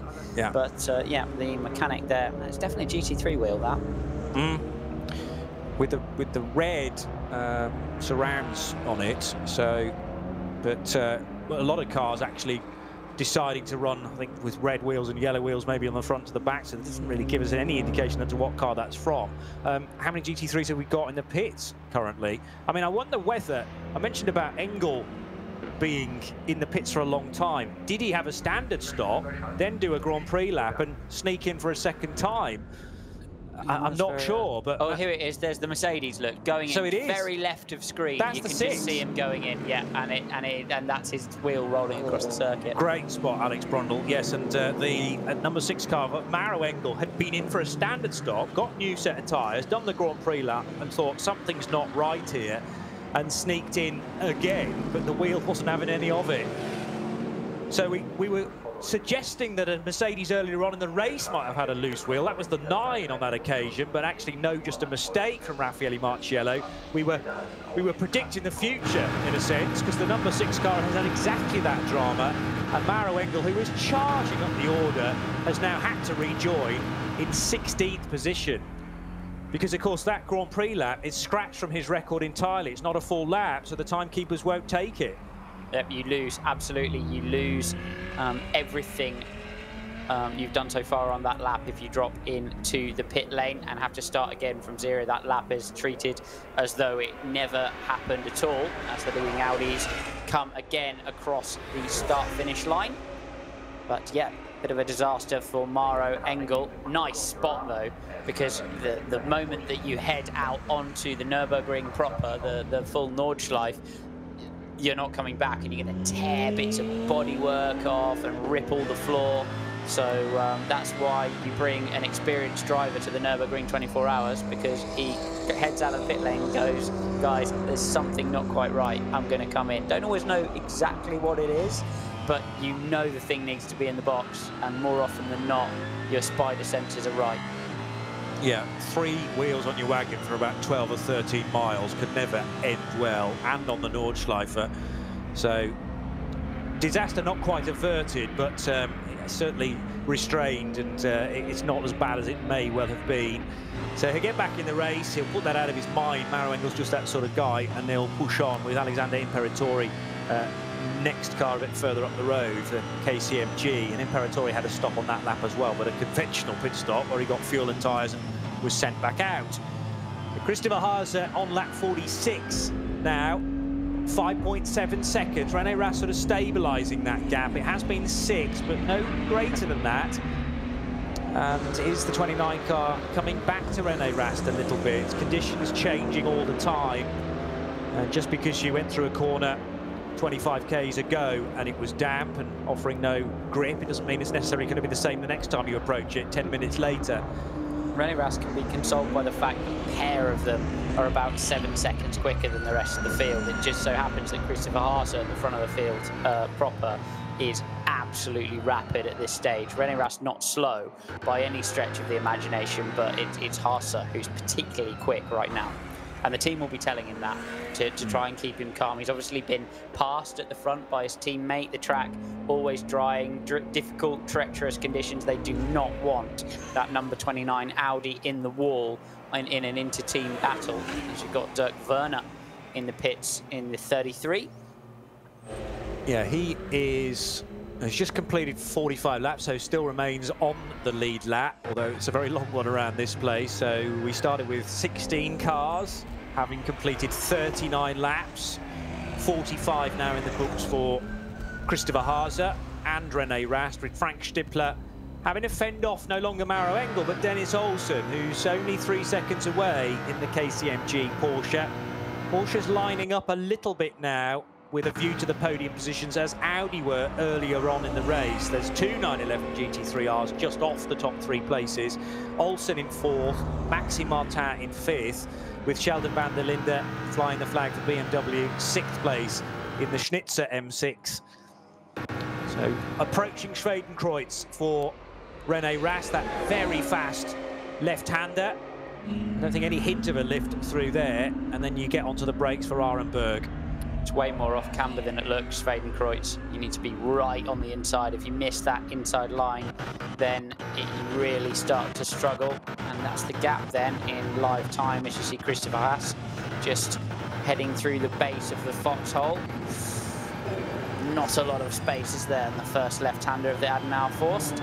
It's where we saw so many spins through the night, just in this left-hand kink with drivers struggling to find any kind of purchase whatsoever through the Adenauer chicane. Both drivers offline, using the dirty part of the racetrack to give them a bit of extra grip as Haase heads down another section of the track. Can be really, really slippery through the first part of Metzgersfeld. Second part of Metzgersfeld hits you right in the face, takes the outside line there as well, Christopher Haase. And then where the number 9 cars race pretty much ended on the brakes at Kallenhard, coming up next for those 2. Yeah, just sneaking up the inside of the car that's currently 3rd in the Cup 5 division, which is for the BMW 240i's. That was the Schnitzelaum racing car of, I think, Fabio Grosser. There's been a late driver change there in 237. They're running 3rd, a class led by the 240 gold and white BMW from Tick Pixum Team Adrenaline. There's only 11 seconds separating the top 2 in Cup 5, so that is far from decided with 6 hours to go. An off-track moment there for a Porsche at Hatzenbach, just about squeezing back onto the circuit. Found the only piece of non-barriered racetrack for the whole of Hatzenbach there, and manages to get it back on, well recovered. So that is one of a number of Caymans. Doesn't automatically tell me which class it is running in, but the white and green example, which is now reaching Arenberg from the tracker, that is probably the 301 car, which is the 718 Cayman from Team Matol Racing. 4th in Cup 3 for Brooks. Now, is that Steve Brooks who was featured at Le Mans last weekend? Could well be. And a number of eagle-eyed journos at Le Mans working out that that's actually Philippe Hazerbrook, who has good Le Mans history stretching back to something like 2007. Anyway, the Mercedes from Maro Engel, having been delayed by that extra pit stop, now trying to work his way back up the order in car number 6. Alexandre Imperatori is further up the road in the second of the 2 KCMG cars. But it was really livening up for the Auto Arena Assenheimer Mercedes. Patrick Assenheimer's team, he's part of the driving lineup as well as the silver element in that. But the platinum-rated Maro Engel back across the line now, thankfully with all 4 wheels back on his wagon. Massive drama for Engel though. He's now a lap back, just under a lap back, 6 minutes 14. That's cost him for a guy who was challenging with Olsen, just about to overtake potentially Frank Stippler for 3rd place in the race. And that's how quickly it can all go wrong. Don't catch him on every single camera angle, do you? But it was definitely him rotating back into the pit lane, double stop plus an extra set of tyres that they won't be ready for, of course, if he just popped that tyre on. So they'll have to dig some out of the back. They don't magic from nowhere. There's not a tyre tree at the back of the garage, so they all have to be heated and prepared appropriately for the cars. And teams do keep a set of spares, obviously, of whatever specification of tyre they're running on. And so they will have had to have found those. It was a red sidewall to that tyre, wasn't it? Yeah, red wheel rim, yes. I'm just looking at it, and actually the red wheel rims are on the front of that Mercedes. All right. The yellow ones are on back. So. Yeah, well, I was sort of assuming it was a rear just because of the direction it came off the car, but not necessarily. Well, definitely one of them, that's for sure. Indeed, yeah, and left side. But yeah, good point, could well have been a front. Your point about heating tyres, maximum temps out the blankets for the wet is 50 degrees, 80 degrees C for slicks. We're not talking about slicks though right now. We're a long way off those being the appropriate order of the day. I mean, the concept of heating wets at the moment is hilarious because they'll be freezing cold by the end of the pit lane, but the teams do it anyway, and it does help prevent wheel spin out of the box, which of course is not allowed. So yeah, if you put the wets on absolutely cold, you can get wheel spin out of the box, and that's a bit of a drama. And bearing in mind, you're trying to get yourself away from billiard table smooth concrete too, so traction is at a real premium before you hit the fast lane, which is the asphalt. And Dennis Olsen, now in 4th, has just a couple of feet in front of him Frank Stippler's Audi, with the windscreen wiper working overtime for the German. So the KCMG doing the chasing. They're at Flansgarten now, and the approach to the Kleiner Carousel with some slower traffic to sneak by. Should be able to do that just before the concrete at Kleiner Carousel, but Stippler under huge pressure here from Dennis Olsen behind, and maybe the rain starting to fall again at Kleiner Carousel and on towards Galgenkopf.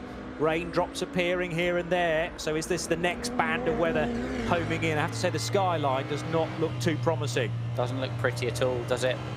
Thanks for getting in touch, asking if new wets are a big advantage. Various fans on Twitter, they can be, but it basically just depends on if the overriding factor in these conditions is being on the right tyre at the right time. So if it's wet enough, the wets won't gain significant wear. If though, as soon as it starts to dry up, you need to get them off, otherwise you'll destroy the wets, and you'll see drivers searching, particularly down this section of the racetrack, down the Dottinger Höhe, for those wet patches to try and keep the surface temperature of the wets down, as Christian Olsen will be the next man to try to put a move on Frank Stippler, who appears to be struggling a little bit in the #1 Audi.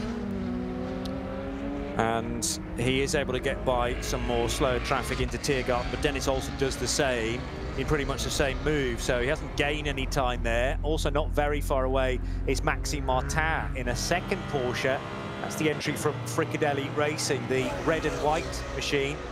And he's been slowly working at that gap between his car and the Dennis Olsen KCMG. What about the queue heading down the Dottinger Höhe as well? We've got something like a 16-wheel GT3 car here. All together, very little real estate between the 5 car of Kim Louis Schramm, Christian Krugnes in the 101 Valkenhorst BMW, Daniel Juncadella for Mercedes, number 22, and latching onto the back, Jelmer Berman, 1.3 seconds adrift of the Spaniard. So it's the battle for 8th, 9th, 10th and 11th as one, leaving the Nordschleife back onto the Grand Prix track. The front car just diving for the pits of that little group. I think it was Schramm in the number 5, and looked like a penalty actually.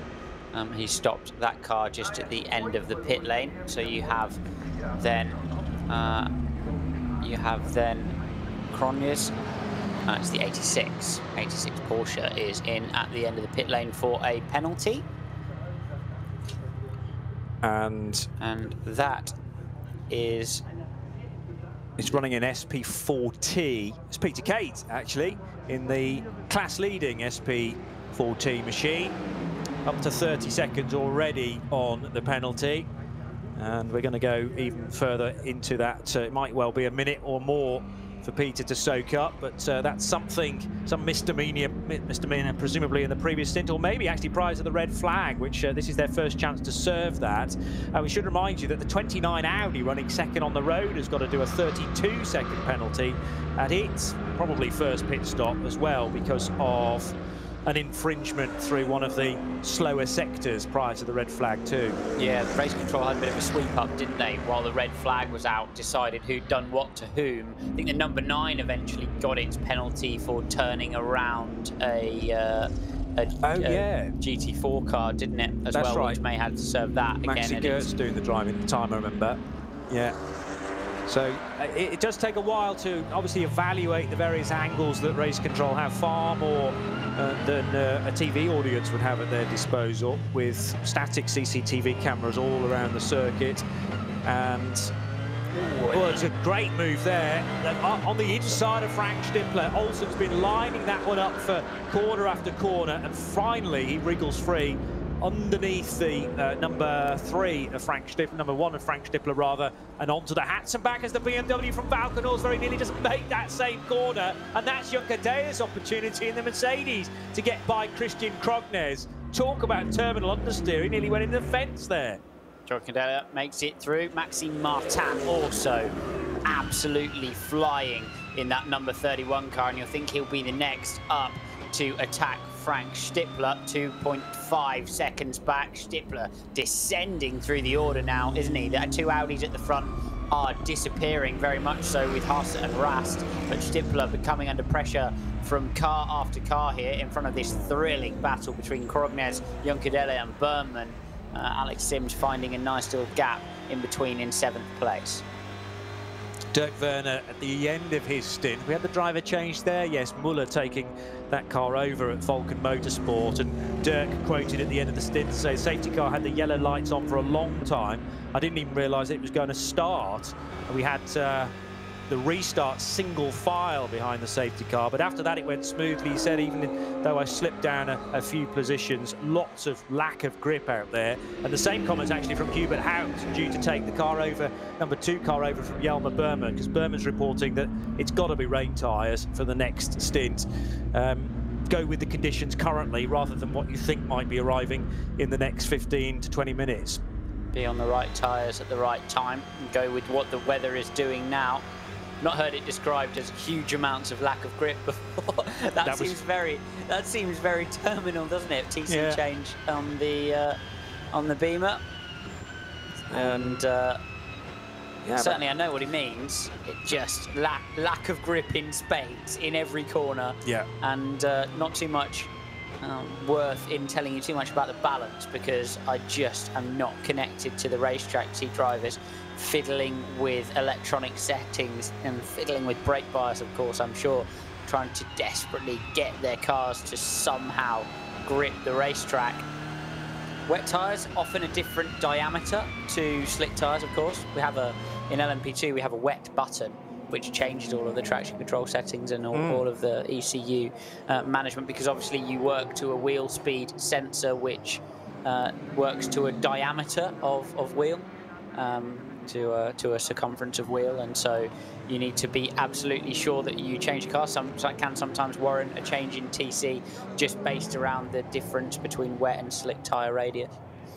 Christopher Mies preparing himself for a stint in his Audi, so pit stop's imminent, you have to think. Just going back to that Dirk Werner quote, which might have been a slight misquote on my part, actually. I'm working on a German website with translation in full effect, but he says, interestingly, the conditions on the Nordschleife are very good, and that was the case from the start of the race. If there's no more rain, the track's going to soon be dry, and there's definitely a dry line starting to emerge in certain areas. So, I mean, that's interesting. It looks still pretty treacherous out there from my point of view, but actually good grip being found clearly by Christopher Haase. The same can't be said, though, for one of the GT-tired Golfs, which has skated off onto the grass and now stalled. So the 89 looking to try and restart. Yeah. So there's two Golfs. There's a Mark 7 and a Mark 6 in the entry, I think. And this is the Mark 7. Oh, it's turned around. Turned around by the number 5 Audi, which is being driven by Louis Schramm still. No, it's Jules Gounon who's just taken that car over. And there was definite contact with the Audi, which speared the Golf off to the right, and it clattered the barrier both on the nose and the rear. On the Hatzenbach. That's Charlie Martin in that car currently in the Hatzenbach, and we should be able to get it going. Trying desperately. As I said, it initially had some grip. There was some drive to those front wheels, and then just cut out on Charlie. And she's now trying to restart that car with some LMP3 experience last year in the Michelin Le Mans Cup, racing for Luxembourg team racing experience. And Charlie's dream, quite firmly, is to get to the 24 hours of Le Mans and to be the first transgender to do so as well, which, you know, is a huge thing. It might be a number of years off, but it says a number of people willing her on from that, and I know a lot of fans as well who really want Charlie to do well in motorsport. So let's hope we get it off the grass and back into the race, the GT tyre VW Golf. So we're saying it's the Phoenix Racing of Gounon that turned her around. Yeah. And, now, I didn't see the lead into the incident, so quite where they were on the road, and I don't want to apportion blame, we can't do that as callers of the race, but it will be viewed by race control, I'm sure, because Charlie got her own race to run, quite clearly, and it's a really narrow part of the track, the Hatzenbach, so the Audi may be forcing the issue and rotating that GT tyre Golf. Certainly is, and not a lot of options to overtake throughout the whole of the Hatzenbach. Certainly the GT3 cars do try, though. In a bigger car, you want to make progress through. It's one of the areas where you're slowed the most by other class traffic. Can be a really frustrating zone of the racetrack. As these two Audis head down, here's Rast flashing away at the TCR traffic, heading underneath the Bilstein Bridge again, and it is just starting to dry out. I'm amazed to have not seen more of the inter-tyre through this race. The inter-tyre is an option for a lot of these teams. I know it's been pretty wet for most of it. There was a bit of a drier spell just before it went dark yesterday, and I was amazed that a lot of teams not jumping for the inter. In comes Rast, and is that the other Audi up ahead of him? Haase in as well? Yeah, you're right. Well. So let's see what they go for on tyres this time around. It's going to be a really interesting decision, thinking maybe an hour into the future. And indeed, there is that penalty you were discussing for the 29 Audi. 32 seconds, so it'll disappear pretty quickly. Peter Kate, who was the last, I think, to occupy the pit, the penalty box at the first bit of the pit lane, is completely separate from any of the garage areas. This will, I mean, it's still painfully slow, don't get me wrong. 32 seconds is going to put this car further back down the road compared to Christopher Haase. There's also a drama elsewhere out on the racetrack with another code 60 in place. And that's it's on the Hatzenbach. Yes, it is, of course. Charlie's incident off onto the grass. So that suggests that her Golf is still parked up, number 89, not moving on the tracker. So in come both Audis parking next to each other onto the dolly jacks, and fuel rig will no doubt be in the right-hand side of that car. Looks like a driver change also for the number 29. Out gets Rast. And in, I didn't get too much of a spot on the helmet. Well, there's a good choice of drivers in that 29 car. Mattia Drudi, Christopher Mies. It was Mies, wasn't it, preparing himself, yeah, with the helmet. So the 31-year-old German clambering on board. One platinum replaces another. You've got Drudi, who is the gold. A gold. You don't have to have one of those in the lineup, but the 22-year-old is just the youngest driver in that quartet. Kelvin van der Linde 2 years older, and then René Rast and Chris Mies just into their early 30s. So 2 Germans, an Italian and a South African make up the driving lineup in car 29. And the one is on the pit apron as well from 5th position. The lot are in. And so, you've yeah. got to wonder if this is either an it would be an extremely daring slick call from here.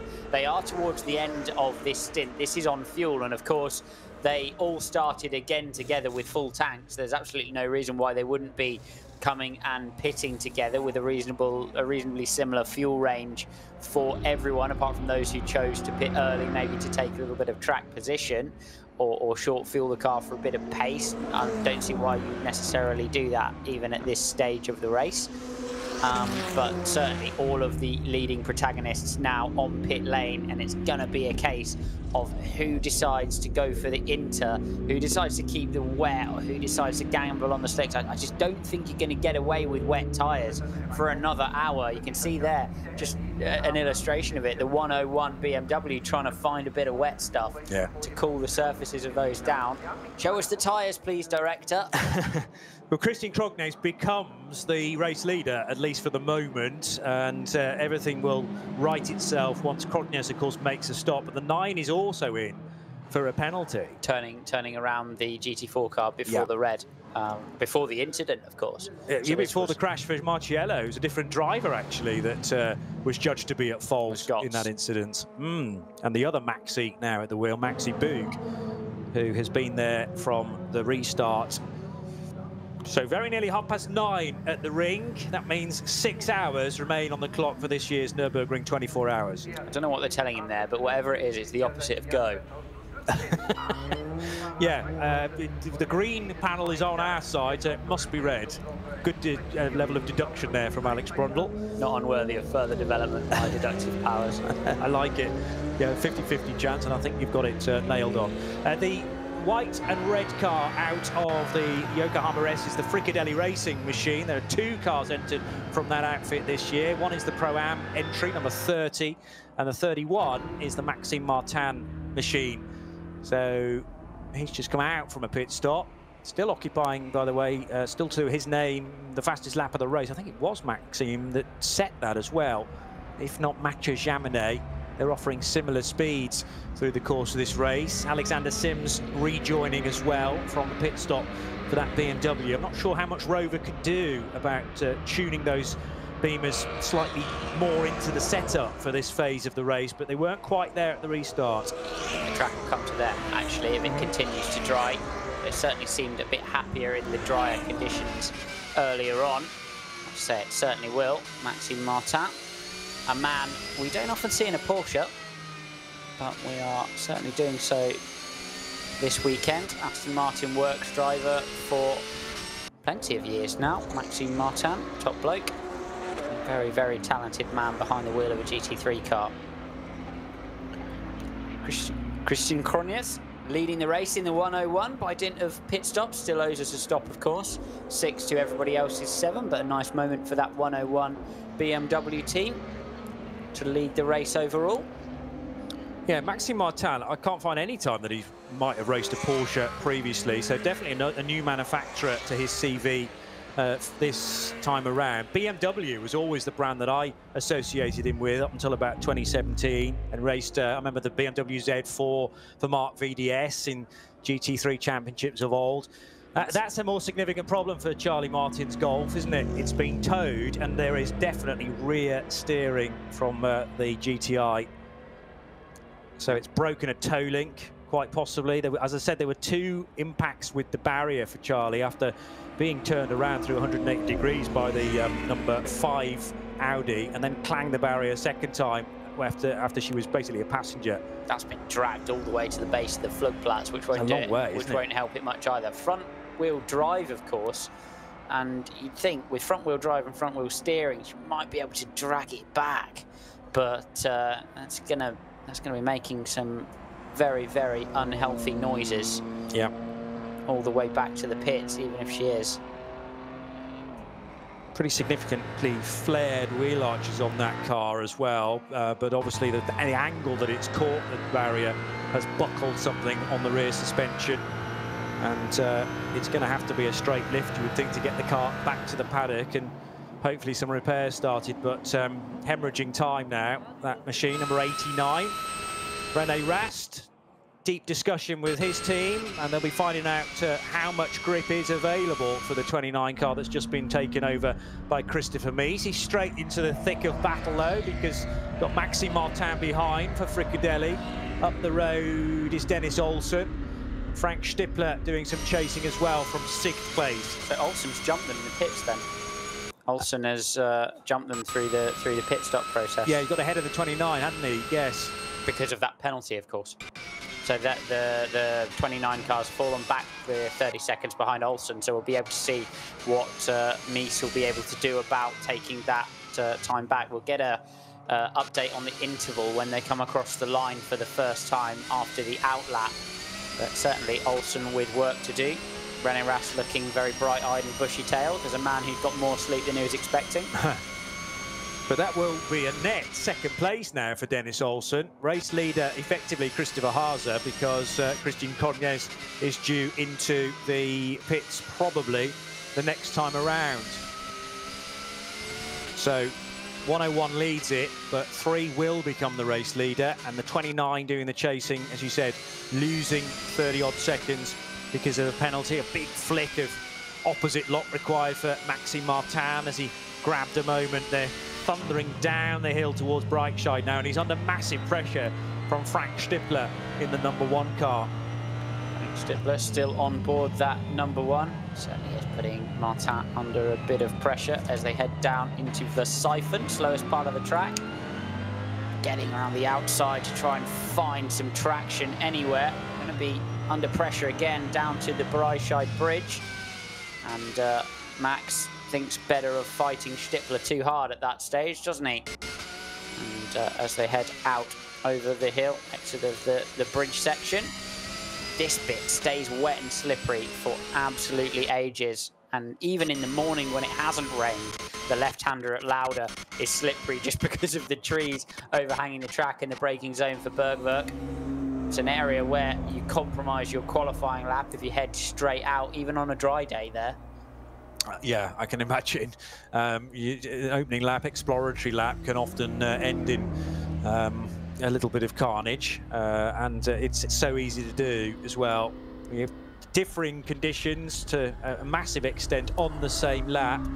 Christian Cognes, effectively the trailblazer here. He's encountering this bit of track for the first time as the race leader. It looks to be a huge lead of nearly 90 seconds, but of course he's got a pit stop that he owes us still. This will be lap 6 of his current stint. Ford Mustang again being overtaken at Flansgarten. I've only ever seen the GT car at that point of the track. But good to see it running again after early dramas in the week when the engine on that alternatively fueled car let go. It's a biofuel that powers the big American muscle car. Out of the Kleine Carousel goes Cognes, but Haase will lead the race in either at the end of this lap or the next one by 42 seconds over Dennis Olsen. And Olsen really in a good groove here, having just made a stop. Floating the rear of that BMW, Cognes now heads straight over to the right-hand side to grab himself some water. And unless he's hiding a fuel tank somewhere, I think we'll expect him in this time. So he will cede the lead of the race again to Haase at the front. He seems to have been in that Audi for a very long time now. Well, ever since the start, I guess we've. I think we saw him just before the red flag, and that's what's confusing me. Actually, for 2 stints, yeah. Yes. So he jumped straight back in again. He'd done 13 laps leading into the red flag, and now has just done 6 laps further at the other side of the stoppage. So Mirko Bortolotti was the previous driver in that, but it was many, many hours ago. Quite possibly still in the daylight hours. Through the final chicane, down into the endurance pit lane. Need to take a check over to the right-hand side as best you can to make sure there's nobody coming round this short loop, because that could be a very interesting moment indeed as the 2 pit lanes join. Yeah. Always cover the brake pedal and have a bit of a look just to make sure. They're supposed to stop there, but only takes 1 sleepy marshal. And into the pits, there you go. Bit of a driver change. And that is a set of inters heading on. So that's, I believe, what the inter tyre looks like. Okay, with a slightly different Yokohama. It is a Yokohama, so it's a bit more difficult to see. But it looks like, yeah, has the slightly lighter tread pattern on it. Just heats up a little less, tread block moves a little less, and is a bit more able to maximise that dry line. And on the rotation, just trying to work out who's likely to be getting into that car. We had Christian Krognes from the start, 3:30 yesterday afternoon, single stint. Still might be the full wet, actually. With our bands heading on, Yokohama's heading on to the car, so they obviously know something I don't. Then we have Mikkel Jensen for a single, David Pittard for a single, then a very short lap for Jordan Pepper, back to Krognes, who's effectively just come to the end of a triple stint, but he did 2 stints prior to the red flag, much like the guy we were just talking about, Christopher Haase. 7 laps for Krognes, handing over now to, I'm going to say Mikkel Jensen if we judge the previous rotation to be the pattern for the rest of the race. Side-by-side action for Frank Stippler. And was that it was the Olsen car, quite possibly, that he was overlapping. He was only 7/10 of a second behind it at the start of the Dottinger Höhe. So Stippler trying to get back in front of the KCMG Porsche. I'd like to see another angle of this overtaking of Tick to confirm that to you. But there was definitely GT3 cars side by side approaching Tiergarten. Stippler back onto the Grand Prix circuit now, early on in his stint. And he will head across the line to go back up to 2nd place, I think I'm right in saying. And Olsen to 3rd. No, beg your pardon. So, no, I was misreading that. It is still Olsen up ahead by 2.6 seconds. So a bit of lappery, I think, for Stippler as he overtook what looked like an R8 GT3 car. Christopher Mies, it would have been Mies, there you go, 0.6 of a second between the 2 Audis, number 1 from Phoenix and the 29 car, which is the Land machine. So Mies has just taken that car over, and Stippler and he were completely side by side all the way down the long straight at the end of the lap. Mies still losing out as a result of that pit stop, but the pace of Rast just before he got in the car was enough to put the gap on Stippler. So they are now very, very close to each other indeed. Olsen taking off up the road some a couple of seconds ahead of those two, and 41 seconds behind Haas front. But it's going to shape up to be a great battle. Maxime Martin getting very much involved in his Porsche as well. 3 seconds back from Christopher Mies. Hi to Graham Goodwin, points out Maxime Martin has raced Porsches. He raced in 2006 in the 24 Hours of Spa. That's a very Graham Goodwin thing to know, isn't it? Thank you, Gigi. I knew he'd put me right. Okay, so one occasion when he's been at the wheel of a Cup car. Part season 2009 in the GT4 European Series. That's brilliant as well. I bet he's done that from memory as well, Gigi. Which I remember watching every lap of myself. Good morning, Graham. I hope you're enjoying the coverage, and busy time for all at Daily Sports Car, of course, with Le Mans last weekend and now straight into another 24-hour race. Same can be said for all of the media outlets and journalists working incredibly hard in a weird old 2020 when a season-long worth of motorsport's been condensed into about 4 or 5 months. But wonderful to have motor racing back again.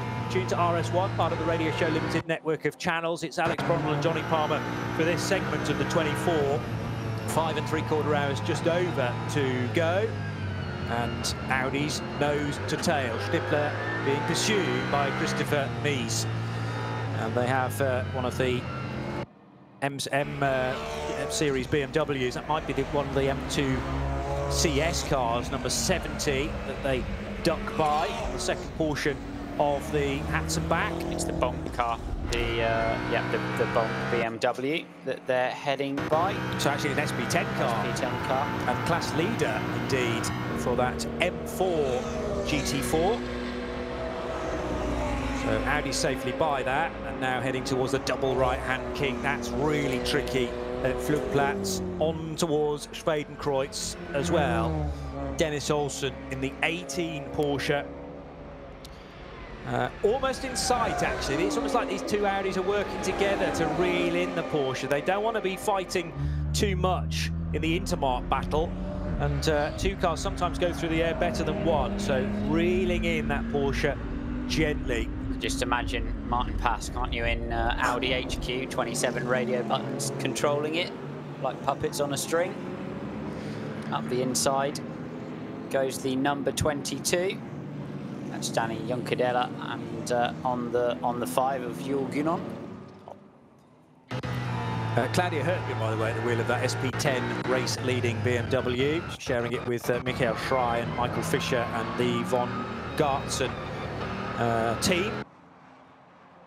So they're doing very nicely in what I always thought was going to be a closely fought SP10 division, all for GT4 cars, but the proper homologated version that run to SRO rules. Those that have studied the entry list will see GT4s up and down the order in various classes, and Alex has explained that in the past actually about SP8 and 8T being potentially somewhere you might go if you run slightly out of the regular rules GT4 car. Big squirrely moment there for Mies as he caught a bit of the damp stuff. Track's continuing to dry, although in areas of the circuit the rain started again, changing all the time.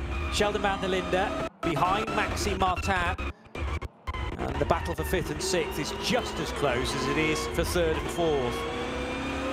Yes, this is a really great battle actually. Vanderlinde trying to find Martin, and they're driving themselves, while battling with each other, driving themselves very much into contention, these two. Vanderlinde just kind of makes his way around the outside, indeed he does, as the 88 car makes its way into pit lane. And I think it's a Black Falcon car, is it not? 38. The 38, yeah, that is the second place car in SP8T, and that's the Black Falcon GT4.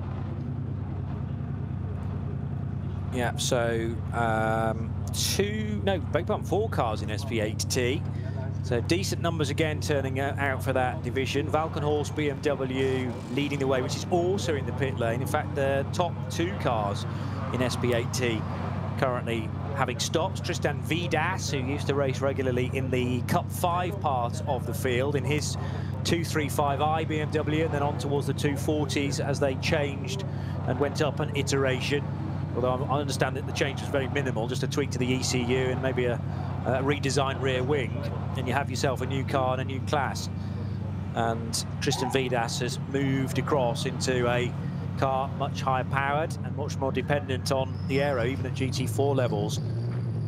Massive operation now. Black Falcon, Timo Fring's led squad, and it's running cars just all over the place, aren't they? All of the various GT3 series, and including these GT4 cars in the SP10 and SP8T classes. Very Mercedes focused. Some other different manufacturers and marks as well, as we see the Audis still sprinting at the front.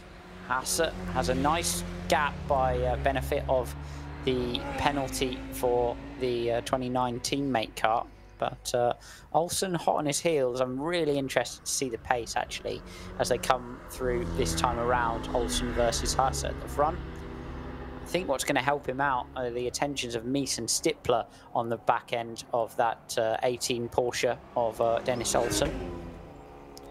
and might just keep him busy enough to stop him making too many inroads into the gap at the front, because they're certainly having to float those Audis around as the tread block of the wet tyre gets a little bit less happy here.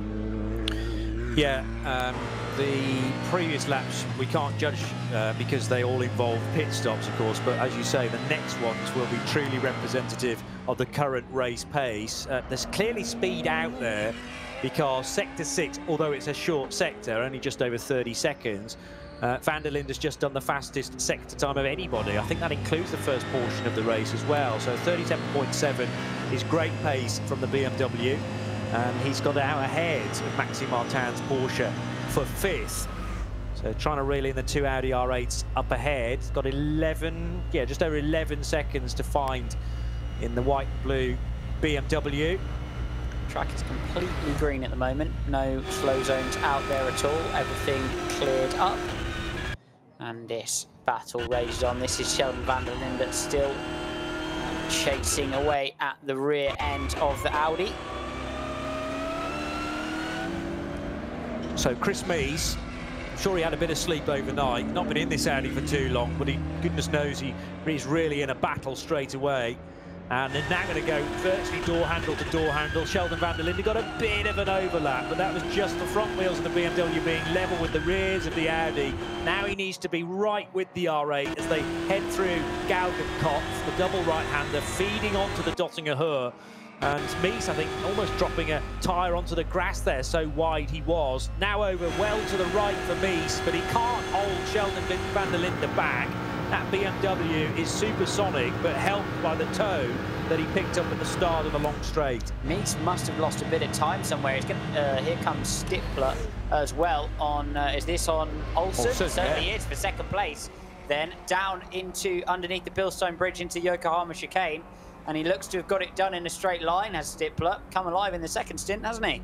Just a bit, yeah. He couldn't get the car turned on at the restart after the red flag. Led, remember, from the safety car, but then lost a couple of places to his teammates and fell back into the midfield of the top 5. But yeah, coming back again now is Frank Stippler and gets himself up to second once more. I wonder if he's had a bit of a change of tyres, or at least in pressure, another set with a different pressure setup. There's no loss here, of course. You can do everything at once. You can change the tyres while the fuel's going in, and the fuel's pretty long. Yep. So we can't see in the pit stop times whether they have changed tyres, which tyres they've moved to. You've got to wonder if he's got something a little bit different pinned onto the front of that, front and rear of that machine now. Anyway, seems much happier as he moves back past Dennis Olsen for second place in the race. And actually, the dictating factor of a pit stop here is that it's a minimum stop. Yeah, so but whatever you can do within that envelope, crack on. And you can do it all at the same time. Unlike Le Mans now, I know we toyed with 1 year where you could do tyres and fuel at the same time, but it's reverting back, for me, to be the more interesting rule set now, because you can insert a bit of strategy. It's utterly brilliant and the Wild West. Run whatever drivers you want, on whatever tyres you want, change it all at the same time and go flat out. By the way, it's raining. Good luck. Yeah. And it's the Nordschleife at 25 kilometres. There's nothing else quite like this challenge in the world of motorsport. And that's why everybody keeps coming back for more. Once you've encountered the ring at first hand, the bug is firmly set. Definite dry line on the Grand Prix track now. Very, very narrow slither of the slightly greyer asphalt emerging. And that was utilised by the Daniel Juncadella-driven 10Q Racing Team Hauer Mercedes of the Spaniard. He's in 8th and is trying to close the gap of 7 seconds to Alexander Sims in the Rover Racing BMW.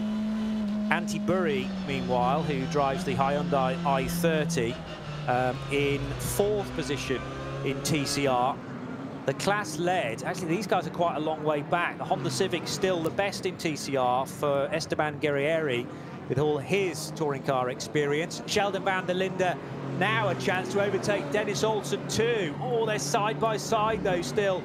on the run towards the very fast right-hand kink on the Grand Prix circuit. Vidal chicane coming next, but the Norwegian has the inside line, so Sheldon van der Linde tucks back into the wheel track to the Porsche, and up ahead is the Frank Stippler-driven Audi. Something you have to get used to in GT racing, as indeed he makes his way up the inside on the exit of the chicane. Will Olsen trying to hang it out right round the outside. The first part of Hatzenbach is a left-hander too, and indeed Sheldon van der Linde gets it done. You have to get used to crawling all over the back of the rear bumper of the car in front like that, otherwise you're just never close enough to eventually make the move. It takes a lot of judgment to make sure you don't make a nasty contact, and off into the grass, the Audi ahead. That was Stippler, second place. Van der Linde's back second place as a result of it. So, yeah, that's all that the lack of grip takes. You all of a sudden don't have drive off the corner. Stippler was trying to negotiate one of those Opel Astras. It feels like there's about 15 of them in the race, only 2 in actual fact, but they are encountering those all driving side by side. Regularity, yeah, and a couple of wheels on the grass, and that's all it took. As you said, Sheldon van der Linde hunting him down, and he managed to sneak by. Although Stippler still carrying some decent speed on towards Schwedenkreuz, but van der Linde had the inside line and firmed that position up by the time they reached Arenberg. Been trading corners for a couple of, been trading places for a couple of corners there now. Van der Linde ending up ahead. And, fantastic racing between those two, respectful, close, and very, very skillful stuff in the wet conditions. Mikkel Jensen did indeed take charge of the Valkenhorst BMW. Jensen, an LMP3 champion in ELMS last year and progressing into LMP2 to run with one of the key teams in LMP2 and ELMS and at Le Mans, G-Drive Racing / TDS. Could have had a podium last weekend, but suspension broke for Jean-Eric Verne at Indianapolis, and that put them further down the field. But Mikkel Jensen, also a mean GT3 racer, and he's in the Valkenhorst Motorsport lineup for this year, running 14th. MLS winner this year, Mikkel Jensen, alongside David Pittard in one of those Valkenhorst BMWs. And, very fast gentleman. I think he's a works driver, isn't he? Mikkel Jensen now for BMW, certainly part of the roster. Yes, I think you're right. You've just reminded me of that fact. And yeah, they've made a number of interesting signings over the last 12 months or so. Dan Harper in to BMW as well. He's also at Valkenhorst, but not in GT3 in this race, running in an M4 GT4 car. Sven Muller down into the Fuchsroller then, with Adenauer forced just the other one side of this deep compression as you reach the bottom of the foxhole, and then all of a sudden emerge into a clearing. Still the windscreen wiper though on intermittent, trying to clear a little bit of that spray, but you're on the risk of just smearing the screen with some of that gunk that you're picking up from other cars, and the tyre pickup as well that is laid down relentlessly. 25 is now being driven by Lorenzo Rocco di Torrepadula, and that is still the Pro-Am leader, I reckon. They were battling with the 30 machine from Fricadelli, and we're waiting still for Robert Renard to complete a lap to get a true distance between 25 and 30, but Hoover Motorsport going strongly. We were talking about pace at the front. The star that time around, by the way, was van der Linde in the 42. Took 5 seconds at least out of Haase and 10 seconds out of Stippler. So he was the quick guy in terms of the assessment of the race pace that time around. They did get immediately into traffic because of the pit stops and the starting groups laying the traffic out in nicely interspersed bunches around the circuit. So not necessarily a true reflection, but certainly looks like van der Linde has the pace at the front. Here's Tom Coronel coming to a social media near you in his 36 BMW M2. Loves a cheeky tweet, does Tom. And yeah, already 3 races into his weekend after earlier on taking part in the World TCR event on the same track, by the way. They've been doing that for the last few seasons, the World Touring Car Championship as it was previously, and now WTCR. So Coronel with plenty of laps to his name in the number 36 car. sharing with Yannick Fubrick and David Griesner for Pixum Team Adrenaline. Maxime Martin losing out what appears to be relatively easily there. Yeah, that was Alexander Sims, I reckon. Yeah, the 99 Rover Racing BMW, but Martin now on the fight back, getting good speed again from the slipstream. Missing grip, Martin. Missing grip badly in that car for whatever reason. You've got to wonder, there must be a differential here in what the teams have chosen. Obviously, there's going to be some tread in whatever tyre they put on, but how much? As Hasse finds his way down the Dottingerhöhe right on the outside to pick up a bit of water. Who's gone for inters and who's gone for slick? We haven't seen too much of the tyre changes here, but that did look absolutely like a car on full wets, running out of rubber to me. And Alexander Sims taking the benefit on Maxime Martin. Chris Haase, through the longest sector of this lap, just done an absolute best of the race, a 2:52.7. Further evidence that there is a real dry portion of that racetrack. It's a long sector which basically runs from Kesselchen to the start of the Dottingerhöhe, so includes the Carousel and Wippermann and Brunchen and Flansgarten. And the 2:50 now from the car behind, so that's 2 and a bit seconds gained by Kelvin van der Linde.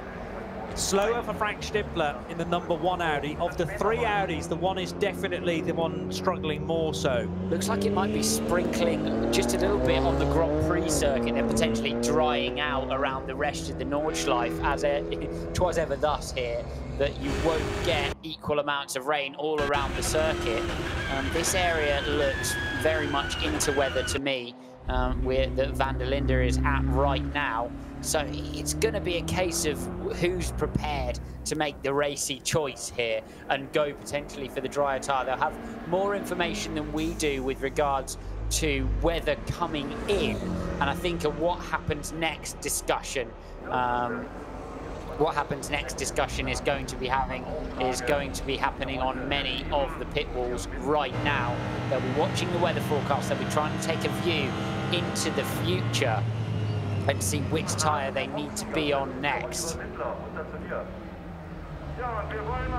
KCMG Porsche, number 18 of Dennis Olsen, reaching this tricky Grand Prix circuit now. Great that the Nordschleife continues to improve, but a band of weather emerging from the south now. And the first bit of circuit it's going to get to is the Dunlop hairpin. A couple of the photographers out around the circuit telling me it's raining a little bit down near Callenhard. Thanks, Joachim, Frozen Speed, getting in touch with me. And down there taking some snaps, got rain falling on his head at Callenhard. So we've obviously got sporadic rain just heading over the circuit now, at some areas drying out considerably, and that's what they're dealing with. Of course, you have to make the tyre choice, which is going to get you through those difficult sections. And certainly you can see a bit of rain there on the screen for Christopher Hasse down at Hampton Back as well. So this is the reason why we're seeing them stay on wets, because they know another dump of rain is going to come, and then all of a sudden they're going to have to dive back to the pits if they're on slicks again. Yeah, and it's not a decision that you can necessarily make readily if you're in the wrong bit of the circuit too. Sometimes you've got to wait the best part of 10 minutes in order to make that tyre change. So about trying to predict what's going to happen in the next couple of laps. So you're tuned to RS1, part of the Radio Show Limited network of channels. This is Alex Brundle and Johnny Palmer for the next segment of the 48th edition of the 24 hours of the Nürburgring. 10 o'clock now in Germany, and that means another 5.5 hours still to do. It's been an eventful race to this point in 2 sections, very much, because they were separated, remember, by a 9.5 hour thereabouts red flag. Conditions actually at the start of the race yesterday afternoon very similar to what we've got now, although it is thankfully drying up currently.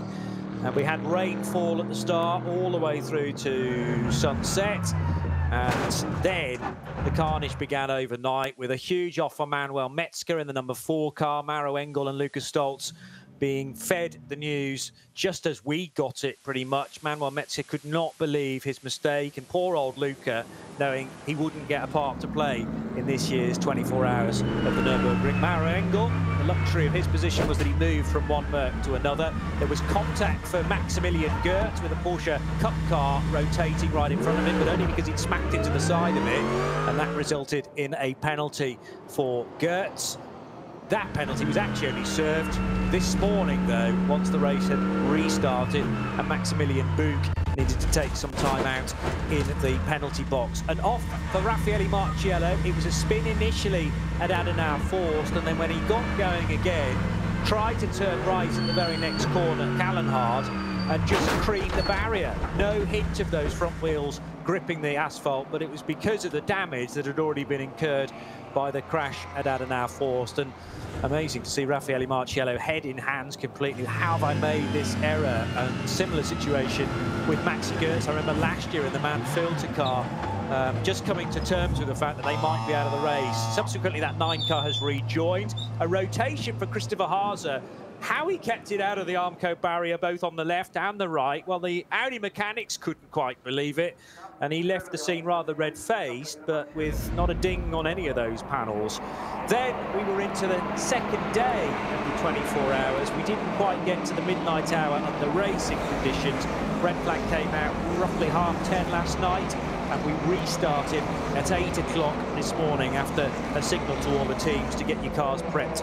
7:30 when the pit lane reopened. Didn't hang around at all in the GT3 leaders in getting stuck in with the odd overtake. It was a clean start, though, through the Yokohama S. Same couldn't be said for the second start group. I'll tell you more about that in a second, but Maxi Buch wasted no time in slicing his way through the order, slithering up the inside of Dirk Werner's Falcon Motorsports Porsche. And that Mercedes looked to be well in the groove from the off. The Audis put on a good show as well. Formation flying. No, it was a clear overtake from Christopher Haase on René Rast, and did that on the classic overtake section of the Dottinger Höhe, getting a good run on the double DTM champion. There's also good dicing for third, fourth and fifth, as well as Dennis Olsen squeezed up the inside of the Schnitzer BMW of Sheldon van der Linde. And that wouldn't be the end of that fight either, because Sheldon came back again a little later on in the lap. But Haase versus Rast was really interesting to witness, because it was about 6 seconds at the end that emerged between the two R8 LMSs at the head of the order. Haase remaining at the wheel now, but there has been a driver change for 29 when Chris Mies took over. And another lap led by an Audi, but a different one. So within the first, I think, 2 laps, we'd had 3 different Audis leading the race from the restart. Christian Krognes for his moment in the limelight, virtue of not pitting with the rest of the gaggle behind him. So he emerged for at least a brief turn as race leader, but in reality now back down in 14th with Mikkel Jensen at the wheel of the Valkenhorst car on the Yokohama tyres. And this steady flood of cars then out onto the track after their latest pit stops. Pretty much everybody reset onto the same pit stop cycle, because you could do as much as you wanted to the cars, a full gearbox change on one of the Audis, but certainly fueling the cars to the brim. And that resulted in actually not a full stint. Generally, everyone did 6 laps after the red flag. But I suppose you've got to remember there was a warming up lap to be included in that as well. Honda Civic TCR, which remains the TCR leader in a 4-car class, but you've got a couple of Hyundais in there, the i30 and the Veloster, ready to wrestle the class lead away again. And the number 3 car sensibly staying away from the curbs, staying away from the apex generally, to seek out that grid. And Dennis Olsen would be picked off later on in a Grand Prix lap by Sheldon van der Linde. That's been a really good fight to watch, because sometimes the Porsches had the advantage, then the BMW has grown into its stint and got ahead again. A mistake from the number 1 car, because it went to the wrong side of a back marker. That meant that it tagged the grass, albeit briefly, but the forward momentum completely lost by Frank Stippler, and he just had to sit there and watch Sheldon van der Linde nip up the inside into Schwedenkreuz. So we are 25 minutes away from another race hour being completed. You're tuned to RS1, part of the Radio Show Limited network of channels, and a reminder of how we stand. Haase in the number 3 Audi leads by 42 seconds over Sheldon van der Linde's BMW for Schnitzer. It's Frank Stippler third ahead of Dennis Olsen for Porsche fourth. Alexander Sims for BMW is fifth. Chris Meese's Audi number 29, the Lant entry sixth. And then Junkadea for Mercedes, Maxime Martin for Porsche, Imperatori for Porsche, and Tom Blomqvist for Rover Racing BMW.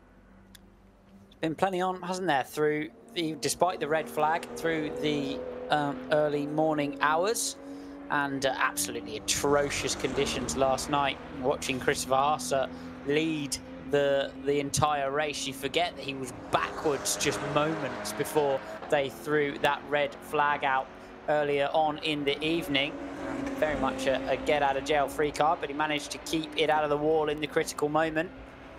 And where would Mercedes be without those couple of incidents for Metzger and also for Raffaele Marcello? And indeed, in the early stage for the 8 car, Vaxivière, who was out with gearbox issues, we assume, lots of oil drainage going on from the back of that car. And it's just really fallen by the wayside, hasn't it, for the big challengers of Mercedes as we look down the order and continue to see who is running. There it is, the number 8 Mercedes was the first casualty out of the race in this one. Christopher Meese a second ago, overtaken at the very fast chicane on the Grand Prix track by the BMW, which will be Sims, the 99 car rather than the 98. Yeah, I think it was getting ahead of car 29 because Tom Blomqvist is a little way further down. They're about to head towards the Hatzenbach where the number 89 GT Golf had its moment after a clash with the number 5 car. And I should clear something up there because we got our C. Martins a little muddled, not Charlie Martin actually driving the number 89 Golf, although she is in the race. Celia Martin driving the Golf, and thanks to everyone who's been getting on the collective at RSL_studio to put Alex and I right with that. So Celia Martin, the 29-year-old from Bordeaux, in that all-female lineup, and I think it's female engineering crew as well, mechanics in that garage looking after the car and turning it around quickly. Laura Kryhammer, part of that driving lineup as well. Stippler hits the pits in the 1, and that is out of sequence for me. Very much out of sequence for Stippler, unless he was early on the previous one, but I don't think he was. That's not a full stint at all. No. So it'd be really interesting to see what's befallen the number 1 Audi. Yeah, I'm scratching my head a little bit about that. I think Stippler car's not quite been right since the restart for me. It hasn't offered the same sort of speed as the 3 and the 29. So in the pits, Imperatori's done the same in the 19 Porsche.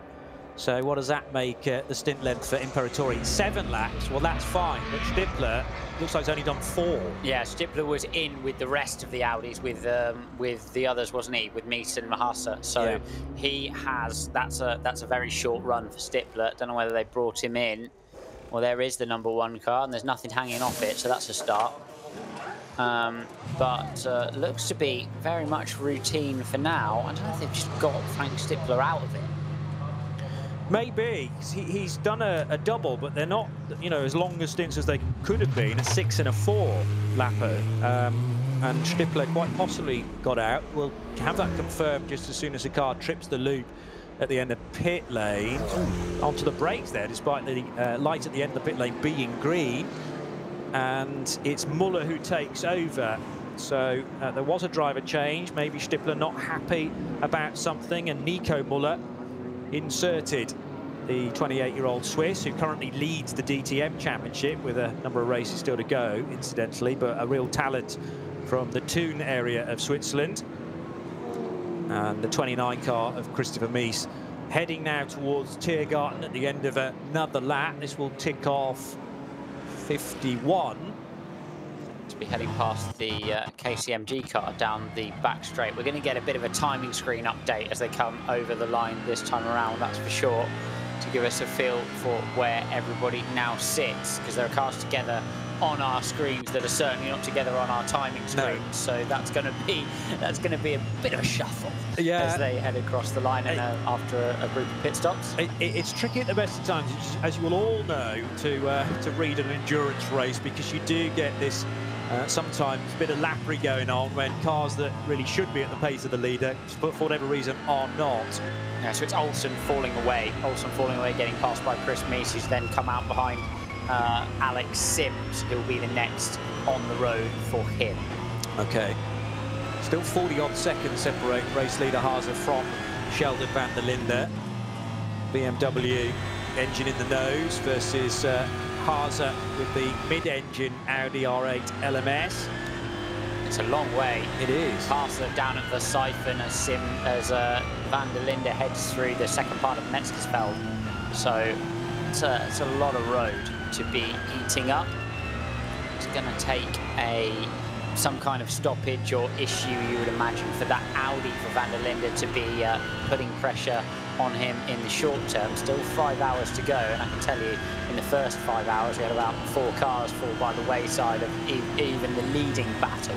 So plenty of time for such things to pass. There we go. There's van der Linde arriving at the siphon where Haase was at the early part of this little comparison, which gives you a feel for the distance between those two cars. Yeah, because Sheldon van der Linde is only going to get to the bridge at Breitscheid now, and that's exactly where Haase was, we say, about 40-41 seconds ago, climbing the hill towards the carousel. Now is the number 3 Audi from Car Collection.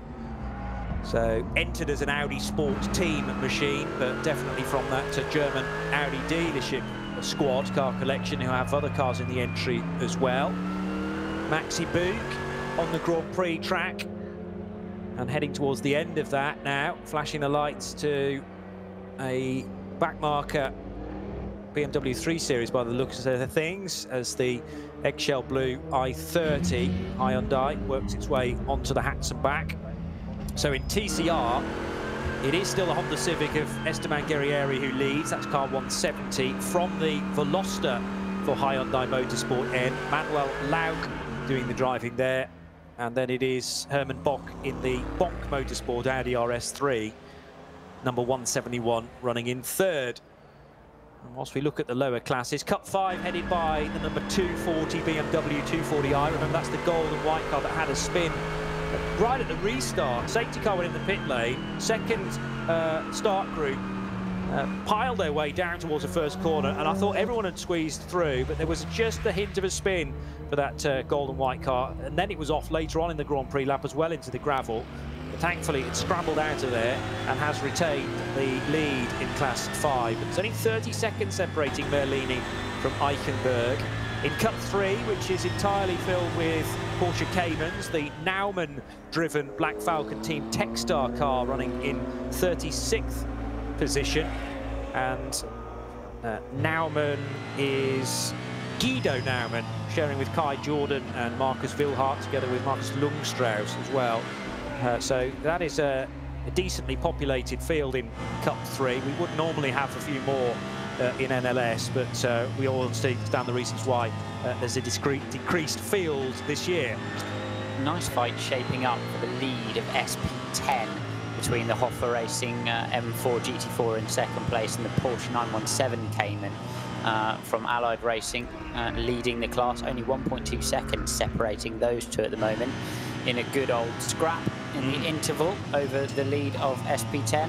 3 cars in SP8T are spread over 1 lap just about. Darren Turner making good progress in the number 59 Aston, and he's now missing 34 seconds from that Black Falcon Motorsport car we saw, the number 38 parked in the box just a few moments ago. And so they're still very much in it. Garage 59 entry, customer Aston Martin entry. The leaders of that class look to have stolen a march on both of them, the Valkenhorst Motorsport BMW M4 GT4. And Hesse at the wheel of that one right now. Stursberg in the Black Falcon car and Darren Turner in the Garage 59 Aston. And in SP8 without the T, the Lexus from Novell Racing is leading with Turbo Asahi doing the driving in 54. Give you a few more class leaders. V3T has at the head of the order number 85, Team Matol Porsche 718 Cayman. In SP7, which is for Porsche Cup cars, that is the Wehrmann-driven Huber Motorsport Porsche 911 GT3 Cup car, 29th overall, car number 65. And the AT class is still the 4Motors Bio concept car, which is the Porsche Cayman for the biofueled machine number 420 with Beck Vermert doing this current stint. Good conditions for biofuel, isn't it? Maybe grow lots of it. They'll Yeah, you have would. a plentiful fuel supply. That's true, yeah, plenty of rainfall makes the crops grow. And 3 cars in the order that use that little bit of alternative pit lane, the little lay-by before you get to the speed limit, and they tuck in there and get filled rather than in the regular pit lane.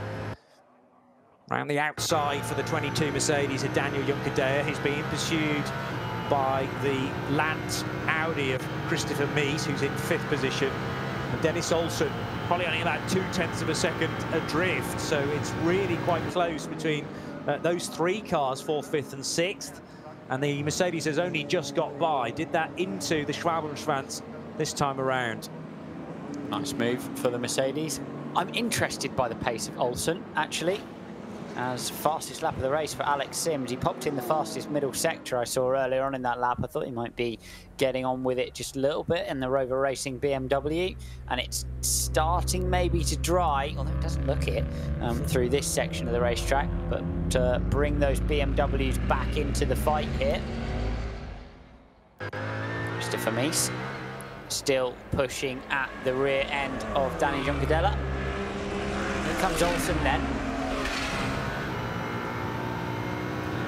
Mies under pressure down into the first chicane, threading it through the traffic, these two. In fairness to Mies, he gave him racing room, aware of that slower BMW well over to the left, and he could have argued, well, I gave you a car width, just the fact that there was a BMW in front of you, but he gave it a little bit more space, and slightly differing slowing speeds I noticed there between the Porsche and the Audi, but that was all caught back up again into the Yokohama S. But yeah, that fastest lap from Sims at 9:06.4, which is a good chunk away from everybody else. I think the fastest prior to that was the 9:13 that the 42 BMW had produced. It's the 12 for the Martin car. The 31 car was the quickest previously, but that's not only a chunk clear of the previous fastest, but also a chunk clear of what everybody else is doing right now.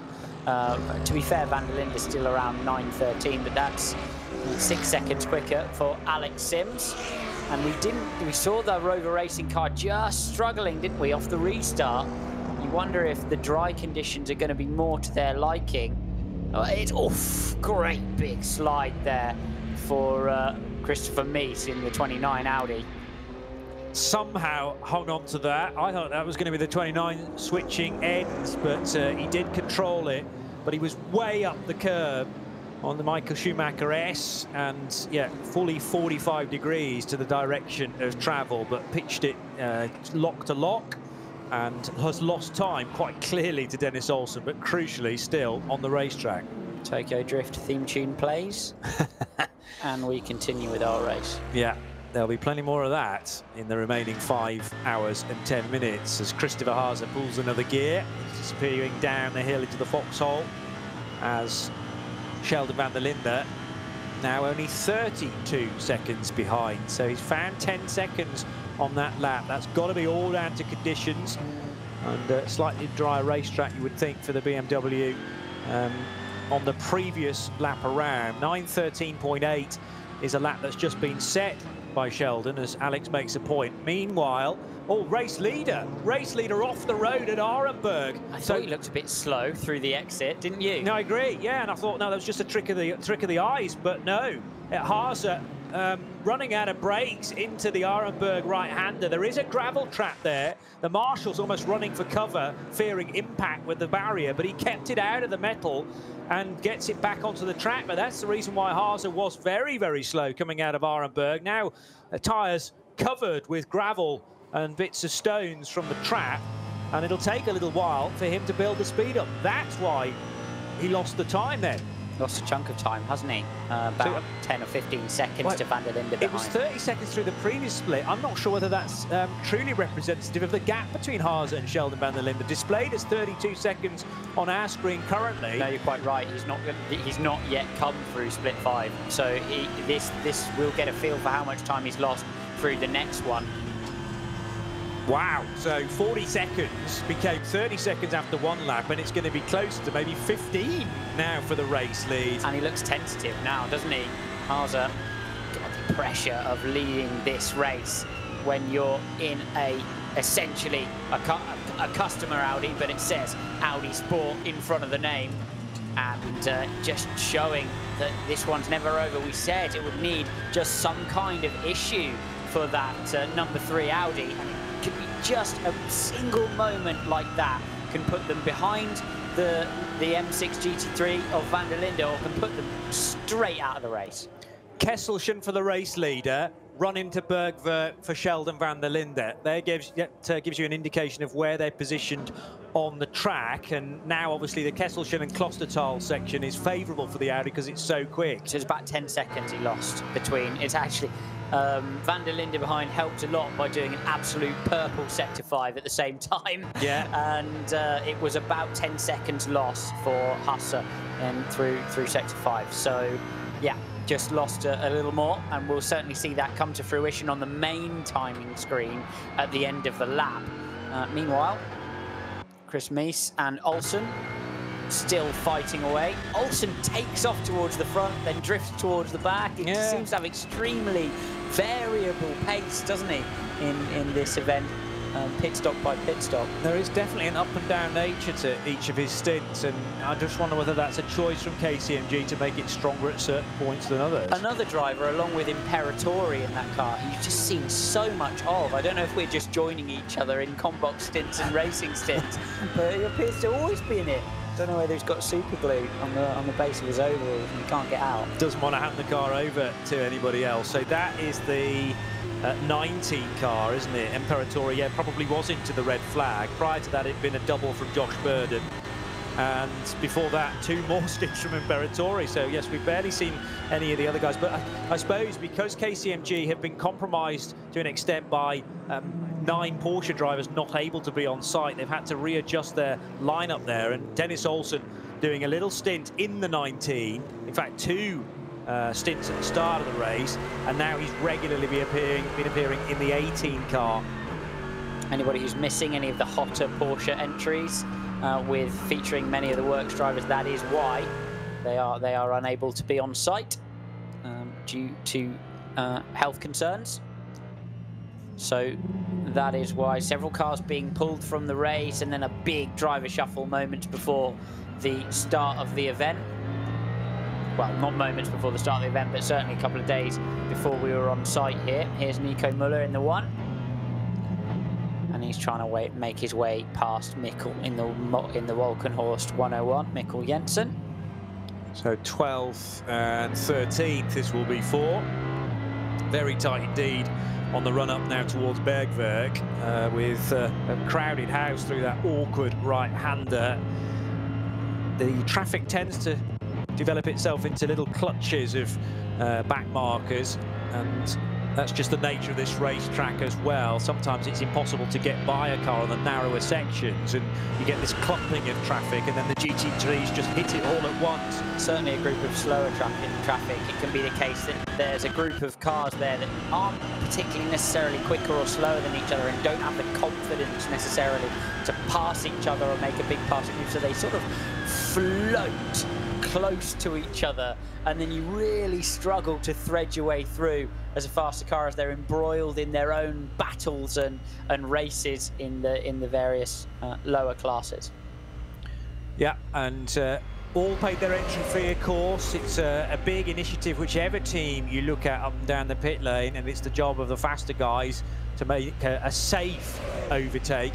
Sometimes that might be a case of waiting several corners before you get given a really good opportunity. But for Christopher Haase, he very definitely doesn't have a moment to lose now.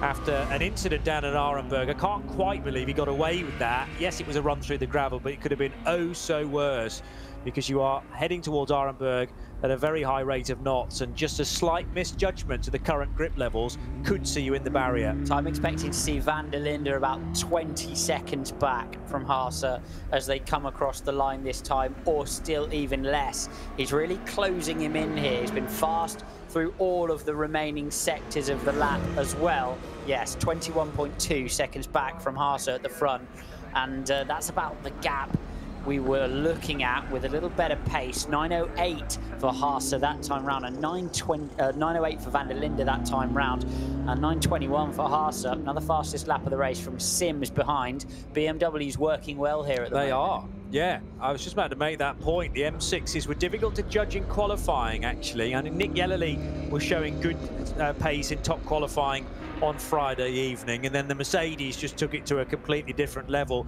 But the best Mercedes currently is 22 in 4th position, with Daniel Juncadella. Got 2 BMWs ahead of that, and the Audi that leads the race. Meanwhile, more pressure for the KCMG Porsche from the Lant Audi. Leaves being chucked up into the air as well as they revert to being offline.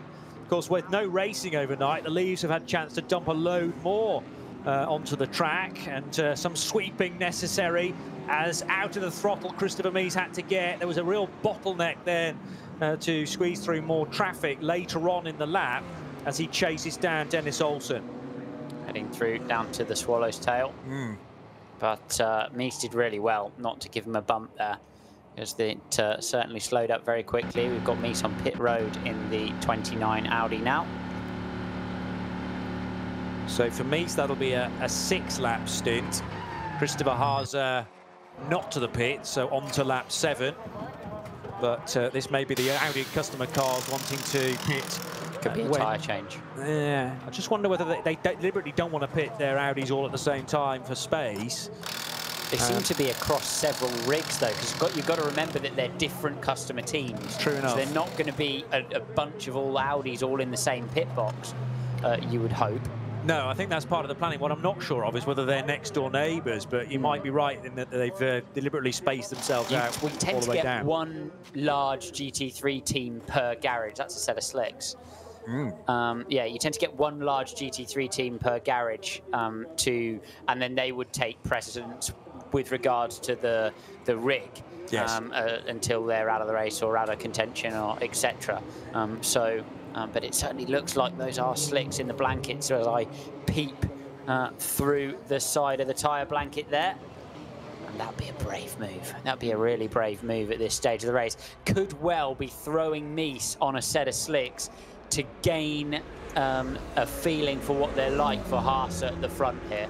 And in fact, I'm pretty sure that's what they're doing. They'll fire Mies out on a set of slicks, see if it works, and then if it works, they'll put the number 3 on slicks for Haase at the front. Yeah, and this is the car that's already been penalised, remember, by 32 seconds, so at a disadvantage already. They wouldn't take this gamble, I'm sure, for the race leader, but better to, after advice from Christopher Mies, I'm sure, just change it. Somebody's got to work out whether we're at that crossway point where the slicks are going to give you more lap time. We're going to have a full shift change in the commentary box in a moment or two. Alex Brundle stepping away, and we'll welcome Nick Damon and Peter Snowden into the box. But the 29 car is about to be given the go-ahead to rejoin, showing scarring marks on the front of the wheel arch there, and that's possible evidence of a slight glancing blow with another car, or indeed a barrier, as the 29 goes back into the race. Maxime Martin has just been replaced by Lance David Arnold, I reckon, yes, with Lance on the side of his helmet, and he will take charge of the 31 car.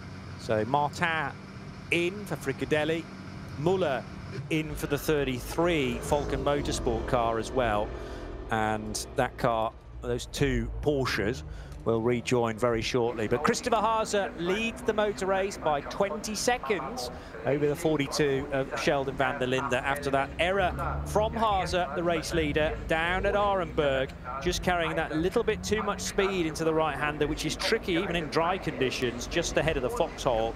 And he skated through the gravel, but crucially kept it out of the Armco. Glickenhaus working its way through the Yokohama S. Frank Meyer back at the wheel of that, the only SPX runner, but I'm sure Jim Glickenhaus wanting to get that car up into the top 15 overall. It's only 2 places away from being able to do that. We've got exactly 5 hours on the clock then. You're tuned to RS1, part of the Radio Show Limited network of channels. Johnny Palmer about to step away as I welcome Nick Damon into the commentary box. Hello, Johnny. Thank you very much. Yes, an exciting couple of hours since we were, I was last viewing here. We had some incident and accident. But the net result is that in the lead is Christopher Hasse in the 3 Audi from Sheldon van der Linde in the BMW. But as we can see, even the top drivers make mistakes. That little skid off the track a while ago by Hasse to cost him something in the region of 12-13 seconds of his lead. As Peter Snowden joins me to my left, and it's our first time together. Morning. It's our first time. Our first time together. Special. What a way to start a Sunday morning. Easy like a Sunday morning. That's the way. I don't think I'm easy. Anyway. I've read your PR blurb, sorry. Oh, yeah, good point. It was signed off by somebody called Jay Palmer. Ah.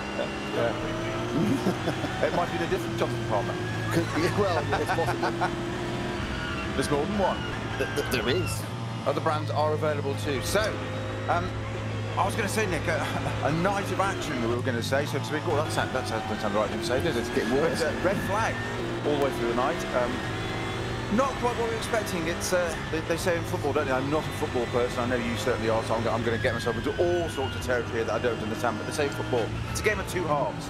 Well, this is a race of 2 halves, isn't it, really? Because we've just had a night of basically saving money, sitting in the pits, no tyres, no wearing out the cars, no engine. All the people behind it and the money people, all these teams, are sitting thinking, oh, no hours being run, no tyres being used, no fuel being consumed, no risk.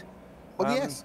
I wonder if they get a rebate on their insurance for the cars at that time of the 9 hours, and I'm guessing probably not. It's probably unlikely. No, I think it's a good point. It's a nice thought, though, isn't it? It is not bad, because it's sort of a game of 2 halves, but of course the advantage that some of the teams gained in that first half has been wiped out. So it's like going in at half-time at 1-0, it rains too much to start immediately, and now it's 0-0 again, lads. I said I was going to get into deep. Well, I don't know what you're talking about. All right. 1-0. What's all this? Right. You can see what you've got now, haven't you? It's Johnny, rolling. Johnny. Is Alex left the building yet? So Alexander Sims has just turned the fastest lap of the race, a 9:04.07. Sheldon van der Linde a 9:08. So they're already taken, best part of 30 seconds off when it was much wetter. The track looking to be dry, but the problem is, whilst you may have 6 miles of it nice and dry, there's another 8 miles which is still, overhung and too wet because of the forest around the Nordschleife. So it is currently Audi from BMW from Mercedes. We started this restart with 3 Audis up front, but there have been incident and issue form, including a penalty. And of course, I think also there's a slight out of phaseness of some of the cars as well. Well, in the first part of the race, until it was red flagged, we were saying, weren't we? I think you'd commented on it as well, and Johnny and I certainly did in a little bit last night, that those Audis, we might have had a couple of Mercedes up at the front. I know we're recapping a few hours here, but we said always keep an eye on those Audis. Audi Sport Team, always going to be present. They are at the moment.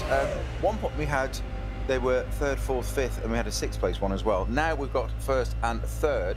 Sheldon van der Linde having a different view there with his BMW M6 and the Schnitzer run car. He's sitting there in the BMW, totally different type of car. So we've got a mid-engined Audi at the front and a front-engine BMW second. Sam's by another mid-engined Audi. And then, yes, you get to 5th place, you've got a rear-engine Porsche. But yeah, I mean, I think it's it is very much now a different situation to what we've seen prior in the event. Obviously, you had a good fun on Friday doing the qualifying commentating, where in fact it was Mercedes all the way and Audi were nowhere. Well, when we got out into the true wet conditions, actually the teams were much more even.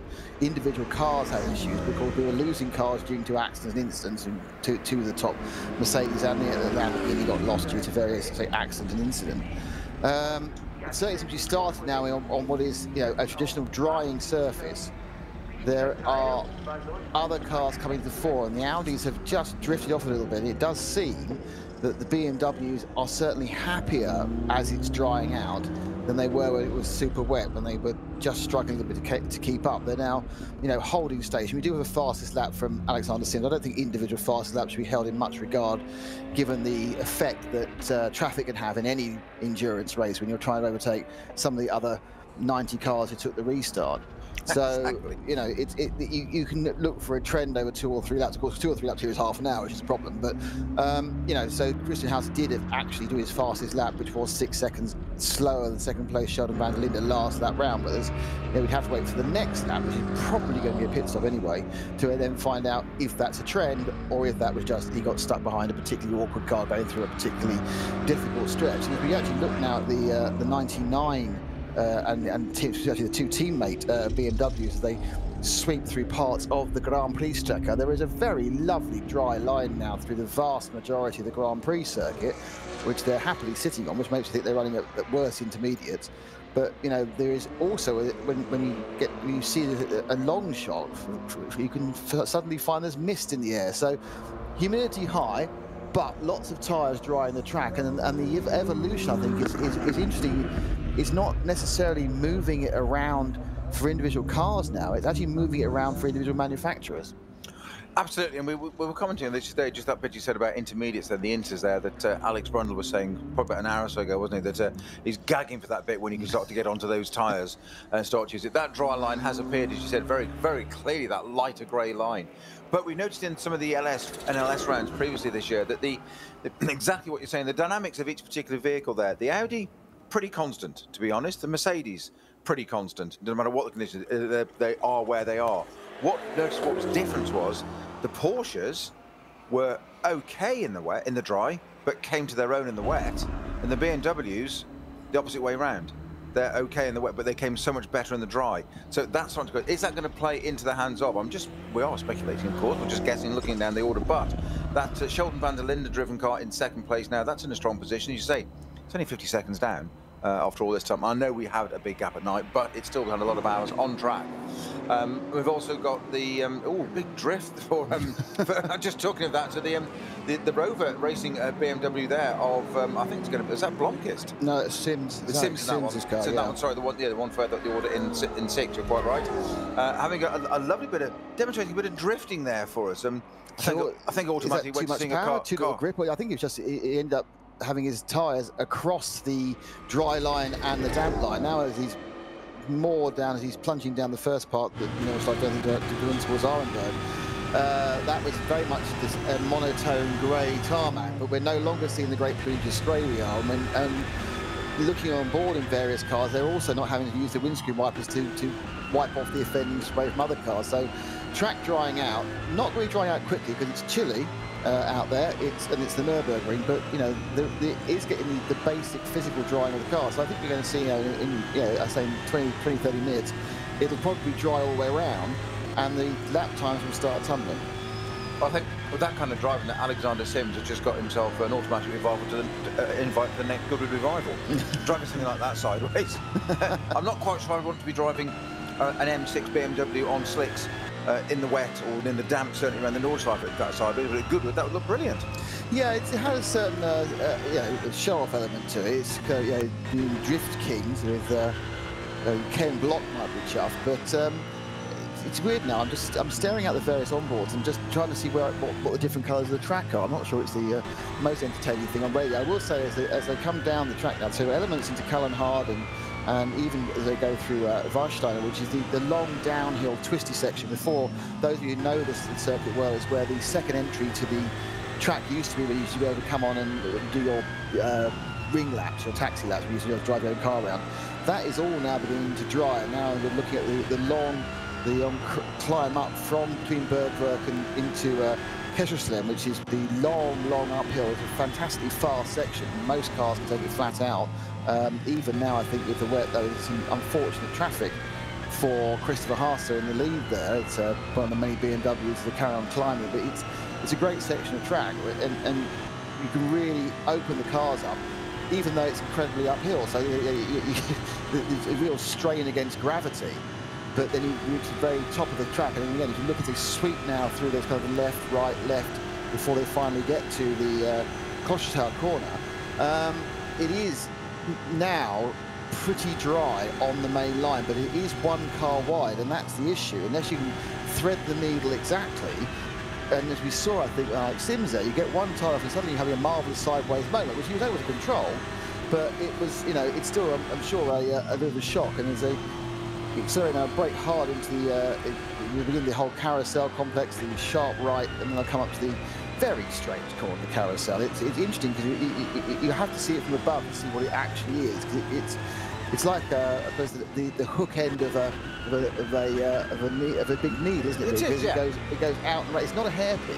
And of course, it is the design of the logo of the NLS logo now. Yeah. Apparently, apparently the carousel, which is like an extended circle rather than just a hairpin. It's that shape. Is avoiding a river or something? Is that right? There's some topographical features had to avoid. I believe it is. Which is why it's not a hairpin. Yeah. But it is quite extraordinary. The point you made there is very, very, very valid, which is what you say watching the Christopher Haas car there. As you're going down through Adenauer, yes, it's getting drier, picking up that dry line is there, but the pertinent point, which you picked up on perfectly there, Nick, is it's only a car wide, and that's great if you're in a lower class car battling on your own. The GT3 cars, the SB9 category cars, they don't have that luxury or that option because their pace is so much different to the other cars. They have to go offline. So that's sitting there. I've got a comfort zone. I can start to relax. I don't think you ever really relax on the North side, but especially not in the 24-hour, but relatively. As in, there's a dry line appearing there. As in, it's a bit easier. And we said it's almost like the computer game, isn't it? The green arrows appearing on the screen to show you where to go, whatever. The grey line's there. Yeah, it's great for them until they have to go offline. And then all of a sudden it can be totally different. And it's exactly where that happens. Where do you come across traffic? Where do you catch somebody? If it's in a braking zone, really don't want to be doing that offline, and it's suddenly damp. You've got your tyres on the dry bit, and suddenly onto the damp part. So again, yet another bit of thinking, another layer to add in for the drivers. Van der Linde is coming towards the end of the lap, was going through the Flats Garden and into the Swallow's Tail, but it's interesting. They're now very much flowing with the level of grip and I suppose I say dampness. He's sliding the car as he comes to the second carousel. He's a bit further back than I thought he was. So he's coming through the second carousel, and he's effectively drifting the car, but in a very limited way, and kind of using it to kind of flow the car. So it's very, the BMW does look very, very good on track at the moment. It's like it's enjoying these mostly dry conditions. I think a little bit more than the Audis, and we haven't really seen the Mercedes recently, but Sheldon van der Linde, I think, is gaining rapidly on the leader. In fact, it's now down to just 3 seconds between Hasse and van der Linde, which was over half a minute at one point. So definitely now, that is a massive gain for the BMW in these drying conditions. Now, it may well be that when we go to the next pit stop, which is coming up very soon, they all change the slicks, that'll ebb back away again. But this back end of the wet running on a drying track, the BMW is massively quicker than our leader, Christopher Haas, in the 3 car. Be intrigued to see if they're on exactly the same strategy fuel-wise. See if they pit on the same lap or not. That'll be one to watch. One of the was it one of the 240s? No, one of the 3 Series windows was getting well out of the way there at Tiergarten, actually to the point it was using some of the runoff area of the road. So into the pits, Christopher Hasse, yes. And also Sheldon van der Linde. So it looks like the first two are on the same strategy. Not surprisingly, of course, we had a complete reset just 2 hours ago. So whilst the Audi did take the 29 Chris Mees car off the same lap, but really to do a bit of a test of the tyres, he'll have now been phoning in and saying, is it actually okay for pure slicks? We've been Martin Pass has told us that's what's happened to it, and now they'll have the information whether it can do pure slicks or whether it will need any cutting. I would think, given the fact that it's drying so quickly, and you've got to think about how the car's going to be for the next 70 minutes, I would think that everyone will go with racing slicks and the softest they've got. Alexander Sims, also in the Rover Race Field, also into the pits, exactly the same time. So that's first, second and sixth straight into the pits at the same time. What was very notable there was a 50-second gap between those two, Haas and Van der Linde, on that last lap. Down to, you reckoned, about 3, didn't you? But as they came into the pits there, obviously they closed up for the pit lane line, but the BMW Van der Linde was at his crew even before the Audi was. Yeah, I mean, the final lap, this last lap, which isn't quite accurate because they've done a little bit of it in the pit lane. Van der Linde was 14 seconds faster than Haas, so that 32-second lead or 44-second lead got eroded over 3 laps. Daniel Ghiardello has come in from 5th with the, coming from 4th, has been scored with the fastest of the Mercedes AMG cars. Tom Blomqvist has stayed out with the full wet racing going car. on the Van der Linde. Well, wow. On the Schnitzer BMW, full wet going on that, Nick. Well, that is a surprise. I wasn't expecting to see that. I was expecting at least inters. Too early for slicks, certainly. Too early for that. But I was expecting at least inters, as Alex Brundle mentioned. But full Michelin wet going on that. Just looking at that, and we were getting a good view from the pit lane of the tyres. And you're absolutely right, Snowy. They're not, you know, a cut slick. I mean, no. whether they are of the 2 wets they have less extreme, and one thing I would think that if you're building tyres for the Nordschleife, you would build several types of wets. Because on the whole, there's a pretty good chance of break. Now, the other BM, the Rover, is going for what looks much more like an intermediate. So, didn't see them going on. Also, the 3 car, so obviously the gamble with the 29's not worked with Chris Mies, because the 3 car, Christopher Haas's car, that has tread as well. It looks, I would say, that is shallow. This is when you really need the eagle eyes of Alex Brundle, who's actually seen these things going on closer to get the exact call. My guess is these are inters, but they're the heavier end of inter. They're not the cut slick looking inters, but the heavier end of the inters that are going on at the moment. So because you wouldn't be on full wets now, because it's not necessary. So I get your point, but I'm not convinced. That certainly on that first bit of footage we saw, that certainly the first of the BMWs there did look interesting. They're both Rover racing BMWs in together. It's not often a Rover BMW was leading in here, was it? But of course, I knew somebody would go for it somewhere. Well, you know me, I love a 70s car. People say, what car would you buy if you could buy any car at all? And I always say a Rover P6 and look at me like I'm insane. Well, folks, most people don't know what a Rover P6 is, probably, these days. Rover 3.5 litres. Yeah. Had an SD1, great car. Yeah, my dad had one. The second car I drove, actually, or third car I drove. That really ages me. Thank you very much. Yeah, my dad had one of those. Thanks for that. You're only a year older than me. Yes, I think you'll find that in those days, perhaps you were slightly higher up the purchasing chain than I was when we were younger. I'm not sure about. I'm not sure. You didn't see it. But yeah, so I'm intrigued at these sides. You see, it's not looking brilliant out there, I've got to say. There's no dry line there going out onto the GP. That's an excellent point. We don't have the weather forecast. Now it may be that they are expecting the chance of precipitation. It may even be that they're thinking, right, okay, well, we know that the tyres, if we put slicks on, and I'm interested to see when Chris Mies actually does do a full run, he's still stuck with his last lap at 12 minutes 17 because he included his pit stop, so you have to wait 9 minutes to come around and see what he's going to get on full slicks. You know, they might think, well, actually, we need these for 4 laps, and it's actually worth us coming in again and stopping. Because otherwise we'd lose 15 seconds a lap. So, you know, it's that crossover point, which must be the other thing to remember, of course, and it's an old thing from karting. I mean, you know, it's that actually in certain conditions, slicks are actually faster than, sorry, wets are actually faster than slicks. The expensive way of going racing, but actually burning out a set of wets is faster when the track is greasy, because you never get the temperature in the slicks, and they don't ever grip. So you just burn, you basically melt some wets, and it's faster.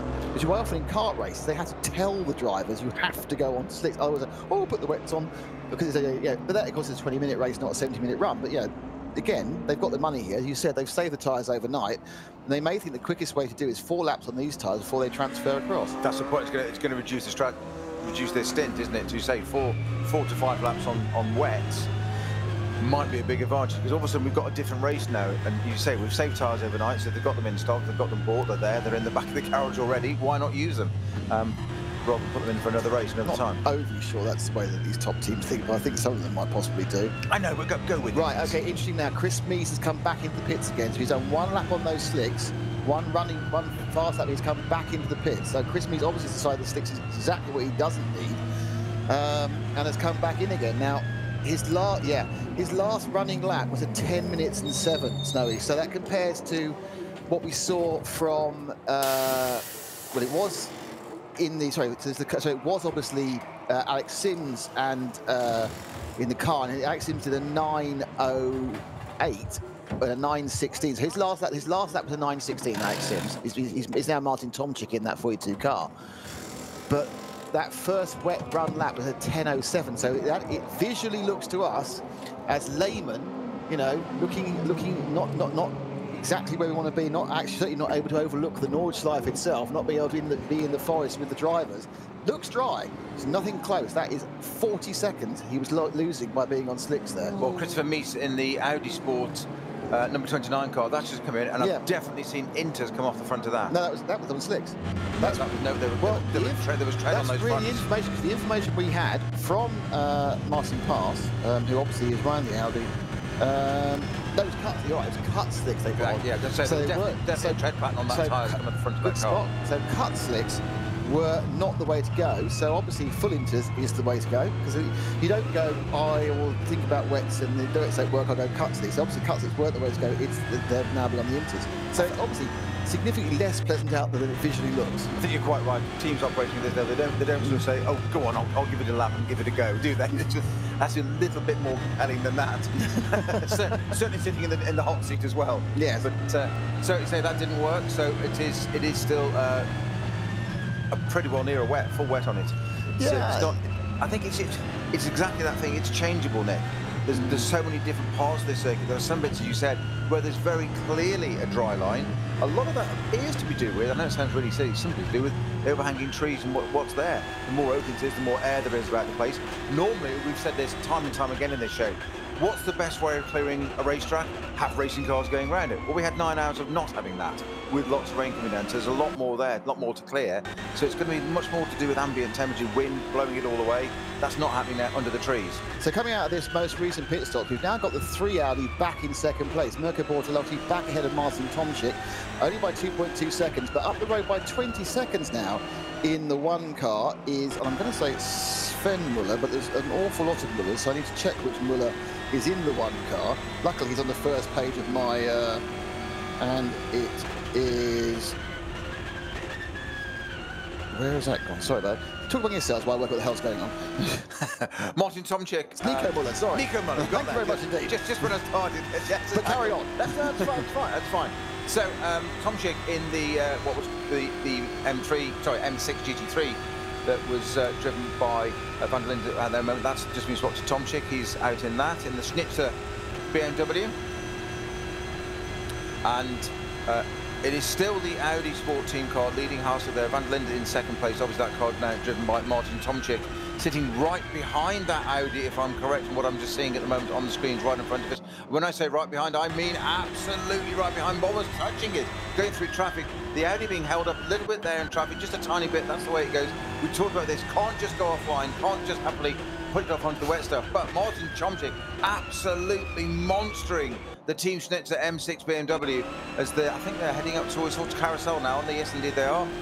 So here they approach the Carousel very shortly. This is the corner we've been talking about. Johnny Palmer and I were mentioning this a couple of days ago, as we all have, that going into it's one thing, going round it's another thing. It's coming out of it, that change. There's a change of circuit. It's concrete, really looks old-fashioned 1930s concrete. I'm sure it isn't, but it does visually look like it. I know, you know. But Martin Tomczyk, this is the moment of the race for us now. In this the second part of the race, we had a 9-hour gap during the night. But Martin Tomczyk all over the back of the Audi Sport R8 in front. Lost a little bit coming out of it. And again, the Audi switching on the exit there just off the Carousel. And we've got another battle, Kelvin van der Linde sitting up behind the Falcon Porsche. In turn, I'm surprised that's a good. And the Porsches, again, we said, not so brilliant in the dry they're going to be, or not. They seem to have a better pace in the wet. This really did, not doing quite so well there. I think it was Van der Linde going past the Falcon Motorsports of Martin Ragnar. I think that was a replay or just about a pass. So then again, he could have been passed back, because obviously the interesting thing about our timing screens is they update every sector. A sector could be 11 seconds or 2 minutes 50, depending where it is. Yes. So we're kind of not quite sure always exactly who's running. Martin Tomczyk picks up the baton again of this fight with Mirko Bortolotti. Mirko had a slightly better period there and beginning to get away. I don't forget they are coming out and relearning the circuit as they sweep down the hill before they get to the never-ending complex of corners around Wiffelman, Eichbach. It's like that's the place where I get lost every single time. Am I going left? Am I going right? Am I going left? This is obviously virtually. I haven't. Yeah, I've only ever done 2 laps on the 3 laps on the real Nürburgring, and I was being talked around by John Hindhoff in an Audi RS6 in 2009. I went out there for a year. No, I think a Le Mans series race. It's still 2 laps of the Nürburgring. But I was pretty much like, woo. But yeah, so interestingly, that after Martin Tomczyk managed to get really, really close, he sweeps around the second carousel now before climbing up the hill to Flansgarden. He goes to the back of the Swallowtail now. So basically, he's now managed to pull away as he gets onto the Dottinger Hoek, and he's got now 2 miles to just put the foot down with a very gentle curve before they reach the end of the circuit and start again. A little bit of a toe there for Tomczyk. And is that going to be enough to get him anywhere? Doesn't look like it. So Tomczyk is a little bit closer. We used the toe off of a slower BMW to get a bit closer. The lead has stayed between 2 or 3 seconds. This battle for second and third as the bright lights come towards the stadium section, and they'll burst into view of the, is it 1,000 fans that have been allowed in here? I think I can't remember which particular. I think it was a bigger number than that. Yeah, but I think it's 1,000 per grandstand. I think you're right. And so I'm sure they got up and they enjoyed being going back to the hotel room. So that's just what Martin Tomczyk wanted. A little bit of traffic coming there at the end of Dotto into Tiergarten, held up the Audi a little bit relatively, and that's put Martin Tomczyk right back in contention again in the Schnitzer M6. The drag down the pit straight. The Audi's got some guts, but so does the BMW. Now we're going to go onto the GP circuit, and this is where it's going to get very, very interesting. I think this Schnitzer BMW coming into its own more and more. It's going to be almost sector by sector. It's going to come into its own. How's it going to cope on the GP circuit there? Much tighter line. It seems much more stable. The Audi having to use quite a bit of road. It's twitching quite a bit there. The BMW seems a lot more as if it's on rails coming through that the first few turns there off onto the Grand Prix circuit. Is this the place where Martin Tomczyk can mount a challenge and get ahead of the Audi in front of him before it goes back onto the Nordschleife? Well, Mirko, as you absolutely rightly say, is fighting oversteer every corner. Now, it may be he's inducing it to get the car to rotate, but it looks to me like the thing's a little bit tail happy at the moment. Could be just because he's putting too much power down the wet surface. They sweep around the Dunlop curve, getting past one of the myriad of various BMWs. If you're a BMW fan, you'd have a fabulous time spotting. You have the I Spy book of BMWs, because literally every racing BMW from the last 10 years is there. And Big Chief I Spy David Bellamy will be able to give you points for working out which version of an M240 it was. But it was interesting because a second ago it was Johnny and Alex talking about they always seem to be lapping the Opals. Well, every single car I've seen them go by, and the next car as well will be, is a BMW, be it an M240, an M3, an M4 GT. There is actually, just to prove me wrong, Tomczyk now just trying. Well, I know he's going past the BMW, a gold BMW, but he does have a Porsche as his next victim, one of the Cup cars.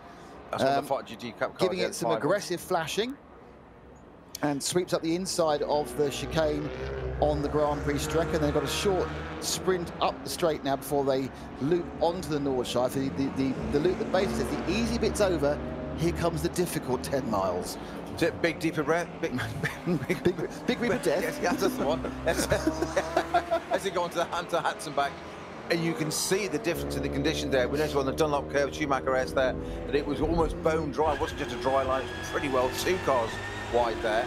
And as they go onto the Nordschleife, I'm always impressed by the phrases you can get into a commentary there. But Big Chief I Spy, that's a new one. That's a new bar set there. What you have to remember is that I don't think I've got past 1987, so virtually all my references are stuck in the 70s and 80s. And it's always a time to time to relish. It's a time to relish and let it not be forgotten. Now, I think that we are going to be joined by the voice of endurance racing at Radio Show Limited, and a man we all love to hear from as often as possible. Can you hear me, Paul Truswell? I can indeed, Nick, yes, loud and clear. And I hope you're bright-eyed, bushy-tailed. I am, I must admit. I've had a good night's sleep, and so I've just been enjoying the last half hour or so, listening to you and Peter. catching up with what's been going on. And yes, you're clearly having a great time. Do you want to tell us more about the other ice bike books you had, or were you limited to BMW? No. I sadly had several. Yeah. I suspect there's a collection, Paul. Well, you know, I don't know. I don't know whether it was just a kind of a middle class thing, but it was like, you know, you had the I Spy books, you had the Observer's Book of Things. Well, I had the Observer's Book of Cars, the Observer's Book of Birds. I did have those. Yes, I did have the those little mini pocketbook reference. The I Spy thing was basically trying to just stop kids being bored on car journeys. You must have done the I Spy books, Paul, surely. Now, just before we get to that, Paul, the action track, Martin Chomchik there having a real go at the Audi again. Sorry, Paul, go on. I'm glad you're talking about the race. Good, thank you. I thought it'd be the right thing to do. Sorry, but Martin Chomchik there really having a go at this Audi. Also, past one of the Caymans there, and I have to say that the Audi didn't take any prisoners, and Chomchik went straight with him as well, and almost collected the back of the Audi doing it. As in, I can't afford to lose time there. This Audi is twitching mid-corner and exit all over the place. He is really having to work that car at the moment, and as you go downhill section, he has absolutely got that BMW glued to the back of the R8. It is dry. You can see a bit of a dry line down there. I think we're approaching down towards ADAC by the look of it. Oh, you couldn't get much closer. You really could not get closer. Now the interesting thing is this on the previous lap. Once again, Chomchik was faster down the hill as such, and was getting closer and closer. But he then the lead eased back out to a couple of seconds during the various uphill climbs. Now whether that was just as they got used to their tyres or the individual handling, or he just seemed happy when he was going away and he was coming down, which is a bit odd. Yeah, quite a difference between the two cars there. Obviously, dynamics, totally different types of vehicle. Rear mid-engine Audi R8, front-engine BMW M6, and again the Audi just running a little bit wide. They're not really getting it across to the apex where he wanted, just understeering front end, losing the front end grip there. Just hasn't got the front end, hasn't got the turn in on that car as they go down through Bergberg, as they'll then sort that really fast run past the Mustang biofuel car that had its engine change between qualifying and the race. So decisions to be made. Just hope that BMW stays where it is. It doesn't over the right hand side of the track. It's a BMW, yes, of course it was. Yes, so the really fast run. Chomchik using lots of curb there. Again, he's just gained on that little bit. Sitting up against the Audi. Is he going to get the chance to do anything up towards Carousel? He's looking all over the back of it. Poor Audi. He's got some work to do there with his mirrors full of that M6 BMW. But it does look like it's struggling a bit, the Audi now, on those tyres. Certainly hasn't got that front. Just not getting the apexes where he wants. He's just not getting across there. It's really interesting to go on board with him to see what the steering inputs are, because he does seem to be taking double bites to get in there, but also a lot of the time I think he's steering the thing on the throttle as well. You're probably right. He's just trying to get a little bit more front end grip. I mean, in the end, he decided, I'll just give it a bit of power, just move the thing round slightly. Old school. So I think the steered angle data trace would look like a 50p piece, and the throttle trace would just be like blips, and you catch it, poke it. I think you're absolutely right. He's incentivizing with the old school. Give it a boot full and get the background, and the front has no option then. Chomchik much closer at this time as we run through those selection of corners, which all seem so similar as they obviously, I'm sure Rachel would call them a flowing, glowing, conglomerate of bends. I mean, which one is it? Where's it going? Before you get to the bit where suddenly the track opens back up again towards the end, once you get onto sort of past Brinchin, it all becomes much easier and you can work out where you're going as it opens up again, that kind of tight period where it's all enclosed. You go, where am I going? I love the description that after Brinchin it all becomes much easier. That's brilliant. It's all about ever there was an understatement about the Nordschleife. That's just brilliant. It all becomes much easier, yes. And again, on this section here, once again, Bortolotti has pulled away from Chomchik. So it's that kind of uphill. If you're doing uphill bend, you want an Audi. If you're doing downhill bend, you want a BMW. Let's try and bring Paul. I know Paul's is waiting to tell us exactly. So how do you see this race has evolved so far? That staccato stop, does that change everything, Paul, or are we seeing a pattern emerging already?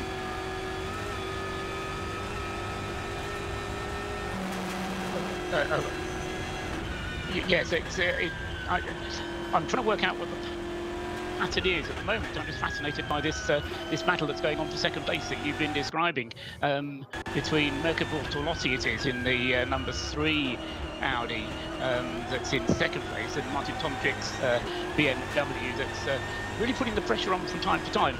We know that Bortolotti is on what Michelin call dry wets, which, if ever there was a contradiction in terms, that were it. But it is a wet weather tyre that works on a dry asphalt. Thanks to Martin Fast for giving us that information. In fact, all 3 Audis are on that particular brand of tyre, or that particular variety of Michelin tyre at the moment. So what we don't know, or what I don't know, is what the Martin Tomczyk's BMW is on, but I would expect something similar. But certainly the way that Tomczyk was hounding the Audi through the twisty bits on the water certainly seems that if BMW were able to be ahead, then it would have been able to draw away. But now we've got onto the faster bit, then the advantage switches back really to the Audi. But I think at this stage we've got what have we got? We've got actually 15, 16 cars on the lead lap now. Okay, the Nordschleife is a long lap, but with that number of cars all on the lead lap, we do still have a very close race. I mean, what has been happening over the course of this lap, as Tomczyk has been chasing down Bortolotti, is that the pair of them have been closing on the race leader, Nico Müller, in the number 1 Phoenix Audi, and that car is only now, what, 12 seconds up ahead of them. So we've got a great battle on for second place that you've been describing, Nick, but it soon is going to turn into a 3-way battle because these two are closing on the leader. Yeah, it's a very good point. It's always good to have you give us some insight. It gave me a chance to have a bit of a breather and have a look at the timing screen, just see what everyone's doing. Now, remember, the fastest lap we've seen so far was deep in the run for Alexander Sims in the BMW GT3 M6 with a 9:04. Now, the fastest lap last time, now this is the first flying lap they've done, and that was a 9:12 by Mirko Bortolotti in the Audi against a 9:13, which both the 3rd and 4th place BMW, Mick Yeley and Martin Tomczych. Sven Müller out in the lead, as rightly said by Paul, dropped 6 seconds. So theoretically in 2 laps they're all going to be together, but you can't really tell the ebb and the flow. So they haven't yet reached the speeds they were doing before. Now, interesting bit of news, this is going to really disappoint Alex Brundle. The information from Martin Pass, who's looking after Audi and obviously giving some great information about tyre choice, is that there's no such thing as an intermediate here, Snowy. So we've been talking about intermediates, and there aren't any. As Paul said, we have the beautifully named wet-dry tyre. So you have a full wet, a wet-dry tyre, which is, I think, effectively a shallower depth tread of wet. And your next choice is cut slick. There is no intermediate, as those who know them would follow perhaps F1 and see the intermediate tyres, which look very much like a very shallow look and look very different from a full wet. As Tomczyk looks to get up the inside of Bortolotti, there's an overlap as they come into the early part of the Nordschleife, and he's got through. He's gone and done it. He's got into Hatzenbach. Incredible. Paul Trussell was just pointing out quite rightly that Audi Bortolotti was quicker on the farther bits of the circuit. What I did notice was, as it came out Dottingerhoe up to Tiergarten, that the BMW was keeping well over to the right-hand side, as if he was almost keeping the tyres cool. I am not going to say anything about what type of tyre he's got on that one, apart from the black and the round that are on the car, but he was keeping extreme right, almost in the damp part of the circuit. Going on to the Hatzenbach there, he's nailed that opportunity over Bortolotti and just got past him. Unfortunately, he hasn't. That was a very similar looking Audi he went past on the outside there. So yeah, I'm pretty sure that actually, yeah, my apologies. No, there is an identically livery, it seems to me, Audi behind Tomczyk. We just looked up and suddenly saw that it was him going past the car. We're talking about he just got slightly blocked there by GT3 Tomczyk, but the Bortolotti Audi remains about 4 seconds ahead as Tomczyk is stuck behind a GT4 Aston that's trying to get past a BMW as they come into the sharp right corner before they start going in the Nagy section before the downhill. Still in the very early part of the Nordschleife, but he's actually dropped slightly back off, I think, Bortolotti. He's had the worst of the traffic. But yep, we saw him go past an orange R8, just the wrong orange R8. Then my apologies to everybody listening. I'm watching that the excitement got the better part of me there, and I thought I'd I don't think it's you. I think both thought it was happening. But there was an important point you made, though, actually, the observation, because once they got on the Dottinger hole, obviously it's quite level speed as Tomczyk comes up towards to lap the Glickenhaus car.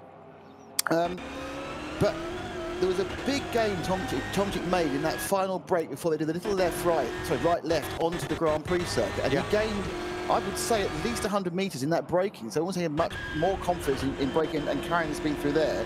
So by the time they actually got onto the main Grand Prix track, it was back down to 1.72 seconds. So dropping down now, and then no longer can Tomczyk see Bortolotti in his windscreen as he goes through the twists and turns of Karenhardt and Weisstein. But again, the track looks greasy, just flashing out of his, tantalising with his grip is Mirko Bortolotti, but he's certainly dropped off this time, but mostly due to traffic. So it remains Sven Muller in the lead, with Mirko Bortolotti second and Martin Tomczyk third, Nick Lely third, and it's Philipp Eng now in the 98 BMW has picked up 5th place, and that car is actually now leaving the pits, I think, from the most recent stop. And we wait for the next drivers to come along. Paul, I think you're still with us. Your thoughts?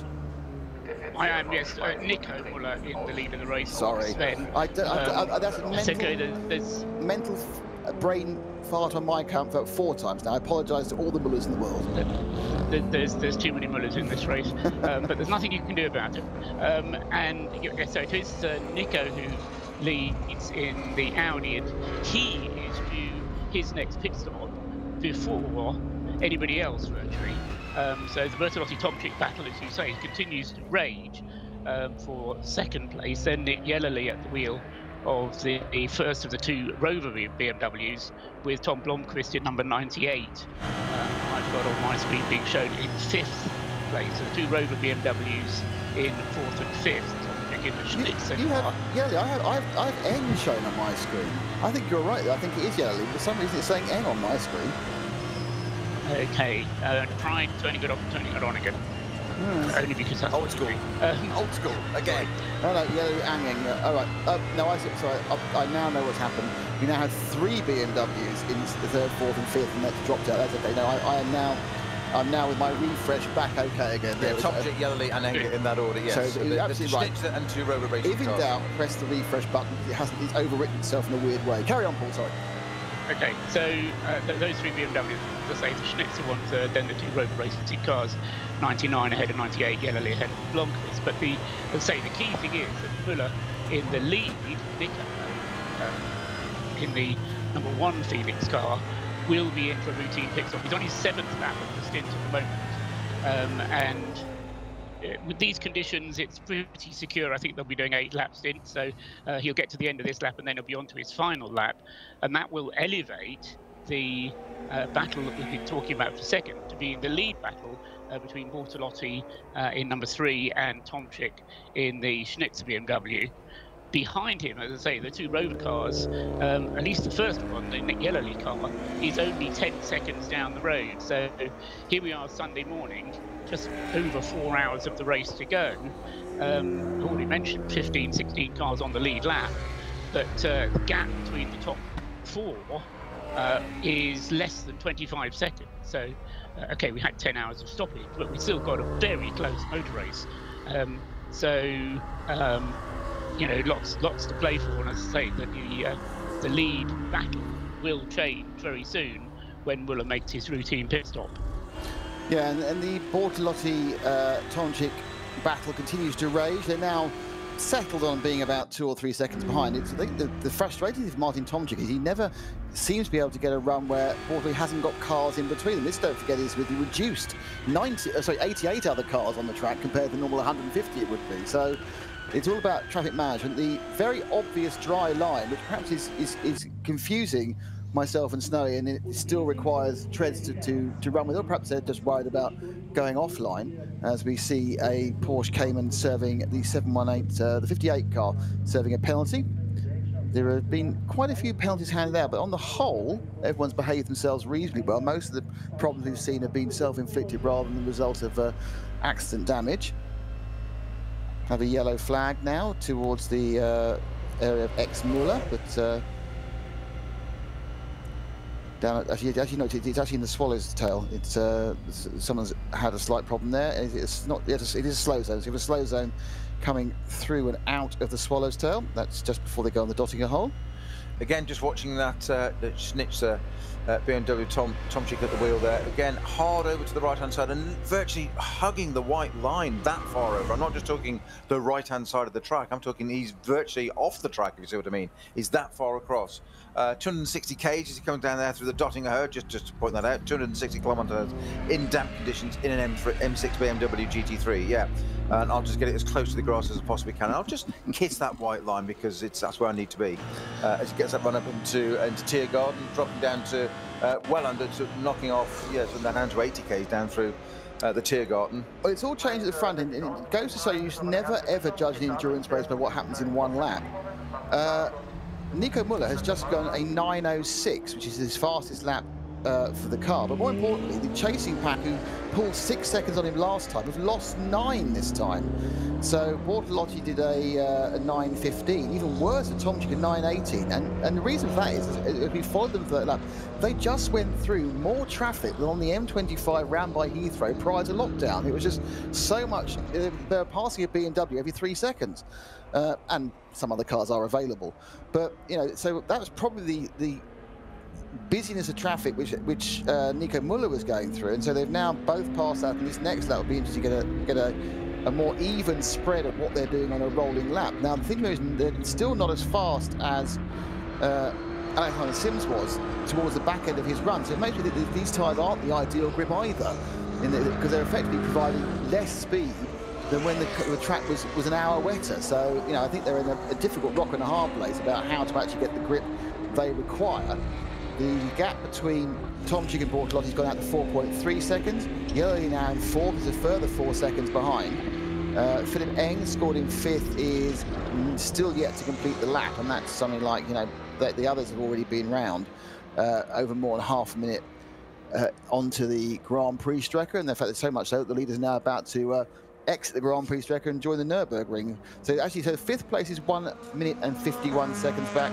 Lance David Arnold from Fricadelli Racing Team Porsche, who is in 6th, is 1 minute 53 back. So we have a leader in Müller, and then 3 cars covered by 10 seconds in 2nd, 3rd, and 4th. But all this is, you know, as Paul rightly says, in a hour 19, almost hour 20, the 24 hours is incredibly close, and within what can be changed by a great stint, a great bit of pit work, an inspired choice, or a mistake, the wrong tyre, going too early. So the stakes are incredibly high now for the pit team, because they haven't managed to build a cushion, and anything they do wrong now could take them from 1st to 4th in a couple of seconds.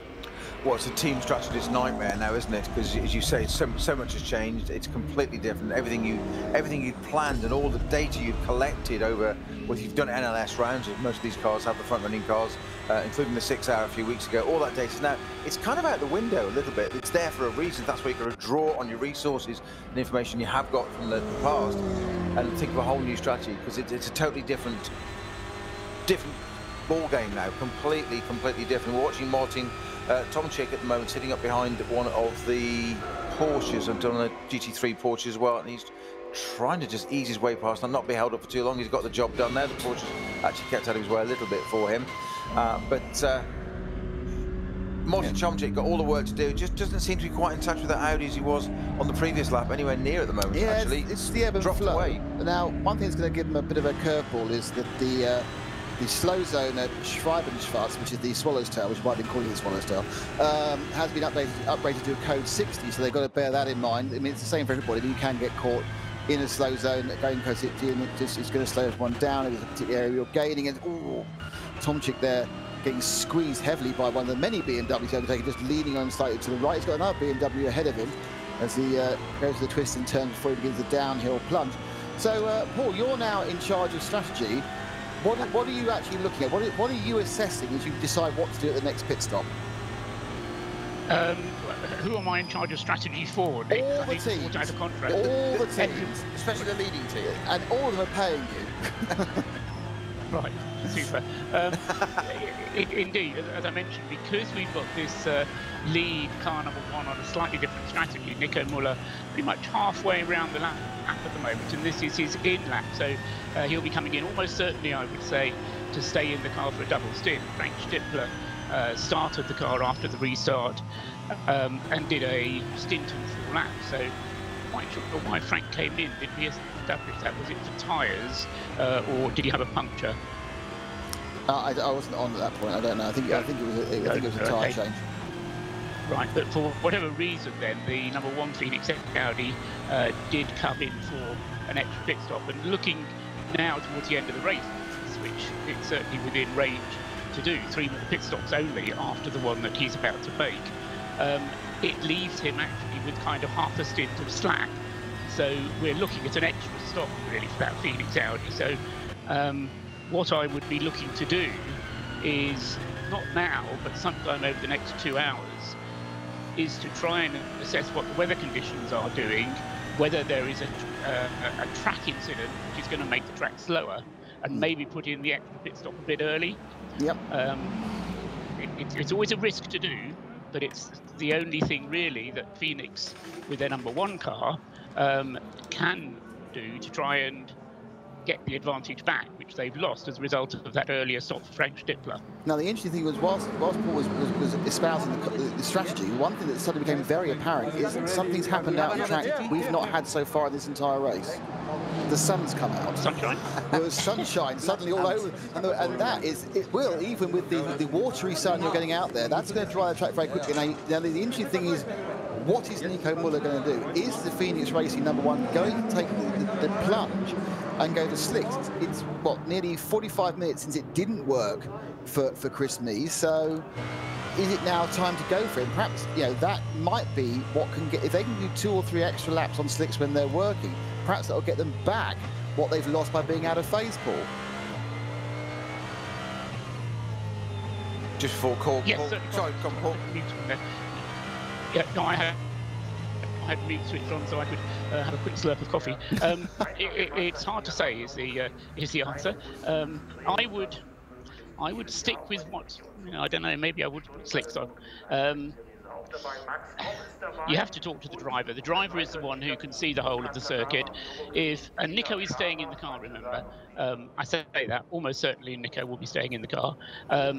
So I would suggest that he knows the conditions. He will say, yes, it is good enough. Paul, I think it's Dries Van Toor's going to get in. He's suited and booted in the pit lane, so they are putting Dries in the car. Now, that adds an extra, you're absolutely right there, Paul, because you've got a guy who's got his eye in.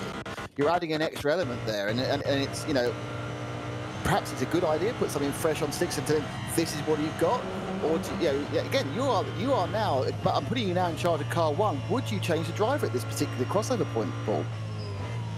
No. Well, unless he's on the radio saying I'm not happy, or for some other reason, but I would be very tempted to leave Nico in the car, provided he's happy to stay in the car. I think Paul's absolutely right. The driver's got the ultimate choice. He knows what's going out on there. He makes the ultimate decision. The team will go with that. Yes, they'll advise, and they might say sometimes, are you sure? Yeah, of course that's going to happen, and it will be questioned. It'll be great conversation afterwards in the truck, in the office there. Just going back a few moments there, the slow zone we had at Schwalbenbach, that was down to the number 307 car, which is JJ Motorsport, one of the Classic Cup 5 BMW M240i's. And that car had a very slow, bit, and at one point it got going again and came down through Dottingham and was travelling at 40 k's and then just stopped at the beginning of the Dottingham. So that car's now being towed back. So it's whatever it was that kept it going under its own power. That's what caused the yellows up at Schwalbenbach or Swallow's Tail, as you said. And that car now is being towed back to the pit. So it's being kept to the right of Dottingham all the way down. But of course, they've got to get it through Tiergarten as well. They probably won't get it through Tiergarten actually because of that problem of that concertina effect. All the cars arriving there, they don't want it doing that, so they'll probably pull it off like we saw earlier with the Conrad car. Much one of a little rotation there. I thought we were doing a bit of drifting there, something going on. One of the BMWs had just gone off coming number in time, but it was a BMW for you because obviously. They were thinking what you were saying there, Nick. They're tired of hearing their cars being overtaken, so they did something different. They added something different into the mix. Yeah, I mean, the interesting thing was, as you say, we were talking about that BMW being towed back down the Dottingham Hoe into Tiergarten. Now, the issue was that they were doing it under waved yellows, double wave yellows, which is kind of a localized slow zone. If you hit that car on the straight, you lose 100 clicks. It's a massive loss. It just shows how the slings and arrows, outrageous luck can hit you on this track. You could be half a minute ahead, but you because you hit him on the. Let's not say hit. You've come across that car on that. You will lose 10 or 15 seconds. Now, our leader now is in the pit and the stop, and all we're interested in is what round black things are going on car number 1. We think Dries van Tor. Now, Dries van Tor was coming off it as well. Is he going to be getting in the car, or was he just there as precaution? And are they following this sage advice of Paul Trustwell? No, those are wets coming off. And Nico Muller is staying on board. So obviously Dries must have been suited and booted just as a precaution. No sign of Paul. Well, to be honest, everyone's listening to Paul. It's the only thing you can do. So off came Wets. The point about this is because it's a timed pit stop. They're filling up. Someone's put their credit card in. They've got the approval for £99 worth of fuel. They're pumping it in. Dries van Tor looks very depressed as he takes his helmet back off again. Nico's gone, no, it's fine. I'm absolutely fine to carry on for another hour and 10 minutes. The tyres are very happy in their blankets, just not revealing themselves to us, like a cheeky little tyre they are. It's like the dance of the 7 veils with tyres, isn't it? Come on, take off your last covering. We need to see what your profile is. It's a Sunday morning family show. Please stop. But yeah, so and then you have this weird thing with these timed pit stops where they just sit around, and they're just having a brief look and a think. But the car is. Yeah, but to make the balance performance even more balanced, you can't really gain anything by being super brilliant as pit stop. You just need to be efficient. If you're efficient, you will gain what you need to do. So the 4 engineers are waiting to strip off the coverings and show us their wares. The number 1 car sits on its dolly jacks at a jaunty angle, still receiving... Patiently being fueled. The jaunty angle. I'm always pleased to get their words in. You should always wear your hat at a jaunty angle, remember? And obviously, whilst all this is going on, sweeping into the lead has gone Mirko Bortolotti in the 3 car. Now, interestingly, a better lap for Tomczyk that time round, and he's now got himself... Oh, hang on, that's our frozen time entry. Right, it was dry wet going on that car. Is it again? Yeah. I've just missed that. So they got tread on those as well, have they? Tread, yeah, but a very small amount compared to the full wets that came off it. Going on to the number 1 Audi, those wet, dry wets, whatever you want to call them. Whatever you do, don't call them inters, now we know. There is no such thing. No such thing, yeah. In Michelin world, oof. And the Rover BMW, is that a change of position? Is that a change of position in BMW? So that's odd because where was Yellow? So that would be turn 1. That was Yellow's gone past Tomczyk. So Yellow now moves into 2nd. So Tomczyk's dropped to 3rd. Bortolotti leads. Yellow currently timed 4.8 seconds behind. Then another 2nd back is Tomczyk. So whether that was indicative of Tomczyk's tyres just not being quite where they need to be after being run for 4 or 5 laps on this track in the ever drying conditions, I'm not sure. But that means we have a new, well, 2nd place, perhaps net 3rd when they. Pit stops even out. Rejoining now is Nico Muller with his treaded tyres. He's rejoined in 9th, but obviously he has a pit stop in hand over one now, and if they can back time and get the with the same number of stops, then that'll be absolutely fine. Though, of course, the weird rules of this race does mean you actually do get an advantage by doing less laps in your final stops, because you can actually save some time at the last stop. Because it's back time from 70 minutes rather than forward time for the number of laps you've done. You say treaded tyres with significantly less treaded tyres than the ones you just driven around for the last end? Well, we think so, yes. No, definitely so. Definitely. No 2 ways about it. Those tyres that came off are very different from the ones that have just gone on it. I'm quite pleased with for the last hour and 10 minutes. This concept of back timing, how long your pit stop is way too complex. Hopefully Paul will still be on to help out. So I think who's on the last? I think it's Joe and Alex are on at the end who've got to try and Joe and I fungle through that one. There's a code 60 again at Stella Strack, which is where is that? That's just at the top right of the track. If you think of it in a location, there's a bit of action going on. But the key thing really, as we come to coming towards the end of another hour, is that we still have an Audi in the lead. An Audi might be in 2nd place, but it depends how the stagger unwinds on the pit stops at the end. But it's really the BMWs who are now forming a concerted effort to go after those pesky Audis. So much so they've decided the Rover racing car of Nick Early is a better bet than Martin Tomczyk, or at least Nick Early did, and he's swept past to pick up 2nd overall as we stand at the moment. Absolutely. To say Audi at the front, we saw this yesterday. We had 2 Mercedes at the front, first and second. Then we had 4 Audis in a row. Now we've got 1 Audi at the front, and the hunting pack of M6 GT3 BMWs there. Rover Racing, Schnitzer and Rover making a sandwich for that Schnitzer car of Martin Tomczyk. Jelly and Enger sandwiching him there. And they are on the hunt, aren't they, for that Audi? They're certainly trying to catch up with him. Mirko Bortolotti out on the newer tyres. Great bits of dry line there. Not just a dry line. We commented a few minutes ago, didn't you, Nick, that there was a dry line, but it was literally just a car width. That's now kind of doubled on certain parts of the circuit.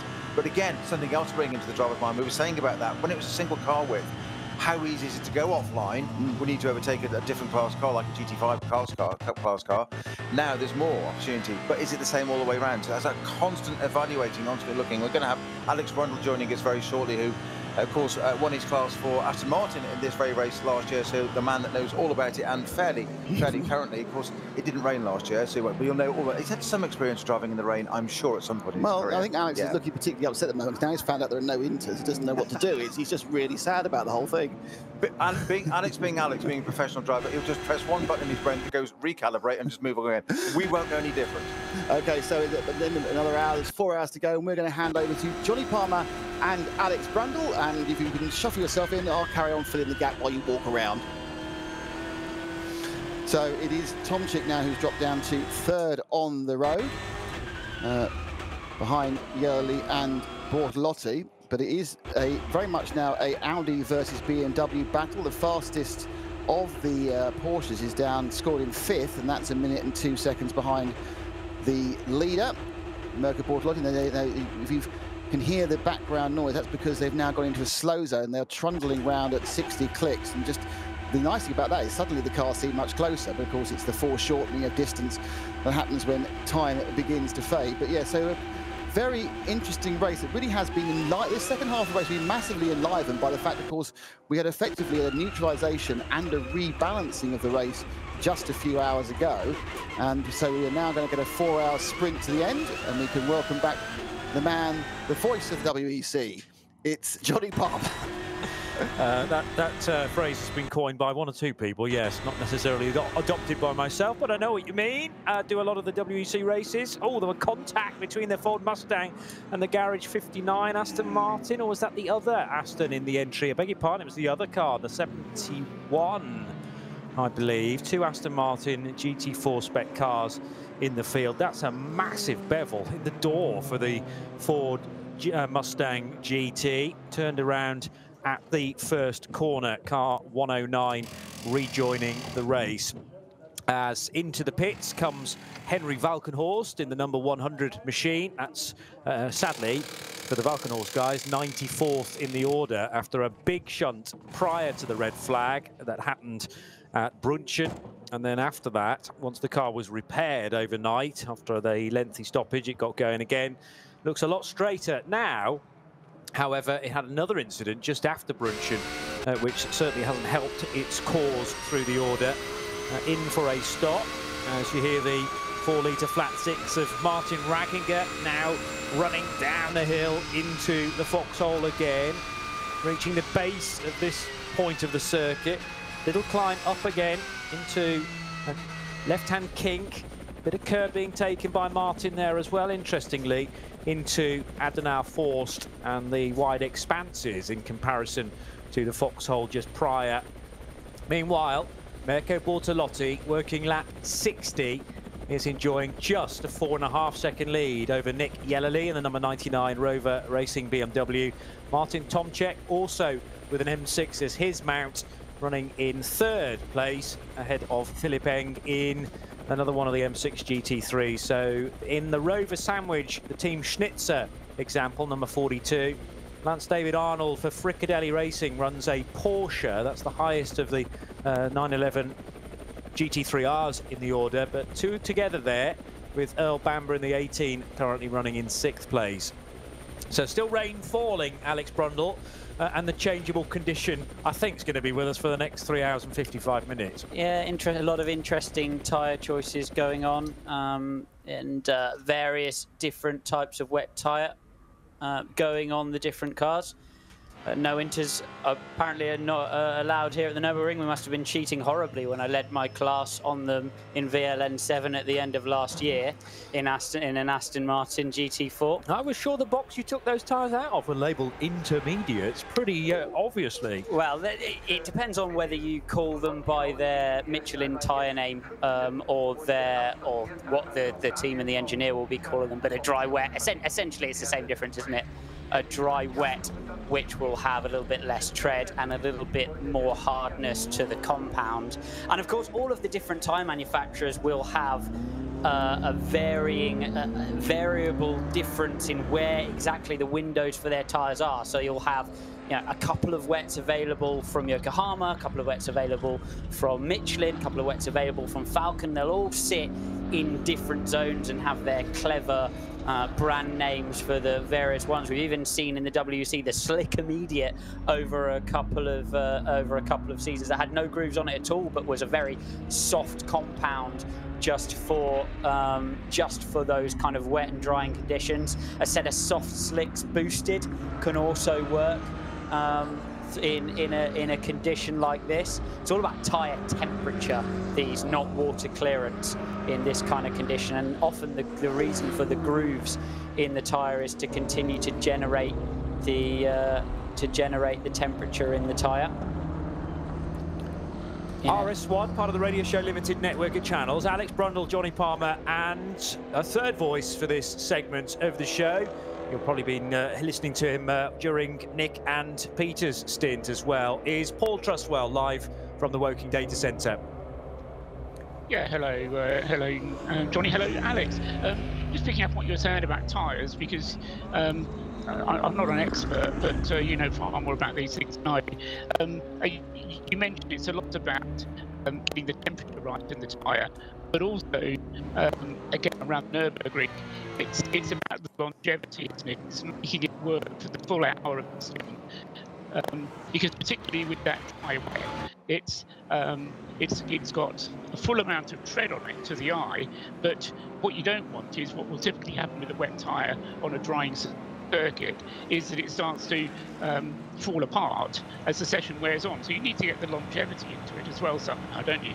You're absolutely right, Paul, and you do, and it's all about being on the right tyre at the right time. And as a driver, that is the most horrible feeling when the wet tyre starts to fall apart, break to bits underneath you. The car feels high and floaty, and almost you just go hunting for water. You're begging for something to cool that surface down. And as you get more slick, more intermediate, more towards the direction of dry in your tyre selection, those big tread blocks that move around and create that temperature go away, and actually the tyre becomes more resilient to exactly that longevity.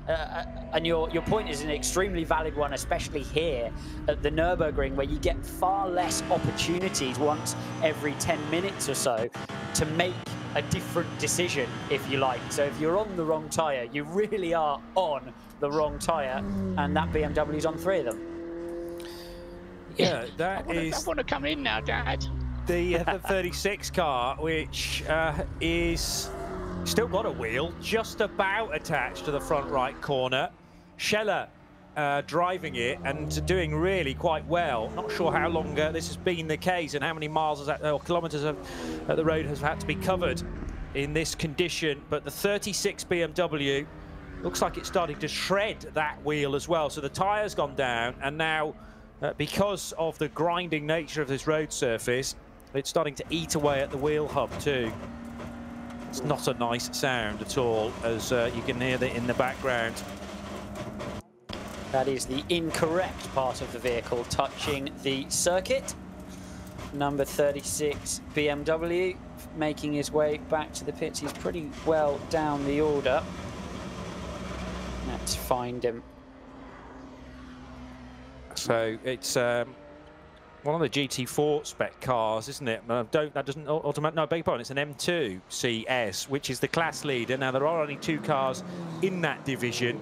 Niki Scheller, what happened when the tyre went bang? He was being overtaken by, he got a contact. He got contact with, was that a Mercedes or a Porsche? couldn't tell whether that was one of maybe the KCMG Porsches. 2 dive planes on the front, so it could well have been the Mercedes there, but we haven't seen big damage on a Mercedes, have we? No. So looking now to try and track which car may be losing ground, because after the side-to-side contact with Niki Scheller, that Mercedes, if it was one of the big Benzes, has ended up, I think, in the barrier on the other side. So potentially damage to the left after the contact with another car, and now with the scenery on the right. And Scheller doing incredibly well here in limping home in the number 36 M2 CS. He's made it onto the Dottinger Ruhr, but smoke emerging from the front right corner as more and more of that car is ground away on the track surface. 3 hours and 50 minutes to go, and I'm sure a significant chunk of the race circuit is going to be affected by, well, white flags because of the slower vehicle. There's also an intervention car nipping by at a much greater speed. Not sure where that car is going. Clearly back to the pits, I would have thought. Yeah, but the only way to and from, there's a slow zone out in Kallenhard at the moment. Right. But the only way from the track and to any area of the track is the track here, which is why you see those intervention cars circulating. He's probably leaving the scene of the accident down there.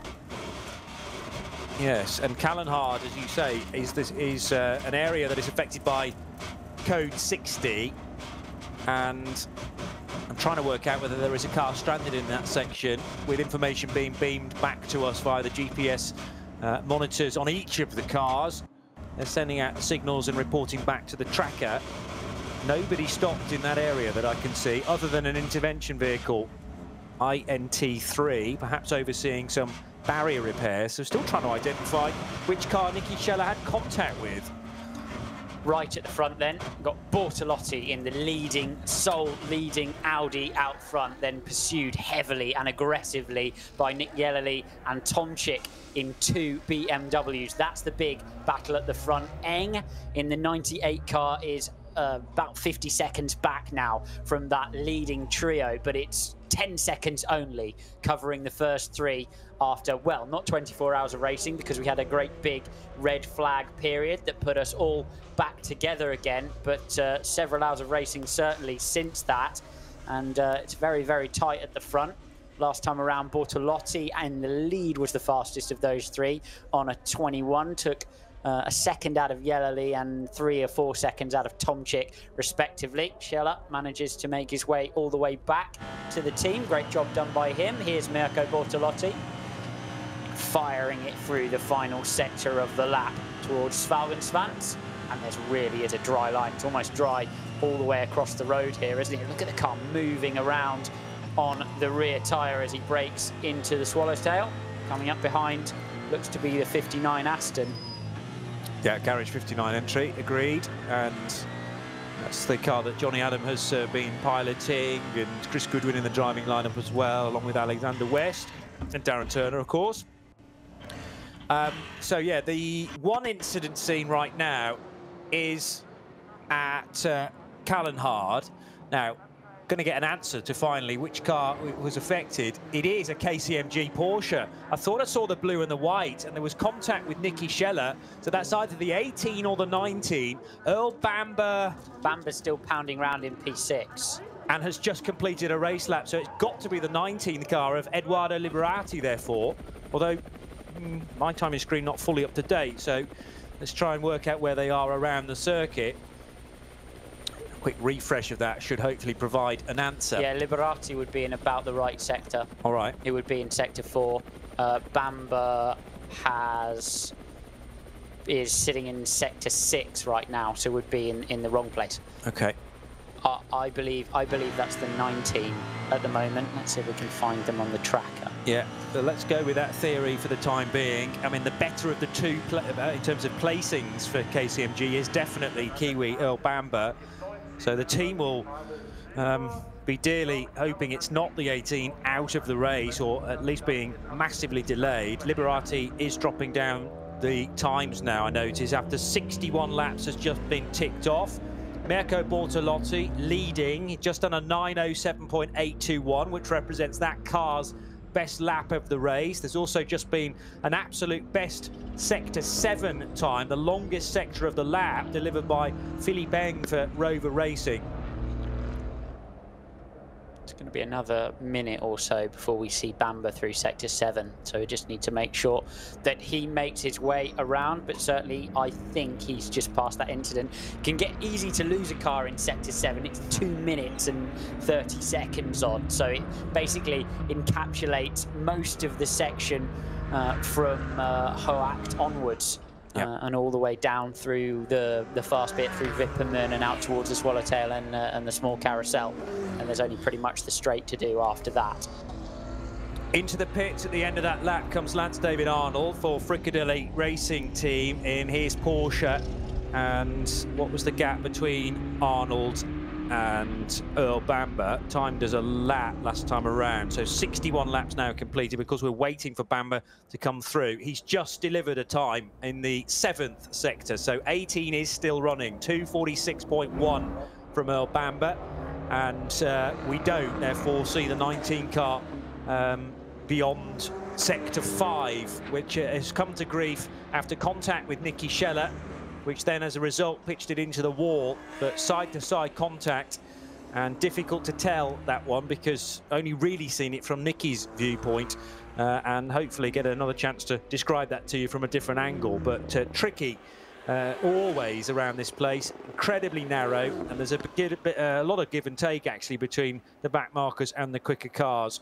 Swinging left and right, and then right again goes the Rover Racing BMW for Philippe Eng, hunting down the Team Schnitz, the BMW number 42, and likewise Yellowly in second place also for Rover, with Mirko Bortolotti in his sights. The gap is 2.8 seconds now. Richard Westbrook pits in the Glickenhaus SPX car, sole running XPX car, from 18th place overall. Top running car, which is not in X or 9, is the SP8T car, the BMW with Harper on board. He's in the box as well, actually, in the 73. And then there's a good battle just behind him, actually, in SP8T. Vidas still battling away with Johnny Adam in that Aston Martin. TCR still led by the 170 car. Impressive run overall, but Basseng in the 831 is moving into being a little bit closer, a minute 44 back from the class leader. And good battle again in SP7, 65 of Werman. Only a minute up the road from Scheerbath in the 58 Porsche 911. And Paul, we were talking about immediately after the red flag how the reset button was pressed in terms of stint lengths, because you were permitted to put fuel in the car. So we had a block of stints that was, I think, 6 laps for most of the race leaders. But then it appeared that the 29 crew got Christopher Mies out of the regular stint pattern. We were trying to work out why that was. But obviously space at a real premium in the pit lane. Yes, you've only got 1 or possibly a maximum of 2 GT3 cars allocated to each garage. But if the Audi Sport Team cars are near neighbours, is it actually better to try and get off the rhythm of everybody else just because you've got more operating space? I wouldn't have thought so. The other car which was affected in a similar fashion is the number 1 Phoenix Audi. Frank Stippler came in. He did his first full stint of 6 laps, and then he came in after just 4 laps to get himself on a slightly different schedule from everybody else. I have posed the question to Martin Pass. He's passed it on. What we haven't had is an answer yet. So we'll work on that one. The thing that I'm just looking at is comparing the lap times of Nico Müller, who came in for a pit stop not very long ago, you remember, and just before you and Alex came on, whilst Nick and Peter were still on air. And Nico was going on to a cut slick in the Phoenix Audi. His last lap time, his first flying lap on that cut slick, a 9 minutes 7.5. But compare that to Bortolotti's time, and he's on this so-called dry wet, which is looks from the outside like a wet tyre, but as Alex was describing a few moments ago, a much harder compound, so it doesn't move about as much. So works well and doesn't fall apart in the latter stages of the stint. So Bortolotti on this dry wet, 9 minutes 7.8, compares to Nico Müller on the cut slick, 9 minutes 7.5. So precious little to choose between those two cars on different tyres, even though they're the same car. Make your own decisions about whether Nico Müller is a quicker driver than Mirko Bortolotti. But Bortolotti, currently on the 7th lap of his stint, will be in at the end of the next one. So coming up for pit stops very soon indeed. And by that I mean within the next 2 laps, 10 minutes or so, or sorry, lap and a half, will be Bortolotti in the leading Phoenix Audi, then Nick Yellowly coming in with the Rover BMW, and then also coming in will be the Schnitzer BMW, Martin Tomczyk, all due for pit stops in the next, say, lap and a half. The question then, Paul, is does anybody dare for slicks? We've had the responsible adult onto us letting us know that the leading TCR car just boxed in for slicks. Obviously, it's a very different prospect to a rear-wheel drive GT3 car in terms of the amount of work the front axle is doing, but the next tyre change is going to be a very, very interesting one, whether they dare to jump to the slick or feel that they still need the dry wet intermediate or some kind of, you know, option towards wet tyres to get offline and past the traffic. That's going to be the big deal here. If you can't get off the line and move through the traffic and you keep on cooling your slick tyres down in so doing, it's going to really hold you back through the last 3 or so hours. Well, is it, Alex? I mean, the key thing is going to be temperature. Yes. Two key things. Key is getting the temperature into the slick, and as you say, if you are on a slick and have to keep going offline, then that's going to really do the temperature in for you, because you're putting it onto the water and that'll just cool it down. And the other aspect is having something which will last for the full hour of the stint. Now, you need a good weather app then to know what is in store. I mean, from what we can see, it looks fairly stable in terms of weather conditions. I don't know if there's any more systems coming in, but if the conditions are going to stay as they are, then I would say a cut slick is what you need, and I wouldn't be tempted to go for a full slick at all. Teams have been relatively conservative for the whole race, and I think it definitely speaks to the circuit and the conditions that they have been in keeping hold of the wet tyre to try to prevent mistakes. One of the biggest parts of it, I honestly believe, is the part of the circuit we're looking at right now, the Dottinger Hörn. There's obviously no time gain and loss there, but what you do get there is a long period of time where the circuit dries very, very slowly, and you actually spend time in the car driving on a potentially slick tyre through water, just cooling and cooling and cooling the tyre down and putting it up right up against the envelope in terms of low pressure as well. And if it's anything like Le Mans, and I know it is, it's often the Mulsanne straight or that long straight period of the lap where as soon as it actually dries out on that straight period, you're not then cooling the slick tyre down, and then you can start to take off with a better temperature as you describe. I would be a little more racy than that, I'm honest, especially if I was sitting in the number one car in Muller's case, or anyone a bit further back. The lead group I would expect to sort of cover each other and believe in the pace of their cars. Anybody just off the lead group, surely it's worth a gamble on a set of slicks in the hope that the clever intermediate tyre technology or the clever wet tyre technology fails the leading group later on in the stint. I think that's right. I mean, particularly you've hit the nail on the head. Nico Müller's Audi, because that's on the other strategy. As I say, it may be down in, what is it, 6th place overall at the moment, but it will be popping up into the lead within another 25 minutes, because all of the cars ahead of it have just made pit stops or are about to make pit stops. So. So we're going to see Nico Müller coming into the lead. He will then have an extra pit stop to do compared to the others. Yes. And that means he then has to pull something out of the bag. And then you're absolutely right, Alex. He has to be a bit more racy. Certainly does. It's going to be interesting the way it falls, especially with the slow zones. You don't get a safety car here or a stoppage which knocks you back in terms of fuel too much, and you can't really hope to gain a lap from nowhere either. So that is one certainty, isn't it, in this race, that you're not going to run that much longer than you expected. So the fuel targets to the end of the race are your fuel blocks as you'd sit there with your race simulation panning out are not too much different depending on what occurs in the race. So they can be pretty sure that that extra stop is definitely going to happen, and they're going to have to find something in terms of pace. Yeah, absolutely. I mean, it's 8 lap stints, 8 lap stints. The difference in lap time, yes, lap times are coming down. So the amount of time that 8 laps takes is reducing at each, as the lap times continue to improve. But you can be absolutely certain that you're going to be doing 8 laps per stint. And that means that for the leading 4 cars, they have to make this stop, which is going to be coming up in a few minutes' time, and 2 more. And that just takes them up nicely to the 24-hour mark. At what point, Paul, does the end of the race start to come into play with regards to pit stop lengths? We're getting towards that critical phase now, aren't we? We're a little way off it yet. The engineers will be already counting it because they'll be counting down to the beginning of that phase. It's 70 minutes to go to the end of the race. So an hour and 10 minutes out from the end of the race, we switch from, I think it's column B on the Appendix 6 table to column C on the Appendix 6 table.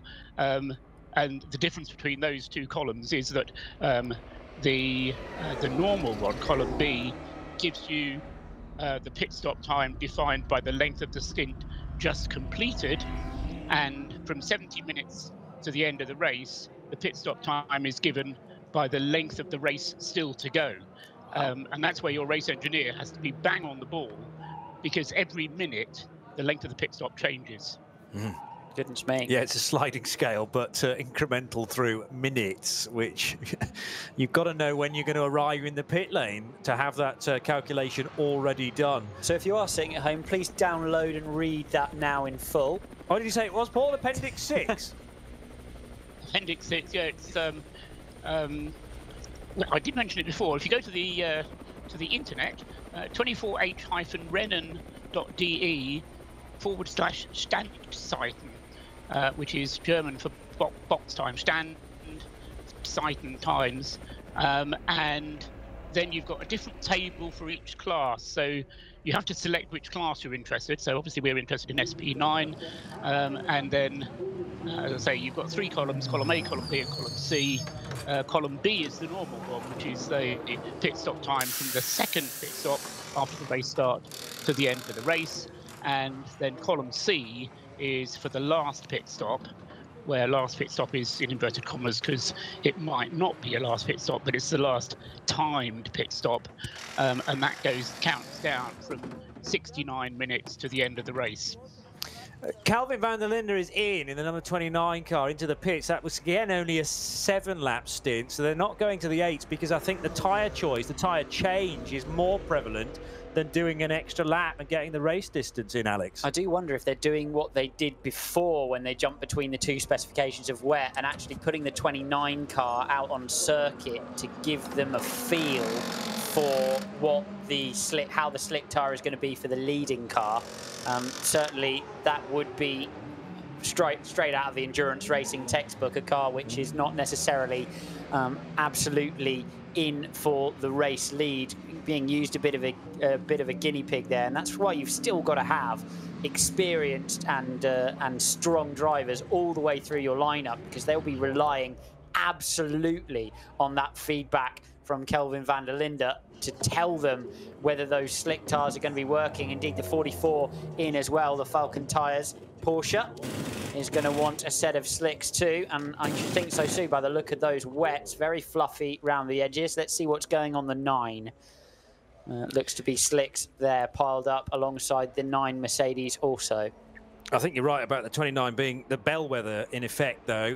It is going to go out and test the conditions, and if they're not quite right yet for the 3, then things can be adjusted. But at least that's not the race leader. It isn't anymore. It did enjoy some time out in front, and actually at the restart, René Rast grabbed the lead, didn't he, from Frank Stippler, as it was when things got back to green, one safety car lap, and then we were racing again. I know a little bit more about what happened to Edoardo Liberati as well after the side-to-side contact with Niki Schell. I reckon that broke his steering and it pitched him into the barrier and out of the race, the number 19 Porsche.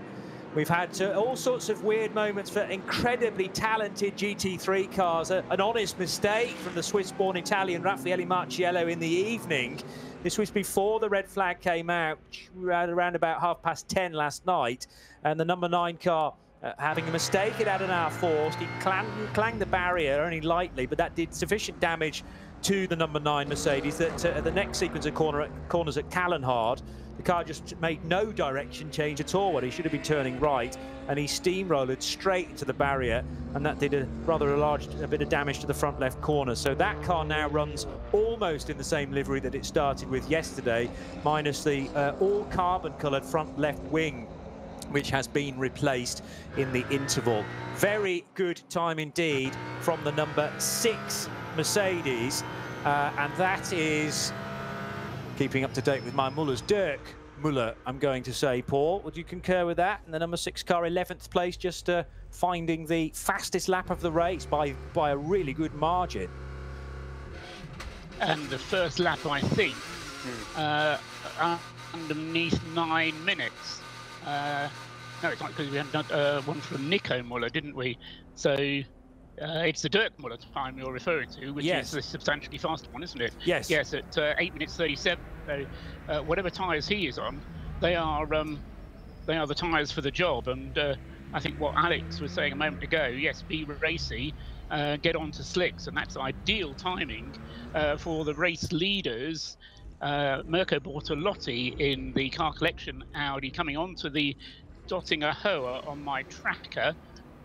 So coming into the pits at the end of this lap, I do wonder if they'll react immediately to Muller's time, or they'll wait and see. The conservative option would be to see how Drudy, who's just headed out on slicks, and that 29 car gets on. But I do wonder if Bortolotti in the 3 will react now directly to that time from Muller, who you would assume is on slicks. He hasn't. Yeah, he has to, Alex. Surely, as you were saying a moment ago, you know, otherwise you're stuck on the wrong tyres for the next hour. Yeah, very much so. Very much so. Or at least at minimum the next sort of lap or so. Certainly you can box early, and they are all at this stage going to look to box early. And indeed, Bortolotti hits the pit lane, as does Yellowly on my timing screen. So we have got, again, another roll of the dice, and this will be another equalisation moment. We were talking about different strategies, which you absolutely correctly pointed out for us, Paul, earlier on. But this is going to be a moment that just absolutely draws a flat angle across the strategy board, because I think all of these leading runners are going to need slicks at once here.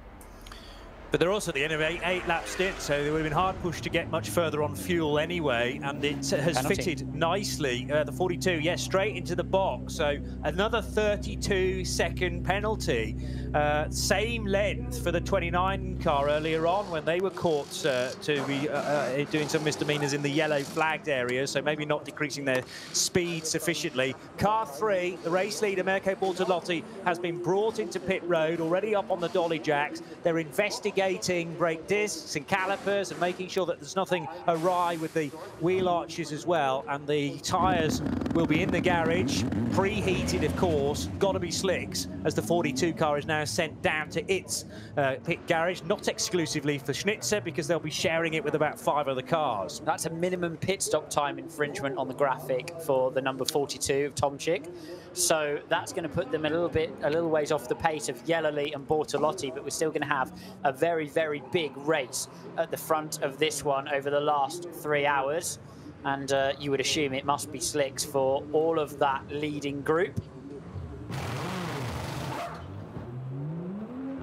Fuel going into the Rover Racing number 99 BMW that Nick Yellerly brought in, and another great lap from Nico Muller, who of course will not pit. He's only 4 laps into his current stint. Make that, I think, 5 as he goes across the line. But anyway, it'll be a number of more laps to go, and Nico Muller will enjoy a bit of time out front. But of course, he will then owe us a pit stop, because Bortolotti, Yellerly, Tomczyk and Eng are all serving theirs now to see them through the next 8-lap stint. So one of those classic races on the pit road, only it's not, Paul Truswell, because they're all dictated by the minimum time. Just going to find out. Yes, quite. Just going to find out from Audi Sport what tyre Muller's on, and see if he can, because he's just taken best part of a minute over 2 laps out of all of these leading protagonists who are now, who were running on the wet, obviously out of sequence. But if he's then going to suffer towards the end of the stint, it's going to be very, very interesting to watch his pace. Muller is on a cut slick, Alex. I can confirm that one already. Thanks. So it's not a full slick, but it's a cut slick that Muller is on. He's just done his best lap of the race in 8:31.68, which is quicker still. In fact, that's quicker even than the Dirk Muller time. So I suspect it's a combination of improving track conditions and, yes, a cut slick, but I think a full slick is going to be even better. Could well be. It's going to be interesting to see how long Muller can hang on to that set of cut slicks, and indeed how these leaders get on with their 6 straight out of the box. This is a really important moment for all of this leading group. Bortolotti and Yellerly have stayed in the car, not seen Tomczyk come out, a bit delayed by that penalty, of course. So it's not linear how quickly drivers and cars will fire up and get on top of a set of slicks. Tyre pressure is a complete gamble and matters so much in terms of heating the slick up and getting it to perform on the car. Be interested probably after the event to interrogate the times produced by Mirko Bortolotti, because I think this is the first time he's ever done this race. Yes, he's done VLN in the past in order to acquire the Ring license, but the man from Trento in Italy, well known for driving Lamborghini Huracans, making the switch to Audi last year, and of course now very much present for the 4 Rings around the 24 hours. But he's done 24-hour racing before, not at this track though. Down towards the right and left at the Yokohama S, and the 42 car of Team Schnitzer now in the hands of Jens Klingmann, rejoining Philipp Eng for Rover Racing, and Nick Yellerly stayed on board for another stint. So some teams deciding to do driver changes, others not. The number 1 car of Nico Muller now the race leader, and that will pit on at a different point from the 4 that were out front. Bortolotti staying on board for the number 3 car as well. So we've got Muller out front now, 1:21 ahead of Bortolotti, which is less than a pit stop delta, but closer than you'd think, isn't it? Because it's about a 12-minute lap, a pit stop lap, and that's obviously the delta gets bigger as the track gets faster. It's going to be interesting with regard to the rules towards the end of the race, how quickly Muller can get in and out for that final fuel stop, but certainly it's going to be longer than that. So I have virtual race leader stop corrected still as Bortolotti. It depends on how Muller gets on with this set of cut slicks through to the end of the stint. This is the Radio Show Limited Network. You're tuned to RS1 for full coverage of the 24 hours of the Nürburgring. 9.5 hours, give or take, we had off last night because of a red flag. The race control and officials took a little bit of time to decide exactly what the best route forward was going to be, and we had an update at midnight local time to say we wouldn't be able to go racing before 7 AM, and that meant a prolonged time, amazingly, during a 24-hour race for the drivers and the mechanics to actually get some proper bit of shut-eye. Restarted at 8 o'clock this morning after a significant chunk of evening running in the darkness, and that's where the Mercedes had all manner of problems. The 4 driven by Manuel Metzger out of the Kleiner carousel, losing it, big old tank slapper, put it into the wall on the right hand side, and Manuel Metzger absolutely gutted by a minor error that led to a major issue for the 4, and into retirement. And the number 9 car also in the wars as well. 2 separate incidents, as we subsequently found out, also pinged for driver error when it turned the Porsche Carrera Cup car round. There was some contact when Maxi Goertz was at the wheel, and the poor old SP7 car left to limp back to the pits, but that was judged to have been Goertz's fault. There was a penalty to soak up once we restarted the race, but the 9 car has rejoined. It probably wouldn't have done had the red flag not come out, because I think Get Speed were just about packing up and thought, hang on a minute, we can repair this overnight outside of Parc Fermé conditions, after a big crash for Raffaele Marciello into the barrier at Callenhard. And again, head in hands, the second time we would see an AMG driver. Unbelievable that they made that sort of a mistake. But it's so easy to do. And when we saw also Christopher Haase spinning on the wet stuff, coming out of that tricky run at Wipperman as well, clouting the curb and looping at least twice, I think, amazingly keeping that R8 LMS out of the barrier. Red flags did eventually fly, though, after 6 hours and 45 minutes completed in the race and 39 laps. And there was a lengthy pause, but we got going again at 8 o'clock this morning. It was brightish, but the cloud cover was still very, very heavy. And the thing about race cars circulating all the way around the Nürburgring, that generates spray, which doesn't really dissipate anywhere. It hovers in the valleys and really compromises visibility. The first group, because the start, although it was single file, was still separated into 2 start groups again. First of those got through cleanly, the second of which we had a couple of spinners. Maxi Buch installed into the repaired number 9 Mercedes for his opening stint, made quick work of Marco Werner's 33 Porsche. And then the Audis started their tussling with Frank Stippler, and we also had in for the opening stint René Rast in the 29 car. Christopher Haase making short work of him, though, courtesy of the slipstream effect down the Dottinger Höhe. And the number 3 car collection entered Audi Sport Team car, the R8, still net our leader, because it'll be Nico Müller in again shortly once he comes to the end of his natural stint. We're just over halfway through that now for the DTM Championship leader, the Swiss. So Bortolotti feeds back in second place on the road ahead of Nick Yellerly, and the gap is just over a second, with in third position Mathieu Jaminet. Christopher Haase, a real heart-in-mouth moment down at Arenberg, though, where he ran out of road and fully in the gravel trap. No idea how he managed to steer it to the right enough to keep it out of the barrier. He just about scrubbed enough speed as he left the hard standing and headed into the stones. The 42 BMW has also been motoring on well as the M6 GT3s come good. I mean, I know there's been a few years of late where BMW have left this event really scratching their heads, but are they, although not leading the race, just there in the box seat, ready to capitalise if there is a drama for the car collection car? Because certainly both Rover machines and the Schnitzer 42 BMW look a very stable car in the middle portion of the stint, and as it gets lighter on the fuel. They'll have to maybe stop scrapping in amongst themselves, though, Schnitzer and Rover side by side through the Yokohama S, with Martin Tomczak being overtaken. And the number 1 car of currently Nico Müller, it was Frank Stippler who'd done a couple of stints prior to the Swiss taking over. And this car certainly not the one that is the guinea pig. They're using, it would seem, Audi using the 29 car to make the initial decision, and then if it's a good one, they will also adopt it for cars 1 and 3. You can now start to use a little bit of that white line, some of the curbs as well, as the track continues to dry up, and we are getting closer to not qualification times, because remember the best time out of the 3-part qualifying earlier in the week was something like an 8:11. We are down to the 8.5-minute marker now.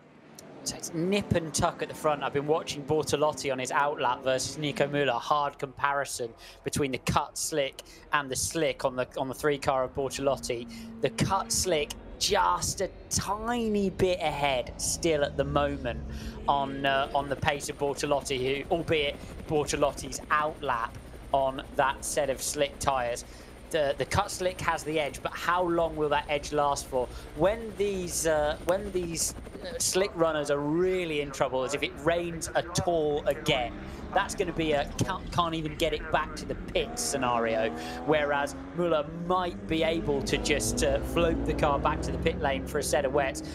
These guys are relying completely on the weather forecasting stone at the back of Audi, and wanting to make sure that it's definitely not going to rain again. At least they know that if it does, they're all in trouble. But there'll be plenty of cars. They're still all the way down to about 12th in that gaggle. Flip-flopping back and forth onto the lead lap, so they will definitely be getting passed by cars behind if they make a horrible error strategically here. But Muller at the front at the end of the lap, yeah, about the same gap. It really is just absolutely nip and tuck between the cut slick and the slick tyre here. So another lap ticked off by Nico Muller. Meanwhile, overlapping for young Mattia Drudi alongside the 22 Mercedes, which has Sebastian Ash at the wheel. That was for 11th position. Run out of Schwedenkreuz, towards Schwedenkreuz and on towards Arenberg. So round the outside there went Drudi. He is getting perilously close to a top 10 position at the moment, because in the number 6 car, Dirk Muller just 3.2 seconds further up the road. Bit of an illustration of the problem with running that drier tyre. All of a sudden, you find yourself on the wet patch down to Schwedenkreuz, and then there's nothing you can do. You can't move the car back because there's a back marker using the line you need. You can't stop because you're on the wet patch, and you just have to brake as conservatively as possible and completely focus then on keeping the car in the race. Your only focus becomes survival when you find yourself on the wet piece of racetrack on a dry tyre. And that's where you just got to get out and get on, so you have enough tyre temperature to hoover over those wet bits and still have a bit of purchase with the racetrack, burn off the spray that remains on the circuit surface. And that dry line getting wider and wider now, although through the bits that are definitely just a single racing line, you've got to thread the eye of the needle. Do not want to drop a slick tyre onto any bit of wet stuff, because that could see you through 180 degrees very, very quickly indeed. Another really good lap produced this time from the Phoenix Racing Audi. So that's Michele Beretta in 8th place, purely because where it is on the track, and as it gets drier, it gets slicker. The fastest lap of the race now produced from the lower order of the top 10. We can expect the leaders, when they get to the end of this lap, to really be lessening that time yet further, closer probably to the 8 minutes 11s and 12s that we saw in qualifying earlier on in the week. Quickly superseded by Drudi in the 29, and I think that is the delayed answer to the question Audi were asking about slick tyres, which was answered in the initial stages by Nico Muller, albeit on a set of cut slicks, but with a very fast lap indeed, demonstrating the dryness of the circuit. And got top lad, Michele Beretta. This will be his first 24 in GT3, newly found Lamborghini Works driver. Shared my permit car with me, Michele Beretta, Porsche Cayman V5 car, when we got our Nurburgring permits together. Really nice bloke, and a fast peddler too.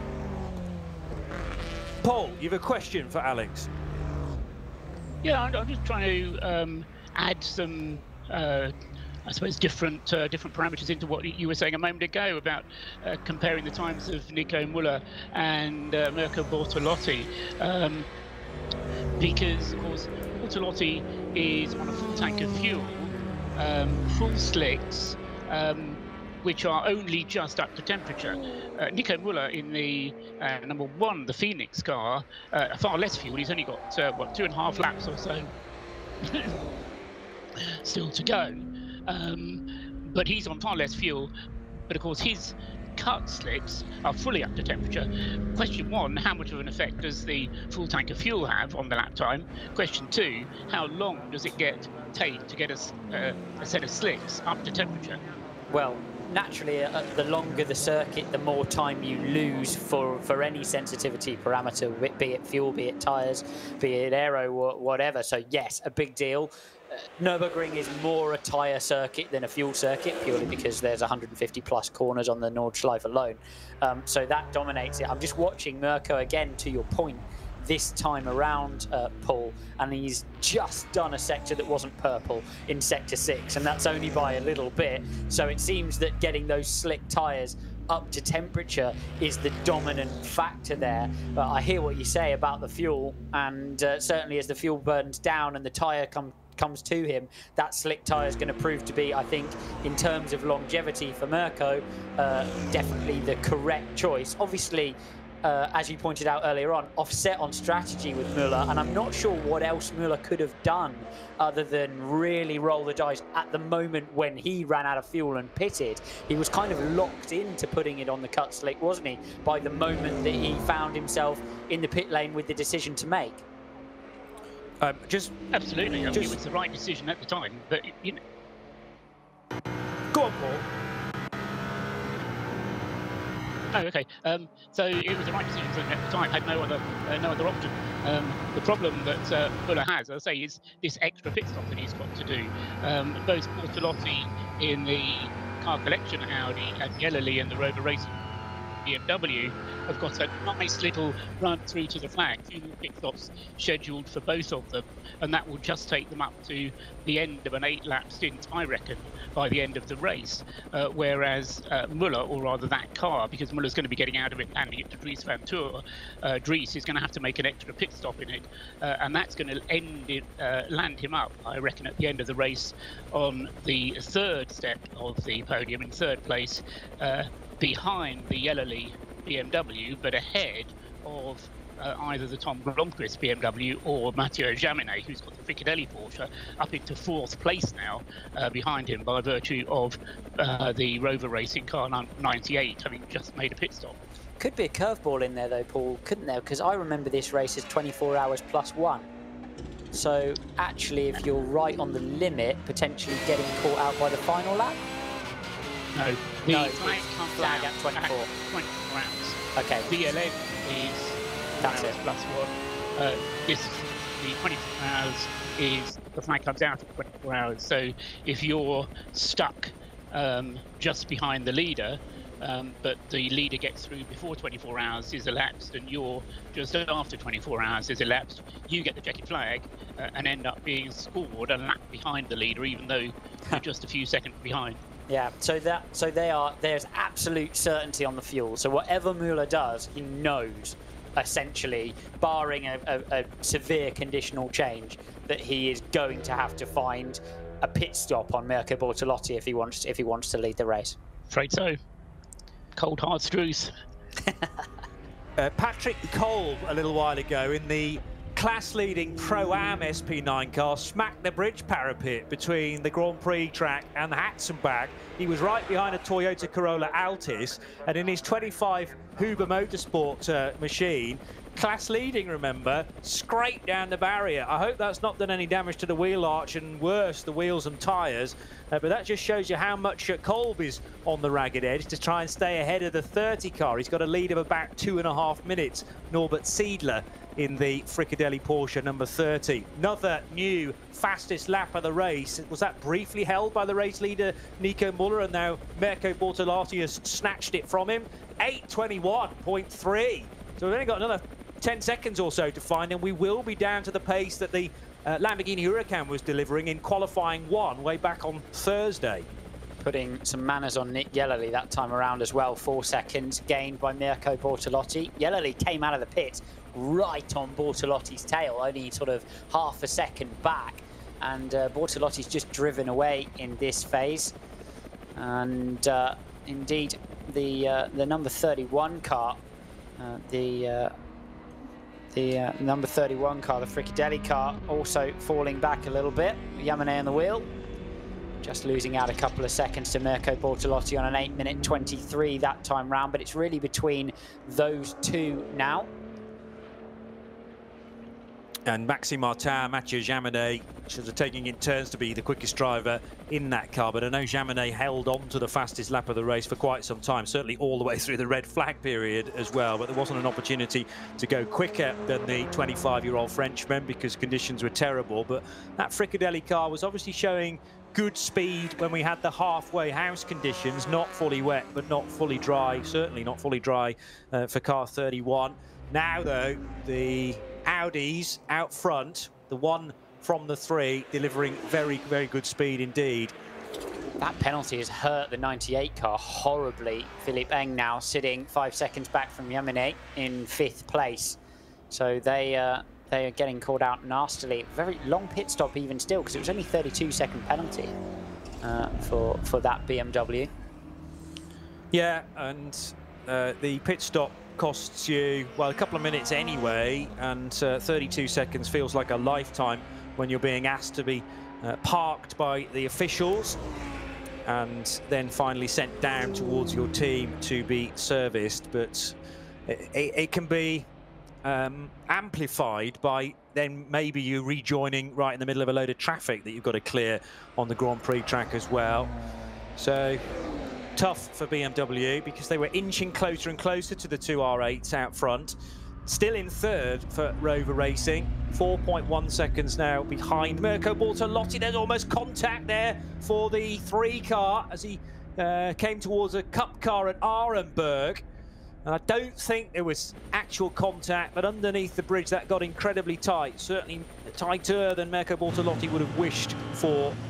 So the number 3 having to dart to the right-hand side of a BMW. Then the cup car was wide initially. It came back across. No contact. But it was really tight. Rear left of the Porsche and the front right of the Audi. This is the moment for Huber Motorsport Patrick Kolb.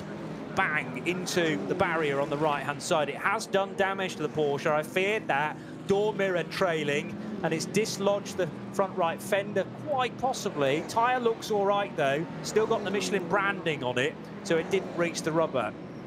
Deceptive, that corner. You think you can carry more and more speed in, and you do carry more and more speed in, and then you just jump over that rise on the exit. All of a sudden all the grip goes away from the car because it's quite uphill, deceptively uphill as you go in.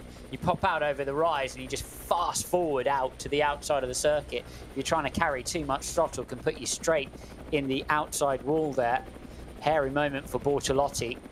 The moment you just wonder, honestly, as a driver, sometimes you can catch the car in front with a dive plane or the end of the splitter, and you've not even felt it from inside the car because the contact was so light. You can lose a bit of downforce. Certainly in a prototype car, you can lose a bit of downforce doing that. In a GT car, they're a little bit more robust, especially the Nürburgring specials. But Bortolotti playing dare with the traffic. And he needs to be, because he's got a bit of pace over Yellowly, but it's not too much. Certainly, if he doesn't keep pushing on, he's in trouble. And if he makes any kind of error, he's in trouble. Heading down through the left-hand kinks after Bergwerk. Down on his way to Kesselchen, one of the last places to dry on the circuit, generally. And outside of that TCR car, this is the chicane at Kesselchen. Let's see if he's flat. Yes, easy peasy now. Flat. Bit of rain on the screen as he heads into Mutt curve. That's just what you want. And then down to this right-hander. Don't know the name of that one, but it is scary. I don't know whether they all have names actually, but you probably had to speak to loads of other drivers who know the corner you totally mean, because it's that one that is nameless, but you have to give massive respect to. And so he commits to the top. Yeah. Can he get round the outside of the Aston using the top of the carousel? Oh, nice work, Pro Sport. Aston Martin had the banking. Mirko Bortolotti, that shows you how much grip he's got and how much it's pushing on, but it will be wet out there. And he will be ruining this rain, of course, coming down on the windscreen of that Audi, thinking, please, please, do not rain again. I need to keep some temperature in these slicks, knowing that Muller is out front on a set of cut slicks or inches just to punish him if they've made the incorrect tyre call. Neat driving from Alexander Walker in the Aston Martin, though, from Pro Sport Performance. I think, you know, fully aware there was a faster car wanting to go around the outside, but again, it is the job of Mirko to find the space, and took to the asphalt, which is much less of a camber than the concrete slabs on the inside of the carousel. BMW of Nick Yellerly chasing down that Audi. Still 4 seconds between those two cars, and the 98 BMW, which is driven by Philippe Eng, has Mathieu Jaminet only 5 seconds further up the road as well. So almost a carbon copy, actually. Rover Racing BMWs closing in on, first of all, an Audi, then a Porsche for second and for fourth places. Really, Muller at the front, as it stands at the moment, is sort of embroiled in a battle with Jaminet, Eng and Klingman for around the edge of the top 3 pit stops corrected. He's probably losing that battle ever so slightly, actually, at the moment, with the rest of the field with a bit better pace than him. But that's kind of where he comes back out at the moment, depending, of course, how long that eventual extra stop is with the regulations associated to the end of the race. And we'll have to see when exactly he actually has to pit to get a feel for that. But that's about where he sits in the real order at the moment as we stand. It's the Nürburgring 24 hours for 2020, and this is the 48th edition of this incredible race, celebrating 50 years, remember, as well. The track's existed almost for 100 years, but the very first 24 hours taking place in 1970. You're listening to Alex Brundle and Johnny Palmer on RS1, part of the Radio Show Limited network of channels. Battling between the two Audis, Sven Muller and Mirko Bortolotti, slightly misrepresentative, because remember, Muller due to pit earlier, much earlier than Bortolotti. He's going to go across the line now onto lap 8 of his stint, I make it. So at the end of lap 67, we'll see the Swiss come in and Bortolotti take back up the lead. Or will it be the case? Because now, oh, there's a spin right in front of the two cars that were due to be the leaders. And I was about to say that the 99 car of Nick Yellerly was nibbling at the tail of the Audi. He was right with him. And there was a spin for the 65 Porsche Cup car. Huber and Motorsport. That's the Huber car. It's forced a massive wedge now between Bortolotti and Nick Yellerly. I was just about to say, Bortolotti, for some reason on that last lap, lost a chunk of time to Nick Yellerly. Nick didn't put in a specifically fast lap. It was definitely a mistake from Mirko. Did a 25, and that's a big impact. For your Astra, by the looks of things, and a 304 Porsche Cup car as well. So 2 Opel Astras in the race. The K. Kramer Racing Porsche Cayman is the other one, driven by Kramer himself. And that was running 5th in Cup 3. But front damage for both cars, so they've obviously clanged the barrier, and I'm not sure at this stage. Yeah, so left side first, and they've gone back across the track to driver's right, but the arm car on the left is heavily beveled already. I'm just desperately hoping that that's not a head-on impact with a car that's been stopped. Oh, there's the driver of the Cayman out. That's good to see. Very much so. So car 304, there was their contact between the Astra. And yes, they've tangled up amongst themselves. The Astra driver didn't know that the Cayman was slipping to the right-hand side there. And Henning Kramer in the K. Kramer racing car thought there was a gap. It then rapidly disappeared, and contact was made on the exit of Brunchen. Radiator fluid all over the road there as well from the front of the Porsche. And side-by-side contact, there'll be a bit of a barrier repair to do on the left-hand side. You can just see where it's knocked the post out from its grounding there. And misfortune for both of those two cars. And all of a sudden, a code 60, a code 20, that you're going to lose a significant amount of time, lap time through Brunchen as you go by the recovery of those two cars. And Nico Muller, having just started a racing lap, will have to head through that scene. I think I'm right in saying, just trying to work out where Nico is on the lap, but he won't have got through Brunchen yet. But the cars behind him, of course, are still duelling for second place. Nick Yellerly looks like he's caught all that ground back up again that he did in avoiding the spinning 65 at the first corner. 0.3 of a second between Mirko Bortolotti and Nick Yellerly. Meanwhile, Nicky Scheller heading by an Audi, which is the 5 car from Phoenix Racing, side of the road, stopped on the grass. Adenauer forced. Difficult to tell where that 5 car was stopped, but you're right. Michele Beretta, who had been flying in that car, now no power. The run down to Callanhard. It was the run down to Callanhard. Okay. And I'm just checking out, because I'm half wondering whether Bortolotti will have got caught out earlier than Muller by that slow zone at Brunchen, because they were about a minute back, and then Muller started the lap. Certainly Bortolotti and Yellerly have only just got away with it, if they've got away with it. It looks like they'll actually both get it together this time through. So they may have to, yes, they may have to go through there one more time than Nico Muller will in the 1 car at the front. Yeah. Because Muller now is ahead in sector 5. They'll all catch it together. They'll all catch it together, sorry, on the first time this lap through. So no, so honours even basically through that slow zone section. It won't benefit Muller at the front, or indeed hinder Bortolotti and Yellerly behind. I've also worked out that it was the number 90 Opel Astra OPC Cup car that was involved in that tangle, and Herbie Schmidt doing the driving. So making sure that both Henning Kramer and Herbie Schmidt are okay. I think they're both being talked to by the marshals and the recovery crew down there. So that's the bottom line. Make sure our drivers are fine. Cars can always be repaired. But neither looking particularly pretty right now, the Astra and the Cayman. I see 3 drivers standing on the wall over there. Or is that a marshal in the middle? Yeah, I think it is a marshal with the helmet on. I know, yeah, it's slightly confusing. And the guys that have arrived in there with the intervention vehicle will be wearing helmets as well, because they're not hanging about to get to the accident scene. So we dressed them up in full fire suits and helmets, and the hands device quite possibly too. But yeah, that will have come with very little warning, because Herbie Schmidt just naturally moving to the racing line he will have taken for a number of laps prior to that. Just didn't catch an eye in the mirror, I suppose, and Henning Kramer's move from the Cayman, which was brave around the outside, and just the trajectories of the 2 cars met in the middle on the exit of Brunchen. Real shame that, with only 3 hours to go, you've made it this far, and both look to be out of the race.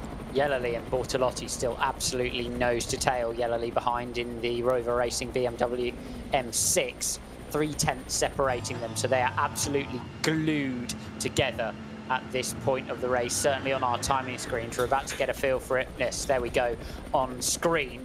That is the gap then for the virtual lead of the race, and they're going to get caught out here in the yellow flag zone behind the traffic, and this is where Nick has just scooted straight up to the back of that Audi. They're going to have to sit at 60 kilometers an hour while that number 5 car is recovered from the way down to Callanhard. Bortolotti bang on it. Yeah. As he exits the, potentially even slightly 2 on it there, as he exits the slow zone. Could see the green flag just up the road, couldn't you? Normally it's in line, absolutely in line with the green flag is the moment when you can go. Couldn't see if there was a marshal post to Mirko's right, in fairness. But yes, you get eyesight on the green. You've got to make sure you're vaguely level with it and then go. But he could sense the heat being breathed down the back of his neck by Nick Yellerly. As you said, it was right with him. They're going past another circuit vehicle and shortly into... now this is tricky, because there's a back marker now between Bortolotti and Yellerly's not allowed to overtake because they're into the yellow area at Brunchen. It was even worse than that, because he got caught behind the yellow flag zone by the intervention vehicle on its way to the accident, which then prevented him from overtaking the back marker, who he's now got to follow all the way through the accident zone. But you've got to be disciplined, and it's so frustrating as a driver. You have to sit in the car and believe that that time is going to come back, and he'll be watching Bortolotti take the Audi off the limiter and send it into the distance while he bumbles around behind the BMW he caught. they'll be cleaning that up for a few laps there. They will. Yeah, it was a rescue unit or ambulance making its way through there, and if the yellow flags are displayed, you can't overtake anybody, including the service vehicles. Good to see Henning Kramer and Herbie Schmidt at least having a conversation, and it seemed to be reasonably well-balanced conversation about that whole incident. Talk about an up and down lap here. Nick Yellerly was right with the second place car at the start of it, then had to avoid a Porsche Cup car spinning at the Yokohama S, and then you've got two different incident zones, one to deal with the recovery of Michele Beretta's Audi at Metzgersfeld, and then later on in the lap, those two cars tangling at Brunchen. Another time penalty. Pit lane penalty for the one pit lane infringement. So that's not pit stop time, may well be speeding or crossing the white line on the way in or the way out, normal pit stop behaviour. We're all getting in slapped wrists today, aren't we, for the pit lane stuff. Muller, 32 seconds seems to be the going rate for any kind of infringement. He'll be able to head down to his pit stall and finish that stop. But it's going to be a big deal for Muller when he comes out. We'll see where he filters back out into the pack. You'd think now behind, at least behind Yimine, if not behind Eng and Klingman as well. So could fall as low as 6th here, Muller. And meanwhile, Bortolotti, when he gets to the end of the Dottinger will head onto his 4th lap of this stint. So they're on different cycles, as we've said. That was an 8-lap stint for Nico Muller. Decent time for Muller to be pitting, though, actually, because obviously you've got that great big slow zone on circuit, slowing down laps by a considerable amount. So if you're going to pit, take a penalty, change your drivers, put your tyres on, now is not a bad time to do it. Yeah, but Paul, the race leaders now, Mirko Bortolotti, Nick Yellerly, don't have that option because they're only halfway through their stints and pushing on. Clearly, Yellerly eager to try and get the lead away from Bortolotti before they reach the 8 laps.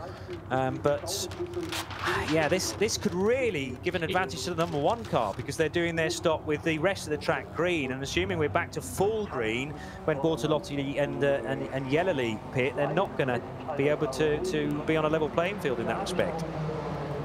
Absolutely right, Johnny. And yeah, I mean, this is how this race does occasionally become a roll of the dice. It's just the way that the luck falls for you. And in this sense, it has helped, or it is helping, the #1 Phoenix Audi. But, you know, as you say, that assumes that when the other Audi, the #3 car collection car, and Yellerly with the Rover BMW, when they both come in for their pit stops, that the track is fully green in order to give the advantage to Muller, and it does more to Dries van Toor, who's taking over from Muller, and of course that it stays dry. So there's lots of still things that could happen which are unknown, which could still affect things the way that they pan out.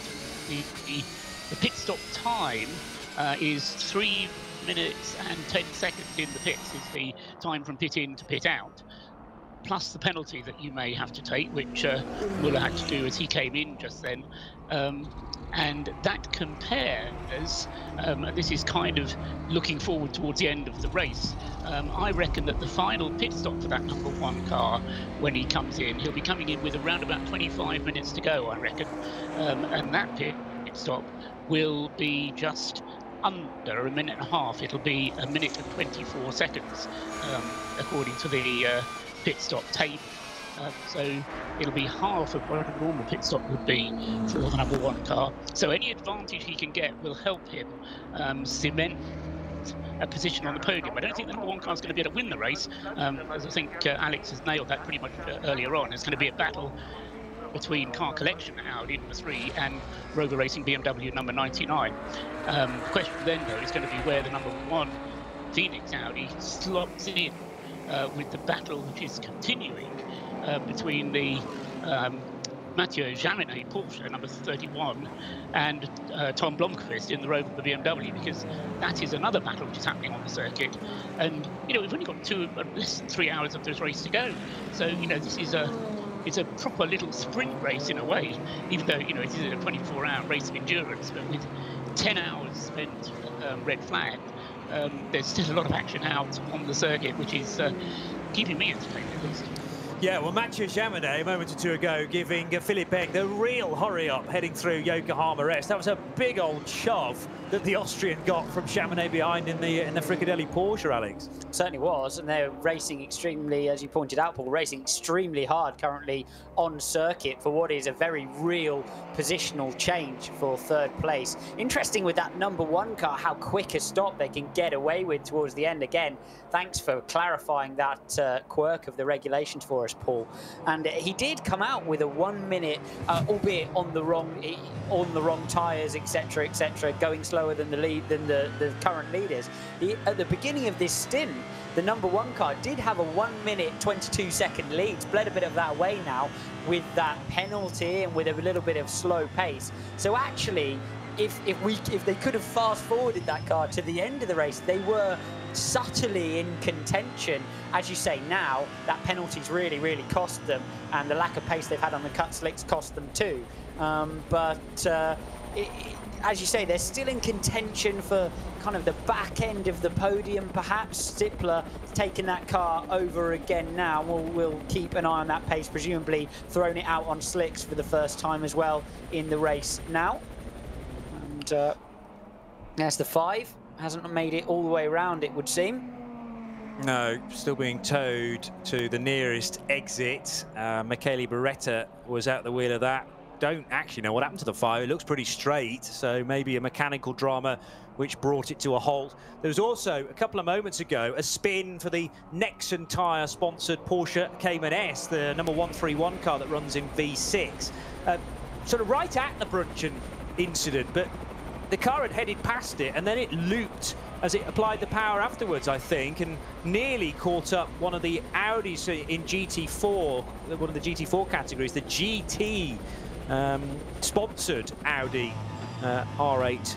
So even though you get through the yellow flag area and the speed restriction as well, there's no telling that you might also be tangled up in a completely different incident right afterwards. And that's something that these race leaders will have to bear in mind. Mirko Bortolotti, lap 68, 6.7 seconds now as an advantage over Nick Yellerly. This has been a good run through the opening few sectors of the lap. He's actually up at Hoher Acht now and on towards Wipperman. The gap was next to nothing the last time we checked, back to the Rover Racing BMW. Nearly 7 seconds now. The car that stealthed into this a little bit for me is Jens Klingmann in the 42 BMW. Do you have him on sequence with the leaders, Paul, in that 42 car, or is he out of sequence like Muller is? He is on sequence with the race leaders, so he will have 2 more stops to make, and that will take him nicely to 2 8-lap stints at the end of the race. Okay, so he's in a race then with Jaminet and Eng for that final podium position, 13 seconds back. So that is a hard race on track. Correct, yes, but it's going to be all about pace, isn't it? But yes, it's interesting to pick that one out because, yeah, he has kind of, what did you say? Stealthed his he just joined the front under the radar for me massively in that car. Yeah, because I mean, that Schnitzer car was well up earlier on, wasn't it? Was in second place and having a strong battle when the restart happened. Because we had the 2 Rover cars. In fact, the Schnitzer car was ahead of the 2 Rover BMWs, but then it fell away. But it's now been brought back into contention, hasn't it? Picked up a penalty off the top of my head for something. I think it might have been a short pit stop, and it seemed to drop off the lead. But he's driven it back into. They're floating around there for if anything goes wrong with Eng or Jaminet. Jaminet certainly seems to be the one putting pressure on Philippe Eng at the moment. Bortolotti has a bit of pace over Yellerly, it must be said, in the #3 car. But good fights all the way down the field. As you say, it's very much more of a sprint race at this phase because of the lengthy red flag period overnight than perhaps we're used to, and a lot less attrition, of course, because the teams have had a chance to have a bit of a look at them as well through the nighttime period. Well, there was a whole new gearbox, wasn't there, for the #1 Phoenix Audi, which was put in. So, yeah, little bit more than a bit of a look at major service. Bit of a look at replacing most of the drivetrain on the car, but not the driver.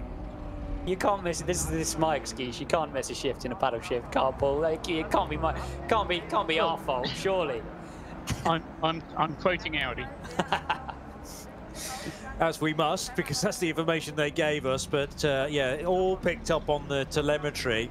And the fact that we knew there was going to be a lengthy stoppage, well, particularly after the second announcement from the officials, they got stuck into that work and could well have actually had it done, I think, by about midnight, which was the due time for the first extension to the stoppage. Mathieu Jaminet, again, trying his hardest to get level with the BMW, even though he's getting the slipstream from the M6. Not able to get close enough, though. Philippe Eng with some good ponies from that 4.4 litre V8, the turbocharged V8 in the BMW, remember. It's a normally aspirated flat six, of course, in the Porsche behind. Heading off then towards turn one. There's a couple of different overtaking opportunities in a row, and this is probably the best one. Big slippery braking zone, may still be wet offline. Down into turn one. You could slip up the inside there if you wanted to. Things better over this time. This is where it gave him a bump last time round. Gives him another bump for good measure. This time, and it almost turns him round on the exit of turn two. It's getting a bit physical, this battle. That's the hurry up, isn't it, from Mathieu Jaminet, showing Philippe Eng that he means business. The thing is, though, Philippe Eng's been spending his last few seasons in DTM. That's just par for the course. It's like every lap in one of those touring car races, so he can take the abuse, no problem at all. Keeps the M6 on the straight and narrow, and still there just about in third position. Hint of an inside line, yeah, Jaminet's going to go for it, but he's forced closer to the apex and had two wheels up on the curb there, scrambling for grip, couldn't get it for Fricadelli, and still they run in the same order. But this Grand Prix track always delivers good action. And it's your prime opportunity to make the overtake. If you can't get it done prior to Hatzenbach, a lot of it is a waiting game again. Tried the bumper, and he's tried the curbs. And maybe now he'll try the Nordschleife, although, as you say, it becomes so much more difficult as soon as you get out onto the northern loop to make that overtake, which is why there is this pressure, this intent to get through on the GP loop. You certainly feel that the circuit opens up for you, and all of a sudden there are those overtaking opportunities. That said, now coming up to a little bit of traffic round the outside of the first one for Philippe Eng. Look at them carving through the traffic. The racetrack becoming a little more bone dry, helping them out. Certainly there's less of that anxious feeling as you head onto the wet bits of the racetrack. There's that little bit of a love tap again. Don't want to be doing that too many times. No, and then there was a secondary impact which really put the BMW into a half slide that Philippe Eng caught quickly. But there was overlap, and as the two got exactly back to nose to tail, there was the real risk of Mathieu Jaminet, as you said, spinning the M6 around on the spot. We have had some nasty accidents coming out of that corner, resulting in GT cars in the wall over there onto driver's left. And he knows he's hitting him there, and he's kept his foot in. I'm just going to leave that there. No, I agree. It's very naughty from Mathieu Jaminet, and it will have been looked at, in the next few minutes, I'm sure. I was just about to say, sometimes you're trying to race closely and you can make the lightest contact, and in GT cars it's sort of bit par for the course. When the car in front of you gets a bump and goes sideways, yeah, you've got a throttle pedal which you can very easily get out of. Works but both ways, there was a bit more pushing there than we like to see. Jaminet, though, a former Carrera Cup France champion, and he's also 2 years ago was victorious in the ADAC GT Masters for Herbert Motorsport. A Porsche specialist, no doubt about it. 25 years old of France, and Philippe Eng flying the flag for BMW with both his GT3 work, but also, as I said, in DTM. So two of the really, just two more to add to the 50-odd GT3 Masters we already have in this race, and great car control. I wonder how many more times Jaminet's going to try that manoeuvre. Clearly his speed across the start-finish line is good, and he's getting good drive off the Yokohama S as well, more so than the BMW. He's got better mechanical grip, hasn't he, through the first apex. Because it's very slow speed there, isn't it? Yeah. Very slow speed. The front turning in nicely for him, and clearly he's thinking he can get on the gas.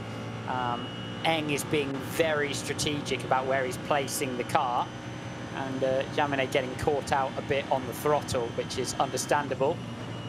Man not getting caught out at all is Mirko Bortolotti in this number 3 Audi. He's driving off at the front of the field. To be fair to Yellowly, he's no slouch either, but Bortolotti certainly seems to be the faster of the two, and the lap time's just backing off a bit, of course, because of the slow zone, which is still active in Brunchen and will be for some time, you'd imagine. Looked like he needed a little bit of a barrier repair on the left-hand side there with the arm coat getting a whack. That could be another hour, 45 minutes yet, sorting that out.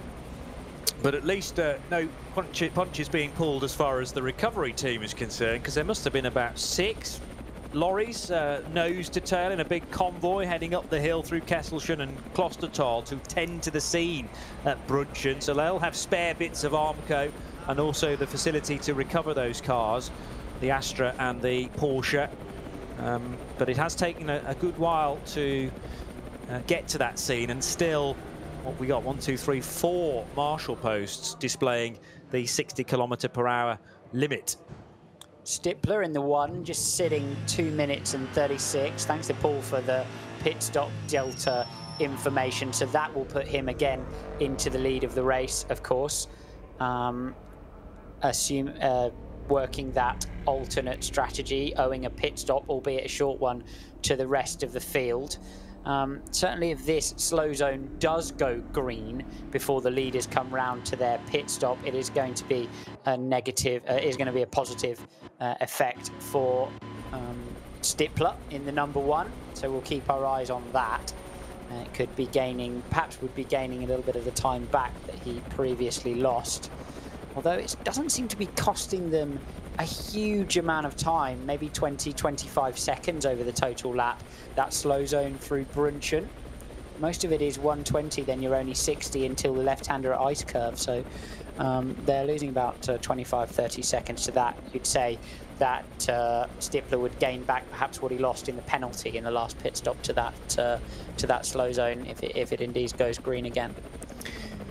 Inside the final 3 hours, quite a bit inside it actually, because another 5 minutes and we'll have we'll be on another clock hour, 2.5 hours of the race to go. Again, Mathieu Chamonix just drilling the back of Philippe Eng's car, or getting really close to it. They're in a slow zone now, but Chamonix, as if Philippe Eng didn't already know he was there, making it even more obvious. They're about to be presented with a green flag. Are the 2 stranded cars still in the barrier? Yes, they are.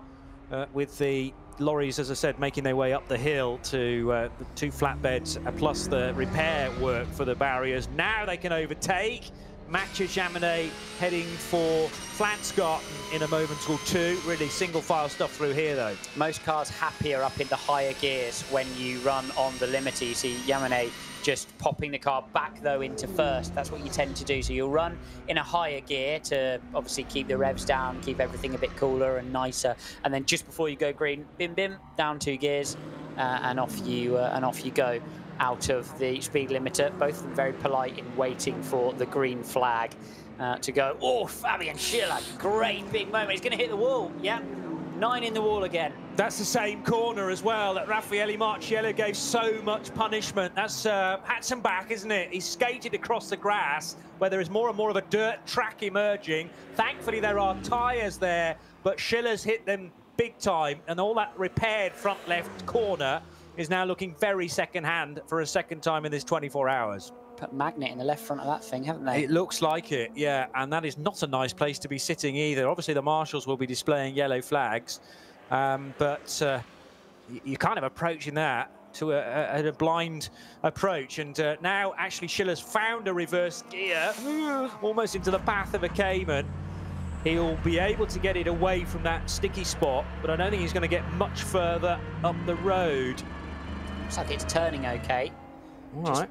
Dropped it off the curb through the first part of Hatzenbach, and let's see how that front left corner is performing for him.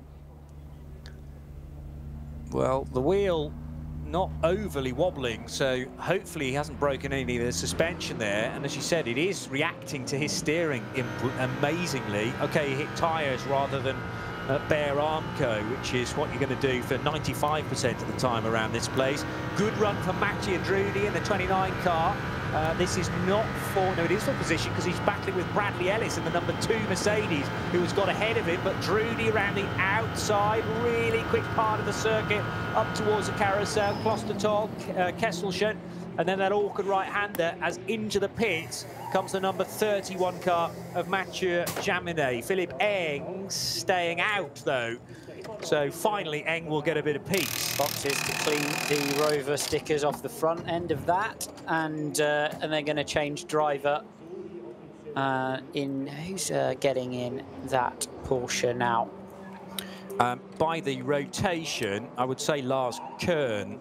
He took over from Jaminet last time around, but there may be a different plan down at Fricadelli now that we had that lengthy stoppage. Looks very much a routine stop, doesn't it, for them? So he will be, he's then subtly out of sequence. We'll see when we expect Eng in with the rest of the leaders, don't we? So he's a good deal earlier, and if the leaders are absolutely on the limit with regards to fuel stop, you would be expecting then an extra stop out of Jaminet at some point. By the way, Fabian Schiller would ordinarily be one of the front runners, but they've had so many difficulties overnight with Raffaele Marciello. That wheel is no longer rotating, which I'm slightly worried about because it's going to burn through the tyre so quickly and then start to eat away at the wheel. This car is down in 18th position with Fabian Schiller driving it, and the scar marks on the nose of the Fricadelli Porsche very much for all to see after that contact to the rear of the Rover Racing BMW. Right on the ragged edge of the amount that front end can take, but should be all right. Porsche's obviously, as we all know, notorious for having a lot of cooling equipment out the front of the car. So you've got to be a bit careful with the contact side of things, a bit careful with the race director as well, if he thinks you're moving cars out of the way. Nothing heard for Jaminet at the moment, though, so all's fair in Love and Turn 2 at the moment. Alex Brundle and Johnny Palmer on RS1, part of the Radio Show Limited network of channels. This is the 48th edition of the Nürburgring 24 hours. We are on to virtually another clock hour, and therefore 1 p.m. in Germany. I know Paul Trustwell is about to knock off, and hopefully we'll be able to catch up with him a little bit later on in the day, if not on a broadcast on the Radio Show Limited network of channels very, very soon. But Paul, as you leave us, thoughts then to the end of the race with this this top 4 on the same pit stop cycle, and you've kind of traced where the number 1 car is going to be in and around the podium finishers. It's right on the cusp. Yes, I think it's going to be able to do it, and it will be all down to it being able to do that final pit stop in the time that it's a lot to do. I said just under a minute and a half, didn't I? Yeah. Yes, a minute and 24 seconds, the final pit stop for the number 1 car. It has to be able to do the stop in that time, of course, get the new tyres onto the car. But yes, that's going to be thrilling. It's going to be absolutely nip and tuck for the number 31 Fricadelli Porsche that we've just seen making that pit stop.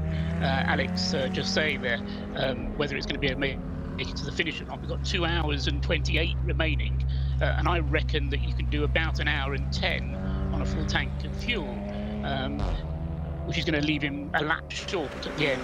Even though the flag comes out at 24 hours, you don't kind of get caught behind the leader. So even though he's going to get, I suspect, have to come in on the last lap or the last couple of laps just to do an extra splash then for Lars Kern in the Fricadelli car number 31. Unfortunately for him, I mean, I'm going away, but I'm not going to be not watching the race, of course, for the final 2.5 hours. It is going to be a splendid battle here between Car Collection and Rover Racing and the BMW for the battle to the end. I mean, it's absolutely, you know, here we are close to the end of the race, but very close racing indeed. And we've seen, haven't we, the slightest lapse of concentration, and you can be off. Yeah, and thanks, Paul, for all your efforts. We'll thoroughly enjoy this race to the finish, and I'm sure you will too, paying close attention to all the data tumbling into all of the laptops and screens you've got in front of you in Woking. A big drama for Jörg Bergmeister now. The rear left tyre on his 18 KCMG Porsche looks to have let go. He's come in the pits after doing a tremendous job and stopped short of the team. So the poor old crew are having to run down or up the pit lane and push the car back into life. And finally, it's going to limp the extra few meters now to where KCMG are based for the weekend. Same old, same old. You've got a limited slip diff, and it just allows slip through the wheel, which has no drive, and can lose drive completely on the circuit with a rear tyre down like that. And when you get it going again, somehow it sort of works. But yeah, losing out, and there is the mess of that was the rear left tyre of that Porsche. Just hope for their sake that it's not done too much damage inside the rim. They'll be checking that out immediately, and it'll be the first concern. Wheel arches and rims of most endurance cars are now, and we've got Schiller still trying to make it back in the 9 car. It's going to park that by the side of the road. Well, you can't deny him any effort there, or lack of effort, shall I say, for the German, who has tried absolutely everything to limp that car home again, but it's just disintegrating further and further on from that front left corner after contact with the tyre wall on the hats and back. And yeah, that might well be properly race over now for the number 9, as after it came back from the dead to a certain extent overnight. They did a lot of repair work on that, as they did with the Audi that had the gearbox change. But finally, a car that I'm sure will have started the race as many people's favourites for victory, along with the number 4 Mercedes. Neither of them now run, and we have an Audi, 3 BMWs if you include Klingman, in the top 4, but it's the 4 rings in the box seat. 5.8 seconds is a very narrow margin, though, on Nick Yellerly in the 99 Rover BMW. They really had it. The Mercedes cars just looked so fast in the wet conditions at the beginning of this race. How they'd be coping now in the drier stuff, we don't know. Didn't look too bad when it was drier just before the night stints. But they had it all to play for, and they just sprinted away from the gun, didn't they? Both of those Get Speed cars, and the other Mercedes as well. The only car that was really out from the early stages was the number 8 car with the early gearbox issue. But yeah, Mercedes will be considering this not a good day at all. No, understatement that, and they come here for huge success. I mean, it's a massive race worldwide. There's even bigger in Germany, arguably, among the 4 huge car manufacturers, and Mercedes at the moment are looking like at a 7th place finish for Philip Ellis behind the wheel of the number 2 car, which in turn has been in the wars, not during the race, but for Thursday night, and Jelmer Berman. Down the hill on the Grand Prix circuit, Mirko Bortolotti having just ticked off 70 laps now.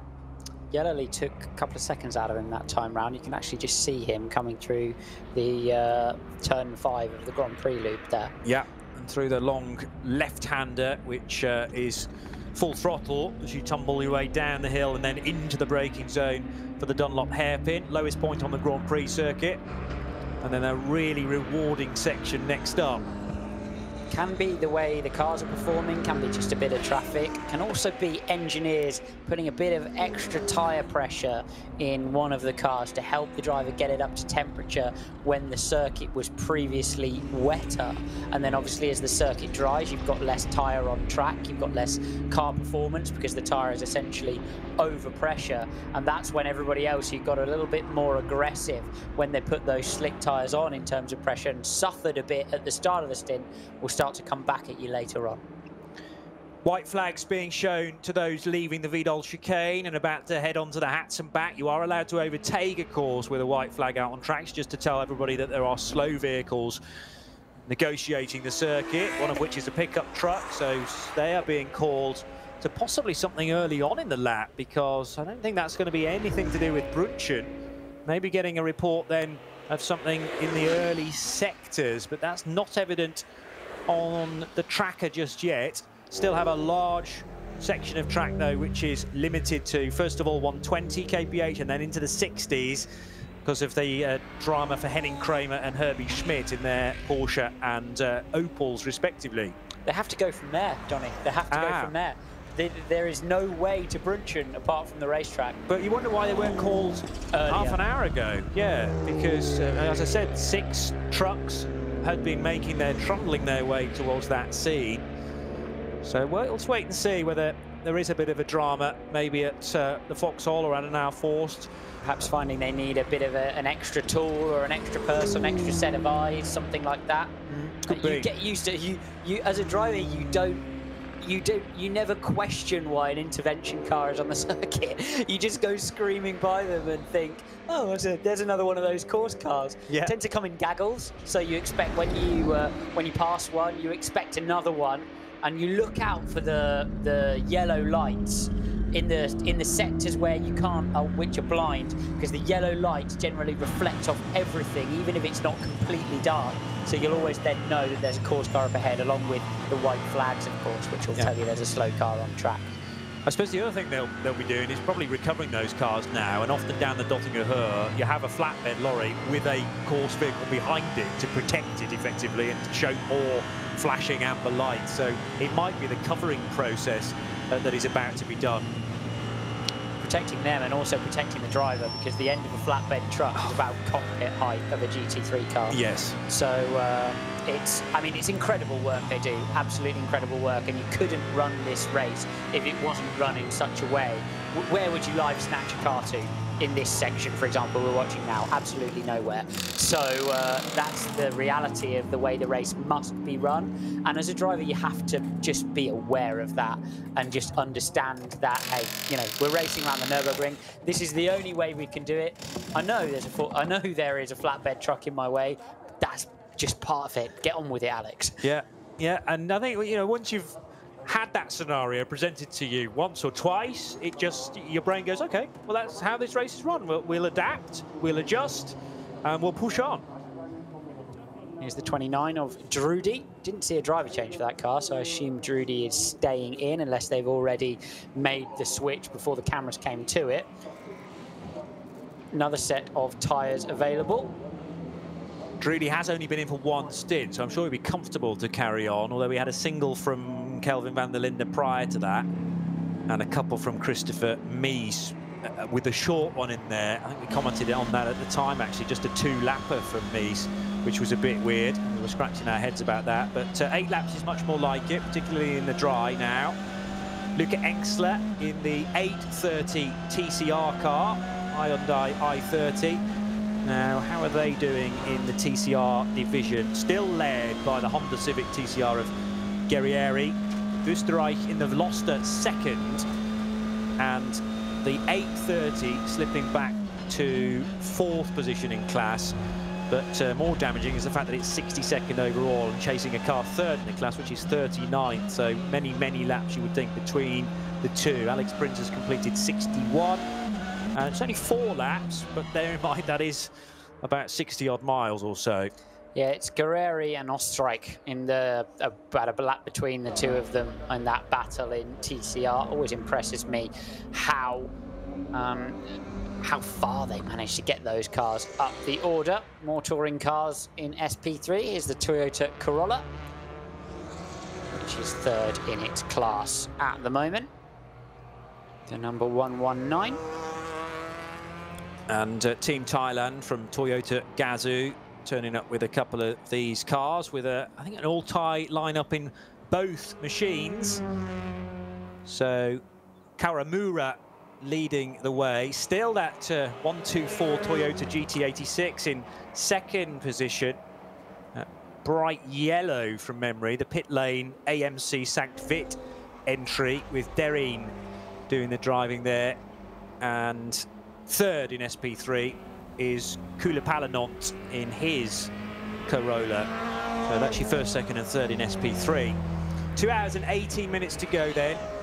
Still a significant chunk of racetrack not raceable as the lengthy repair work continues for the Armco barrier on the exit of Brunchen. I wonder how many meters of Armco have been replaced at Brunchen over the years. And I dread to think of the cost as well to replace that. You only have to go to a well-known video streaming site, punch in Nürburgring tourist laps. Brunchen always pops up with some spectacular crashes and incidents. A lot of people just turn up and watch the tourist laps when you could, of course, and the Nordschleife was open to the public, and spend a morning or an afternoon parked up there. You're guaranteed some entertainment. I hope we get back to that level of spectatorship very, very soon. Big old bust up in V4, BMW E90 of Huber. Number 149 car, only 12 seconds currently ahead of the 154. Also BMW, but 325i. It's actually the same car. They've swapped the model designations around, so that's a cup class. Battling away in V4. For V cars, if you're joining us, firstly our road-based road car with a roll cage in it. SP cars are sports, it's specials of some description, and then you have all the various cup classes, which are the one-make cars in the race. SP9 equates to GT3, as you would know and love it from the SRO Racing Series. SP10, GT4, as you would know and love it from SRO Racing Series, and then there are a couple of different flavours of GT4 car, 8T, turbocharged cars with a little bit more power and a little bit more squish, and SP8 cars have a bit more power as well, but they're non-turbocharged cars. SP7 cars are Porsche Carrera Cup cars, essentially, as you would know them from the various Porsche championships. And difficult still to keep tabs on the Pro-Am battling, because that's not displayed on the timing and scoring, but just to give you the order there, 25 Huber Motorsport leading Pro-Am from the 30 Fricadelli Racing car. What have you spotted, Alex? Both leaders in the pits. Okay, so that's Bortolotti and Yellerly, virtually, not quite nose to tail. They were separated by 9 seconds coming down pit road. Quick blast to the windscreen wipers from Yellerly. New driver being called as well. Thought it might be, because that'll be the end of a double stint, I think, for Nick. And he'll clamber out. So we're looking at an hour and 10 for a stint. So Paul Trustwell quite right. These two will only then have to make one more stop to the end, and they will make it to the end very nicely, looking very strong, aren't they, these pair, for till the end of the race. About 9 seconds between them on the way into the pits. Timed pit stops, so you wouldn't expect too much of a difference with regards to their pit exit. Are there stint lengths? Yes, they are. Their stint lengths as they've come into the pits are equivalent, so you would expect it to be status quo as they exit the pits this time around, 7 laps each. Now, I'm just interested in who's going to get into the 99, because we've had Yellerly, we've had Sims, we've had Katzberg. We haven't had the fourth driver into that car yet, and I need to remind myself exactly who that is.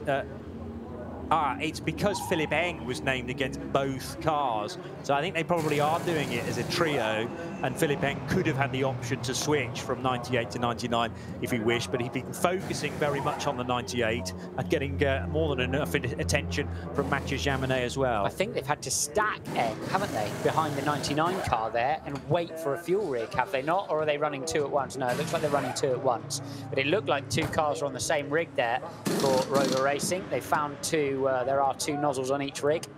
So they found the other nozzle as well. They'll be able to refill both cars simultaneously. Tyre change as well. I think this has got to be Nicky Katzberg getting in, because he's only done 1 stint so far, 8 laps worth, and everybody in your rotation's got to do 15 laps, I believe, to be quoted as a finisher. Damage on the rear, and that's all thanks to Mathieu Jaminet. Damage on the rear of the number 98 car of Philipp Eng. So we'll be expecting Stippler to come through marginally to the lead of this one by about 20-30 seconds, but we'll need to add an extra stop, I think, of around 1 minute and 30 if they absolutely max out the regulations with regards to the end of the race.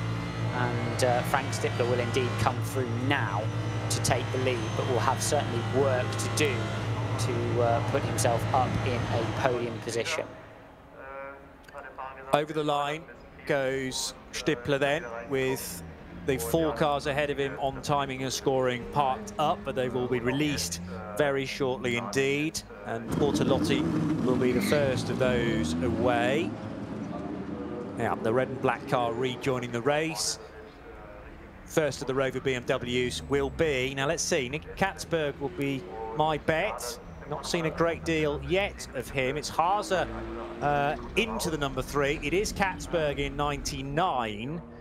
And, well, let's wait and see as far as the Eng car is concerned, because that's surely going to be a driver change as well. And possibly back to... Blomqvist has done a good bit of mileage there, so it's a choice between Blomqvist or Marco Wittmann.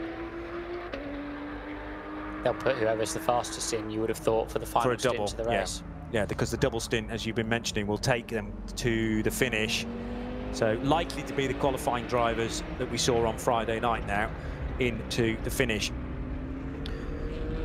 Only 17 seconds for Stippler at the front, so he's lost out a little bit. Haase back in the number 3 Audi. He's been doing a fair few miles in that. Katzberg is the man who's jumped into the 99 BMW. Everybody else still hanging out on pit road, changing tyres and drivers and such like. Jens Klingmann stepping out, and Augusto Farfus, I reckon, being inserted into the 42 car, again, because he did a really good job of qualifying as well. Has the jump been made there by the Fricadelli Porsche? 31 is ahead of only one of the BMWs, and it was the second of the Rover BMWs that it was trying to get by. So they have somehow managed to leapfrog that number 98 car of Wittmann.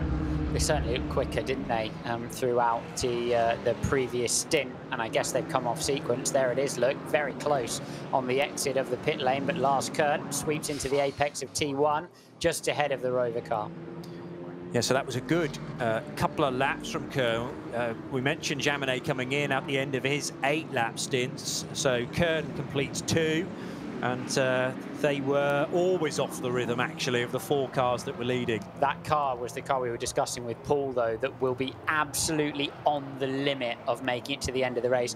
This slow zone is now been cleared up, actually. Oh, good going. Wow, so, that's great. Yes, hadn't spotted that. So, actually, that will benefit...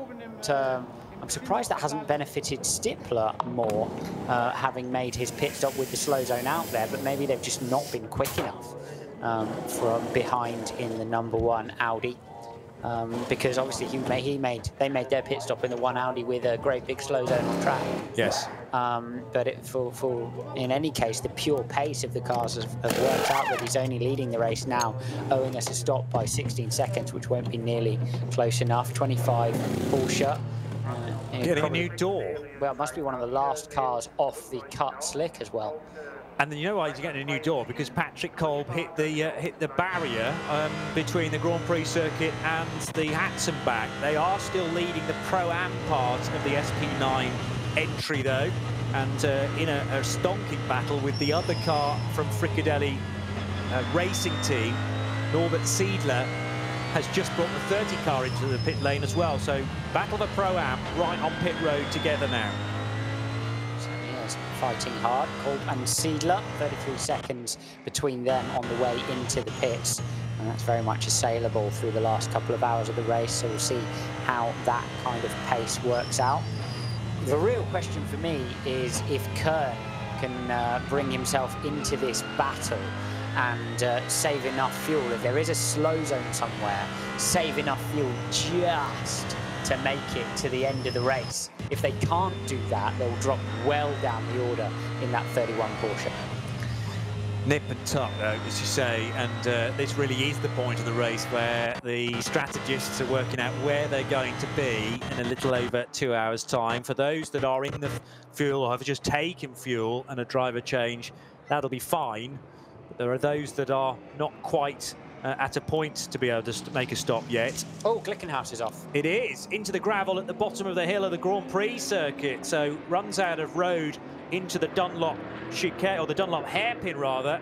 And that car with Felipe Fernandez-Larza at the wheel of the Scuderia Cameron Glickenhaus car. So off the road, actually got away with it pretty well. A little bit like Christopher Haase in the Arenberg gravel trap as well. Was out on the Grand Prix loop. So often the Grand Prix loop just claims so many cars. It always amazes me. Oh, Stippler wide in Murt curve there, and he's really pushing that car, trying to get it to the podium, isn't he? He's at the moment 1 minute 30 back, would put him just around where Kern is, obviously with their question still over the final fuel stop, but he's trying to overcome Whitman in the 98 BMW for what could well be a third place hit, and that's why he's absolutely ringing the racetrack out in that Phoenix Audi at the moment. We've seen him in the 5, but Frank Stippler fully focused on now where the #1 finish is. Race leading currently by 16 and a bit seconds, but we're also fully focused on Christopher Haase, because that car back into the race now, having been handed over to Haase from Bortolotti, is early on in the stint, and Stippler's going to pit earlier than the 3. In front of that Audi bouncing around, you work so hard on damping here, harder than you work anywhere else really that I've raced, to make sure that the front doesn't bounce and jump like that between the curbs and the bumps. Very much a Sebring driving style, bizarrely. You have to make sure you don't add any drama. The circuit is dramatic enough. You don't need to add anything extra. Just clear the brakes, roll the car in with a nice sweeping action, because let me tell you, the circuit, well, oh, goodness me. You could hear that moment before you saw it for Stippler. Through the bottom of the Flansgarten.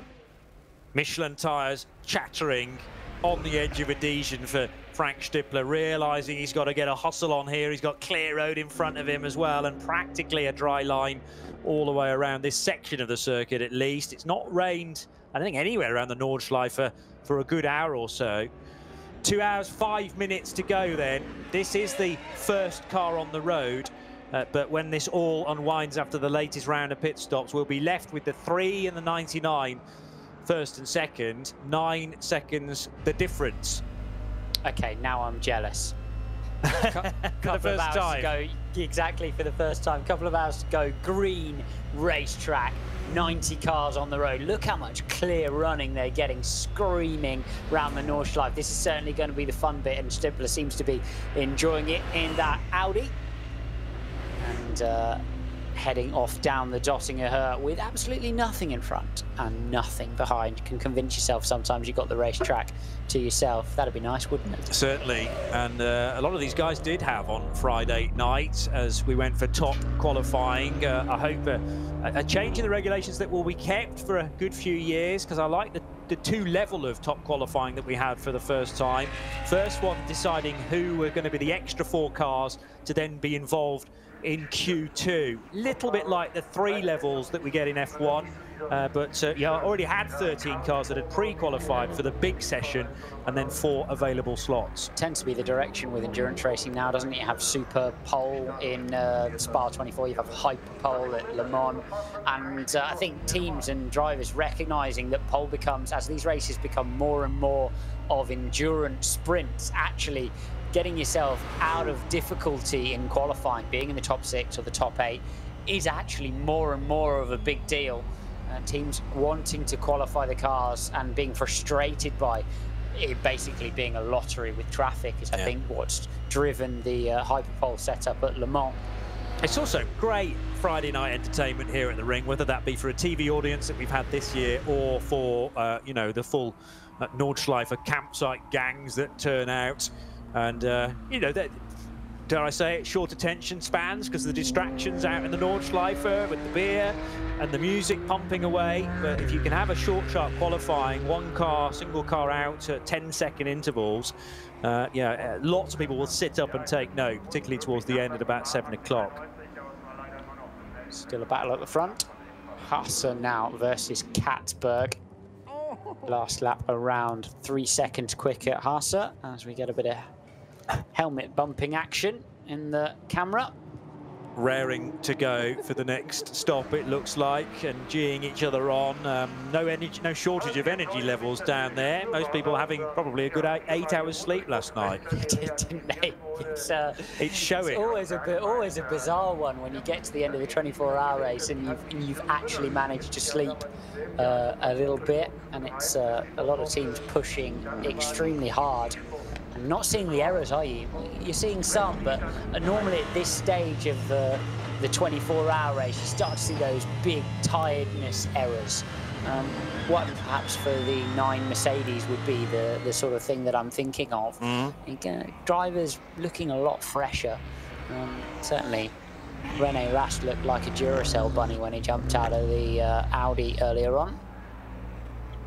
Quite a lot of sand been laid down where Fabian Schiller found the fence a little while ago in the number 9 car. So clearly coolant, other internal fluids from the Mercedes were dumped on that part of the circuit, not on the racing line, but nevertheless everyone's got to be wary of that now. If you are lapping slower cars, the sand does a good job in mopping that up, but it actually needs cars to run over it to help that soaking process. So best avoided the early part of Hatson back there. Meanwhile, a couple of minutes to go before we hit the 120-minute marker still to elapse, and down the hill out of Nürburgring and towards Adenauer Forst goes Frank Stippler, still absolutely on it. He's joined the race. He has arrived, and he's joined the race with an 8:22 on his new set of tyres, of course, which on his old set of tyres, because he will be halfway through this stint, as opposed to those behind him who are about to take another set. And certainly he's been given the hurry up, well away from the outside curb on the exit of Adenauer Forst. But the attacking period of the lap starts now.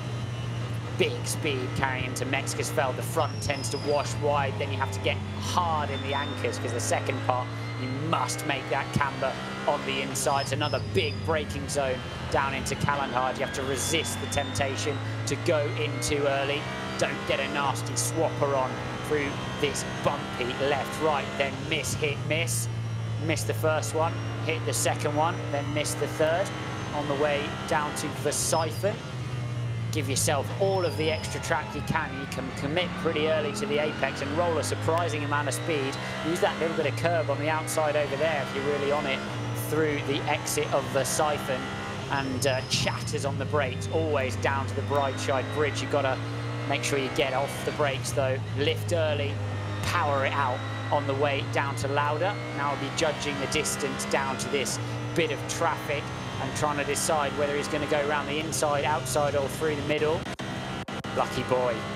230 BMW gets out of the way, manages to make the move on the apex of Bergwerk. And then it'll be Harry Flatters all the way down through Kesselchen. Next time he lifts the throttle in that Audi will be for the Mutt curve, the fast left-hander, later in the lap. Did so well to get past those two Class 5, Cup 5 BMWs that are dueling for position.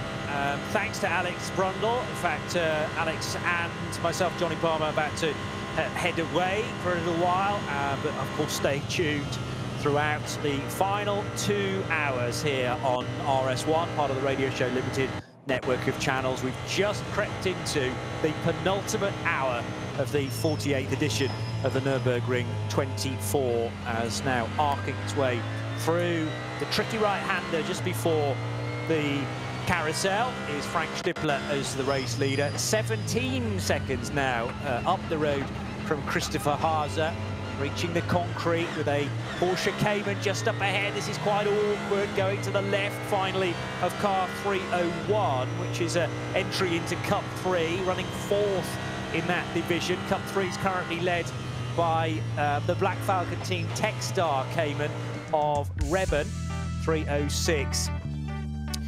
So 2 hours to go. It is 1:30 in Germany, and it seems an awful long time ago now, 3:30 yesterday afternoon, that the race began. But it was a very, very busy start for the first start group, containing all of the SP9 cars. The SPX Glickenhaus as well, and the SP Pro entered number 35 Porsche. And wasting no time at all were the 2 Mercedes, eager to get by the Swiss Ferrari. The Octane 126 entered car that started on the front row actually led for the first few corners of the Grand Prix track, and then eventually Raffaele Marciello muscled his way by, followed quickly by Mauro Engel.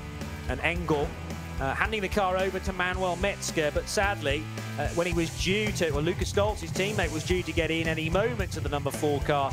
The next time they looked at the screens, it was in the wall and race was over for that HRT entry. Lucas Stoltz looking so forlorn, and a quick embrace with Maro Engel consoling the young man.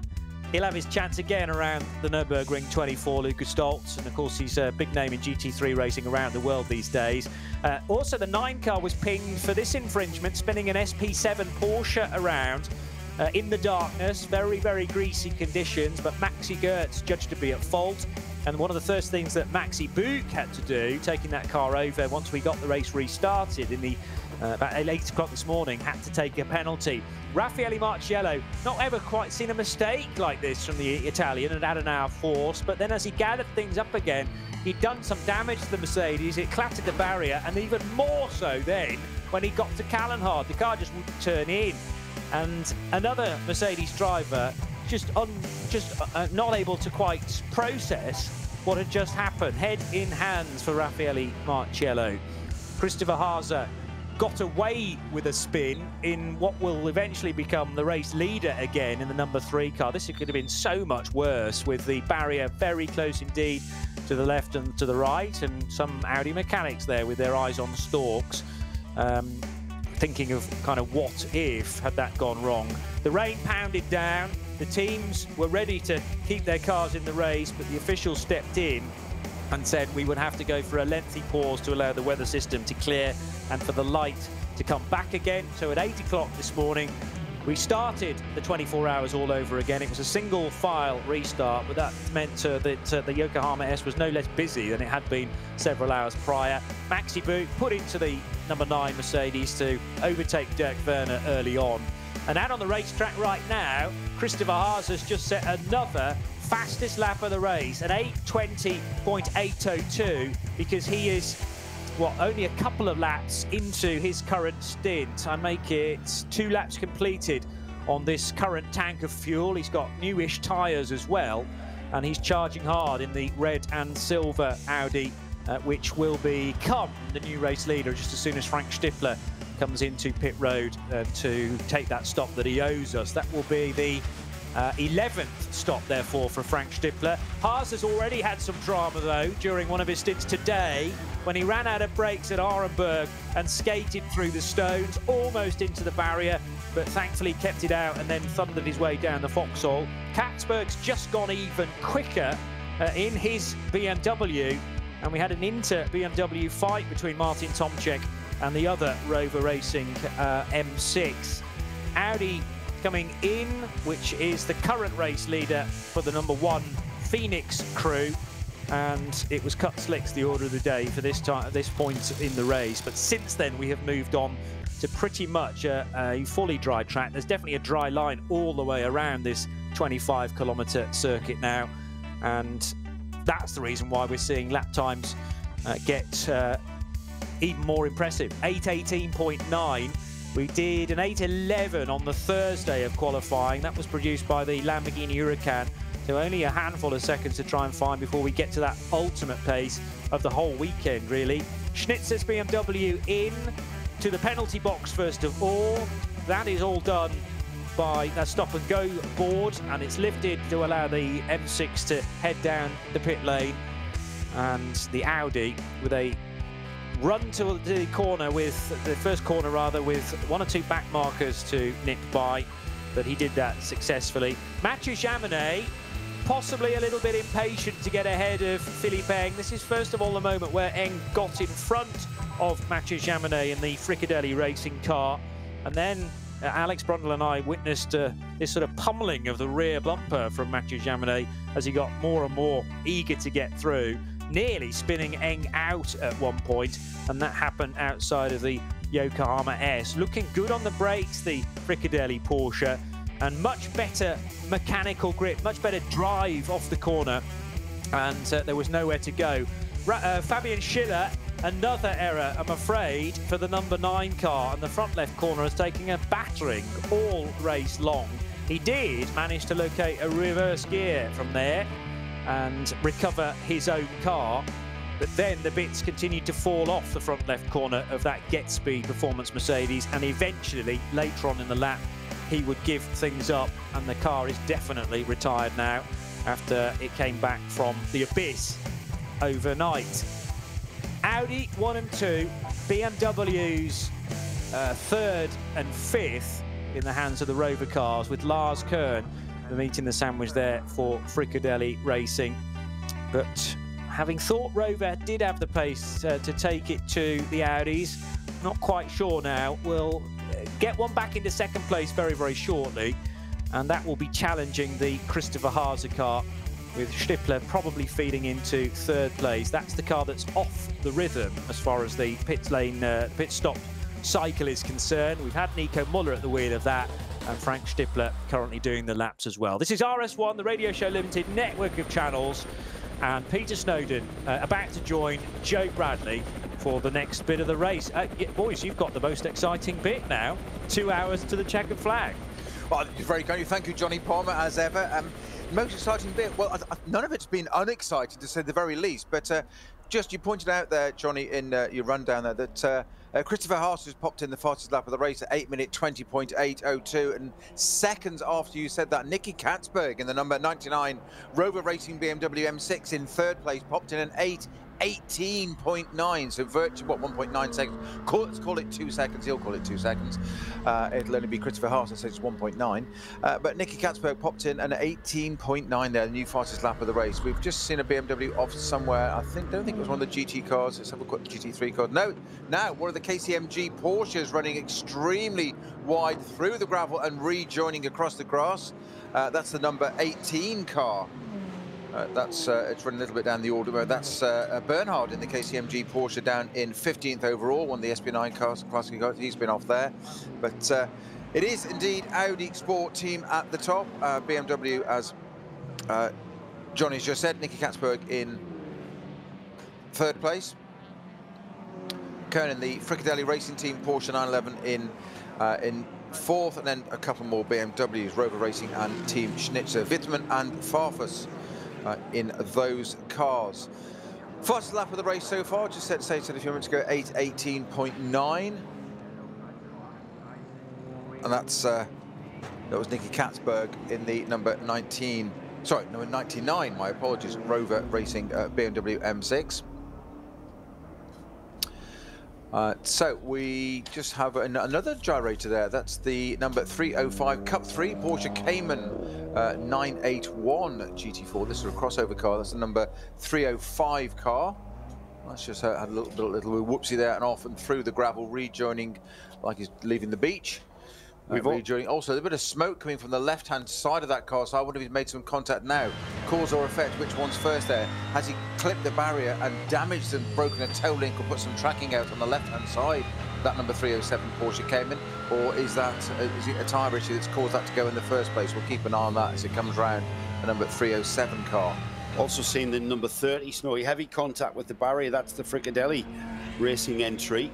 And the number 30 running currently in 17th place at the moment.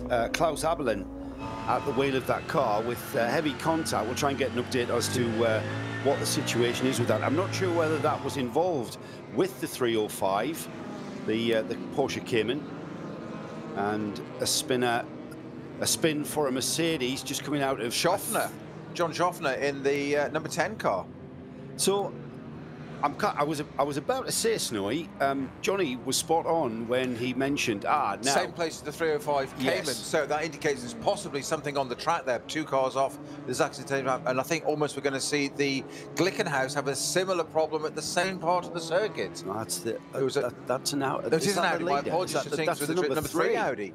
That is a replay. That's the number 3 Audi. That's the second place. So that's Christopher Haase there, and some earlier footage here of the cars off at the Tiergarten, just a bit of fluid or something down there. Weather to the end of the race, Joe. We said it was going to be. Yes, you're not going to depress us here, Snowy, are you? Not at all. Don't start. So the forecast until the end of our race is now.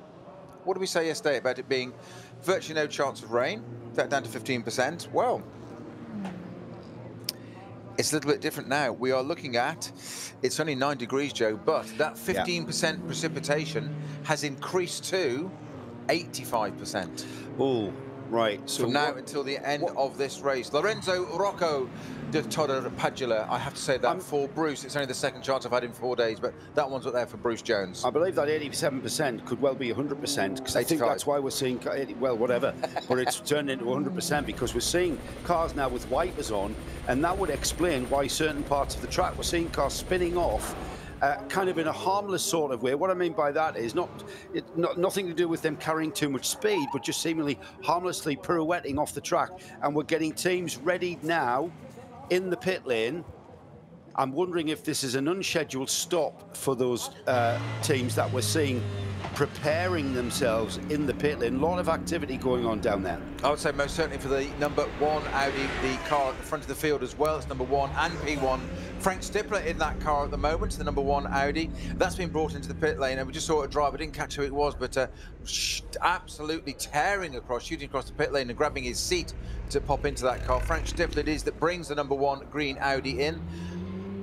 Going to be a driver change. I think that's an unexpected driver change. I think you're absolutely spot on there, Joe. I think he's ahead of schedule. Unexpected, yeah. By about a lap.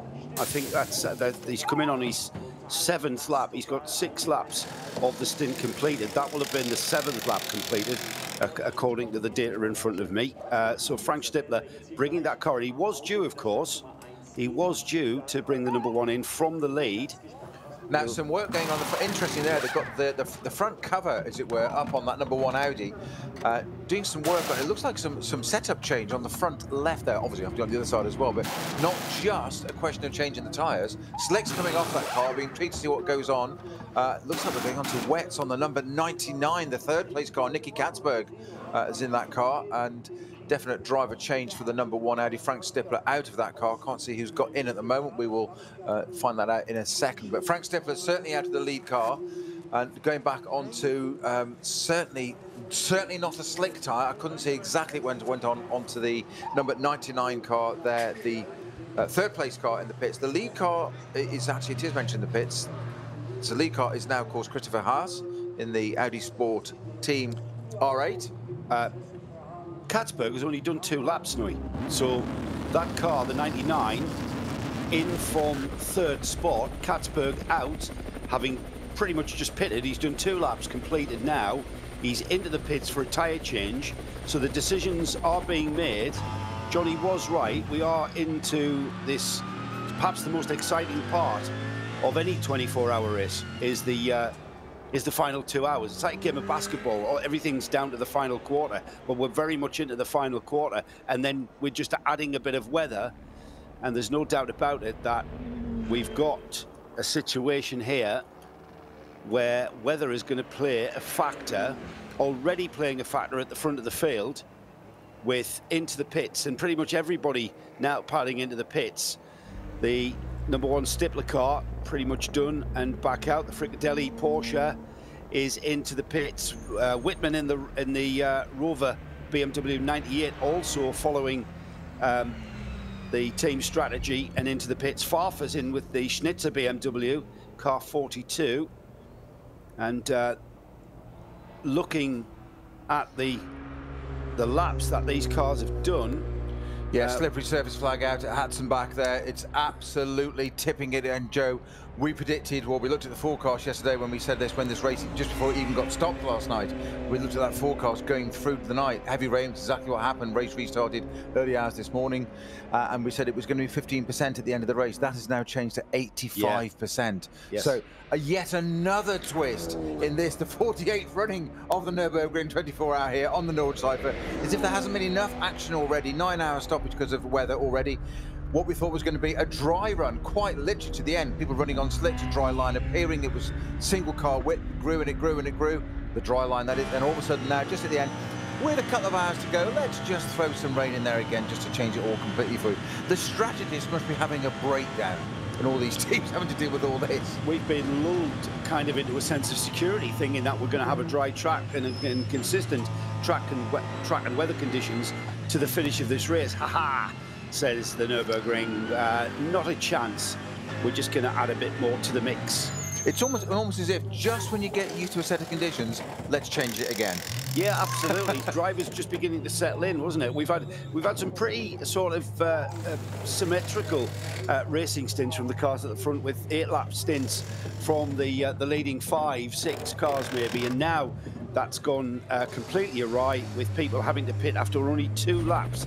So the weather, you know, they're not even chancing it, are they? I think it was Alex who said that it's not worth the risk, because you can find yourself offline by a metre and have no grip whatsoever, and then the next thing, with the lack of runoff here on the Nordschleife, you're into the barrier. We've seen that many times, so discretion definitely being the better part of valor here with regards to tyre choice for these current conditions. Absolutely. I'm just seeing the 7th place car in there. That's the Matteo Drudi driven number 29 Audi Sport R8. That's into the pits for its tyre change. First time we've seen clearly on camera, which we can relate to now, that most definitely we knew slicks were on that car, most definitely wet's going onto that car, not this dry wet.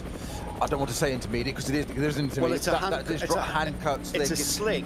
So the compact. Forget it. It's not happening. Straight onto full wet for the number 29 car, Matteo Drudi in there. Baumann also in the number 6 car. That's the that's the number 6 car, the AMG HRT car. That's in. Dominic Baumann in that car. I doubt that's going to be a driver change. I guess, again, that's just for tyres. And flurry of activity in the pit lane now, Joe, with all sorts coming out. The number 29 Audi back out on track onto its full wets.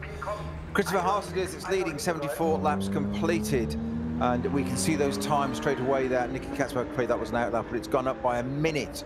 Those times now are going up to from 8:20s there about to 9:15s, 9:20s is what we're looking at already. That's the difference it's making around this circuit on the Nordschleife. All 170 corners, 25 kilometres of it.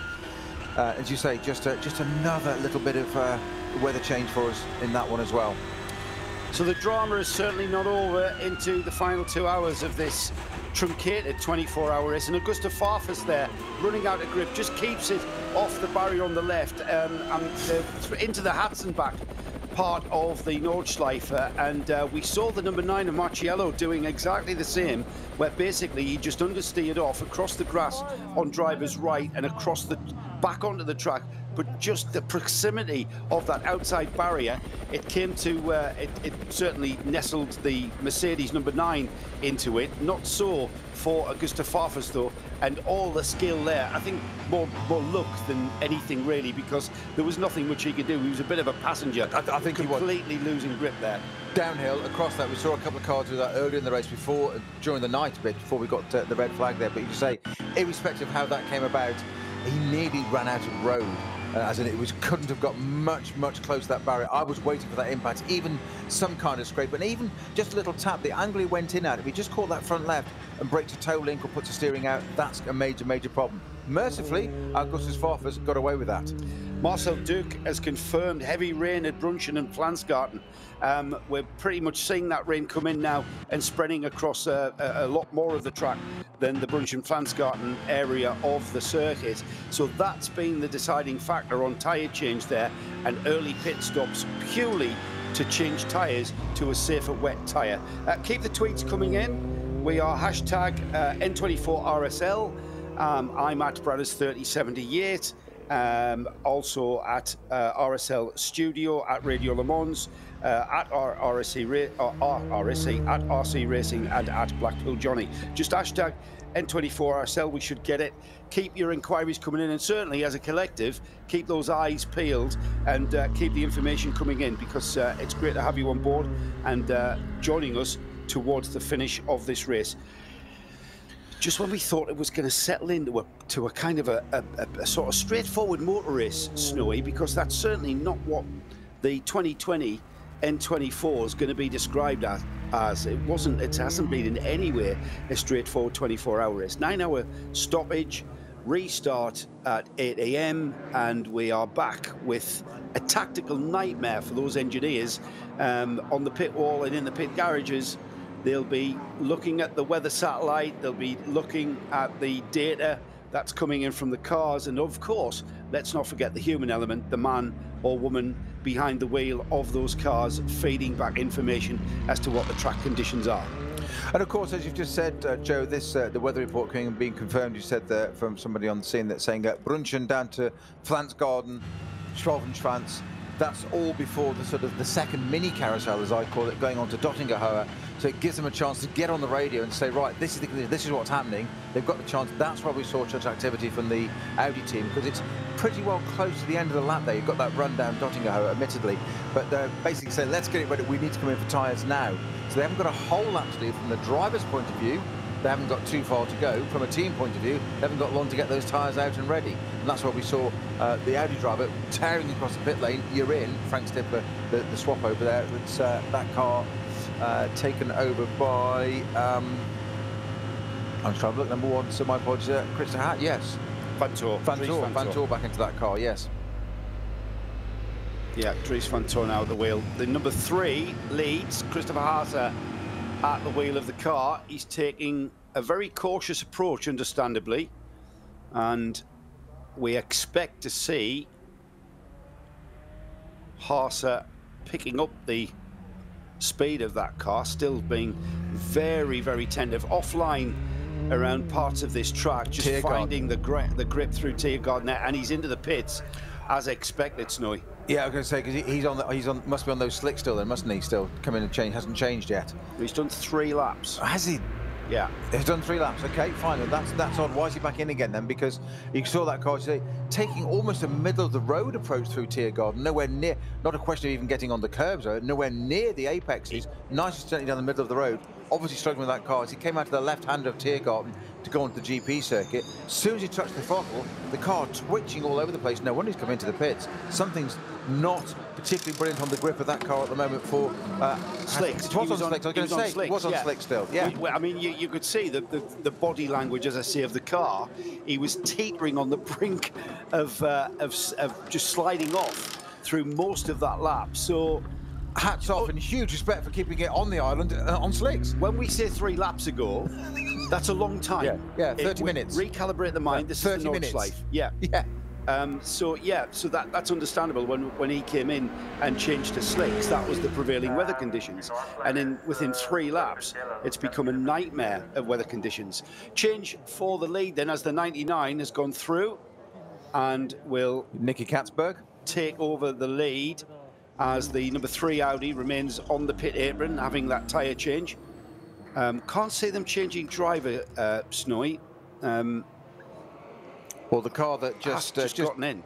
Yeah, 25 minutes ago had swapped the, taken the fastest lap of the race so far, an 8:18.9.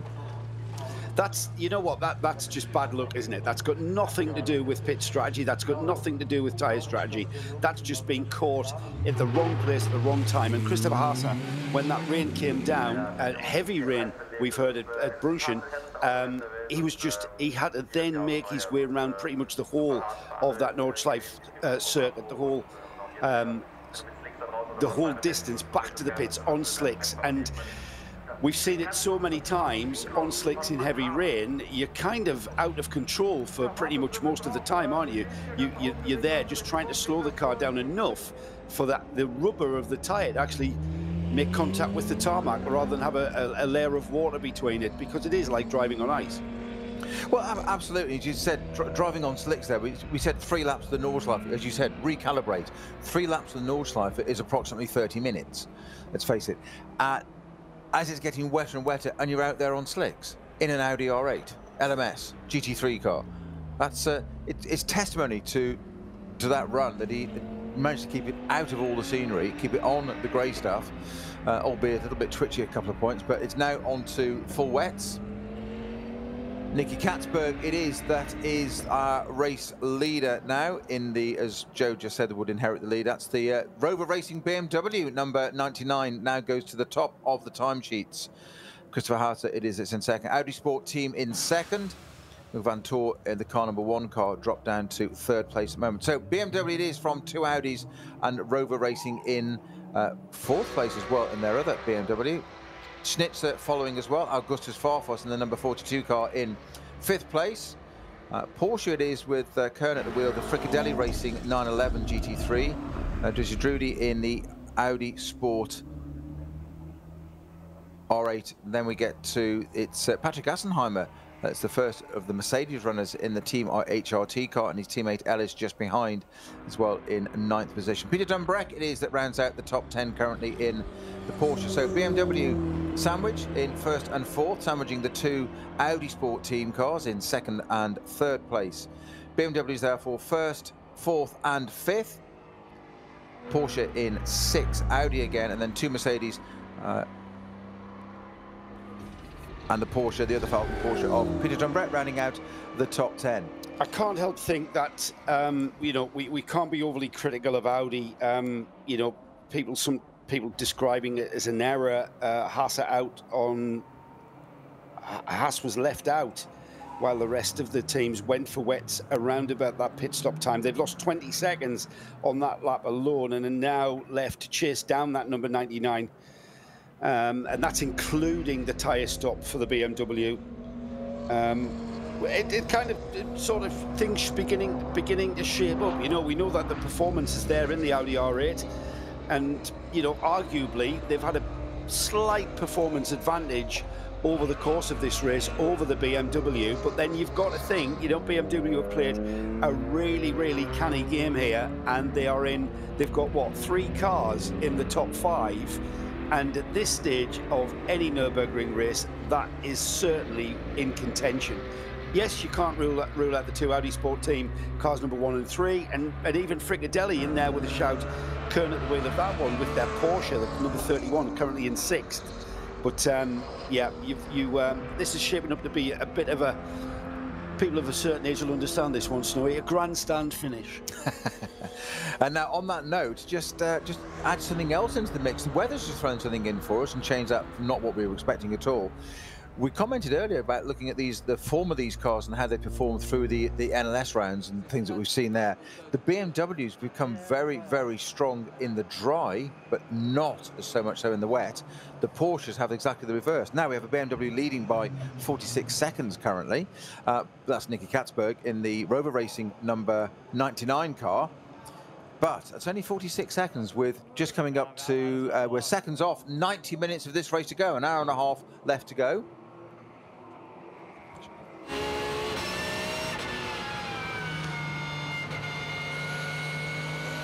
So can the BMW maintain that 46-second advantage it has at the moment?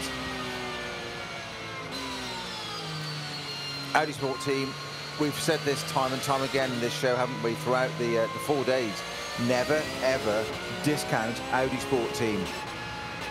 Christopher Haas and Vantor in 2nd and 3rd at the moment. And there's the number 3 out on the circuit, just putting the number 25 Porsche, Huber Motorsport, Lorenzo Rocco di Torrepadura at the wheel of the 25, and dropping back the 25 down in 16th spot, running in the SP9 class. It's just behind the Glickenhaus in position terms. The 704 Glickenhaus, Fernandez Laser at the wheel of that car, currently leading the SPX class. In fact, it is the only car that's running in SPX this year. Very similar performance levels to the SP9 category, the GT3 effectively. And that car running in 15th spot overall, just ahead of the number 25 Porsche. And we're getting signs that the weather is increasing, cars showing signs of not so much their wipers needed for the spray ahead, but certainly the rain falling from the sky rather than being dragged up from the track surface. And Joe, looking at the lap times, going up to 10 minutes 53 now for lap times, all the front running cars, 10:53, 10:30. The Vantor, okay, that's a pit as well, but we're looking at the thick, you know, we're almost getting on 11-minute lap times now. And also we see drivers being very cautious on the throttle applications, being a lot more guarded. It's kind of like you put an eggshell between your foot and the pedal, don't you? And it's like the delicacy of even, you know, you touch the brakes, there's no more hammering of the brakes, it's a feeling through that foot, isn't it, of how you apply the brakes. Now, not so much as you go onto the throttle, but equally as you come off the throttle as well, not to upset the balance of the car.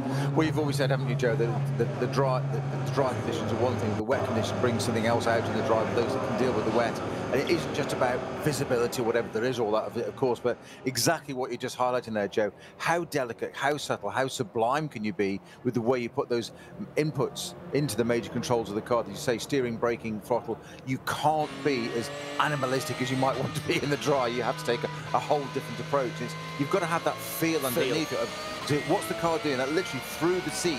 What is it doing? And sometimes it will catch you out, because you say you put on what you think is a really gentle throttle application, and you think that's far less than I would do normally, but you still haven't recalibrated your brain enough sufficiently, because it still twitches. You go, crikey, it's even more. So you're constantly readjusting as the conditions do. So you did this race in 2000, Snowy. 20 years ago, I had. Yeah, I know. You've probably forgotten by now, but I'm sure you can't forget a race like this. Did you never forget a place like the Nordschleife? So how do you approach then the nature of the Nordschleife? We talk about this a lot, where you get sections of the track, 5 miles away can be dry, and you drive around the track 3 miles later, it's torrential rain. How do you assess visually and apply that in how you then drive the car? It's a great question, and with difficulty is the answer, but the thing is, you've got to remember, keep it out of the scenery. So you've just got to not worry the fact that it feels slow. It goes against all your instincts as a driver to want to go quickly. It goes against all those instincts. And there's that instinct being indicated with the 30 off the track. It's happened a little while ago, and that car now back in the pits. So the driver was happy with the previous pit stop. That car back in the pits. I'm not sure why. He came in shortly after shunting the barrier in pretty heavy terms, I would think. And now the number 30, currently down in 18th place. It's the Fricadelli team that go to work on that car, and we'll see if that car does in fact return or is indeed delayed through further damage or further manifestations of issues that were caused by that pretty heavy hit of the barrier there. And I think just out coming out the Hudson back there, I thought. Yeah, just snapped right and collected the barriers, but it certainly went into the air quite a bit. So I would guess there was quite a lot of collateral damage there, rather than just a front bumper on that car. There's all sorts around that, and of course on those Porsches you've got radiators right at the front there. So that's often the demise of a Porsche 911 configuration car. That doesn't take much to have a tap at the front, and it's not so much what you do to suspension as other cars. It's taking those radiators out, and you've suddenly got no cooling, all the coolant's out on the track. And it did hit the front right corner, didn't it? And that's where there's a radiator house for cooling purposes. Yeah, on both sides of the front. Yeah. I'd be amazed if that hasn't affected that one. BMW lead, and I'm not gonna kind of jinx anything, but it would be the first BMW GT3 win at the N24. Well, also on that point, Nicky Katzberg just crossed the line. He's down to a 9:41 on his last lap. So those times we're talking about getting approaching 11 minutes, not for Nicky Katzberg. He's got the right tyres now, Snowy. Yeah, absolutely. He's got the very much the right tyres. We've got to look back to a decade ago for the previous BMW win, but that was in an M3 GT2 category car. So it would be the first BMW GT3 victory if things stay the same. And you know what? My money's on them not staying at all like they are at the moment. Anything can still happen. We've still got weather to contend with. Pretty ominous looking skies now appearing over the Nürburgring. And nothing out of character, I've got to say. And when plans were announced to run this race in September, we suspected that the ambient temperature is going to be down. There's every chance of the weather coming into play. It comes into play in the middle of summer here. So, when we're on the edge of autumn here in Europe, and no surprise that this race has been affected by the weather. We didn't suspect that it might have a 9-hour stoppage. Nobody really wants that, but I think that was the right call, to be honest. It was atrocious conditions, not just track surface issues, but also visibility issues with fog coming down. Well, Dries van Tor there in the number 1 Audi crossing the line at the 9:33. So time's coming down. I was going to say, I was waiting for Augustus Farfus to cross the line. He has indeed crossed the line with a 9:30.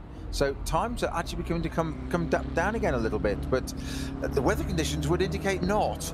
But no, they do look bad, but the lap times are not really sort of in sync with what we're seeing weather-wise. It's about time we had a bit of a rundown of classes, Snowy, so let's have a look at what we've got. We've obviously got, we're talking about the SP9 class, hard not to, when the race is really shaping up to be a classic. If anything happens on track, Snowy, just break in. But I'm going to have a look down the order and have a look at the class. I mentioned earlier, a few minutes ago, the number 704, that's the Glickenhaus, the Scuderia Cameron Glickenhaus, to give it its full title. Fernandez Laser at the wheel of the car, leading SPX, only car in SPX at the moment. Got to look to 22nd overall for the first of the SP8T category cars. It's the BMW M4 GT4 of Volkenhurst Motorsport. For Hagen leads the SP8T class. Just behind them on the road, track position-wise, is Tiago Montero in the Honda Civic. He's leading the TCR class in this race. 25th overall is the first of the SP Pro class. That's the Black Falcon Porsche. Rosenberg at the wheel of that, 25th overall in the number 35. The Cup X class is being led by the number 111. That's the KTM Expo GT4. Griezmann at the wheel of the 111 car in 28th spot. We've got Van der Ende leading the SP10 class in the Allied Racing Porsche 718 Cayman. They're in 29th spot overall. And then we've got a couple of class leaders, 31st and 32nd. And that is the Huber Motorsport Porsche 911, car number 65 in SP7. First in Cup 3, we've got the Black Falcon Porsche Cayman. They're 32nd, that's car 306. Then we've got the Klaus Cup 5 battle in 34th and 35th spot. Now that looks like a close battle on the road. I think there's about 50 seconds in between these two cars. It's they're both BMW M2 240i's. The leading car, the Pixum CFN Team Adrenaline car, just ahead of the Team Aviasol Rennsport BMW. So we'll certainly keep an eye on that class battle that's developing into a race is breaking out, let's say, down in 34th and 35th spots overall in the order, for a class battle all the same. Looking further down, got to go down to 47th spot for the first of our V2T runners, Pixum CFN Team Adrenaline BMW 330, car 330, aptly numbered, I think. Currently 47th overall and first in the V2T class. V3T, just behind them on the road, is the Team Matol Racing Porsche 718 Cayman. They're 48th overall, and just behind them in 49th is the first of the V6 runners, and that's the Team Matol Racing Porsche Cayman S, currently 49th. 51st is the SP3T class leader. That's the Engsler Motorsport Hyundai, and then we've got to go down to 54th spot to find our AT class leader. 4 Motors Bioconcept car, that's the bioethanol fueled Porsche Cayman, and they are currently in 54th spot. SP4T down in 60th, that's the Porsche Cayman, Pierre at the wheel of that car, and then the V4 class down at the back of the field in 63rd and 64th. About a minute between this class battle. It's the number 149, the BMW E90, that leads the V4 class from the 154 of the Rent-to-Drive Familiar Racing BMW 325. That's got a minute in it. 63rd and 64th overall for those cars. The Toyota Gazoo Racing Toyota Corolla is leading SP3 down in 69th spot. And then we've got the BMW M2 class of the MC Wachschild BMW M2 in 75th spot overall and leading the BMW M2 class. We're getting towards the final class runners. SP8 down in 85th spot overall. It's the GT tired Audi R8 LMS, and they're in that's car 53. And then the final class to let you know about is the SP4 class, 86th overall. It's car 106. It's the Scuderia Solagon BMW 325i. So that's our class rundown. You're listening to RS1 on the RSL channel network of channels. Snowy, we'll keep an eye on that battle that's beginning to build in the in the Class Cup 5 category, because that's beginning to be an on-track battle. But always a great class to watch, and of course that's where the winners of the formerly VLN, now NLS category comes from. And I know that's not an NLS round here, but a lot of those cars from that series in this race, and they use that as a build-up to it. So that's where the champions from that series come from. So always a great battle down there. And it's not all about SP9 GT3 cars at the front. They're potentially some of the most exciting cars to watch. But frankly, I think driving anything in this field around here in these conditions would be termed as exciting. Yeah, absolutely. I remember driving around here with John Hindhoff in an Alfa Romeo. That would definitely be exciting. That was more than exciting. I can imagine. I think there's a word for it. It's not exciting. Yes, it's probably not broadcastable either. Terrifying? Okay, I wasn't there, so I don't know. I couldn't possibly comment. Other words are available. So, Nicky Katzberg, it is at the front currently in the Rover Racing BMW M6. Christopher Haas and Van Toor following in the Audi Sports Team R8s. Augustus Farfus, it is in fourth place, we said, in the Schnitzer BMW, and then Rover Racing again with Wittmann in the number 98 car. So 98 to 99 in the top 5. Both of the Rover Racing BMWs in the top 5, first and fifth. However, I'm always going to say ready to pounce. Those Audi Sport teams, only on the basis just history tells us, never discount an Audi Sport team run car. No, never. It might only be in second place at the moment. Nothing to take nothing away from Rover Racing. And Nicky Katzberg doing a great job in that M6 at the front at the moment. But the gap is now 37 seconds. Joe? Well, the BMW that currently leads, it would be BMW's 20th overall win. And that's pretty intense, really. 20 wins in the running of this race. However, I think I've mentioned the fact that it would be the first win in GT3. Audi have 5 wins, but all since 2012. So recently, fairly recently, all of the Audi wins have come, and all in GT3 category. So I would estimate that's all with the R8, isn't it? Yes. Yes, it would be. Yes. Yeah, definitely with the R8. Now, it's we've just got a little bit of a view of the pit straight there, and it's just the amount of spray that is coming up now is incredible. So conditions worsening by the lap. I say by the lap, that's a 10-minute lap these days, but on these times. Nicky Katzberg still leading, 76 laps completed. Just to put that in perspective, that car is the car that set the fastest lap of the race with Nicky Katzberg on it not that long ago, within the last half hour, 45 minutes or so, when it was nice and dry, when we thought we'd got to the literally a fully dry race there. 8 minutes 18.946. His last lap was a 9-minute 40, so we're talking 1 minute 20 slower because of these conditions. That's the effects it's having. Yeah, it's certainly coming into play, isn't it? It's we didn't really expect that. You've surprised me actually with the weather forecast, because I thought it was going to be dry to the finish. So you've kept that to yourself a bit. I know you depressed everybody with your weather forecast last night, saying the weather was going to stay until 5. So you didn't really win a popularity contest there, but even though it was factual, it's not your fault. You didn't make it up. It was factual, correct, and yes, I'm sorry about that. Yes, it's not like you're writing the script. It wasn't like it was speculation or my opinion. It just was a simple fact. So sorry for conveying the simple facts. Yeah, mate, shoot the messenger in this game. Hey ho, you stick your head above the parapet, that's what you get. Yeah, I'm afraid to say it. Mirko Bortolotti, one of my favourite drivers to watch, showed real pace earlier on, and now finds himself in the pit garage getting some well-earned food. That's so Snowy, you know, you've got experience of this race.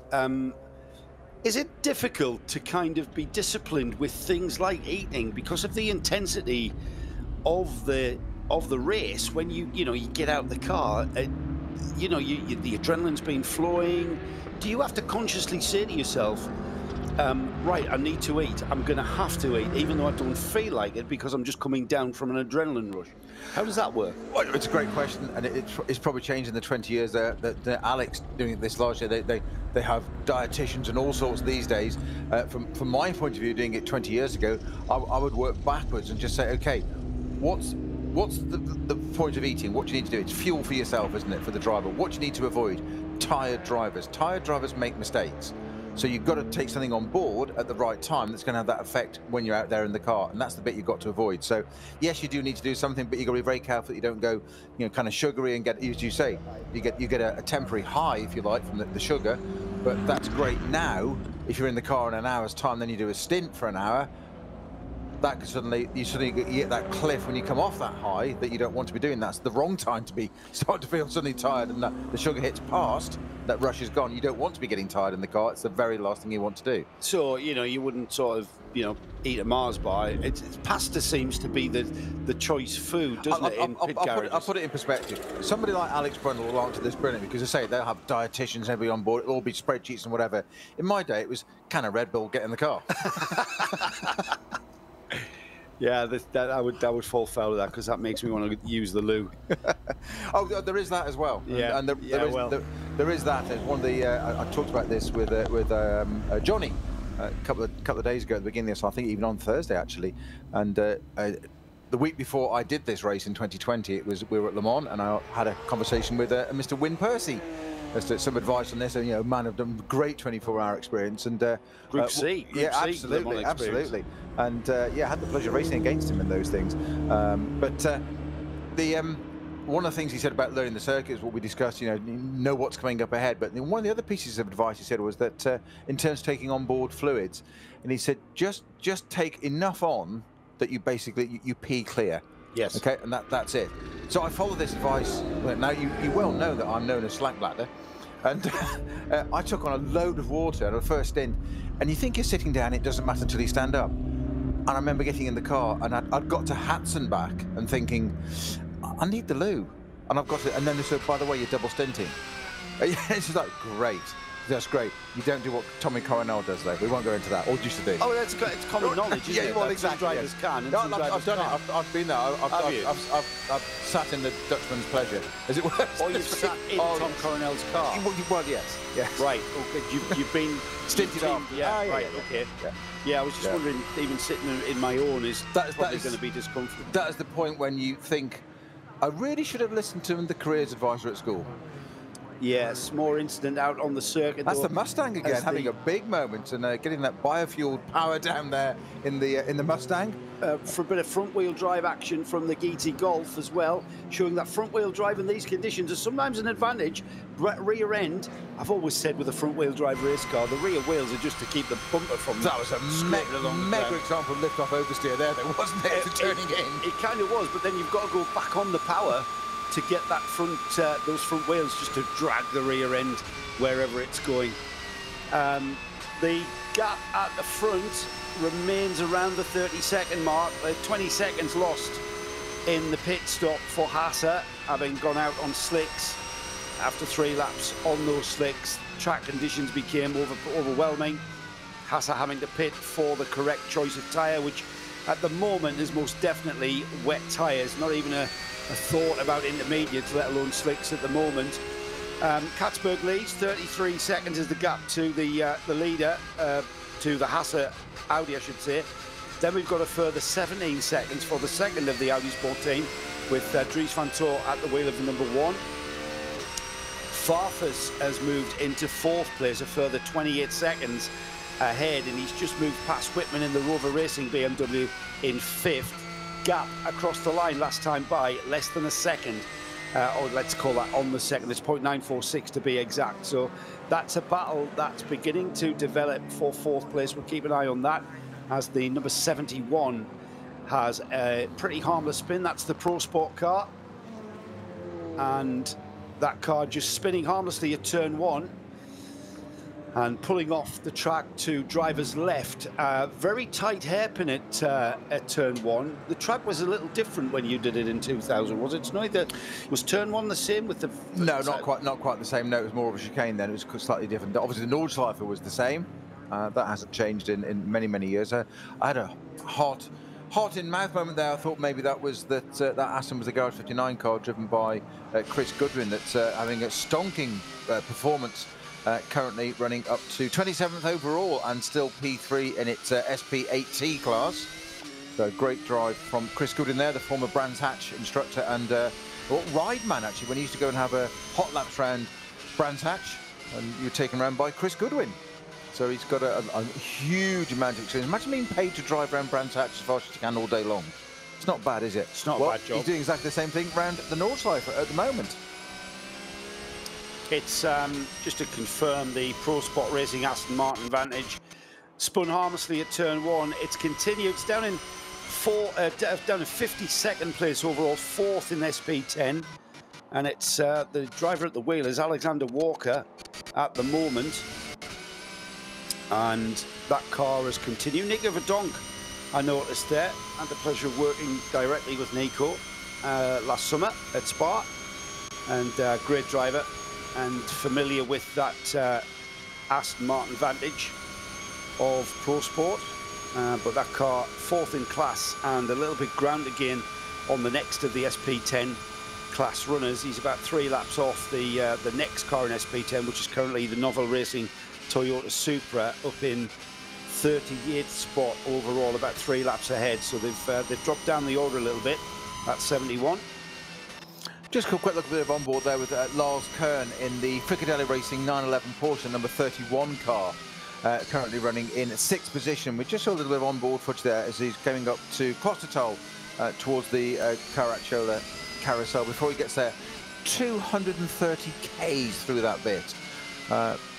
Nick Damon was saying what a fast part of the circuit that really is, all the way up through there towards that carousel. The car now coming out of the carousel, but 230 Ks through the woods, uphill there, and it is quite an uphill climb as well. Well, you've got that really tight right-hander at the bottom of the hill before you start going uphill the carousel. That's the section up to that point, isn't it, where it's absolutely flat, just going from the left-hand side of the track, and there's several very high-speed Kings. But in this weather, they're not comfortably high-speed, are they? No, because they're high-speed and they're greasy. Yes. Just for fun. Yes. And this is what I meant about talking earlier from coming back to your experience of this place and indeed driving racing cars. How can you tell how fast to commit into a corner? Just is it something that you feel through your hands, through your bottom? You're turning the steering wheel and you can feel the amount of grip you've got. But at a place like the Nürburgring, when you've gone in too hard, there isn't much margin of error, is there? No, there isn't. And there's two different things there. It's mostly not through your hands. And you can sit bottom. Yeah, go on. Well, yeah, you can sit bottom. I mean, Alex, I'll be interested what Alex says with these modern iteration of cars, but the slow corners, the technical corners, that's where you can lose the time because you spend so much more time in the slow corners. So that's where you've got to make sure. But the time advantage there is that you can afford to make a mistake in the relatively slower corners. You can have a twitch, a moment, bit of understeer, bit of oversteer, catch it mid-corner, catch it at the exit. Doesn't really matter. As you so rightly point out, Joe, when you get to the fast kink bits, that's where you need to have the pace in the car again. And if you don't know what it feels like, it's not much good to you. You can't really just back it off. You do have to know your car, and that's where knowing the car inside out, what it feels like, what it's going to do. Is it planted? Do you lift? Do you feather? Do you put that metaphorical eggshell under your right foot again? And think just carefully. And it's just, again, it's all those inputs. You can't stamp on it. But once you got up to fairly high speed, as you're saying, up to Klostertal, it's 230 Ks in these current cars. And that's not for the faint-hearted, is it? On a Nürburgring that has got on a hot sunny day and everything's perfect. Add in this where you've got track conditions completely different at various points. Got a slow-moving, I think that's number 70, is it? 718. 718. One of the Caymans. Yeah, it's one of the. I think that car was high in its class actually. It's not causing any issue. I think he's just keeping out of the way of some of the GT3 runners there, the SP9 cars actually. He's off the pace though, Snowy. You're right. Yeah. Yeah, it's in the SP4T class. So nothing apparent there as to what the problem is. Car looking intact, no damage. Hard to say, but he's not caught. He's doing a great job in keeping out the way of everyone. We'll see. That car clearly making its way back to the pits, and cars just making their way around them. He's clearly well off the pace, isn't he? He's way down on the normal race pace that we would expect from that Cayman, the Porsche Cayman there, the number 718, currently in 3rd spot, sorry, second spot in the SP4T class. It's Zensen at the wheel, currently in 67 spot down the order. SP9 being the most popular class this weekend, no question about that one. And it's a shame that we're down on entries for the other classes that we've become accustomed to in this race. And into the pits has come the 31. That's the Frickadelli car. Yeah, that's in sixth place, yeah. Looks like a scheduled stop. And Lars Kern taking on tyres, just trying to get a look at the tyres that are going on. Are they slicks going on that number 31, Snowy? It's hard to judge from this distance, and looking at the track, that I'm seeing wrong. I haven't got enough definition in the monitor for my aging eyes to see that. I'm pretty sure that the 31 is not going to be going on to slick tyres there, even though they did the intermediates. The track looks, we've got spray coming off the backs of cars pretty much all the way around, and that to me indicates that, I think it was Alex Brundle who said earlier, when the spray disappears from the back of the car, that's when you consider coming off the wets, not the intermediates. Well, I wasn't quite sure that there was a bit of a shot, which was very much an aerial shot there. Yeah. And not just about, really quite some distance away as well, so we couldn't really see what was going on there. But interesting to see what tyres were going onto that car. Peter Dunbrecht still marching along quite happily. He's in 10th place at the moment in the Falcon Motorsports Porsche. And is chasing down, if he can, the Diaz Drudy driven Audi Sport number 29 car is ahead of him. My apologies, Ellis in the, I'm reading one car out, my absolutely wrong there. It's Ellis in the number 2 Mercedes AMG. That's Philip Ellis that he's chasing down. 3.7 seconds, 2 minutes off that one, isn't he? Yeah, 2 minutes off, 3.7 seconds at Patrick Alpha Assenheimer. Just ahead of them on the road, just further up the road in 5th and in 4th and 5th places, Augusta Farfus has increased that gap to a massive 2.2 seconds last time by over Whitman in the Rover Racing BMW. Battle of the BMWs it is for 4th and 5th. That's cars 42 and 98. Augusta Farfus kind of looking very commanding there as he continues to consolidate that 4th spot. Gap to 3rd spot though for Farfus, chasing down, is at on the 32nd mark, and it's a little bit equidistant as there is 28 seconds between Van Toor and Haase in the Audis in 3rd and 2nd. 22 seconds is the gap between Haase in the Audi Sport Audi and Katzberg and the other of the Rover Racing BMWs. It's the number 99 that is leading this race. So certainly a battle at the front developing into what I can only describe as a bit of a tense finish. We're inside the final hour, and this is RS1, part of the RSL network of channels. Into the final hour, Snowy. I know it hasn't been a fully fledged 24-hour race, but even after a good night's sleep, it's still got that feeling, and I think it's still got that feeling of the challenge, the way that the cars, the way that the race is shaping up, the way that we've had lots of incident, lots of drama, and that even though we've had 9 hours less racing, I've still got that feel that it's been a very, very challenging event. Oh, most certainly. No matter the weather conditions, we've had everything thrown at us apart from sleet and snow at the moment. There's still an hour to go, so that's always possible. Which means never say never. Which means final scheduled stops for the SP9 class, of course. Indeed, just watching the Peter Dunbrecht on a little bit of on board there with him in the number 44 Porsche from Falcon Motorsport. Then that was an awful lot of spray coming up as he went up through the Bergwerk section, onwards down through Kasselchen up to Klosttertal and the carousel. An awful lot of spray. Then it seems to calm down a bit as they go through the carousel up to the highest part of the circuit, ADAC. So not so much spray, then much water up in the higher part of the circuit, but down a bit lower down through the trees in Bergwerk. In Klosttertal and the castle section in between there, lots and lots of spray coming up those cars there. It seemed to ease as a little bit. Keep an eye as they come down through. The next part of the circuit for him is down through Brunchen and Flansgarden, Scharfenschwanz, and down onto the Tottingerhöhe up to Tiergarten to end the lap there. It'll be interesting to see how much spray there is there. The number 89 Gitti golf is in the pits. That's just having a look at what tyres have been put onto that. Certainly wets coming off it, and I'm not sure whether those I don't think those are wets going back on that car. Well, as I mentioned there, Snowy, we've got the final pit stop of the race scheduled for the SP9 class. We've got the leading car. He's about halfway through his stint, completed 4 laps, so he's on his 5th lap of this stint, scheduled for 8 laps.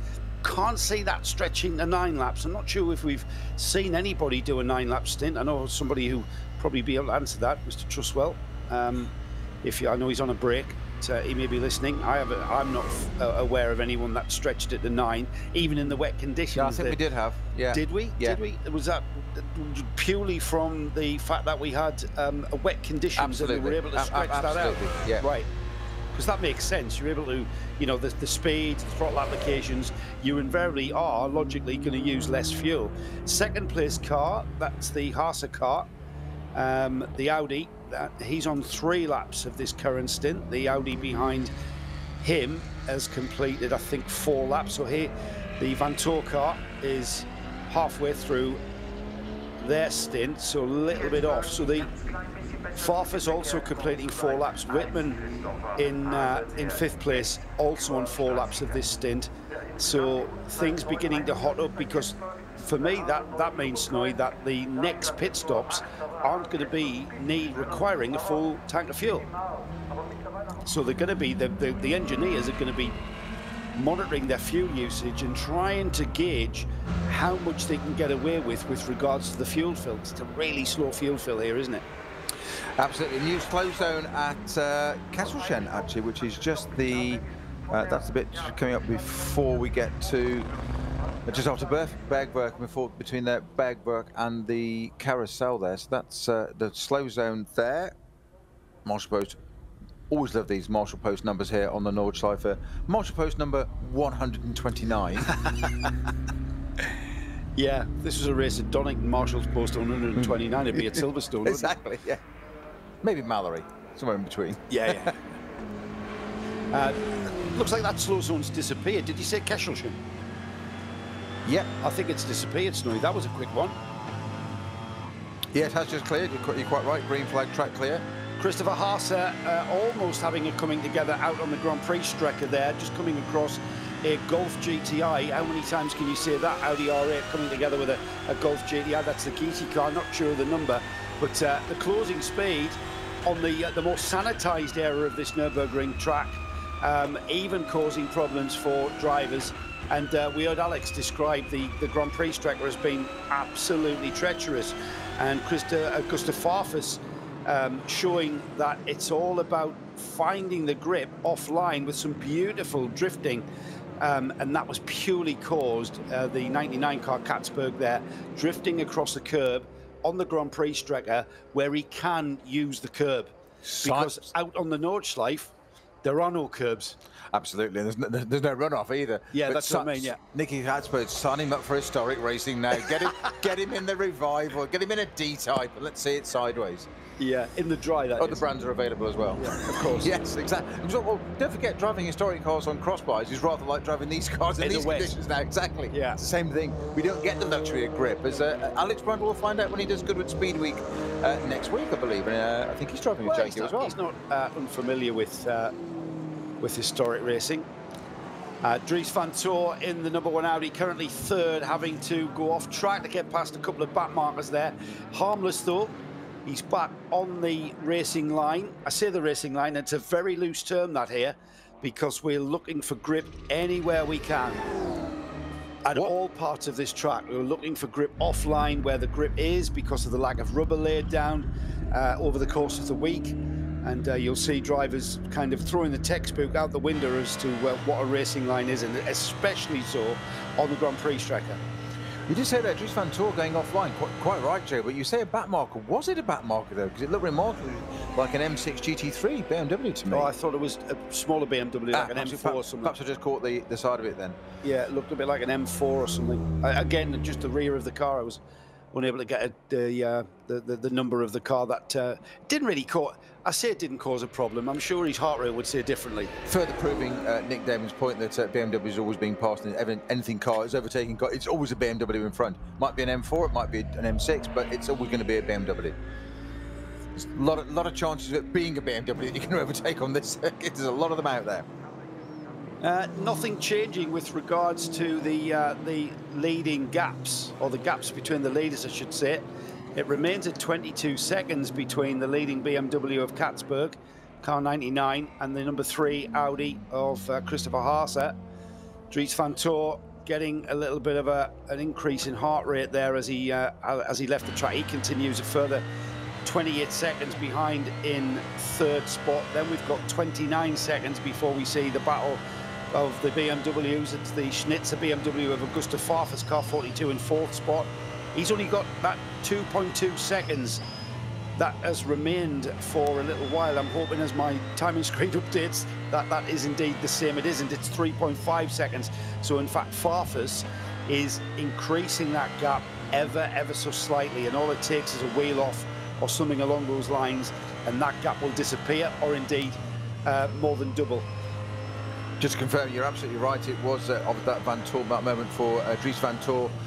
Taking some of the cones out at the side of the track, you say, definitely increased the heart rate. It wasn't even an M4, it was the number 39 Cuban Sports Racing BMW M2 CS that was driven by Klaus Fassbender that was taking his line from the apex to the exit, and maybe didn't see Dries van Tor, but Dries certainly saw him and had to go a little bit onto the escape road and take a line of cones out to avoid it. So as you say, a definite moment of increased heart rate there for Dries van Tor in the number 1 Audi. That's the car that's currently running in 3rd place. Now we've got now is that a Mercedes parked onto the outside of the carousel? Is that the little carousel? Is that the main one? That's the little carousel, I think. Just seeing now, where is that parked on the outside? It is indeed the smaller carousel of the two that we call it. I think that was potentially a GT4 Mercedes parked on the outside. We've got Alan Prosser, who's eagle-eyed as ever. He's noticed slick tyres going on the 89. That's the GT Golf. Now, I wonder if there was slick. I said I was. Again, it was an overhead shot. It almost looked like they were. And Alan Prosser, thank you very much as well for your tweet regarding my back in his day comment about the chicane. He's even sent us some photographs of what the chicane was like in 2000 and when I did it in 2000, and it is very different. Does it ring any bells in Snowy? Can you remember it? Yeah, it was not as tight as the current one, is it? It was a flick right and a fast left. That's all it was. It's not this slow turn now. Yeah, it really is a lot tighter. I'm just wondering what the tactic is. Of course, the GT Golf, the number 89 car, that's the GT Tyre Motorsport by WS Racing.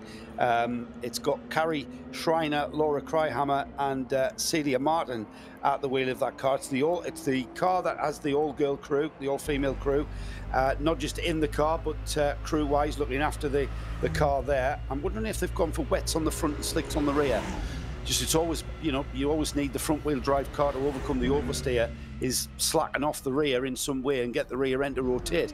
And it's a much quicker way of driving a front-wheel car. And I'm wondering if that's the tactic. So, Alan, if you can use your microscope a little bit further and find out if that is the case. Wets on the front and slicks on the rear. Because to me, looking at the pictures that we can see, Snow, you've got spray coming off the back of wheels of the car. The car's got big plumes, it's in section, but there is definitely still surface water there. That's the indication. If there's spray coming off the tyres, then that means the surface water that's being collected and thrown out. So that, to me, tells me that that is not anywhere near a slick tyre track. No, of course not. Of course, it also depends whether it's on that Golf would be a front-wheel drive car, so possibly not that way round, slicks and wet on that car. New code 60 at the carousel. It's a car parked there, the GT4 Mercedes. We think it's parked at the side of the track. I'll just try and see and find out if that is the car. I think it is. So getting towards the point in this race as well. Good point by Darren Wood, messaging in as to if you are going to be going into your final pit stop, it's going to be a choice of not just how much fuel you put in to get you to the finish, what tyres are you going to put on? This weather, I mean, what did your weather forecast say? We're not going to see any more rain now. I mean, it's changing all the time, so I'll leave you to update the weather forecast, but it looks to me as though the rain has stopped, and whatever water we have on the track, it's beginning to dissipate away. Cars, of course, forming a racing line and dispersing the water off that line, definitely beginning to show a different shade of grey at certain parts of this Nordschleife circuit, and certainly on the Grand Prix track, which is going to be probably the slipperiest part of this conjoined and connected racetrack. But that's going to be a significant decision to be made. That's why I'm sitting here, Snowy, and not on any pit wall over there. Well, precipitation of rain has decreased from 85 to 80% between now and the end of the race. You'd be reassured to know that it's going to reduce to 5% after the end of the race. Of course it is. Exactly. Of course it is. And it'll be blazing sunshine tomorrow, yeah. 30 degrees. Even in September, a bit of an Indian summer in Europe. It's not too unfamiliar. I remember that only too well after the 2003 Spa 24-hour, where it, as I said before, it rained of a biblical sense for 20 out of 24 hours. And then in the evening, we went out for team supper, and it was all bright and sunny, thinking, why couldn't we have had this during the race? But that's obviously not how it was meant to be. Just had a great text off David Drinkwater, who was in the number 91, the sister car in the GT Tyre Motorsport by WS Racing Camp. Cut slicks, so effectively intermediates for the girl car, the number 89. And David down there, being a bit of a roving reporter, I take it your work is done for the day, David. Your work is done for the week, in fact. David, a British driver that our Creventic 24H series will be maybe familiar with, and great to hear that David, as ever, albeit 9 hours 9 hours stoppage time, hasn't soured or dampened his enthusiasm for this race. Not his first Nürburgring 24 hours, becoming a bit of a stalwart veteran at it, to be honest. But thanks for that, Dave. And information there on the 89 that they're on cut slicks. So what do we mean by cut slicks? Well, we get a slick tyre, which is a dry tyre, and we have cutting tools, and we basically cut a tread pattern into the tyre to create a tread which breaks through the water, removes the surface water, and allows a bit of the tyre to bite. And obviously the softer compound rubber for the slick tyre is quite beneficial if we can get any of that rubber to connect to the tarmac. P2 in class for number 91 at the moment for David Drinkwater. Second in class, that's a podium, a nice bit of silverware he can take across the English Channel on his way home. 45 minutes of this race remaining, so we are getting towards, let's have a look how far we are off our final pit stops for our main overall race win protagonists. We've got the leading car of Nicky Katzberg. He's completed 6 laps, so he's potentially on his penultimate lap of this stint. We've seen 8 laps. We certainly saw 8 laps from Nick Yellerly when he double stinted. We saw 8 laps from Alex Sims in his second stint, 6 laps prior to that, but that was rain affected, of course. We saw the second placed Audi of Christopher Haase. He's on 5 laps, so slightly off the strategy there of the leader. They were quite symmetrical for quite a lot of this race. Mirko Bortolotti, 8 lap stints for his double, and then Haase 8-lap stints prior to that. Dries Van Toor, we saw that car in the hands of Frank Stippler doing 7 laps. Again, the rain brought that stint to a premature halt at 7 laps. Prior to that, Nico Muller doing a double stint of 8 laps each in that car. So Dries Van Toor on 6 laps of this stint. He's in line with the leading BMW and also the 2 BMWs behind him in 4th and 5th places. Gustav Farfus currently on 6 laps and Marco Wittmann currently on 6 laps. So we're a few minutes off yet, Snowy, before the action in the pits. So maybe 2 laps, or maybe towards the final 30 minutes on the half hour, I should say, or on the hour actually, on the hour of the actual clock, on the half hour of the race clock. Yeah, I'm just intrigued to see what our race leader Nicky Katzberg does. Is there on strategy there? Who's going to call first? Who's going to come into the pits first? He's currently up at Exmoor at the moment. We know it's not going to be this lap. A big sideways moment there, going onto the Hatzenbach, or going onto the Nordhoff for the Hatzenbach, number 3. Haase, that's a replay of that one from a short while ago. Yeah, I'm not sure he made contact with the Toyota, the Racing. Not quite. He was very, very close. Also almost making contact at the just coming out of Hatzenbach and then through the right and left towards Flansgarten. He got away with it, Snowy. Well, there have been a few close days. That's not Flansgarten. I get me Flugplatz mixed up with me Flansgarten. It's easy. Yeah, there's been a few. We've seen quite a few little moments there, haven't we, for all across the order, but largely with the SP9 cars that are pressing on, obviously, at the front of this. But some of the others, the Gitti Golf in turn 1, having a big understeer followed by a big oversteer moment. Both ends of the class, or both ends out. One induces the other. But we've had quite a few moments, to say the least, around that. And we are into the final, just approaching 40 minutes left of this race. Matteo Jaminet pressing on in the Fricadelli Porsche. And just to remind everybody that when the checkered flag does fall, that doesn't mean the RS1 channel covering this race will go down. We've got post-race tech where Johnny Palmer will be analysing the 2020 Nürburgring 24 hours with Alex Brundle. And so still plenty of chat, and don't forget hashtag N24RSL is our Twitter handle to fire in your questions, fire in your own analysis if anything. Tell us what you think of the race so far. Tell us what you think of the race at checkered flag. It's been, as ever, eventful, always is. It always does what it says on the tin here at the Nürburgring 24 hours, and especially moving that race further back in the season. It was always going to be a race about the weather, and that's certainly come to pass.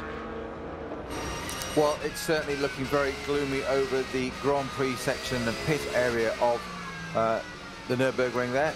When I say Nürburgring as opposed to the Nordschleife, definitely finding the two there. Yes. As in the Nürburgring Grand Prix circuit, which we're going to be used very shortly for a Grand Prix, first time since 2013, I think it was last year. I wouldn't like to guess, but yeah, I'm sure somebody will tell us exactly. If it's not Mr. Truswell, then I'm sure somebody on Twitter will tell us exactly when it was last used for a FIA Formula 1 Grand Prix. I think it was 2013 off the top of my head.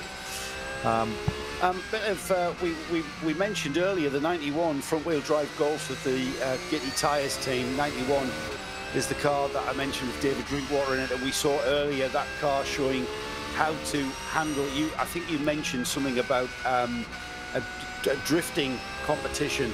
Yes. When the back end was David in the car. Yes, it was David in the car. Yeah. Perfect. He's quite used to being out of control later. Spent most of his driving career out of control. I couldn't possibly comment. It wouldn't be kind.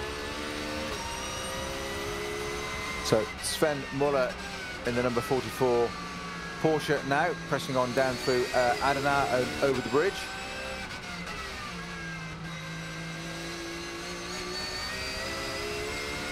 Currently, he's obviously listening. and he's defending himself now.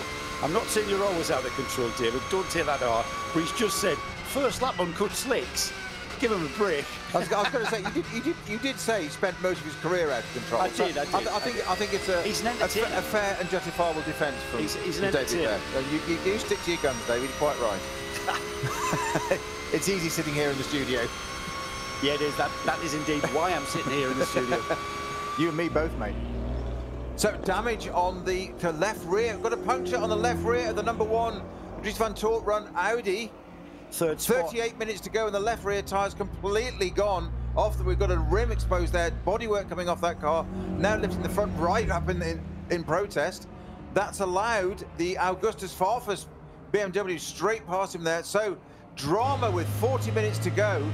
Dries van Toort in the number 1, third place Audi, having to crawl all the way back to the pits with that car, and he is just trying to see where he is on the track at the moment. Such is the proximity of those two BMWs. Whitman has gone by as well, Snowy, so he's lost 2 spots at least. And it's probably, I'm just looking at the gaps, maybe not quite. He maybe has not had Drudy come through in the 29 or Jaminet in the Fricadelli Porsche.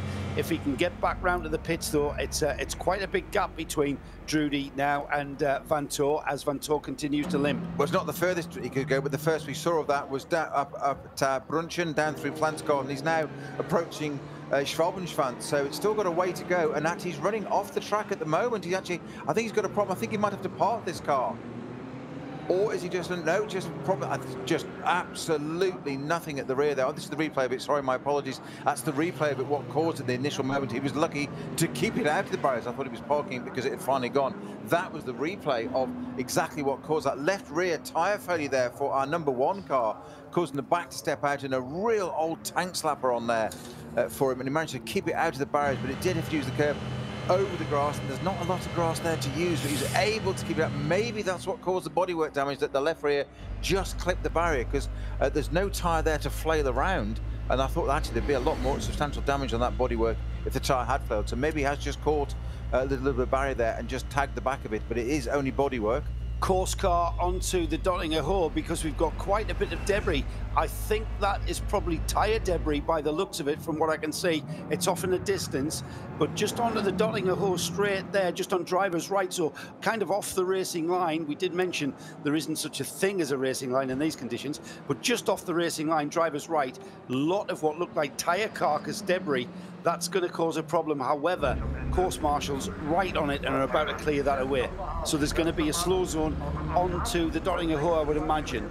Yeah, Dries van Toort limping that car back at a humble 120 kilometres now as he carries on with only 3 wheels on my wagon. Yeah, doing a great job, not causing any more problems with bodywork damage on that car. I can confirm that Augusta Farfus has come through in 3rd place, followed by Marco Whitman in the Rover car as well. Van Toort has come through. Van Toort, we still wait the arrival of Van Toort to complete what will be 81 laps. He's on 80 laps at the moment, so we're looking for Luca Drudy in the sister car in the number 29, who will be closing very, very quickly on Christopher Haase. Well, not at the moment. Christopher Haase having a big moment off just before the Dunlop on the Grand Prix circuit, having a big moment. Is that where that tyre is given in? Because if so, he's literally having to limp that car around the whole of this track. If that's happened on the Grand Prix track. No, different car. Ah, right, I'm getting confused. Ah, that was Haase. That yes, was Haase, number 3 car. Number 3. No, yes. this is the number 1 car, which is Dries van Toort. He's now managed to get into the pits with that number 1 Audi. I suspect that bodywork at the back there it looks like it's had an external impact to damage it rather than the tyre coming through it from the inside, if you see what I mean. Yeah. So I think that tyre's had a complete failure and disappeared almost one go. Very lucky not to do any more damage to the bodywork. There's always the risk of collateral damage, but the number 1 Audi, driven by Dries van Toort, into the pits now, dragging itself along. We mentioned this before, and that tyre completely gone. We've got some footage on that. Now, we've got the jacks under it, that's okay. So, pulling the bodywork at the back, just rip that piece of bodywork off, it's hanging down there. Out comes the gaffer tape. this time of the day, there's no point in putting that back on it. They're just stepping, quite literally stepping over. It's just been moved out of sight now. What tyres are going on this car? We've just had the cameras just taken away. Wets onto, yeah, full wets onto that. So Michelin wets going onto the Dries van Toor #1 car. First of the big hitters to pit, and all right, under duress, I would say.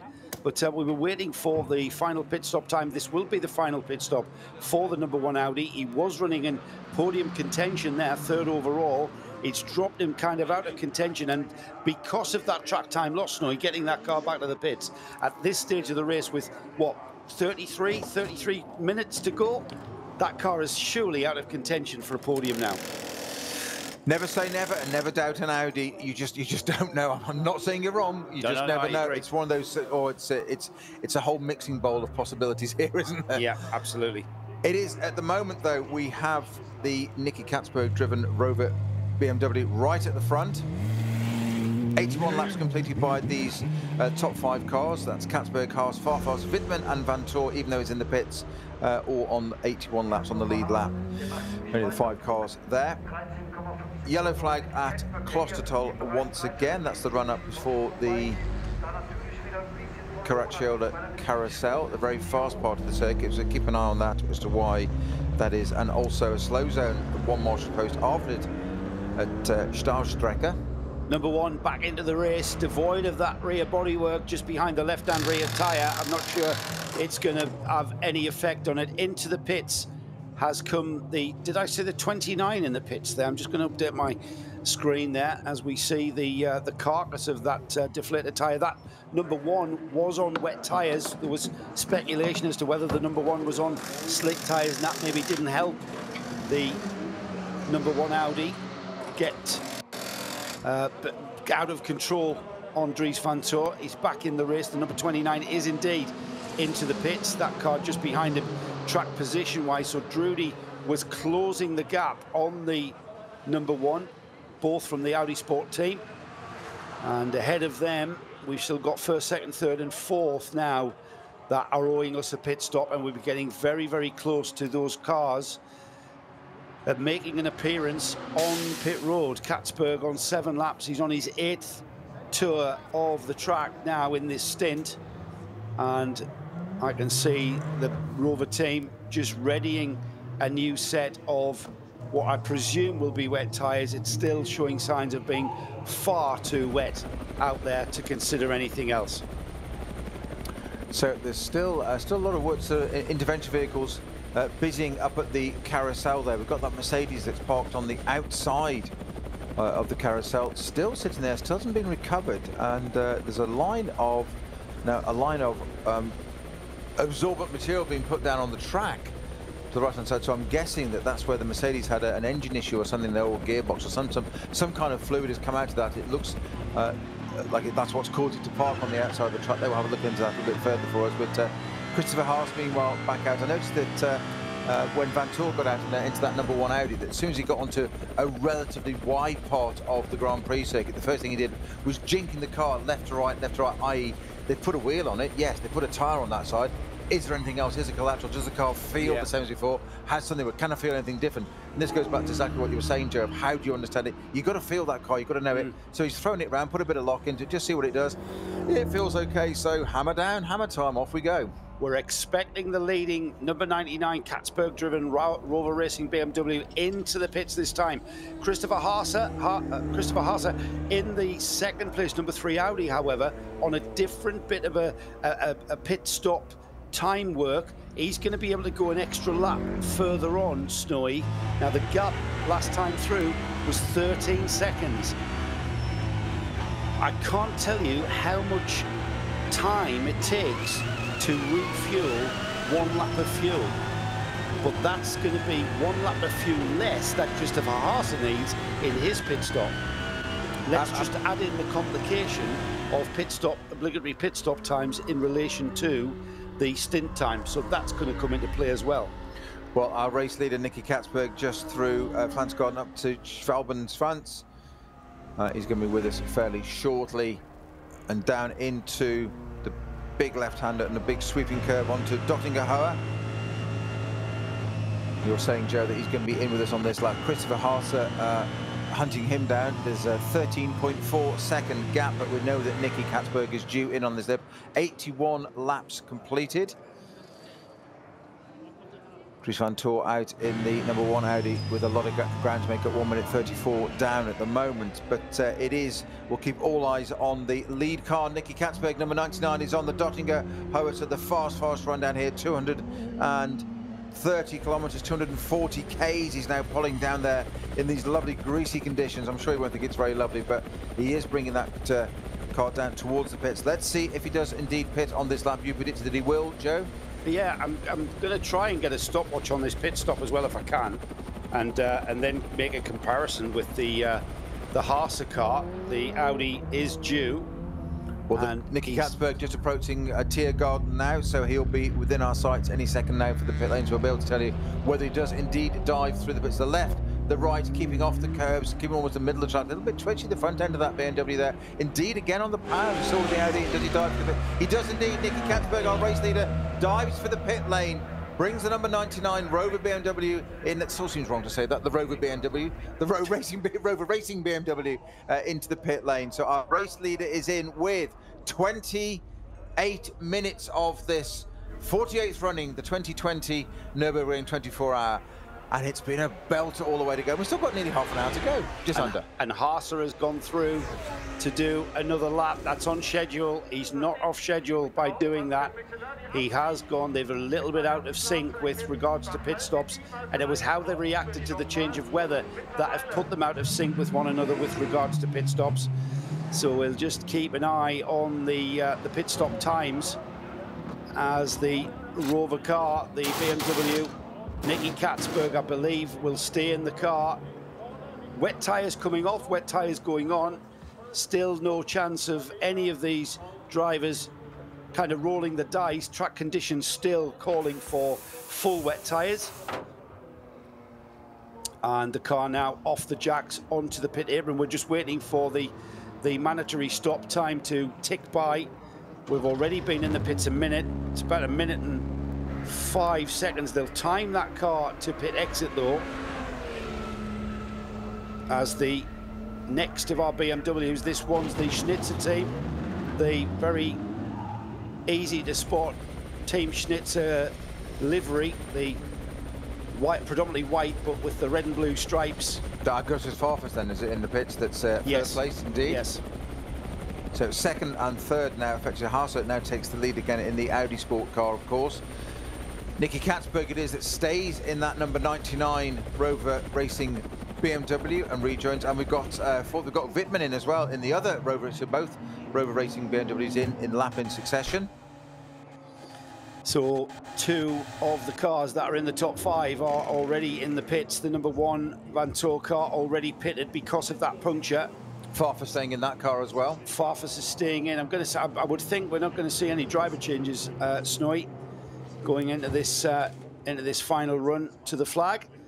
And the car that remains owing us a pit stop is the Christopher Haase Audi Sport Team Audi R8, car number 3, having inherited the lead because of the pit stop phase. We've got the number 98 on the jack still, with fueling still being done. The tyre change has taken place. A little bit of conversation going on between the crew chief and the driver. About to come off the jacks. As we continue on, we'll get a look at the Audi pit stop and try and make a comparison. I'm not sure, Snow. You're the NLS. I was going to say expert. Yeah, I am going to say expert. I think it's an oversell, but go on. It's a very complex set of rules. It's kind of like an equalisation thing, isn't it? And that's purely to reduce or to increase the safety aspect of the pit stops. Absolutely. This is still a pro-am kind of event. So will that pit stop time be exactly the same, bringing in the need for 1 lap less of fuel? It remains to be seen, doesn't it? We'll get the stopwatch on that. Get the stopwatch on it. Yeah, it should be reduced. There is the algorithm that changed it, and it does make a difference. It's a changing sheet. That's why I'm my small brain. We need. more data on that, to be honest. The Haase car, though, continues to lead, and they'll be fully aware in that Audi pit as to just how important this final lap of this stint is. We really need Christopher Haase to keep pushing. He's got back markers, obviously. This is the Nürburgring 24 hours, so it goes without saying that we have a constant stream of back markers to get by. And Christopher Haase, no slouch or indeed stranger to the track here at the Nürburgring. And we have him now, bit of a free track in front of him as we continue to watch the number 3 going round. He's just coming through Versailles now into the right-hander. Now, Joe, I've got the algorithm for that pit stop strategy in the NLS round. I know there is one applied to this. I'm not sure if it's exactly the same one, but we've got 23 minutes remaining. So 23 minutes remaining, you have to remain stationary for 236 seconds. If that becomes 22 minutes remaining, it becomes by 3 seconds. So basically a lap less is 3 seconds less in the pits. A lap longer, sorry, my apologies. This is getting interesting. A minute longer, my apologies. Not a lap, my apologies. Completely wrong information. Not a minute longer, my apologies. A minute longer, it's different by three seconds on the pit stop. I see, right. But it's just down to seconds. Correct. Well, the Audi team are preparing Mirko Bortolotti, arguably the fastest driver in that lineup. When I say that, I mean in the slightest of margins. He's a sure hand. And Bertolotti now getting prepared, just zipping up those overalls. His helmet is on, just getting prepared, and will be jumping into that number 3 Audi. They know the urgency of this. We've got Nicky Katzberg about 1 minute and 11 seconds behind on the road. But that's going to absolutely come down to nothing at all. Going towards the checkered flag here at the Nürburgring, 24 hours, Christopher Haase. Up towards the area of the Caracciolo carousel. He's at the braking area now of the right-hander, and he's slowed slightly.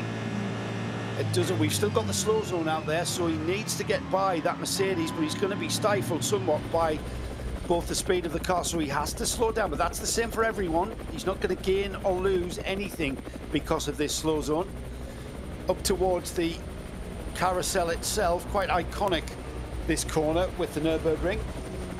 I think the Mercedes that was on the right-hand side there is still a slow zone, quite rightly you're saying, Joe, but I think that Mercedes has finally been removed. We've got some 21 whole minutes remaining, and that's the point of this pit stop thing. When I say there is remaining race time in whole minutes when you stop the pit, so you round it up to the next full minute, and then you pit stop in the seconds is there. So we are on 21 minutes now.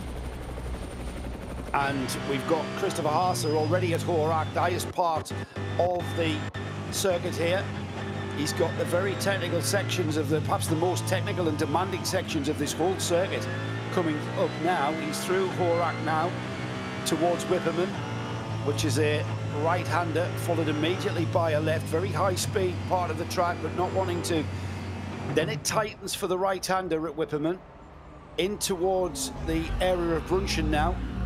Over the brow into the sweeping downhill left-hander, and towards the double corners of Brunchen now, through the right-hander into Brunchen corner as we know it. This is where you see all those YouTube videos of a crash fest and the track days that they have at the Nordschleife. This is the area that catches everybody out. Now he's out of Brunchen and towards the high-speed section of Plansgarten. Blind brows, track knowledge, an absolute asset here at this part of the circuit. He's through Plansgarten, heading down. This is almost flat out. Not so sure in these conditions, though. I'll take a rain check on that. Towards Schwalbenschwanz, getting towards the final stages of the Nordschleife now. He's got a little bit of traffic ahead of him through the braking area, which is turning and braking at the same time. He's got a Porsche just ahead of him through Schwalbenschwanz now into the Kleine Carousel very shortly, heading towards the Kleine Carousel now. It's another concrete bank turn. Make short work of that. This is the all-important sweeping triple apex right-hander onto the Dottlinger Hoy, down the inside of a back marker now, using all the track on the exit and keeping that momentum, even on the slippery surface here at the Nordschleife. He's onto the Dottlinger Hoy now, and it'll be shortly with us.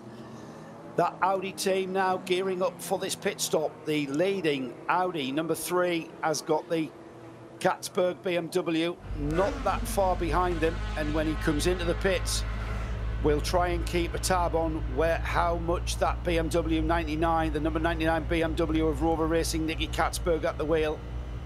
And by what we can see, the preparations going on in the pit garage now of the Audi Sport team, it's looking very likely that we're going to take Christoph Haase out and plug in Mirko Bortolotti. Absolutely rapid driver and a very sure pair of hands. He's into Tiergarten, out of that tricky, and certainly that track looks very slippery indeed as he squeezes the power on and into the pits. So, Bob, I reckon he's in there with 18 whole minutes left on the clock. That means he needs to be stationary for 223 seconds in the pits. I think you're going to time this, aren't you, Joe, as this car's in there? So that's what it's going to be. If he'd been in there a minute less, 3 seconds less on the pit stop. He came in at 18 minutes and 15, so 18 full minutes left of the time, and I put that at 2:23 required stationary. He stops on his marks, the refueling is going in. Now then, I know Mert Berkelot, we've seen this happen so many times. We've seen another driver being prepared, and that's in case Haase wants to get out of the car. Of course he's not getting out of the car. It looks like there's no driver change, even though we had Mirko Bortolotti on standby. Bertolotti has not come out of the pit garage, and Christoph Haase remains at the wheel of that number 3. Tyres going onto the car as the fueling is done also. And a very cool and calm and collected Christopher Haase. We've had 40, almost 50 plus seconds as the Rover Racing BMW comes through now and takes over the lead of this race. With 17 minutes remaining on the clock, we've had a change of lead as Nicky Katzberg overtakes the Audi now down off the jacks and out of the pit lane. We have got a sprint race to the finish of this race. Fresh wets, hardly up to temperature, if indeed they ever do, out on a wet track. But we've got a sprint race now, both cars now present on the Grand Prix Strecker, and it's an absolute fist fight for the remaining 16.5 minutes or so of this, the 2020 Nürburgring 24 hours. And a quick update on Twitter there from Alan Prosser. Alan, thank you for your continued support there, but a little bit of information from him. Dries van Toor found the oil dumped by the Mercedes that's parked at the carousel, which caused the problem for that time. I think what's happened there is Alan, thank you very much for that information. It appears he's gone off, clattered the barrier, and that's caused the puncture. So that's caused an effect the other way around. Caused an effect the other way around. Alan's just telling us he's found that oil dumped by the Mercedes that's been taken off at the carousel.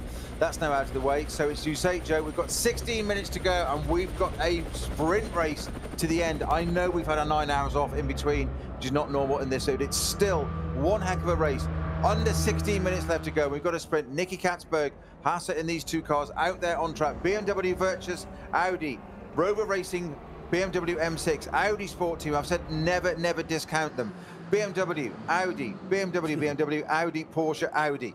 They're always in there in the mix. But it is the Rover Racing number 99 BMW of Nicky Katzberg that currently leads this final 15-odd minutes of our 2020 ADAC Total Nürburgring 24-hour race. 15 minutes to go. Yeah, and I did mention the Class Cup 5 battle between the Pixam CFN Team Adrenaline BMW 240 and the Team Aviasor Rennsport BMW 240. That was a very close battle. That's kind of settled down now. They're both running 34th and 35th overall. I'm talking about the number 240 of the Pixam team and the number 239 of Team Avia. There's now a 42-second gap in that class battle there, so that's settled down, and I'm sure that will continue for the remaining 15 minutes or so of what we've got in front of us. Christopher Haase then continues to chase down the leading BMW. Will BMW take the win? It's been a decade. They've never had a GT3 win. The last time a BMW won the N24 it was in the GT2 class with an M3. This is an M6 GT3 now.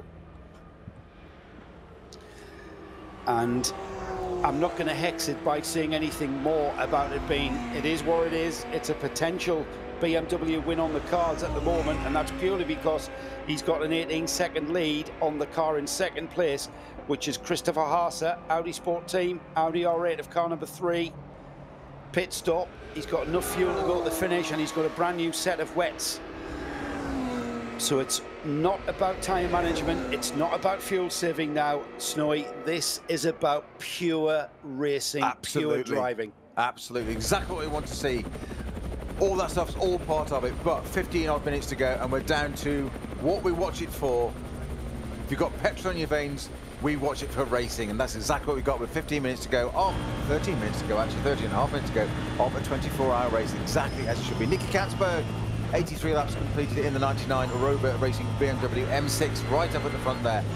But, as you say, only 18 seconds ahead of the Christopher Haase driven number 3 Audi Sport Team, Audi R8 LMS.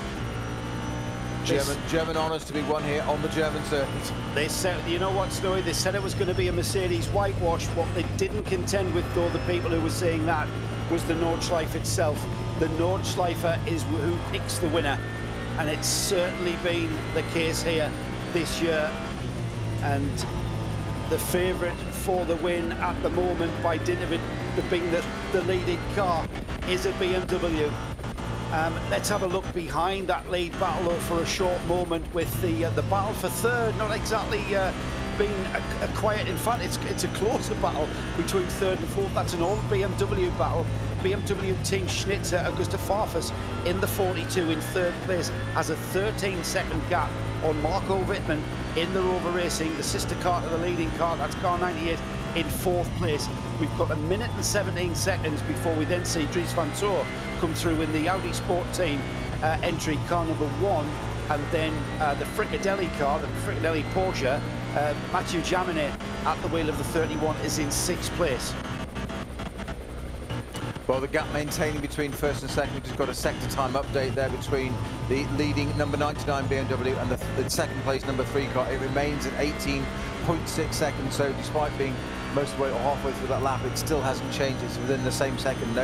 Nobody's gained, nobody's lost out there. It's still exactly at 18 seconds. 18.6 it was across the line. It's 18.4 now, so it's a 2/10. It's not enough to make any difference. I think it just made possibly the most valid point of the whole weekend there, Joe. You can put all the strategy into it, all the different tyres, all the weather permutations, different dynamics of cars, front engine, mid-engine, rear engine. But who decides at the end of the day?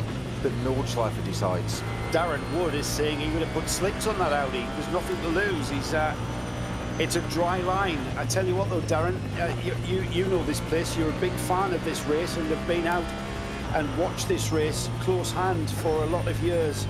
I'm not sure if that would have been too much of a gamble, because we've got lots of parts of this track where you have to move. You simply must move off the racing line to get by the back markers, and off the racing line is treacherous. So I'm sorry, mate. I know we agree on most things, but I'm going to take a contrary opinion on that one and say that would have been far too courageous to do.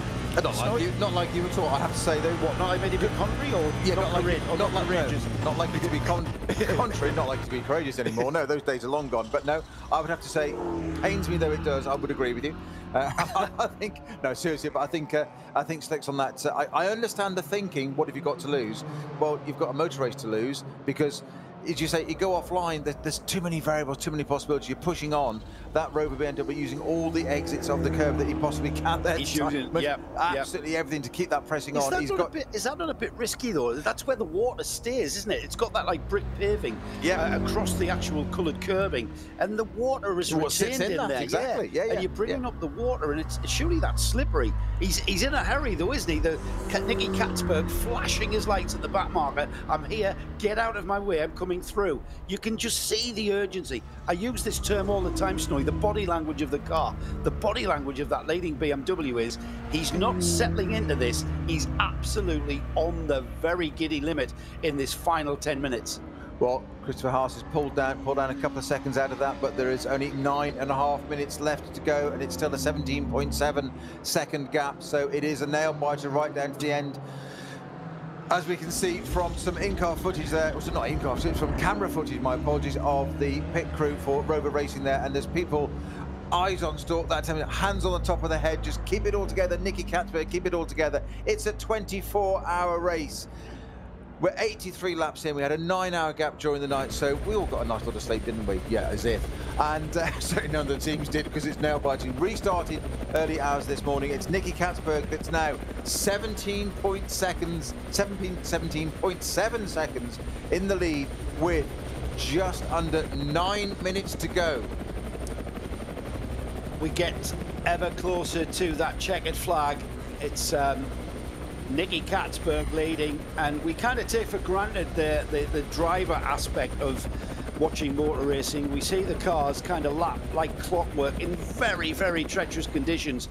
And you know what? The pressure is on for not just the leader, but the chasing Christopher Haas in the BMW.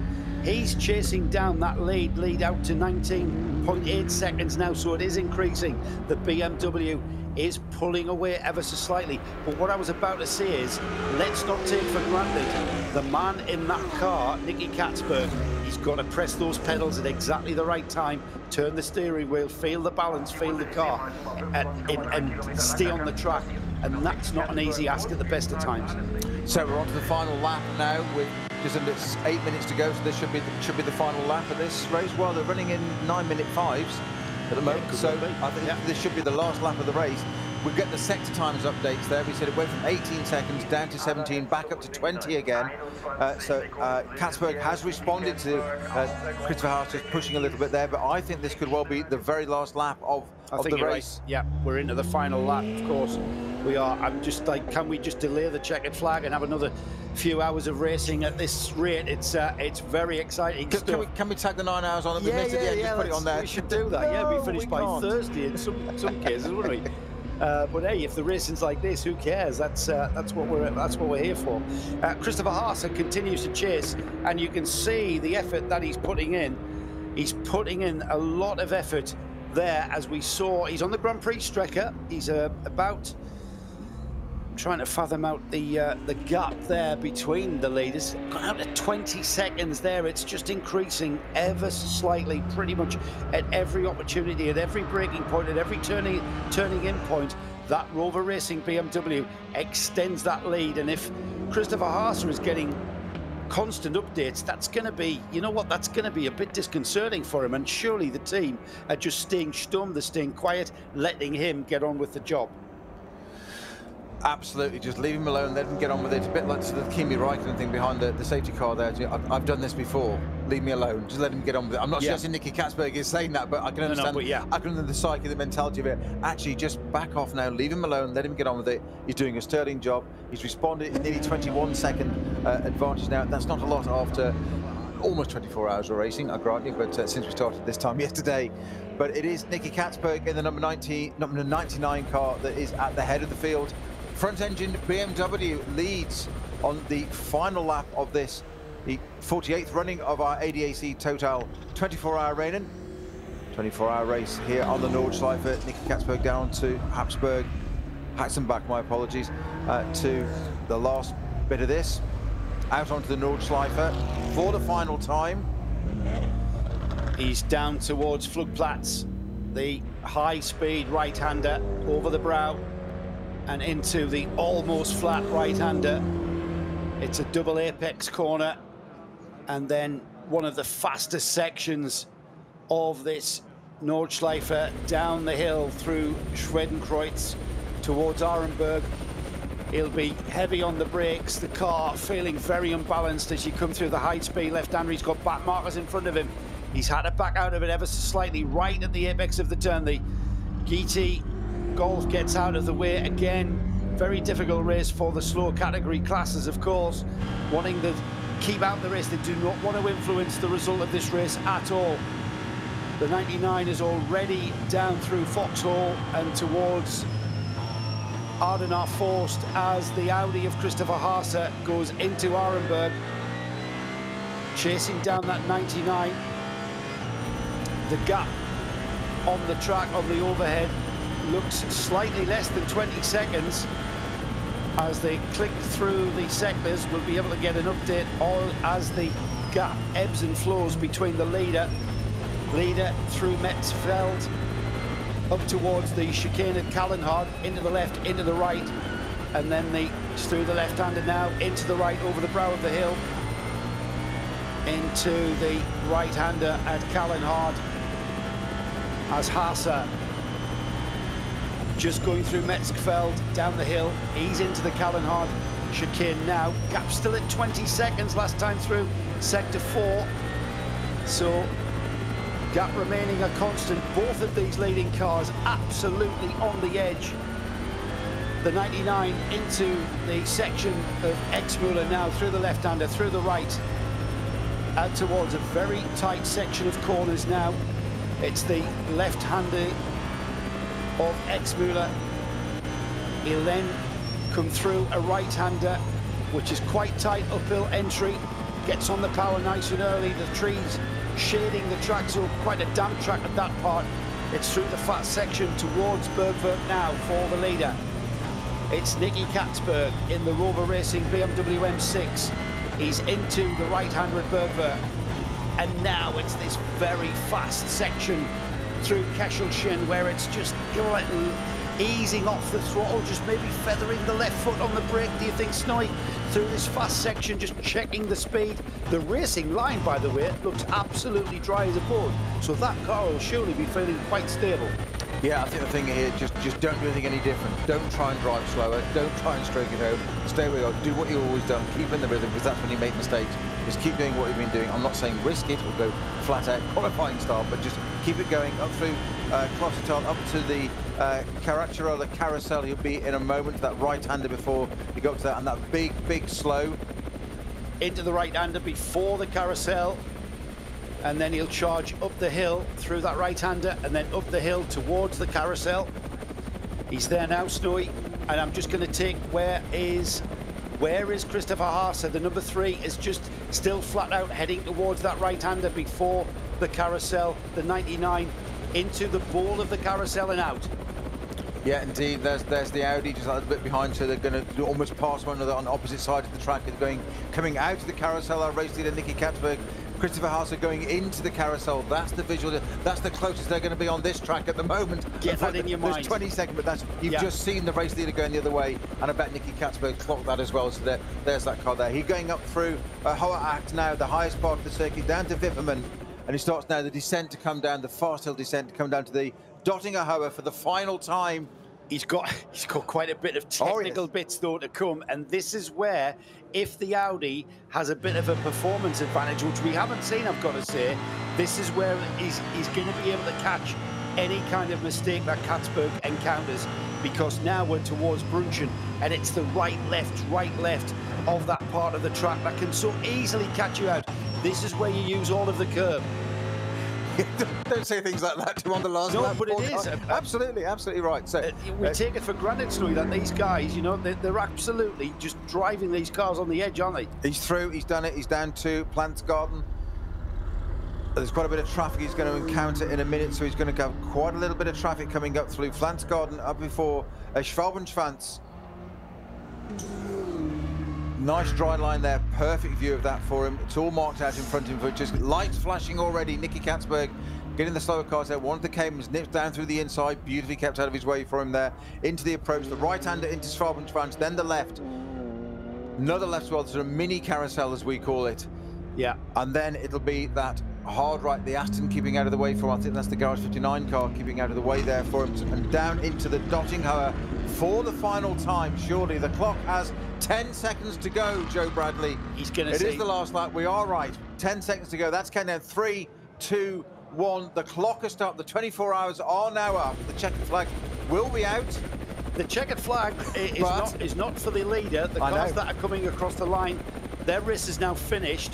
We've got the leading BMW, the Rover Racing BMW, now on the Dottinger Hall for the final time, coming down that track towards us now. I've got to say, round of applause to the lower classes, the slower classes, I should say, because they've been very astute, very aware of the presence of our leaders and have kept out of the way, putting themselves on the wetter line and not compromising the leading car at all. Got to say, Nicky Katzberg, Christopher Haase, absolutely flat chat for this final part of this race, and it's been very entertaining to see. It's not over yet though, Snowy. Into the Tiergarten then for the final time. Nicky Katzberg will come into view of his crew very shortly. The final part of the Tiergarten. Here he comes into view, and he will see the checkered flag as the checkered flag flies for the 2020 Nürburgring 24 hours. The winners, Rover Racing, Nicky Katzberg, to the accolade of the team on the pit wall. Congratulations to Alexander Sims, Nicky Katzberg, Nick Yellerly and Philip Eng, and of course all of the Rover team. What a finish. The gap at the line is on about 20 seconds, just waiting for that timing screen to update and give us the final gap at the flag. They tried, but it wasn't quite Audi Sport Team's day. The second place car, the number 3 Audi Sport Team car, driven across the line by Christopher Haase there, Marco Bertolotti and Marcus Winkelhock in that car as well. But a great Audi Sport Team, you never ever discount them. We said this so many times over this, but today it's a BMW day. Nicky Katzberg it is that takes the 2020 win in the Total ADAC Total 24 hours at the Nordschleife. 15 seconds at the line, Snowy. 15 seconds. He took 5 seconds out of that between Brunchen, between the carousel, let's say, and the line. And I did say if he was going to gain anything, it would have been at Brunchen where he did it, and that's obviously, in my view, where that came. Third place yet to come across the line, the Augustus-driven Team Schnitzer BMW. That's approaching Tiergarten now. He'll be coming across the line any second, taking third place. Two BMWs on the podium. Yeah, Sector 7 was where he took the 5 seconds and gained. So great finish. BMW win the N24. First time in a decade, first time with the GT3 SP9 regulations, and that's first time in 10 years. Yeah. 21st win for BMW as a mark. Don't forget, we've still got post-race tech coming up, and that'll be Johnny Palmer and Alex Brundle, who will be taking you through to that. I'm pretty sure that Snowy and I are going to have to lie down in a dark room for a little bit after that finish.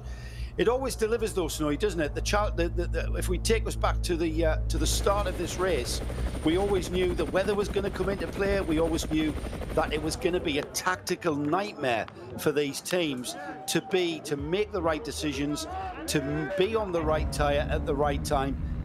There is an element of luck, but also I'm an advocate of creating your own luck.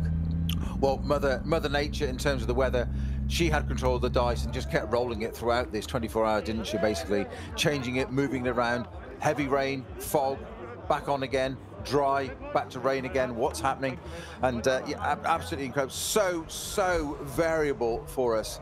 But it is those BMWs that have got onto the podium in first and third place. Two different teams. Rover Racing take the top position, and Team Schnitzer take third place. But in between sandwiches is the Audi Sport R8. Let's have a quick look at our class winners then, and I'll just take you through the class order. And the first class, buried within the SP9 classes, of course, the SPX class, car 704. It's been in and around the SP9 runners. That's the Glickenhaus. Fernandez Laser brought that car across the line, 14th place overall. And further down the order, SP8 was won by the Volkenhorst Motorsport BMW M4. They were 21st overall. TCR class, Tiago Monteiro brings the winning Honda Civic TCR on with a very fine win for Honda, down in 23rd overall. That's car 170. SP Pro class, 25th overall, car 35. That's the Black Falcon team, Porsche 911. The Cup X category was won by the number 111 in 27th spot. That's the Teichmann Racing KTM. The SP10 class won by the Hofer Racing by Bonk Motorsport BMW M4. They're in 29th overall. The SP7 class was won by Huber Motorsport. Their Porsche 911 car 65 was 31st overall. Cup 3, that's the Black Falcon Porsche Cayman, was 33rd overall. That's car 306. The Class Cup 5 great battle in that category. It was finally taken, honours taken by the Pixum CFN Team Adrenaline BMW M24i. They're in 34th spot overall. And then further down the order, V2T was the 330 Pixum CFN BMW 330 in 45th. V3T was the Team Matol Racing Porsche 718 in 46th spot. V6 class was won by the Team Matol Porsche Cayman S. They're in 47th overall.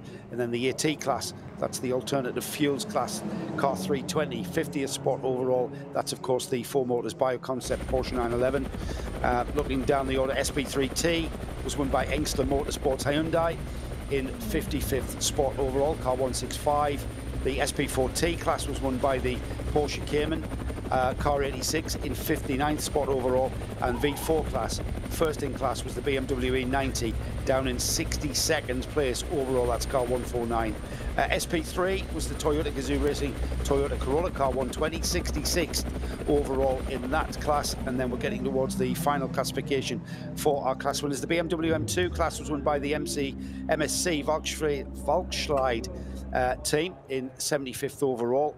And then we've got the SP8 class, the GT Tire Motorsport car 53 was the Porsche there of car 53.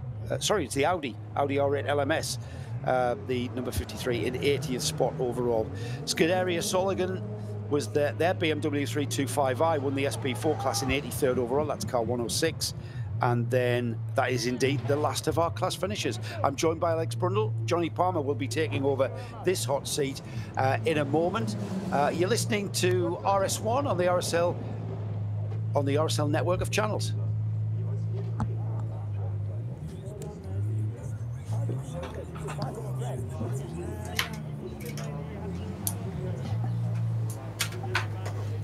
Well, thanks everybody for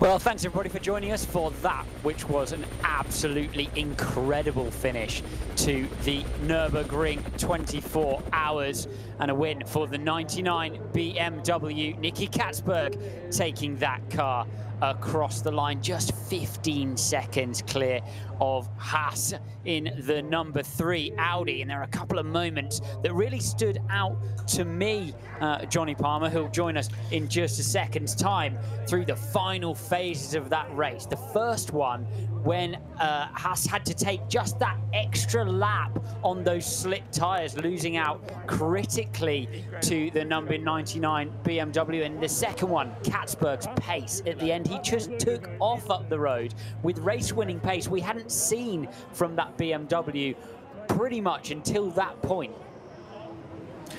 I love you racing drivers, because you steam in here in the commentary box and go for a gap, and you kick the show off, and arguably better than me. Thank you, Alex. Yes, welcome to Post-Race Tech. You're tuned to RS1, part of the Radio Show Limited network of channels, and it's going to be Johnny and Alex kind of picking the bones out of what was an epic race. Didn't run to the full distance, obviously, but for the bits we were able to enjoy out on track, just awesome fight. And yeah, it really was down to that last pit stop, when it was to be taken, what the best tyres were to be on, and the guys down at Audi just sort of shaking their heads. It really is the one that got away for car collection. Interesting to see Mirko Bortolotti being prepared to jump in that number 3 Audi and then eventually them opting not to do so.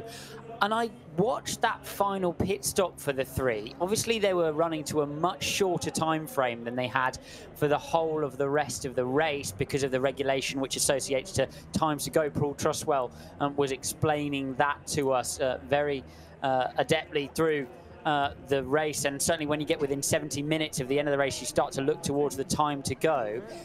For me, that pit stop for the final pit stop for the number 3 was slightly longer than I was expecting to see. And I do wonder, I watched it very intently, and they seem to have the fuel nozzle in till right at the end. Now, there's a little buzzer going off in my mind that wonders if they were limited by pure fuel flow. They were limited by the amount of time it took to get the amount of fuel they needed into the end of the race and not the maximum pit stop time there.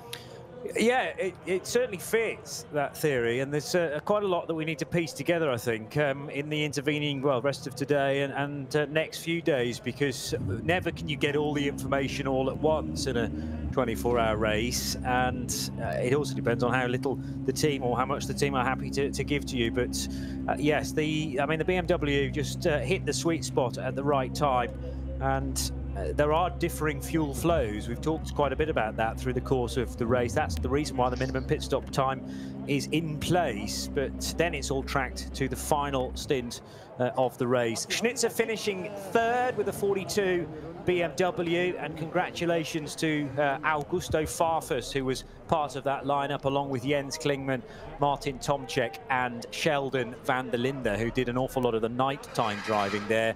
Mirko Bortolotti, no Robin Freins. He was deemed to be unfit to race, but that didn't stop Christopher Haase and Marcus Winkelhock getting second. But you can sense the frustration from those 3 guys purely from their body language as they step out of the car, and indeed congratulate finishing driver Christopher Haase. And although Philipp Eng was put on the entry list for the 99, he didn't do a stint in that, concentrated entirely on the 98 instead. So Nick Yellerly, Nicky Katzberg and Alexander Sims will feature on the top step of the podium. 10 years it has been since BMW last won this race, and of the 4 big German manufacturers, they've had the longest wait, with Mercedes second in that race you don't want to win. It's been 4 years since their last victory in this event, but high time BMW got some success. They've had some nightmare times with this reasonably newish M6, but Rover flashing the lights and coming across the line. So Alex and myself, Johnny Palmer, trying to work out the little bits of strategy towards the end, and I know that we're joined by Paul Trustwell as well, who were obviously monitoring those final stints, although we didn't hear him to air. So Paul, what were your thoughts? Yeah, it was all a bit of a change, wasn't it, when you and I said goodbye to you and Alex and went off to get some lunch. Kind of had everything going on in the background, and all the weather started to come in and make it all happen. So yeah, what we were predicting as being a nice straightforward 2-way battle to the flag, which would still have been a thrilling battle, but suddenly became a bit more complex. And as Alex was saying, it turned out to be all down to that final pit stop, and thanks to the data which has been supplied to me, thanks to everybody involved in that, I can tell you that that last pit stop for the number 3 car collection Audi, Christopher Haase brought the car in with just over 18 minutes of the race remaining, and according to my little table here, with 18 minutes of the race remaining, the minimum pit stop time 68 seconds, and that's not the time spent in front of the garage. That's 68 seconds from pit in all the way to pit out, 1 minute and 8 seconds. The time of their final pit stop for that final pit stop was 1 minute and 23 seconds. So work it out, that is what, 12, 15 seconds, 17 seconds. Too long. 68. 15. Too long, exactly. What was the winning margin? Exactly 15. Exactly 15 man. with a bit of Absolutely hit the nail on the head there, Alex. But I think, and I watched it, as I said, just very, very intently, and the fuel nozzle didn't come out of that car until they were absolutely ready to go. And I wonder if the amount of time for the fuel fill wasn't longer than the minimum pit stop time there, Paul, and that's why they've had to spend longer loop to loop. Precisely, unless for whatever reason they were slow getting the nozzle in or something like that, or it was a particularly slow refueling hose or something like that. Maybe something else went wrong. But yeah, on such small things can turn the outcome of the race. And yes, I mean, everybody could say if only, and if this had happened slightly differently. I'm sure everybody has a story for that, but it just goes to show that was a close race right to the flag, 15 seconds. But for that last pit stop, could have turned out differently altogether. To all intents and purposes, though, Nicky Katzberg, because I half expected Christopher Haase to just hoover on his new set of wets, of course, straight out of the pits, and on an incomplete fuel fill, as it would have been to the end of the race, slightly, to then hoover up to the back of Nicky Katzberg. But they didn't, did they? They found an extra gear in that BMW at the front to maintain that little bit of advantage. They did, absolutely. And again, that has to be all about the setup of the car, and Nicky Katzberg in particular being comfortable to be able to push and knowing when to push, because whichever way you read it, that was still a battle between racing drivers having to do what they're paid to do around a very difficult circuit in very difficult conditions. The error which really teed that scenario up for me, and I don't know if you were having a little bit of food at the time, Paul, was when the rain did begin to fall. Through that, we had a little section of dry where we did our fastest lap of the race, 8:18, which actually was for the 99 car, though it wasn't Katzberg at the wheel at the time. And they left that number 3 Audi out for another lap round on its set of slicks, which appeared to lose them 45 seconds to a minute, and where they were on a comfortable lead. Can you see anything in the strategy, Paul, that will have prevented that Audi from pitting at that point and banging a set of wets on? It could have come in at the same time as the Katzberg BMW, absolutely. And I think that was the other call. Do you stay out for the extra lap and therefore come into the pits effectively 10 minutes later? By coming in 10 minutes later, you then get a shorter pit stop. So they wanted to shorten the pit stop as much as they could. Unfortunately, they couldn't because of what I just said a moment ago. But I think they were probably just trying to get that extra lap in and hoping that the extra lap that Haase did when it was beginning to rain wouldn't be too costly for them in terms of the time lost on the tyres that, as you say, certainly weren't ideal for the job. It was a 9 minute 41 second in-lap for Haase. And when Katzberg came in for his pit stop, his in-lap was at 9 minutes 39. So, yeah, 2 seconds quicker of the in-lap. Not that much of a difference, but again, all part of the fine margins that characterise the closing stages of the race. Interested by that, because he certainly seemed to be struggling on those slick tyres, didn't he, to keep hold of them with everything moving towards the wet condition. Farfus in the 42 car, they were held back, weren't they, by penalty, and then never really got back in touch in that Schnitzer BMW. Do you think it was just pace that cost them today, or something else? Don't know. I'm tempted to agree with you in yes, that penalty knocked them back, but ultimately, that was only half a minute. They finished a minute and a half off the lead, so they've lost some more time around in the mid part of the race. But certainly immediately after the restart, they were right there at the playing at the sharp end, and then dropped away. And I think it was you who picked them up as being the dark horse, stealthily making their way back into the top positions. And certainly surprising, looking at that group. It was a BMW. No surprises that there were 2 BMWs on the podium, but I was half expecting it to be 2 Roby BMWs rather than the Schnitzer car being able to separate the 2 Rover cars. Yeah, the other Rover car also it was another penalised car through the race distance, as we see the two Nicks and Alex Sims raise their trophies on the podium on the live stream here.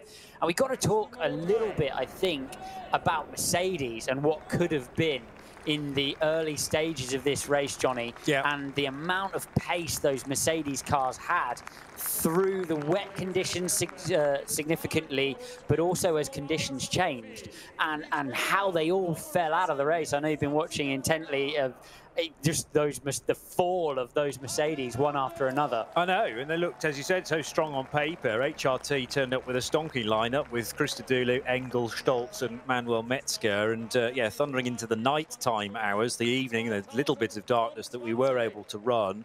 Metzger was in a great position after Engel had really dominated qualifying on Friday and scored his pole position by almost 5 seconds. But yeah, a very uncharacteristic mistake from Manuel Metzger. I know it was really treacherous towards the end of the lap coming out of the Kleine Carousel. He seemed to be clear of any other cars around him, and the car just snapped to the right and into the barrier, and it wasn't able to be retrieved. And then you thought, all right, well, the number 9 car now is going to push on because its driver lineup is equally as good. The two Maxis, Gertz and Buch, and Raffaele Marciello and Fabian Schiller.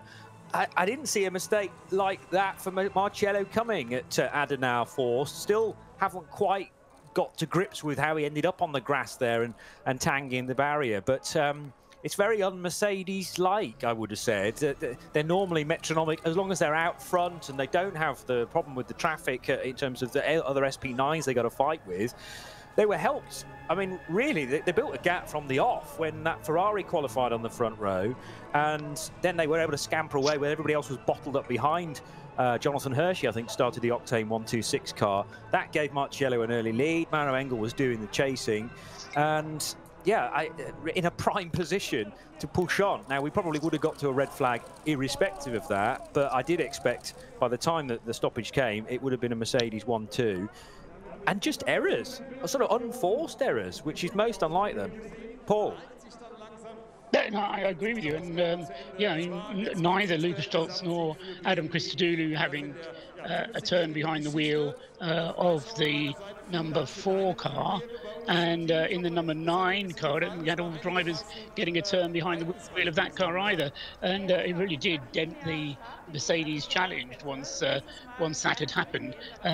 First Mercedes home, only 8th place, and then that was the Auto Arena car, the number 6 Patrick Assenheimer car, which in the end Maro Engel did switch over to in today's racing and had some laps in that car this morning.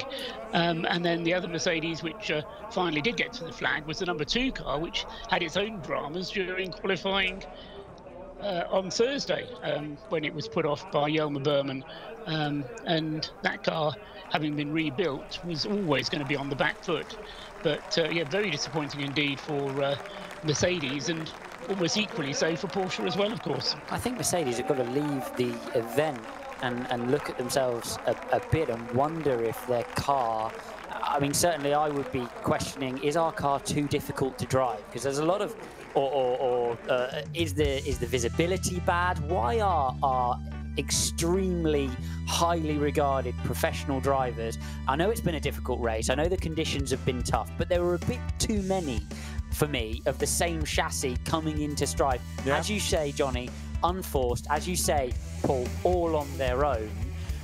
They've got to look at themselves and think, what is it about our Mercedes car which is causing our highly regarded professional drivers to have so many issues in the car? Yeah, I mean, you look back to the result in 2016 when the older shape AMG GT3, because there is now a revision, and it's not a great deal, but there's a facelifted version for 2020.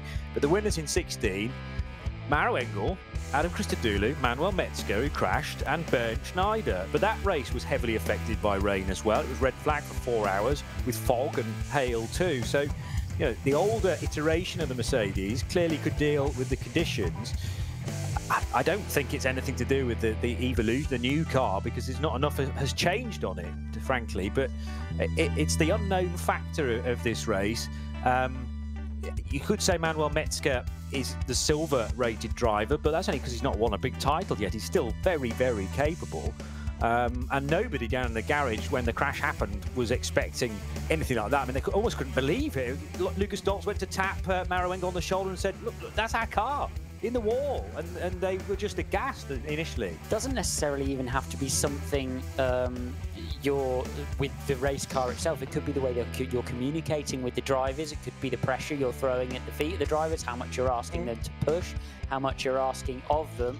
I mean, Paul, you've been involved in so many race teams and seen so much racing over the years. What's your view on that? Do you think it's just bad luck after bad luck, or would you be looking at yourself in the mirror as well and deciding whether there's something you could do differently as part of that team?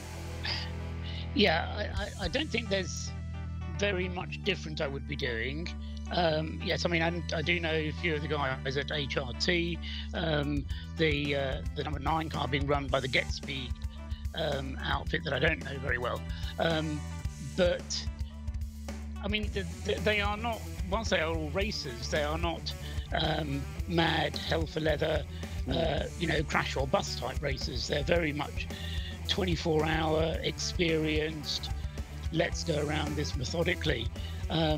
Certainly my impression from that Mercedes AMG GT3 car, from what I've seen in other long distance races, has not been a car that seems to me to be difficult to drive.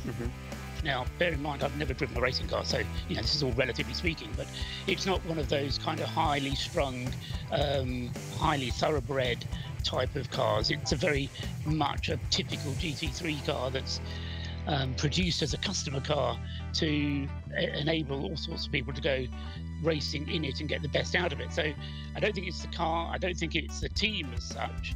I think it's just the weather. It's the fact that you're a racing driver, Alex. I mean, sometimes the pressure gets to you, and it's not easy. I mean, you've driven around the Nürburgring. Blimey, that's not easy, is it? Absolutely not, and I would tend to agree with you. In fact, we've been heralding one of the main reasons we've been heralding the pace of that Mercedes is its long wheelbase, its stability, all the things that you tend to associate with that SLS. And indeed, just on the highlights package playing after the race here, we can see actually Christopher Haase spinning the number 3 car and getting away with it completely between the barriers and Hatzenbach. So you've got to wonder if that's just the way it is. Certainly, I know that Get Speed team, and I know the team principal of it, Steve Bushman, who's a very chilled out, experienced guy, and maybe they just got really unlucky today. It just did seem that nothing happens by accident in motorsport. No. Certainly you have to come away and think about how you can do better. And it's the constant balancing act between the risk and the reward, and how hard do you push on any particular lap for fear of dropping it off into the scenery, but also being aware that the pressure you might well be under. And you also, the car that finished second on the road with Christopher Haase at the wheel had a very frightening moment down at Nurburgring, which could have ended up in that car into retirement when he went through the gravel trap. The KCMG Porsches both hit dramas within about half an hour of each other when Eduardo Liberati clattered the side of it was one of the Porsche Cup cars, which eventually put it into the barrier. So, others have had near misses, and others have had full-on drama, and you can't always put that down to driver fault, because you can make an error in these very tricky and unpredictable conditions, and sometimes around this place actually get away with it.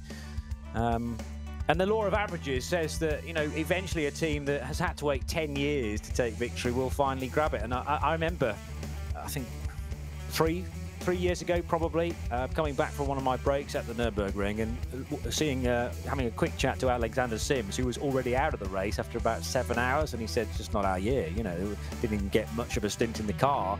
And Rover, I have this memory of more recent Nurburgring 24 hours just having terrible luck. So it is going to switch ultimately, so long as you keep coming back and keep entering cars and keep pounding around the ring.